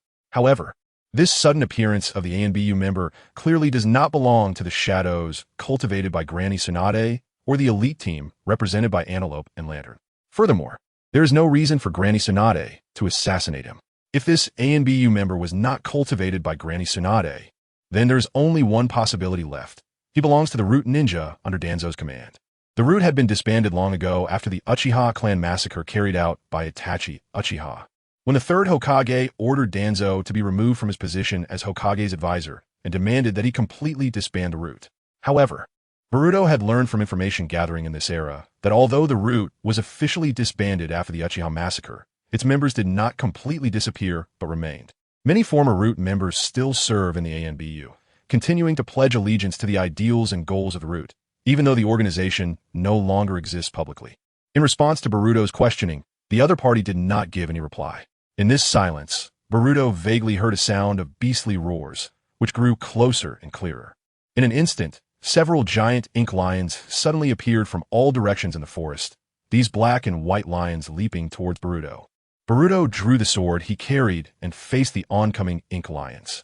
Just as the ink lions were about to reach him, they seemed to be frozen in time, suddenly stopping in midair. Then, the ink bodies of those lions burst apart, transforming into countless ink droplets that began to scatter and fall onto the surrounding grass. Sai leaned against the shadow of a large tree in the distance, observing the battlefield's movements through the gaps in the leaves. When Sai saw the dozen ink lions he summoned using the super beast imitation technique being instantly cut down in front of Boruto, he couldn't help but be surprised. Knowing that he had a significant gap in taijutsu compared to Boruto, engaging in close combat with him was undoubtedly an unwise choice. Therefore, he could only choose to use his super beast imitation from a distance to continuously exhaust Boruto's physical strength, hoping to find an opportunity to turn the tide. However, from the current situation, finding an opportunity to reverse the situation had become very bleak. Sai's thoughts raced through his mind as he tightly gripped the brush in his hand, dipping the tip into enough ink and quickly started drawing on the scroll between his legs. Soon, 10 vividly lifelike ink lions took shape on his scroll again. Just as Sai was about to form a hand seal to activate the ink lions on the scroll and turn them into reality, his movements suddenly halted. And with a faint smile, he said, "It seems I've lost this match." Sai slowly lowered the hand he had prepared for the hand seal. As a sword was now resting against his neck, its sharp edge pressed against his skin. Sai's gaze shifted slightly upward to look at Boruto, continuing, "I didn't expect you to find my position so quickly. You're stronger than a normal person. Or are you actually a monster?" Earlier, when Sai was using the super beast imitation to prevent his position from being exposed, he made the ink lions create disturbances in different places, creating multiple distraction points to divert Boruto's attention and hide his true location. But now it seemed that was all in vain. In response to Sai's teasing, Boruto smiled and replied, "It's nothing. My perception is just a bit stronger than that of an ordinary Konoha ninja. If what you said is true, then why didn't I realize that our Konoha villagers have such strong perception abilities?" Sai was unimpressed by Boruto's humble attitude and continued, "I apologize for earlier. I didn't come to you with any special intentions. I just wanted to test your strength because I am about to become your new companion. That's all." As soon as he finished speaking, Sai removed the mask covering his face, revealing his true appearance, and then squinted at Boruto with a smile. Upon hearing this, Boruto was slightly taken aback and then withdrew the sword resting on Sai's neck, asking, "Become our new companion? I didn't know about this." Boruto recalled that when he met Granny Tsunade at the Konoha hospital not long ago, she hadn't mentioned anything about Sai joining their team. Sai smiled and continued, "I only learned about this not long ago. After that, I will become a member of your team. Nice to meet you. My name is Sai." "Hello, you can call me Boruto." Boruto nodded in response, thinking that he would ask Granny Tsunade about Sai becoming their new companion when he had the chance. Just then, Sai looked at Boruto and curiously asked, "Boruto, you should know me, right?" "Oh, what makes you say that?" Boruto raised an eyebrow, surprised by the unexpected question from Sai. "It's just intuition, really," Sai replied, then explained, "Although I'm not very skilled in emotional control, I trust my sixth sense. When I first summoned the ink lions with my ninjutsu, your hostility towards me clearly weakened, and your attacks also eased. Just now, when I took off my mask, your hostility towards me completely dissipated, further confirming my thoughts. But I remember this is my first time meeting you. Your intuition is indeed quite accurate." Boruto immediately recognized Sai's identity the moment he witnessed him using the super beast imitation technique, as there were very few people who mastered such a unique ninjutsu. Sai and his father were among the best, which left a deep impression on Boruto regarding the characteristics of this ninjutsu. After saying goodbye to Sai at the training ground, Boruto walked along the corridor of the Hokage building towards the Hokage office. As he approached the door of the Hokage office, his steps involuntarily slowed down. He unexpectedly spotted Danzo quietly standing outside, intently listening to the conversation happening inside the Hokage office. Boruto walked up, his gaze falling on Danzo, and asked, Isn't this Lord Danzo? Since you're here, it means what Sai said about joining our team is true. Danzo slightly turned his head, his gaze sweeping over Boruto, and replied in an indifferent tone. It's you. Looks like you've met him. There was little emotional fluctuation in his voice. However, a shadow flashed in Danzo's eyes, but this expression quickly vanished, and his face returned to its usual calm demeanor. Indeed, it was clear that Sai couldn't hold back from this kid. Just then, in the midst of Boruto and Danzo's conversation, he suddenly heard a commotion coming from inside the Hokage office. The sounds, though muffled by the heavy door, still conveyed a sense of tension. Granny Tsunade's expression was grave as she scanned the two senior advisors from Konoha village sitting in front of her and asked, "Do you have something to tell me?" The two elder advisors from Konoha gathered here, indicating that the matter was quite serious. Nara Shikako nodded slightly. In fact, we have learned the details from Shizen. It concerns Naruto Uzumaki. After hearing Tsunade's words, Shizen involuntarily turned her gaze to the side, clearly not expecting Shizen to disclose Naruto Uzumaki's situation to the two elder advisors. Faced with Tsunade's gaze, Shizen felt a wave of embarrassment, knowing that her actions might have betrayed Tsunade's trust in her. Mito Minion picked up on Tsunade's words and said, "From now on, any missions that may involve the Akatsuki organization should not assign him to do. You understand the reason, right? Considering the danger posed by the Akatsuki organization, it is wise to avoid putting the Jinchuriki of the Nine Tails directly in front of such a powerful enemy." Mito Minion continued to elaborate on the new arrangements for the Nine Tails Jinchuriki. From now on, we will assign more elite ninjas to accompany the Nine Tails Jinchuriki, forming a new 4-person team to carry out missions, thus strengthening monitoring and protection. Additionally, the number of missions assigned to him should be greatly reduced, and his activity range should also be restricted to ensure the safety of the Nine Tails Jinchuriki and prevent potential threats. Tsunade tried to suppress her inner anger and slowly spoke.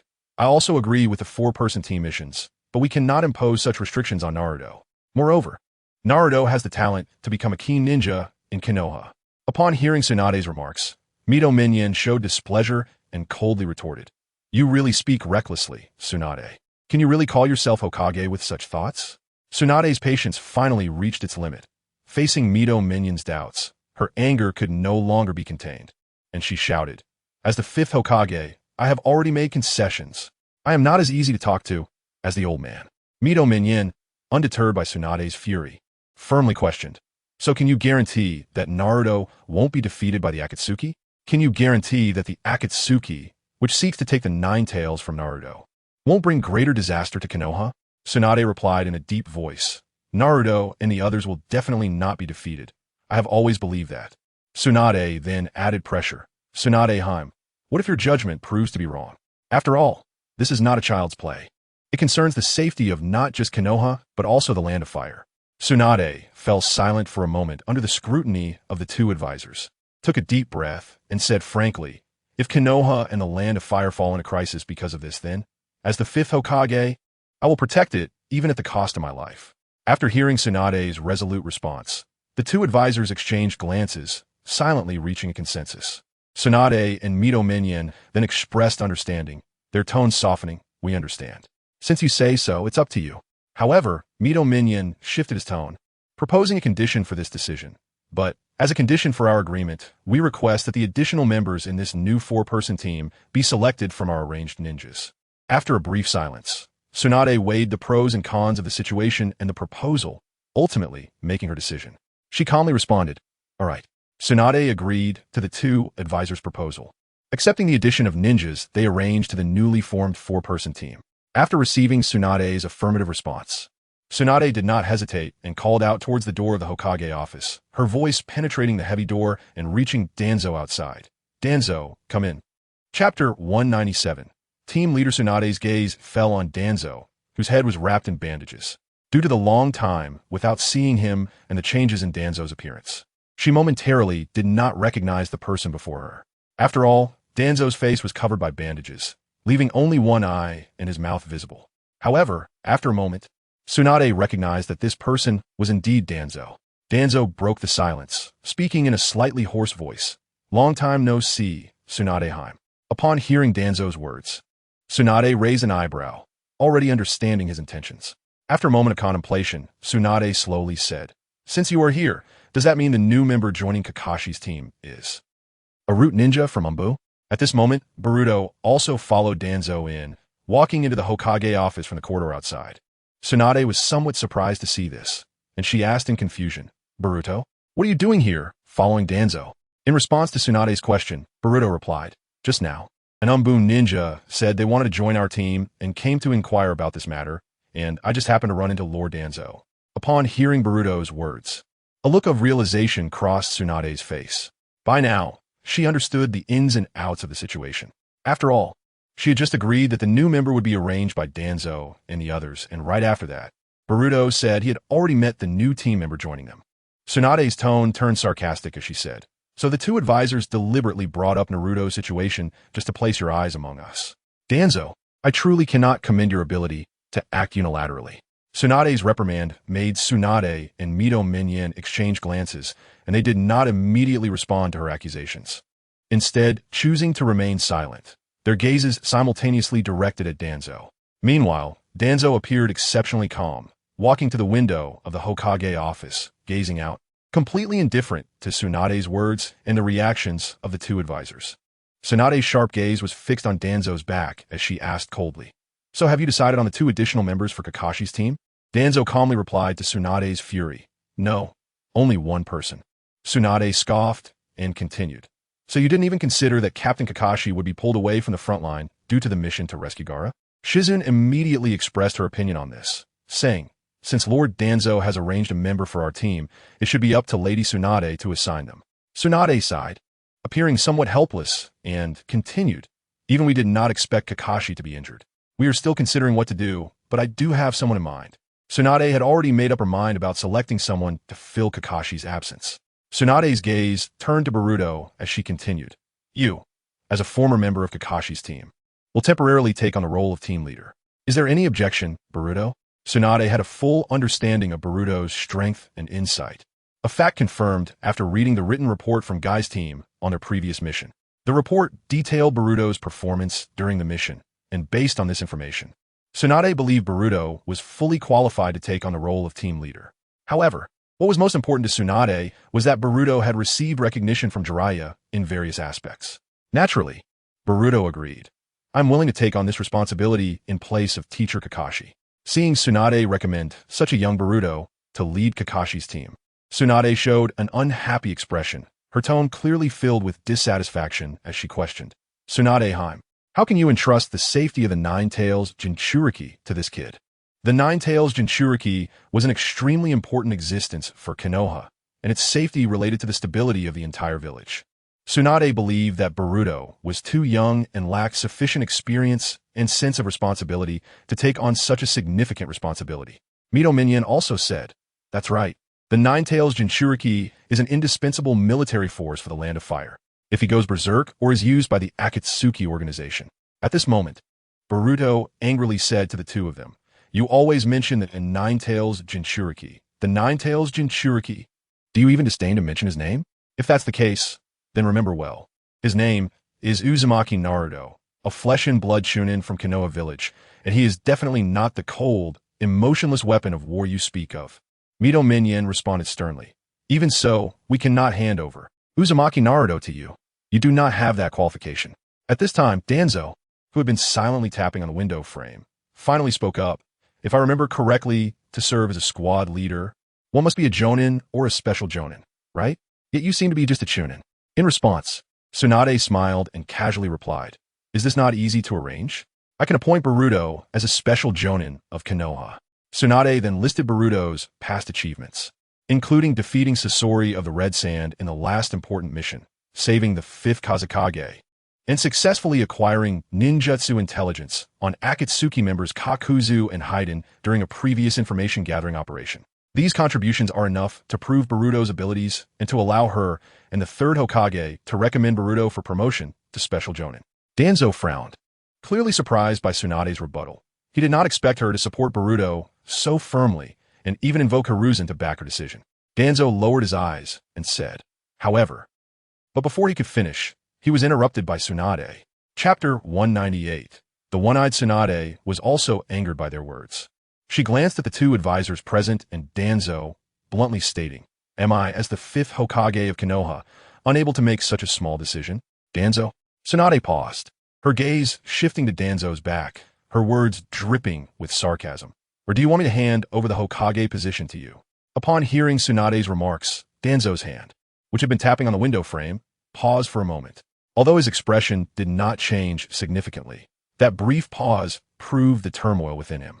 Before Danzo could respond, Konoha's two advisors sensed that Tsunade was truly furious and hurriedly interjected. Lady Tsunade, how can you treat the Hokage position as a joke? Mito Minyan also joined in the persuasion, speaking earnestly. Yes, this matter requires careful consideration. At this moment, Danzo's heart gradually calmed down. He knew that Tsunade's words were a result of his excessive interference during the decision-making process to provoke him. In the meeting to decide the Hokage position, Tsunade was essentially unanimously approved, as the first Hokage's reputation was too great, and Tsunade, being the granddaughter of the first Hokage and one of the legendary Sannin, garnered widespread support from the daimyo and officials of the Land of Fire. Danzo realized he did not have enough leverage to challenge Tsunade's authority in this round of confrontation, so he chose to remain calm. Seeing the two advisors intimidated by Tsunade, Danzo understood that continuing in this manner would not benefit him, so he chose to back down, as he had already achieved his purpose for this visit. Then, you can arrange this matter as you see fit, Lady Tsunade. After saying this, Danzo walked towards the exit of the Hokage office. The two advisors stood up, saying nothing more, silently following behind Danzo. As Danzo passed by Boruto, he gave him a deep look and coldly said, I just hope you haven't been influenced by the third Hokage, that cowardly man without dreams. Danzo glanced back at Tsunade and bluntly stated, just like the third Hokage, who was influenced by Lady Tsunade's grandfather. Boruto smiled faintly at Danzo's words and quietly teased, Lord Danzo, why do you always look at people with one eye when you speak? Is there something unspeakable hidden beneath those bandages, like with Kakashi-sensei? When Danzo heard Boruto's words, he was taken aback. He did not expect that his hidden secret would be so casually mentioned by Boruto. Although Boruto's words contained a playful tone, Danzo understood how significant his secret was and that it could not be easily revealed. Danzo immediately wanted to use his Kodo Tsukimi to control Boruto's consciousness. But he quickly realized that Boruto mentioning this in front of him indicated that Boruto might have been prepared and was therefore not afraid. Furthermore, using Kodo Tsukimi here might expose his abilities and even lead to unnecessary trouble. So Danzo suppressed his murderous intent, snorted coldly, and turned to leave the meeting room. As Danzo and the two advisors' footsteps gradually faded away, the atmosphere in the meeting room seemed to grow heavy. Tsunade exclaimed in a low voice, Damn it, I still can't swallow this anger. She felt dissatisfied with Danzo and the two advisors' hardline attitudes and interference. Beside her, Shizen lowered her head, guilt reflecting in her eyes as she softly said, I'm sorry, but I absolutely did not mean to betray Lady Tsunade. Worried that Tsunade might misunderstand her position, she did not expect things to develop this way. Tsunade coldly replied, I'm not talking about you.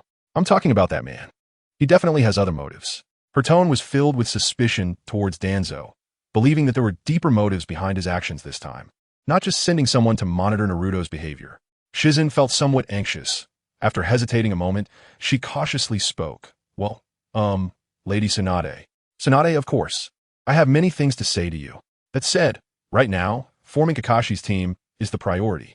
Shizen was startled and quickly responded, Yes. Lady Tsunade. Tsunade then turned to Boruto and slowly said, Boruto, I initially considered selecting someone from the Hokage's direct Anbu to replace Kakashi. But since I haven't been in Konoha for a long time, I don't know how deeply Danzo has infiltrated the Anbu. Jiraiya said you have the absolute strength to suppress the Nine Tails, and since you have been training with Naruto for a long time, you understand each other well. So I appointed you as the captain. Tsunade continued. The person you encountered today should be a newcomer from the Anbu Training Division route, and he will be assigned to your team. But you need to keep an eye on that person's actions. After all, that man Danzo used to belong to the faction opposed to the third Hokage. He established the so-called Special Mobile Unit of Anbu and became the director of Root. Although Root has been disbanded, he still appears to be a man with deep schemes. She reminded Boruto not to underestimate Danzo's abilities and potential threats just because Root has been disbanded. After all, he was someone who once competed with Sarutobi-sensei for the position of third Hokage. Unlike Sarutobi-sensei, he is stubborn and advocates a hardline martial path. Boruto nodded at this. 3 years ago, he had encountered Danzo a few times, But back then he didn't think much of it. He just felt that the man was very dark. However, now his feelings were completely different. Boruto could sense that not only was there a strong chakra fluctuation emanating from Danzo's half-eye, but there was also a chakra fluctuation in his right shoulder that didn't belong to him. This likely indicated that some kind of power had been implanted within Danzo's body, making his chakra different from other parts, filled with strange energy. He also noticed several seals in Danzo's hand. After reminding Boruto of some important points, Tsunade said, "All right, you can go inform Naruto and the others about the changes in the team members." Understood, Boruto nodded slightly, and then his figure vanished from the Hokage's office. Once Boruto left, Tsunade suddenly turned her head to look at Shizen, with a forced smile saying, "Okay, now I need to talk about your situation, Shizen." Shizen looked a bit helpless, cold sweat dripping from her face. "I'm sorry, Lady Tsunade, I won't dare again next time." Chapter 199. Sharp Tongue. When Naruto arrived at the meeting place according to the message, he noticed Boruto was already waiting there. He waved his hand and greeted warmly, "Hey, Boruto." "Sakura, you're here too." Naruto looked around, his gaze stopping briefly on Sakura. Then he turned back to Boruto, curiously asking, "So, what's the reason for this gathering?" Isn't Kakashi-sensei still stuck in the hospital and unable to take on missions? Thus, Naruto speculated that this gathering might be related to Kakashi's absence, but he wasn't clear on the specifics. Boruto explained to Naruto's question, "So, from now until Kakashi-sensei recovers, I'll be temporarily taking on the role of team leader. Additionally, there will be a slight change in our team. A new member will be joining us." Boruto added. Hearing this, Naruto was a bit surprised. "Really? Why haven't I seen anyone?" As he scanned the surroundings, he found nothing. It was just the three of them.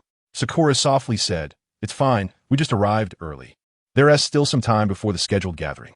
Naruto didn't mind much, casually responding, "Well, as long as this new member doesn't have the bad habit of always being late like Kakashi-sensei." Naruto had already gotten used to Kakashi's habitual tardiness, so he wasn't worried about waiting a little longer, as long as the new member could show up on time for the mission. After waiting for a while, as the gathering time approached, a faint sound of footsteps came. The three turned their heads simultaneously, seeing a figure walking toward them from a distance. Naruto squinted, his gaze fixed on the approaching figure, asking, "Is that our new member?" Sai walked closer, looking at Boruto and the others, with a slight smile greeting, "Hello." Upon hearing Sai's greeting, everyone immediately responded, "Oh, hello." Naruto's gaze fell on Sai, and his first impression was that Sai's skin was unusually pale, even more so than any woman he had ever seen, rivaling Orochimaru in its whiteness. Moreover, this guy's smile always gave him an uncomfortable feeling. Noticing Naruto staring at him from the start, Sai squinted his eyes and said with a smile, "Please don't stare at me like that, or I might just hit you." Naruto, hearing Sai's words, smirked slightly and said, "Oh, now I want to see your strength. What makes you so confident?" After hearing Naruto's words, Sai found it quite agreeable and reached for the sword on his back, while Naruto pulled out a kunai from his sleeve, facing off against Sai. The atmosphere began to tense up. Sai thought to himself that during the time he was assigned to join Kakashi's team, he had already gotten an understanding of Sakura's strength, who had been training with the 5th Hokage in the village. And he had previously had a brief encounter with Boruto, gaining a preliminary understanding of Boruto's strength. However, he was still unsure about Naruto's strength, who had also been training outside the village with Boruto. This time, Sai thought it would be a good opportunity to test Naruto's strength through sparring. Sai tiakled loitle. "Although you look like a fool, I hope your strength won't disappoint me. After all, you don't seem like the smart type." Naruto pointed at Sai and said, "Huh? What do you mean by that?" Sakura, trying to mediate between the two, said, "All right, Naruto, he'll be our companion from now on. Let's not fight right after we meet." As teammates who would soon fight side by side, it was more important to foster harmony within the team. Sakura then turned her gaze to Sai, straightforwardly stating, "However, you really give off an uncomfortable vibe." Sai responded indifferently, "Oh, is that so?" But he doesn't take Sakura's evaluation to heart. He doesn't believe that his way of behaving is wrong. Sakura continued, "Saying things like that will make others dislike you." Sai paused, looking at Sakura, and said, "I actually quite like girls like you who feel good, even if you're ugly." Ugly? Sakura was momentarily stunned by Sai's words, clearly provoked. She widened her eyes in disbelief, and then her anger erupted as she shouted, "What did you say? Say it again, if you dare. Go on." Sai's words had already touched her bottom line. All right, Sakura, don't stoop to his level." Naruto quickly grabbed Sakura, knowing that if her monstrous strength erupted, the consequences would be no joke. He was worried that if Sakura really took action, It might seriously hurt Sai, who looked rather frail and thin. Boruto helplessly said to Sai, "You really don't know how to speak, do you? You would say you're quite cunning," instantly angering two teammates. "He, is that so?" Sai still smiled faintly, his expression seeming to imply that he didn't care much about others' opinions, as he was just speaking his mind. Sai looked at Boruto and continued, "I don't have any malice toward you guys. I just really wanted this team member position." Boruto said flatly, "But I don't believe you think that." He added, "Also, you shouldn't show that fake smile to gain others' trust. Those hypocritical smiles will only backfire and make you disliked." Upon hearing this, Sai retracted his deliberate smile, his expression becoming serious. "I'm sorry. The book said that smiling can close the distance between people, but it seems that hasn't had the intended effect."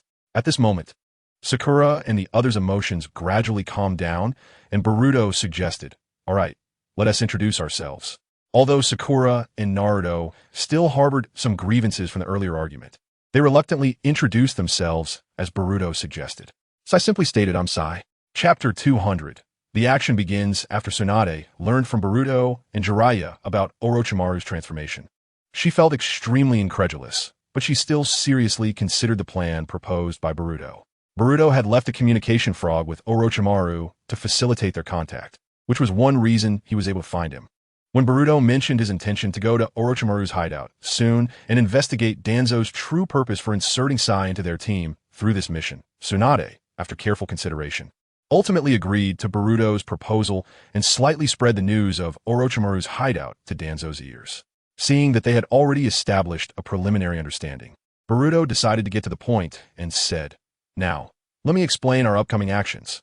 According to intelligence, there are several secret hideouts of Orochimaru, and to avoid detection, they are moved to other locations every week. These hideouts are not only in the Sound Village, but also in other countries, arranged by Orochimaru's spies who infiltrated later.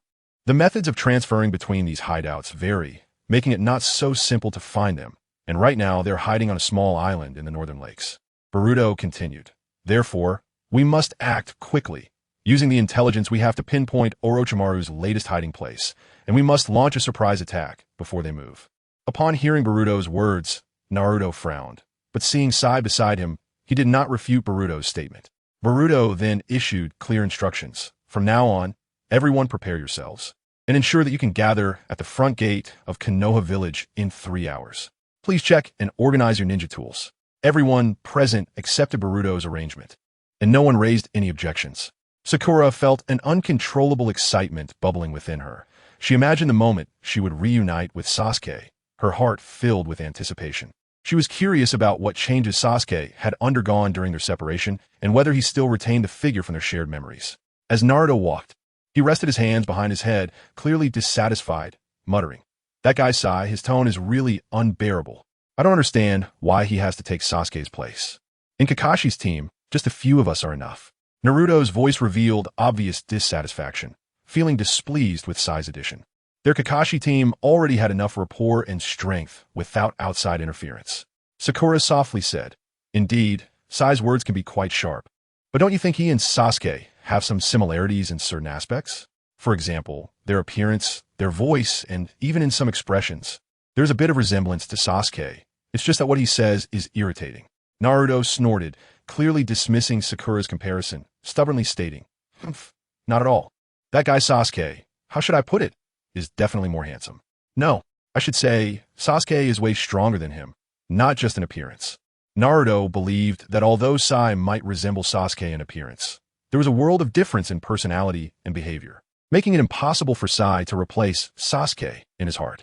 Sakura nodded in agreement. Compared to Sai, Sasuke is indeed more handsome. Naruto turned to Sakura and emphasized, "Not just a bit better. Sasuke is way stronger than him in every aspect, simply countless times better." Hearing Naruto's strong praise for Sasuke, Boruto couldn't help but tease, "I remember you didn't used to praise him like this. Back then, you always called him idiot Sasuke and arrogant Sasuke.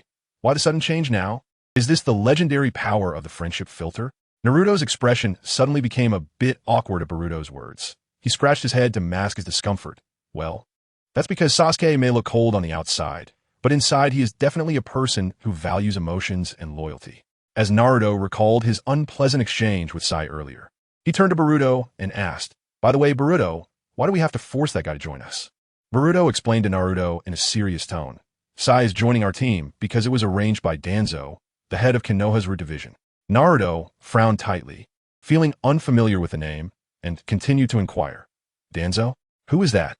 This person, Sakura interjected to explain. Oh, you mean that uncle who always gives off a gloomy vibe? I learned about him while helping Lady Tsunade organize information. He used to be an aide to the third Hokage. Boruto said, Danzo is a former opposing figure to Grandpa, third Hokage. He is now Sai's direct superior, and Danzo may be using Sai because he wants to execute some extremely confidential mission. Naruto remarked, that guy really has bad intentions.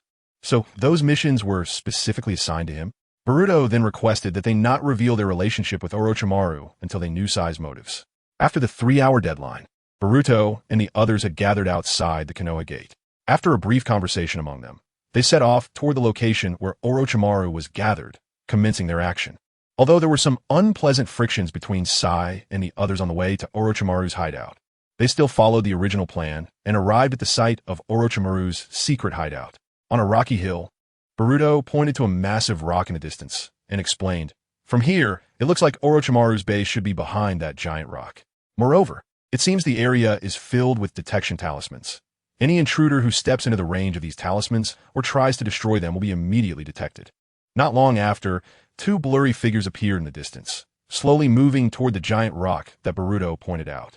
Boruto and the others concealed themselves, and as the distance closed, the figures became clearer, finally stopping in front of the giant rock. Sai observed the figure. Is that Orochimaru? It seems our intelligence is indeed genuine. The entrance is right below that rock wall, in Sai's line of sight, besides Orochimaru's figure. There was also a person he did not recognize. It was a stout man with orange hair, whose appearance left no trace in Sai's memory. But this unfamiliar man appeared alongside Orochimaru. At that moment, Orochimaru glanced toward the hill where they were hiding without making a sound, then disappeared from their view.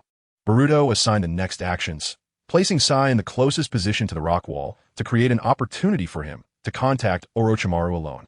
Under the cover of night, Sai acted according to his plan, leaving an ink clone as a decoy in his place, and then quietly approached the cave of Orochimaru's hideout that he had observed during the day.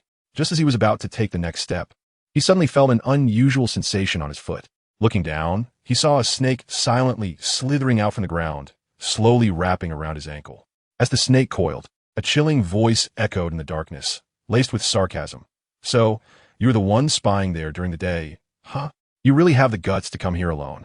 Facing the sudden questioning, Sai remained calm, showing no signs of panic. Instead, he responded in a peaceful tone, I am a subordinate of Danzo-sama, not your enemy. I am here to deliver important information and need to speak with you, Lord Orochimaru, personally. Upon hearing Sai's words, Orochimaru slowly emerged from the shadows above the rock wall, accompanied by Kabuto looking down at Sai from a height. Orochimaru's voice carried a hint of mockery as he said, Danzo, that old man is still alive? Then what do you want to tell me? Sai continued, indicating that this meeting was not a coincidence. Danzo-sama has entrusted me to convey a message to you, Lord Orochimaru. In fact, ever since the Konoha attack, Danzo-sama has been looking forward to the opportunity to make contact with you. Orochimaru's lips curled into a playful smile as he licked them, his gaze sharp on Sai. That is indeed an interesting statement.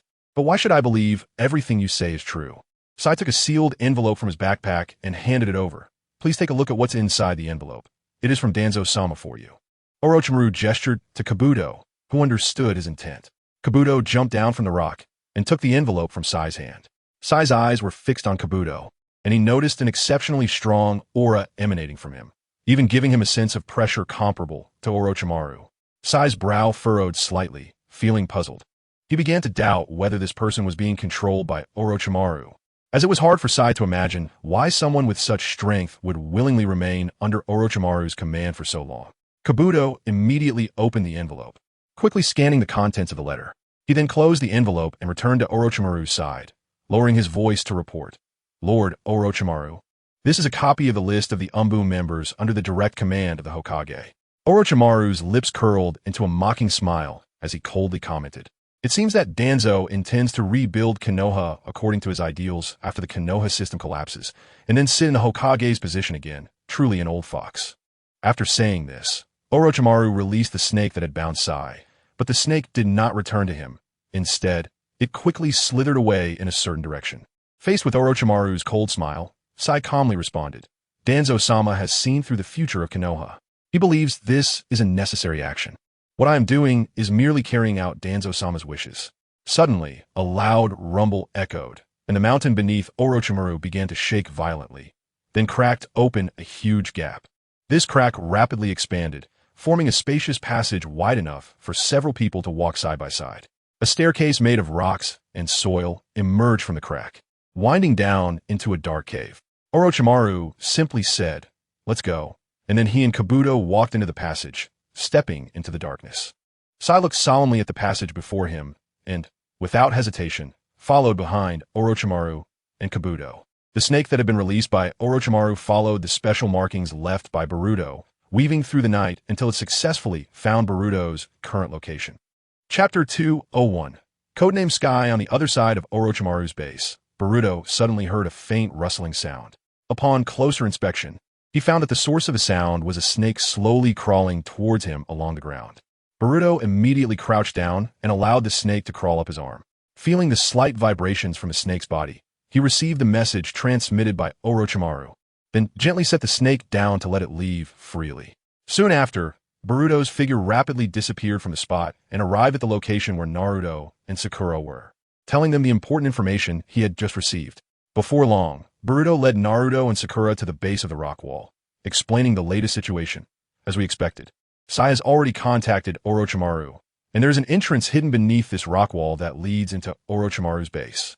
Boruto had noticed Sai's renewed contact with the Root organization before they left Konoha.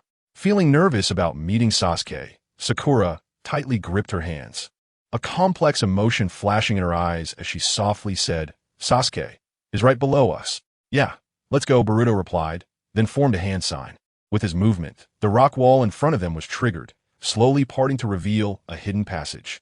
Boruto took the lead, followed closely by Naruto and Sakura as they ventured deeper into the rock wall.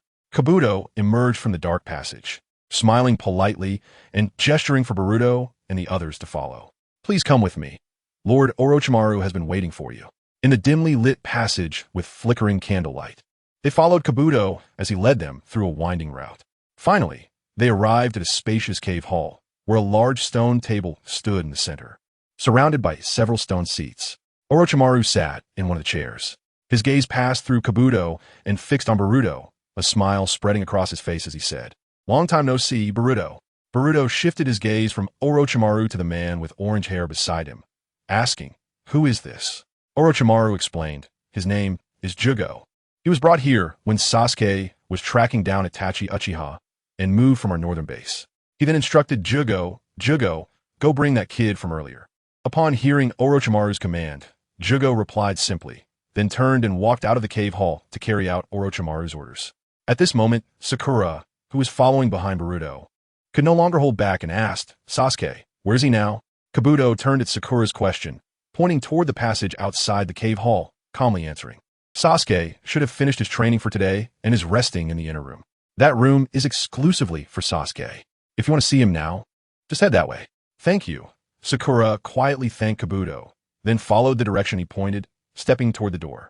While Jugo went to bring Sai over, Kabuto broke the silence, thoughtfully saying, "According to the timeline, in a few days, it will be the day I meet with Sasori of the Red Sand. However, considering my current appearance, it's quite a headache." After all, Kabuto had successfully trained in Sage Mode from the Reachid, and his appearance and demeanor had changed significantly, becoming completely different from before. And Sasori of the Red Sand was a naturally suspicious character, likely to harbor doubts about any subtle changes, especially now that Kabuto had undergone such a transformation. After hearing Kabuto's words, Boruto turned his head and asked, "So, you have had deep contact and interaction with Sasori from the Akatsuki organization?" Orochimaru explained beside him, "Several years ago, during my time with the Akatsuki organization, my codename was Sura. At that time, I was partnered with Deidara, but over time, I developed ideological differences with the organization and ultimately chose to leave. However, the organization was not willing to let me go easily. They assigned Deidara to hunt me down in order to end my actions. In fact, Kabuto was once manipulated by Deidara's jutsu and placed beside me as a spy. But what Deidara did not know was that I had already detected and successfully cracked the jutsu controlling Kabuto many years ago. Orochimaru said coldly.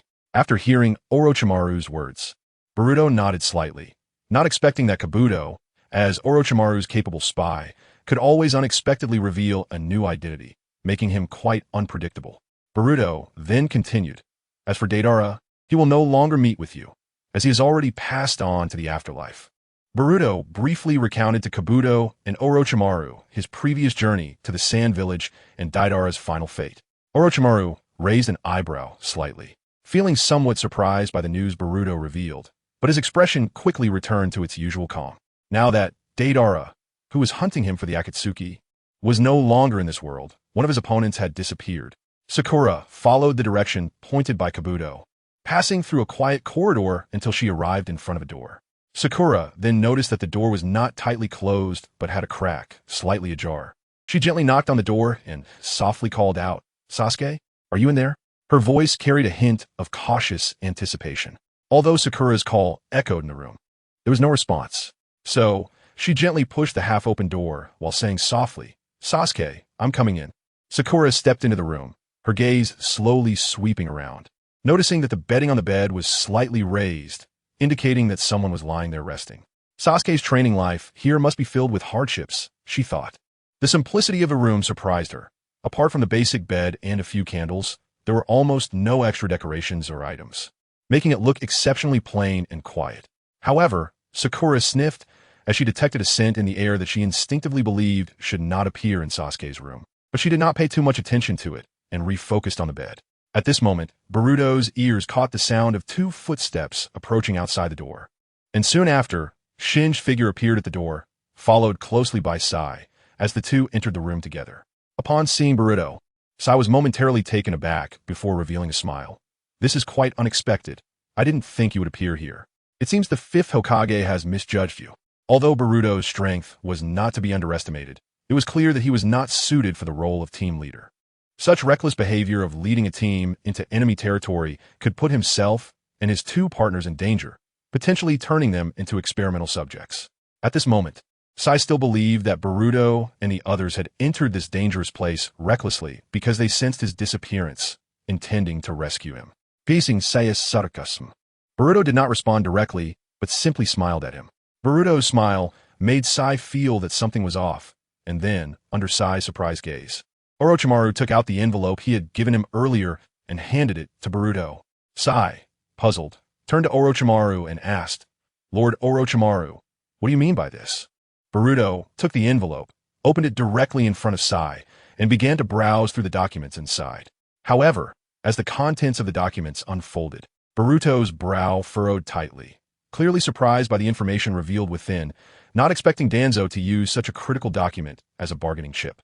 Naruto noticed the change in Boruto's expression and immediately walked over to Boruto's side, curiously asking, "What's inside?" "Boruto," as Naruto spoke. He leaned over to look at the documents in Boruto's hand. What came into view was a picture and detailed personal information, clearly labeled as a member of the Hokage's direct umbu, which shocked him. Naruto, feeling emotional, reached out and tightly grabbed Sai's collar, angrily questioning, "You guy, why did you betray us? Even to carry out Danzo's orders, you should distinguish right from wrong. Don't you realize what kind of consequences your actions will bring?" It was clear that Naruto felt disappointed and angry at Sai's actions.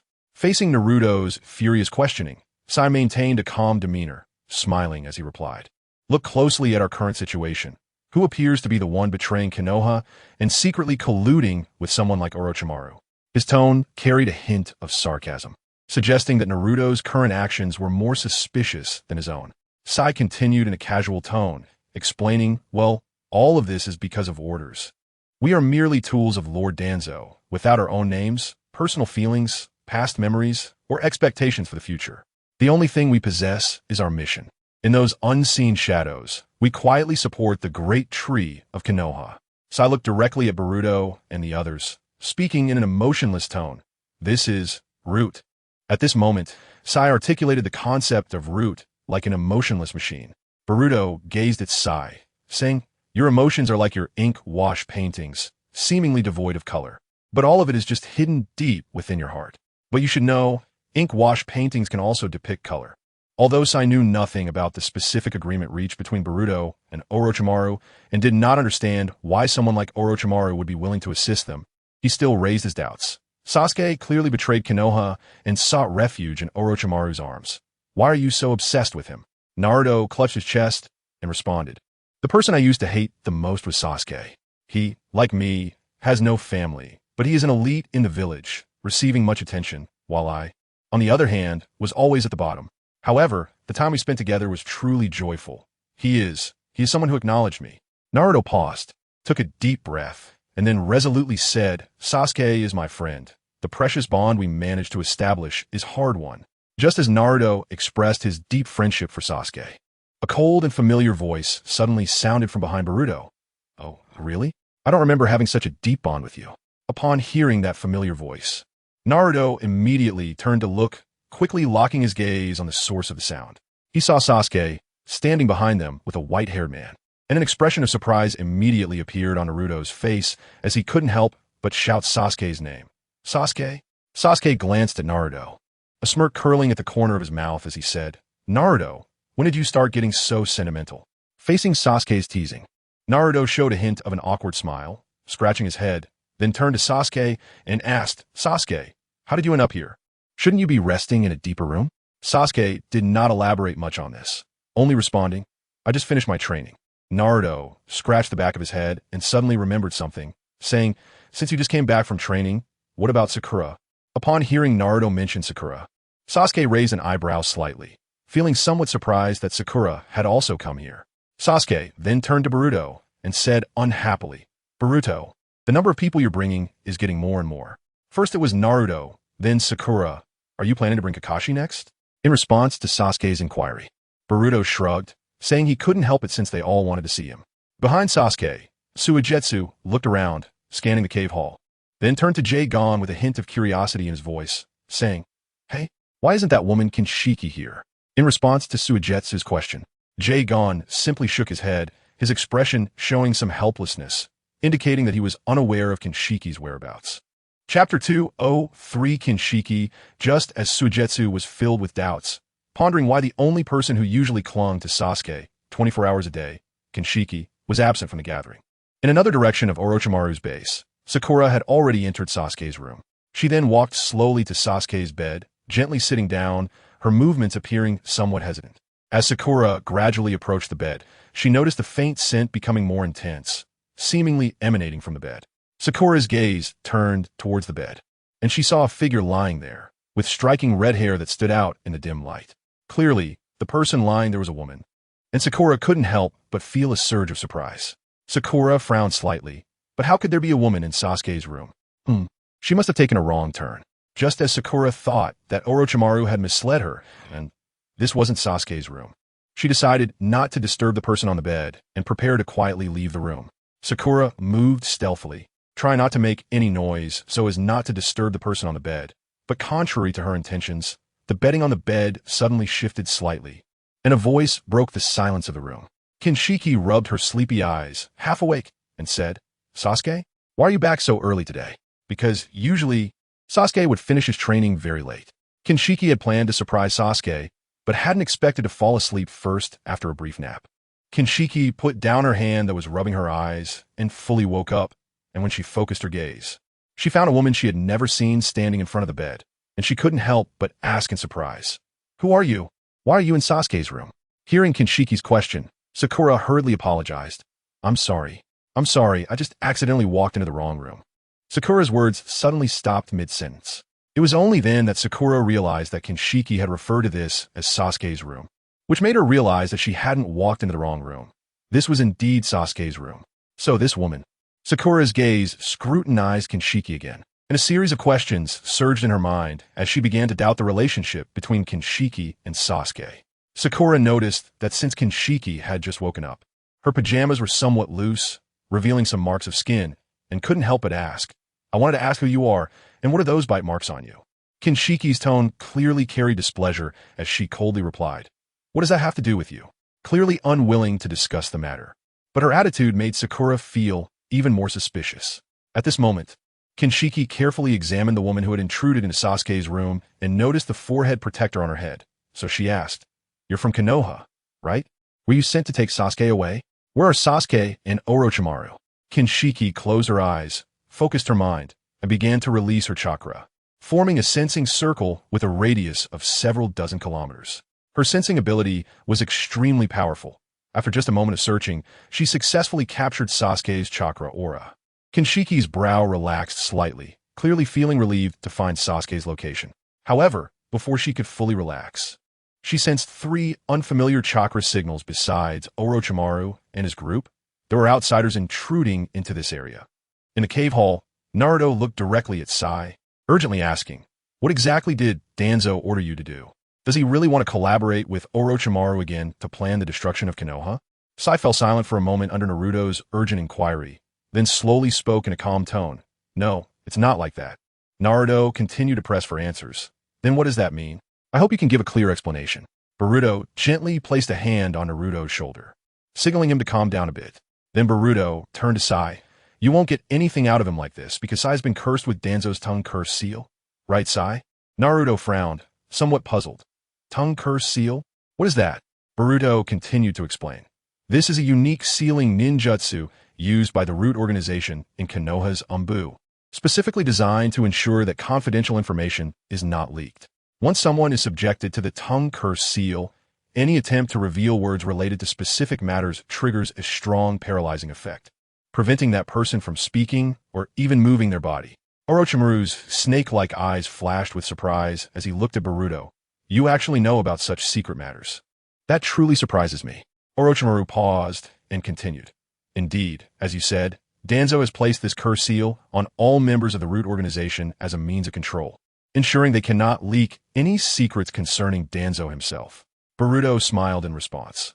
After all, as a ninja, mastering the collection and analysis of intelligence is fundamental, isn't it? The information Boruto understood was revealed to him personally by his grandfather while he was searching for the third Hokage to inquire about Konoha's root. In response to Boruto's explanation, Sai remained silent, offering no objections. He merely stuck out his tongue, and they indeed discovered a black mark at the root of Sai's tongue. Boruto then said, "If my guess is correct, your mission should be related to Sasuke, right? Since the moment Sasuke appeared, I've noticed your gaze occasionally darting towards him. Your real task is likely to conduct espionage on individuals who may pose a threat to Konoha and even necessary elimination work, right? For example, someone like Orochimaru, who poses a significant threat to Konoha, and you think is the new body of Orochimaru, Sasuke."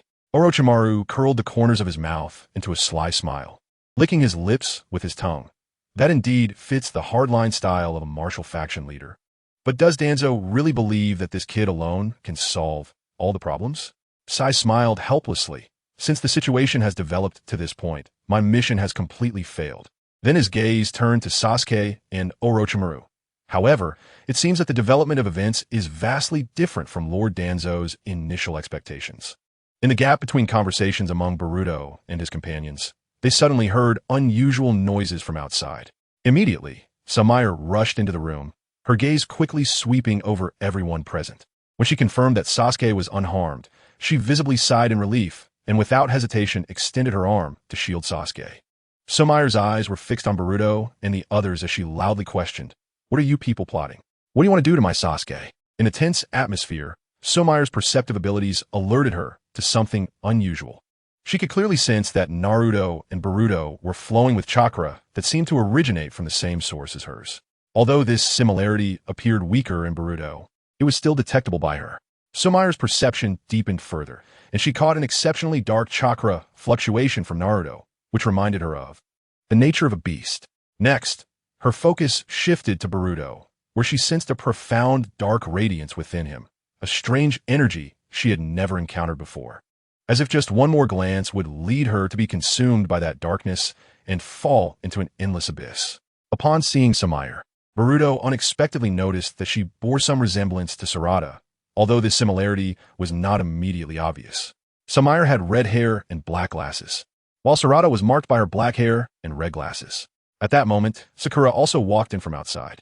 Sakura's gaze quickly focused on Sasuke in the center of the room, and a hint of surprise flashed in her eyes as she noted the significant changes in him over the past 2.5 years. Sasuke's skin had become fairer, and compared to before, This change in complexion altered his entire demeanor. After Sakura entered the room, Sumire gradually regained her composure from her earlier anxiety. She turned to Sakura and posed a question to Sasuke. Sasuke, who is this woman? Why is she in your room looking for you? Hearing Sumire's words, Suigetsu couldn't help but tease. Aren't you the one who just came out from Sasuke's room? After saying that, Suigetsu turned to Sakura and directly asked, So miss, are you Sasuke's girlfriend? Upon hearing Suigetsu's words, a faint blush crossed Sakura's face, making her appear somewhat shy. Sumire's emotions immediately became agitated at Suigetsu's remark. Without any hesitation, she swiftly threw a punch that landed squarely on Suigetsu's head, resulting in a loud thud as his head was splattered, creating a splash of water. Following that, Sumire angrily pointed at Sakura, her tone filled with disdain. This ugly monster, how could she possibly be Sasuke's girlfriend? Her voice stuttered in anger, clearly expressing her extreme dissatisfaction with Suigetsu's statement. Sakura, feeling infuriated by Sumire's derogatory comments in front of Sasuke, exploded with emotion, clenching her fists and shouting at Sumire. You jerk, who gave you the right to say that about me? Be careful, I make you pay for it. Under Sakura's threat, Sumire appeared somewhat flustered and quickly hid behind Sasuke, seeking protection while trembling and saying to him, Sasuke, that guy is so fierce, I'm really scared. This scene of Sumire hiding behind Sasuke further escalated Sakura's anger, her fists clenched tightly, thinking about that woman. Suigetsu, witnessing the confrontation between Sakura and Sumire, couldn't help but find it amusing, as if he had heard the funniest joke in the world. He burst into laughter, his laughter echoing loudly in the room. Huh? A woman like you is afraid? Ha ha ha, you crack me up. Suigetsu's laughter felt like an ongoing provocation, each loud burst of laughter fueling Sumire's anger. Finally, Sumire's emotions reached a boiling point, and she could no longer endure it. Furiously, she kicked out, accurately striking Suigetsu in the abdomen and knocking him to the ground. Without mercy, she stomped on Suigetsu's body, angrily scolding, You jerk, if you don't speak, no one will think you're a mute. Sumire's fury did not subside. Her emotions remained uncontrollable as she directly straddled Suigetsu, angrily swinging her fists and delivering blow after blow to his body. Suigetsu's body could liquefy due to his special ability, and whenever his body began to restore, Sumire's attacks would scatter him once more. Chapter 204. Encountering an attack. Boruto had just returned from Orochimaru's base, but they had not yet truly stepped into the boundaries of Konoha village. Just as they were approaching the village, Boruto sensed an unusual presence in the surrounding forest. He extended his perception and analyzed these presences, discovering at least 10 different chakra fluctuations, all displaying a certain strength, clearly emanating from ninja of at least Jonin level or higher. Moments later, Sai also noticed the anomaly and turned his gaze to Boruto. In response to Sai's stare, Boruto merely shook his head slightly, and Sai understood his meaning, retracting his gaze. Boruto then turned to Naruto and the others standing in front of him, his tone tinged with a hint of apology, explaining, Sorry, I have something urgent to take care of, so I need to leave first. As for the situation of this mission, I'll trouble you to report to the Hokage's office. After saying that, Boruto did not linger, turning and leaving the scene directly. Boruto, what's the matter? Before Naruto could finish his sentence, he found that Boruto's figure had already disappeared from sight, instantly blending into the surrounding environment. Really now, Naruto muttered softly, his lips involuntarily curling into a frown, feeling that ever since Boruto took on the role of team leader, his behavior had begun to resemble Kakashi-sensei's more and more, always leaving with an excuse and becoming increasingly elusive. Sakura quietly said, Well then, if that's the case, let's head back to Konoha. In the depths of the forest, out of sight of Sakura and the others, several black figures moved stealthily among the dense trees, their target very clear.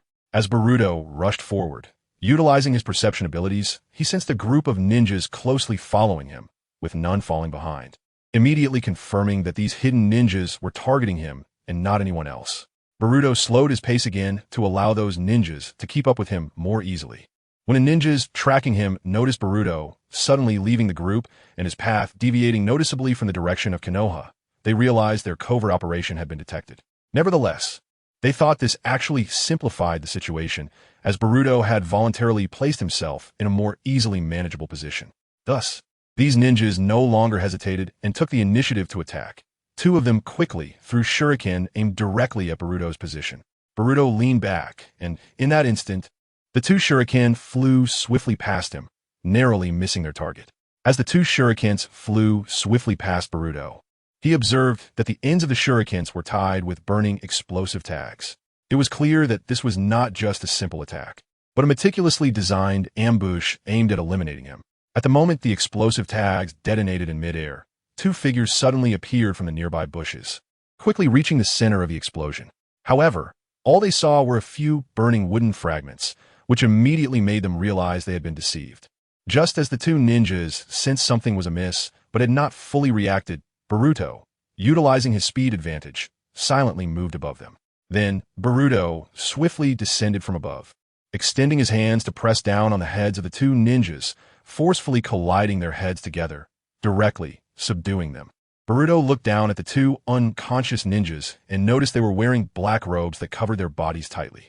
They also wore masks that obscured most of their faces, leaving only their eyes exposed, immediately reminding him of the root organization within the Konoha Umbu, clearly of no value for interrogation. At that moment, the ground around Boruto suddenly shook, and four tall earthen walls formed by the earth-style earth flow wall rose up, quickly enclosing him in the center, creating a heavy barrier. Following that, two more figures leaped out from the shadows around him, soaring high into the air. Fire-style, great fireball technique. With a low command, the two ninjas unleashed their fire techniques in midair. Two fierce flames, like raging fire dragons, scorched the surrounding air, creating a deadly wall of fire that bore down on Boruto's position. Boruto furrowed his brows. These root members indeed adhered to the principle of prioritizing the mission above all else. While casting their fire techniques, they completely disregarded the safety of their fellow root members who were also trapped by the earth flow wall beneath them, all to ensure the mission's success. In an instant, a violent wave of water erupted from the center of Boruto's position, bursting forth like a fountain and rapidly spreading outwards. This wave directly impacted and destroyed the surrounding earthen walls. When the wave collided with the flames unleashed by the root members, steam was generated in large quantities, creating a dense mist that obscured the surrounding environment. The two root ninjas, after releasing their fire techniques, fell from the air due to the explosive force, landing amidst the swirling steam. In such an environment, their visibility was greatly restricted, forcing them to remain alert and cautiously move toward their comrades' direction to regroup for an offensive. Boruto swiftly navigated through the mist, silently approaching one of the root ninjas. Before the opponent noticed, Boruto struck the back of the ninja's neck with the back of his blade, causing the ninja to lose consciousness and collapse to the ground, incapacitated.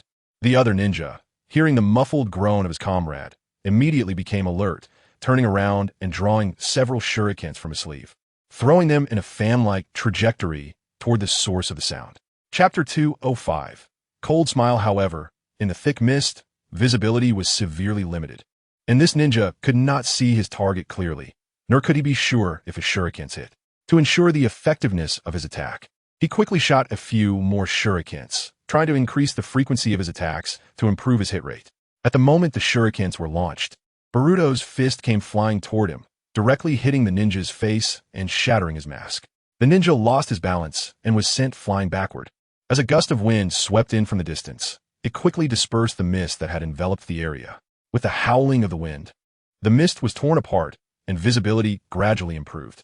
When the dust settled, the scene in the center of the area became clear, for root ninjas lay sprawled on the ground, while Boruto had vanished from sight. In this forest, as Boruto's figure gradually disappeared among the lush tree shadows, the surrounding silence was broken by muffled groans.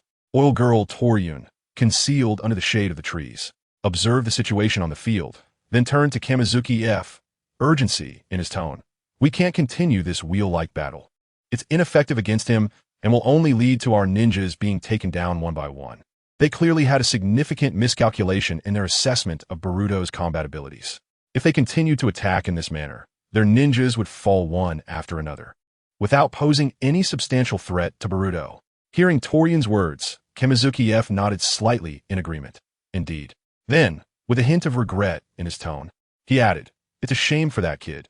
He clearly had the opportunity to become a top ninja in Konoha, but happened to learn Lord Danzo's secret." After reminding Kamizuki F not to dwell too much on Boruto's fate, Toryun firmly added, "F, don't think too much. Everything Lord Danzo does is for Konoha. There must be a reason behind it." After saying this, Torian quietly left his position, preparing to execute the next attack plan against Boruto.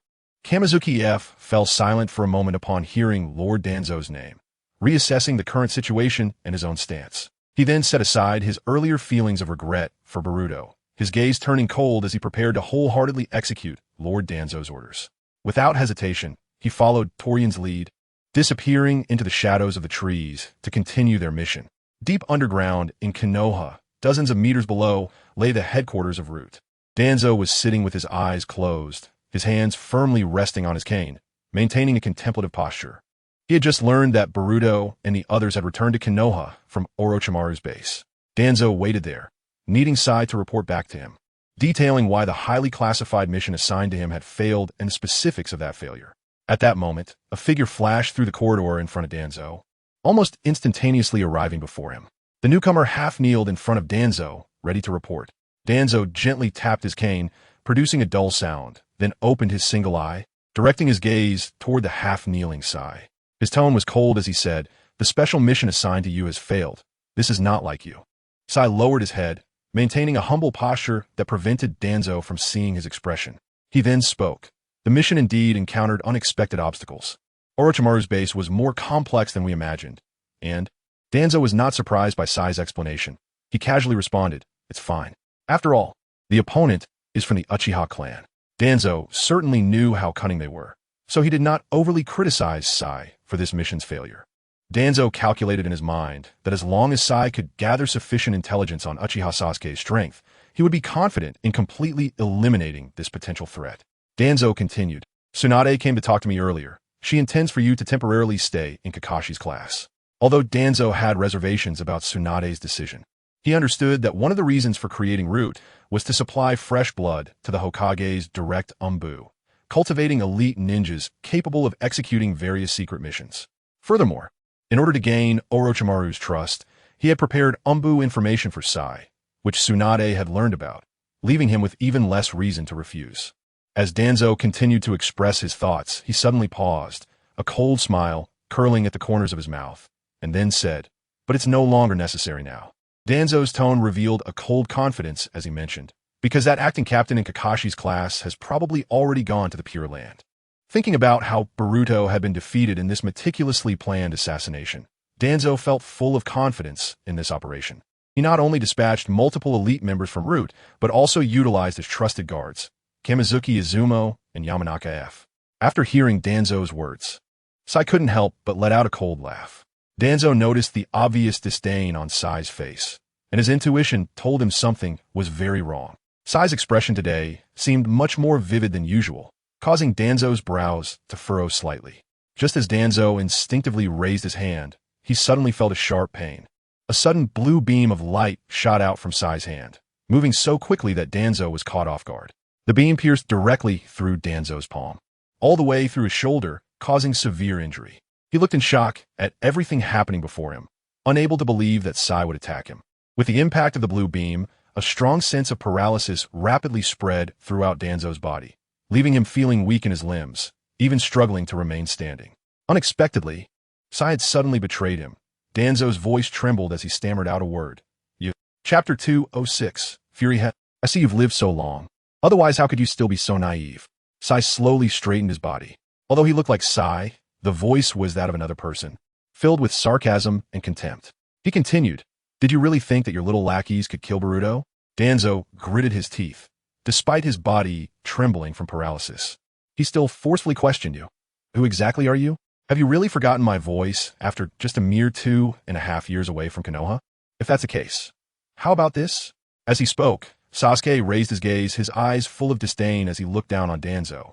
"It's you." Danzo's gaze locked on his Sai's unusual eyes, his pupils constricting, the patterns swirling in those eyes with a Sharingan unique to the Uchiha clan. "Uchiha, Sasuke?" Sasuke smirked coldly and mockingly said, "Ha, old man, finally recognized me, have you?" Then, Sasuke violently pulled out the Chidori spear from Danzo's body, the powerful force causing Danzo to involuntarily lean forward, intensifying his pain. With a cold gaze, Sasuke stared at the disheveled Danzo and continued coldly, "You know I could have killed you with a single strike just now, but why didn't I?" He paused for a moment before continuing, "First, I made an agreement with Boruto. Once I reach Konoha and see you, I would temporarily spare your life until he came to make his plans. However, from the moment you tried to assassinate Boruto, it seems he won't care whether you live or die anymore. Secondly, I still have some questions for you, and I have enough strength to suppress you. After a brief shock, Danzo quickly regained his usual calmness, sneering at Sasuke's threat with disdain, provocatively saying, "Even your brother, Uchiha Itachi, didn't dare to speak so boldly in front of me. What can you, a mere survivor of a fallen clan, do to me?" As he spoke provocatively, Danzo slowly retreated, maintaining a certain distance from Sasuke. At this moment, Danzo's movements appeared somewhat labored. The paralysis from Sasuke's Chidori spear attack had not completely subsided, restricting his actions. Meanwhile, his guards, Kamizuki Izumo and Yamanaka F, were currently not by his side, but he still had a guaranteed trump card. Sasuke, however, appeared calm and collected, stepping closer to Danzo, applying psychological pressure on him. Faced with Sasuke's relentless advance, Danzo decisively discarded his cane and instead pulled out a kunai from behind him. Immediately, Danzo concentrated his wind chakra, infusing it into the kunai, transforming the ordinary weapon into a sharp blade. Danzo stopped his retreat, aware of the urgency of the situation. He had no time to slowly unseal the weapon in his hand. Therefore, Danzo used the vacuum blade he formed to slice at the golden shackles on his arm. In just a few moves, the sealing shackles in his hand were cut, falling to the ground with a series of dull thuds. He then unwrapped the bandages around his arm, revealing the secret hidden beneath. 10 Sharingan were arrayed across his arm, looking terrifying, each one a 3-Tomo Sharingan. "Then, I'll be taking your Sharingan as well." With his perfect arm now revealed, Danzo felt a surge of confidence, but he noticed that Sasuke's reaction was surprisingly calm. This made Danzo raise an eyebrow and ask, "It seems you are not surprised by this arm of mine." Sasuke's calmness was not without reason. He had long learned of Danzo's secret from Orochimaru, and this arm Sharingan had been personally transplanted by Orochimaru. Sasuke's gaze then shifted to Danzo's pale shoulder, where the face of the first Hokage, Hashirama Senju, was present. Indeed, this was the key to Danzo's ability to maintain so many Sharingan. Orochimaru had said that the cells of the first Hokage possessed powerful vitality and chakra, allowing Danzo's body to endure and utilize these transplanted Sharingan. In Sasuke's heart, the flames of revenge burned even more fiercely as he stared at Danzo, his voice low as he asked, "Tell me, before I end you, was it your Konoha higher-ups, including you, who issued that cruel order that led to the extermination of the Uchiha clan by Itachi? I once thought Itachi wasn't that kind of person, but unexpectedly he revealed this secret. It turns out you are the only special one to him, choosing you over the village." Sasuke's pupils suddenly constricted. Although he had long suspected the truth deep down, when it was laid bare before him, he felt an uncontrollable complex emotion, like a cold wave crashing against his already scarred soul. The hatred he had harbored for so long was built on a lie from Uchiha Itachi, and yet he had always kept this hatred in his heart, unable to forget it at any moment. Thinking of this, Sasuke's heart burned with rage as he tightly gripped the Kusanagi sword in his hand. The purple arcs of electricity around the blade began to leap violently, resonating with the fury within him. As his power erupted, purple lightning surged across the ground like a violent thunderstorm, penetrating the soil and striking directly at Danzo.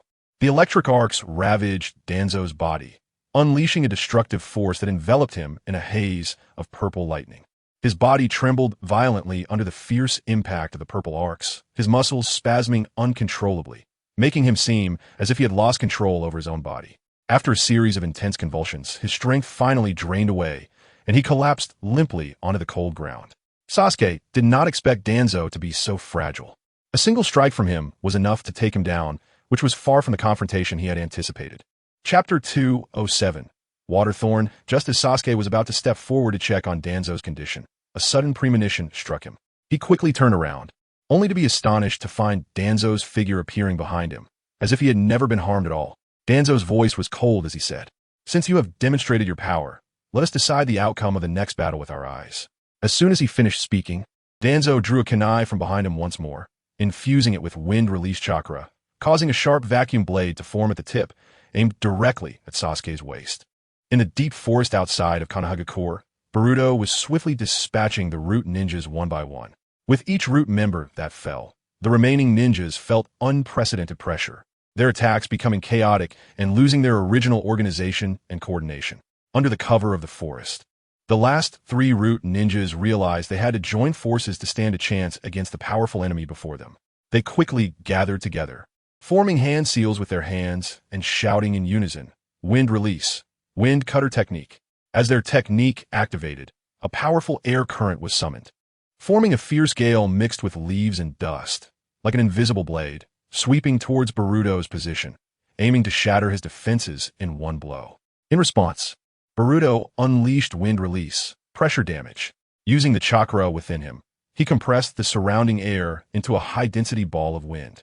Under Boruto's control, this compressed ball of wind stirred the air around it, forming an even more violent storm.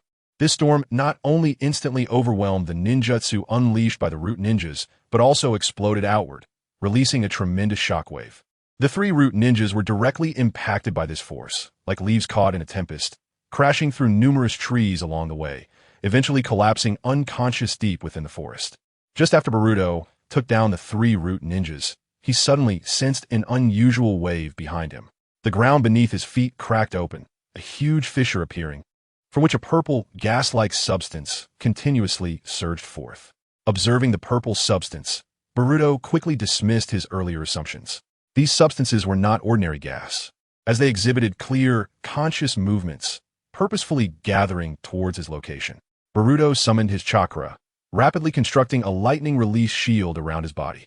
The poisonous insects attempted to breach this shield, but upon contact with a violent current, they were instantly torn apart, turning to ashes, posing no threat to Boruto. Yamanaka Kaze took advantage of the chaos created by Yamanaka Tsurugi's release of poisonous insects, quietly approaching Boruto's back, ensuring his movements went unnoticed.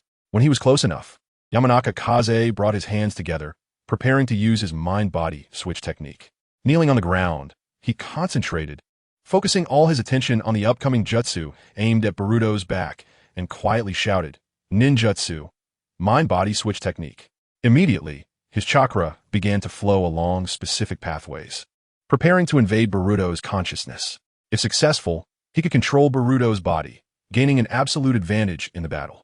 However, Boruto's perception had already detected Yamanaka Kaze's approach. At the moment Yamanaka Kaze activated his technique, Boruto swiftly reached forward and yanked, using the threads he had previously set up to pull the already unconscious root ninja behind him. These root ninjas became Boruto's temporary shield, blocking the jutsu from Yamanaka Kaze, causing it to hit the unconscious ninjas instead. Realizing his mistake, Yamanaka Kaze internally exclaimed in alarm, but it was too late. His mind-body switch technique had already been initiated, and his consciousness was forcibly transferred into the body of the unconscious root ninja pulled to Boruto's back. With the transfer of consciousness, his original body lost control, collapsing helplessly onto the ground, incapacitated. Yamanaka Tsurugi, witnessing the failure of their plan, quickly adjusted his strategy, darting forward with several swift movements to appear above Boruto. Without hesitation, he concentrated all his strength into a punch and struck down at Boruto. Boruto noticed the ninja above him with a bare upper body, his skin displaying a purple hue that stood out starkly, indicating he was filled with deadly poison. At the same time, Yamanaka Kaze had released the mind-body switch technique, returning his consciousness to his own body. He quickly drew a kunai from his sleeve, gripping it tightly, and followed Yamanaka Tsurugi, rushing towards Boruto. Facing the combined assault of Yamanaka Tsurugi and Yamanaka Kaze, Boruto remained calm, standing his ground as tiny droplets of water began to appear around him. As the two approached, these droplets suddenly exploded in the air. The water droplets transformed into countless sharp water spikes, shooting towards Yamanaka Tsurugi and Yamanaka Kaze like a torrential rain. After being struck by the water thorns released by Boruto, Yamanaka Tsurugi and Yamanaka Kaze felt intense pain in multiple areas, such as their limbs and abdomen. They struggled, but soon realized that these water thorns not only penetrated their bodies, but also seemed to have a paralyzing effect, making their bodies stiff and nearly immobile. Yamanaka Tsurugi did not give up despite the pain. Gritting his teeth, he concentrated and commanded the poisonous insects residing within him. Under his control, these insects began to slowly converge towards the water thorns Boruto had created, starting to gnaw at them. They hoped to consume the chakra contained within to free themselves and Yamanaka Kaze from their restraints. This was their only chance to escape their current predicament. Boruto sensed Yamanaka Tsurugi's actions and immediately reacted, releasing the current hidden within the water thorns. In an instant, it struck the gathered poisonous insects, paralyzing them and transferring the shock to Yamanaka Kaze and Yamanaka Tsurugi, causing them to involuntarily cry out in agony as their bodies trembled from the electric shock. Feeling that it was nearly time, Boruto ceased the release of the purple lightning and calmly said, "So, can we have a good chat now?" Chapter 208. The Eye of the Soul. Despite the pain coursing through his body, Yamanaka Tsurugi gritted his teeth and responded in a firm tone. "Humph. We have nothing to say to you. Don't think we'll reveal anything." After Oil Woman Toryun expressed his stance, Yamashita Kaze followed suit, closing his eyes and choosing silence. His attitude was the same. He would not betray his position nor reveal any information about their mission or organization to Boruto. Facing the resolute attitudes of Oil Woman Toryun and Yamashita Kaze, Boruto smiled faintly and said casually, "I never intended to extract intelligence from you. After all, as members of Root, you must have been implanted with the tongue curse eradication technique by Danzo. Even if I wanted to ask something, I wouldn't get any useful information." Upon hearing Boruto's words, Toryun and Kaze exchanged glances, since Boruto was already aware that they couldn't disclose any information due to the tongue curse eradication technique. What was his purpose in wanting to talk? Toryun's impatience was evident as he asked, "So what exactly do you want to say?" Boruto continued to articulate his viewpoint. "You might want to consider that Danzo sent so many Root members to ambush me while having no guards around him. If someone were to take the opportunity to attack him now, wouldn't he be completely defenseless?" Toryun's pupils constricted upon hearing Boruto's words, and he murmured to himself, "Lord Danzo." What Boruto said was not unfounded. Most of their elite members were involved in this operation, leaving no guards beside Lord Danzo. Toryun quickly adjusted his emotions. Although he felt shaken inside, he forced himself to calm down and smirked coldly, provocatively saying to Boruto, "What? Are you seeking revenge on Lord Danzo? Although we're not as strong as you, Lord Danzo is not someone you can deal with.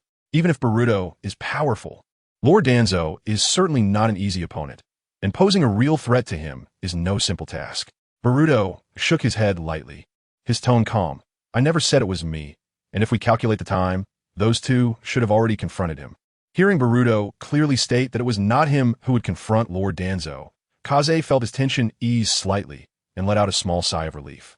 Both Kaze and Toryun deeply understood the strength Boruto exhibited, which far exceeded their initial expectations.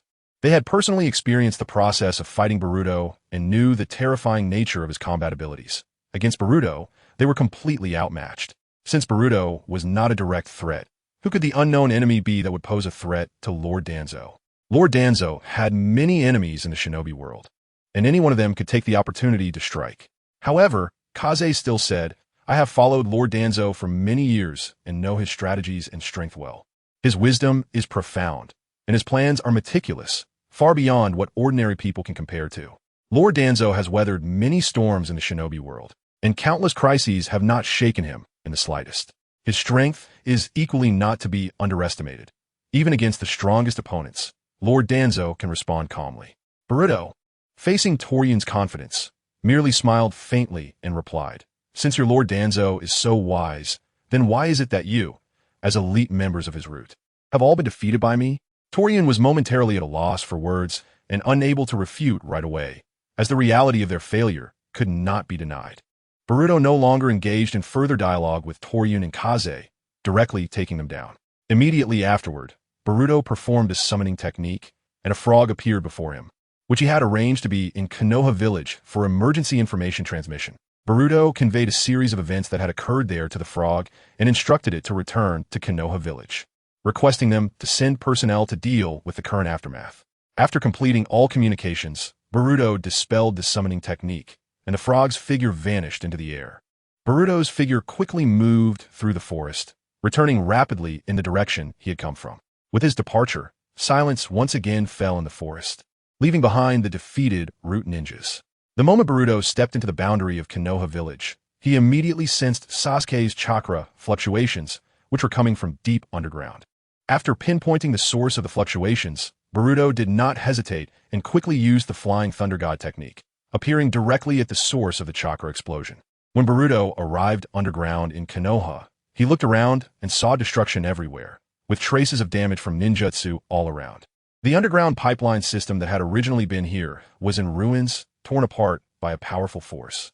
The broken pipes could no longer control the flow of water, which gushed forth, pooling into puddles. In the center of this chaotic scene stood Sasuke and Danzo, facing each other, in the tense atmosphere of their standoff.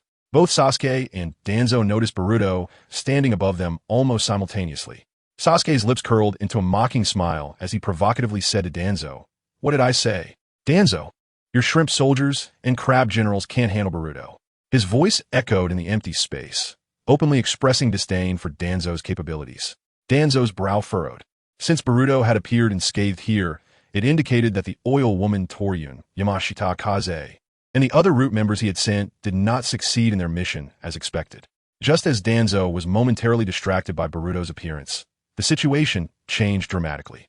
A sharp Kusanagi sword silently pierced through his back, directly stabbing through his heart, causing Danzo's body to shake violently. Blood gushing from his wound and staining the ground around him, as his life force rapidly dissipated. Danzo's body slowly fell, leaving behind a spreading pool of blood and the scent of blood in the air. Observing all this from above, Boruto raised his eyebrows slightly in surprise. After seeing the Kusanagi sword in Sasuke's hand pierce through Danzo's heart, Danzo's aura and body began to blur, as if dissolving in the air and then reappearing elsewhere. A substitution technique?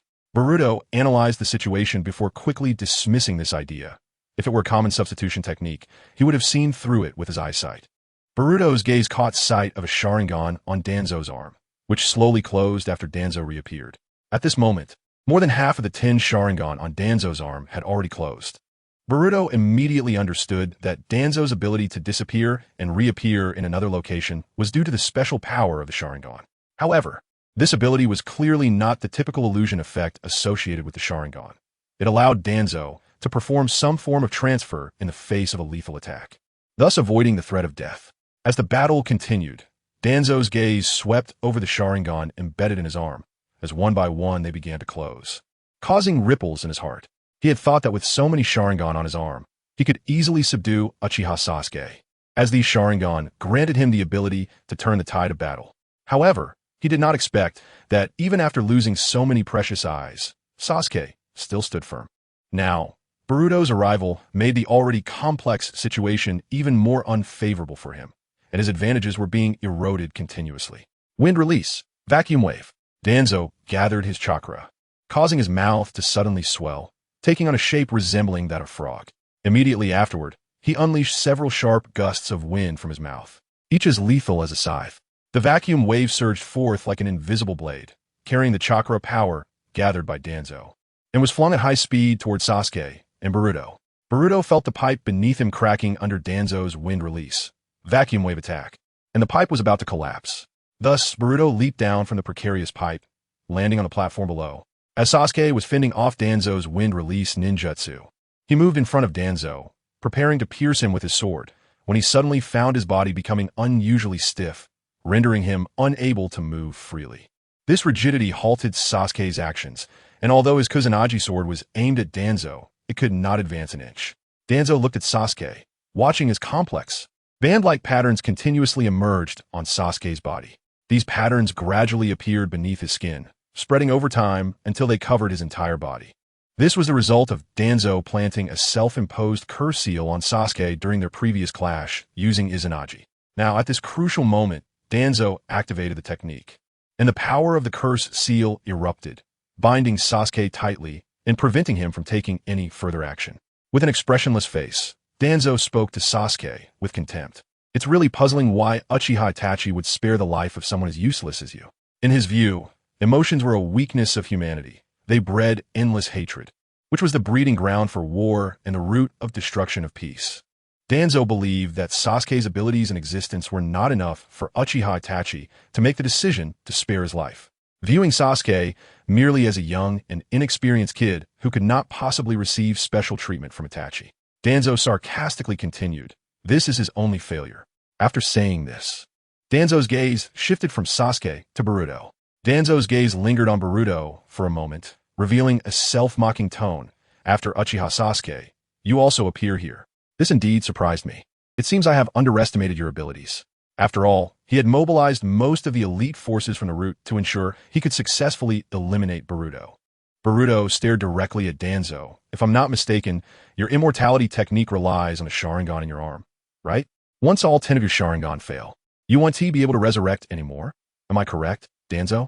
Faced with Boruto's piercing words, Danzo remained silent, neither confirming nor denying Boruto's speculation. Boruto continued, however, it is indeed extravagant to the point of incredibility that you would use the precious mind's eye of the Uchiha clan as a one-time consumable. Danzo slightly lowered his eyelids, speaking indifferently, dismissing Boruto's accusations. Things like the Sharingan are everywhere on the ground in Uchiha territory, aren't they? I just picked some of the better quality ones. To him, these seemingly precious eyes were merely items or tools that were easily obtainable. As Danzo continued to speak in a nonchalant tone, he slowly began to unravel the bandages that were wrapped around half of his face. As the bandages loosened and slid off, he suddenly opened his eyes wide, revealing the Sharingan of Uchiha Shursui swirling in his eye socket. Although Sasuke was firmly bound and unable to move by the self-imposed curse seal he had placed, Danzo knew Boruto would not stand by idly and would not allow him to deliver a fatal blow to Sasuke. Danzo was aware that once Boruto decided to intervene in the battle, he would have to face a 2-on-1 situation, which was clearly disadvantageous for him. However, the Sharingan of Uchiha Shursui contained the Kodoemitsu Tsukimi, which was the key to turning this unfavorable situation around. Danzo calculated that if he could successfully use Kodoemitsu Tsukimi to manipulate Boruto into killing Sasuke himself, it would bring him dual benefits, as it would not only eliminate a potential threat, but also allow him to use Boruto against other enemies, thereby consolidating his advantage. At that point, whether Boruto lived or died, whether he obeyed or perished, would all depend on Danzo's will. Thinking of the absolute control he was about to wield, a slight smile of triumph appeared on Danzo's lips. But just as Danzo was lost in the fantasy of his perfect plan, his expression suddenly froze, his smile stiffening on his face. Despite having activated Kodoemitsu Tsukimi and released its power, Boruto's will did not connect with his as expected. This indicated that his Genjutsu had failed. Boruto was not under his control, and Danzo's pride was instantly replaced by shock and confusion. Chapter 209, White Activation Technique. A torrent of intense emotions surged within Danzo. His usually indifferent expression now showed immense astonishment. He had never anticipated that the seemingly invincible Kodoemitsu Tsukimi would have no effect on Boruto, making it hard for him to accept this fact. After all, it was hailed as the strongest Genjutsu, the eye that dominated will. Danzo had thought that with the power of Kodoemitsu Tsukimi, he could easily manipulate Boruto's will, turning him into a pawn to achieve his ambitions. However, Boruto's ability to resist such a powerful Genjutsu completely overturned Danzo's expectations. Why are you so confused? Boruto's voice rang in Danzo's ears, causing a jolt in his heart. Ever since Boruto decided to perish with Kinshiki and entered a state of death, allowing Kinshiki to set up his resurrection by repairing his broken body, he had undergone a baptism from death to life. This led to the beginning of his Otsutsuki transformation, a change that not only repaired his body, but also endowed him with a special ability. This ability allowed him to naturally resist the encroachment of Genjutsu, likely related to the Otsutsuki clan's unique physique. However, he knew that nothing in the world was absolutely guaranteed. So he would not completely rely on the immunity brought by this physique, but would devise various backup strategies to ensure he maintained an advantage in any situation. As the power of Kodoemitsu Tsukimi in his right eye gradually dissipated, Danzo realized he could no longer awaken the Sharingan. His right eye returned to its original dark pupil. Due to his misjudgment, Danzo paid a heavy price in this confrontation, losing an important combat advantage. Danzo quickly turned to escape the scene, but just as he turned, a sharp flash of sword light cut through the air, accompanied by a slight tearing sound. A nearly imperceptible thin, horizontal line suddenly appeared at Danzo's neck, as if the touch of the Grim Reaper had gently brushed across it. Immediately after, that horizontal line transformed into a line of blood, and Danzo was struck in the throat by a single sword strike. Moments later, a large amount of blood gushed from the fatal wound, quickly staining Danzo's clothing, soaking it in red, and his body lost support, collapsing weakly with signs of life fading away. As Danzo used Izanagi, leveraging the power of the Sharingan to revive at the brink of death, Boruto's figure also vanished from the scene. After a brief temporal displacement, Boruto reappeared in Sasuke's line of sight, standing alongside Danzo, who had just revived using Izanagi on a high platform. in Danzo's gaze. A hint of surprise flashed as he stared at Boruto, who had suddenly appeared before him. A wave of emotions surged in his heart, but his astonishment did not last long and was quickly replaced by calmness. He gritted his teeth, no longer giving Boruto any opportunity to exploit, and decisively adopted a preemptive strategy. Danzo mobilized the power of the Hashirama cells within his arm and unleashed the would-release, violent gun tree. As chakra flowed, the muscles on his arm began to twist and then started to grow wildly. The trunk rapidly expanded, tearing through his clothes. The crazily growing trunks wrapped around Boruto like giant pythons, and in an instant, these trunks interwove and twisted together, forming a massive tree that created a natural cage, tightly trapping Boruto inside. The next moment, accompanied by a crisp sound of sharpness, the tree formed by Danzo's would-release technique suddenly shook violently, and a clearly visible sharp cut appeared on the trunk. The trunk began to break from that cut, the massive wooden part losing support and slowly sliding to the ground with a dull thud. Danzo's voice was filled with disbelief. How is it possible? Even the first Hokage's would-release technique. Before he could finish his sentence, he noticed blood beginning to ooze from his arm, extending along his body to his chest. It was then that Danzo realized the power of Boruto's sword far exceeded his imagination. Not only had it broken his would-release technique, but it had also sliced through his body along with the giant tree formed from it. Blood gushed from Danzo's wound, staining the ground, but at that moment, his body and the blood on the ground vanished again. When Danzo revived through his Anaji and opened his eyes, he was met with Boruto's calm gaze. Boruto had appeared before Danzo once more, sending a chill through Danzo's heart. You were able to pinpoint my location so quickly.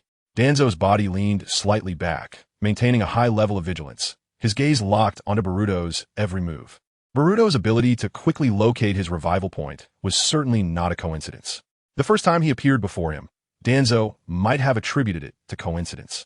But when Boruto accurately appeared at his revival point a second time, it was no longer something that could be explained by coincidence, but rather indicated that Boruto had a certain foresight and understanding of Danzo's Izanagi ability. There's nothing surprising about it, Boruto calmly explained. From the moment I arrived here, I noticed that every time you used your Sharingan's immortality technique, you would return to the original trajectory you took, and this time frame is very short. So, I just need to remember where you want to find your location.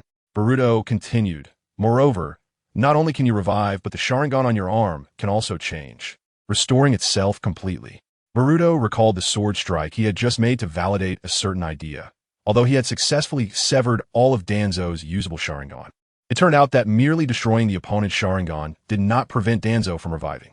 A flash of unwillingness and defeat crossed Danzo's eyes as he realized that Boruto had completely seen through his technique, and in a short time, Boruto had not only discerned his revival nodes, but had also successfully destroyed 2 of his Sharingan, with Danzo using Izanagi consecutively to evade Boruto's 2 fatal attacks. He temporarily preserved his life. Meanwhile, Sasuke, who had been bound by Danzo's self-imposed curse technique, managed to break free during this brief interval, regaining his freedom of movement. Witnessing Boruto standing before Danzo, ready to strike again, Sasuke hurriedly called out, "Boruto! Danzo should be. No, it must be me who handles this personally." Upon hearing Sasuke's words, Boruto paused his movements and slowly lowered his weapon, giving Sasuke the space to take charge of the battle in Danzo's startled gaze. Boruto's eyes glanced at Danzo's arm, noting that only 2 Sharingan remained open. While the Sharingan belonging to Uchiha Shursui on Danzo's right, I had already used the Kodoeme Tsukumi Jinjutsu, causing its ocular power to temporarily dissipate, rendering him unable to use the immortality technique again in a short time. As Sasuke passed by Boruto, he glanced at him with gratitude and briefly said, "Thanks, Boruto." He then turned his gaze to Danzo, his eyes filled with anger. "So, let's start over, Danzo. This time, I won't let you act so recklessly." In the face of Sasuke's provocation, Danzo seemed distracted, his attention fully shifted to how to escape his current predicament. He looked at the 3 remaining Sharingan on his arm, which indicated that he could use Izanagi to resurrect a maximum of 3 more times. Against the 2 in front of him, the remaining 3 Sharingan were clearly insufficient, especially considering they were currently in the root base he had created, buried dozens of meters beneath Konoha Village, his secret stronghold. At the inception of the root base, Danzo had taken measures to ensure its concealment and security, designing the secret stronghold with great care. However, he had not anticipated that such design would ultimately become a cage that bound him. Now, Under the pursuit of the two young ninjas, escaping was almost impossible. Therefore, he had to carefully plan each opportunity to use Izanagi, as each revival would be his last resort, aiming to use his limited resources and chances to find a way to survive under the dual pressure of Sasuke and Boruto. At this moment, with Sasuke challenging him, Danzo steeled himself, understanding that the current situation had reached a critical juncture of life and death. He had to muster all his strength to face this battle.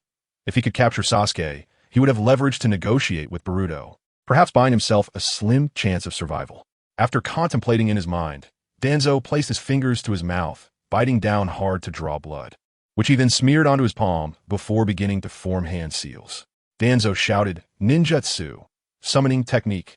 With Danzo's invocation, a deep and distant elephantine roar echoed through the space, and suddenly, behind Sasuke, a gigantic orange summoning beast appeared, occupying a corner of the underground space. This summoning beast had features combining an elephant's trunk and a rhinoceros's horn, along with a cow's tail and tiger's paws. Its massive and robust body was covered in orange fur. It was a dream eater, known for devouring dreams and memories. As soon as the dream eater appeared, it opened its enormous mouth and released a powerful suction force, creating an invisible vortex capable of swallowing everything. Danzo immediately utilized the Dream Eater suction to elevate the power of his wind release techniques to a new level. He took a deep breath, gathering chakra in his mouth, then shouted, "Wind release, vacuum wave." As Danzo's voice rang out, a more intense wind release energy surged forth from his mouth, transforming into sharp wind blades. Under the influence of the Dream Eater's suction, these wind blades interacted with it, forming a highly destructive whirlwind that rampaged through the entire underground space. Facing the double assault from the Dream Eater and Danzo, Sasuke quickly adjusted his state, needing to immediately address the threat posed by the Dream Eater. He focused his attention in that direction and began forming hand seals while shouting into the air, "Sage Art, White Extreme Technique." With a shout, a powerful sage chakra gathered from within him. Sasuke released a red, glowing dragon from his mouth, which tightly grasped a black orb in its hand. As soon as it appeared, it was drawn in by the Dream Beast's pulling force, beginning to fly in the direction of the Dream Beast suction. Just as the red dragon was about to be sucked into the Dream Beast's mouth under the influence of its pulling force, it dove into the black orb it held. Immediately afterward, the black orb suddenly erupted with a violent explosion, a dazzling light and a piercing sound exploding almost simultaneously, forming a powerful shockwave that spread outwards from the orb in all directions, causing even the surrounding air to vibrate and create visible ripples. This shockwave directly affected the Dream Beast, causing his body to tremble under the impact, unable to withstand the pain. Its form began to become unstable, and ultimately could not be maintained, transforming into a cloud of smoke and disappearing from the spot. On the other side, Danzo was rushing towards Sasuke, attempting to take advantage of the chaos caused by the Dream Beast to launch an attack. However, he also could not escape the effects of the white activation technique. The intense vibrations and blinding light overwhelmed his senses, causing him to lose normal vision and hearing, making his movements sluggish and disoriented. The shockwave also inflicted substantial damage to his body, causing blood to seep from his ears and eyes, and the resonance in his body reached its limit. Ultimately, Danzo could not withstand the intense impact brought by the white activation technique. His physical limits were broken, and he suddenly spat out a mouthful of blood, his breath becoming weak. Just then, a shuriken flew swiftly through the air, piercing Danzo's forehead. The tip of the shuriken penetrated his skin and bone, striking his brain, and this fatal blow caused him to fall to the ground once more. Danzo's body lost all signs of life, but soon, he revived again through Izanagi, returning from the brink of death back into the fight. Just after Danzo was revived by the effect of Izanagi, his body still unstable, he felt a wave of intense pain and half-knelt on the ground, painfully spitting out another mouthful of blood. The white activation technique that Sasuke cast was a continuous sage technique, and its vibrations and bright light continued to torment Danzo's body, causing him to be affected even after revival. Danzo's sensory system was under continuous assault, making it difficult for him to concentrate on fighting, as both his body and mind were under immense pressure, almost falling into chaos. Chapter 210. The Death of Danzo After Reviving. Danzo utilized the properties of Izanagi, successfully moving away from the center of the white activation technique, at least physically escaping the most direct interference of the sage technique. thereby reducing some of its continued effects on him. However, Danzo's condition was clearly not much better than before. Both his body and mind had sustained certain injuries. Thus, Sasuke walked towards the half-kneeling and disheveled Danzo. Danzo struggled to gather chakra. Attempting to use would release ninjutsu to create a large tree to shield himself from the emanating bright light, providing him with some breathing space. However, despite his efforts, he could not gather enough strength to complete the ninjutsu. The white activation technique not only interfered with Danzo's senses, but also caused the chakra within his body to become chaotic due to the resonance with his body, making it impossible for him to freely manipulate his chakra. Under the bright light, Danzo struggled to shield his eyes with his hand, blocking the blinding glow. And in the hazy brightness, he caught a glimpse of Sasuke's blurred figure, stepping closer to him. When Sasuke reached Danzo, he raised his head and coldly questioned with a disdainful posture. After the night of the Uchiha massacre, the eyes of my clan were all obtained by you, weren't they? How many Uchiha did you kill to get this arm of yours? Hearing Sasuke's question, Danzo began to laugh. Ha ha ha, he cough. However, his laughter quickly turned into a series of coughs, staining the corners of his mouth with blood due to the strain on his injuries. After his coughing subsided slightly, a sarcastic smile appeared on Danzo's face as he said to Sasuke, "You know very well who ordered the massacre of your clan. Do I need to say it again?" Unable to control his anger, Sasuke directly elbowed Danzo, knocking him to the ground. Sasuke shouted angrily, "If it weren't for the orders from scum like you, how could Itachi have single-handedly slaughtered the Uchiha clan?" Danzo struggled to prop himself up, a cold smile on his face as he said, "I see. It seems you still don't know." Sasuke stared intently at Danzo, questioning, "Don't know what? Hurry up and say it." Danzo coughed again, struggling to spit out a piece of information, cough. The second person who acted with Uchiha Itachi on the night of the massacre was Uchiha Madara. Upon hearing the name, Uchiha Madara, Sasuke was momentarily stunned. "Uchiha Madara? Didn't he die decades ago? Are you messing with me?" Danzo replied, "Uchiha Madara is still alive, believe it or not." Deep down, Sasuke had always harbored doubts about the Uchiha clan's massacre. He knew that even his brother Itachi, at that age with considerable strength, could not have wiped out the entire Konoha police force by himself. Sasuke never expected Danzo would mention Uchiha Madara as an accomplice in the massacre, knowing that Uchiha Madara was not only an ancestor of the Uchiha clan, but also one of the founders of Konoha, alongside Senju Hashirama. In the history of the ninja world, during his conversation with Sasuke, Danzo's gaze began to shift unconsciously. He could feel his chakra gradually recovering. This indicated that Uchiha Sasuke's technique was about to dissipate, and if he wanted to survive, he had to seize this opportunity to counterattack or escape using the chakra recovery. Just as Danzo predicted, the effect of Sasuke's sage technique was weakening and coming to an end. The originally bright light began to dim, and the piercing sound gradually subsided. The moment Danzo's chaotic chakra finally returned to normal, he immediately grasped something and threw it to the ground. With a faint explosion, a cloud of smoke enveloped the area, obscuring visibility. Danzo used this smoke as cover and dashed towards the exit. Just as Danzo was about to reach the exit, a sharp piercing sound suddenly rang out, causing Danzo to halt in disbelief. He looked down in shock to see a sharp sword tip protruding from his body. Sasuke's voice revealed cold sarcasm as he said, "It's truly laughable to play such tricks in front of me." With the enhancement of Sage Mode, Sasuke could sense the heat radiating from Danzo's body and lock onto his position. Although the smoke obscured visibility, it was meaningless to Sasuke. Just as Danzo was about to use Izanagi to turn the situation around, he suddenly felt a violent pain and spurted out another mouthful of blood. His eyes wide open in shock. What was happening? Why hadn't Izanagi activated?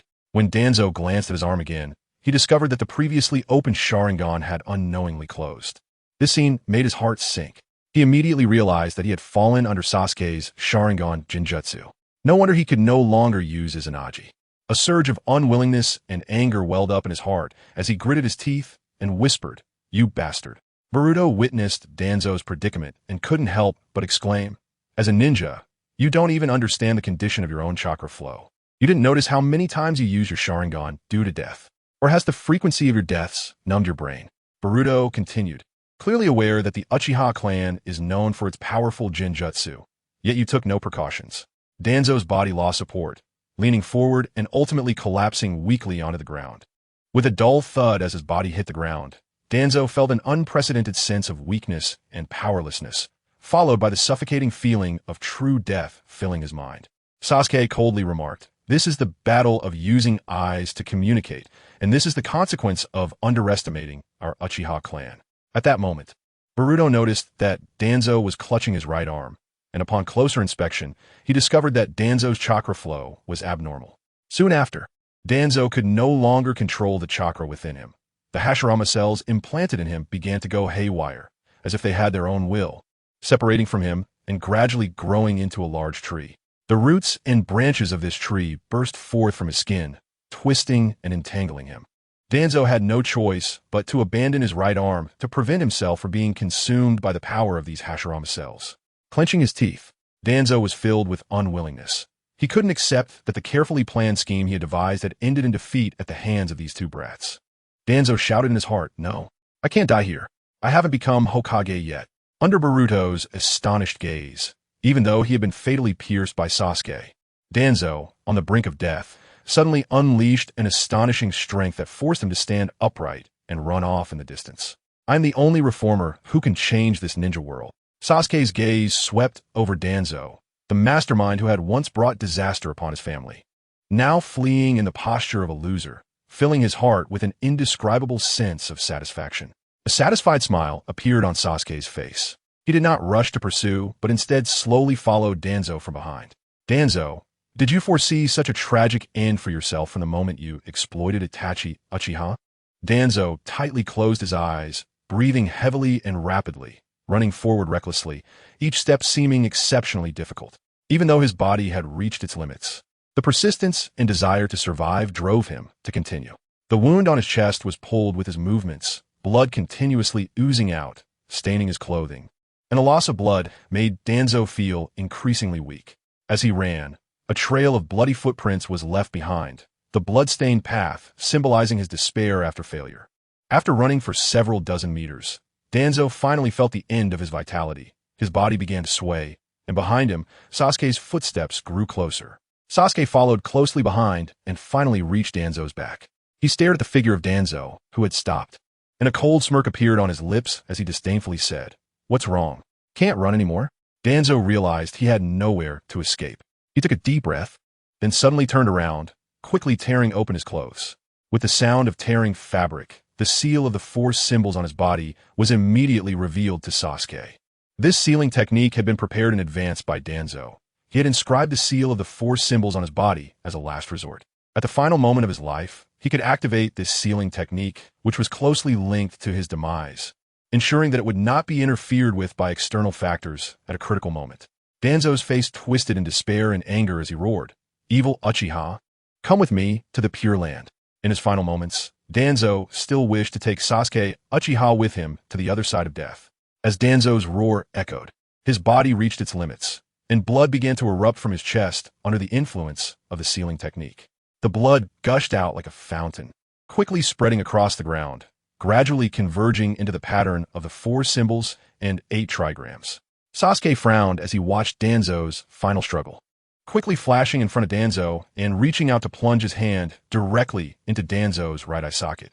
Danzo's screams and the splattering of blood echoed in the empty space as Sasuke's fingers clutched tightly onto the Sharingan of Shursui Uchiha, yanking it forcefully from Danzo's eye socket. Then, Sasuke coldly declared, "The eyes of the Uchiha clan are not for you to use." After successfully reclaiming Shursui Uchiha Sharingan, Sasuke did not hesitate for a moment, leaping away swiftly from Danzo's technique range, putting distance between them. As Danzo's blood continued to expand, it ultimately formed a massive spherical body, dragging everything contained within it into his corpse, sealing it completely. Chapter 211. The Secret Letter After the Storm Calmed Down. Boruto stood amidst the ruins of the root base, his eyes scanning the ground torn apart by Danzo's seal of the four symbols. A massive circular gap was glaringly visible, its diameter extending for dozens of meters, with edges that were exceptionally smooth. Danzo's body lay quietly at the center of the circular gap, motionless and devoid of any signs of life, now a cold corpse, his face frozen in the expression of struggle at the moment of death. The once powerful schemes and ambitions had long since vanished into the wind, becoming nothingness, leaving only an empty shell that silently narrated the glory of life and the desolation of the end. Soon after, Boruto and Sasuke landed beside Danzo's corpse. Sasuke turned to Boruto and said, "Boruto, I thought you would stop me from eliminating Danzo, after all." Boruto gently shook his head. His ending was already destined. "And I'm not as benevolent as you think. Danzo already had the intention to eliminate me and had acted on it. During the time spent following Jiraiya into the ninja world to gather intelligence, Boruto had become accustomed to the various hatreds within the ninja world." A hint of hesitation crossed Sasuke's face, but he quickly made up his mind, fixing his gaze on Boruto and continuing, "Boruto, are you?" Just as Sasuke's words hung in the air, a figure suddenly flashed at the edge of their vision, swiftly moving towards the entrance. Immediately after, the figure stepped into their line of sight and approached Boruto and Sasuke. The ninja from Konoha was dressed in a simple beige robe that wrapped around him tightly, with a cat face mask covering his face, leaving only his eyes visible. Upon seeing the newcomer, Sasuke furrowed his brow, instinctively reaching for the Kusanagi sword at his waist. As he instinctively regarded this masked individual as a potential root ninja coming to support Danzo, Boruto raised his hand, signaling Sasuke not to act hastily. Having already recognized the identity of this Umbu member, who was part of the 5th Hokage's guard team and an elite member of the Umbu, known by the codename Antelope, the Antelope's gaze swept around, and after a brief pause on Danzo's corpse, she turned to Boruto and said, "Boruto, Lord 5th Hokage has summoned you to the Hokage's office. There are important matters to discuss." Upon hearing the words of the female Umbu ninja, Sasuke shifted his gaze from the Antelope to Boruto. Boruto calmly responded to the Antelope's message. "Okay, please tell the Hokage that I will be there shortly." After receiving Boruto's reply, the Antelope nodded slightly and then blended into the shadows beside her, leaving the scene. Once the Umbu's figure disappeared into the shadows, Sasuke invited Boruto.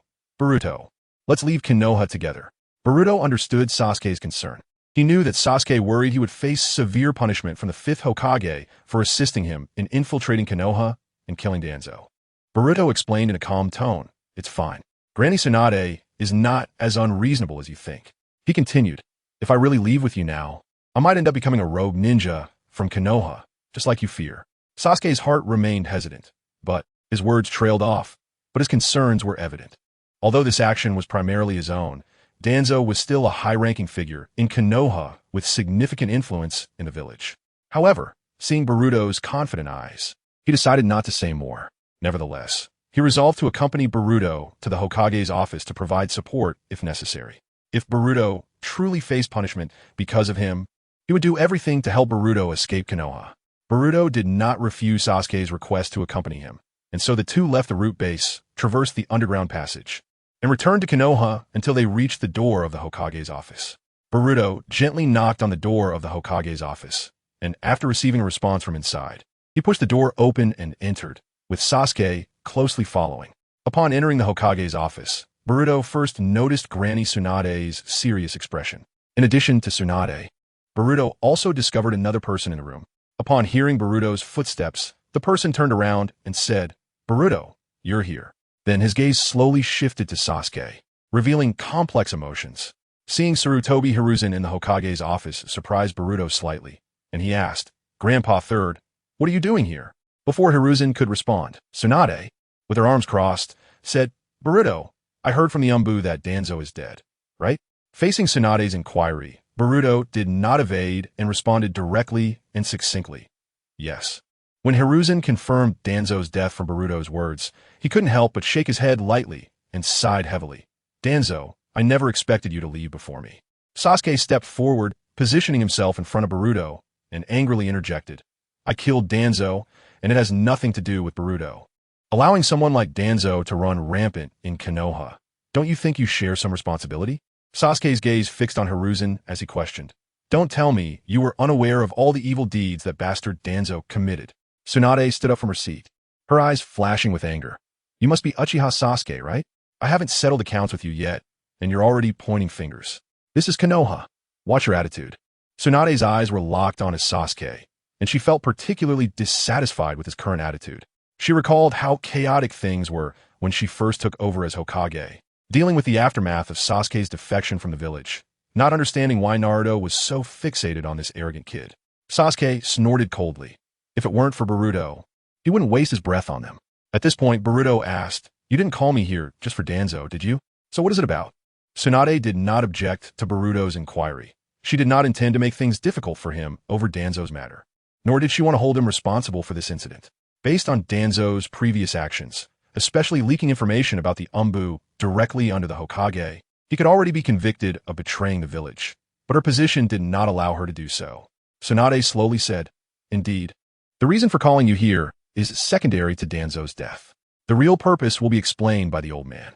Tsunade was also somewhat puzzled. The old man suddenly came to the Hokage's office, saying he received important information and specifically requested Boruto to be present. Hiruzen's gaze lingered on Sasuke for a moment. Then he continued, "Itachi Uchiha is actually a spy we planted in the Akatsuki." After revealing the secret that Itachi Uchiha was a spy in the Akatsuki, Hiruzen scanned the room and noticed that, apart from Tsunade, the other people's expressions did not show much surprise, indicating they had already been informed of this news beforehand. Hiruzen continued his statement in a serious tone. "Just now, I received a secret message from Itachi Uchiha, and after deciphering it, I learned about the strength of most members of the Akatsuki organization. However, its leader remains too mysterious. Itachi only investigated that the leader we currently see is nothing but a corpse puppet, and the one controlling it is still unknown." After hearing this news, Boruto nodded. Hiruzen approached Boruto and said, in the secret message from Itachi, "There was a final line addressed to you. Please tell Boruto that the time for my duel with him is set for 3 months from now." Upon hearing this, Sasuke's pupils involuntarily constricted, and a complex emotion surged within him. He realized that the he mentioned in Itachi's letter actually referred to himself, not Boruto. The day of his duel with his brother was in 3 months. Chapter 212. The truth. Boruto noticed Sasuke's emotional turmoil and turned to Hiruzen, asking, "Grandpa Third, then what is the true reason behind Itachi's massacre of the Uchiha clan?" Boruto knew that since Grandpa Third revealed Itachi's status as a rogue ninja from Konoha and a spy in the Akatsuki in front of Sasuke, he must be prepared to disclose all the secrets. After Boruto's question, Sasuke stared intently at Hiruzen, waiting for his explanation. Hiruzen surveyed everyone in the Hokage's office, feeling their gazes concentrated on him. He took a deep breath from his pipe, then slowly exhaled, accompanied by a heavy sigh. Hiruzen understood in his heart that he had promised Itachi to keep that secret and not reveal any details of the truth to Sasuke Uchiha.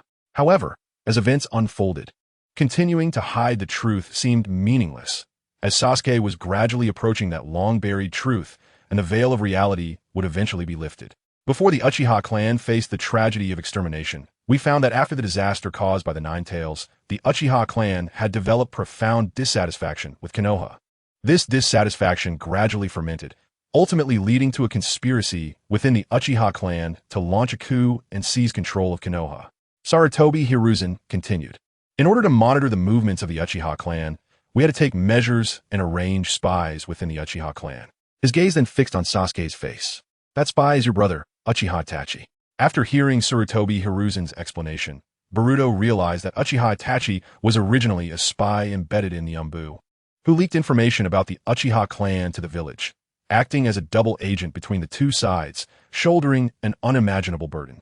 Sasuke's face showed deep shock as he recalled the tense atmosphere before the night of the massacre, when the entire Uchiha clan was under immense pressure, the air filled with a sense of impending conflict. It turned out that behind all this was the Uchiha clan's attempt to initiate a coup. And Uchiha Itachi bore the identity of a spy for Konohagakure. He was completely unaware of the turmoil within his family, only focused on pestering his brother to teach him ninjutsu.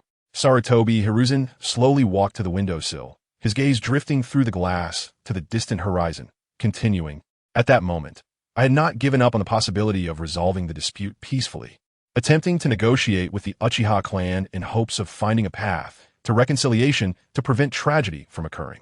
His voice was filled with helplessness, but time was running out. "I failed. I still couldn't stop that bloodshed and sacrifice." Danzo took the opportunity to devise a plan to eradicate the Uchiha clan to eliminate future threats, as he could never trust the Uchiha clan. Using Sasuke's life as leverage, he pressured Uchiha Itachi, forcing him to make a choice as a double agent. Sarutobi Hiruzen's thoughts drifted back to that night when he faced the impending coup by the Uchiha clan, yet found himself powerless, unable to find a peaceful resolution, ultimately leading to the tragic massacre of the Uchiha family. In the face of the tragedy that had already occurred, the situation had developed to an irretrievable point. and they could only resort to such extreme measures. Hiruzen had no choice but to summon a large number of elite members from the Umbu and Root organization, sending them to the Uchiha area and the Kanehagakure police headquarters to deliver a final blow to the survivors of the Uchiha clan, ensuring that no one was overlooked. After hearing Sarutobi Hiruzen's words, Sasuke fell into silence, his tense muscles reflecting the turmoil raging within him. Boruto and Sasuke left the Hokage's office together, and in the corridor, Boruto asked Sasuke, "Now that you understand the whole situation, what do you plan to do next?" Sasuke responded in a low voice, "In the confrontation 3 months from now, I must completely defeat him. There are many things I need to clarify with him, many doubts he needs to answer." Sasuke's tone was bitter. "What? Why is it me? If it weren't for my existence, my brother wouldn't have been forced to choose the extreme method of annihilating the Uchiha clan by that bastard Danzo." Sasuke felt a surge of emotions, struggling to control his feelings. Not wanting to show a vulnerable side in front of Boruto, he adjusted his emotions, trying to appear calm. "Sorry, Boruto. I need to excuse myself for a moment."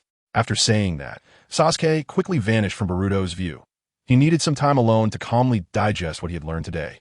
Shortly after Sasuke left, Boruto saw Sai approaching, holding a book titled 3 Steps to Get Closer to Her in one hand and an apple in the other. Sai's gaze quickly shifted between the book and Boruto, as if weighing something. After a moment, Sai evidently made a decision, putting the book away in his backpack, and then awkwardly approached Boruto's side. Just as Boruto was puzzled by Sai's actions, unsure of what he was planning to do next, Sai suddenly wrapped his arm around Boruto's waist, staring intently into Boruto's eyes. "I brought some gifts and was about to visit Naruto at the training ground. Do you want to come with me?" Boruto replied, "I can go, since I don't have anything else to do right now. But could you let go of me first?" Boruto didn't dislike Sai, but their current position felt overly intimate. Although Sai was confused, he released his grip, as he had followed the instructions from the book to try to get closer to Boruto, yet seemed to have completely missed the mark. After the small incident, Boruto and Sai headed to the training ground where Naruto was. On the way, Boruto learned from Sai that Kakashi-sensei had been discharged from the Konoha hospital and was now training Naruto in new ninjutsu. After a short while, the two of them arrived at their destination. At that moment, Kakashi was standing in the center of the training ground, explaining the basic knowledge of chakra properties to Naruto. There are basically 5 types of chakra properties: fire, wind, water, lightning, and earth, which are the foundation of all ninjutsu. For J-Nin level, everyone generally has more than 2 types, like Boruto. I know he has 3 chakra properties: wind, water, and lightning. At this point, Boruto and Sai stepped forward and said to Naruto, "The change in chakra properties is innate. However, besides the basic attributes, there are also other subtle attributes within the body that can be utilized as long as one can refine and master them." Saying this, Boruto extended his hand, palm up, and as his chakra flowed, a bright flame erupted from his palm. Chapter 213. The ninja, monk the Ch-Nin, and higher-level ninjas of Kanehagakure received an urgent summoning order from the 5th Hokage, Tsunade. The ninjas responded to the call and gathered on the rooftop platform of the Hokage building, including Boruto. Once all the summoned ninjas had arrived, Tsunade led a figure dressed in the traditional ninja, monk attire of the Land of Fire onto the rooftop platform. Tsunade's expression was serious as she spoke in a low voice to the gathered ninjas. Not long ago, the Fire Temple was subjected to a fierce attack by the Akatsuki organization. She then glanced at the ninja, a monk standing beside her, signaling him to continue detailing the events. The monk stepped forward and continued Tsunade's words. "During the time I was assigned to patrol, I was not present. However, when I returned, the Fire Temple was already in chaos, with signs of destruction everywhere, and the other monks." His voice gradually lowered, struggling to continue. The monk paused for a moment, describing the appearance of the attackers. One of them wielded a giant blood-red scythe. Boruto immediately recognized from the monk's description of the Akatsuki members attacking the Fire Temple that the one wielding the blood-red scythe was undoubtedly Haiden, and his partner was certainly Kakuzu. After the monk finished detailing the attack, he nodded slightly to Tsunade, indicating that he had conveyed all the necessary information. Tsunade's gaze swept over the ninjas before her as she spoke seriously. "That's all for now." She continued, "Does anyone have any questions or additional information to add?" Among the ranks, Asuma Sarutobi raised his hand, and Tsunade noticed his gesture and nodded, signaling him to speak. After receiving Tsunade's approval, Asuma asked in a deep voice, "What about the Temple of Fire? It was originally guarded by one of the 12 guardian ninja, Jiraku. What is his current situation?" Upon hearing Asuma's question, Tsunade's expression became serious. She slightly lowered her head and turned her gaze towards the ninja monk standing behind her. The monk spoke sorrowfully. Master Jiraku fell victim to the enemy's treachery during the attack and has already sacrificed himself. Upon hearing the monk announce Jiraku's death, Sarutobi Asuma displayed an incredulous expression, secretly thinking, even Jiraku was defeated by the Akatsuki. How is that possible? Asuma had fought alongside Jiraku as a member of the 12 Guardian Ninja and knew well that Jiraku was not to be underestimated, making it hard for him to accept this fact. Tsunade's voice echoed on the rooftop platform of the Hokage building as she scanned each ninja, loudly declaring, even if it means risking the prestige of Konoha, our most important task is to protect the safety of the Land of Fire. We cannot allow those guys to continue their reckless actions. Tsunade then turned to Boruto, her gaze filled with inquiry, and stated, Boruto, based on this monk's description, you should be quite familiar with the opponents this time. Do you have any clues or thoughts on their purpose for attacking the Temple of Fire? Boruto pondered for a moment before confidently responding. Well, if I'm not mistaken, based on their actions, their next plan should be to head to the Underground Exchange. Boruto turned to the monk and asked, I want to know, has Master Jiraku ever been wanted on the black market? Is his name on the list of the Underground Exchange? The monk nodded in confirmation of Boruto's inquiry, slowly saying, yes, Master Jiraku was indeed wanted on the black market, with a bounty of 30 million ryo. Then, as if suddenly remembering something important, the monk added, oh, right after the attack, those people took Master Jiraku's body away. Hearing the monk's words, Tsunade furrowed her brows. The forces involved in the Underground Exchange are complicated and shrouded in many unknown secrets. Nevertheless, she decisively stated, since we have confirmed that the Akatsuki's next target is the Underground Exchange, we must take action and get there before them. We cannot allow them to act recklessly within the Land of Fire. We must stop them from leaving. Although Tsunade said this, the actual operation faced numerous difficulties. The location of the Underground Exchange was extremely secretive, and according to intelligence, they were not fixed in one place, but distributed across multiple locations.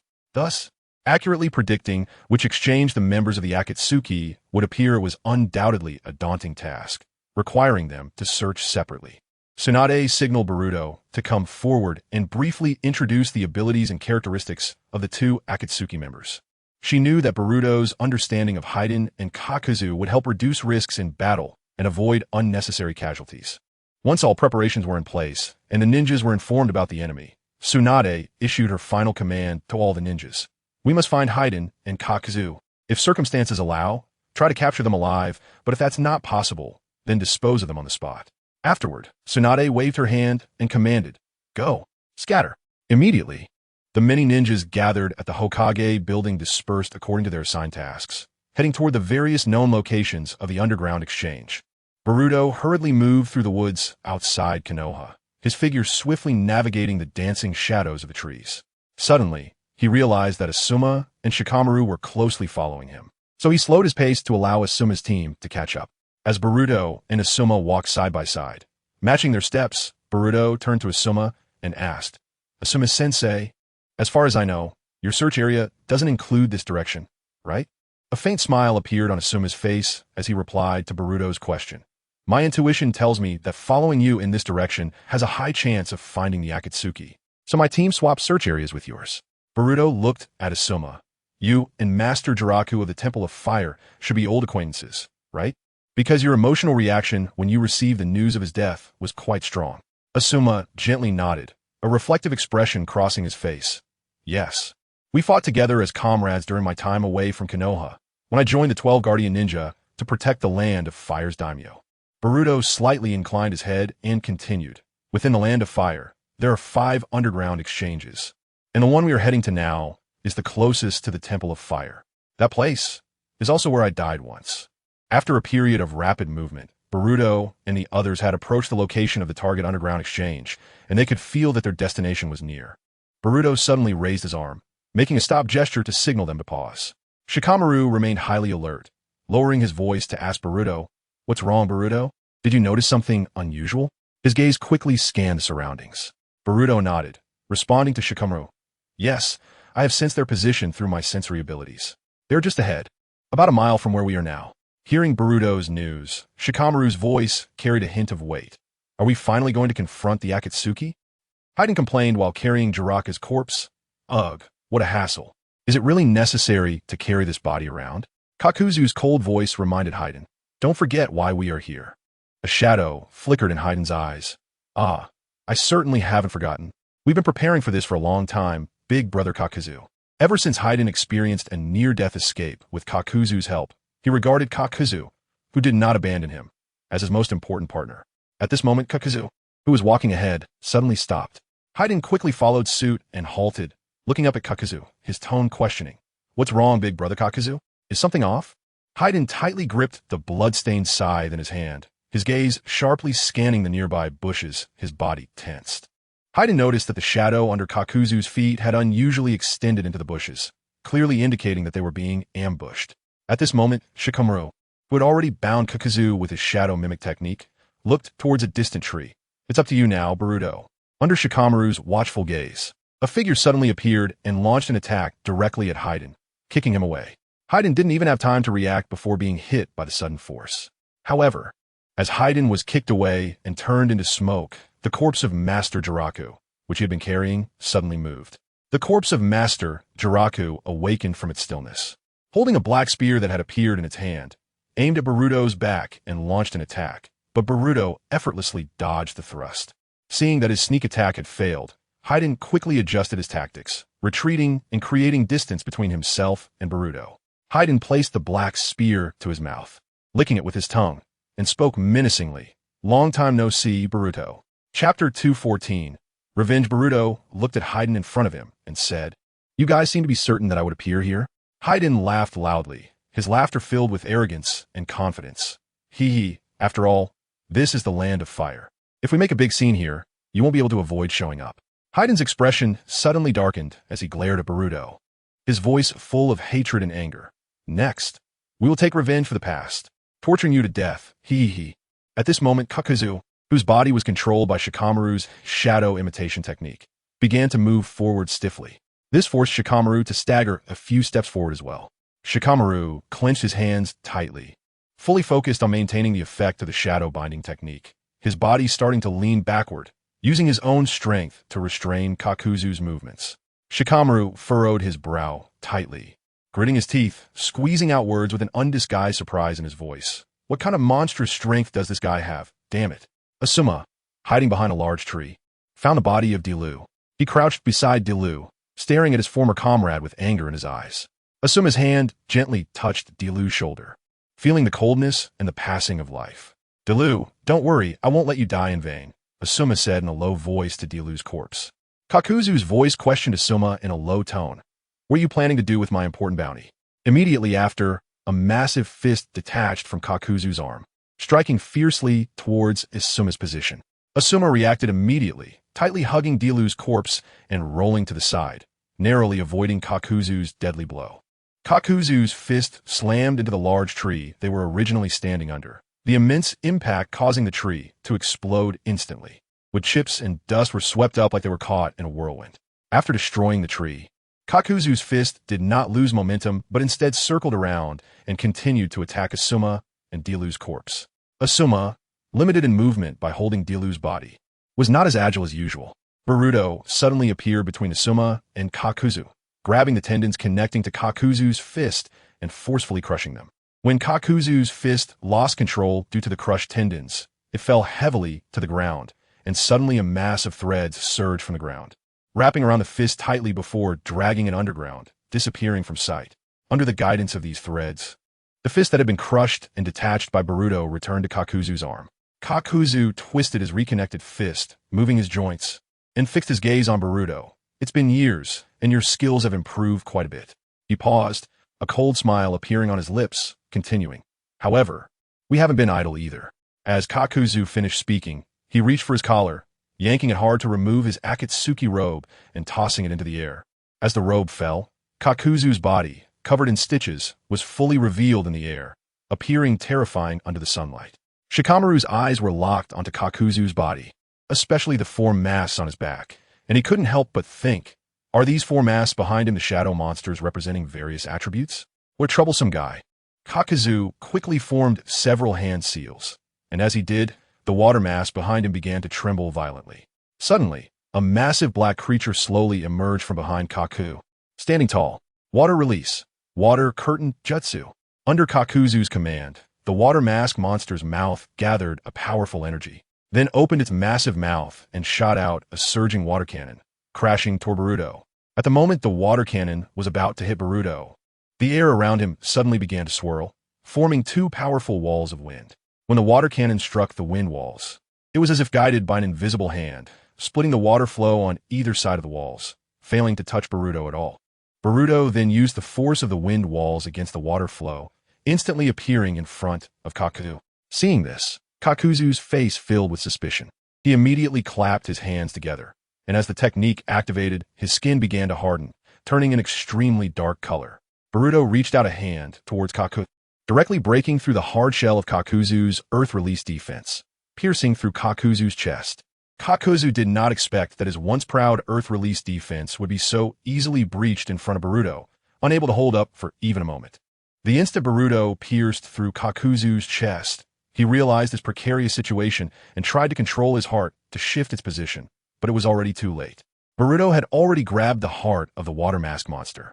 Seeing this, as Kakuzu felt Boruto crush his heart, a large number of tendons inside his body quickly responded. Moving toward that position, these tendons, like tough ropes, bound Boruto's hand within his own body. Kakuzu's voice echoed on the battlefield as he shouted toward Haiden. Haiden, hurry up and make your move.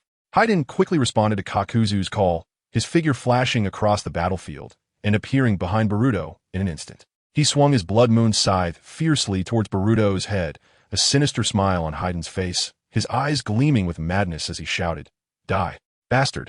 Shikamaru, witnessing Boruto being restrained by Kakuzu, felt a surge of anxiety within. His shadow imitation technique was racing across the ground, competing against time. At this moment, Shikamaru had only one strong thought in his heart. Faster. Hurry up. I must catch up. Despite Shikamaru exerting all his strength, he was ultimately a step behind, failing to bind Haiden's actions in time. Then, a sound of a sharp object cutting through flesh rang out, accompanied by blood splattering, filling the air with a bloody scent. You bastard. Haiden gritted his teeth and cursed. In that instant, Boruto drew the sword from his waist, the blade perfectly wedging itself between Haiden's blood moon scythe, while the tip had already pierced through Haiden's body. This happened so quickly that Haiden didn't even have time to react, the sword tip protruding from his back, blood dripping along the blade. Haiden's expression shifting from ecstasy to shock. Chapter 215. Earthgrudge Fear. Haiden's face displayed a look of pain, his mouth twisting as a result. But he did not loosen his grip on the blood moon scythe. Instead, fueled by the rising anger within him, he exerted even more force, trying to press the scythe against Boruto's neck. However, the sword in Boruto's hand acted like an insurmountable barrier, firmly fixing Haiden's movements, preventing the scythe from advancing even an inch. When Boruto crushed the heart represented by the water attribute mask monster behind Kaku, that mask monster let out a series of piercing wails. With one last struggle, the water attribute mask monster's body shook violently, and suddenly its body exploded, turning into a mass of pitch-black liquid that splattered everywhere, instantly covering the ground and forming a black puddle. At this moment, Kakuzu's face was shrouded in a deep haze. In just a brief encounter with Boruto, he had already lost a nature mask. Boruto infused his sword with purple lightning chakra, and as the chakra flowed into it, the blade sliced through metal, emitting a sharp cutting sound. The bloody scythe shattered under Boruto's attack, scattering fragments everywhere. One side of Haiden's body was nearly bisected by Boruto's sword, with blood gushing from the wound, staining his clothes. The dripping blood formed a shocking trail on the ground. Kakuzu noticed Boruto's gaze and was taken aback. In close combat, he was no match for Boruto. Kakuzu decisively released his hold on Boruto and retreated, creating distance to exhaust Boruto's strength through long-range combat. Boruto did not rush to pursue Kakuzu because, at the moment he crushed the water nature mass monster, Kakuzu had already hidden his remaining hearts deep underground through the meridians in his arms. At this time, Asuma had finished dealing with the land corpse and quickly circled behind Kakuzu, tensing his body into a battle stance, one hand raised and the other pressing down. The technique Asuma was about to use was the ninjutsu taught to him by the land, and now he intended to use it to avenge the land. Asuma took a deep breath, concentrating all his chakra, and a giant image of the thousand-hand cannon suddenly appeared behind him, condensing golden chakra fists. Asuma shouted, "Come forth." Thousand-hand kill. The golden chakra fist accelerated towards Kakuzu's back. Kakuzu sensed movement from behind, turned around, and revealed a disdainful look, calmly saying, "Oh, is that the bald monk's technique? It seems your relationship with him is quite special." Then, Kakuzu's tone turned cold as he continued, "In that case, I'll grant you your wish and send you to the Pure Land to reunite with him." With a low shout from Kakuzu, the numerous sutures on his body began to rupture, bursting from his skin and revealing the blood vessels and meridians underneath. Under Kakuzu's control, these blood vessels and meridians rapidly transformed into countless black tentacles that surged from within him. Kakuzu's tentacles wrapped around his chest, forming a barrier to resist Asuma's attack. And he sneered, "What's wrong? Is that all the strength you have? The momentum of this technique is even weaker than what that bald monk exudes. You still think you can avenge him?" Kakuzu completely disregarded Asuma's attack, eager to finish him off and focus on Boruto with Haiden.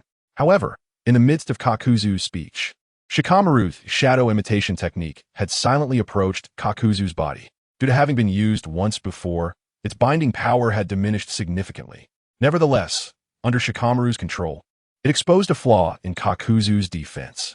Seizing the opportunity created by Shikamaru's technique, the giant thousand-hand cannon formed from Asuma's chakra swiftly threw a punch, directly hitting Kakuzu's abdomen.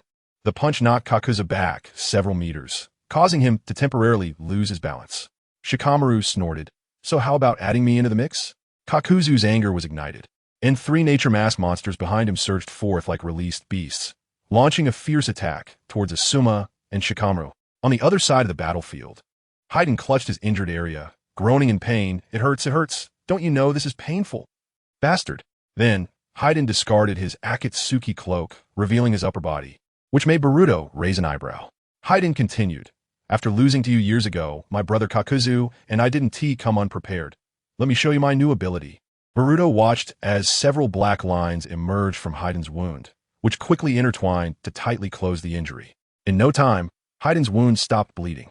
A cold smile appeared on Haiden's lips as he mocked Boruto. "Huh? Surprised, aren't you? That's right.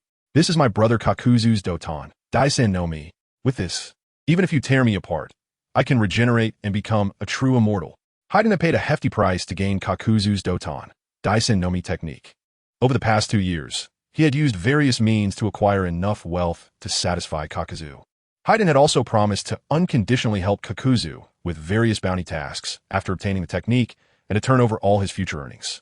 However, for Haiden, this was nothing, as he was not interested in money, which he considered expendable. Although Haiden gained the ability to stitch his body back together through Doton, Daisen no Mi, his body rejected any hearts other than his own. This meant he couldn't steal others' hearts and chakra attributes like Kakuzu to form nature mask monsters. This physiological limitation prevented him from fully utilizing the potential of Doton, Daisen no Mi. Boruto dismissed Haiden's claims of immortality, responding calmly, "Nothing is absolute. Even if you really can't be killed, I'll just have to capture you alive and study you in Konoha." Upon hearing Boruto's words, Haiden's laughter abruptly ceased, and he coldly retorted, "You really dare to say that? If you have the ability, then come and try it." Chapter 216. Heart Boruto quickly brushed his hand across his palm to activate the summoning seal. As the seal lit up, Boruto summoned a F-ton shuriken out of thin air and hurled it toward Haiden's position. The shuriken, during its high-speed flight, suddenly split into 5 independent F-ton shurikens, each approaching Haiden from different angles and trajectories. Haiden drew a black spear from his pants and aimed to knock the shuriken away. But just as he prepared to exert force, the shuriken suddenly exploded into numerous fragments. Under Boruto's control, these shuriken fragments embedded themselves into Haiden's body. Following this, Boruto clasped his hands together, making a pulling motion, causing Haiden's body to twist and contort under the influence of the invisible threads until it was shredded into pieces. Haiden's dismembered limbs fell limply to the ground, scattered everywhere, while his severed head grinned maliciously, saying, "Just a mere fatal wound. I can easily regenerate." Just as Haiden claimed. In the next moment, the limbs scattered on the ground began to tremble, and a mass of black tentacles surged from them, intertwining and connecting. In an instant, these tentacles completed their assembly, reassembling Haiden's body back to its original form. Soon after, supported and pulled by the black tentacles, Haiden stood up again and opened his eyes. This feeling was truly marvelous. Haiden stretched his limbs, a hint of madness appearing in his smile. See, I can still move, and no matter how many times this pain comes, it only invigorates me. After the clash between Boruto and Hayden, Boruto realized that although Hayden could stitch his body back together, it was limited to physical reassembly. His weaknesses were still evident, particularly his lack of matching regenerative abilities. On Hayden's body, the areas that were once destroyed and then sewn back together left obvious scars. On the other end of the battlefield, Asuma and Shikamaru were facing a fierce assault from the three masked monsters controlled by Kakuzu, each possessing different abilities. Their continuous attacks were like a torrential storm, leaving Asuma and Shikamaru overwhelmed and struggling to find a chance to counterattack. Kakuzu's figure flickered and quickly appeared in front of Hayden, speaking to him in a cold voice. How could you have turned into this state in such a short time? It's truly embarrassing. Hayden snorted disdainfully, dismissing Kakuzu's accusation. You know what kind of strength this monster has in front of you, and you still have a nerve to say that to me. Kakuzu replied indifferently. Well, let me eliminate them all in one go. He then recalled all the masked monsters he had released, merging them with his own body. As the masked monsters retreated, Shikamaru and Asuma moved to Boruto's side, standing shoulder to shoulder, their gazes fixed on Kakuzu and Hayden. Kakuzu's cold eyes swept over them, and he whispered, Earth Grudge Fear, final shot. As Kakuzu's words fell, he began to gather the powers of the three Earth Grudge Fear masked monsters of wind, fire, and lightning into the tendrils on his right arm, gradually merging them to form a more powerful energy. After a brief charging phase, the energy fluctuations in his right arm reached a critical point, and with a low growl, Kakuzu released all his chakra, firing a terrifying chakra cannon towards Shikamaru, Asuma, and Boruto. In response to Kakuzu's attack, Boruto gathered chakra in the palm of his hand, forming a lightning vortex, which he then directed into the ground. In an instant, the ground centered around Boruto began to crack, with fissures spreading rapidly like a spiderweb, each crack continuously producing a vortex of energy accompanied by lightning, directly striking Kakuzu's released chakra cannon. At the moment of collision between the two ninjutsu, a powerful energy storm erupted, and Kakuzu's chakra cannon was directly sliced into multiple beams of light, vanishing into thin air. How is this possible? Kakuzu murmured in disbelief, unable to accept that his strongest attack had been effortlessly neutralized by Boruto. Immediately after, the hurricane generated by the lightning vortex did not stop at the surface of the battlefield, but directly invaded Kakuzu's body, with the lightning energy wreaking havoc within his chakra network. Kakuzu tried to concentrate all his remaining chakra to protect his heart, but his tendril had already been shredded into pieces, causing all three of his hearts to be crushed. Not only was the heart inside his body mortally wounded, but Kakuzu's exterior was also battered by the lightning hurricane, leaving him bloodied with countless wounds. Shikamaru and Asuma witnessed everything happening before their eyes, filled with an indescribable shock. They were in the core area of Boruto's technique, and this close experience allowed them a more intuitive understanding of the attack Boruto unleashed. Just a moment ago, Shikamaru and Asuma were still troubled about how to deal with these masked monsters, but they never expected Boruto to eliminate them all so easily. At this moment, Boruto's figure had vanished using the Flying Thunder God technique, suddenly reappearing in front of Kakuzu. Through his own perception, he quickly locked onto the position of Kakuzu's last remaining heart and struck towards that direction with his palm. Boruto sent Kakuzu flying, causing his body to continuously crash through several large trees before barely stopping, landing under the shade of the trees. However, at this moment, Kakuzu was already on the verge of death, severely injured with no chance of getting back up. Hayden witnessed Kakuzu's dire state and felt an intense urgency in his heart. He shouted, Kakuzu, and quickly ran in that direction. When Hayden reached Kakuzu's side, he found that Kakuzu's last heart was on the brink of stopping. In a critical moment, he steeled himself and reached into his own chest, pulling out his own heart. Hayden then used the sewing ability of Earth Grudge Fear to stitch his beating heart onto Kakuzu's chest. Chapter 217. Captured alive. Kakuzu's current situation was particularly tragic. All the nature masks on his body had completely disintegrated, their fragments scattered everywhere. The black monsters that had once attached to him also lost control, breaking free from his body. These black entities gradually lost their shape, turning into puddles of black pus that flowed on the ground. As Hayden stitched his heart into Kakuzu's body before the last heart stopped beating, Kakuzu felt a new vitality being injected into his body and had some reaction. His eyes, which had been unfocused and on the verge of death, suddenly regained vitality, and his vision became clear. Feiden's immortality granted him extraordinary abilities. Losing a heart was not fatal for him. Not even decapitation would be a lethal injury. As long as his bodily functions were maintained, Feiden could continue to live, unaffected by the limits of ordinary life. A sweet, metallic blood surged from Kakuzu's throat, and he struggled to speak, his voice hoarse as he addressed Feiden. Cough. Since you saved me, then now, the debt between us is settled. A look of disdain appeared on Feiden's face as he crossed his arms, snorting contemptuously and turning his gaze aside. Idiot. What are you talking about? Do you think I saved you out of kindness? I'm not like you. I can't just die easily. I can't even die right now. I can only wait to be captured by them, and who knows what kind of treatment I'll face next. Feiden's voice was filled with helplessness. Even Kakuzu, who was considerably stronger than himself, had been defeated by Boruto in a single attack, leaving Feiden with little hope of obtaining Boruto's blood to perform his ritual. The gap in strength between them was too vast, like an insurmountable chasm. Feiden still felt unwilling, but continuing to fight would be futile. They had lost all their advantages, and the wisest choice now was to retreat. They had to leave this place quickly. Trying to escape? Asuma scoffed, immediately seeing through their intention to flee, and without hesitation stepped forward, blocking their escape route, tightly gripping his chakra blade. Asuma's memories of the death of his comrade, Delu, were still fresh in his mind, an anger that could not be erased, making it impossible for him to let Feiden and Kakuzu escape easily. Boruto also approached them, waving his arm and shooting numerous threads made of gathered chakra from his fingertips, which directly penetrated the critical points within Kakuzu and Feiden's bodies. As the threads pierced through, Kakuzu felt their chakra flow come to a halt, followed by a complete sealing of his body, preventing the energy within him from circulating freely. Kakuzu gazed at Boruto with a complex expression, a bitter smile forming at the corner of his mouth.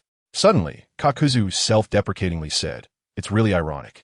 After so many years, the two of us ended up defeated by you again, and this time we lost so completely." Kakuzu's heart was bleeding continuously.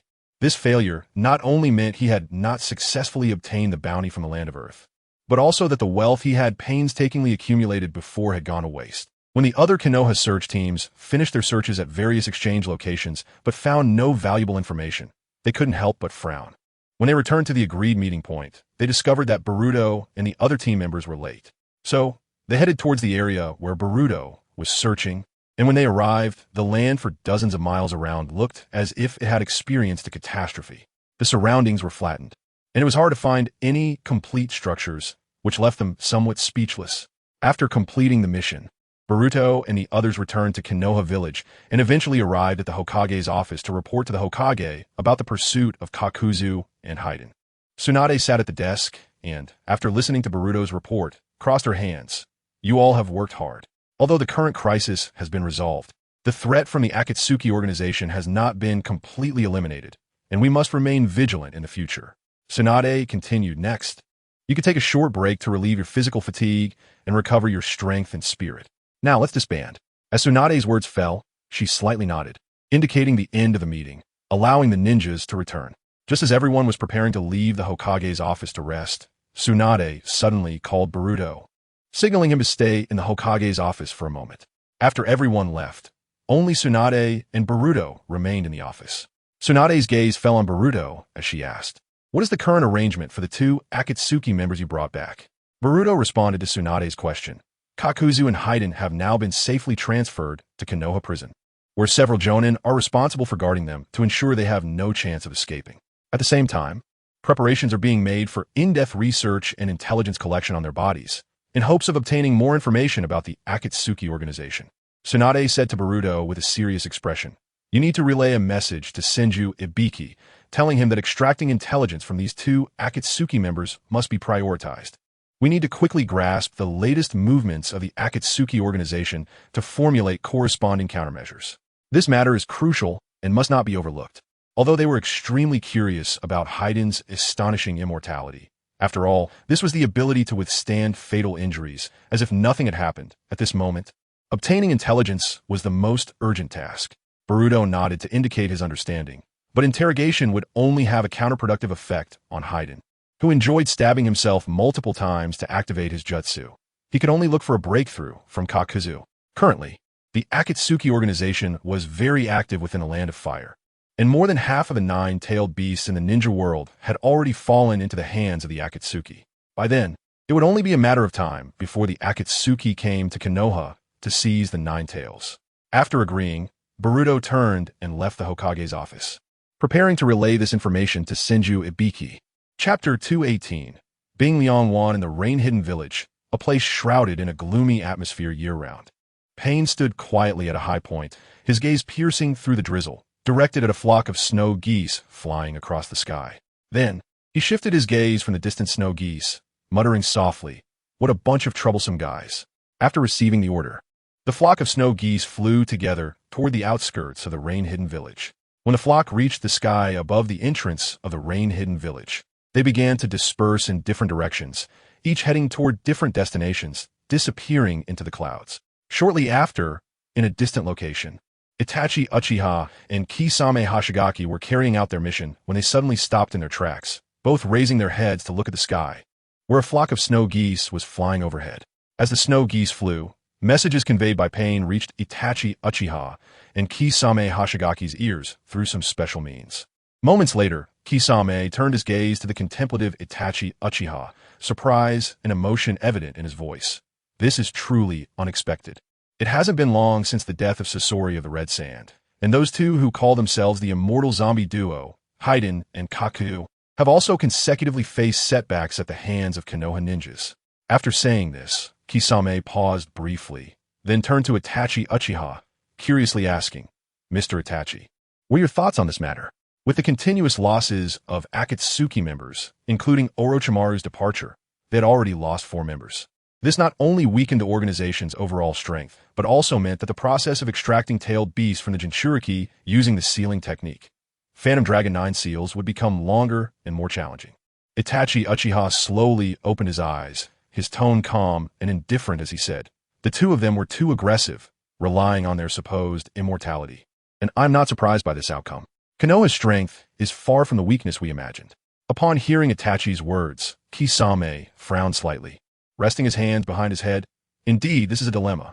After all, the quota task we're responsible for capturing tailed beasts includes the 9 tails Jinchuriki from Konoha. Kisame continued, "Speaking of Konoha, I heard that the elder, Danzo, has died." His voice held a hint of surprise, and it is said that the person who killed him was your brother, Sasuke Uchiha. Then, Kisame's gaze locked tightly onto Itachi's face, wanted to glean more information from Itachi Uchiha's reaction to this news. However, Itachi Uchiha did not reveal much emotional fluctuation on his face, responding indifferently. "That's just getting rid of an old relic on the verge of death. It's nothing worth paying special attention to." After that, Itachi did not engage in further conversation with Kisame, but stepped forward, reminding Kisame, "Let's go, Kisame. We can't delay the sealing of the 2 tails any longer." Kisame's gaze lingered on Itachi Uchiha's back for a moment. Then he nodded. "Oh, wait for me, Mr. Itachi." Kisame followed Itachi's footsteps, preparing to find a place to use the leader's body flicker technique to extract the tailed beast from the 2 tails Jinchuriki. After Boruto completed communication with Senju Ibiki, informing him that the interrogation of Kakuzu should be prioritized to obtain intelligence on the Akatsuki organization, he turned to find Naruto, who was undergoing training with Kakashi. At this moment, Naruto was fully focused on using the shadow clone technique to create multiple clones, each of which was diligently training. Their goal was to integrate the wind nature transformation into the Rasengan, hoping to successfully combine the wind attribute power with the Rasengan to create a brand new powerful ninjutsu. At this time, Kakashi also noticed Boruto's arrival and approached him, saying, "So, how is it? Isn't it impressive? Naruto can actually create so many clones to train simultaneously, which has significantly accelerated his training progress compared to before." Boruto nodded gently, expressing his agreement with what Kakashi said. However, this training was much more arduous than it appeared, as he had no spare energy while practicing, using shadow clones with his utmost energy. Kakashi continued, saying, "Although this training method can accumulate the results of the clone training, the fatigue will also increase correspondingly when the clones are released. However, Naruto's chakra can support him in this way. If it were me." His words revealed his admiration for Naruto's abundant energy, and he couldn't help but sigh, "Ah, being young is great." Hearing Kakashi's words, Boruto turned to him and, after pondering for a moment, smiled and said, "By the way, Kakashi-sensei, it seems like every time you complete a major mission, you always end up having a good sleep at the Konoha hospital, right?" Boruto recalled a series of previous events. Whether it was the confrontation with Zabuza in the Land of Waves, facing Itachi Uchiha for the first time in Konoha, or the mission to successfully rescue Gaara in Sunagakure. Kakashi-sensei always seemed to end up resting for a few days in the Konoha hospital after these significant missions. Upon hearing Boruto's words, Kakashi appeared somewhat dejected. Slightly lowering his head, his voice tinged with helplessness and self-deprecation. "I didn't expect to leave such an impression on you. It's really a blow to me." The reason those urgent missions left him exhausted after the battles, necessitating recovery in the Konoha hospital, was mainly due to his excessive use of the Sharingan during the missions, which drained a large amount of chakra. Just then, Sakura, carrying a large basket of items, came to visit Naruto, who was training. Upon seeing Boruto, she quickly approached and greeted him. "Boruto, you came to visit Naruto too." Boruto nodded in response to Sakura and then curiously pointed at the basket she was carrying, asking, "What do you have there?" Sakura smiled and gently pulled back the cloth covering the basket, revealing its contents to Boruto. Boruto curiously looked into the basket and found it filled with dark, unknown objects. He couldn't immediately identify what they were, but could speculate that they might be some kind of special supplement or food. Sakura took out a dark object from the basket, showed it to Boruto, and explained, "This is my specially made soldier food pill, and it's a super special version, prepared specifically for Naruto's recovery." Her tone revealed a hint of pride. She was clearly confident in her homemade supplement, believing it would effectively help Naruto regain the energy expended during training. "Oh, soldier food pill?" Boruto looked at the soldier food pill in Sakura's hand, unable to hide his surprise. This pill was significantly larger than the ones they usually saw, being 10 times bigger than a normal soldier food pill. Sakura crossed her arms, her face beaming with pride as she continued. "Actually, rather than calling it a soldier food pill, it's more like a tonic. It's not only rich in nutrients and good for the body, but I've also specially considered its quick effectiveness. I carefully selected various ingredients and used my superb skills to refine them into this pill, which has very remarkable effects." After finishing her explanation, Sakura turned her expectant gaze to Boruto and suggested, "By the way, Boruto, do you want to try one too?" As she spoke, she handed the specially made soldier food pill to Boruto, hoping he could personally experience its magical effects. Boruto took the pill from Sakura, pausing slightly in the air, his intuition feeling a bit hesitant. However, considering that Sakura had trained in medical ninjutsu with Tsunade, her medical skills were trustworthy. Ultimately, trust overcame instinct, and Boruto decided to believe in Sakura, taking the soldier food pill and preparing to give it a try. Chapter 219. Testimony. Boruto picked up the soldier food pill in his hand and slowly placed it in his mouth, beginning to chew it carefully. As he pressed with his teeth, the pill slowly dissolved in his mouth, releasing its inherent effects. At this moment, Sakura closed her eyes, continuing with confidence. Maybe the soldier food pill can not only quickly restore chakra, but also has healing properties for injuries. Her words revealed her high regard for the soldier food pills she had specially made. Wait, maybe? When Boruto heard those words from Sakura, he was startled. This implied that she hadn't even tasted the soldier food pill she made herself. The moment Boruto realized this, it was too late to react. His eyes suddenly widened, and an indescribable taste exploded in his mouth, quickly filling his entire palate. The disparity in his expectations caused him to be momentarily unable to adapt. Sakura continued, "If I let Sai try my special soldier food pill, it might make his pale complexion healthier. As the saying goes, good medicine tastes bitter. Although it might taste a bit strange, considering the benefits after eating it, that little detail was not an issue." At that moment, Boruto's attention was completely consumed by the intense flavor, making it almost impossible for him to continue listening to Sakura's words. His mind was slightly stunned by the strong taste, and he worried that before the effects kicked in, he might not be able to withstand this impact. Noticing the difficult expression on Boruto's face, Sakura asked, "What's wrong, Boruto?" At this time, Boruto gradually recovered from the impact of the strong taste and managed to force a smile at Sakura, softly saying, "It's nothing serious, just a bit hard to swallow." "How could that be?" Sakura seemed a bit surprised upon hearing Boruto's words. "I put a lot of effort into making it easier to eat." She was clearly taken aback by Boruto's reaction to her soldier food pill, having tried her best to improve its taste, but Boruto's response indicated that her efforts hadn't fully met her expectations. Boruto gave a bitter smile. thinking that a bit hard to eat actually meant it was completely inedible. Seeing Boruto's expression, Sakura realized he wasn't joking. So she said seriously, "Is it really that bad?" The soldier food pills I brought for Naruto were all devoured by him. Since that was the case, she decided to try it herself to verify whether it was truly that bad, while also wanting to personally experience the taste of the soldier food pill she had made. After preparing so many soldier food pills for Naruto, she hadn't tasted them herself, especially since she had specially bought materials from the apothecary to make them for Naruto, and she hadn't been willing to eat them herself. With this in mind, Sakura reached into the basket again, picked up a soldier food pill, and without any hesitation, placed it in her mouth, promptly closing her eyes and chewing carefully. When the taste of the soldier food pill hit Sakura's palate, she immediately displayed an incredulous expression, and the unbearable bitterness made her jump up and stomp her feet, exclaiming, "This is way too disgusting." Her reaction was even more intense than Boruto's, clearly indicating that the taste of this soldier food pill exceeded her expectations. Although this specially made soldier food pill prioritized effectiveness, especially in restoring chakra and healing injuries, its taste was indeed difficult to accept, even to the point of making one's scalp tingle. Just as the two were talking, Naruto, who was in the middle of training, suddenly experienced some adverse conditions. His complexion changed, and his body began to sway. Boruto noticed that due to Naruto's excessive chakra consumption, his emotions fluctuated, and this fluctuation seemed to trigger the chakra of the Nine Tails within him. The surge of the Nine Tails chakra made Naruto's shadow clone state even more unstable, unable to suppress the power of the tailed beast within.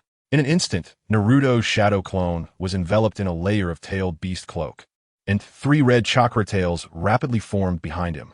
As Naruto's shadow clone erupted with power, a strong aura spread out from him, creating a massive circular pit and scattering the other shadow clones around. Immediately, this shadow clone lost its rationality and began to attack the other clones indiscriminately. Seeing this, Boruto instantly appeared above the Nine Tails transformed clone, pressed his hand firmly on its head, and suppressed it to the ground, destroying it. Naruto's main body also breathed a sigh of relief, feeling a wave of fatigue and collapsing to the ground. With the relaxation of his mind, the multiple shadow clone technique he had used was also lifted, and the clones disappeared one by one. Naruto gasped for breath, beads of sweat covering his forehead, sliding down his cheeks as he turned to Boruto and said, "Thank you. Thank you, Boruto." However, Naruto's emotions were unusually low, and he murmured with a hint of helplessness, "But I really feel embarrassed." At this moment, Kakashi arrived, his gaze sweeping over Naruto and Boruto, and then he said solemnly, "Naruto, you have been training for a whole day, adding wind nature transformation to your Rasengan. With about 200 shadow clones to accelerate your training, that translates to approximately 4,800 hours of personal training time. Isn't that effort still far from enough?" Naruto raised his head and looked at Kakashi, responding, "But this training, controlling chakra, is too difficult. 200 shadow clones is already the limit. I always feel like I can never complete the training for the new jutsu." Sakura walked over to Naruto's side and gently comforted him. "I didn't expect you to feel discouraged. That's really unlike you. But I have always believed that you will succeed." During these days, whenever Sakura delivered food pills to Naruto, she had seen the hardships he faced in training and knew the effort and pressure he was under. Boruto, noticing the key issue, pointed out that when Naruto focused on the form of the Rasengan, the nature transformation became chaotic and difficult to control. When he tried to focus on the nature transformation, he couldn't smoothly perform the Rasengan. This contradiction trapped Naruto's training in a dilemma, making it hard to achieve a breakthrough. Hearing Boruto's analysis, Naruto couldn't help but sigh. "After all, I can barely use the Rasengan with 2 people fully concentrated. I need 1 clone to maintain the form transformation while also adding the nature transformation. It's too chaotic." Naruto realized that controlling both aspects simultaneously required not only a high level of chakra control, but also a strong mental focus, which was undoubtedly a challenge for him. In response, Boruto suggested, "Why not try creating an extra clone to inject the wind nature transformation into the Rasengan? Just like how you use a clone to maintain the form transformation." Upon hearing Boruto's suggestion, Naruto's eyes suddenly lit up, excitedly clapping his hands and exclaiming, "That's right. If 2 people can't do it, then 3 can. That way, it's like handling both sides at the same time." Without hesitation, Naruto sprang up from the ground, formed hand seals, and performed the multi-shadow clone technique. He then grouped the clones into teams of 3, and each group began to gather the Rasengan. In no time, with the spinning of the Rasengan, the surrounding air was sliced, creating bursts of sonic booms. Tsunade held a stack of reports in her hands, looking somewhat uncertain. These reports contained information about the Akatsuki organization, organized based on Kakuzu's testimony and Itachi Uchiha's intelligence. Tsunade murmured to herself in disbelief, "I can't believe they're still alive." At that moment, Jiraiya's voice came from outside the Hokage office. "Looks like I've missed out on something interesting." Chapter 220. Zero Burial. Tsunade immediately turned her head upon hearing the sudden voice, locking her gaze on the windowsill behind her. She then saw Jiraiya's figure, firmly gripping the edge of the windowsill with one hand, slightly leaning forward, preparing to jump into the Hokage office.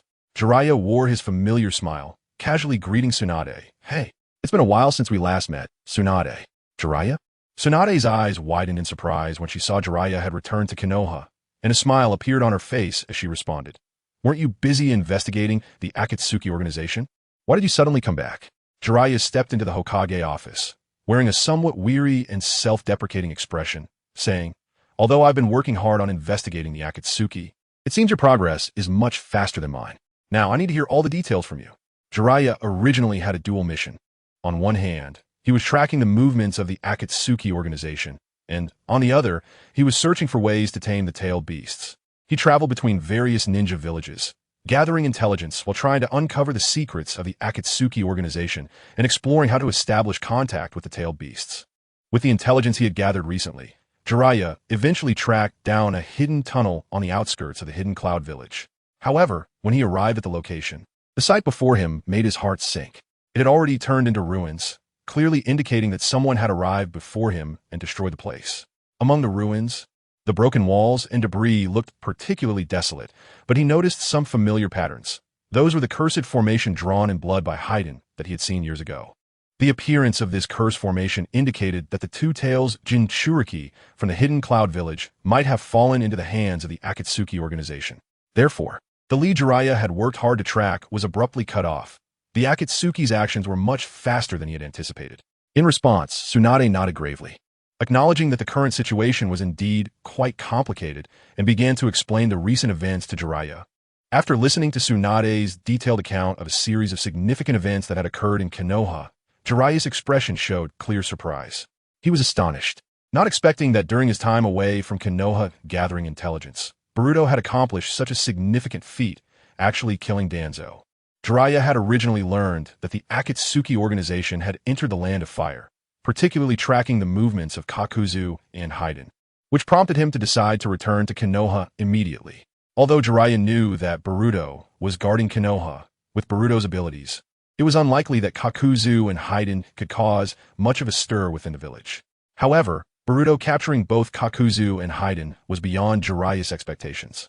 After sorting out his thoughts, Jiraiya leaned against the wall and casually asked, "Since you've captured Kakuzu and Haiden alive, along with obtaining a secret letter from Itachi Uchiha, wouldn't it be great to uncover more information about the Akatsuki organization? These all help them better understand the Akatsuki organization's upcoming plans and actions. With this intelligence, they can formulate appropriate countermeasures and prepare in advance." Tsunade sighed helplessly and then said, "Sigh. The reason is right here." Her words were somewhat heavy, and then she cast a deep gaze at Jiraiya. Seeing Tsunade's expression, Jiraiya put away his playful demeanor and asked her seriously, "So, what exactly happened?" Tsunade remained silent for a moment and ultimately did not speak it out loud. Instead, she directly extended her hand and lightly pushed the documents on the table toward Jiraiya, saying, "You should take a look at this yourself." Jiraiya stood up straight and walked slowly towards Tsunade, unable to help but ask curiously, "What is this?" Tsunade explained, "This report consolidates information based on the testimonies of Akatsuki members captured by Boruto and key intelligence provided by Itachi Uchiha, detailing information about the Akatsuki organization. The information expressed by both sides is basically consistent, and its credibility is very high." After hearing Tsunade's explanation, Jiraiya nodded slightly to show he understood. He reached for the documents on the table, opened them, and began to read carefully. As Jiraiya delved deeper into the reading, his brow gradually furrowed. Aside from some Akatsuki members he had never seen before, he was astonished to find two familiar faces among them. No wonder Tsunade displayed such a heavy expression regarding the content of this intelligence. After all, The existence of certain members in the Akatsuki exceeded her expectations and even left Jiraiya himself feeling incredulous, forcing them to re-evaluate the threat posed by the Akatsuki. Jiraiya's gaze lingered on the information in his hand, which clearly stated, Conan, codename White Tiger, one of the members of the organization Akatsuki. This document detailed Conan's codename, identity, and personal information within the Akatsuki organization. Along with Conan's codename and identity description, there was also a simple black and white image attached. Although the image was simplistic, the outline features were enough to identify Conan's face, allowing Jiraiya to connect this image with the Conan he knew. Although Jiraiya had not seen Conan for many years, he had lived with them for 3 years. He still remembered her as a girl who was easy to approach and had a gentle personality. However, the face depicted in the image before him now appeared exceptionally cold. Below Conan's personal information, Jiraiya's gaze fell on another information sheet, which read, Pain, codename Zero Burial, the leader of the organization Akatsuki. Jiraiya's brows slightly raised. He noticed that although Pain's image depicted Yahiko's face, the pair of eyes belonged to Nagato, who possessed the Rinnegan. This made Jiraiya's thoughts drift back to Kakashi's experiences, and he began to speculate whether Nagato had also encountered some misfortune, just as Uchiha Obito had entrusted one of his Sharingan to Kakashi. Had Nagato also entrusted his Rinnegan to Yahiko? Jiraiya was lost in thought when Tsunade's voice suddenly interrupted his contemplation. She said, surprising, isn't it? They, who should have perished on the battlefield, have now reappeared before you and me in this manner. Jiraiya looked at Tsunade and said gravely, You can't be suggesting that if we had followed Orochimaru's words back then, letting those 3 fend for themselves on the cruel battlefield, or just allowing Orochimaru to kill those kids, it would have been better. Jiraiya had never considered killing them, even now that he knew they were founding members of the Akatsuki. Before Jiraiya could finish his words, Tsunade gently shook her head to indicate that she did not have such thoughts. After all, they had once been a group of innocent war orphans. She continued, Since this Akatsuki organization was founded by them and is now persecuting Naruto, the Jinchuriki of the Nine Tails, and even the entire ninja world, what will you do when you encounter them? Jiraiya answered without hesitation, I taught them how to survive in a chaotic world. There is no doubt they are my disciples. If it really comes to that, it should be me who ends it personally. Jiraiya recalled the time he took in Conan, Nagato, and Yahiko, 3 war orphans, not just because he felt sorry for them. Part of the reason was Nagato's Rinnegan, known as the Eye of the Sage of 6 Paths, which led Jiraiya to see them as the prophecy child that the great Sage Toad had been searching for. He believed that Nagato might have the potential to change the fate of the world, and that they could find their own path in this chaotic era. Chapter 221. The Three Tails with Boruto's assistance. Naruto finally grasped the new jutsu he developed, Wind Release, Spiraling Shuriken. Naruto's excitement was palpable, and he could hardly contain his joy. However, the Wind Release, Spiraling Shuriken could only be performed when he entered Sage Mode, because only in this state could his physical strength withstand the powerful energy storm released by the Spiraling Shuriken. Otherwise, a body unenhanced by Sage Mode would not be able to endure such a level of energy impact and might suffer severe injuries. Unless he further developed and perfected this jutsu to the point where he could throw the Rasengan like Boruto, he would need to rely on Sage Mode to use Wind Release, Spiraling Shuriken safely. Boruto, on the other hand, had no such worries. His physical strength had already reached a level comparable to that of the Otsutsuki, meaning that ordinary jutsu would hardly cause him any harm. Naruto excitedly turned to Boruto and said loudly, Boruto, let's go. To celebrate my mastery of this new jutsu, I'll treat you to Ichiraku Ramen for a proper celebration. After they finished eating and just walked out of Ichiraku Ramen, Naruto grumbled in dissatisfaction. Seriously, Ichiraku Ramen is already delicious enough. Why do they have to prepare for that? What was it again? Sauce noodles. Naruto was somewhat displeased that Uncle Ichiraku said that Ayam felt ramen was outdated after returning from her studies and changed the classic flavor. Just then, a red summoning frog suddenly appeared in Boruto's sight. Boruto immediately recognized this summoning frog as the one he had left with Orochimaru. The frog's back was tied with a scroll, and Boruto wondered what news Orochimaru had brought him. He stopped and waited until the summoning frog jumped in front of him. He then extended a hand to let the frog leap into his palm. Boruto untied the scroll from the summoning frog's back and carefully unfolded it to check. The letter mentioned that since their ghost pill had the ability to control the Three Tails, Orochimaru planned to send Kabuto to confirm the location where the Three Tails was hidden. However, They unexpectedly discovered that the Three Tails had already been captured by members of the Akatsuki and was being dragged along the surface of the sea. At the end of the letter, Kabuto described the names and physical characteristics of the two Akatsuki members to provide information to Boruto. After reading the letter, Boruto directly burned the envelope in his hand and muttered to himself, Akatsuki's Deidara and a masked man, huh? At the edge of the land of fire, Deidara successfully completed his tailed beast capture mission. He used his explosive clay to capture the Three Tails, hidden deep within a lake, with a single strike. With this, he had already completed the target for two tailed beasts by himself. At this moment, Deidara was riding on two gigantic flying birds made from his explosive clay, transporting the unconscious Three Tails back to the organization. In Afei's eyes, there was a gleam of admiration as he excitedly said to Deidara, Deidara-senpai, you're amazing. You took down the Three Tails with just one move. Deidara replied in a calm and confident tone. Don't get too proud, okay? The Three Tails is weak because it doesn't have a Jinchuriki. It lacks the awareness to control its power. This time, it wasn't entirely because of my strength, but rather due to the special circumstances of the opponent. Even if the Three Tails had a Jinchuriki, I wouldn't be afraid to deal with it. Hearing this, Afei, who was lying on the Three Tails, didn't continue to tease Deidara, as usual, but instead became unusually quiet. Noticing Afei's odd silence, Deidara said, Hey Afei, you don't have to pretend to be so cool and quiet, do you? At least answer me. Before Deidara could finish his sentence, Afei made a strange noise. No. Don't, this, here. Infuriated, Deidara sent him a bomb package as an alarm. However, while passing through the land of fire, after a brief hesitation, Deidara decided to leap down from the flying birds. Since he had already successfully completed his mission, he had some free time and was very curious to see for himself what kind of abilities Boruto possessed to defeat so many Akatsuki members consecutively. When Afei saw Deidara abandon him and jump down from the birds, he frowned, then split off a shadow clone to continue leading the birds towards the Akatsuki's direction. After doing all this, Afei let out a wail, Deidara-senpai, don't leave me alone, and ran in the direction Deidara had gone. Not long after, a section of a but suddenly appeared from behind a tree, twisting, accompanied by a voice, hiding the head but not the tail. Seeing that Deidara had no reaction, Afei quickly walked past Deidara and hid his body behind a tree ahead. He then mimicked a girl's tone, acting shy and said, I'm a high school girl who admires Deidara-senpai under Afei's antics. Deidara couldn't help but respond to Afei. If it weren't for the sharp decline in the organization's personnel lately, how could someone as weak and nonsensical as you become a formal member? Huh, Deidara-senpai, that's too hurtful. No matter what, I'm now a member of Akatsuki, okay? You should treat me better, Afei said, putting his finger to his lips and striking a shy pose.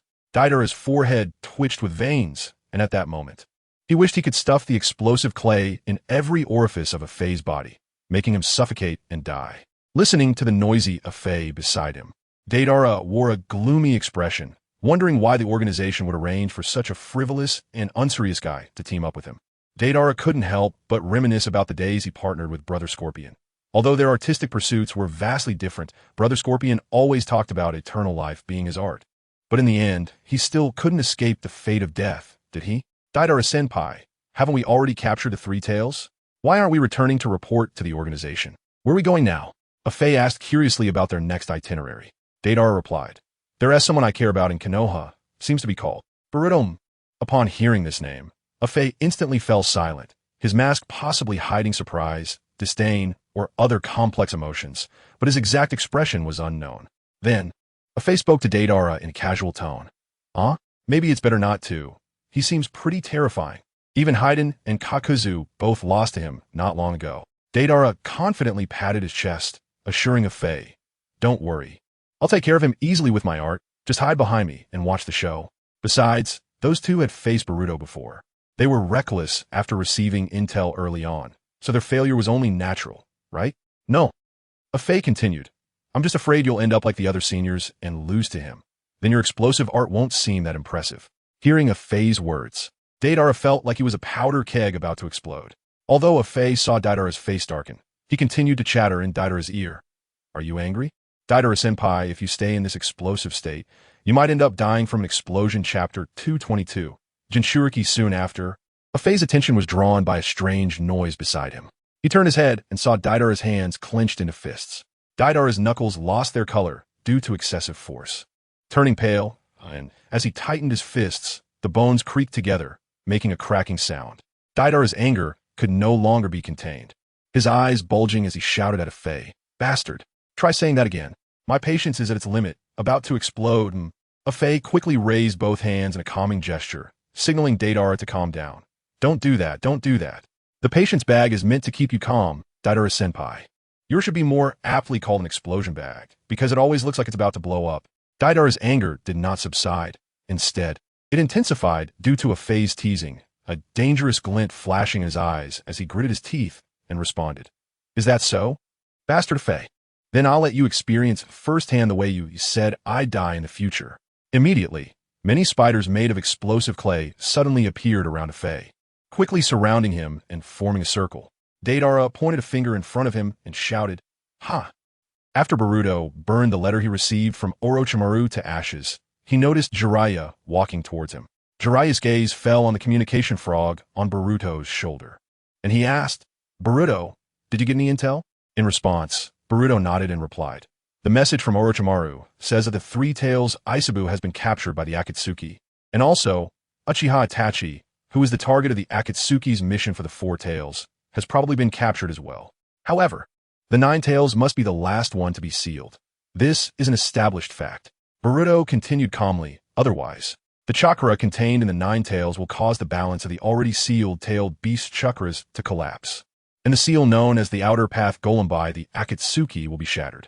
After hearing Boruto's words, Jiraiya furrowed his brow, and his expression became serious. Currently, most of the nine-tailed beasts have been captured by the Akatsuki, with only the 8 tails and 9 tails yet to fall into their hands. Jiraiya fell into deep thought, gently stroking his chin, furrowing his brows as he pondered the true purpose of the Akatsuki in collecting the tailed beasts. He muttered to himself, it's truly perplexing. What exactly is their purpose in collecting the tailed beasts? Even if they want to destroy the ninja world, such actions are too extreme. At this point, Jiraiya's gaze drifted off as his thoughts wandered. What are you all thinking? Yahiko Nagato, Conan. What on earth happened to turn you all into this? After a brief moment of contemplation, Jiraiya gradually pulled his thoughts back to reality. He took a deep breath, adjusted his emotions, and restored a calm expression. Then, he turned to Boruto, a faint smile appearing on his face as he said, but I do have good news.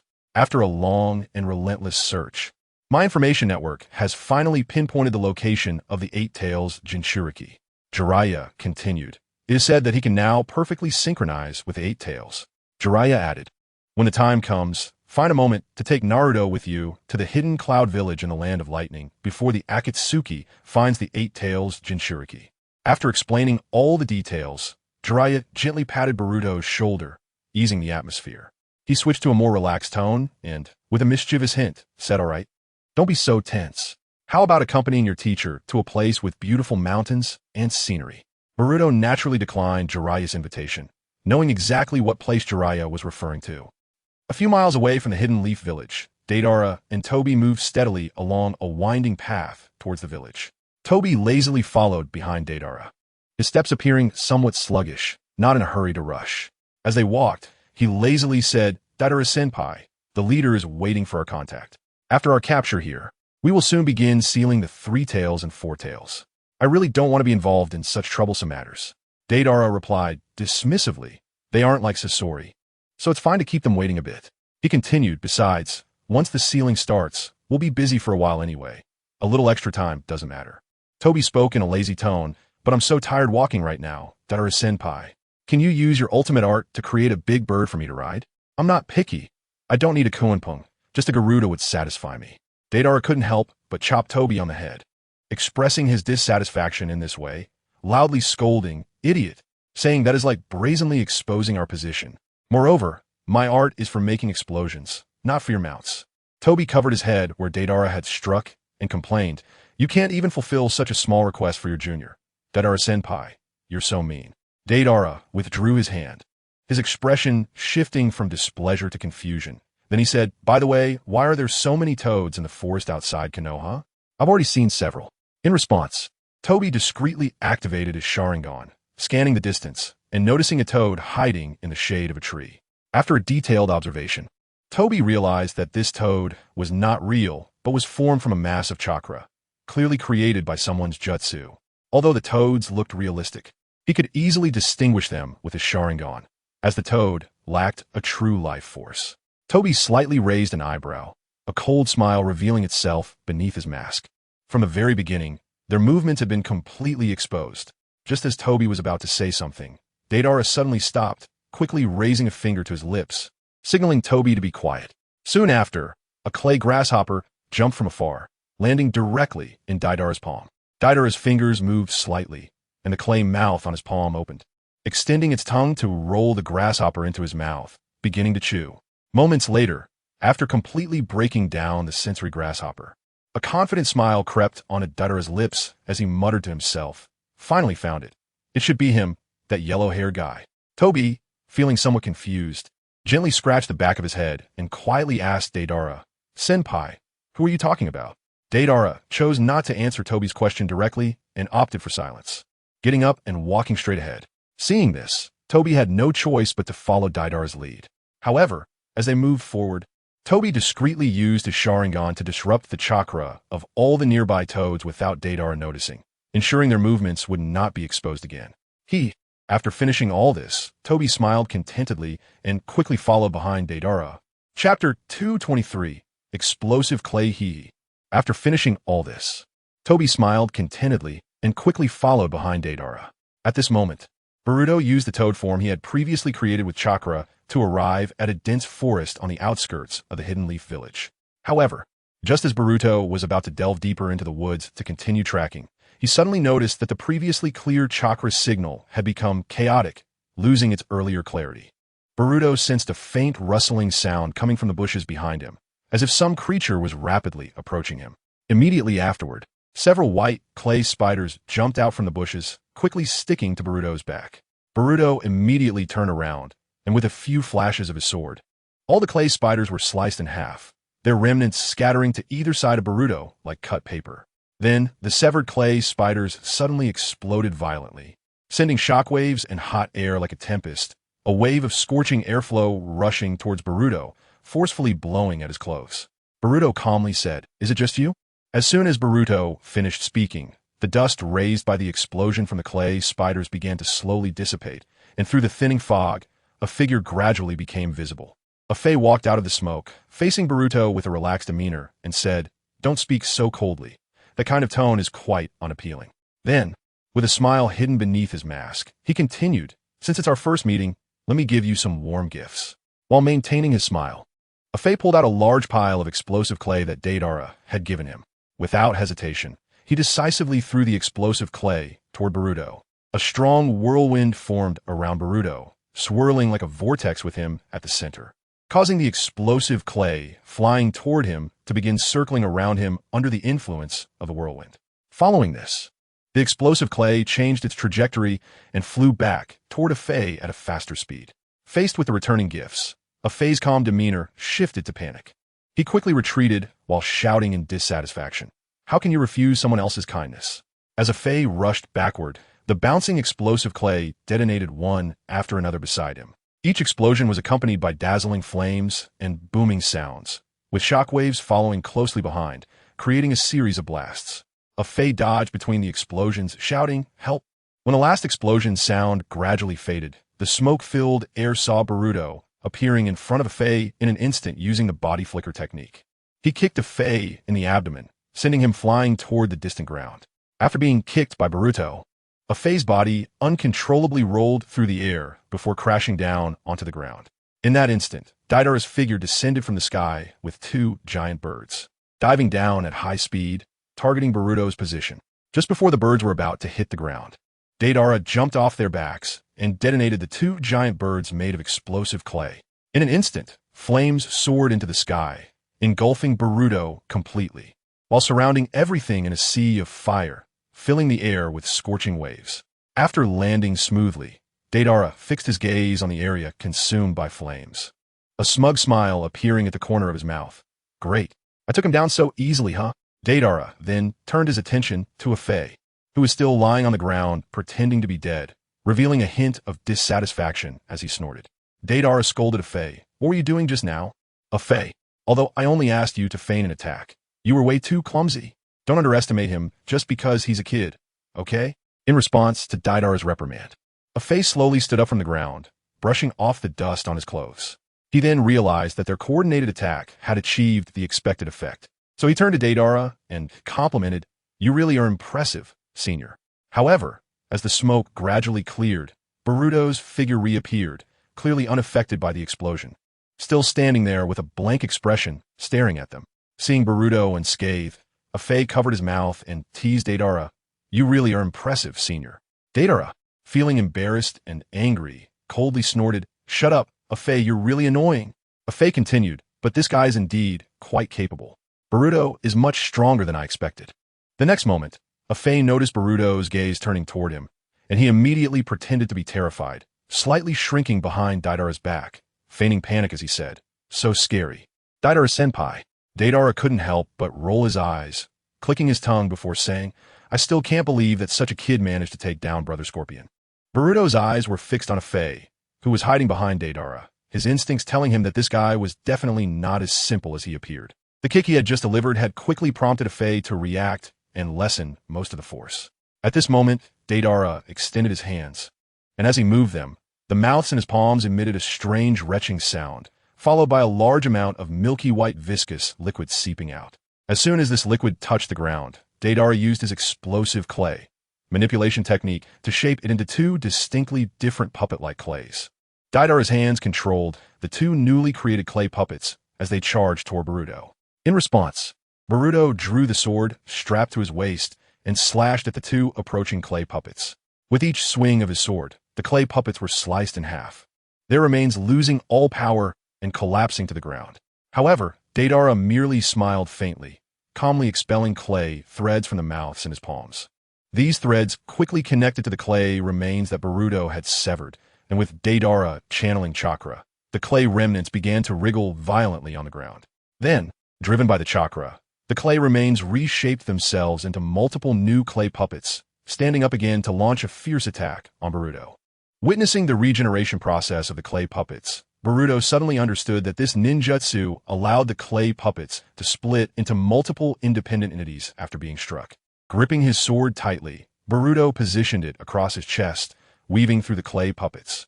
The tip of his sword pierced through each clay puppet's body, and with a flick of his wrist, the electricity surging through the sword spread like thunder along the blade, conducting into the bodies of the clay puppets. The electric current rampaged through the clay puppets, tearing them into tiny fragments, making it impossible for them to reassemble, thus completely losing the possibility of regeneration. "You guy."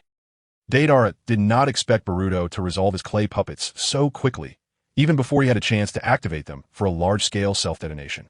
A sense of displeasure surged within him, and he said in a low voice, "If that's the case then, how about this move?" Chapter 224. C2 Dragon. Deidara's gaze locked on Boruto as he pondered internally. It seems that merely using C1 level bombs to test Boruto's strength clearly won't achieve the expected effect. The abilities Boruto displayed far exceeded Deidara's expectations, rendering the C1 level bombs, which he initially thought were sufficient for probing his opponent, ineffective. Only by using a higher level explosive technique could he effectively suppress Boruto.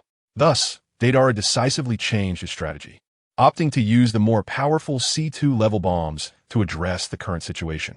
He then spread his arms wide, dramatically sweeping aside his large Akatsuki cloak, revealing two bulging satchels tied around his waist filled with his specially made clay for emergencies.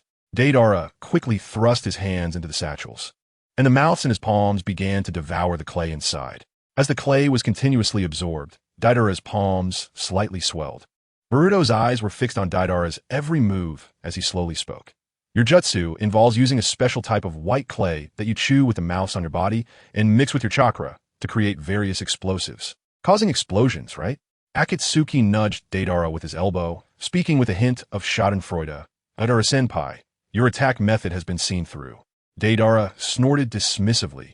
"You observe quite closely." "Kid, but even if you know, so what?" Immediately, a trace of arrogant smile appeared on Deidara's face as he declared with confidence to Boruto, "You will ultimately perish in my art."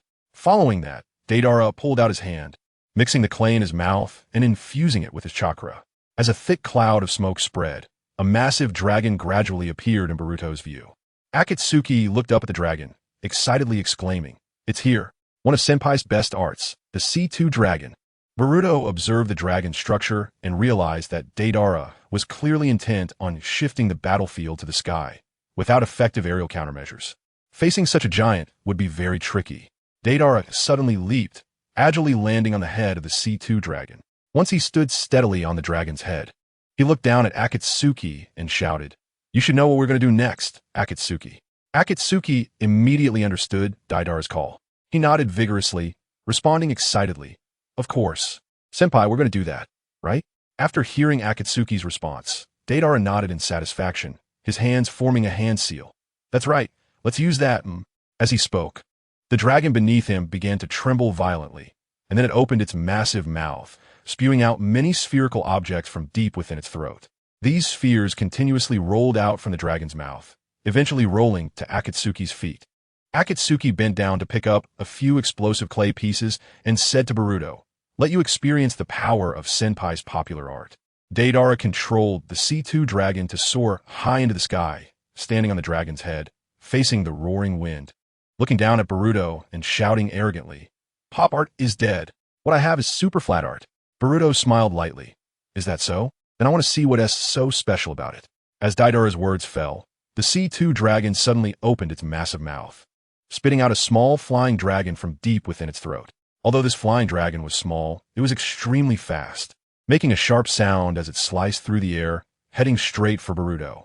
Boruto tilted his body to dodge the small, flying dragon's attack, but under Deidara's control. The small dragon made a turn in the air, adjusting its direction and continuing to pursue Boruto. As Boruto moved forward, he also observed the surrounding situation. Noticing that the masked man had quietly disappeared and a dense chakra response was rising from underground. Thus, the small flying dragon's attack behind him was merely a decoy. At this moment, Akatsuki had already placed the clay landmines created by Deidara underground using his Earth Dragon concealment technique. Deidara, standing high above, looked down at Boruto, who was moving quickly, with a hint of surprise flashing in his eyes.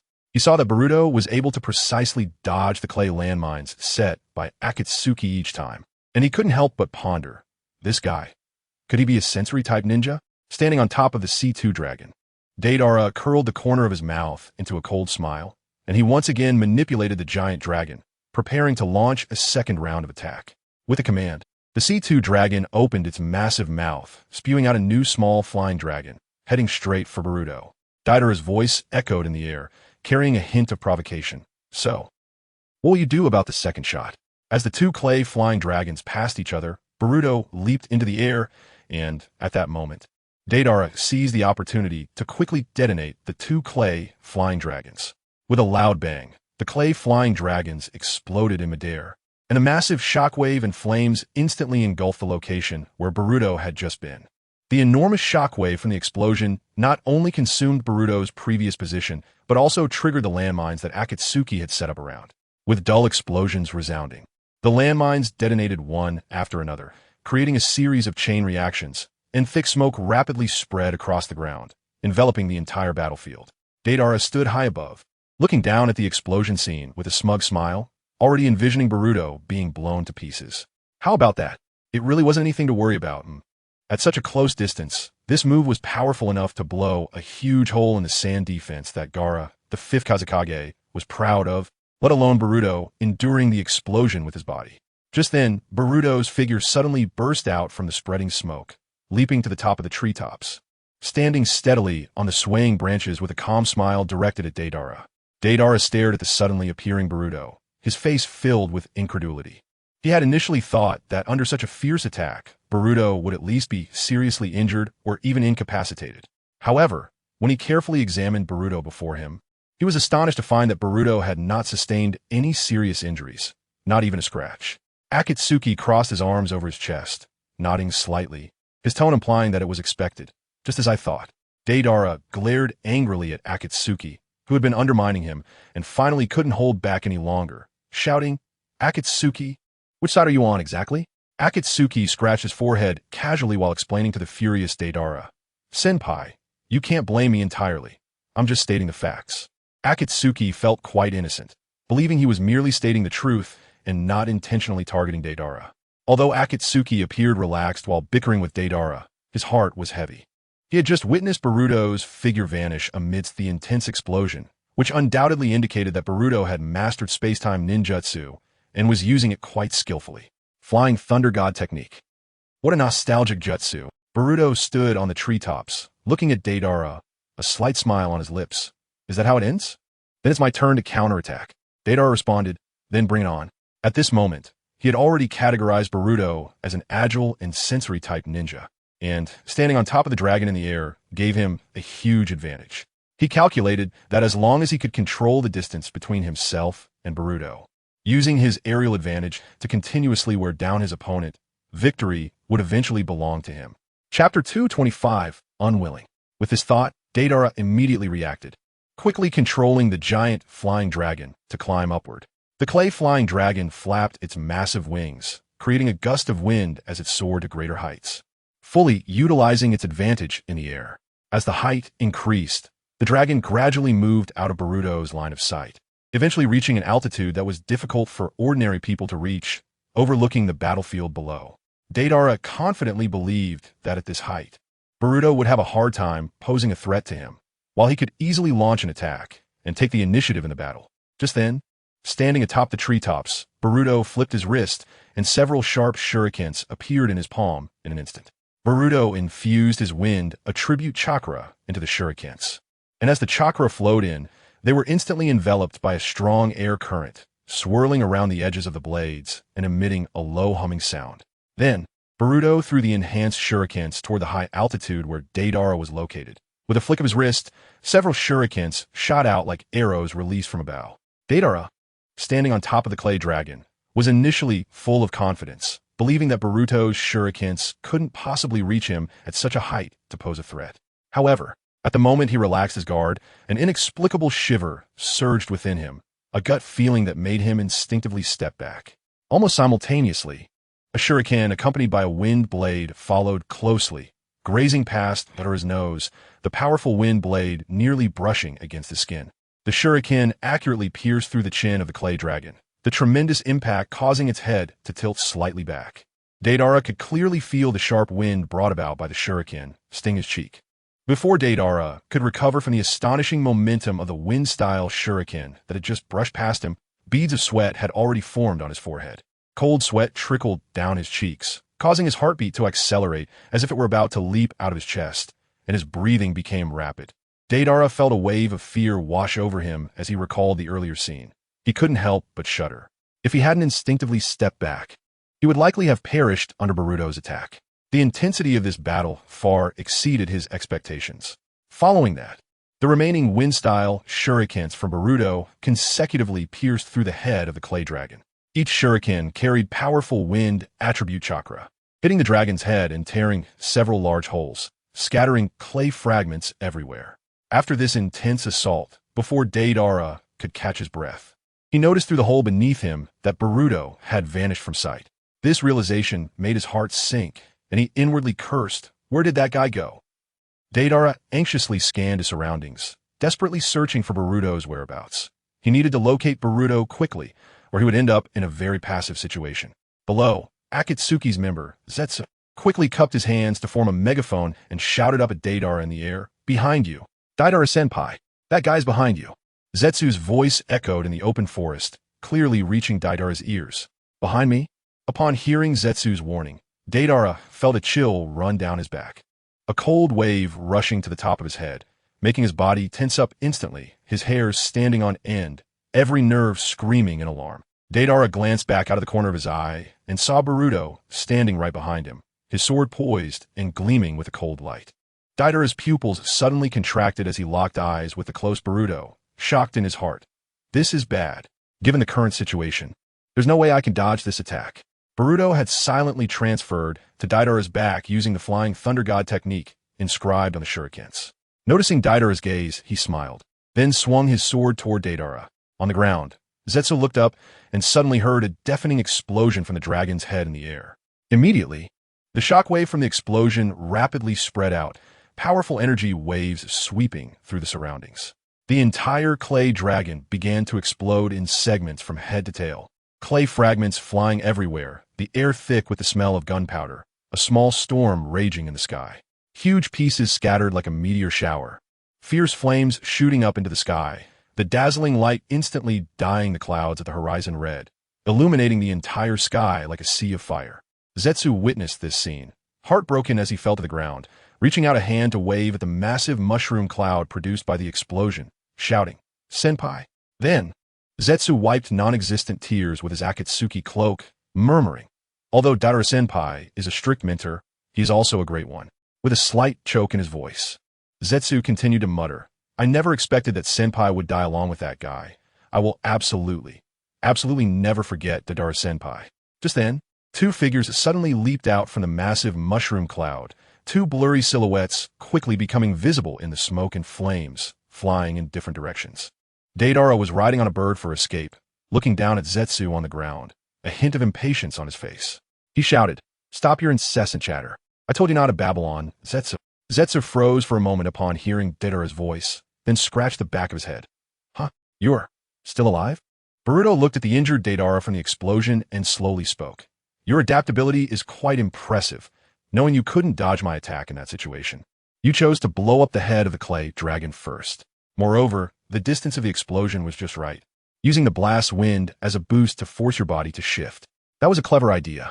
At this moment, Deidara, after the intense battle, had his Akatsuki cloak tattered and torn, covered in rips and burn marks, with smoke curling from the edges, looking quite disheveled. The old injury on his arm that was broken by Gaara began to crack, blood continuously oozing from the fracture.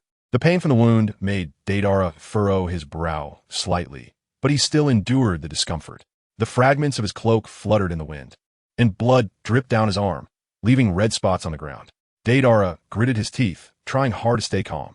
He knew it wasn't the time to show weakness. Upon hearing Boruto's words, Deidara curled his lips into a self-deprecating smile and replied, "If I didn't have some skills, I would have probably been caught by the old man years ago." Huh. Then Deidara bit down on his lip so hard that it bled, not even realizing it, filled with unwillingness and shock in his heart, unable to believe he was continuously thwarted by Boruto. He had never imagined he would be so embarrassed by a young ninja. This feeling of defeat had not been experienced since Itachi. Deidara recalled his battle with Itachi, when he had also felt powerless, but now facing Boruto, that feeling surged back, leaving him feeling immensely defeated. Deidara thought angrily, "This guy. What a joke. My ability is perfect. It will never lose to anyone's art. I'm even more powerful. There's no way I can lose." With an overwhelming sense of unwillingness, Deidara stared intently at Boruto before him, gritting his teeth and once again reaching into his waist pouch. However, this time he didn't use the mouth on his palm to devour the special clay, but took it out instead. Chapter 226. Still water. Deidara thought angrily to himself, "This guy. What a joke. My ability is perfect. It's art that will never lose to anyone. I'm even more powerful. There's no way I can lose." With extreme unwillingness in his heart, Deidara fixed his gaze on Boruto in front of him, steeling himself as he once again reached into his waist pouch. However, this time he didn't use the mouth in his palm to consume the specially made explosive clay. Instead, he took it out. Deidara perfectly fused the clay in his hand with his highest level of chakra, and then quickly shaped the specially made explosive clay into a puppet form. Without hesitation, he airdropped these puppet-shaped explosive clays, which began to rapidly enlarge as they fell, increasing their size and accelerating their descent. Deidara watched as the puppet-shaped explosive clays rapidly descended toward Boruto's position, his eyes sparkling with excitement. He shouted loudly, "This is one of my arts. C3 number 18. Its explosion scale can easily destroy an entire village, so you better take it." This attack would completely change the tide of battle, allowing Boruto to witness his true strength. As the puppet-shaped explosive clay plummeted, Boruto gathered the chakra within him, and a humid aura spread through the air.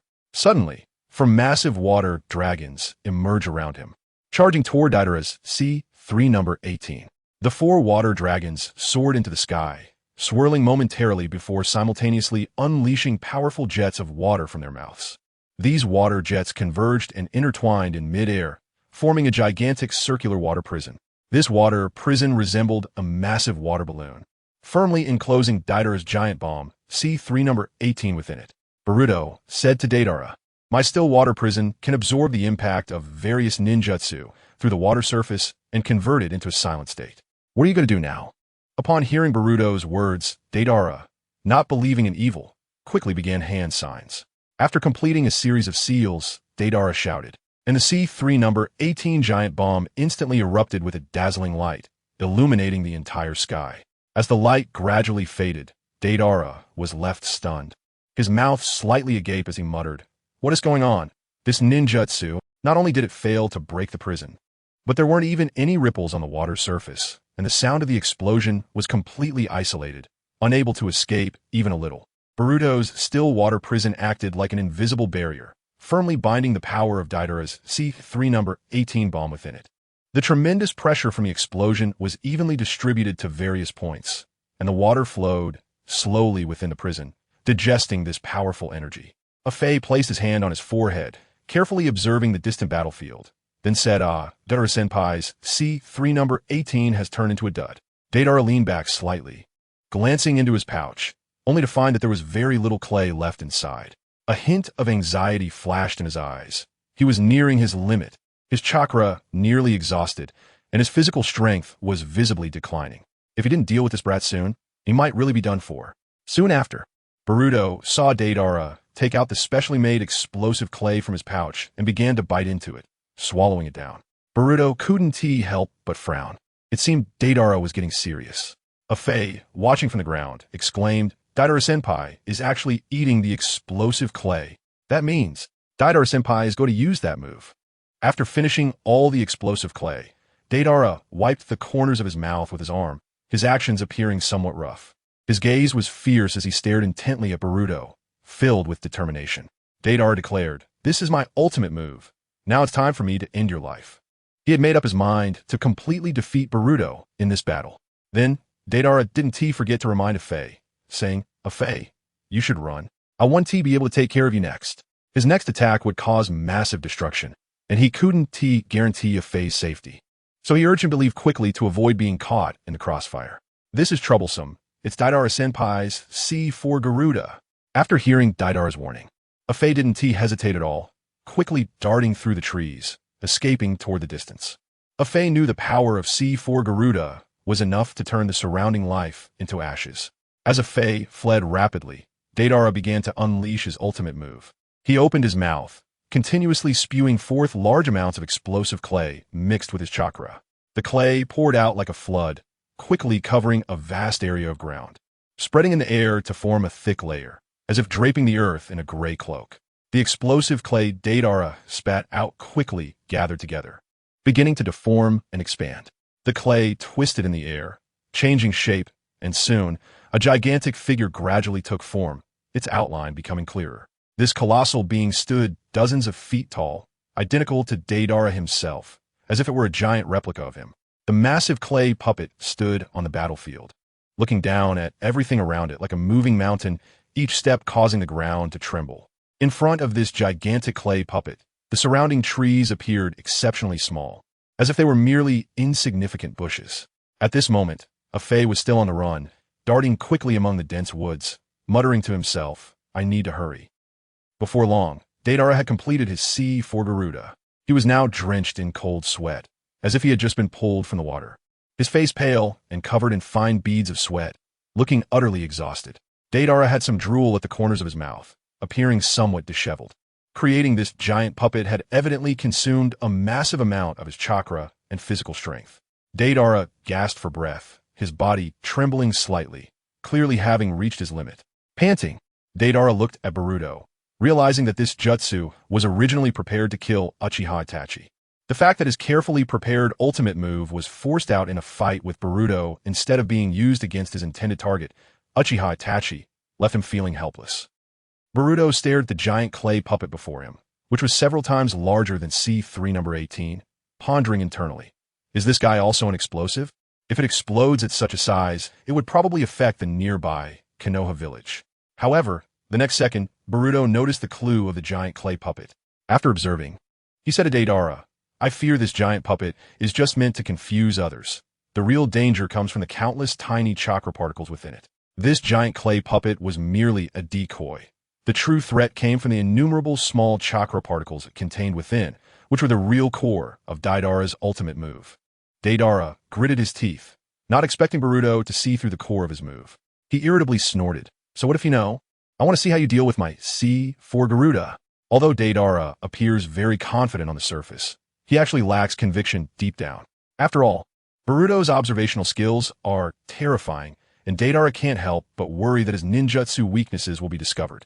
With trembling hands, Deidara struggled to form the hand seals for his C4 Karura, and after completing the seals, he roared. Art is an explosion. As Deidara's roar echoed, he detonated the C4 Karura that stomped the ground, causing the massive clay body to begin swelling violently.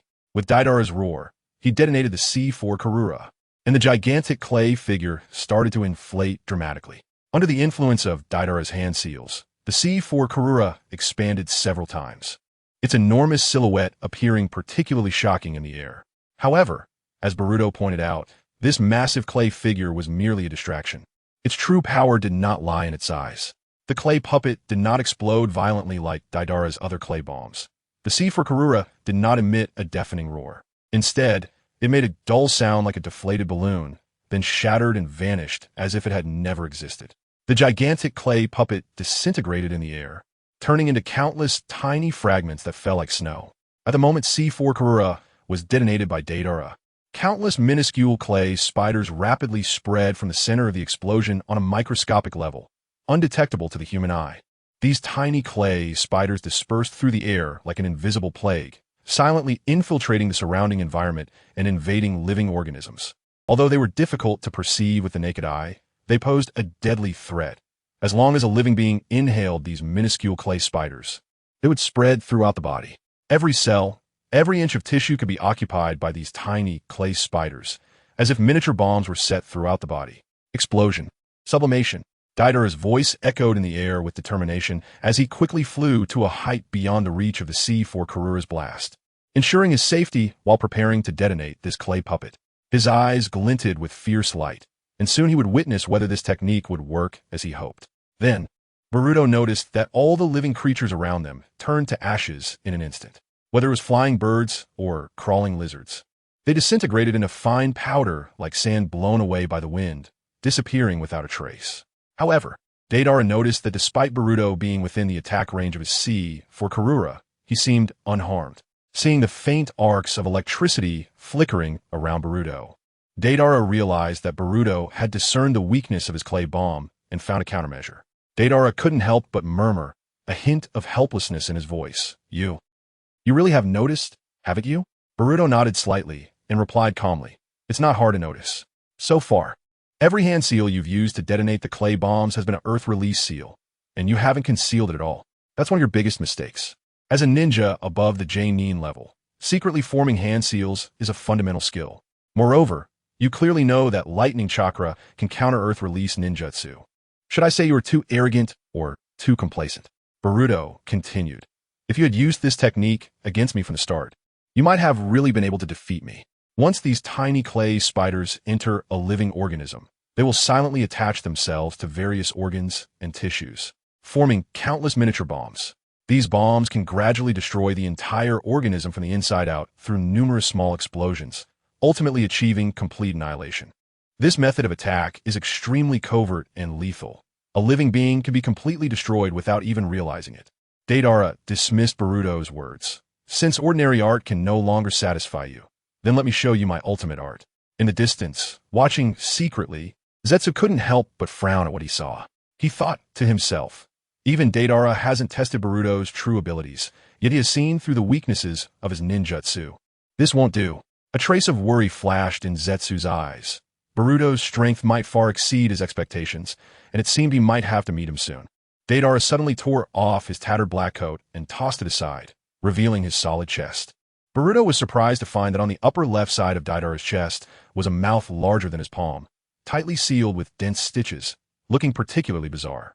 Deidara tightly covered the stitch seal on his chest, then began to frantically bite at the stitches with the mouth in his palm. Before long, the seal on the mouth on Deidara's left chest was completely undone, revealing a chilling sight. The once sealed mouth was now fully exposed, and a long tongue extended from his chest, licking the surrounding skin. Without a word, Deidara quickly took out all the remaining special clay from his satchel and unhesitatingly stuffed it into the newly unsealed mouth. letting it greedily swallow the clay. Boruto furrowed his brow, observing Deidara's every move, and soon realized that Deidara was concentrating all of his chakra into a black sphere through the meridian system of his heart. The chakra was directly mixed into the sphere, making all of his meridians clearly visible, as if it were a living diagram of meridians.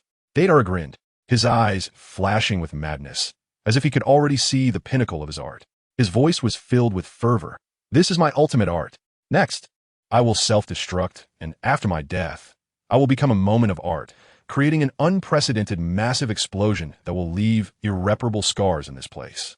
Then, my art will receive unprecedented acclaim. To this, Boruto replied, using the life of the caster as the price to trigger excellent explosive power, you are indeed like Sasori, completely merging your body into your art to push it to the extreme. Deidara looked at Boruto with contempt, his tone filled with confidence. The range of my self-detonation can reach a radius of 10 kilometers. Although I know you have a technique that can instantly escape the blast radius, what about Konoha, which is 7 kilometers away from us? How will they respond? As Deidara and Boruto conversed, Deidara's figure gradually became blurry and dim. His body began to take on a translucent state, as if he might disappear into the air at any moment, signaling that the edge of his explosion was near. Deidara continued to put pressure on Boruto, his tone laced with provocation. So, Boruto, what choice will you make? Will you choose to stop me at all costs, even risking your life to save Konoha? Or will you choose to save yourself, abandoning resistance, and allowing Konoha to be destroyed by me? Well, make your choice. Tremble, marvel, despair. Then let these emotions transform into the dust of my ultimate art. However, as Deidara looked at Boruto, who still maintained a calm demeanor, he couldn't help but feel a bit annoyed. He frowned and spoke with dissatisfaction. In this situation, can't you be a little more nervous, you bastard? This time, you really will die under my art, Deidara said coldly. Sorry, I choose the third option. Saying this, Boruto quickly bit his finger, causing blood to flow from the wound. He evenly spread the blood on his palm and then slammed it down to the ground, quietly shouting, Ninja art, summoning technique. At the moment Boruto's palm touched the ground, a thick cloud of smoke suddenly rose from beneath him, quickly enveloping his figure completely.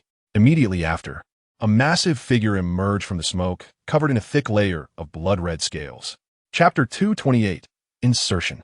The enormous and majestic body of Shinya stood like an immense mountain on the battlefield, exuding a suffocating sense of oppression, its scales shimmering with a cold light. Sparkling under the sunlight, its slit pupils slowly scanned the surroundings, taking in all the movements around. With a hint of laziness in its tone, as if just awakened from a slumber, it casually asked Boruto, Hey Boruto, what's the matter calling me out this time? Standing atop Shinya's broad head, Boruto leaned down slightly and whispered, Shinya, I need your help. I'd like you to assist me in dealing with the current situation. Boruto then added, but it seems you're not very willing. How about you? Before Boruto could finish his sentence, Shinya impatiently interrupted him.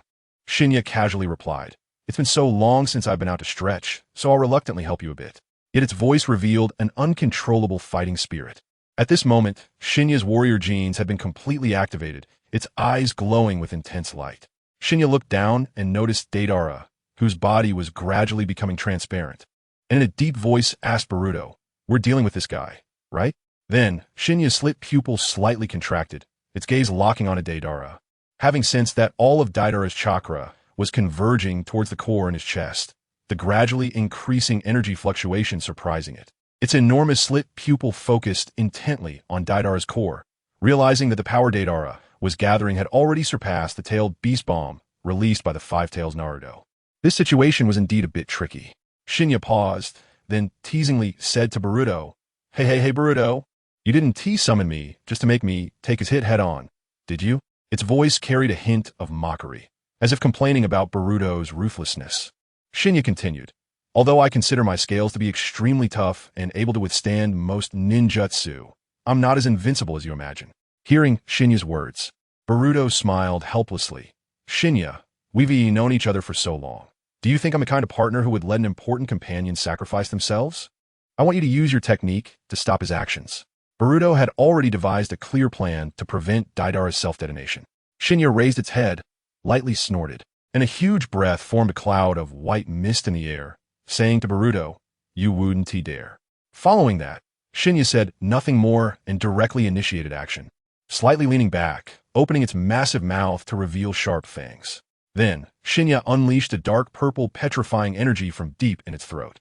This dark purple petrifying energy could turn everything in its path into stone, shooting directly at the still partially transparent Deidara, determined to completely halt Deidara's actions. Upon hearing the exchange between Boruto and Shinya, Deidara was startled, quickly mobilizing all his chakra in an attempt to react before the petrifying energy hit him. However, his chakra and physical strength had been almost entirely consumed in this ultimate art, making it difficult even to maintain his balance. At this moment, Deidara was utterly exhausted, his body weakened to the extreme, unable to dodge Shinya's petrifying liquid. His limbs felt as heavy as lead, every muscle fiber protesting against the excessive consumption. Deidara watched helplessly as the dark purple energy approached him, and with his last bit of strength, he raised his hands in front of him, attempting to create a faint defense, letting Shinya's dark purple liquid splatter onto his hands while he hastened the activation of his C0 self-detonation. What is this? Deidara lowered his hands, staring in confusion at the area splattered with dark purple liquid. The next moment, he furrowed his brows, noticing that the liquid seemed to be rapidly seeping into his skin and beginning to affect his chakra flow.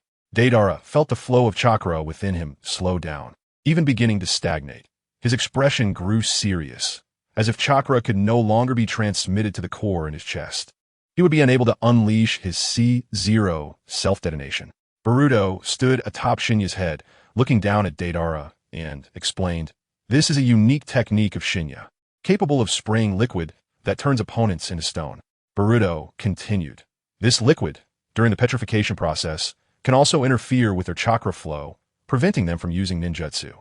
Deidara looked down at his body and indeed found that the vast majority had already been petrified. A gray-white, stone-like substance covered the surface of his skin, gradually spreading from his arms to his entire body. Deidara attempted to move, but found his limbs had grown stiff and unresponsive. Unable to move, he was becoming a statue. As his consciousness began to fade, Deidara still heard Boruto's words. "What a pity, it seems I one T get to experience your ultimate art." This sentence echoed in Deidara's mind. Damn it. Deidara unwillingly uttered these two words, his voice filled with anger, and then his gaze gradually dimmed, the sensation in his body slowly disappearing. Ultimately, Deidara was directly turned into a stone statue by Shinya's petrifying technique, his body standing rigidly in place. Deidara's expression froze in the last moment, filled with unwillingness and anger. As Deidara was petrified, the chakra that had been frantically surging within him receded like a tide, gradually calming down. "Shinya, thank you." Boruto slightly bowed his head and addressed Shinya beneath him. After a brief farewell, Boruto formed hand seals and released the summoning technique.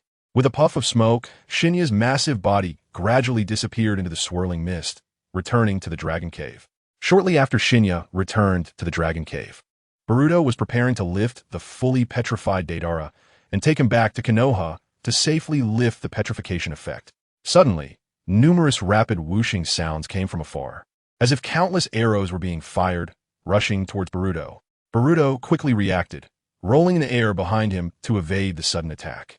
In the position where he originally stood, dozens of sharp wooden spikes intercrossed like swords, piercing through the ground and deeply embedding themselves in the soil. Boruto steadied himself and looked intently in the direction of the attack, where he saw a figure in the distance, one of the members of the Akatsuki who had accompanied Deidara this time, wearing an orange mask, Toby. Toby's figure appeared particularly eerie under the sunlight, out of sync with the surrounding natural environment, and the gaze behind the mask sent chills down one's spine. Toby slowly emerged from the shadows and spoke to Boruto. "As expected, this level of attack is nothing to you." Boruto raised an eyebrow as he looked at Toby. The current Toby, both in voice and demeanor, was vastly different from the playful and cynical personality he had exhibited before. Now, Toby's voice was deep, his demeanor stern, emanating a chilling aura, as if he had completely transformed into another person, devoid of the previous frivolity and nonchalance. Boruto responded to Toby, "You are indeed remarkable. You can even use the first Hokage's bloodline limit, would release. An enemy capable of using would release ninjutsu is not to be underestimated." Boruto recalled that when he first met Toby, he sensed an unusual chakra fluctuation emanating from half of his body, reminiscent of Danzo's implanted Sharingan in his right arm. At that moment, Toby used his Earth Release, Earth Dragon technique to burrow into the ground, merging with the earth. Toby swiftly traversed underground, and the next time he appeared, it was behind Boruto, silently and ghost-like, reaching for Boruto's head. Boruto quickly swung his arm, launching a preemptive punch at Toby's head. However, when Boruto's fist made contact, it passed through Toby's head as if hitting an illusion. At that moment, Toby seized the opportunity created by Boruto's attack, quickly grabbing Boruto's wrist, his fingers clenching tightly like iron pincers. When Boruto realized his attack had passed through Toby's body, it felt as though he had struck air, with no tangible sensation. Toby's figure slightly twisted under Boruto's attack, causing a flicker of surprise in Boruto's eyes. He then countered by gripping Toby's arm, pulling him toward himself, and using the inertia to throw Toby away. After being thrown into the air, Toby landed smoothly and coldly stared at Boruto, his tone laced with disdain as he said, "Although you evaded my insertion technique, the next part won't be so simple." Toby's gaze, piercing through the orange mask, fixed on Boruto as if looking at a doomed opponent, the corners of his mouth curling into a cold smile as he leaned slightly forward, adopting an attacking stance. Toby quickly formed hand seals and unleashed a powerful wood-release ninjutsu, causing several enormous trees to erupt from the ground, growing at an astonishing speed from deep underground. The trunks appeared incredibly thick, and the branches extended outward like sharp claws, covered in vicious thorns that could easily tear apart anything in their path. Under Toby's control, the trees began to spiral upwards, sweeping towards Boruto. The branches and thorns waved in the air, the trunks twisted like giant pythons, making rustling sounds, as if countless blades were intertwining in the air, preparing to ensnare Boruto in a deadly constriction. Facing these violently growing branches, Boruto quickly drew the sword at his waist, slicing through the nearby trees while dodging the sharp branches and thorns. With each slash of his sword, Boruto severed the incoming branches one by one. In just a moment, he had broken free from the range of Toby's would-release ninjutsu and stood before Toby. Then, with a fierce momentum, Boruto swung his sword towards Toby's waist without hesitation. Toby, however, looked at the close-approaching Boruto with a cunning glint in his eyes, as if anticipating the next attack. Just as Boruto's sword was about to touch him, Toby activated his Kamui, phasing his body out of existence. Boruto's sword pierced through Toby's body, but it felt like striking empty space, causing no harm. Toby successfully shifted the part of his body being attacked to another dimension using Kamui, thus evading Boruto's strike. Before Boruto's sword had fully passed through his body, Toby had already drawn a sharp kunai from his waist and swung it towards Boruto's neck, planning to finish him off the moment he deactivated his phasing.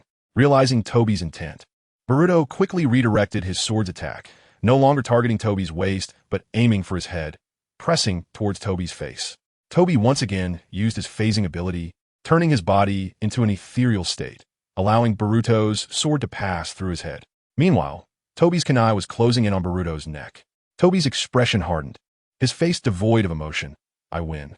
However, at that moment, Toby suddenly heard a sizzling sound behind him, followed by a violent explosion erupting from his back.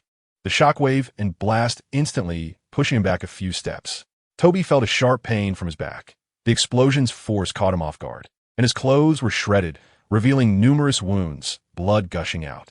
Toby hunched over slightly, appearing extremely disheveled, gritting his teeth as he glared fiercely at Boruto. "A detonating tag? When did you stick it in my back?" Toby's face was filled with rage, wishing he could tear Boruto apart right then and there. Then, Toby's pupils constricted sharply as he recalled the scene of their earlier battle, when Boruto attacked him with a sword. Boruto had intentionally or unintentionally concealed the back of his sword. The detonating tag must have been attached there, and Boruto used the sword attack as a cover to stick the tag to Toby's back. Unbeknownst to him, Boruto had already placed the detonating tag on the back of his clothes, and when Toby used his phasing ability, the tag was brought into the Kamui space, where it detonated, causing the earlier explosion. Boruto did not respond to Toby's words, but instead fixed his gaze on the Sharingan hidden beneath Toby's mask, asking in return, "Since you possess the Uchiha clan's bloodline limit, does that mean you're Uchiha Bido among the Akatsuki?" The Uchiha clan's bloodline limit is exceedingly rare, and those who can use Kamui, such a space-time ability, are few and far between. "Oh, since you know my name, it must be something Danzo said before he died, right?" Toby continued to mock. That old man was still worried about Konoha even at the moment of his death. Toby's tone was filled with disdain and ridicule towards Danzo. In Toby's view, The identities of Itachi, Uchiha, and himself were mutually constraining, each holding secrets about the other, making it impossible to easily disclose such matters to others. Therefore, Toby still had considerable faith in Itachi regarding the concealment of identities. At this time, Boruto had already noticed the ability of Toby's Sharingan. Toby's physical body only materialized during attacks, while at other times, his body remained in the other dimension. This ability puts Akatsuki in an almost invincible state during battle. Generally speaking, opponents can only counterattack at the moment they aim to strike each other. However, with his plan set in mind, Boruto reached out his hand, condensing a spiraling sphere that shimmered with light. The powerful chakra spun in his palm, emitting a buzzing sound, and rushed towards Akatsuki, ready to launch an attack. At the same time, Akatsuki was not to be outdone. He swiftly pulled out a sharp kunai from his sleeve, preparing to counter Boruto's offensive. The figures of the two crossed on the battlefield, and the battle was about to erupt.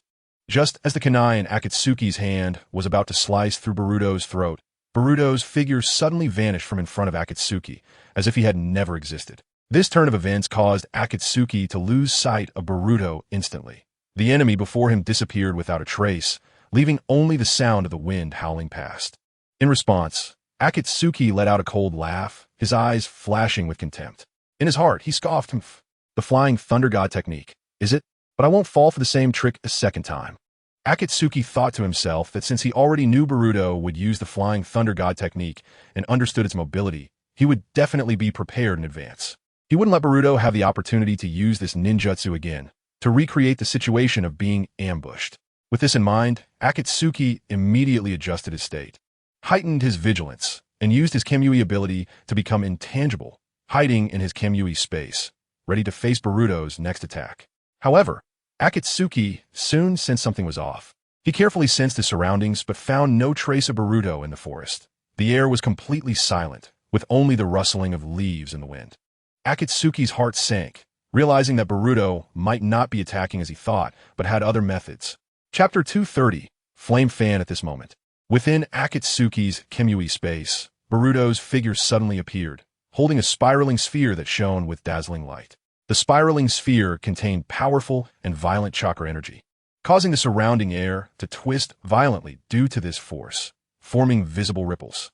Without hesitation, Boruto slammed the spiraling sphere hard against Akatsuki's back.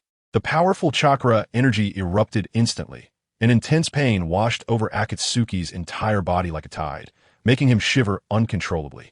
The chakra within Akatsuki became chaotic under this tremendous force, as if it were going to completely destroy him. Outside of the Kamui space, Akatsuki was instantly suppressed to the ground by this overwhelming pressure. His body crashed heavily to the ground, creating a dull thud, and a deep pit was formed, kicking up dust. The violent impact made Akatsuki feel as if his internal organs were about to explode, leaving him nearly unable to breathe, every bone seemingly groaning in agony. The pain surged like a tidal wave, instantly drowning Akatsuki's consciousness. He couldn't help but open his mouth, a mouthful of fresh blood gushing out, splattering onto the ground along with his mask, the bright red blood appearing particularly glaring against the dust. Akatsuki's expression twisted in extreme pain, cold sweat beading on his forehead and sliding down his cheeks. His facial muscles twitched uncontrollably from the agony, his teeth clenched tightly, and realizing the danger of his situation, Akatsuki hurriedly dispelled his intangibility, retreating from the Kamui space. This process left him even more disheveled, his whole being appearing exceptionally weak, but he endured it with his willpower. Boruto noticed that Obito's figure had vanished from his sight. He didn't rush to exit the Kamui space, but slowly turned his body, carefully surveying his surroundings. He found his feet firmly planted on a platform, the surface smooth, made of some special material, with nothing around the platform. This alternate dimensional space was filled with many separate black rectangular platforms, and the surrounding area was pitch black without any light. Those platforms floated in the void, seemingly disconnected from one another. The air was filled with a suffocating silence, as if even time had stopped at that moment. The entire space felt extraordinarily empty, as if he were in a forgotten world. At this moment, Akatsuki spent some time, using his kaleidoscope Sharingan's Kamui ability, to successfully transport himself into his alternate space. He stood opposite Boruto, his eyes flashing with a cold light, the corners of his mouth twitching slightly, clearly feeling very angry about repeatedly being outmaneuvered by Boruto. Akatsuki's expression was as gloomy as if it could drip water, every muscle taut, staring fiercely at Boruto, his eyes filled with murderous intent, wanting to devour Boruto alive. Then, Akatsuki pressed down on his right arm, twisting it hard, directly yanking his own arm off. He expressionlessly tossed the severed arm to the ground, where it rolled with a dull sound. The severed end of the arm had no blood or flesh, but was made of a peculiar white substance that looked neither like bone nor muscle. Within the sleeve of that severed arm, the Flying Thunder God mark previously engraved by Boruto could be vaguely seen. Akatsuki did this because he knew the danger of the Flying Thunder God mark. Once marked by it, it was like a parasite permanently existing and difficult to get rid of. This mark was extremely hard to erase, almost impossible to eliminate once marked unless under very special circumstances. Akatsuki had noticed that Boruto left the Flying Thunder God mark on him during their previous confrontation, but he hadn't revealed it immediately. At first, he pretended to be indifferent, continuing to circle around Boruto, hoping to counter Boruto by using this mark to predict his actions, and possibly set a trap to turn the situation around. However, he never expected that he had underestimated Boruto's abilities. Boruto could actually enter his Kamui space, which left Akatsuki utterly astonished. He had originally thought that his alternate space was an absolutely safe refuge, but Boruto's appearance completely shattered that idea. Thus, Akatsuki spoke coldly. Your Flying Thunder God technique can actually traverse space and time at will? Even the fourth Hokage, who created this ninjutsu, Senju Tobarama, couldn't achieve this level. In response, Boruto replied calmly, I just combined and improved my understanding of space-time with the Flying Thunder God technique. Facing Akatsuki's questioning, Boruto's tone was as calm as still water, as if he were stating something ordinary. Aren't you afraid that once you enter my alternate space, I'll seal it, and you'll never be able to leave? Akatsuki asked with a cold smile, also trying to take the opportunity to apply psychological pressure on Boruto. Although Akatsuki spoke confidently, in reality, he could only move freely back and forth within the space-time and could not fully control the existence and sealing of the space. His Sharingan's ability, while powerful, was not omnipotent. Since I dared enter your space, I have a backup plan to protect myself. Boruto calmly replied. You. Akatsuki wanted to say something else to Boruto, but before he could finish, a commotion interrupted him, cutting off his voice. At this moment, both Boruto and Akatsuki's attention was drawn to the sky within the Kamui space, where a strong fluctuation appeared, as if an invisible force was stirring the space. The entire area began to warp, the space taking on irregular shapes. Along with this, the distorted region started to emit an extremely strong chakra, which surged forth like a tidal wave. At the same time, a bright light was projected from the center of the distortion. Witnessing this, Ah-Fei's heart sank, and his expression instantly became serious. He cursed under his breath. Damn it, this guy. How could this happen right now? And the attack just so happened to strike the spot where Ah-Fei was standing. Seeing this, Ah-Fei quickly extended his hand and summoned a uniquely designed weapon. This weapon was a gourd-shaped fan, entirely white, with two pairs of Magatama patterns drawn on its surface and a long chain attached to the handle. This was the Uchiha flame fan he had stored in the Kamui space. Ah-Fei swiftly positioned the Uchiha flame fan in front of him, adopting a defensive posture as the powerful attack came crashing in, creating a deafening sound as it struck the fan. However, Ah-Fei stood firmly in place, the fan unmoving, and then he rebounded the attack back, sending it flying toward Boruto at an even faster speed. The Uchiha rebound. Boruto leaped up and landed steadily on a new platform. The light struck the position where Boruto had been standing, instantly unleashing an astonishing amount of energy. A fierce energy storm erupted from the point of impact, sweeping outward, and the platform collapsed under the force, with debris flying everywhere like raindrops. Seeing this, Boruto called out to Ah-Fei with a teasing tone. I didn't expect your alternate space to be so lively, with attacks even you couldn't predict. Ah-Fei did not respond to Boruto's teasing, as he knew what Boruto said was true. The earlier situation had indeed caught him completely off guard, disrupting his original plan. Ah-Fei paid no mind to Boruto's inquiry. He simply rested the flame fan lightly on his shoulder in a very casual manner, and coldly replied, So what if I really am Uchiha Madara? What of it? His words revealed a sense of disdain and arrogance, indicating that Boruto's question wasn't worthy of a serious answer. Chapter 231. Connection at this moment.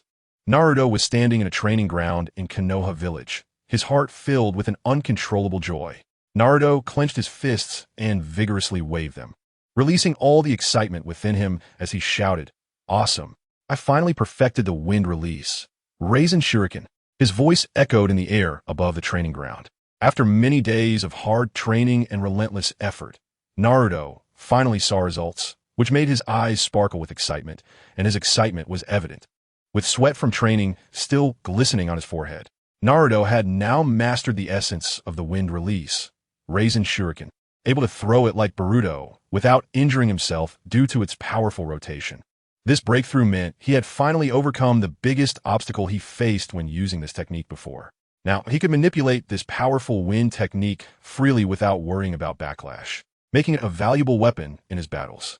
However, Kakashi, who stood behind Naruto, was in stark contrast to Naruto's joyful expression, completely out of sync with the surrounding atmosphere. Kakashi's face was filled with exhaustion and helplessness, lacking the excitement that Naruto had at the moment. His eyes were dull, the corners drooping slightly, appearing somewhat haggard. Kakashi rubbed his sore eyes to alleviate his discomfort. He complained to Naruto, "You're all happy, but just now, that almost exhausted me. Just moments ago." When Naruto threw the wind release, Raisin Shuriken, he misjudged the direction, nearly blowing up the entire training ground. At that moment, a massive wave of energy swept in like a storm, shaking the entire area and causing Kakashi's heart to leap into his throat. If it hadn't been for his Sharingan's ocular technique that forcibly altered Naruto's thrown technique, he would have barely managed to control the situation. Otherwise, things would have been a disaster. Remembering what had just happened, Kakashi still felt a lingering fear. Naruto looked at Kakashi, who appeared exhausted with bloodshot eyes, and awkwardly scratched the back of his head. Then, Naruto dispelled Sage Mode, the Sage facial markings and chakra gradually fading, his pupils returning to their original black as his appearance slowly returned to normal. He quickly walked over to Kakashi, offering support with his hand and apologizing sincerely. "Sorry, Kakashi-sensei. I just got so excited because I finally perfected my technique. It was too much for me. There's always a first time for everything." Hearing Naruto's words, Kakashi could only shake his head helplessly and sighed in response. "Sigh. I really can't do anything about you." After all, he knew Naruto's personality was like this, always full of enthusiasm and energy, but often causing trouble due to being overly emotional. Curious, Naruto looked at Kakashi's Sharingan and asked, "Kakashi-sensei, I've always wanted to ask, where did you get that Sharingan? Is it okay to share?" Clearly, this question had lingered in his mind for a long time. It was no wonder Naruto was curious. Kakashi was not a member of the Uchiha clan, but possessed the Sharingan, a bloodline limit. Upon hearing Naruto's inquiry, Kakashi covered his eye with his hand, his thoughts drifting back to the battle at the Kanabi Bridge, the fierce combat scene seemingly resurfacing in his mind. As the sounds of battle and his comrades' shouts echoed in his ears, Kakashi murmured, "This was a precious gift from a dear friend that is hard to find in a lifetime, a gift for becoming a Jonin. He truly understood me and even recognized my father." To this, Naruto nodded thoughtfully, not expecting there to be such a story behind Kakashi-sensei's Sharingan. Then, Naruto asked Kakashi, "Kakashi-sensei, do you know where all those techniques you absorbed went? They can't just have vanished into thin air, right?" At this question from Naruto, Kakashi was momentarily stunned, clearly having never considered this before. He honestly replied to Naruto about that. "I'm not really sure." His tone carried a hint of helplessness and awkwardness. After all these years, he still hadn't fully researched this Sharingan. Meanwhile, Boruto, who was with Ah-Fei in the Kamui space, also sensed the energy fluctuations and characteristics of the suddenly intruding technique. He immediately recognized it as the wind release, Raisin Shuriken that Kakashi and Naruto had recently been training together. It was evident that this space was an alternate dimension created by the ocular technique of the masked man in front of him. Realizing that the wind release, Raisin Shuriken, which only they would have appeared in this space, it indicated that Kakashi-sensei's Sharingan technique was connected to this space. Kakashi-sensei's Sharingan and the masked man's Sharingan were closely linked, clearly belonging to the same pair of Sharingan. At this moment, Ah-Fei also understood that Boruto must have guessed some things, but he remained calm and said, "Only the ninja villages of great nations can bask in the sunlight, while the ninja villages of smaller countries can only struggle for survival in the shadows." Although Ah-Fei's voice was deep, it was very firm, as if he were stating an undeniable fact. According to common sense, where there is light, there must be shadows. As long as the concept of a victor exists, so must that of a loser. At this point, a Fei paused, his gaze falling on Boruto, and then said, "However, we can create a world that has only victors, only peace, and only love, a world where all of this exists." Listening to a Fei's eloquent speech, Boruto then spoke up. "You've said so much. Are you trying to recruit me? Although the world you describe sounds beautiful, it seems more like an illusion woven by Jinjutsu." A Fei did not refute Boruto's words, but said, "What's wrong with being immersed in the world of illusions? It allows you to linger in the most beautiful moments of life." To this, Boruto shook his head. The world of illusions can indeed let one stay in the most beautiful moments, but that is ultimately just an illusion, isn't it? You're simply using it as an excuse to escape reality because you feel powerless to change anything in the real world. Chapter 232. Misstep hearing Boruto's words. A Fei had nothing more to say. After all, a conversation without common ground leads nowhere, and there was a fundamental difference in ideology between him and Boruto. Therefore, a Fei said to Boruto, "In that case, let us see the truth in action." At that moment, a Fei quickly formed hand seals, and his kaleidoscope Sharingan began to spin rapidly as he shouted, "Fire release, explosive wind dance." As his voice fell, a powerful chakra gathered in his mouth, and the air began to fill with a scorching heat, the temperature rising sharply, with flames illuminating the entire Kamui space. A Fei looked at Boruto with disdain, the corners of his mouth curling up slightly, revealing a cruel smile, and he said in a tone filled with killing intent, "Die." A Fei used Kamui's ability to distort the surrounding space, creating a violent whirlwind. The space under his control seemed to turn into a massive vortex, with the air rapidly being drawn away, forming a vacuum zone. Subsequently, he spit out a gigantic fire snake, which radiated a suffocating heat and spiraled in the air, transforming into a fierce storm that perfectly fused fire and wind. The fire snake slithered through the air, lunging towards Boruto, with an attack range so vast that it almost covered the entire space, making it impossible for Boruto to evade.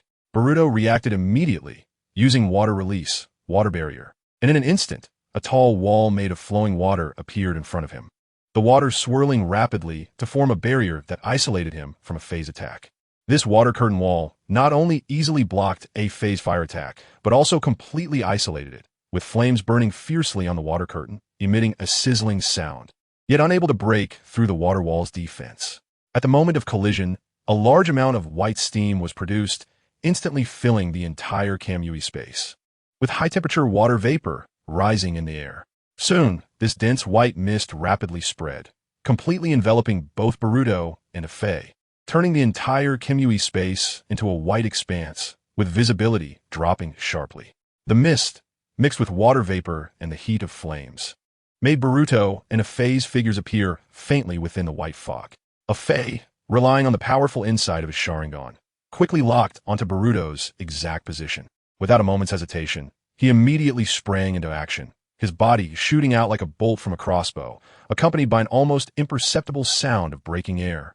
A Fei's figure weaved through the thick fog, almost in the blink of an eye crossing through the obstructive mist, closing in on Boruto.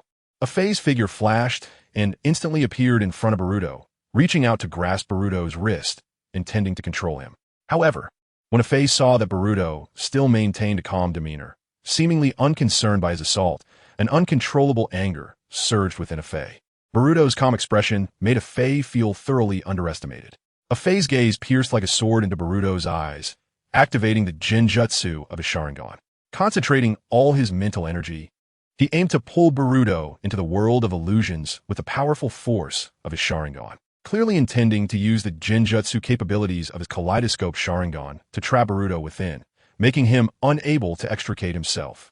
As long as Boruto fell into the Genjutsu he cast, a Fei could easily control the entire battle, completely shattering Boruto's will and achieving ultimate victory. However, a Fei soon noticed something was amiss. Boruto's eyes were remarkably clear, showing no signs of being affected by the Genjutsu, which startled a Fei. It was known that Boruto did not possess a Sharingan, and logically speaking, even if he had some resistance to Genjutsu, he should still be affected to some degree. A Fei was quite confident in his abilities. Although his Genjutsu skills were not as formidable as Uchiha Shursue's Kotoeme Tsukumi or Uchiha Itachi's Tsukuyami, he was not to be underestimated. Moreover, he had previously easily controlled the Nine Tails and the Fourth Mizukage, Yagura, with his Genjutsu. However, against Boruto, His Jinjutsu seemed to be completely ineffective. He gritted his teeth, his expression growing more serious. As the three Tamo in his Sharingan began to spin wildly, the patterns in his pupils starting to change. As time passed, the three Tamo gradually fused, ultimately forming a dart-like kaleidoscope pattern. He was fully exerting the Jinjutsu abilities of his kaleidoscope Sharingan, pushing his mental energy to the limit. As the Jinjutsu deepened, he suddenly felt a strong scene shift, the entire world twisting and reshaping, as if he had been suddenly pulled into a completely different dimension, with everything around him becoming bizarre.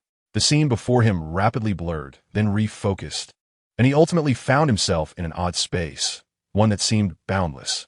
After He's consciousness arrived in this space, he slowly turned his body, cautiously observing his surroundings. This was not the illusory space he had created. His eyes filled with vigilance. Clearly surprised by the current situation, he murmured, Could this be Boruto's consciousness space? How'd I end up in a place like this? Could it be that guy's technique? He never expected to be pulled into Boruto's world. This place was filled with a mysterious aura, which made He recall the sense of oppression he felt when he first encountered Uchiha Madara and the Outer Path Golem over a decade ago. However, compared to that time, the sense of oppression here was several times stronger, causing He to feel a pang of panic, as if the air around him had become heavy, making it difficult to breathe. Nonetheless, He gritted his teeth and forced himself to take steps deeper into this space. Before long, He's steps suddenly halted, his body instantly stiffening, the veins on his forehead bulging visibly. At this moment, he felt as if an invisible pair of eyes was watching him. The sensation of being thoroughly seen through made him start to tremble violently. It was as if he had suddenly fallen into an endless abyss, with everything around him becoming blurry, while the feeling of being observed grew stronger and stronger. In this situation, He had to strive to steady his mind to barely maintain his clarity. Chapter 233. Crimson He was lost in his thoughts when he suddenly felt the presence of someone behind him. A chill shot up his spine, and he could clearly sense the icy aura emanating from that person. A voice, laced with piercing disdain, struck He's eardrums. You really have some guts, lowly creature. The malice contained in that voice was so palpable that it wrapped around He, making him feel like a prey being eyed by a fierce beast. After hearing such condescending words, He turned his stiff body toward the source of the voice. As he slowly turned around, he finally saw the person standing behind him. The figure had exceptionally pale skin, radiating a sickly chill. Long, gray-white hair fell loosely over his shoulders, and he had no eyebrows. On his forehead were 2 dots, and 2 horn-like protrusions resembling rabbit ears curved forward from his head. His left hand was gloved in black, and he wore noble attire along with high-heeled wooden clogs. Draped in feather clothing, He's gaze wandered over the figure, ultimately falling involuntarily into his eyes. A thought suddenly flashed in his mind. Byakugan? Could this person be from the Hyuga clan? But how could a member of the Hyuga clan appear here? He snorted coldly, feigning calmness on the surface while his heart was already on high alert, his eyes narrowing slightly. He stared directly at the figure and questioned, Who exactly are you? Speaking so grandly, aren't you afraid of hurting your own tongue? Just as He finished speaking, his pupils suddenly contracted sharply, and his heart skipped a beat as the figure appeared before him without warning, instantly closing the distance between them. The figure leaned slightly forward, effortlessly sidestepping, and slowly approached He, almost whispering in his ear, Lowly creature, your perspective is still so narrow. If that's the case, then let me make you remember forever. The corners of his mouth lifted slightly as he continued, the name of the Otsutsuki clan. He straightened his posture and looked down at He, saying, I won't be soft-hearted like that Boruto kid towards useless beings. Upon hearing the threatening and contemptuous words, He's expression instantly turned fierce. He quickly gathered his chakra, the energy within him surging like a torrent, pooling into his hands, ready to strike first before the figure could fully react. At that moment, He suddenly felt an irresistible force sweep in from all directions, instantly enveloping him. Following that, a powerful repulsive force erupted, and an invisible wave of energy surged from the figure, sweeping through the surrounding space, violently pushing He away. What?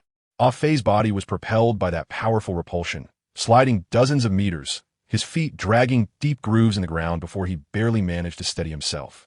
Meanwhile, the figure slowly raised a hand toward He, locking onto his position.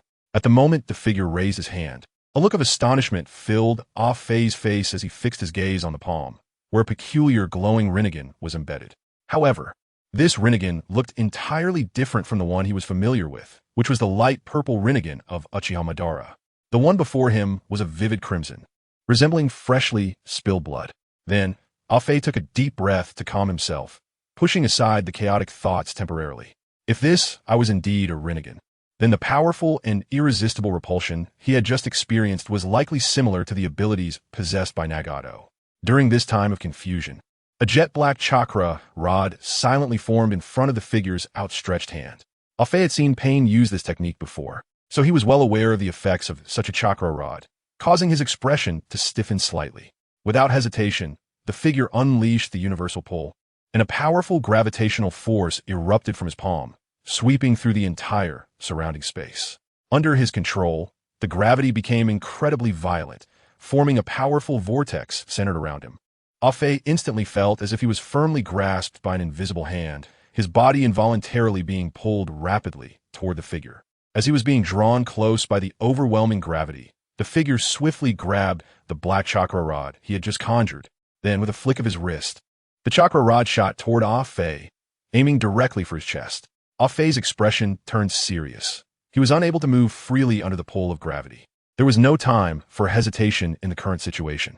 Relying on his Sharingan's ocular technique, he prepared to use Kamui to counter the figure's attack. Just as the chakra rod was about to pierce him, Fei suddenly distorted the space around him. His body became intangible at that moment, no longer existing in this dimension. The chakra rod passed through Fei's body without hindrance, as if piercing through a void, failing to inflict any substantive harm. In response, the figure merely scoffed contemptuously, a slight smirk playing on his lips. Your idea is indeed clever, a bit of small wisdom, but, for us, this method is still too immature. During the battles between the figure and Boruto, he had already learned about the effects of the opponent's ocular techniques. The space-time technique is not something only you can use. As soon as the figure finished speaking, under Fei's gaze, the veins on his skin bulged, twisting and winding, extending from his neck up to around his eyes. At this moment, the figure had used his abilities to pierce through the barrier of reality, directly peering into the void where Fei was hiding, thereby locking onto his position in the alternate space.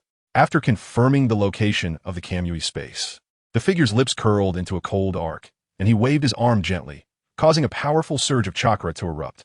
Next to him, a dark space-time portal appeared in response. Chapter 234. Uchiha Fire Formation. This black portal constructed by the figure connected two entirely different worlds. On the other side of the portal was the Kamui space that the figure had just locked onto, which Fei considered to be his safe hiding place. The figure's gaze sharpened, and the chakra rod in his hand exploded with powerful energy fluctuations already poised to strike. In that instant, the figure threw the chakra rod with no hesitation, transforming it into a streak of light that pierced through the black portal, disappearing into the endless void. Fei's eyes were fixed on the figure's every move, a strong sense of foreboding rising within him. Moments later, a piercing sound echoed as if something had penetrated his flesh, causing Fei's body to jerk suddenly. A wave of intense pain swept over him like a tide, radiating from the wound throughout his body. At the same time, Fei realized that the chakra within him began to go haywire, disrupted by a force that shattered it, causing his chakra to surge chaotically without the ability to coalesce. Fei tightly covered his injured area, his fingers deeply embedded in the skin around the wound. But blood continued to gush out from the wound, soaking through the red Akatsuki robe he was wearing. Blood seeped through the fabric, dripping from the gaps between Fei's fingers, making a faint dripping sound on the ground. In this critical moment, Fei immediately created distance between himself and Tao Shi. The intense pain from his wound and the chaos within his chakra made it nearly impossible for him to maintain balance. But he gritted his teeth, enduring the discomfort in his body, and quickly retreated to a relatively safe distance.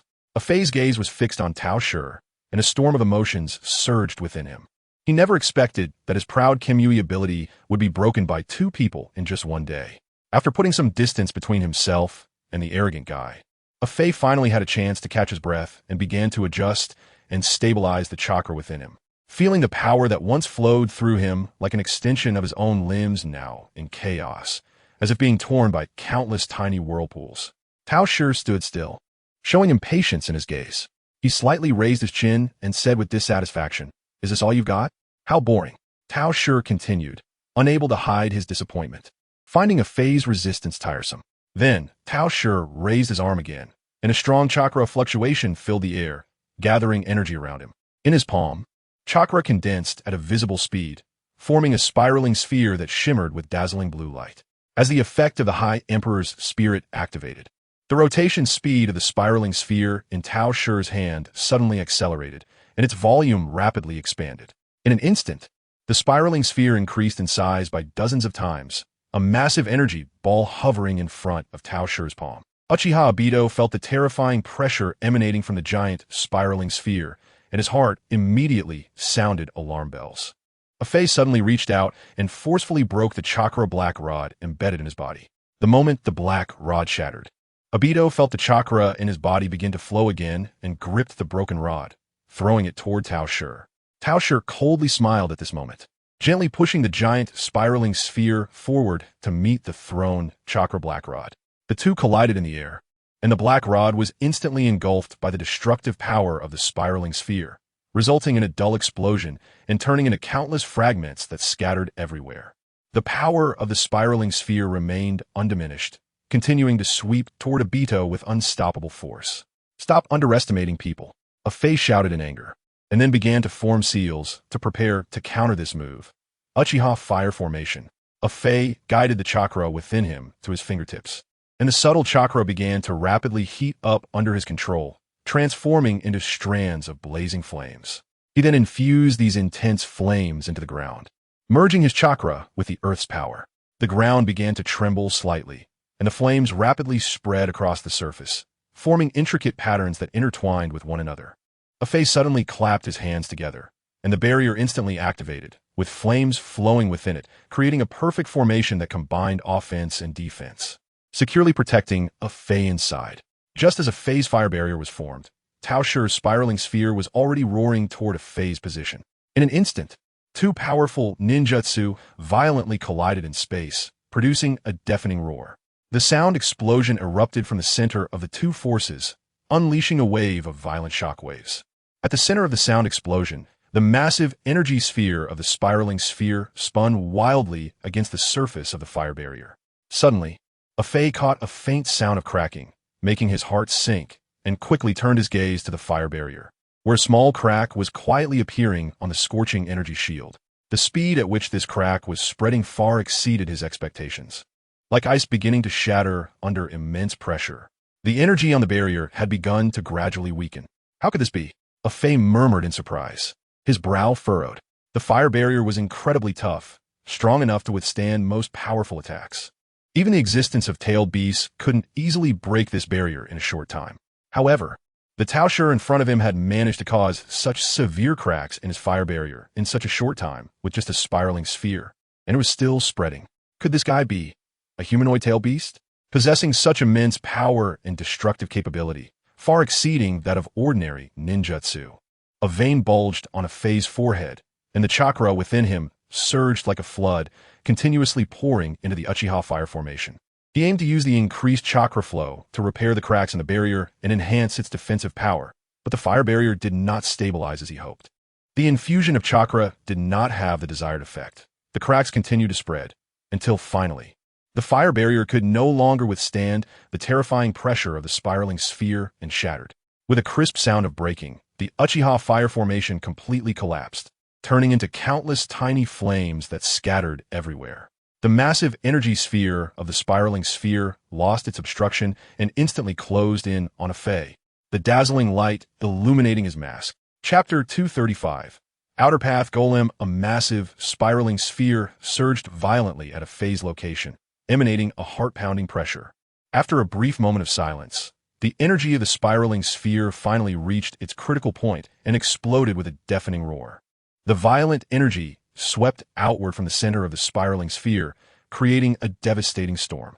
At the explosion's epicenter, the storm raged like a rampaging beast, and the furious energy formed visible whirlpools. Afei's figure was like a falling leaf caught in the raging wind and waves, instantly engulfed. As the blinding light gradually faded in the dust and energy fluctuations in the air slowly settled, The battlefield once again became clear. Taosher stood quietly in place, indifferently gazing in a phased direction, a slight smile appearing on his lips. Oh, your vitality is indeed quite tenacious. But it seems you are at the end of your rope. At this moment, Fei was half kneeling on the ground, his body barely able to support its own weight. With both hands pressed against the ground, his knuckles turning white from exertion, fingertips deeply embedded in the soil. The red Akatsuki robe he wore now appeared tattered and worn.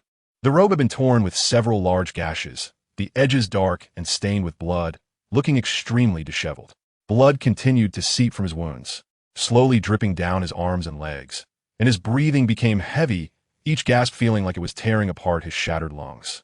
At the moment of the spiraling sphere's explosion, although the Uchiha fire formation ultimately shattered, it absorbed most of the shock waves and energy. Even so, the aftermath of the explosion still left him severely injured, with very little chakra remaining in his body. Afei considered using his Kimui ability to shift his body and evade Taosher's attack. However, when he noticed that the space-time portal next to Taosher remained open, he dared not take the risk. If he recklessly used Kimui to shift, Taosher could very likely counterattack through the portal, even directly transferring the attack to a shifted space, turning him into a living target. Damn it, where did this guy come from? Akatsuki cursed silently in his heart, furrowing his brows tightly, veins popping on his forehead from anger.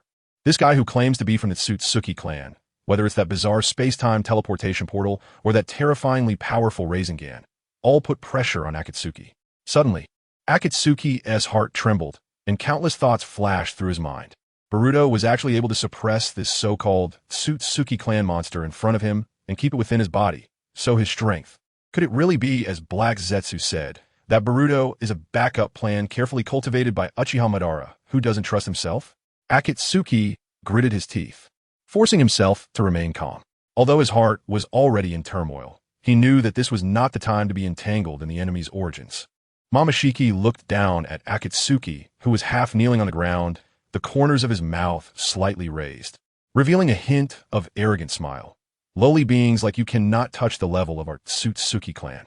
In his eyes, besides Boruto, whether it was Akatsuki, other ninjas, or even the entire ninja world, they were all inferior beings, unable to compare with the noble bloodline and power of the Tsutsuki clan. The Tsutsuki clan exists above all living beings, possessing godlike power and bloodline. Then, Momoshiki raised his palm again, and a brilliant blue light burst forth from his palm, forming a Rasengan. The amplification effect of the high heavenly deity was vividly displayed on this Rasengan, and the energy it contained had reached a terrifying level. Akatsuki barely lifted his gaze to look at Momoshiki, who was preparing to attack again, his eyes revealing an unmistakable sense of weakness. He knew that, in his current state, it was almost impossible to block this strike alone. At this life-and-death moment, Akatsuki forcibly suppressed his body's weakness and pain, biting his lower lip. And then his eyes suddenly widened. The originally dim pupils turned crimson again, activating his Manjiki Sharingan. As the Manjiki Sharingan appeared, the surrounding scenery began to distort, torn apart by his ocular power, and a scroll slowly fell out from the. Akatsuki reached out his hand and steadily caught the scroll that had fallen from the distorted space. Without a moment's hesitation, he immediately unfolded the scroll. His gaze wandered over the unfolded scroll, dense with seals and runes coming into view. These seals and runes intertwined, forming a complex pattern. As his gaze gradually moved down, it finally landed in the center of the scroll, where two striking characters leaped onto the paper. Outer path. Akatsuki placed his finger by his mouth, biting the fingertip without hesitation, blood instantly oozing out, staining his fingers red, the sting causing him to wake up a little. He brought his 5 fingers together, evenly spreading the blood on his fingertips, then pressed his palm onto the seal of the scroll. Just at the moment his palm touched the scroll, Akatsuki let out a low shout, the blood resonating with the seals and runes on the scroll, instantly bursting forth with dazzling light. The light rapidly spreading along the lines of the seal. Summoning technique, Outer Path Golem. Akatsuki knew very well that the Outer Path Golem was not something that could be summoned easily. It was a power that could only be summoned by the Rinnegan, and he was still far from being able to accomplish such a feat alone. However, he was not completely without options. On this scroll, Uchiha Madara had left his chakra as a medium. It was thanks to this power that Akatsuki could summon the Outer Path Golem. Madara's power. Let me borrow it for a while Akatsuki silently thought. As Akatsuki injected more chakra into the scroll, the light on the scroll became increasingly intense, responding to his call. Madara's power surged within the scroll, gradually merging with Akatsuki's chakra. Suddenly, a thick fog enveloped the air, and, as the fog thickened, the space behind Akatsuki began to distort. In the mist, a gigantic figure gradually emerged. That body was enormous, as if it were a small mountain. Its outline appeared blurry in the mist, but the invisible sense of oppression made one shudder. However, Momoshiki, due to his own perception ability of the divine tree, clearly captured the powerful chakra that was gradually reviving within the Outer Path Golem. At this moment, the chakra of the Outer Path Golem had recovered more than half, and it was only a matter of time before it completely transformed into a divine tree. This discovery slightly changed his previously disdainful expression, and a ripple flashed through his indifferent eyes, followed by a meaningful curve at the corner of his mouth. Looking down at the battlefield, his gaze swept past Akatsuki. Since they could allow the chakra of the ten-tailed shell to recover, then these lowly beings might not be completely useless. The backup plan of the traitor Tsutsuki Kagaya inadvertently paved the way for his plan. Momoshiki narrowed his eyes slightly, weighing the pros and cons in his mind. Perhaps he could use these ninjas to continue restoring chakra for the Outer Path Golem, even making them part of his plan. After all, Boruto would not agree to plant the divine tree to devour the life of the planet for chakra fruits. Since that was the case, he would lay everything bare before him. Momoshiki gently pushed the massive Rasengan in his hand, and the terrifyingly energetic blue sphere detached from his palm, crashing towards the position of Akatsuki and the Outer Path Golem. At this moment, however, something unexpected happened on Akatsuki's side. For some reason, this newly emerged Outer Path Golem let out a roar and then completely froze. The Outer Path Golem stood motionless beside him, like a silent giant tower, completely ignoring his commands, causing Akatsuki's heart to sink.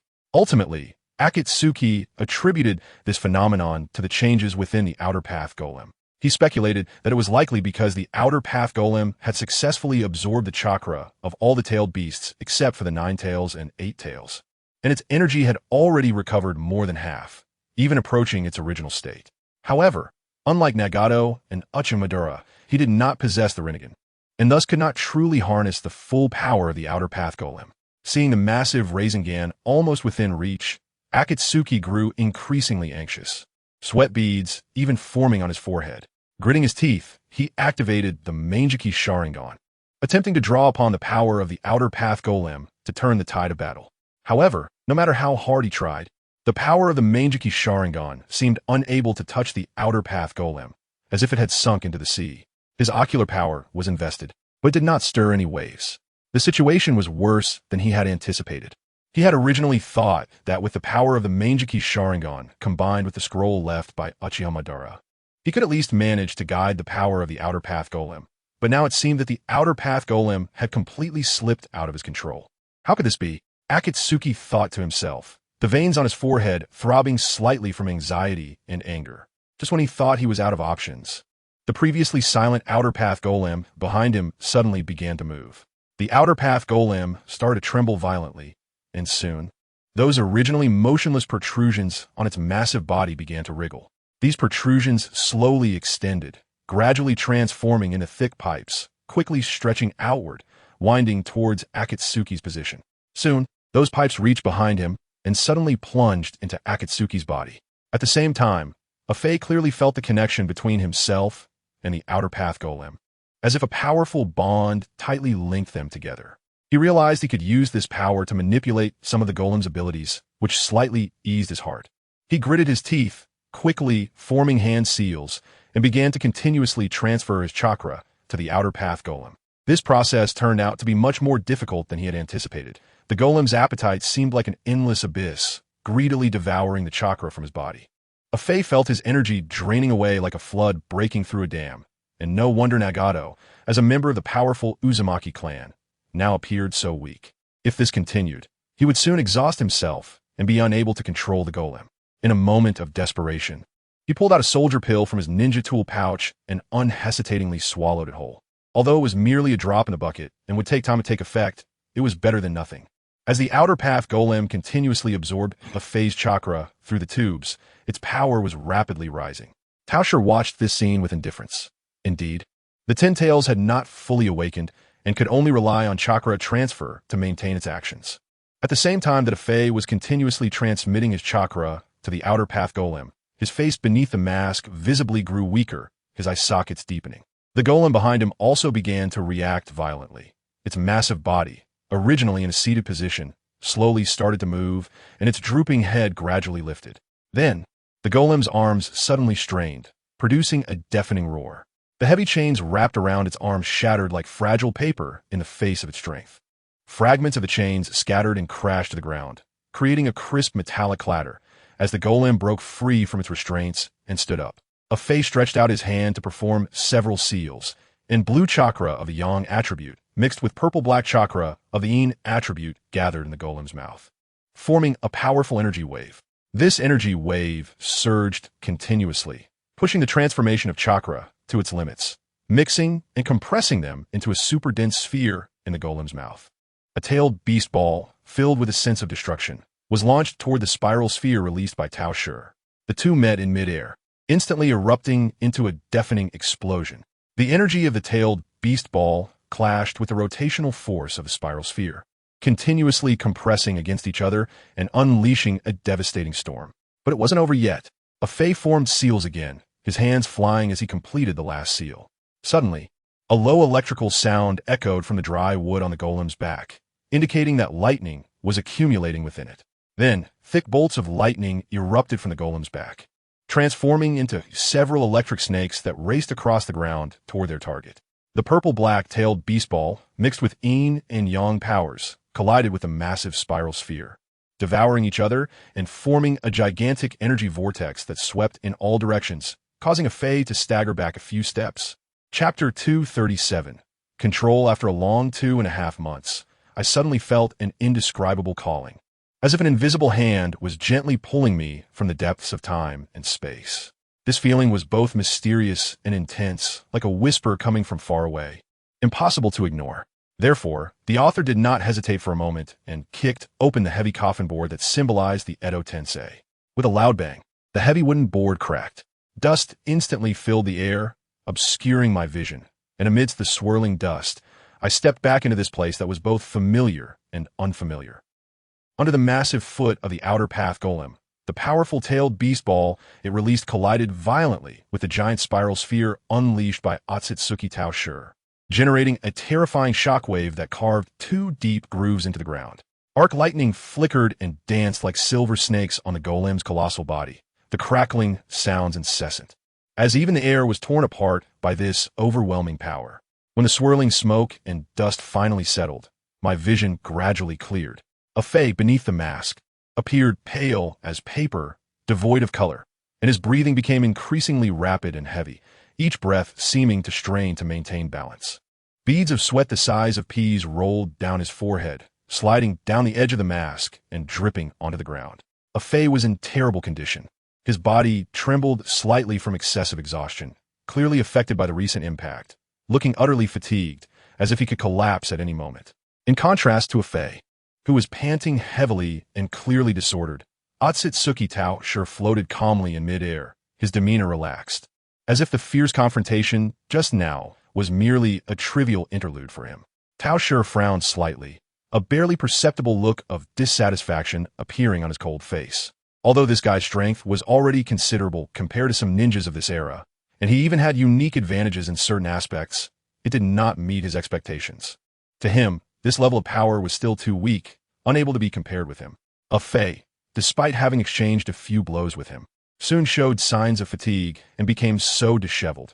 At this level, let alone completing the nourishment of the divine tree under Boruto's interference in the future, it would be better for me to take control of the outer path golem personally and formulate a more comprehensive and meticulous plan. With this thought, Taosher had already made up his mind. He slowly raised his arm toward the front, his palms slightly open, revealing the Rinnegan in his hand that emitted a strange red glow. The light of the Rinnegan stood out conspicuously in the dim environment. Fei, who was slightly hunched over, also noticed Taosher's movement, his face changing suddenly, and a strong sense of crisis surged in his heart. This monstrous existence before him was about to take action again, not daring to slack off, his eyes filled with vigilance. Meanwhile, he was still recovering from the injuries sustained in the recent fierce battle. The sharp pain in his ribs made him frown, and the soreness and tearing sensation in his muscles were unbearable. He wanted to concentrate, but pain and fatigue surged over him like a tide, constantly battering his will, making it nearly impossible for him to move. The chakra within him became chaotic due to excessive consumption, rendering him unable to drive the outer path golem behind him again. Just as Fei was anxiously on guard against Tao Shi before him, racking his brains for countermeasures, he suddenly noticed that the target of the opponent seemed not to be him, but the outer path golem behind him. Fei's heart sank. Could this guy be planning to destroy the golem first? What a joke. Then, Fei suddenly felt a strong tremor in his heart. A trickle of blood slowly oozing from beneath his mask, dripping down his chin. At the same time, dull sounds that pierced flesh echoed from within him, as if something was forcibly breaking through his body. Fei felt a wave of intense pain surge through him, and his gaze involuntarily shifted downward, only to see that the black tubes originally used to siphon his chakra from his body had transformed into hard branches. These branches mercilessly pierced through his internal organs, protruding from his body, and blood flowed down the branches, staining his clothes red. Faced with this sudden change, Fei widened his eyes in disbelief, looking at the slightly smiling Peach style before him. He never expected that the other party could so easily seize control of his outer path deity statue in an instant, leaving him with no room for resistance. The outer path deity statue behind Fei moved again, its massive body standing tall like an immovable mountain. Then, the statue raised its thick, withered wooden arm and, with a howling sound, slammed down towards Fei's position, bringing a strong sense of oppression. Fei twisted his body slightly, a trace of determination flashing in his eyes. He tightly embraced the branch that pierced through his body, gritted his teeth, and with all his strength, broke it. Blood gushed from his wounds, but he couldn't care about the pain, suddenly leaping up, using the force of the statue's massive fist that was falling towards him to propel himself onto the statue's enormous body. Peach Style watched Fei with great interest as he skillfully dodged the attacks from the divine tree's shell, a hint of surprise flashing in his eyes. He realized that although Fei's chakra had been almost completely depleted, he was still able to unleash power. At this moment, as Fei wrestled with the outer path deity statue, he was filled with anxiety, repeatedly trying to regain control of the statue from Peach Style. He infused his will and chakra into it, but the result was the same as when he first summoned the outer path deity statue. All efforts fell into the sea without a trace. Receiving no response at all, he had completely lost control over the outer path deity statue. Although Fei had anticipated this, he still felt unwilling. Here, I wish everyone a happy spring festival. May everything go well, and may your wishes come true. Chapter 238. Izanagi Peach Style sensed Fei's hidden intentions beneath the surface, the corners of his mouth curling up slightly as he said with a faint smile, "It's useless. Your ocular power is as insignificant as a grain of sand in the sea, trivial and unworthy. With your meager ocular power, how can you foolishly hope to seize powers that do not belong to you? Mere ants." Then Peach Style squinted his eyes slightly, a hint of surprise flashing in his gaze. He originally thought Fei had lost his fighting strength under that last attack, or even possibly perished. However, Fei was still stubbornly alive, and despite his body being covered in wounds, he still maintained a certain degree of mobility. Peach Style's tone carried a hint of surprise as he spoke. "However, your vitality does surprise me. You were able to survive such a fierce attack as if nothing had happened." Peach Style was certain that the attack launched by the divine tree shell had indeed pierced through this guy's body, with all vital organs, including the heart, not spared, which reminded him of a similar situation he had encountered before. After observing Fei for a moment, Peach Style noticed the striking red cloud pattern on Fei's robe. This pattern stirred something in his heart, making him realize that Fei was affiliated with those two individuals who had forced him to transform into a wedge to repair Boruto's broken body. Upon hearing Peach Style's words, Fei sneered. It's truly surprising that someone with the most revered and powerful Rinnegan among the three great ocular techniques of the ninja world would not know certain things. In Fei's understanding, the Rinnegan was a power that could only be unlocked after the Sharingan went through an extremely arduous process and opportunity. This power symbolized the pinnacle of ocular techniques in the ninja world, the six paths that countless ninjas dreamed of. Logically speaking, Someone as powerful as Peach Style should not be unaware of it. A Fei paused for a moment before continuing. It seems that even with such powerful strength, you're not all-knowing. There's still many secrets and powers in this world that you cannot control. A Fei quickly reached for a corner of the mask on his face, forcefully tearing it off, revealing another Sharingan eye with 3 Tomo that was just beginning to awaken. The 3 black Tomo slowly spinning in the red pupil. A Fei silently rejoiced in his heart, realizing that something was amiss, and quickly formed hand seals without hesitation. Activating the forbidden technique Izanagi. This action allowed him to alter the trajectory of his fate and avoid that fatal blow. Otherwise, he would have likely perished by now. A Fei was well aware of the cost and risk of this technique, but he had no other choice. His divine power was severely suppressed by the opponent, and as soon as he activated his divine power, he would be immediately detected.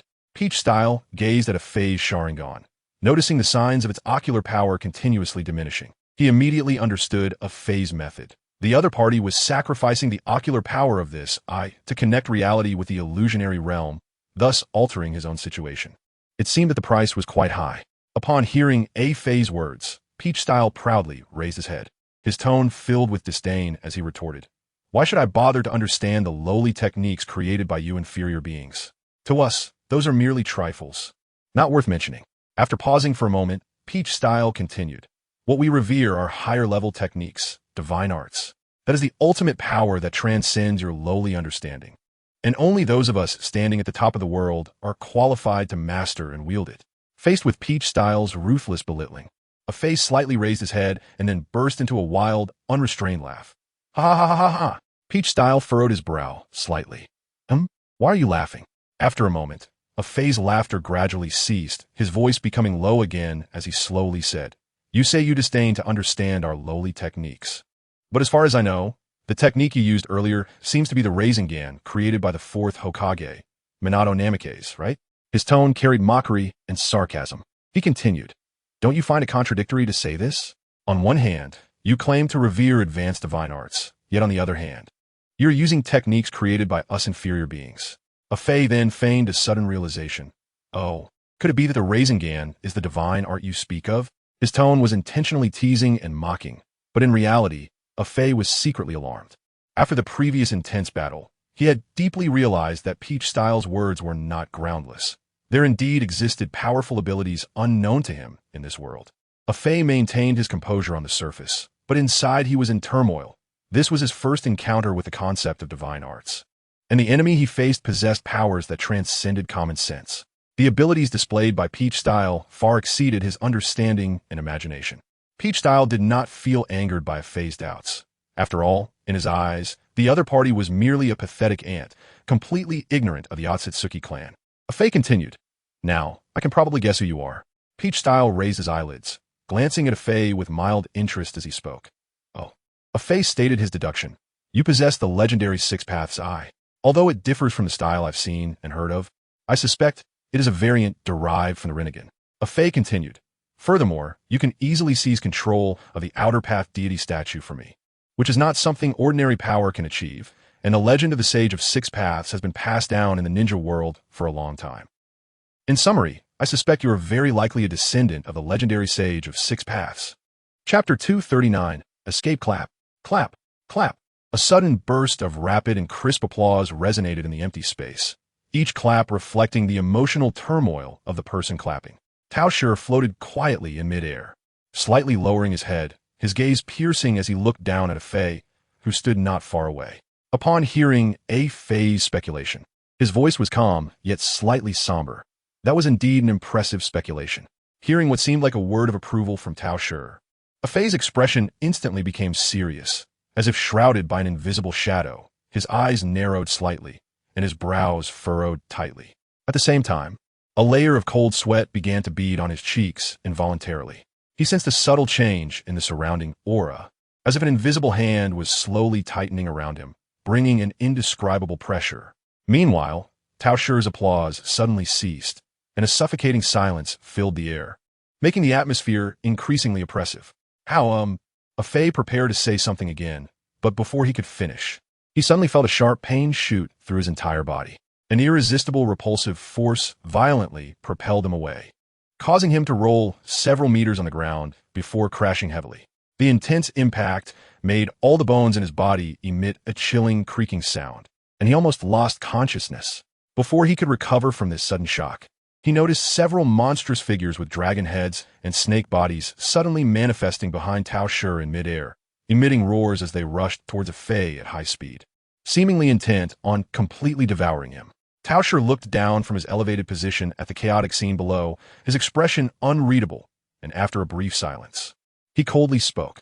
Although I'm not quite clear on who the Sage of Six Paths you mentioned is, considering me a descendant of the inferior beings of your world is a tremendous insult. Such ignorant remarks truly vex me, he added with a tone full of warning. As soon as Tao Shi finished speaking, a black chakra rod emanating a ghostly light suddenly materialized in his hand. Without hesitation, he waved it casually, and the rod shot off like a bolt from a crossbow towards a certain direction.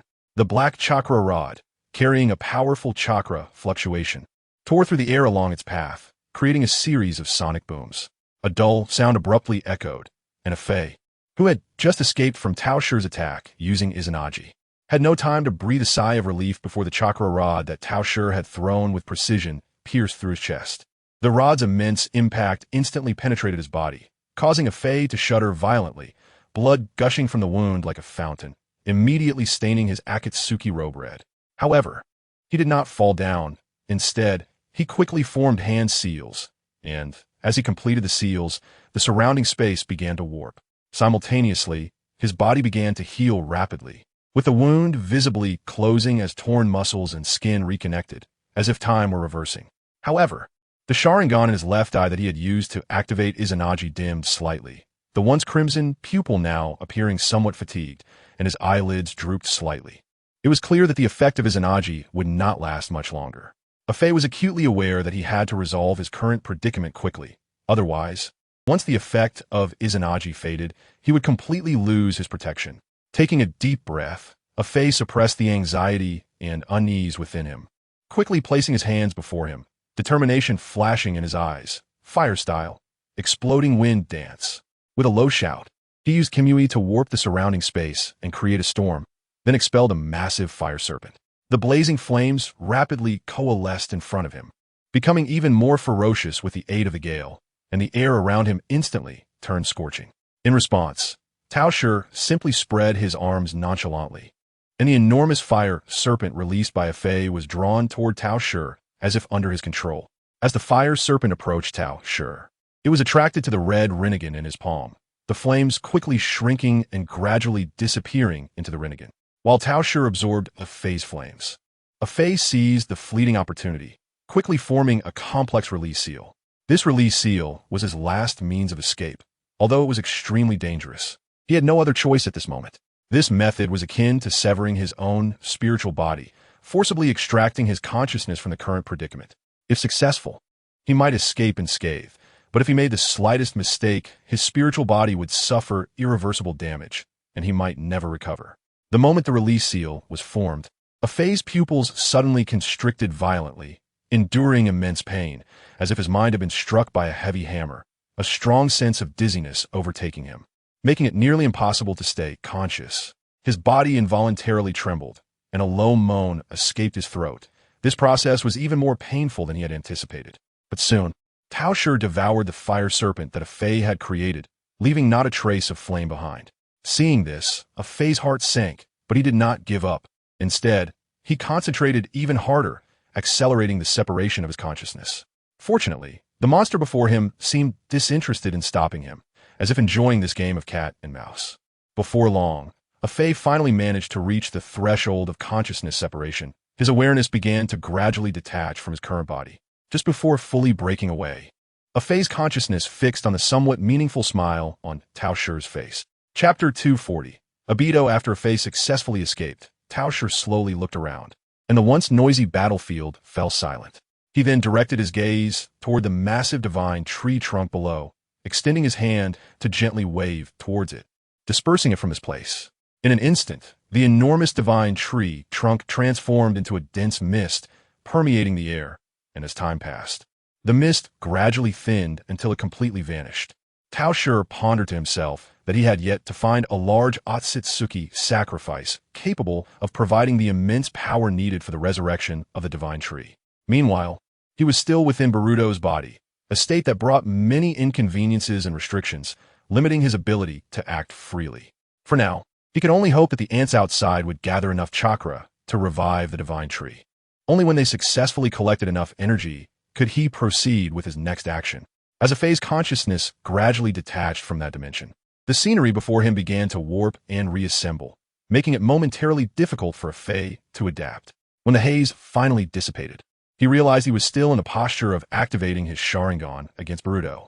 Without hesitation, he immediately retreated, quickly putting several meters of distance between himself and Boruto. During the previous intense movements, Afei's body had endured immense pressure, causing the injuries he sustained during his duel with Tao Shi to worsen. He coughed up a mouthful of blood, and as the injuries flared up, his steps became unsteady, almost causing him to fall. He painfully realized that the injuries he had sustained during the battle with the monster Tao Shi had not dissipated with the return of his consciousness. Instead, they were all reflected in the spiritual realm of this reality. Meanwhile, the eye of Izanagi that Afei had opened had completely closed, symbolizing that the effects of Izanagi had fully dissipated, no longer able to provide him with any power to alter reality. This made his already pale face look even worse. Filling his heart with anger, he looked at Boruto in front of him, his eyes revealing a sense of unwillingness. But at this moment, he had lost the capital to continue fighting. Staying here would only put him in a more dangerous position. So he gradually began to have the intention to retreat, planning for the future. Boruto also noticed the abnormality in Afei after he used the Sharingan illusion on him. His aura had become very weak, as if he were a candle flickering in the wind, on the verge of collapse. Boruto knew without thinking that this must be the work of Tao. Afei took a deep breath, trying to calm his chaotic emotions, and then quickly formed the hand signs for Kamui. As he moved, the space in front of them began to distort violently, gradually forming an invisible vortex. Moments later, Boruto found that he and Afei had been transferred outside the Kamui space. Moreover, some black stones were also transferred outside the Kamui space along with them, each clearly engraved with the flying thunder god marks left by Boruto in the Kamui space. However, Boruto did not show any unusual expression. These flying thunder god marks excluded by Afei were just a small part of what he had engraved in the Kamui space, and he could still enter his alternate space. Boruto gave Afei a calm smile and said, "What is this? Are you preparing to stop fighting with me?" However, Afei did not take Boruto's words and instead spoke to himself. "I didn't expect Kakashi to be able to teach a ninja like you." Afei squinted slightly and continued, "You really made me underestimate you. Your performance far exceeded my expectations. It seems Kakashi has put considerable effort into you." Boruto stared at Afei, realizing that the other party no longer intended to use the false name Uchiha Obito to talk to him. So he spoke up, "If I'm not mistaken, Kakashi-sensei's Sharingan must be the same pair as your Manjiki Sharingan." His tone was full of certainty. Whether it was the sudden spiral shuriken in the Kamui space or the identical Manjiki Sharingan pattern in Kakashi-sensei and Afei's right eye, as well as the many similarities in their ocular powers, these details all highlighted the intricate connections between the two of them. Upon hearing Boruto's words, Afei did not rush to deny it, but instead revealed a self-deprecating smile. He nonchalantly shrugged and said, "Ah, that was the biggest mistake I made in my life." Then, Afei's expression suddenly turned sharp.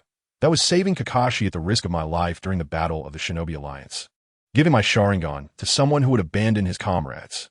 With each word he spoke, his expression grew colder, and the anger in his eyes became more intense.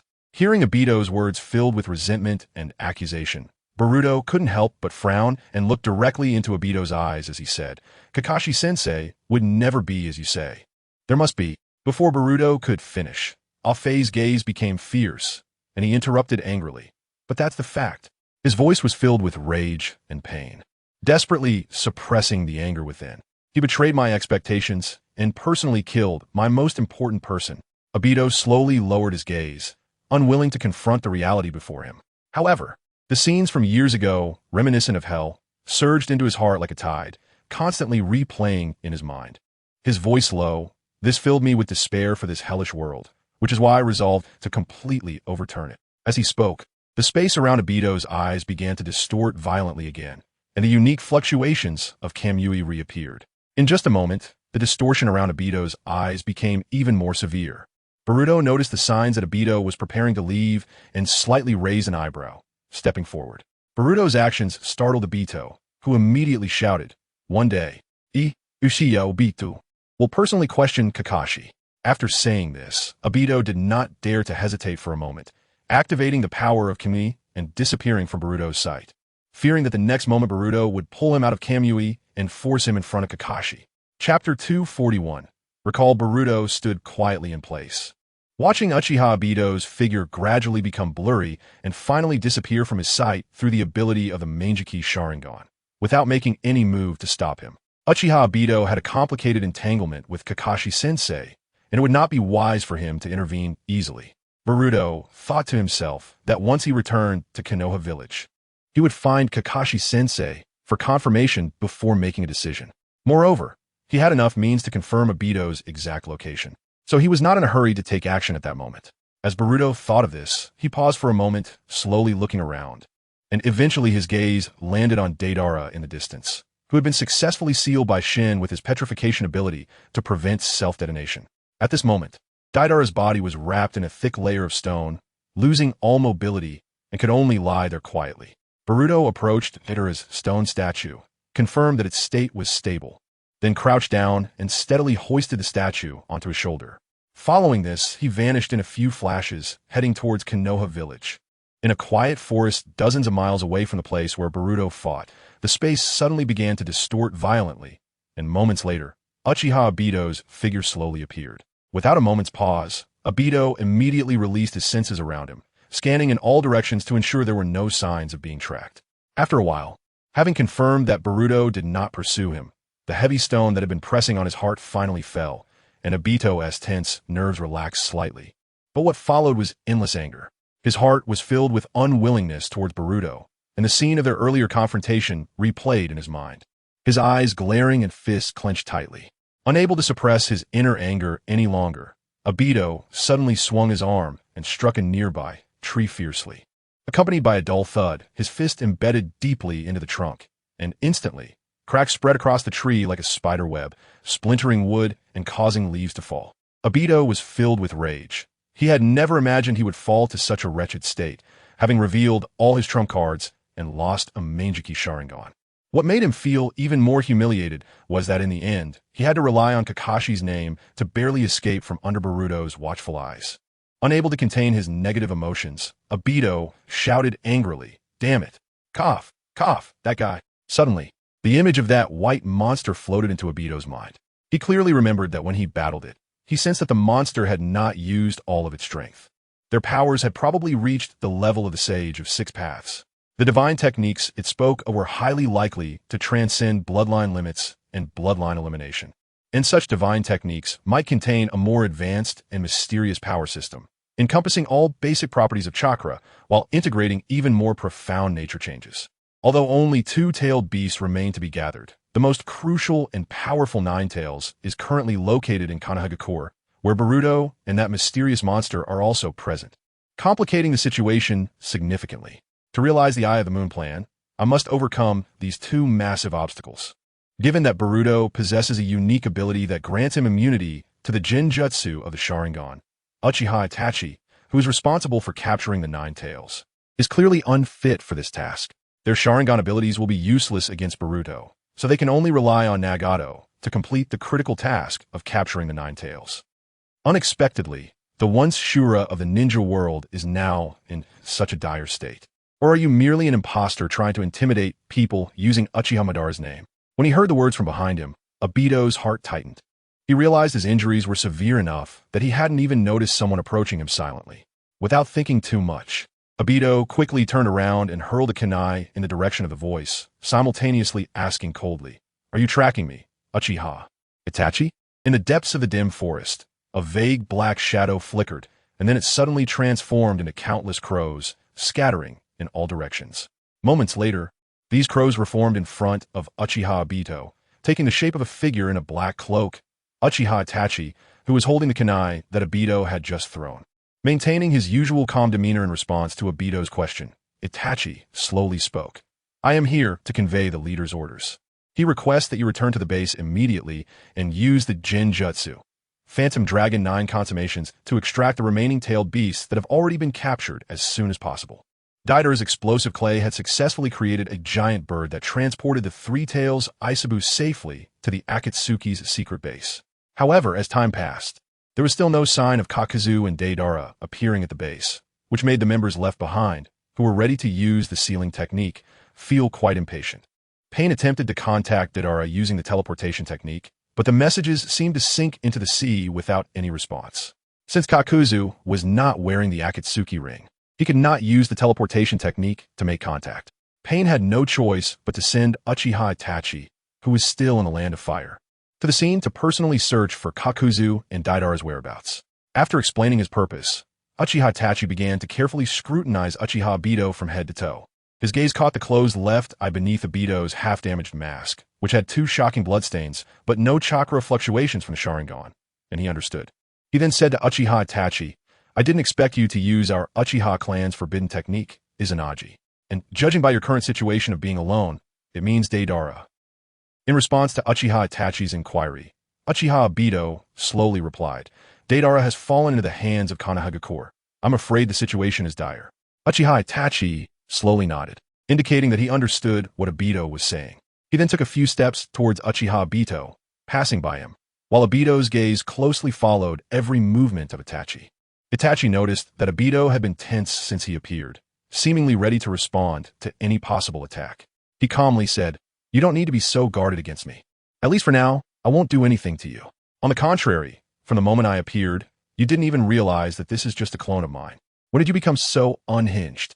With your current state, can you still claim to be Uchiha Madara?"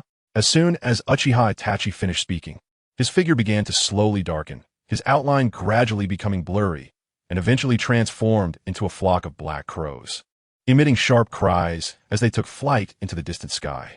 With Uchiha Itachi's departure, the entire forest was left with Uchiha Obito quietly standing in place. His figure appeared particularly lonely in the dim forest, and the only sound remaining was the noisy cawing of crows in the sky. Moments later, the entire forest seemed to be enveloped in an invisible pressure, falling into utter silence. The air felt as if it had solidified, with not even a hint of breeze, and the leaves had stopped rustling. Uchiha Obito's expression grew increasingly grim, his eyes fluctuating between anger and despair. He had been thoroughly played by Uchiha Itachi, and the feeling of being toyed with stabbed deep into his heart, igniting his rage. His fists involuntarily clenched, his nails almost digging into his palms.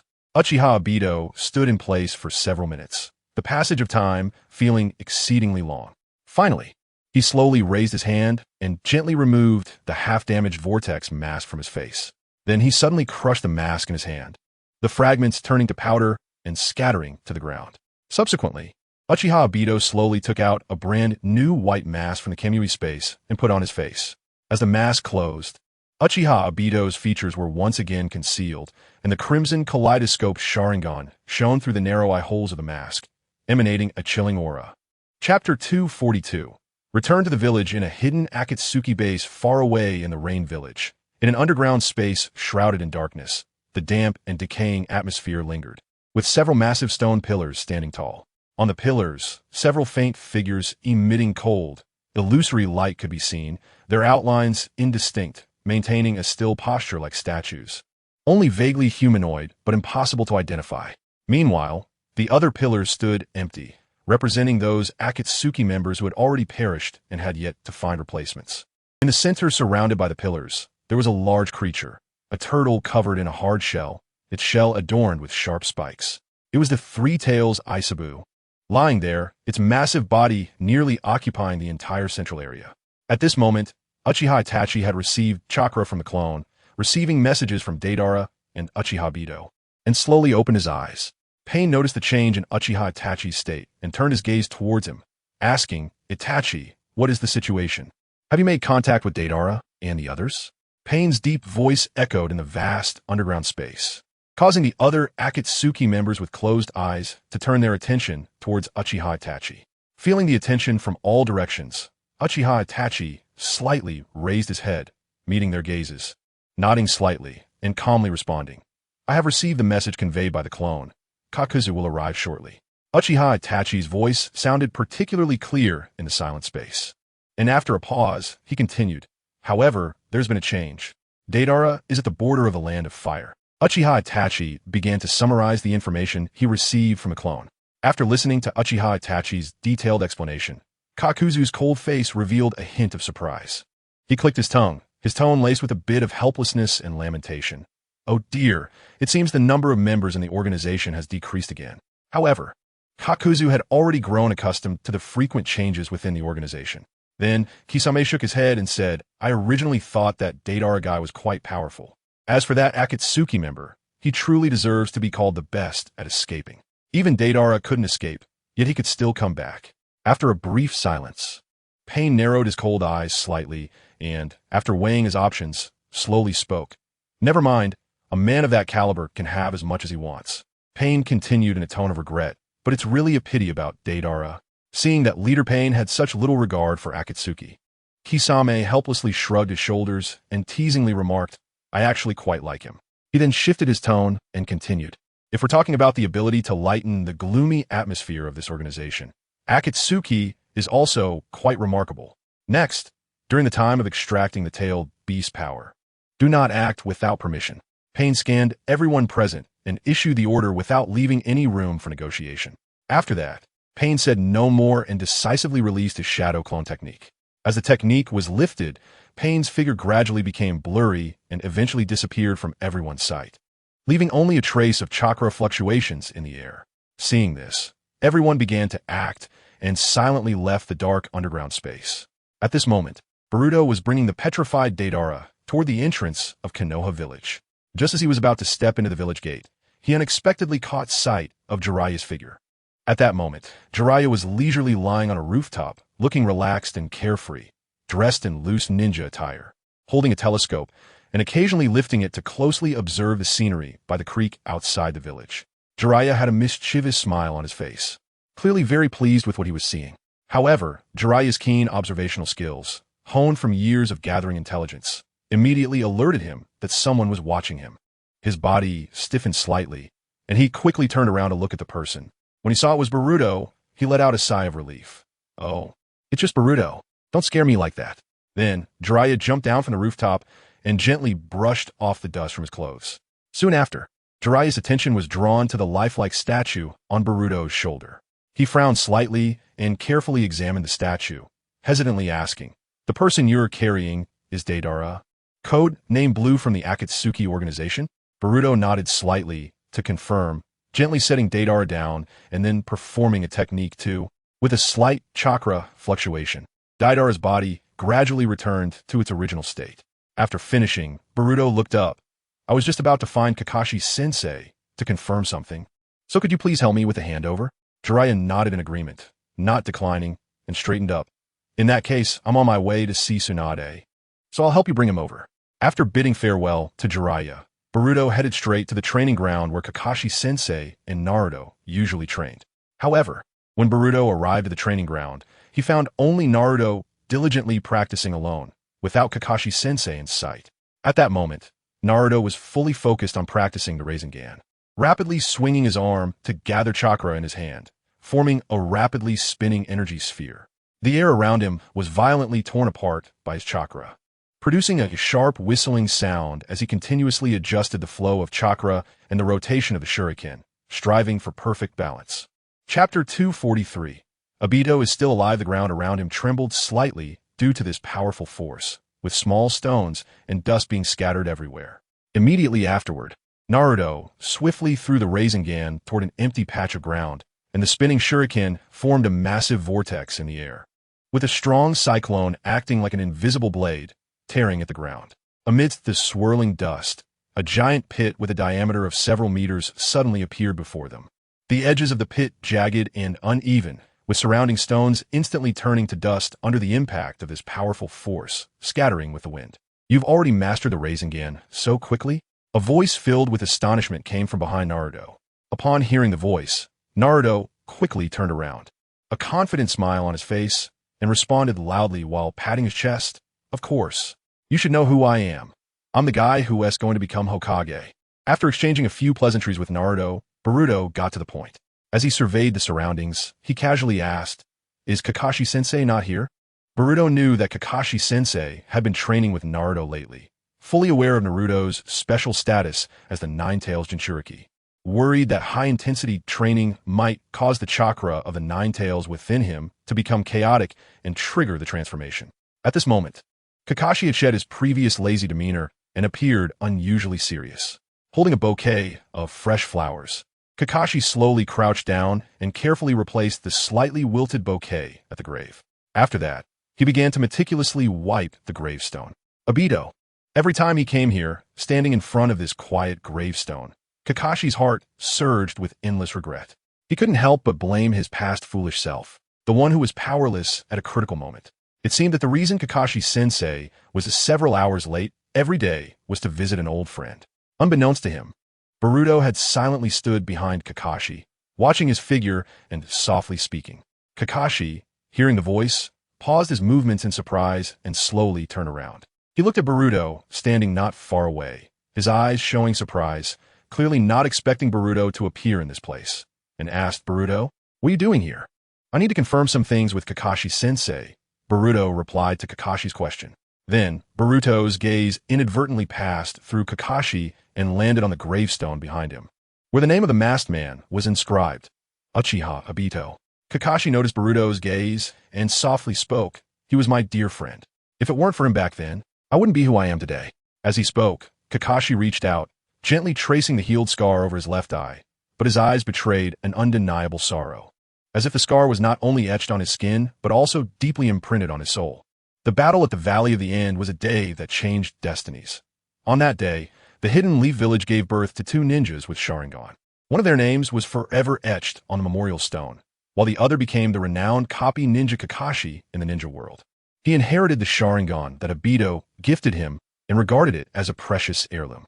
Indeed, in the world of ninjas, those who break rules and regulations are called worthless. But those who do not cherish their comrades are even less than worthless. Obito's words struck Kakashi like a heavy hammer, deeply resonating in his heart and becoming a guiding principle for him throughout his life. This saying not only influenced Kakashi's values, but also guided his actions and choices in countless critical moments, serving as a beacon on his path as a ninja. Seeing Kakashi lost in his memories, Boruto's expression became somewhat serious, and he slowly spoke, "Kakashi-sensei, what if I told you that you could see him again?" Upon hearing this, Kakashi couldn't help but be taken aback, his first reaction being that Boruto was playing a prank. After all, the statement sounded too absurd and hard to believe.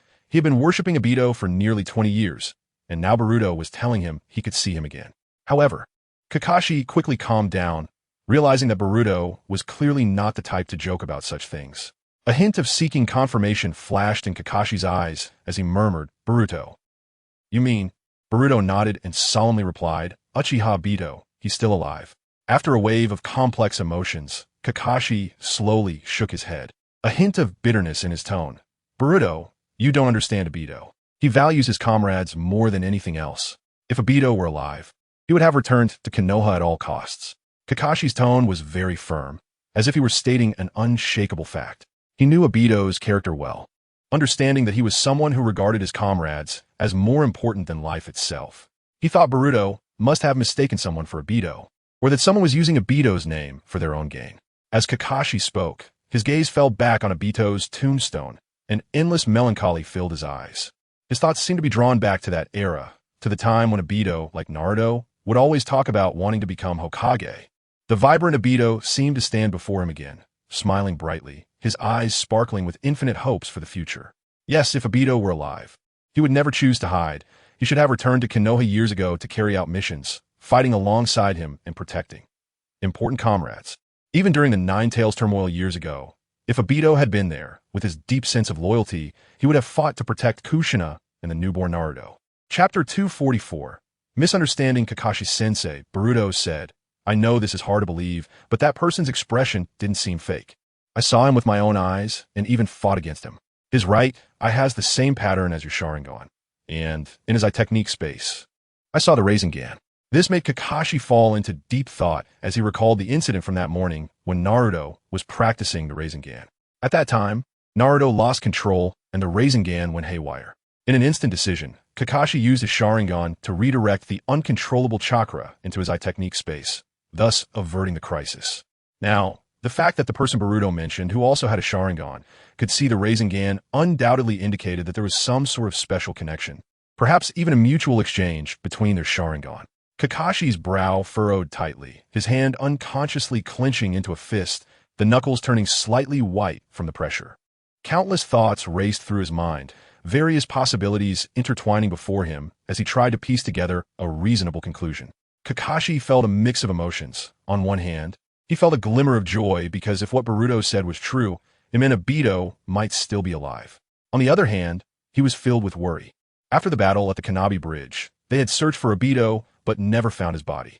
Now, with Obito's Sharingan appearing on someone else, he couldn't help but suspect that Obito's eye had been taken by another.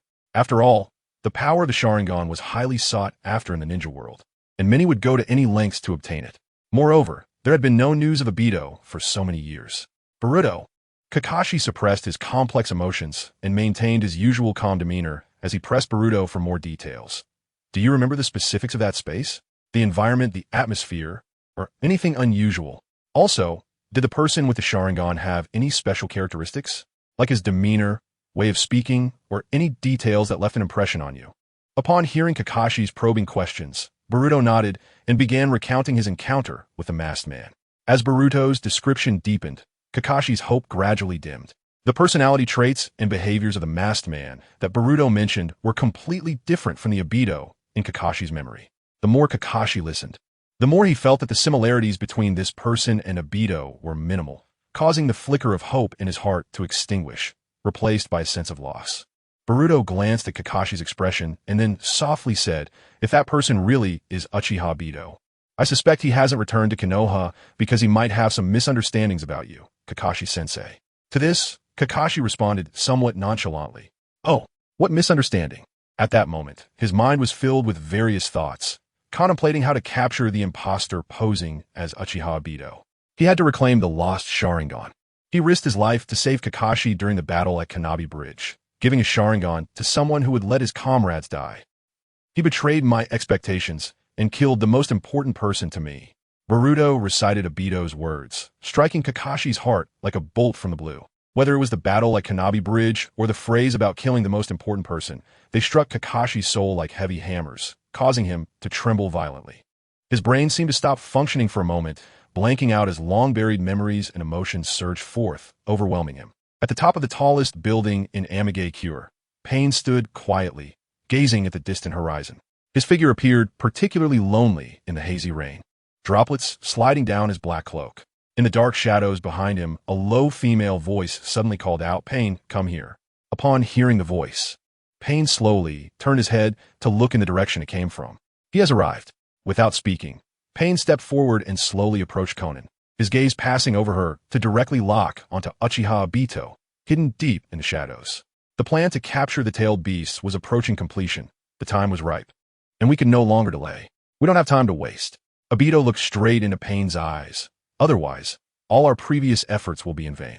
Pain maintained his expressionless demeanor, speaking in a detached tone. "So, what about the Nine Tails?" Obito's eyes narrowed slightly, revealing a hint of seriousness. "You take care of that. But in Konoha, if you encounter a kid named Boruto, you must be especially careful." Obito warned Pain, "This kid is not simple. He is not someone who can be easily dealt with.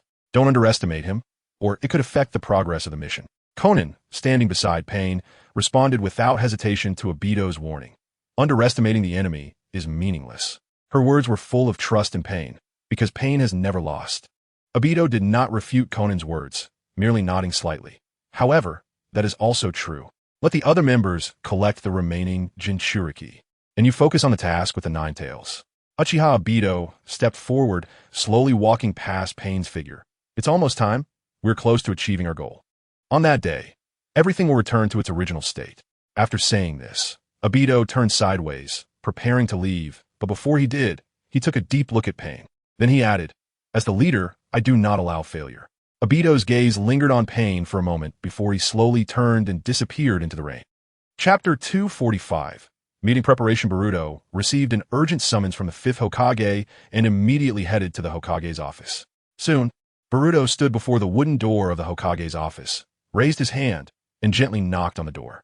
After a low response came from inside, he turned the doorknob and pushed the door open.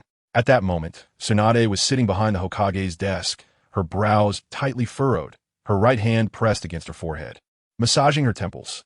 Boruto noticed that there was an opened envelope on the large desk in front of her. After Boruto entered, Tsunade looked up, her gaze shifting from the documents in her hand to Boruto, and she nodded slightly. Boruto, you're here. Then, Tsunade reached for the envelope on the desk and handed it to Boruto, saying, there's an important task I need to assign to you. Upon hearing this, Boruto stepped forward and took the envelope from Tsunade's hand. He opened the letter, and the cryptic handwriting came into view.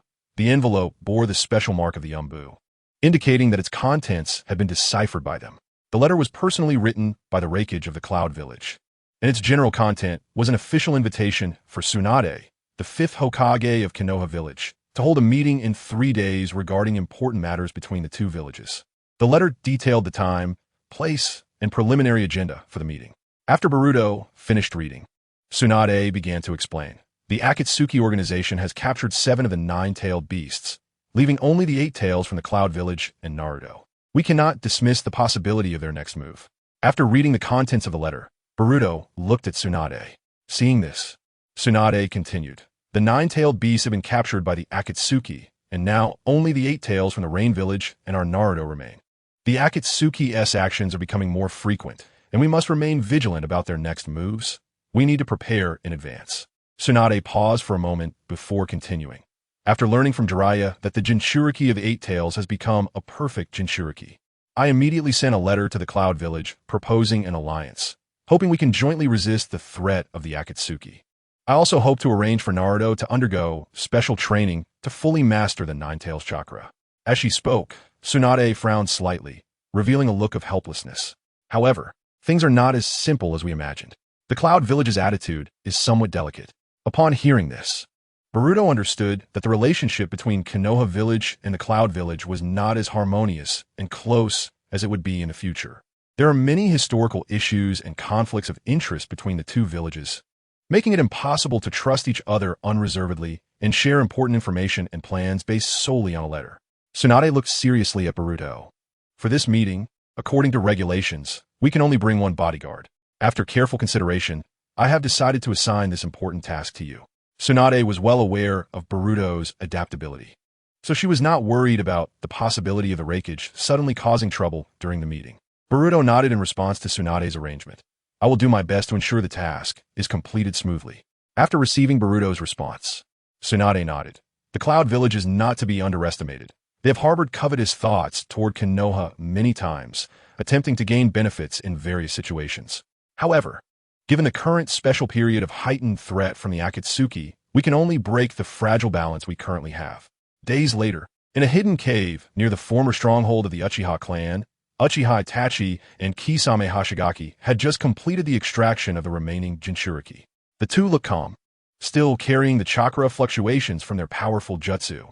As the connection of the Jinjutsu technique gradually broke, their consciousness returned to their bodies.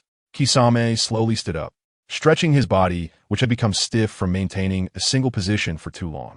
Letting out a deep breath, he saw through the cave entrance that heavy rain was pouring outside, the raindrops pounding against the ground and splashing up countless droplets.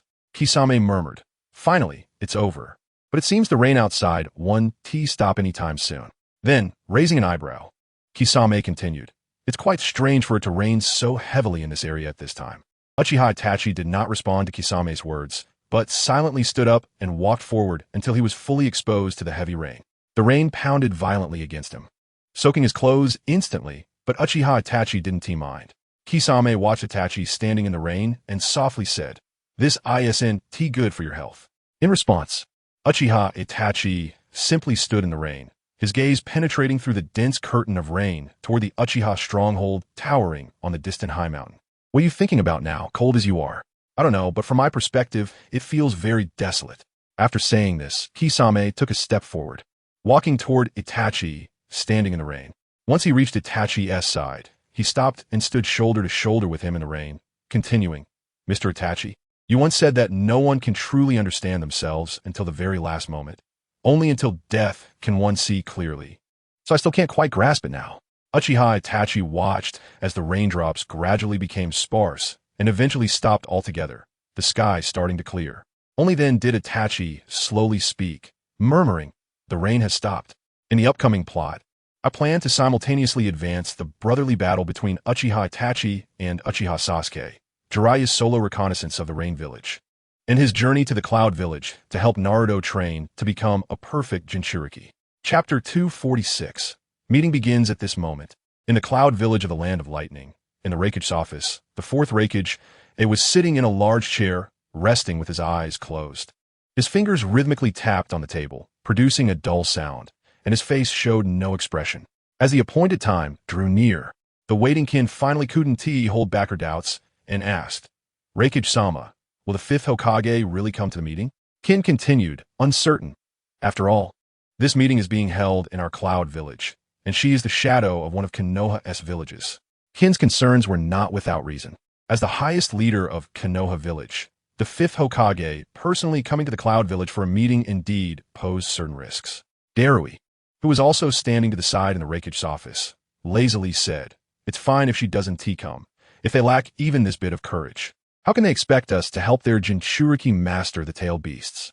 Upon hearing Darui's words, the Raikage slowly stopped tapping his fingers on the table. His gaze sharpened, and in a somewhat low tone, he replied, "Humph. With Konoha's nature of biting off more than they can chew, even a newly appointed shadow would likely be the same." As he spoke, the Raikage's thoughts drifted far away, recalling a flash of yellow that once shone brightly in the ninja world. Unfortunately, talent was envied by the heavens, and he could not leave behind more legends in the ninja world. Just as the few were chatting, there was a gentle knock on the door of the Raikage's office, and then the secretary of the fourth Raikage, Mabui, pushed the door and entered. She walked up to the Raikage and respectfully said, "Raikage-sama, the fifth Hokage of Konoha and one of her guards have arrived at the reception room." Mabui's announcement lifted the spirits of the Raikage and those present. The Raikage raised an eyebrow, clearly surprised that the fifth Hokage dared to come to Kumogakure with only one guard. A hint of astonishment flashed in his eyes, and then he slammed the table, saying loudly, "Good. This is interesting. Let's go. Kishi, Darui, follow me." After receiving responses from Kishi and Darui, the Raikage did not hesitate to smash the glass window of the office. With the sound of shattering glass, the Raikage's figure instantly disappeared out the window, rushing towards the reception room. "Ah!" Mabui watched as the Raikage smashed through the glass and left. And although she was already used to his direct and rough way of acting, she couldn't help but sigh. Here we go again. Meanwhile, on the other side, Boruto and Tsunade had arrived at Kumogakure according to the appointment to meet with the fourth Raikage and were at the designated meeting place. At this moment, they were resting in the reception room, waiting for the Raikage's arrival. After a while, Boruto spotted a figure approaching the reception room at an extremely fast speed. The newcomer was a very strong man with dark skin and light yellow hair, wearing a white cloak that made him stand out with green shuriken-like symbols on his shoulders, and equipped with a wide belt and heavy armor. The Raikage entered the reception room, quickly scanning the people present, and when his gaze fell on Boruto, he couldn't help but pause slightly. Although he had heard some special intelligence about Boruto before, this was the first time he had seen this ninja who resembled the fourth Hokage in person. The Raikage quickly regained his composure and walked straight to the table to sit down. Seeing the Raikage take his seat, Tsunade seized the opportunity to ask, "I wonder what Raikage-sama thinks of my previous proposal." The Raikage did not directly answer Tsunade's question, but slowly said, "As far as I know, the members of the Akatsuki are composed of rogue ninjas from IWA, Suna, Kiri, and your Konoha village." His tone was low, stating this fact. "Moreover, I have received intelligence that, including the former village head, some of you have used the Akatsuki, so how can I trust you?" The Raikage looked directly at Tsunade and continued, "If you can't give me a reasonable explanation and guarantee, it will be difficult for us in Kumogakure to truly cooperate with you." Boruto frowned slightly. He had learned about this while collecting intelligence on the Akatsuki with Jiraiya. Cultivating excellent ninjas requires a lot of resources, and in this era filled with war, to fend off attacks from other villages, hiring the combat mercenary group Akatsuki, which lives off fighting at a relatively low cost, is undoubtedly the best choice. At this tense moment, when both sides were at odds, Kishi and Darui finally arrived late. As soon as they entered the reception room, they felt the unusually tense atmosphere, and the apologies they had prepared for being late were immediately swallowed back. The two quickly walked behind the Raikage and stood silently, maintaining their silence. Upon hearing the Reikage mention this matter, Tsunade's expression became serious. She said solemnly, "Since Reikage-sama has brought this up, I will speak plainly. In that era of military reduction, all villages faced the dilemma of resource scarcity and insufficient strength, while your Kumogakure, in pursuit of power, spared no effort to gather various ninjutsu and secret techniques. It is precisely your behavior that has led to the current situation." Hearing Tsunade's words, the Reikage suddenly stood up, his gaze sharp, staring at Tsunade, his voice low and filled with intimidation. "What did you say?" Clearly displeased with Tsunade's accusation. In response, Tsunade calmly crossed her arms and coldly looked at the Reikage. "It seems Reikage-sama's memory isn't very good. Have you forgotten some things?" Tsunade continued. "Whether it was when you targeted our Hyuga clan's Byakugan multiple times, or when you infiltrated our Konoha village late at night decades ago to try to abduct our Uzumaki clan members." Upon hearing Tsunade's words, Boruto furrowed his brows tightly. He had never heard of these past actions of Kumogakure against Konoha before. Chapter 247. The match. When Tsunade and the Reikage continued their deep conversation, Boruto quietly listened from the side, gradually gaining more understanding of what had happened back then, and his mood began to change. When Tsunade brought up the past, the Reikage was momentarily at a loss for words. He understood that what Tsunade said was the truth, and those actions from back then were indeed instigated by Kumogakure. Nevertheless, the Reikage did not feel that there was anything wrong with those past actions. In his view, the history of ninjas was the history of war. After the 3 great ninja wars, all countries and villages did their utmost to acquire powerful ninjutsu and resources to ensure their survival and strength. This is the truth of the ninja world. In this cruel ninja world, mere mercy and concession cannot lead to survival. Everything Kumogakure does is to establish itself in this competitive and dangerous environment. The Reikage shrugged and said to Tsunade, "What ninjas should respect the most is action and strength. So our conversation won't be so easy to compromise. Especially since you know that our Kumogakure has always adhered to the principle of the survival of the fittest, with the strong being respected. I still appreciate the courage of the Hokage to come to our Kumogakure for this meeting." The Reikage's tone carried appreciation, and then he shifted his tone to one of unyielding decisiveness. "So I won't make things difficult for you. Please leave." The Reikage confidently stated, "The mere Akatsuki. As long as they dare to come to our Kumogakure, I will ensure they return without success. We have the ability to solve problems on our own without relying on external forces." After saying this, the Reikage subtly signaled Darui to prepare to see them off. Darui immediately understood and stepped forward to guide Tsunade and Boruto out of the reception room. "Reikage-sama is perhaps a bit too overconfident," Tsunade calmly responded. "Why not first listen to the intelligence we have on the Akatsuki, to prove the authenticity of her intelligence?" Tsunade pointed out directly. Although Reikage-sama says he is unafraid of the Akatsuki, the 2 tails of Kumogakure has already been captured by the Akatsuki, right? The strength of the Akatsuki should not be underestimated. Our Konoha village has also suffered their attacks and knows their danger well. Upon hearing Tsunade's words, the Reikage's expression suddenly became somewhat ugly. He understood that if the Jinchuriki were taken away, it would mean that they could not set an example for other countries, which was undoubtedly a great humiliation. Normally, such incidents would be handled discreetly, with each village doing its best to cover up the truth, and it would be impossible to seek help from other countries. However, the intelligence network of Konoha was so powerful that it had grasped this information. Seeing the Reikage's reaction, Tsunade immediately exchanged a glance with Boruto behind her. The Reikage's attitude had begun to soften, and now was the best time to propose further cooperation. At Tsunade's signal, Boruto stepped forward and spoke steadily. "According to the intelligence we have obtained from Konoha, the leader of the Akatsuki possesses the Rinnegan, which controls yin and yang." As soon as this was said, the Reikage's expression stiffened. He certainly knew that the Rinnegan mentioned by Boruto was the Eye of the Sage of 6 Paths, regarded as the ancestor of ninjas. Boruto continued, "Lord Reikage, if the Sharingan can control tailed beasts, how much more so can the Rinnegan? And now, the only tailed beasts left uncaptured are the 8 tails from the Cloud Village and the 9 tails from our Konoha. I don't need to say who the Akatsuki's next target is, right?" At this moment, Boruto paused and looked directly at the Reikage. "Lord Reikage, you wouldn't want your adopted brother to be harmed, would you?" Hearing Boruto mention his adopted brother, the Reikage was undoubtedly hit at his weak point, falling silent for a moment, deep in thought. He understood that if what Boruto said was true, the threat of the Akatsuki was imminent, and if no action was taken, the consequences would be unimaginable. Tsunade, seeing this, did not urge the Reikage but quietly waited for his response. After a long time, the Reikage finally broke the silence, looking at Tsunade with a hint of firmness and determination in his tone. How about this? I have a proposal. Let's have a contest. If you win, our Cloud Village will agree to your alliance. Hearing the Reikage proposal, Tsunade crossed her arms, her face serious, thinking, sure enough, communicating with a guy like this, full of muscles, won't work through words. She looked at the Reikage and asked tentatively, I wonder how Lord Reikage wants to compete with me? Tsunade knew that the contest proposed by the Reikage was not just to showcase strength, but also to gain the upper hand in negotiations. Don't misunderstand, Hokage. I'm not looking to compete with you. Instead, I'm quite interested in your little brother behind you. As he spoke, the Reikage's gaze shifted to Boruto, who was standing behind Tsunade. The Reikage continued, I've heard that this little brother has performed remarkably in Konoha, and his strength cannot be underestimated.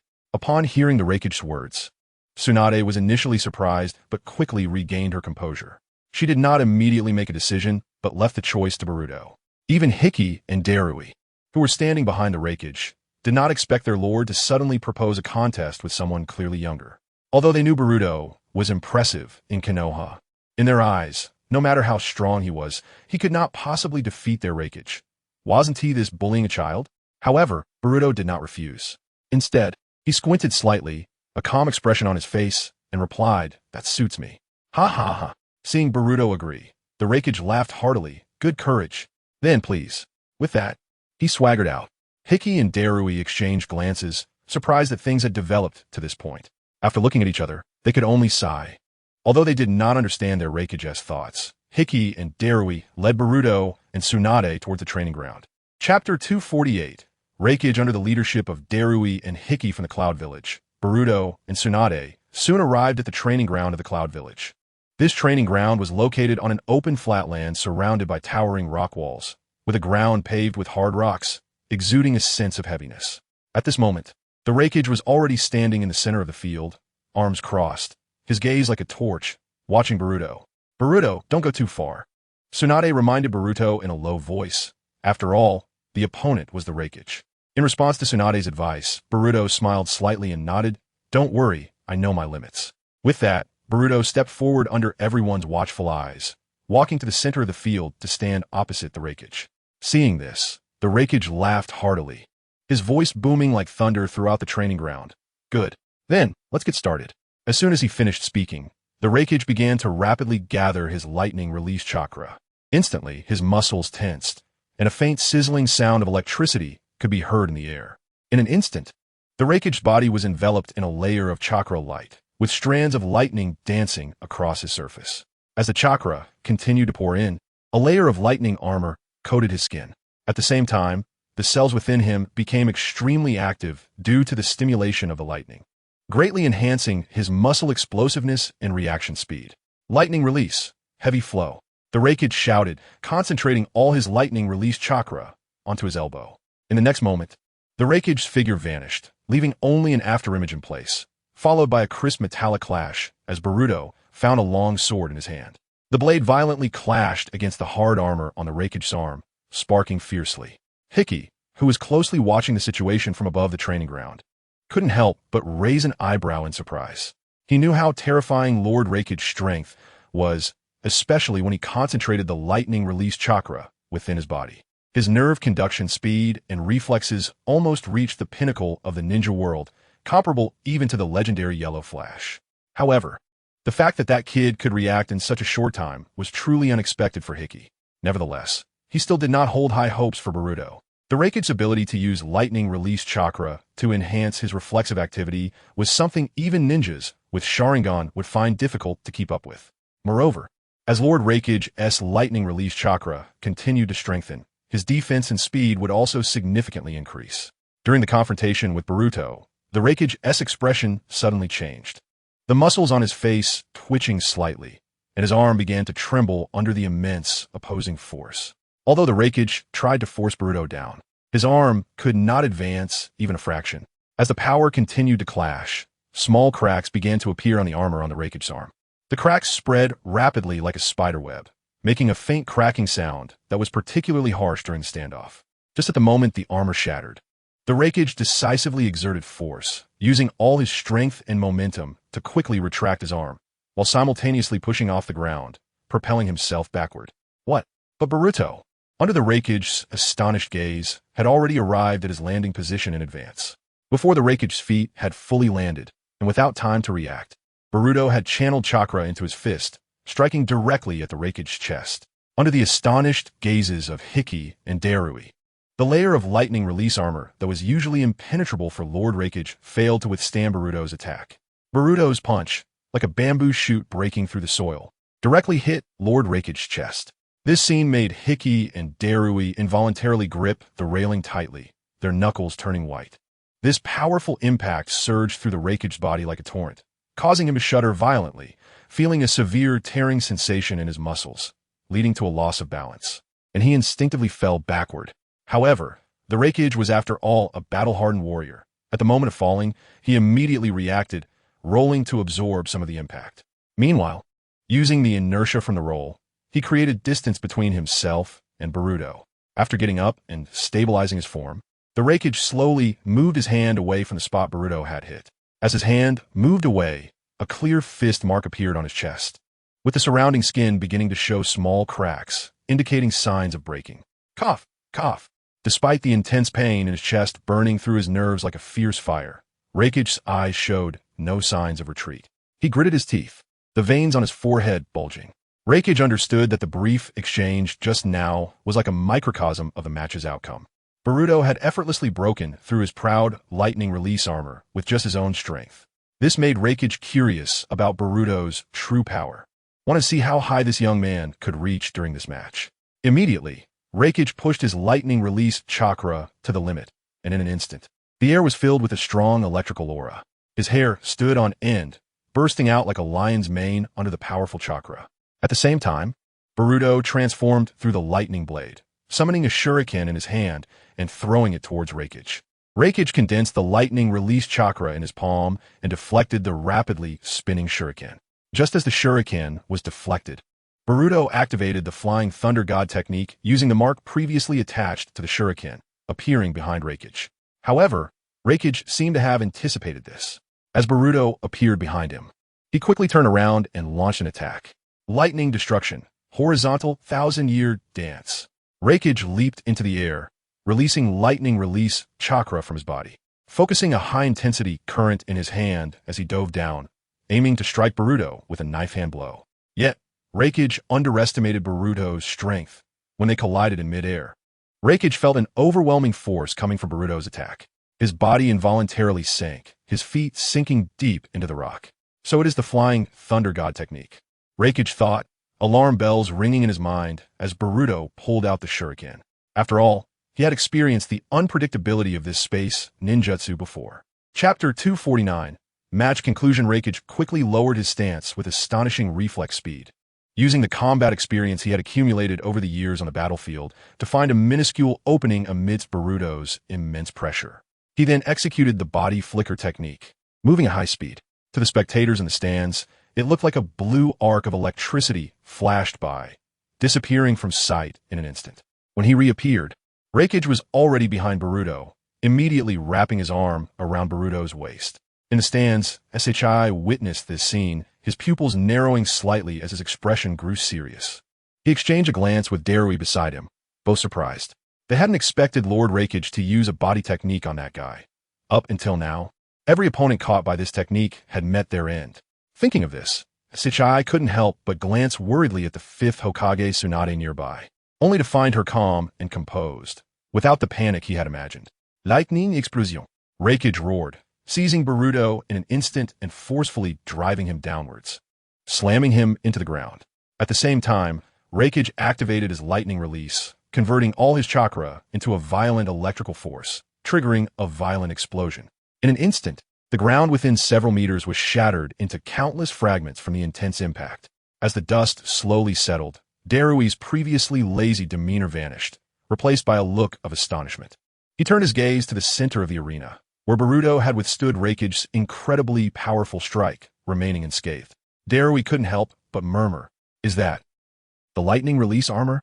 However, Darui quickly shook his head, denying his earlier thought. He observed the lightning release chakra emanating from Boruto, noting that it had a rich purple electromagnetic hue, distinctly different in color from Raikage's lightning release armor. And its concentration far exceeded Raikage's chakra, almost tangible. Darui couldn't help but marvel. In just a few exchanges, this guy had grasped the principles of the lightning release armor and even improved upon it. At this moment, Raikage in the arena was equally shocked, the scene before him unexpected. He quickly regained his composure, concentrating his lightning release chakra in his legs and executing the lightning thunder axe, charging towards Boruto in the center of the rubble. Boruto stood up from the debris and reached out to firmly grasp Raikage's ankle, standing his ground without sinking even a step despite Raikage's attack. At the moment Boruto grabbed him, Raikage felt a sinking sensation in his heart. He gritted his teeth, immediately sensing Boruto's lightning release chakra invading his body like an electric current, causing a strong feeling of numbness. This sensation rapidly spread throughout his body, abruptly cutting off the flow of chakra in his legs. Raikage was secretly alarmed. Boruto could not only mimic the lightning release armor, but also improve and counter it. With a sudden burst of strength, Boruto yanked Raikage's ankle, throwing him towards the distant stone wall. Raikage, flung into the air, barely managed to adjust his posture, ultimately landing on a large rock. However, he didn't linger. Almost the moment he landed, he exerted force, causing the mountain beneath him to shatter under the immense power.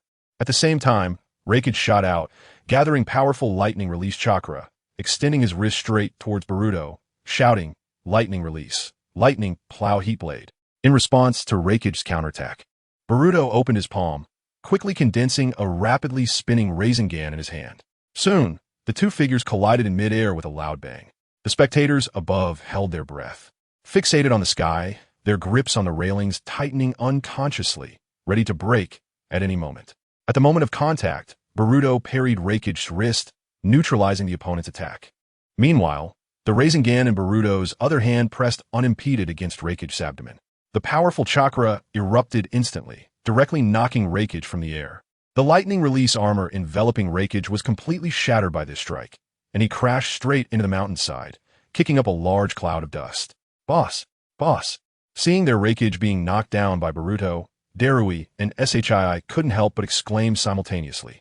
They quickly exchanged glances, needing no words, and both executed the body flicker technique, disappearing from their original positions and appearing in the arena. They erupted with powerful chakra, dispersing the dust in the air and shielding Raikage behind them. Darui's gaze was fixed on Boruto in the distance, filled with vigilance and wariness, knowing after the previous duel that the opponent was extraordinarily powerful and could not be taken lightly. Shii immediately stepped forward to check on Raikage's condition. "Hey, don't act recklessly. Step back. I lost this match." Raikage slowly pulled himself from the rock wall, enduring the pain in his body as he said to Darui in a low voice. Upon hearing Raikage's words, Darui silently stepped aside. "Boss, I'll heal you," Shii said, unleashing medical ninjutsu from his palm to cover Raikage's wounds. Raikage nodded. At this moment, there was a very noticeable spiral wound on his abdomen, and blood was slowly seeping out. If it weren't for him decisively concentrating his chakra before being hit by Boruto and bending down to lessen some of the force, he would probably have already fainted from the intense impact. At this moment, Boruto and Tsunade approached. Tsunade spoke up. "Lord Raikage, let me heal you." She continued, "By the way, we can also discuss the previous proposal. Due to the Lantern Festival, I slacked off a bit. Finally, I wish everyone a happy Lantern Festival." Chapter 250. Resistance at the Raikage gesture. The healer who was treating him stopped his jutsu and slowly stepped aside. He understood that Tsunade, standing in front of him, was a legendary medical ninja from Konoha, and her healing techniques were exceptional. Tsunade's medical skills far surpassed his own. He couldn't reach that level.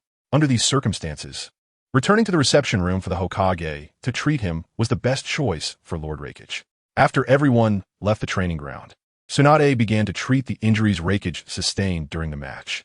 She focused intently, manipulating her chakra to quickly heal the wounds on Raikage's abdomen, and soon, his injuries showed significant improvement.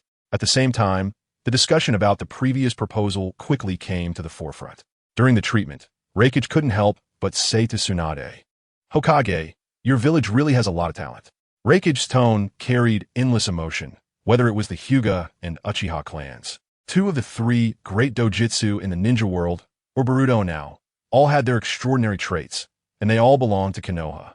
Reflecting on the earlier battle, Reikage gained a deeper understanding of Boruto's strength and continued, "No wonder when I suggested meeting in my village, you weren't the least bit afraid." With such a strong younger generation, Konoha indeed had enough confidence to hold discussions anywhere.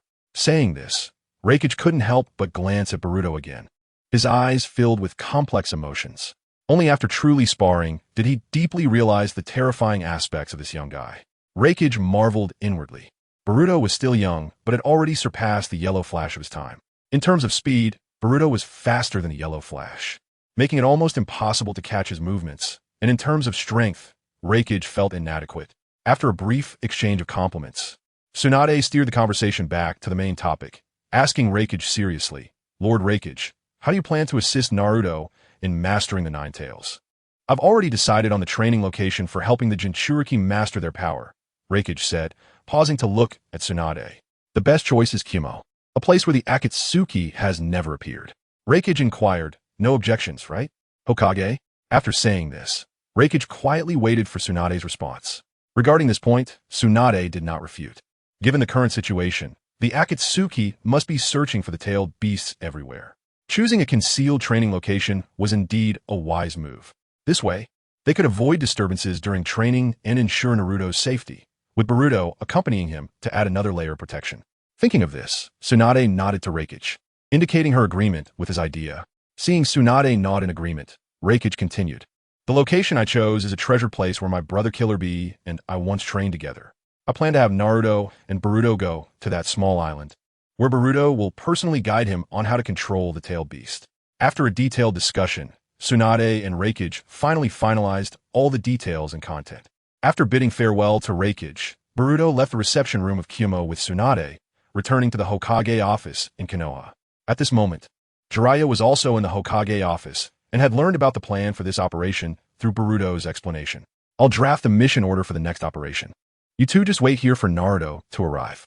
With that, Tsunade turned and left the Hokage office, sending someone to notify Naruto to come to the office.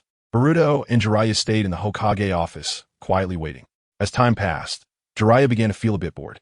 He frowned slightly, pulled out a delicate telescope from his pocket, opened the window, raised the telescope, and carefully adjusted the focus, starting to observe the distant scenery intently. As the lens moved, a satisfied smile gradually appeared on his face, and he occasionally muttered, "Summer is really nice," accumulating material for his writing.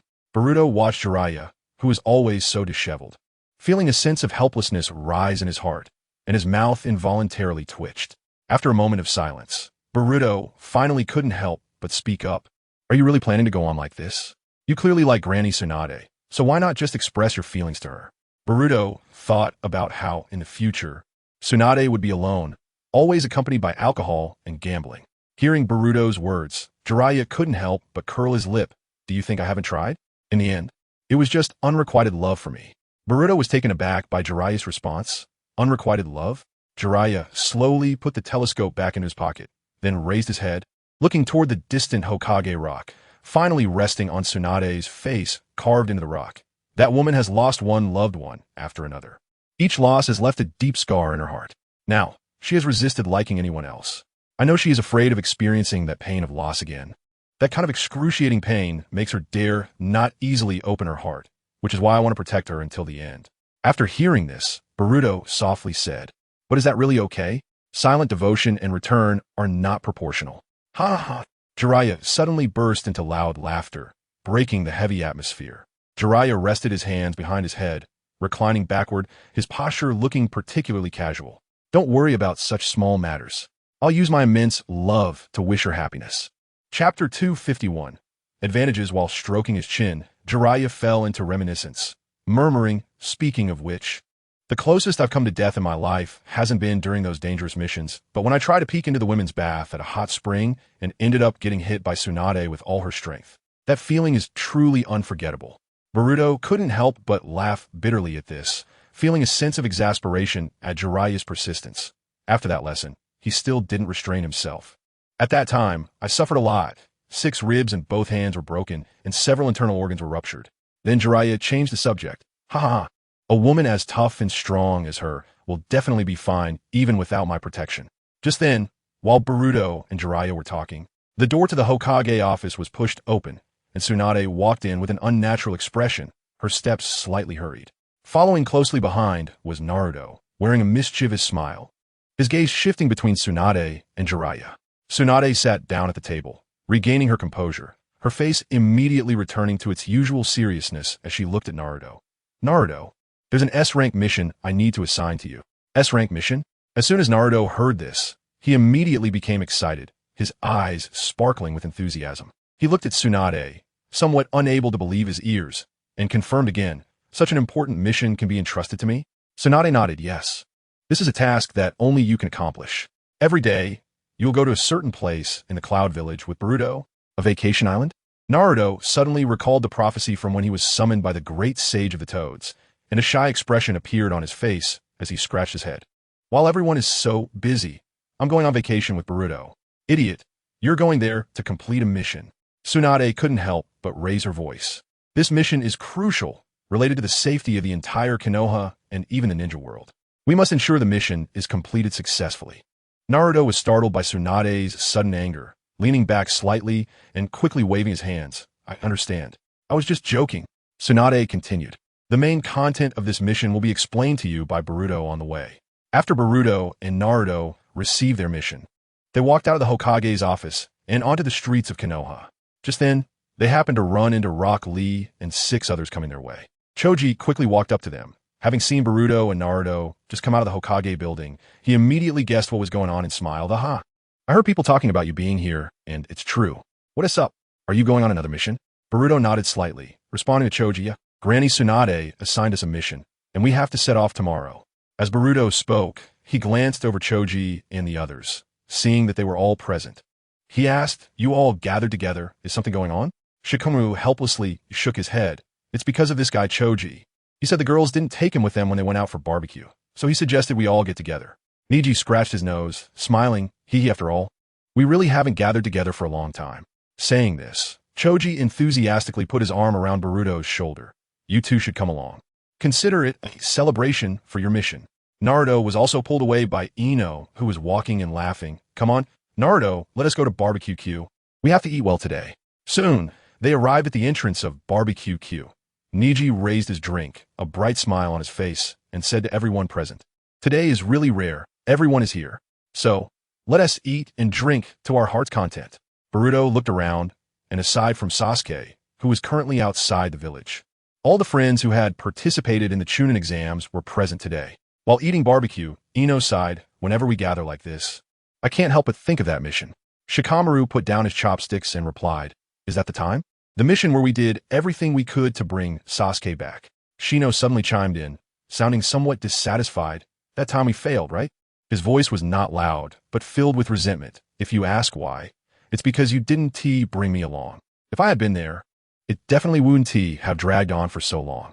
Ino looked up and joked, so many years have passed, and you still hold a grudge.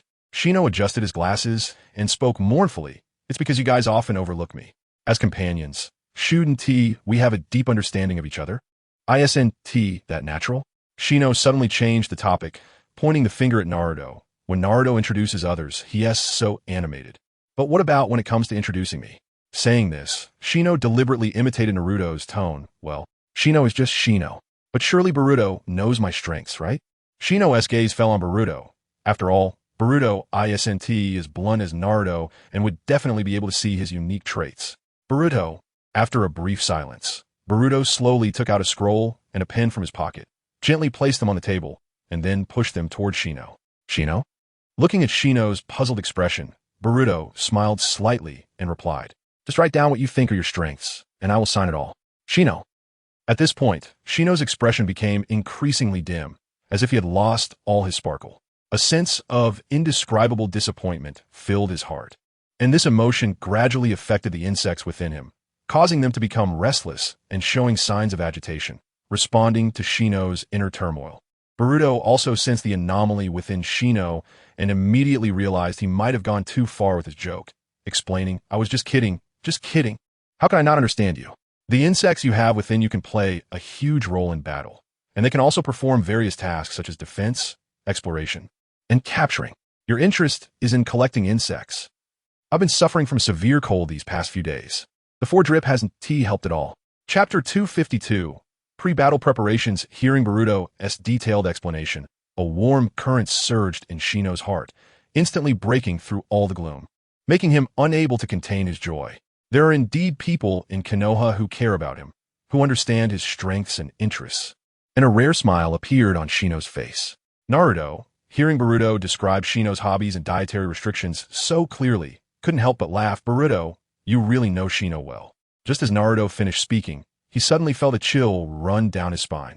When he looked up, he saw a pair of resentful eyes staring at him, making him shudder and his expression droop slightly.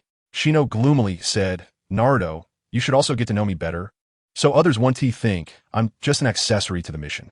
To this, Naruto naturally nodded in agreement. No problem, Shino. I will definitely get to know you well.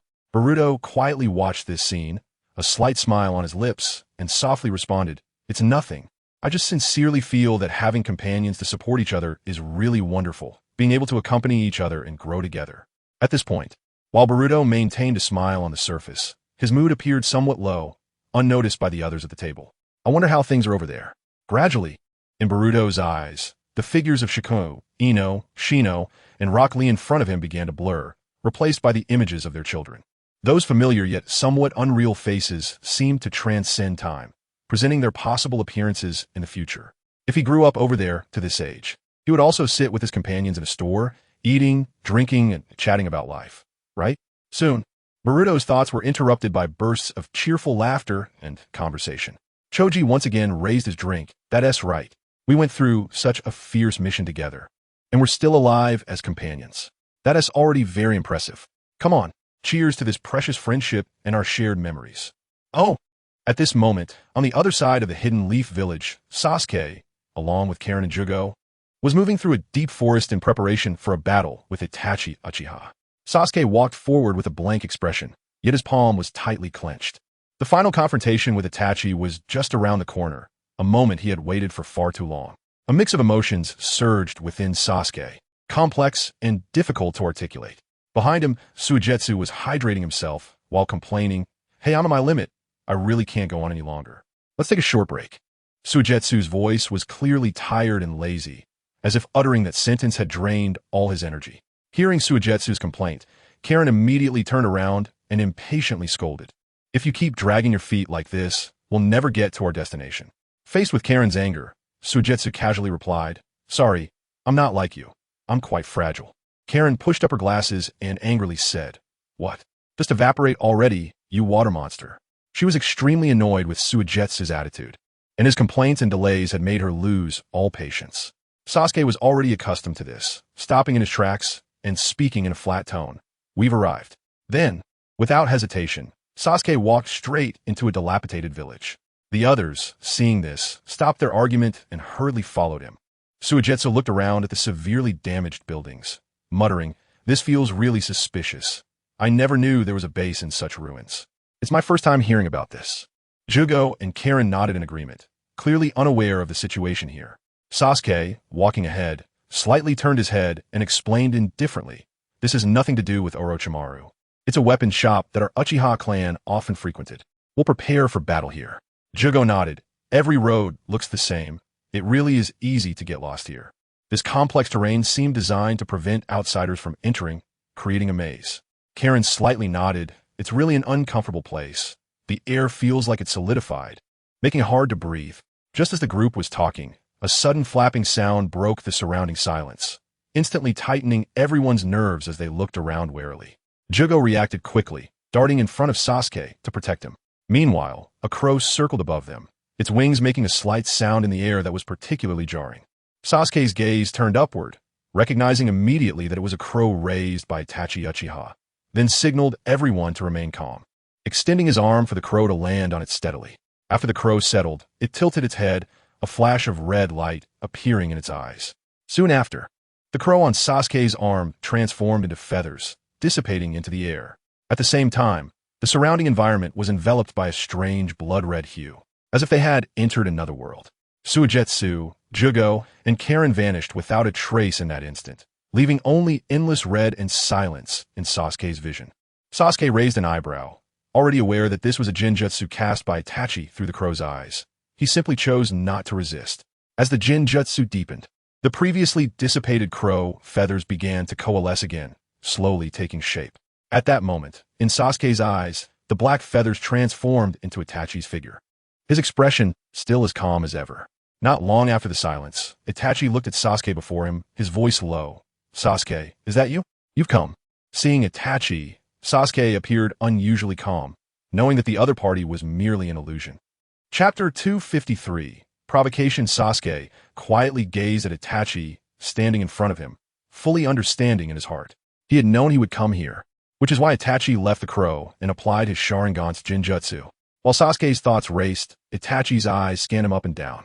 Then he slowly spoke, a hint of nostalgia in his tone, addressing Sasuke. "It seems that your changes over the years are not just physical.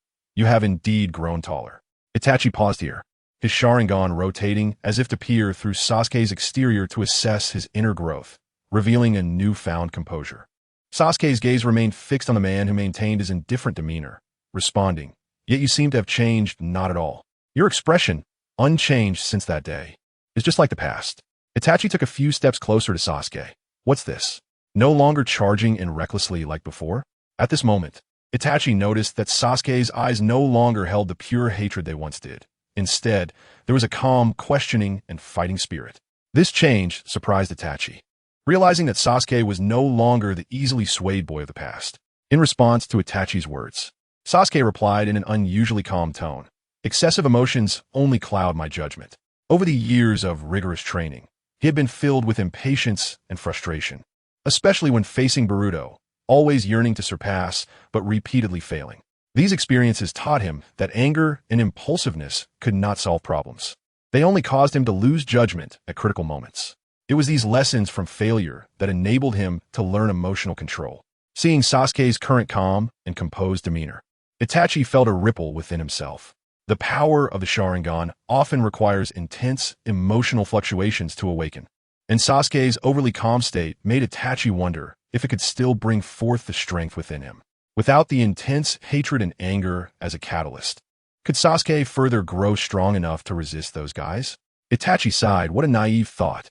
He then deliberately provoked Sasuke with words to stir his inner turmoil. "It seems your former hatred for me has gradually faded with time. It appears we are ultimately of the same kind. That once deeply ingrained hatred of our clan's massacre seems trivial now." Sasuke replied, "You don't understand me at all, just as I never truly understood you. I was completely unaware of the hidden truths within our clan, but times have changed, and some things I must hear from your own mouth." Although Itachi tried to anger him with words, Sasuke remained unfazed, his gaze sharp and fixed on Itachi, wanting to see through his current heart. Hearing Sasuke's words, Itachi slightly lowered his eyelids, and after a moment of silence, his body began to dissolve from the bottom up into a flock of black crows. These crows circled and flew around Sasuke, while Itachi's voice echoed in the space. "Then go to the Uchiha space alone. I will wait for you there. There, let us settle this." As the last word fell, the flock of crows suddenly scattered, disappearing into the air, leaving Sasuke standing alone in place. With the disappearance of Itachi Uchiha, the bloody and oppressive crimson space gradually returned to calm. Sasuke's consciousness slowly withdrew from the illusory world of the Jinjutsu and returned to the dimension of reality. He looked down at his hands and found that the arm once occupied by the crows was now empty, the crow having long since flown away. Sasuke cast a deep glance in the direction the crow had flown. Then, he turned around and said to Suigetsu and the others standing beside him, "Let's go." After saying that, Sasuke took a step forward, walking deeper into the tunnel. Suigetsu and the others exchanged glances and hurriedly followed, entering the tunnel together. On the way to their destination, Sasuke and his group encountered two Ninocat sent to meet them, who seemed to have been waiting for a long time. Sasuke took out a small bottle he had prepared in advance, containing a faintly fragrant wood betterny, a gift he had specially prepared. He handed the bottle to the Ninocat, and then, led by the Ninocat, the group passed through the winding tunnel and finally arrived at their destination. This hidden base was the intelligence center of the Uchiha clan, gathering information from all directions and housing a unique shop specifically for customizing ninja tools for ninjas. After obtaining the items he needed, Sasuke expressed his gratitude to the old cat sitting in the center of the room. "I will remember your kindness, old cat." The old cat slowly took a puff from the smoking pipe in her hand, and amidst the swirling smoke, she spoke slowly. It feels like we haven't seen each other for a long time, yet you come and go so urgently. Sasuke nodded slightly. Yeah, I have very important things to do. Chapter 254. Giant Octopus. The old cat couldn't help but sigh, her tone filled with deep regret as she said, So, you really have to go see Itachi, huh? I've known you too since you were kids. Her voice carried a sense of nostalgia. She hadn't expected it to turn out this way. The old cat's gaze fell on Sasuke now. The Uchiha clan is left with just you two brothers. I truly hope not to see you two fighting each other. Meanwhile, in another part of the Hidden Leaf Village, Boruto and Naruto had already said their goodbyes to everyone and embarked on their journey. The two of them set off from the Hidden Leaf, crossing the vast lands of the Land of Fire, and finally arrived at the edge of the vast ocean bordering the Land of Lightning. In this turbulent sea, Boruto and his group encountered the ninjas from the Cloud Village who had come to meet them. They joined forces with Boruto and the others, preparing to head to their target island together. Naruto stood at the bow of the ship, his eyes fixed on the endless sea with an excited tone. The mission to the deserted island is just like the prophecy of the great Toad Sage. So, we will definitely encounter the guiding octopus next. Naruto's voice echoed in the sea breeze. Octopus, octopus, octopus, guiding octopus. Beside him, Boruto laughed and said, The guiding octopus mentioned in the great Toad Sage's prophecy must refer to the Nibi, right? Naruto turned his head in confusion and asked Boruto, Nibi? What is that? I've never heard of it. Naruto was clearly unfamiliar with the name Boruto mentioned. Facing Naruto's confusion, Boruto patiently explained, Nibi is the name of the 8 tails, which is our goal this time. At that time, the uncle will guide you on how to become a perfect Jinchuriki and teach you how to coexist peacefully with Kurama inside you. Boruto continued, Only when you truly master the method of harmonious coexistence with Kurama can you unleash your potential. Speaking of coexisting peacefully with the tailed beast, Boruto couldn't help but think of his fusion with Momoshiki. He and Momoshiki could now be considered a different form of peaceful coexistence. From an initial parasitic relationship to a gradually transforming symbiotic relationship, his coexistence with Momoshiki not only changed his body, but also altered his trajectory. Coexisting harmoniously with the 9 tails? At Boruto's description, Naruto couldn't help but frown. He reached out to touch the seal on his abdomen, feeling somewhat unreal about this term being applied to him. Whenever Kurama's chakra overflowed from his body, it always brought trouble and danger. It either affected his emotions, making him irritable, or manipulated his body to attack his companions. Remembering those experiences filled Naruto's heart with helplessness. After hearing their conversation, Urue pulled back the curtain on the boat and walked over. Looking at Boruto, he said with admiration, as expected of one of the 3 Sanin's disciples, Not only is your strength extraordinary, but you also seem to have a deep understanding of the 8 tails. Then, Urue continued, We should be reaching the island soon. Everyone prepare yourselves. Before long, as the boat gradually approached the destination, a ninja from the Cloud Village pointed into the distance, excitedly saying, Look, we can already see the island. His voice sounded particularly clear in the sea breeze. Boruto followed the direction of his finger and indeed saw a vague outline of an island gradually appearing on the distant horizon. The island was heavily shrouded in thick fog, and as the boat got closer, the details of the island's outline slowly became clearer. Through the mist rising from the sea, everyone saw an oddly shaped island. The entire surface of the island was covered in huge spikes, resembling the fangs of a demon, pointing straight to the sky. Between the stone spikes hung many decaying animal corpses, emitting a disgusting stench, and the entire island was enveloped in a dead silence. There were no signs of life except for poisonous insects and scavengers, as if it were a cursed island of death. Upon seeing this scene, Naruto's face instantly turned blank, filled with confusion. Didn't the great Toad Sage say this was a paradise for animals? The image of a vibrant and joyful scene described by the great Toad Sage surfaced in his mind, completely contrasting with the dead silence and horror before him. Naruto couldn't help but complain in his heart. A delightful vacation spot? This is completely off the mark. He felt misled, and his expectations for this mission were instantly extinguished. Seeing Naruto's bewildered expression, Urue couldn't help but laugh. This place is like your Konoha's Forest of Death, just a bit more thrilling, haha. His laughter sounded particularly abrupt on the quiet sea surface. Urue continued, The danger level here is at least on par with the Forest of Death, but for us ninjas, this is a great opportunity for challenge and growth. Then, Urue reassured them, It's okay. As long as we don't act recklessly, those creatures will be quite docile. However, there's just one. Just as Yurue was speaking, the ship suddenly shook violently, interrupting his words. Before everyone could react, a gigantic octopus shot up from the sea floor, its enormous body blocking out the sun. One of its tentacles, like a thick, giant python, swiftly struck toward the ship where Boruto was. The splash of water caused by the tentacle sent waves crashing, and a strong smell of seawater filled the air. If this strike landed solidly on the ship, the immense force could break the vessel in an instant. Chapter 255. Nibi facing the giant octopus's ferocious tentacle attack. Boruto quickly concentrated wind chakra in his right hand and then swung a powerful punch. The moment the tentacle made contact with Boruto's fist, a powerful shockwave erupted, not only pushing the tentacle back, but also sending the massive body of the octopus soaring into the sky. The octopus rolled in the air before crashing heavily into the distant sea, creating a huge splash. Naruto, who was counting the number of octopus tentacles, hurriedly shouted, "Boruto, wait a minute, I'm still confirming." With an anxious tone, Naruto continued, "The octopus has 10 legs while the squid only has 8. If it's the guiding octopus, that would be bad." He feared accidentally harming an important guide. Seeing this, Yuru helplessly face-bombed and said, "Anyone with eyes can see this is an octopus." The giant octopus that had been knocked away by Boruto soon resurfaced, its massive body undulating slightly with the waves. It was clear that it had lost consciousness, its tentacles hanging limply in the water, no longer fierce or threatening. Before long, the once calm water began to stir again, raising waves. Yurui's heart tightened at the sight, fearing another giant creature was about to surface and attack them. However, this time the commotion was even greater, as the water on the surface was lifted high, forming a massive splash. As the splash dissipated, a gigantic bull head slowly emerged from the water, followed by its large and strong body. Most notably, it had a tail resembling octopus tentacles that waved gracefully in the water.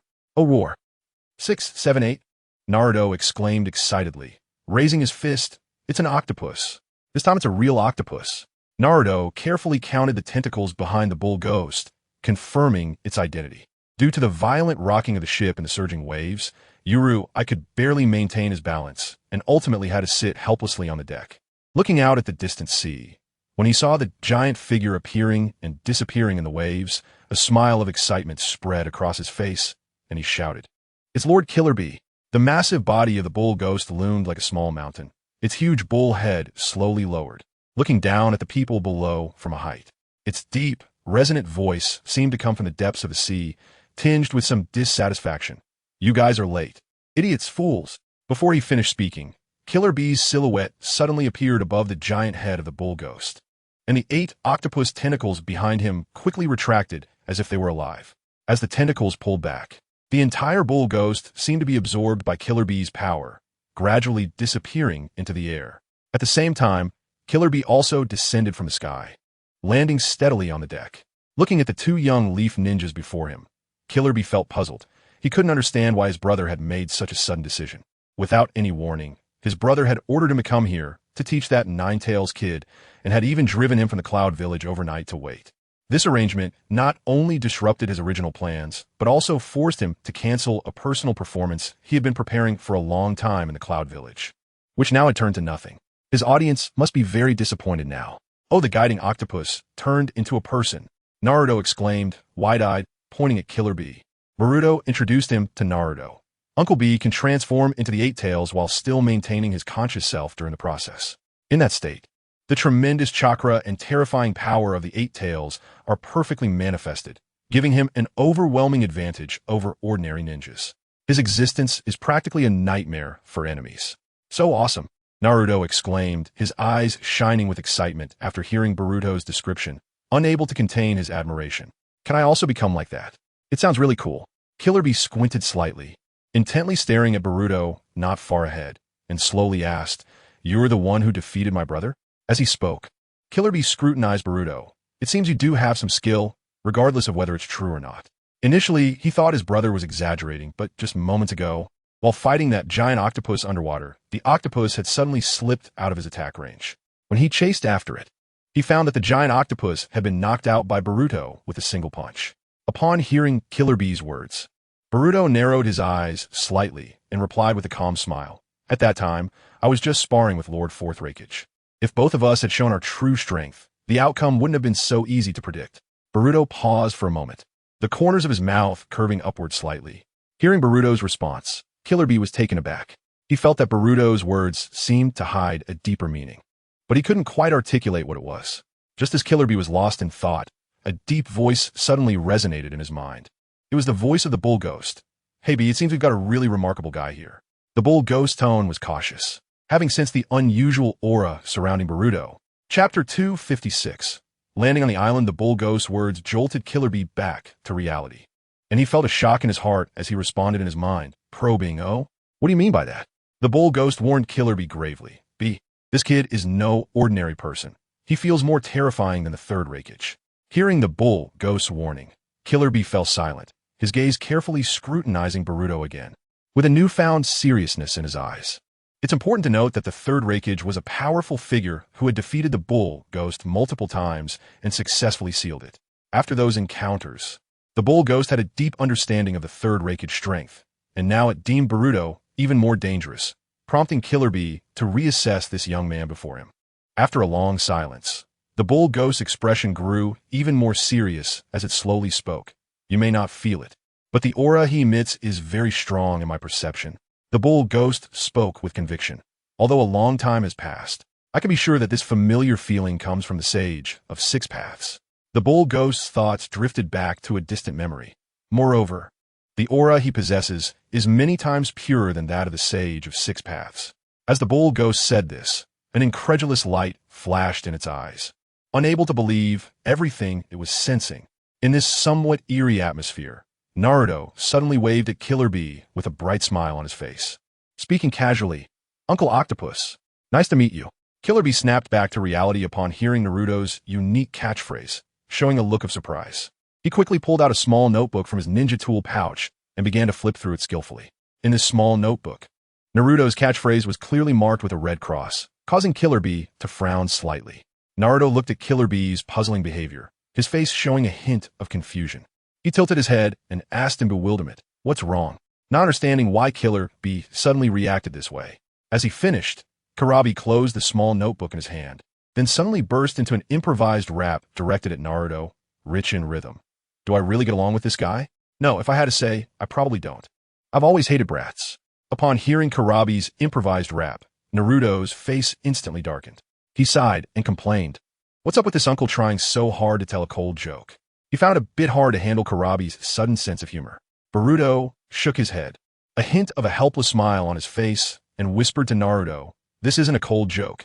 It's a combination of anchor rhythm and rap rhythm." Boruto added in Naruto's ear, "Be careful later. Uncles who look down on rap are really annoying." After hearing Boruto's reminder, Naruto nodded seriously. He took a deep breath, approached Karabi, and said solemnly, "Please guide me in my training. I am a Nine-Tails Jinchuriki, but I still can't control the Nine-Tails. So please teach me how to control the tailed beast." Karabi slowly stood up, glanced at Boruto, then turned his gaze to Naruto, staring into his eyes. After a moment, he suddenly extended a fist toward Naruto, speaking seriously, "Yo, first, we need to greet each other, let our fists collide, and pay attention to the rhythm." Naruto was taken aback for a moment, but quickly realized what Karabi was trying to express. In order to master how to control the Nine-Tails chakra, he decided to go all out. So, Naruto imitated Karabi's style and delivered a speech devoid of emotion, purely rhythmic. "Sunglasses uncle, although your features are distinct, you are quite handsome. I came to this island to seek guidance." After Naruto finished speaking, there was a brief silence around them. After a moment, Karabi finally revealed a smile and unexpectedly said, "Not bad with the rhythm, kid." He was surprised and satisfied with Naruto's performance. Karabi's smile made the heavy stone in Naruto's heart drop, and he felt a bit relieved that his expression was acceptable. Just as they were conversing, a sudden shout from afar broke the original atmosphere, instantly capturing everyone's attention. Motoi was standing on a high point of the island, looking down at the boats below, and he called out loudly, "Thank you all for your hard work. I've been waiting for a long time. I am Motoi, the person in charge this time. Now I will lead you to the camp. Please follow me." After hearing Motoi's instructions, everyone docked their boats at the edge of the island. When Motoi saw that everyone had disembarked, he gestured for them to come along and spoke gently, "Please follow me." Boruto nodded slightly, in understanding, and then followed Motoi, stepping into the dense jungle. Motoi led the way ahead. The light in the jungle was dim, with only a few beams of sunlight filtering through the layers of leaves, casting mottled shadows on the ground. The surrounding area was occasionally filled with the cries of unknown birds and the buzzing of insects, making it feel like countless eyes were watching them from the jungle. But each time they turned around, they could only see swaying tree shadows and rustling leaves. Chapter 257. Contest for Hokage. On the winding path to the camp residence, several large beasts suddenly leaped out from the dense forest, roaring as they approached Boruto and the others. They bared their sharp fangs, threatening to attack, but Kurabi quickly intervened. Motoi said to Boruto and Naruto, "Kurabi is truly the king of beasts on this island. He has successfully tamed all the ferocious beasts on the island by himself, no matter if they are large giants or fierce predators. As long as Kurabi is with you, you don't have to worry about any potential dangers on this island." Boruto nodded thoughtfully, recalling how he had noticed several large beasts lurking around when he first stepped onto the island. Their bodies were even comparable to tailed beasts. Moreover, Boruto also sensed that the island was enveloped by an invisible barrier. Any outsiders trying to approach would be immediately detected, ensuring the island's safety. This island was specifically established as a training ground to control the Eight Tails, which is why the Fourth Raikage decided to arrange for Naruto and the others to train here. Soon after, under the guidance of Motoi and Kurabi, Boruto passed through a dense forest and arrived in front of a uniquely shaped building. This building was modeled after the Eight Tails Ox Ghost. When they reached the second floor of the residence, Motoi suddenly stopped, turned around to face Boruto and Naruto. "You two from Konoha will stay on this floor. There are multiple rooms available for you to choose from based on your preferences. As for the dining area, it's in a large cafeteria on the first floor, which you can use at any time. We will hold a meeting at 7 o'clock tomorrow morning, so please be on time." "All right, dismissed." After Motoi succinctly and clearly explained everything, he signaled that they could act freely. As soon as he finished speaking, Motoi and Kurabi turned and left, their figures quickly disappearing at the end of the corridor. Naruto spent a long 2 hours alone in his room, and at this moment, the hour hand had just pointed to noon, with several hours still until the next morning. His restless heart made him unable to endure this idle waiting any longer. So, he suddenly stood up and rushed out of the room, heading straight for Boruto's place. "Boruto!" Naruto shouted while pushing open the door. "Let's go find Sunglasses' uncle and start training now." Boruto looked at Naruto's urgent demeanor and helplessly smiled as he replied, "There's no need to be so anxious. Didn't Uncle already agree to guide you? We still have plenty of time. There's no rush." Naruto responded eagerly, "But I can't wait any longer." This was not only because of the tailed beast within him, but also because he finally had an excellent opportunity to improve his strength, and he did not want to miss it.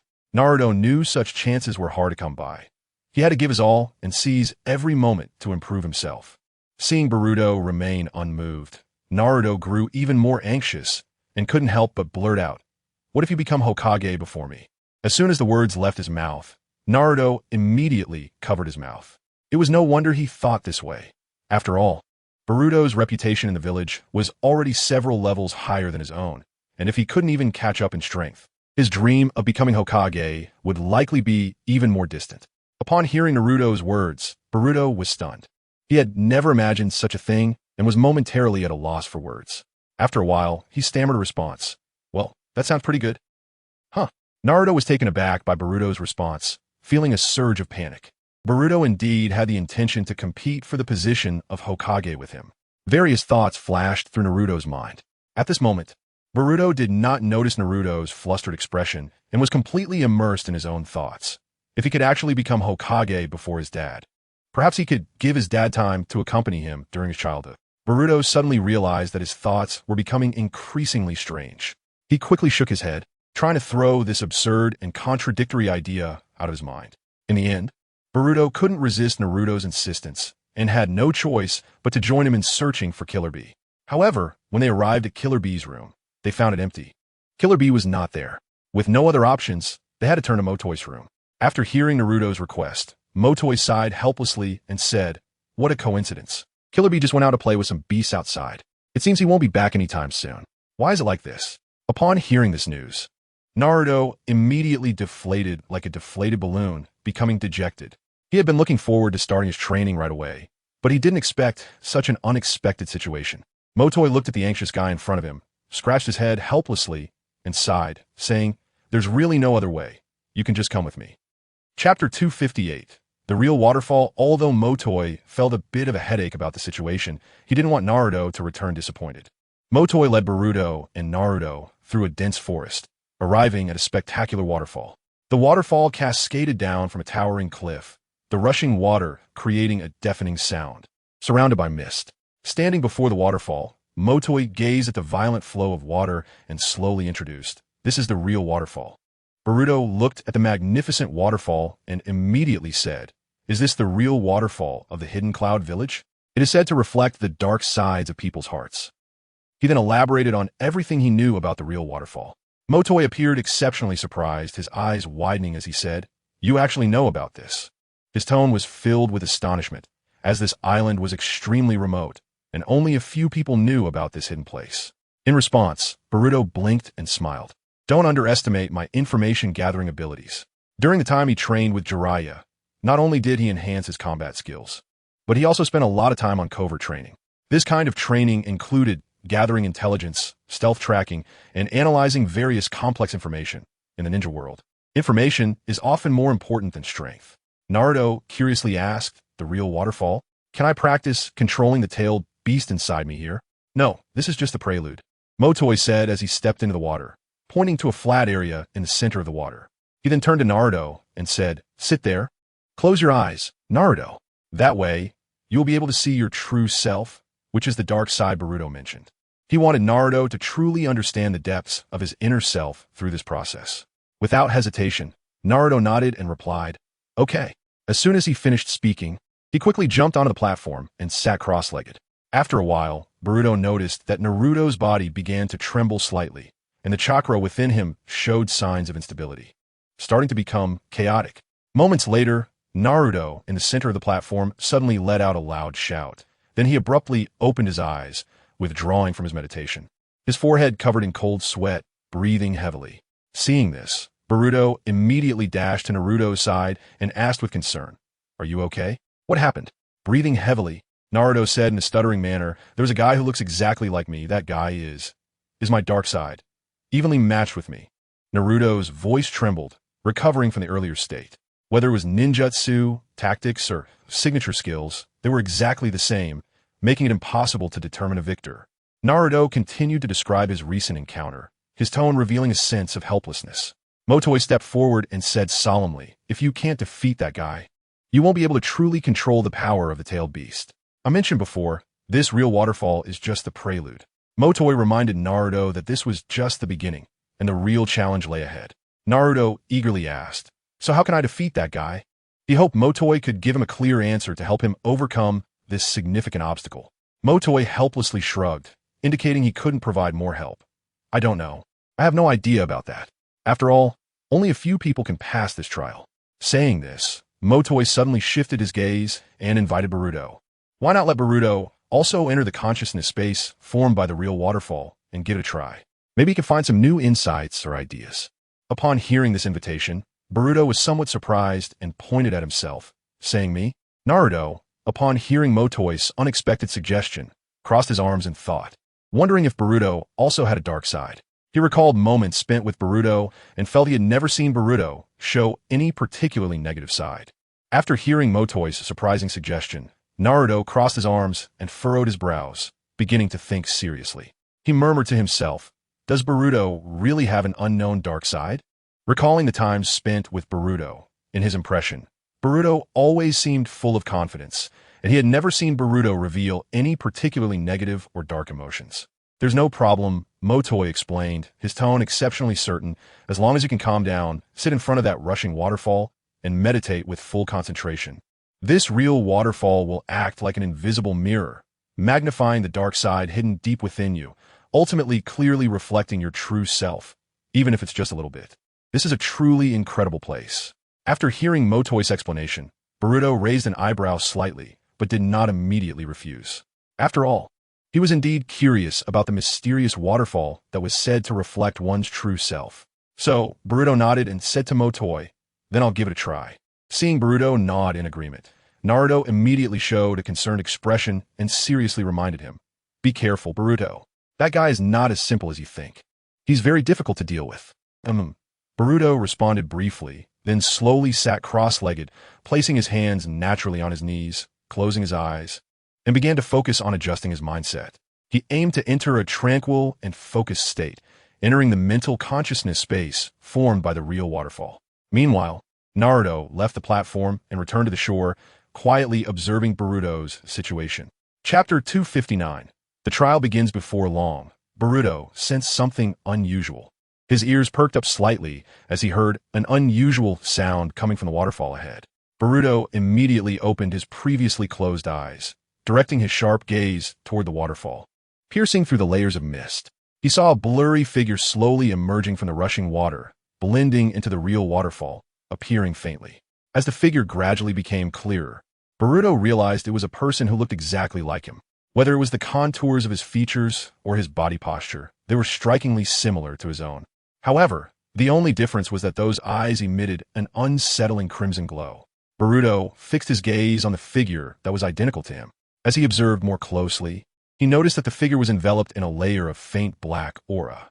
This aura swirled like mist, rising and falling in a bizarre manner with the rush of the waterfall, appearing and disappearing as if it could vanish at any moment. Yet it seemed almost tangible. While Boruto was immersed in his mental world, confronting that mysterious figure, Motoi was watching Boruto intently from the outside, his brow slightly furrowed, creating a shallow crease as thoughts raced through his mind. Why did Killer Bee insist on having Boruto undergo this trial? Motoi was filled with doubts and couldn't help but murmur softly, his gaze locked on Boruto, unwilling to look away for even a moment. Did this kid hide some unknown secret? Suddenly, having Boruto attempt the real waterfall trial was not a spur-of-the-moment decision by Motoi, but rather a suggestion put forth by Killer Bee after they disbanded this afternoon. For some reason, Killer Bee seemed particularly attentive to this young man, his focus even surpassing that of Naruto, who was also a Jinchuriki. It was as if Boruto possessed some special quality that drew him in. This unusual attention surprised Motoi, but he did not inquire further. He simply arranged this trial quietly according to Killer Bee's suggestion. Motoi had a vague feeling that Killer Bee's interest in Boruto was not just due to casual curiosity. Perhaps there was a deeper reason behind it. However, out of trust and respect for Killer Bee, Motoi chose not to investigate further. Although Killer Bee was not present at the moment, Motoi would later inform him of everything that transpired here in detail. In this unique consciousness space formed by the real waterfall, the water flowed tumultuously, and Boruto was engaged in a fierce confrontation with the dark side deep within himself. Beneath the majestic water curtain of the waterfall, the dark side of Boruto stood quietly, his fingers slowly gliding over the Raijin sword on the back of his hand. As he moved his fingers, the dark side of Boruto gradually drew a long sword emitting a cold gleam from his space. The sword was horizontally positioned in front of his chest, its sharp blade glinting with a chilling light in the dim surroundings. Boruto stared at the long sword he had summoned, which was indeed identical to his own, and his heart stirred. The dark side of Boruto moved like a specter, transforming into a blurred shadow that flashed past in an instant, almost silently appearing right in front of Boruto. His speed was astonishing, causing the water surface to erupt violently in his wake, creating a powerful whirlwind that splashed water everywhere, forming a crystalline mist. As he approached Boruto, he swung his sword without hesitation, but Boruto reacted swiftly, ducking just as the sword's light flashed, the blade brushing past the top of his head. Immediately following that, the dark side of Boruto angled his sword, delivering a diagonal slash at Boruto, pressing the attack mercilessly. Boruto summoned a kunai from the Raijin sword transformation, positioning it at his waist, ready to block. At the moment the long sword clashed with the kunai, a crisp metallic sound rang out, sparks flying like shooting stars, tracing a brief arc in the air before quickly vanishing. Boruto could feel the immense impact transmitted from the kunai. The dark side of Boruto continued to exert pressure, but the two were evenly matched in strength, causing the long sword to gradually slide down along the kunai's shape, the sound of metal grinding against metal sharp and piercing. Just as the dark side of Boruto's long sword was about to slide down to the tip of the kunai, Boruto suddenly released his right hand, letting the kunai drop from his grasp. The dark side of Boruto's long sword, now unimpeded by the kunai, slashed downwards, but at that critical moment, his peripheral vision caught sight of the kunai that Boruto had discarded. As the kunai fell, a faint purple electric arc flickered, weak but still caught by the dark side of Boruto's as peripheral vision. Then a violent explosion erupted between the two, the powerful shockwave sweeping outward instantly. The flames from the explosion burst forth like fireworks, accompanied by a deafening roar. The shockwave radiated from the explosion point, quickly spreading outwards, lifting the surrounding water surface into towering waves, splashing water everywhere as flames and droplets intertwined in the explosion. Both Boruto and the dark side of Boruto were knocked back by the tremendous force. Amidst the thick smoke generated by the explosion, the crisp sounds of blades clashing echoed again, the sound resonating in the smoke, appearing particularly urgent. With flickering lights, their figures became faintly visible in the mist. After a brief exchange of shadows, they were forced apart by each other's strength, quickly creating distance between them. In the smoke, their figures gradually became clearer, and they locked eyes. Boruto seized the fleeting opportunity, drawing out two more kunai and flinging them into the air almost instantly. The two kunai rushed toward the dark side of Boruto's vitals with the force of a fierce wind. The dark side of Boruto decisively swung his sharp, long sword, skillfully deflecting the two kunai that came flying at him with precision. After being accurately blocked by Boruto, the two kunai veered off their original trajectory, spinning as they flew behind him and vanished into the rushing waterfall, creating a splash of sparkling water. Boruto's lips curled into a slight smile, and he quickly pulled back, tightening the nearly invisible fine wires attached to the kunai. With this action, a massive boulder was suddenly yanked from the torrent of the waterfall. The rock rolled in the water, bursting forth with tremendous force, and crashed into the dark side of Boruto. The dark side of Boruto was caught off guard by this sudden turn of events and was pushed toward Boruto by the boulder. At the same time, Boruto seized the opportunity, leaping without hesitation, using the momentum of his fall to deliver a powerful kick toward the dark side of Boruto.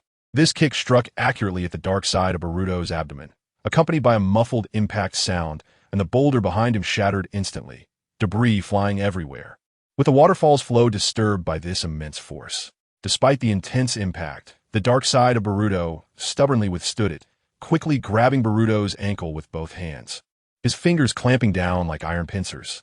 Boruto reacted swiftly, adjusting his posture midair, leveraging the strength of his waist and the flexibility of his body to kick toward the dark side of Boruto's face with his other foot. The speed so fast, it was hard to follow. Seeing the dire situation, the dark side of Boruto made a quick decision, releasing one hand that had tightly grasped Boruto's ankle and swiftly raising it to block in front of him. Though this defense was made in haste, it still managed to intercept Boruto's attack. Boruto seized the opportunity, pushing off to successfully break free from the dark side of Boruto's grip. He then performed a backflip in the air, landing steadily on the platform at the center of the waterfall. Meanwhile, the dark side of Boruto had silently vanished from his original position, leaving only a trace of aura in the air and the roar of the waterfall. Just as Boruto steadied himself, the water surface behind him suddenly stirred. A splash of water erupted into the air, and amidst the splattering, the dark version of Boruto suddenly leaped up from the bottom of the water, wielding a sharp, long sword. The sword drew a cold gleam in the air, aimed directly at Boruto's vital points. Although Boruto attempted to dodge to the side, the change occurred too quickly, and he still couldn't completely avoid this deadly strike. The long sword of the dark Boruto grazed Boruto's clothing, leaving a noticeable tear in the fabric. At the same time, a fine wound appeared on Boruto's arm. Although the wound wasn't deep, blood still seeped out. Looking at the long sword in the dark Boruto's hand, Boruto immediately understood. He sighed softly, a look of helplessness on his face, as if lamenting the unpredictability of battle. Then, he shrugged and said with a hint of self-deprecation, You really caught me off guard.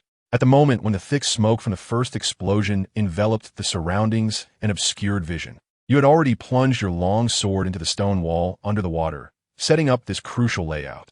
Then, the sword you previously held was merely a high-level transformation technique disguised to confuse me, and when you successfully lured me to the designated position, you used the long sword marked with the flying thunder god seal to teleport and attack me from behind. The dark Boruto's lips curled slightly, revealing a sinister smile. His eyes sparkled with cunning and confidence as he slowly said, You should be quite clear about this, right? You are me, and I am you. I am the part of you that lies deep within your heart. In terms of ability, action, and consciousness, we are completely the same. Therefore, it is impossible for you to defeat me, because what you possess, I also possess. However, it seems that I am currently superior to you. His tone was filled with provocation, as if he'd seen through all of Boruto's thoughts and weaknesses. Upon hearing this, Boruto couldn't help but applaud, his smile becoming even more radiant as he laughed and said, You're right. We indeed share the same abilities, actions, and consciousness. We could even say we are one. Boruto continued, I'm fully aware of every move you make, every thought you have, and vice versa. The dark Boruto frowned slightly, feeling uncomfortable with Boruto's calm demeanor. He snorted coldly, his tone icy. If that's the case, why are you still struggling? Just admit defeat. We are one, and continuing to resist is nothing but futile. He was convinced that Boruto would undoubtedly lose. Any resistance would simply be in vain. The sound of Boruto's applause abruptly stopped, and a meaningful smile appeared on his face as he spoke calmly. That may be true, but there is one thing you have overlooked. Suddenly, the dark Boruto felt a surge of indescribable agitation deep within his heart, a kind of unsettling, emotional fluctuation. This feeling caused his brows to furrow tightly as he spoke. Before the dark Boruto could finish his sentence, a ghostly voice unexpectedly pierced through the air, stabbing deep into his heart. That is, I can also teleport using the flying thunder god seal in your hand. This voice was like the whisper of death, instantly breaking down all of the dark Boruto's defenses, cutting through his calm.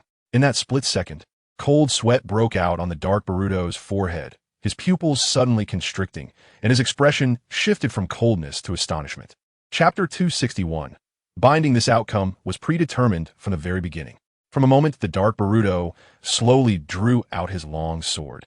Boruto had already sensed the subtle connection between himself and the flying thunder god seal on the sword. Therefore, to avoid alarming the enemy, he had never drawn his own long sword throughout the entire confrontation, even consciously choosing to throw kunai that did not bear the flying thunder god seal.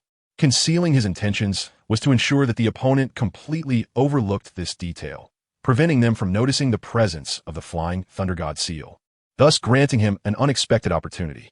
The dark Boruto's action of inserting his sword into the water had indeed been observed by the real Boruto, and it could even be said that it was exposed under his watchful gaze. Now, as the dark Boruto finally realized this, his expression became grave, aware that every action he took was within the opponent's expectations. The current situation had completely slipped out of the dark Boruto's control, and a fierce glint flashed in his eyes as he prepared to counter. However, just as the dark Boruto made a slight movement, Boruto had already reacted, instantly gathering a spiraling sphere pulsating with purple lightning in his hand. Boruto then slammed this sphere, containing immense power, hard against the dark Boruto's back. In that instant, a tremendous rotational force erupted behind the dark Boruto, sweeping over him like a small storm.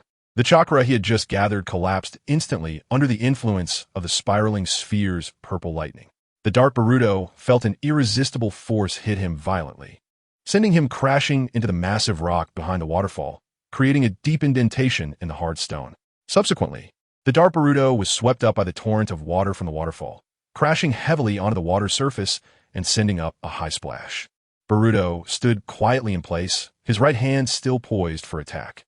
The powerful, spiraling sphere he had just created suddenly dissipated upon hitting its target, and the purple lightning that had surrounded the sphere also vanished, leaving only the residual chakra waves quivering in the air. Boruto spoke in a deep voice. Just as you said, you are my dark side, carrying the darkness and negativity deep within me. However, correspondingly, your arrogance and pride will also be infinitely magnified, becoming your fatal weakness. In your current state, swayed by emotions, failure is only a matter of time. Facing the violent torrent of the waterfall, the dark Boruto struggled to raise his hand and wipe away the blood trickling from the corner of his mouth. Despite his body being battered and bruised, his expression remained unyielding as he laughed heartily.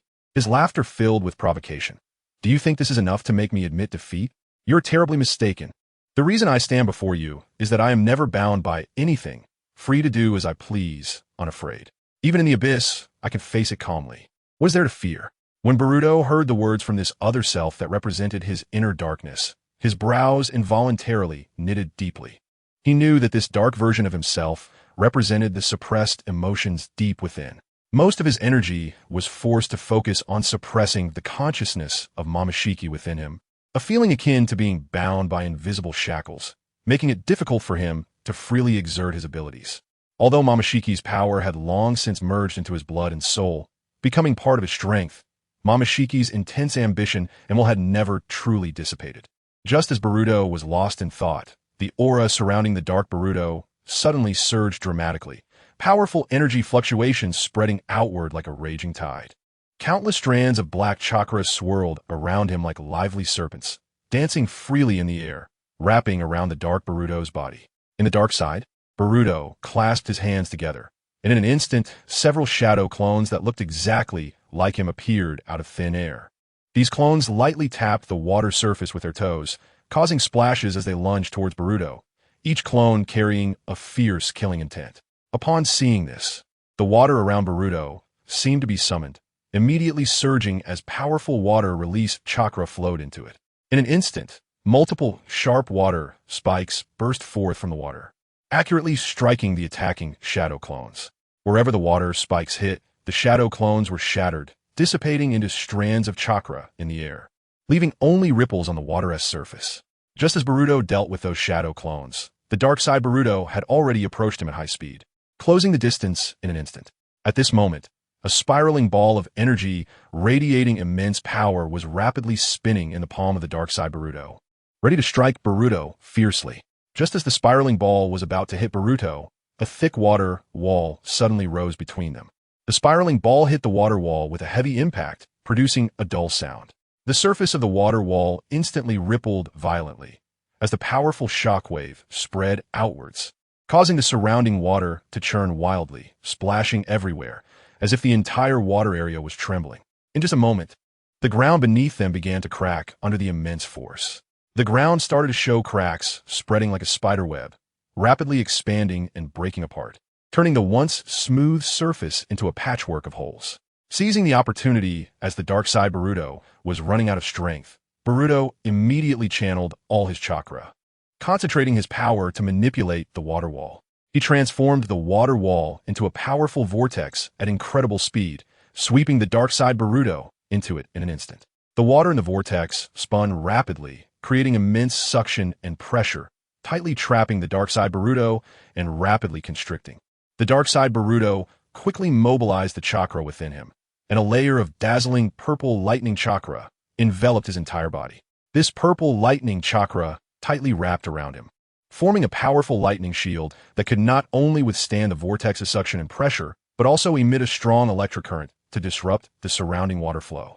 As time passed, the power of the water flow in the vortex began to diminish gradually, and the once ferocious water flow became less threatening. The dark side Boruto noticed this change and seized the fleeting moment to exert force, successfully breaking free from the dangerous center of the vortex. Just as he emerged from the vortex, adjusted his state, and began to stabilize his vision, a shout suddenly rang in his ear. Purple lightning spiraling shuriken. Accompanied by this powerful shout, a gigantic shuriken, infused with tremendous energy, rushed toward the dark side Boruto with a shrill whistle. As it passed, the air was distorted by its immense power, forming a visible airflow trajectory. Faced with this swift attack, the dark side Boruto, already severely injured by the spiraling ball, found that his body's functions and reaction time could no longer support any defensive actions. He could only quickly concentrate all his remaining chakra, enhancing it to the maximum level of the lightning armor. The lightning armor instantly erupted with an even more dazzling light, and the purple lightning flickered crazily on his body, forming a stronger lightning shield. Despite the dark side Boruto exerting all his effort to push the lightning armor's protection to the limit, the destructive power of the purple lightning spiraling shuriken was overwhelmingly violent and strong. Under the ferocious impact of the purple lightning spiraling shuriken, the protective layer of lightning armor on the dark side Boruto began to visibly crumble. The once solid and firm lightning light seemed to be mercilessly ravaged by a storm, gradually dimming. The energy lines formed by the intertwined lightning seemed to be pulled by an invisible and powerful hand, breaking one after another with a piercing electric sound. Ultimately, these energy lines completely disintegrated, and the lightning armor's protection was utterly destroyed, leaving the dark side Boruto completely exposed to the terrifying power of the purple lightning spiraling shuriken. With an unstoppable momentum, the purple lightning spiraling shuriken struck the dark side Boruto heavily. A violent roar erupted like thunder, shaking the surrounding space.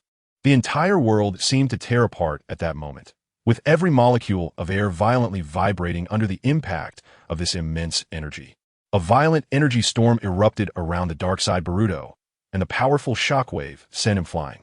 When his body hit the ground, it fell like a heavy cannonball from the sky, crashing down with tremendous kinetic energy. In an instant, the ground was smashed into a deep pit several meters deep, with the edges of the pit appearing smooth and round. The water pool formed by the waterfall was instantly evaporated under this terrifying energy's onslaught. The water in the pool transformed into wisps of vapor under the impact, rapidly rising and dissipating into thin air, leaving only a dry depression. The waterfall above continued to pour new water, but even so, it could not quickly erase the traces left by the thrilling battle just moments ago. The dark side Boruto struggled to stand in the massive pit formed by the purple lightning spiraling shuriken's destruction. Every muscle and bone in his body protested against the devastating blow he had just endured, as if every inch of him was experiencing indescribable pain. His originally cold face twisted in agony, sweat and blood mingling as they streamed down his cheeks. The arcs of purple lightning from the spiraling shuriken clung to his body like a parasite, mercilessly eroding every inch of his skin. In the blink of an eye, his body was covered with countless scars, currents coursing through the wounds, bringing waves of excruciating pain, as if countless tiny needles were stabbing at his nerves, making his complexion even paler. After a moment of silence, the dark side Boruto's expression suddenly turned extremely grim.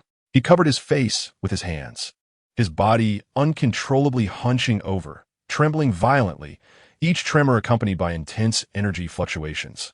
Meanwhile, the black chakra around him became chaotic, flickering like a candle in the wind, as if it could extinguish at any moment.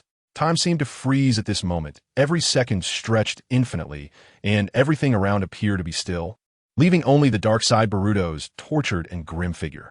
Finally, the dark side Boruto's trembling gradually subsided, his breathing slowly becoming steadier, and his aura completely transformed.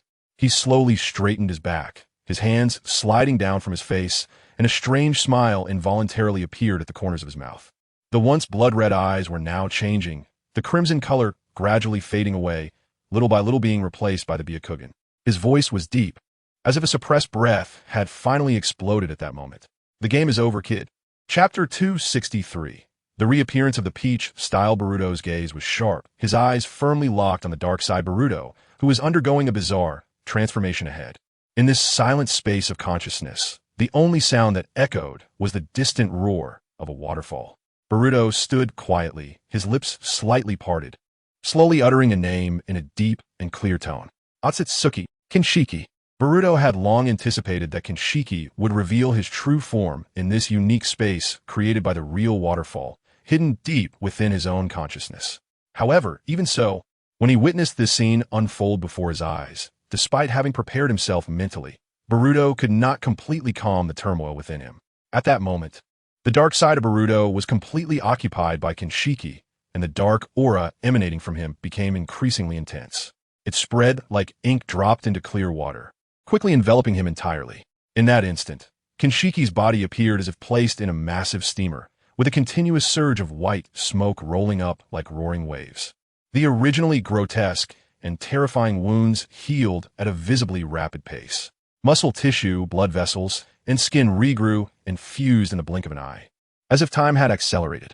In just a moment, Kinshiki had fully recovered, showing no signs of having been injured. He looked relaxed, leisurely stretching his arms to the sides, moving his legs and feet, enjoying this long-awaited sensation.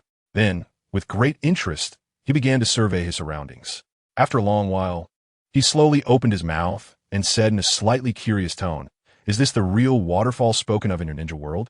Seeing it today, it truly lives up to its reputation. It's quite fascinating indeed, haha." After a brief pause, Kinshiki continued, "I never expected to be able to reappear in the light like this.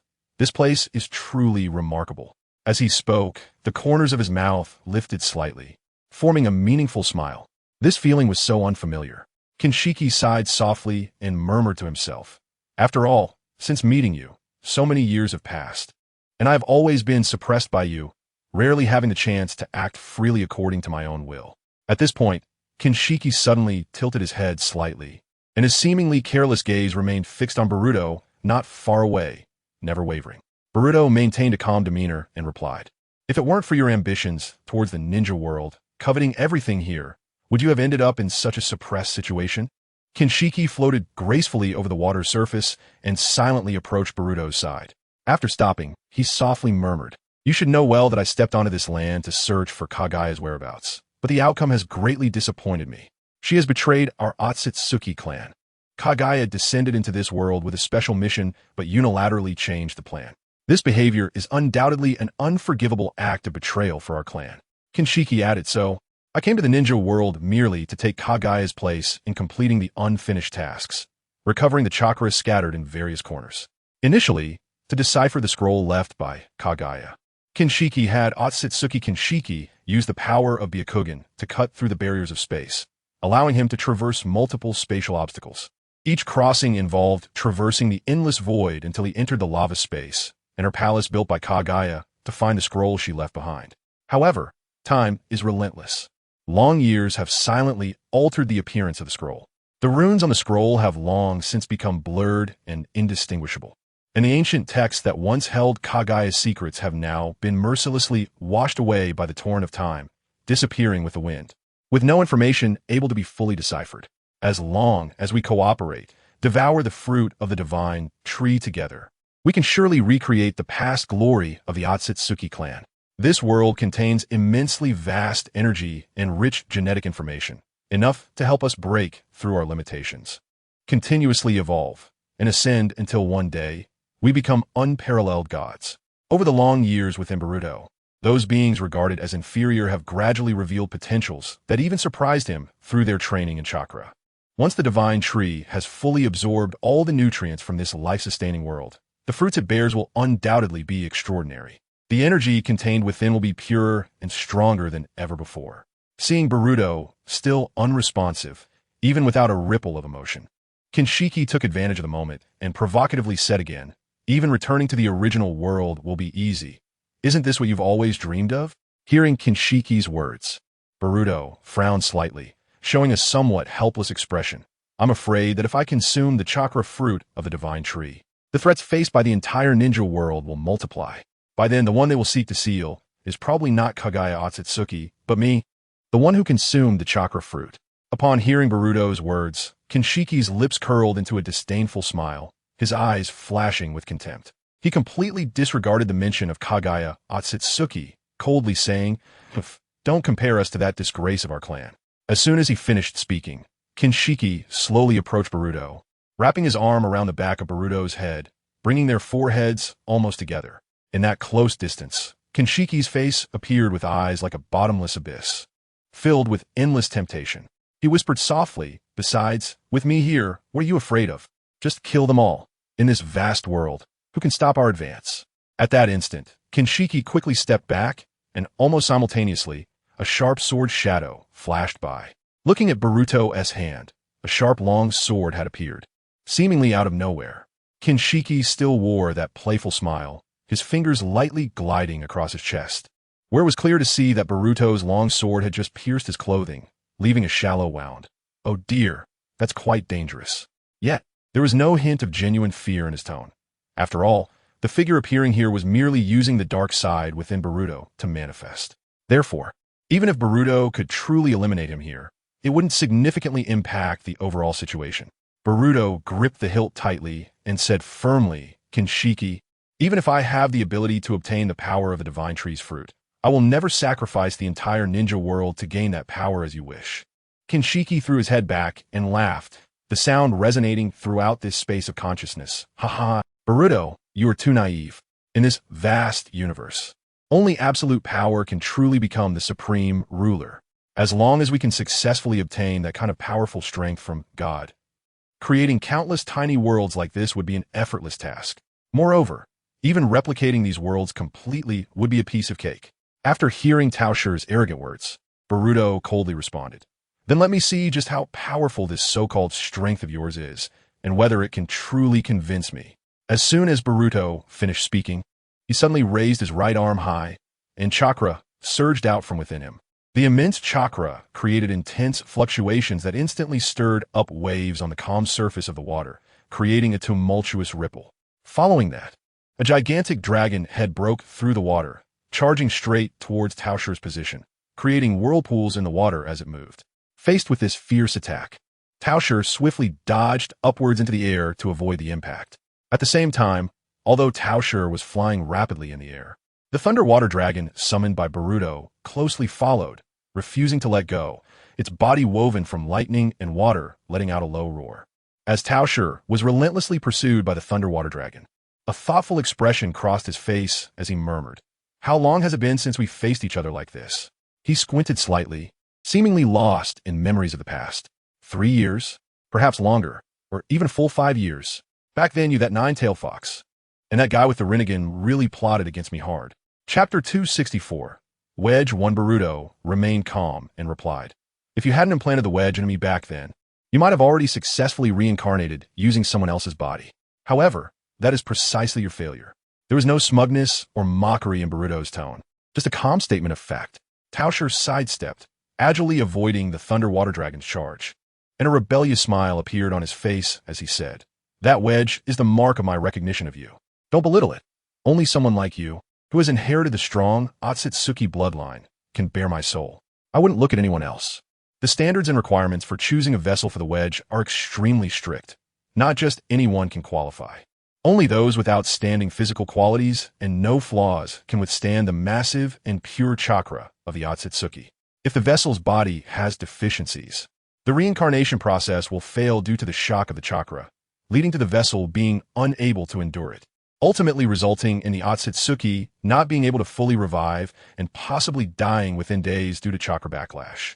Among the Otsutsuki clan, turning one's body data into a wedge and implanting it into a vessel's body for reincarnation is a very common practice. This reincarnation method, having undergone countless practices and validations, has formed a highly precise and efficient system.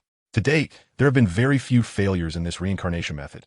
Almost every time, it successfully achieves the revival of the Otsutsuki, and it is precisely because of this stability that the Otsutsuki clan can continue to grow and thrive over the long years. However, who would have thought that this kid Boruto would be so resolute, holding on to the determination to shatter the jade rather than compromise, intent on perishing alongside himself? Boruto pointedly remarked, "Is your so-called recognition merely a plan to use it as a container for extending your lifespan?" Taosher was not angry and said to himself, "Only you are special. You, with your blue-green eyes, are destined for greatness." Before Taosher could finish his sentence, Boruto suddenly slammed his palm down. With this action, the Thunder Water Dragon, which had been hovering high in the air, instantly dove down like an arrow released from a bow, its massive dragon mouth wide open, fiercely biting towards Taosher with tremendous force. In the blink of an eye, the Thunder Water Dragon engulfed Taosher whole, and the combined power of water and lightning erupted within the dragon's belly, as if it wanted to completely crush him. Just a moment later, the Thunder Water Dragon, which tightly wrapped around Taosher, suddenly trembled violently without warning. Then, Taosher unleashed a powerful force from within the dragon's belly, and with a dull roar, that force tore the Thunder Water Dragon apart from the inside. In an instant, the dragon's body shattered into countless fragments, accompanied by splashing water.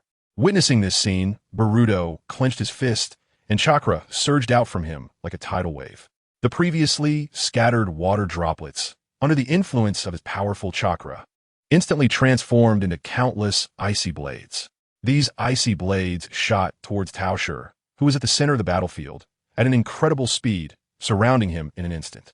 The icy blades continued to attack for several breaths, each impact producing a crisp sound, and the ice mist quickly spread out. The mist became denser, soon completely enveloping the battlefield in a thick white veil, shrouding everything within. As time passed, the swirling ice mist finally began to slowly dissipate. As visibility gradually improved, Taosher's figure reappeared in midair. At this moment, he bore several noticeable wounds on his body, with thin frost covering the wounds, hindering his self-healing speed. Taosher looked down at his wounds, casually tapped them, and the thin ice instantly shattered into countless tiny ice shards, falling like snowflakes. The next second, both combatants moved simultaneously, transforming into afterimages as they engaged in a breathtaking taijutsu clash in the center of the arena. As their fists and feet intertwined, the airflow was violently disturbed, creating strong wind pressure, neither side yielding. In the midst of the clash, Taosher suddenly threw Boruto into the air, and after stabilizing himself, Boruto quickly formed hand seals. In an instant, several shadow clones appeared out of thin air beside him. These shadow clones not only absorb the impact of Taoshi's attacks, but also use that power to launch Boruto's main body and the remaining clones like cannonballs towards Taoshi. Taoshi reacted extremely quickly, easily dodging the fierce offense of two shadow clones, then immediately reached out and grabbed the foreheads of the other two shadow clones, forcefully slamming them into the ground, creating two large craters with a loud bang. Just as the shadow clones were heavily damaged and transformed into smoke, Taoshi keenly noticed a sizzling sound coming from beneath him. He focused his gaze and saw that the two Boruto clones he had slammed down had turned into explosive tags, which were now igniting violently. Moreover, Taoshi could clearly sense the powerful lightning chakra infused by Boruto in these two explosive tags. This chakra intertwined with the explosive power of the tags, creating an even deadlier attack. At the same time, the two shadow clones he had easily dodged earlier also transformed into explosive tags. In the blink of an eye, all four explosive tags detonated simultaneously beneath Taoshi's feet. With a thunderous roar, the violent explosion sounded like rolling thunder, echoing throughout the space, and a powerful shockwave swept outward from the explosion point, kicking up clouds of dust, creating a massive, deep pit in the ground, while the surrounding air was distorted by this force, forming visible shockwaves.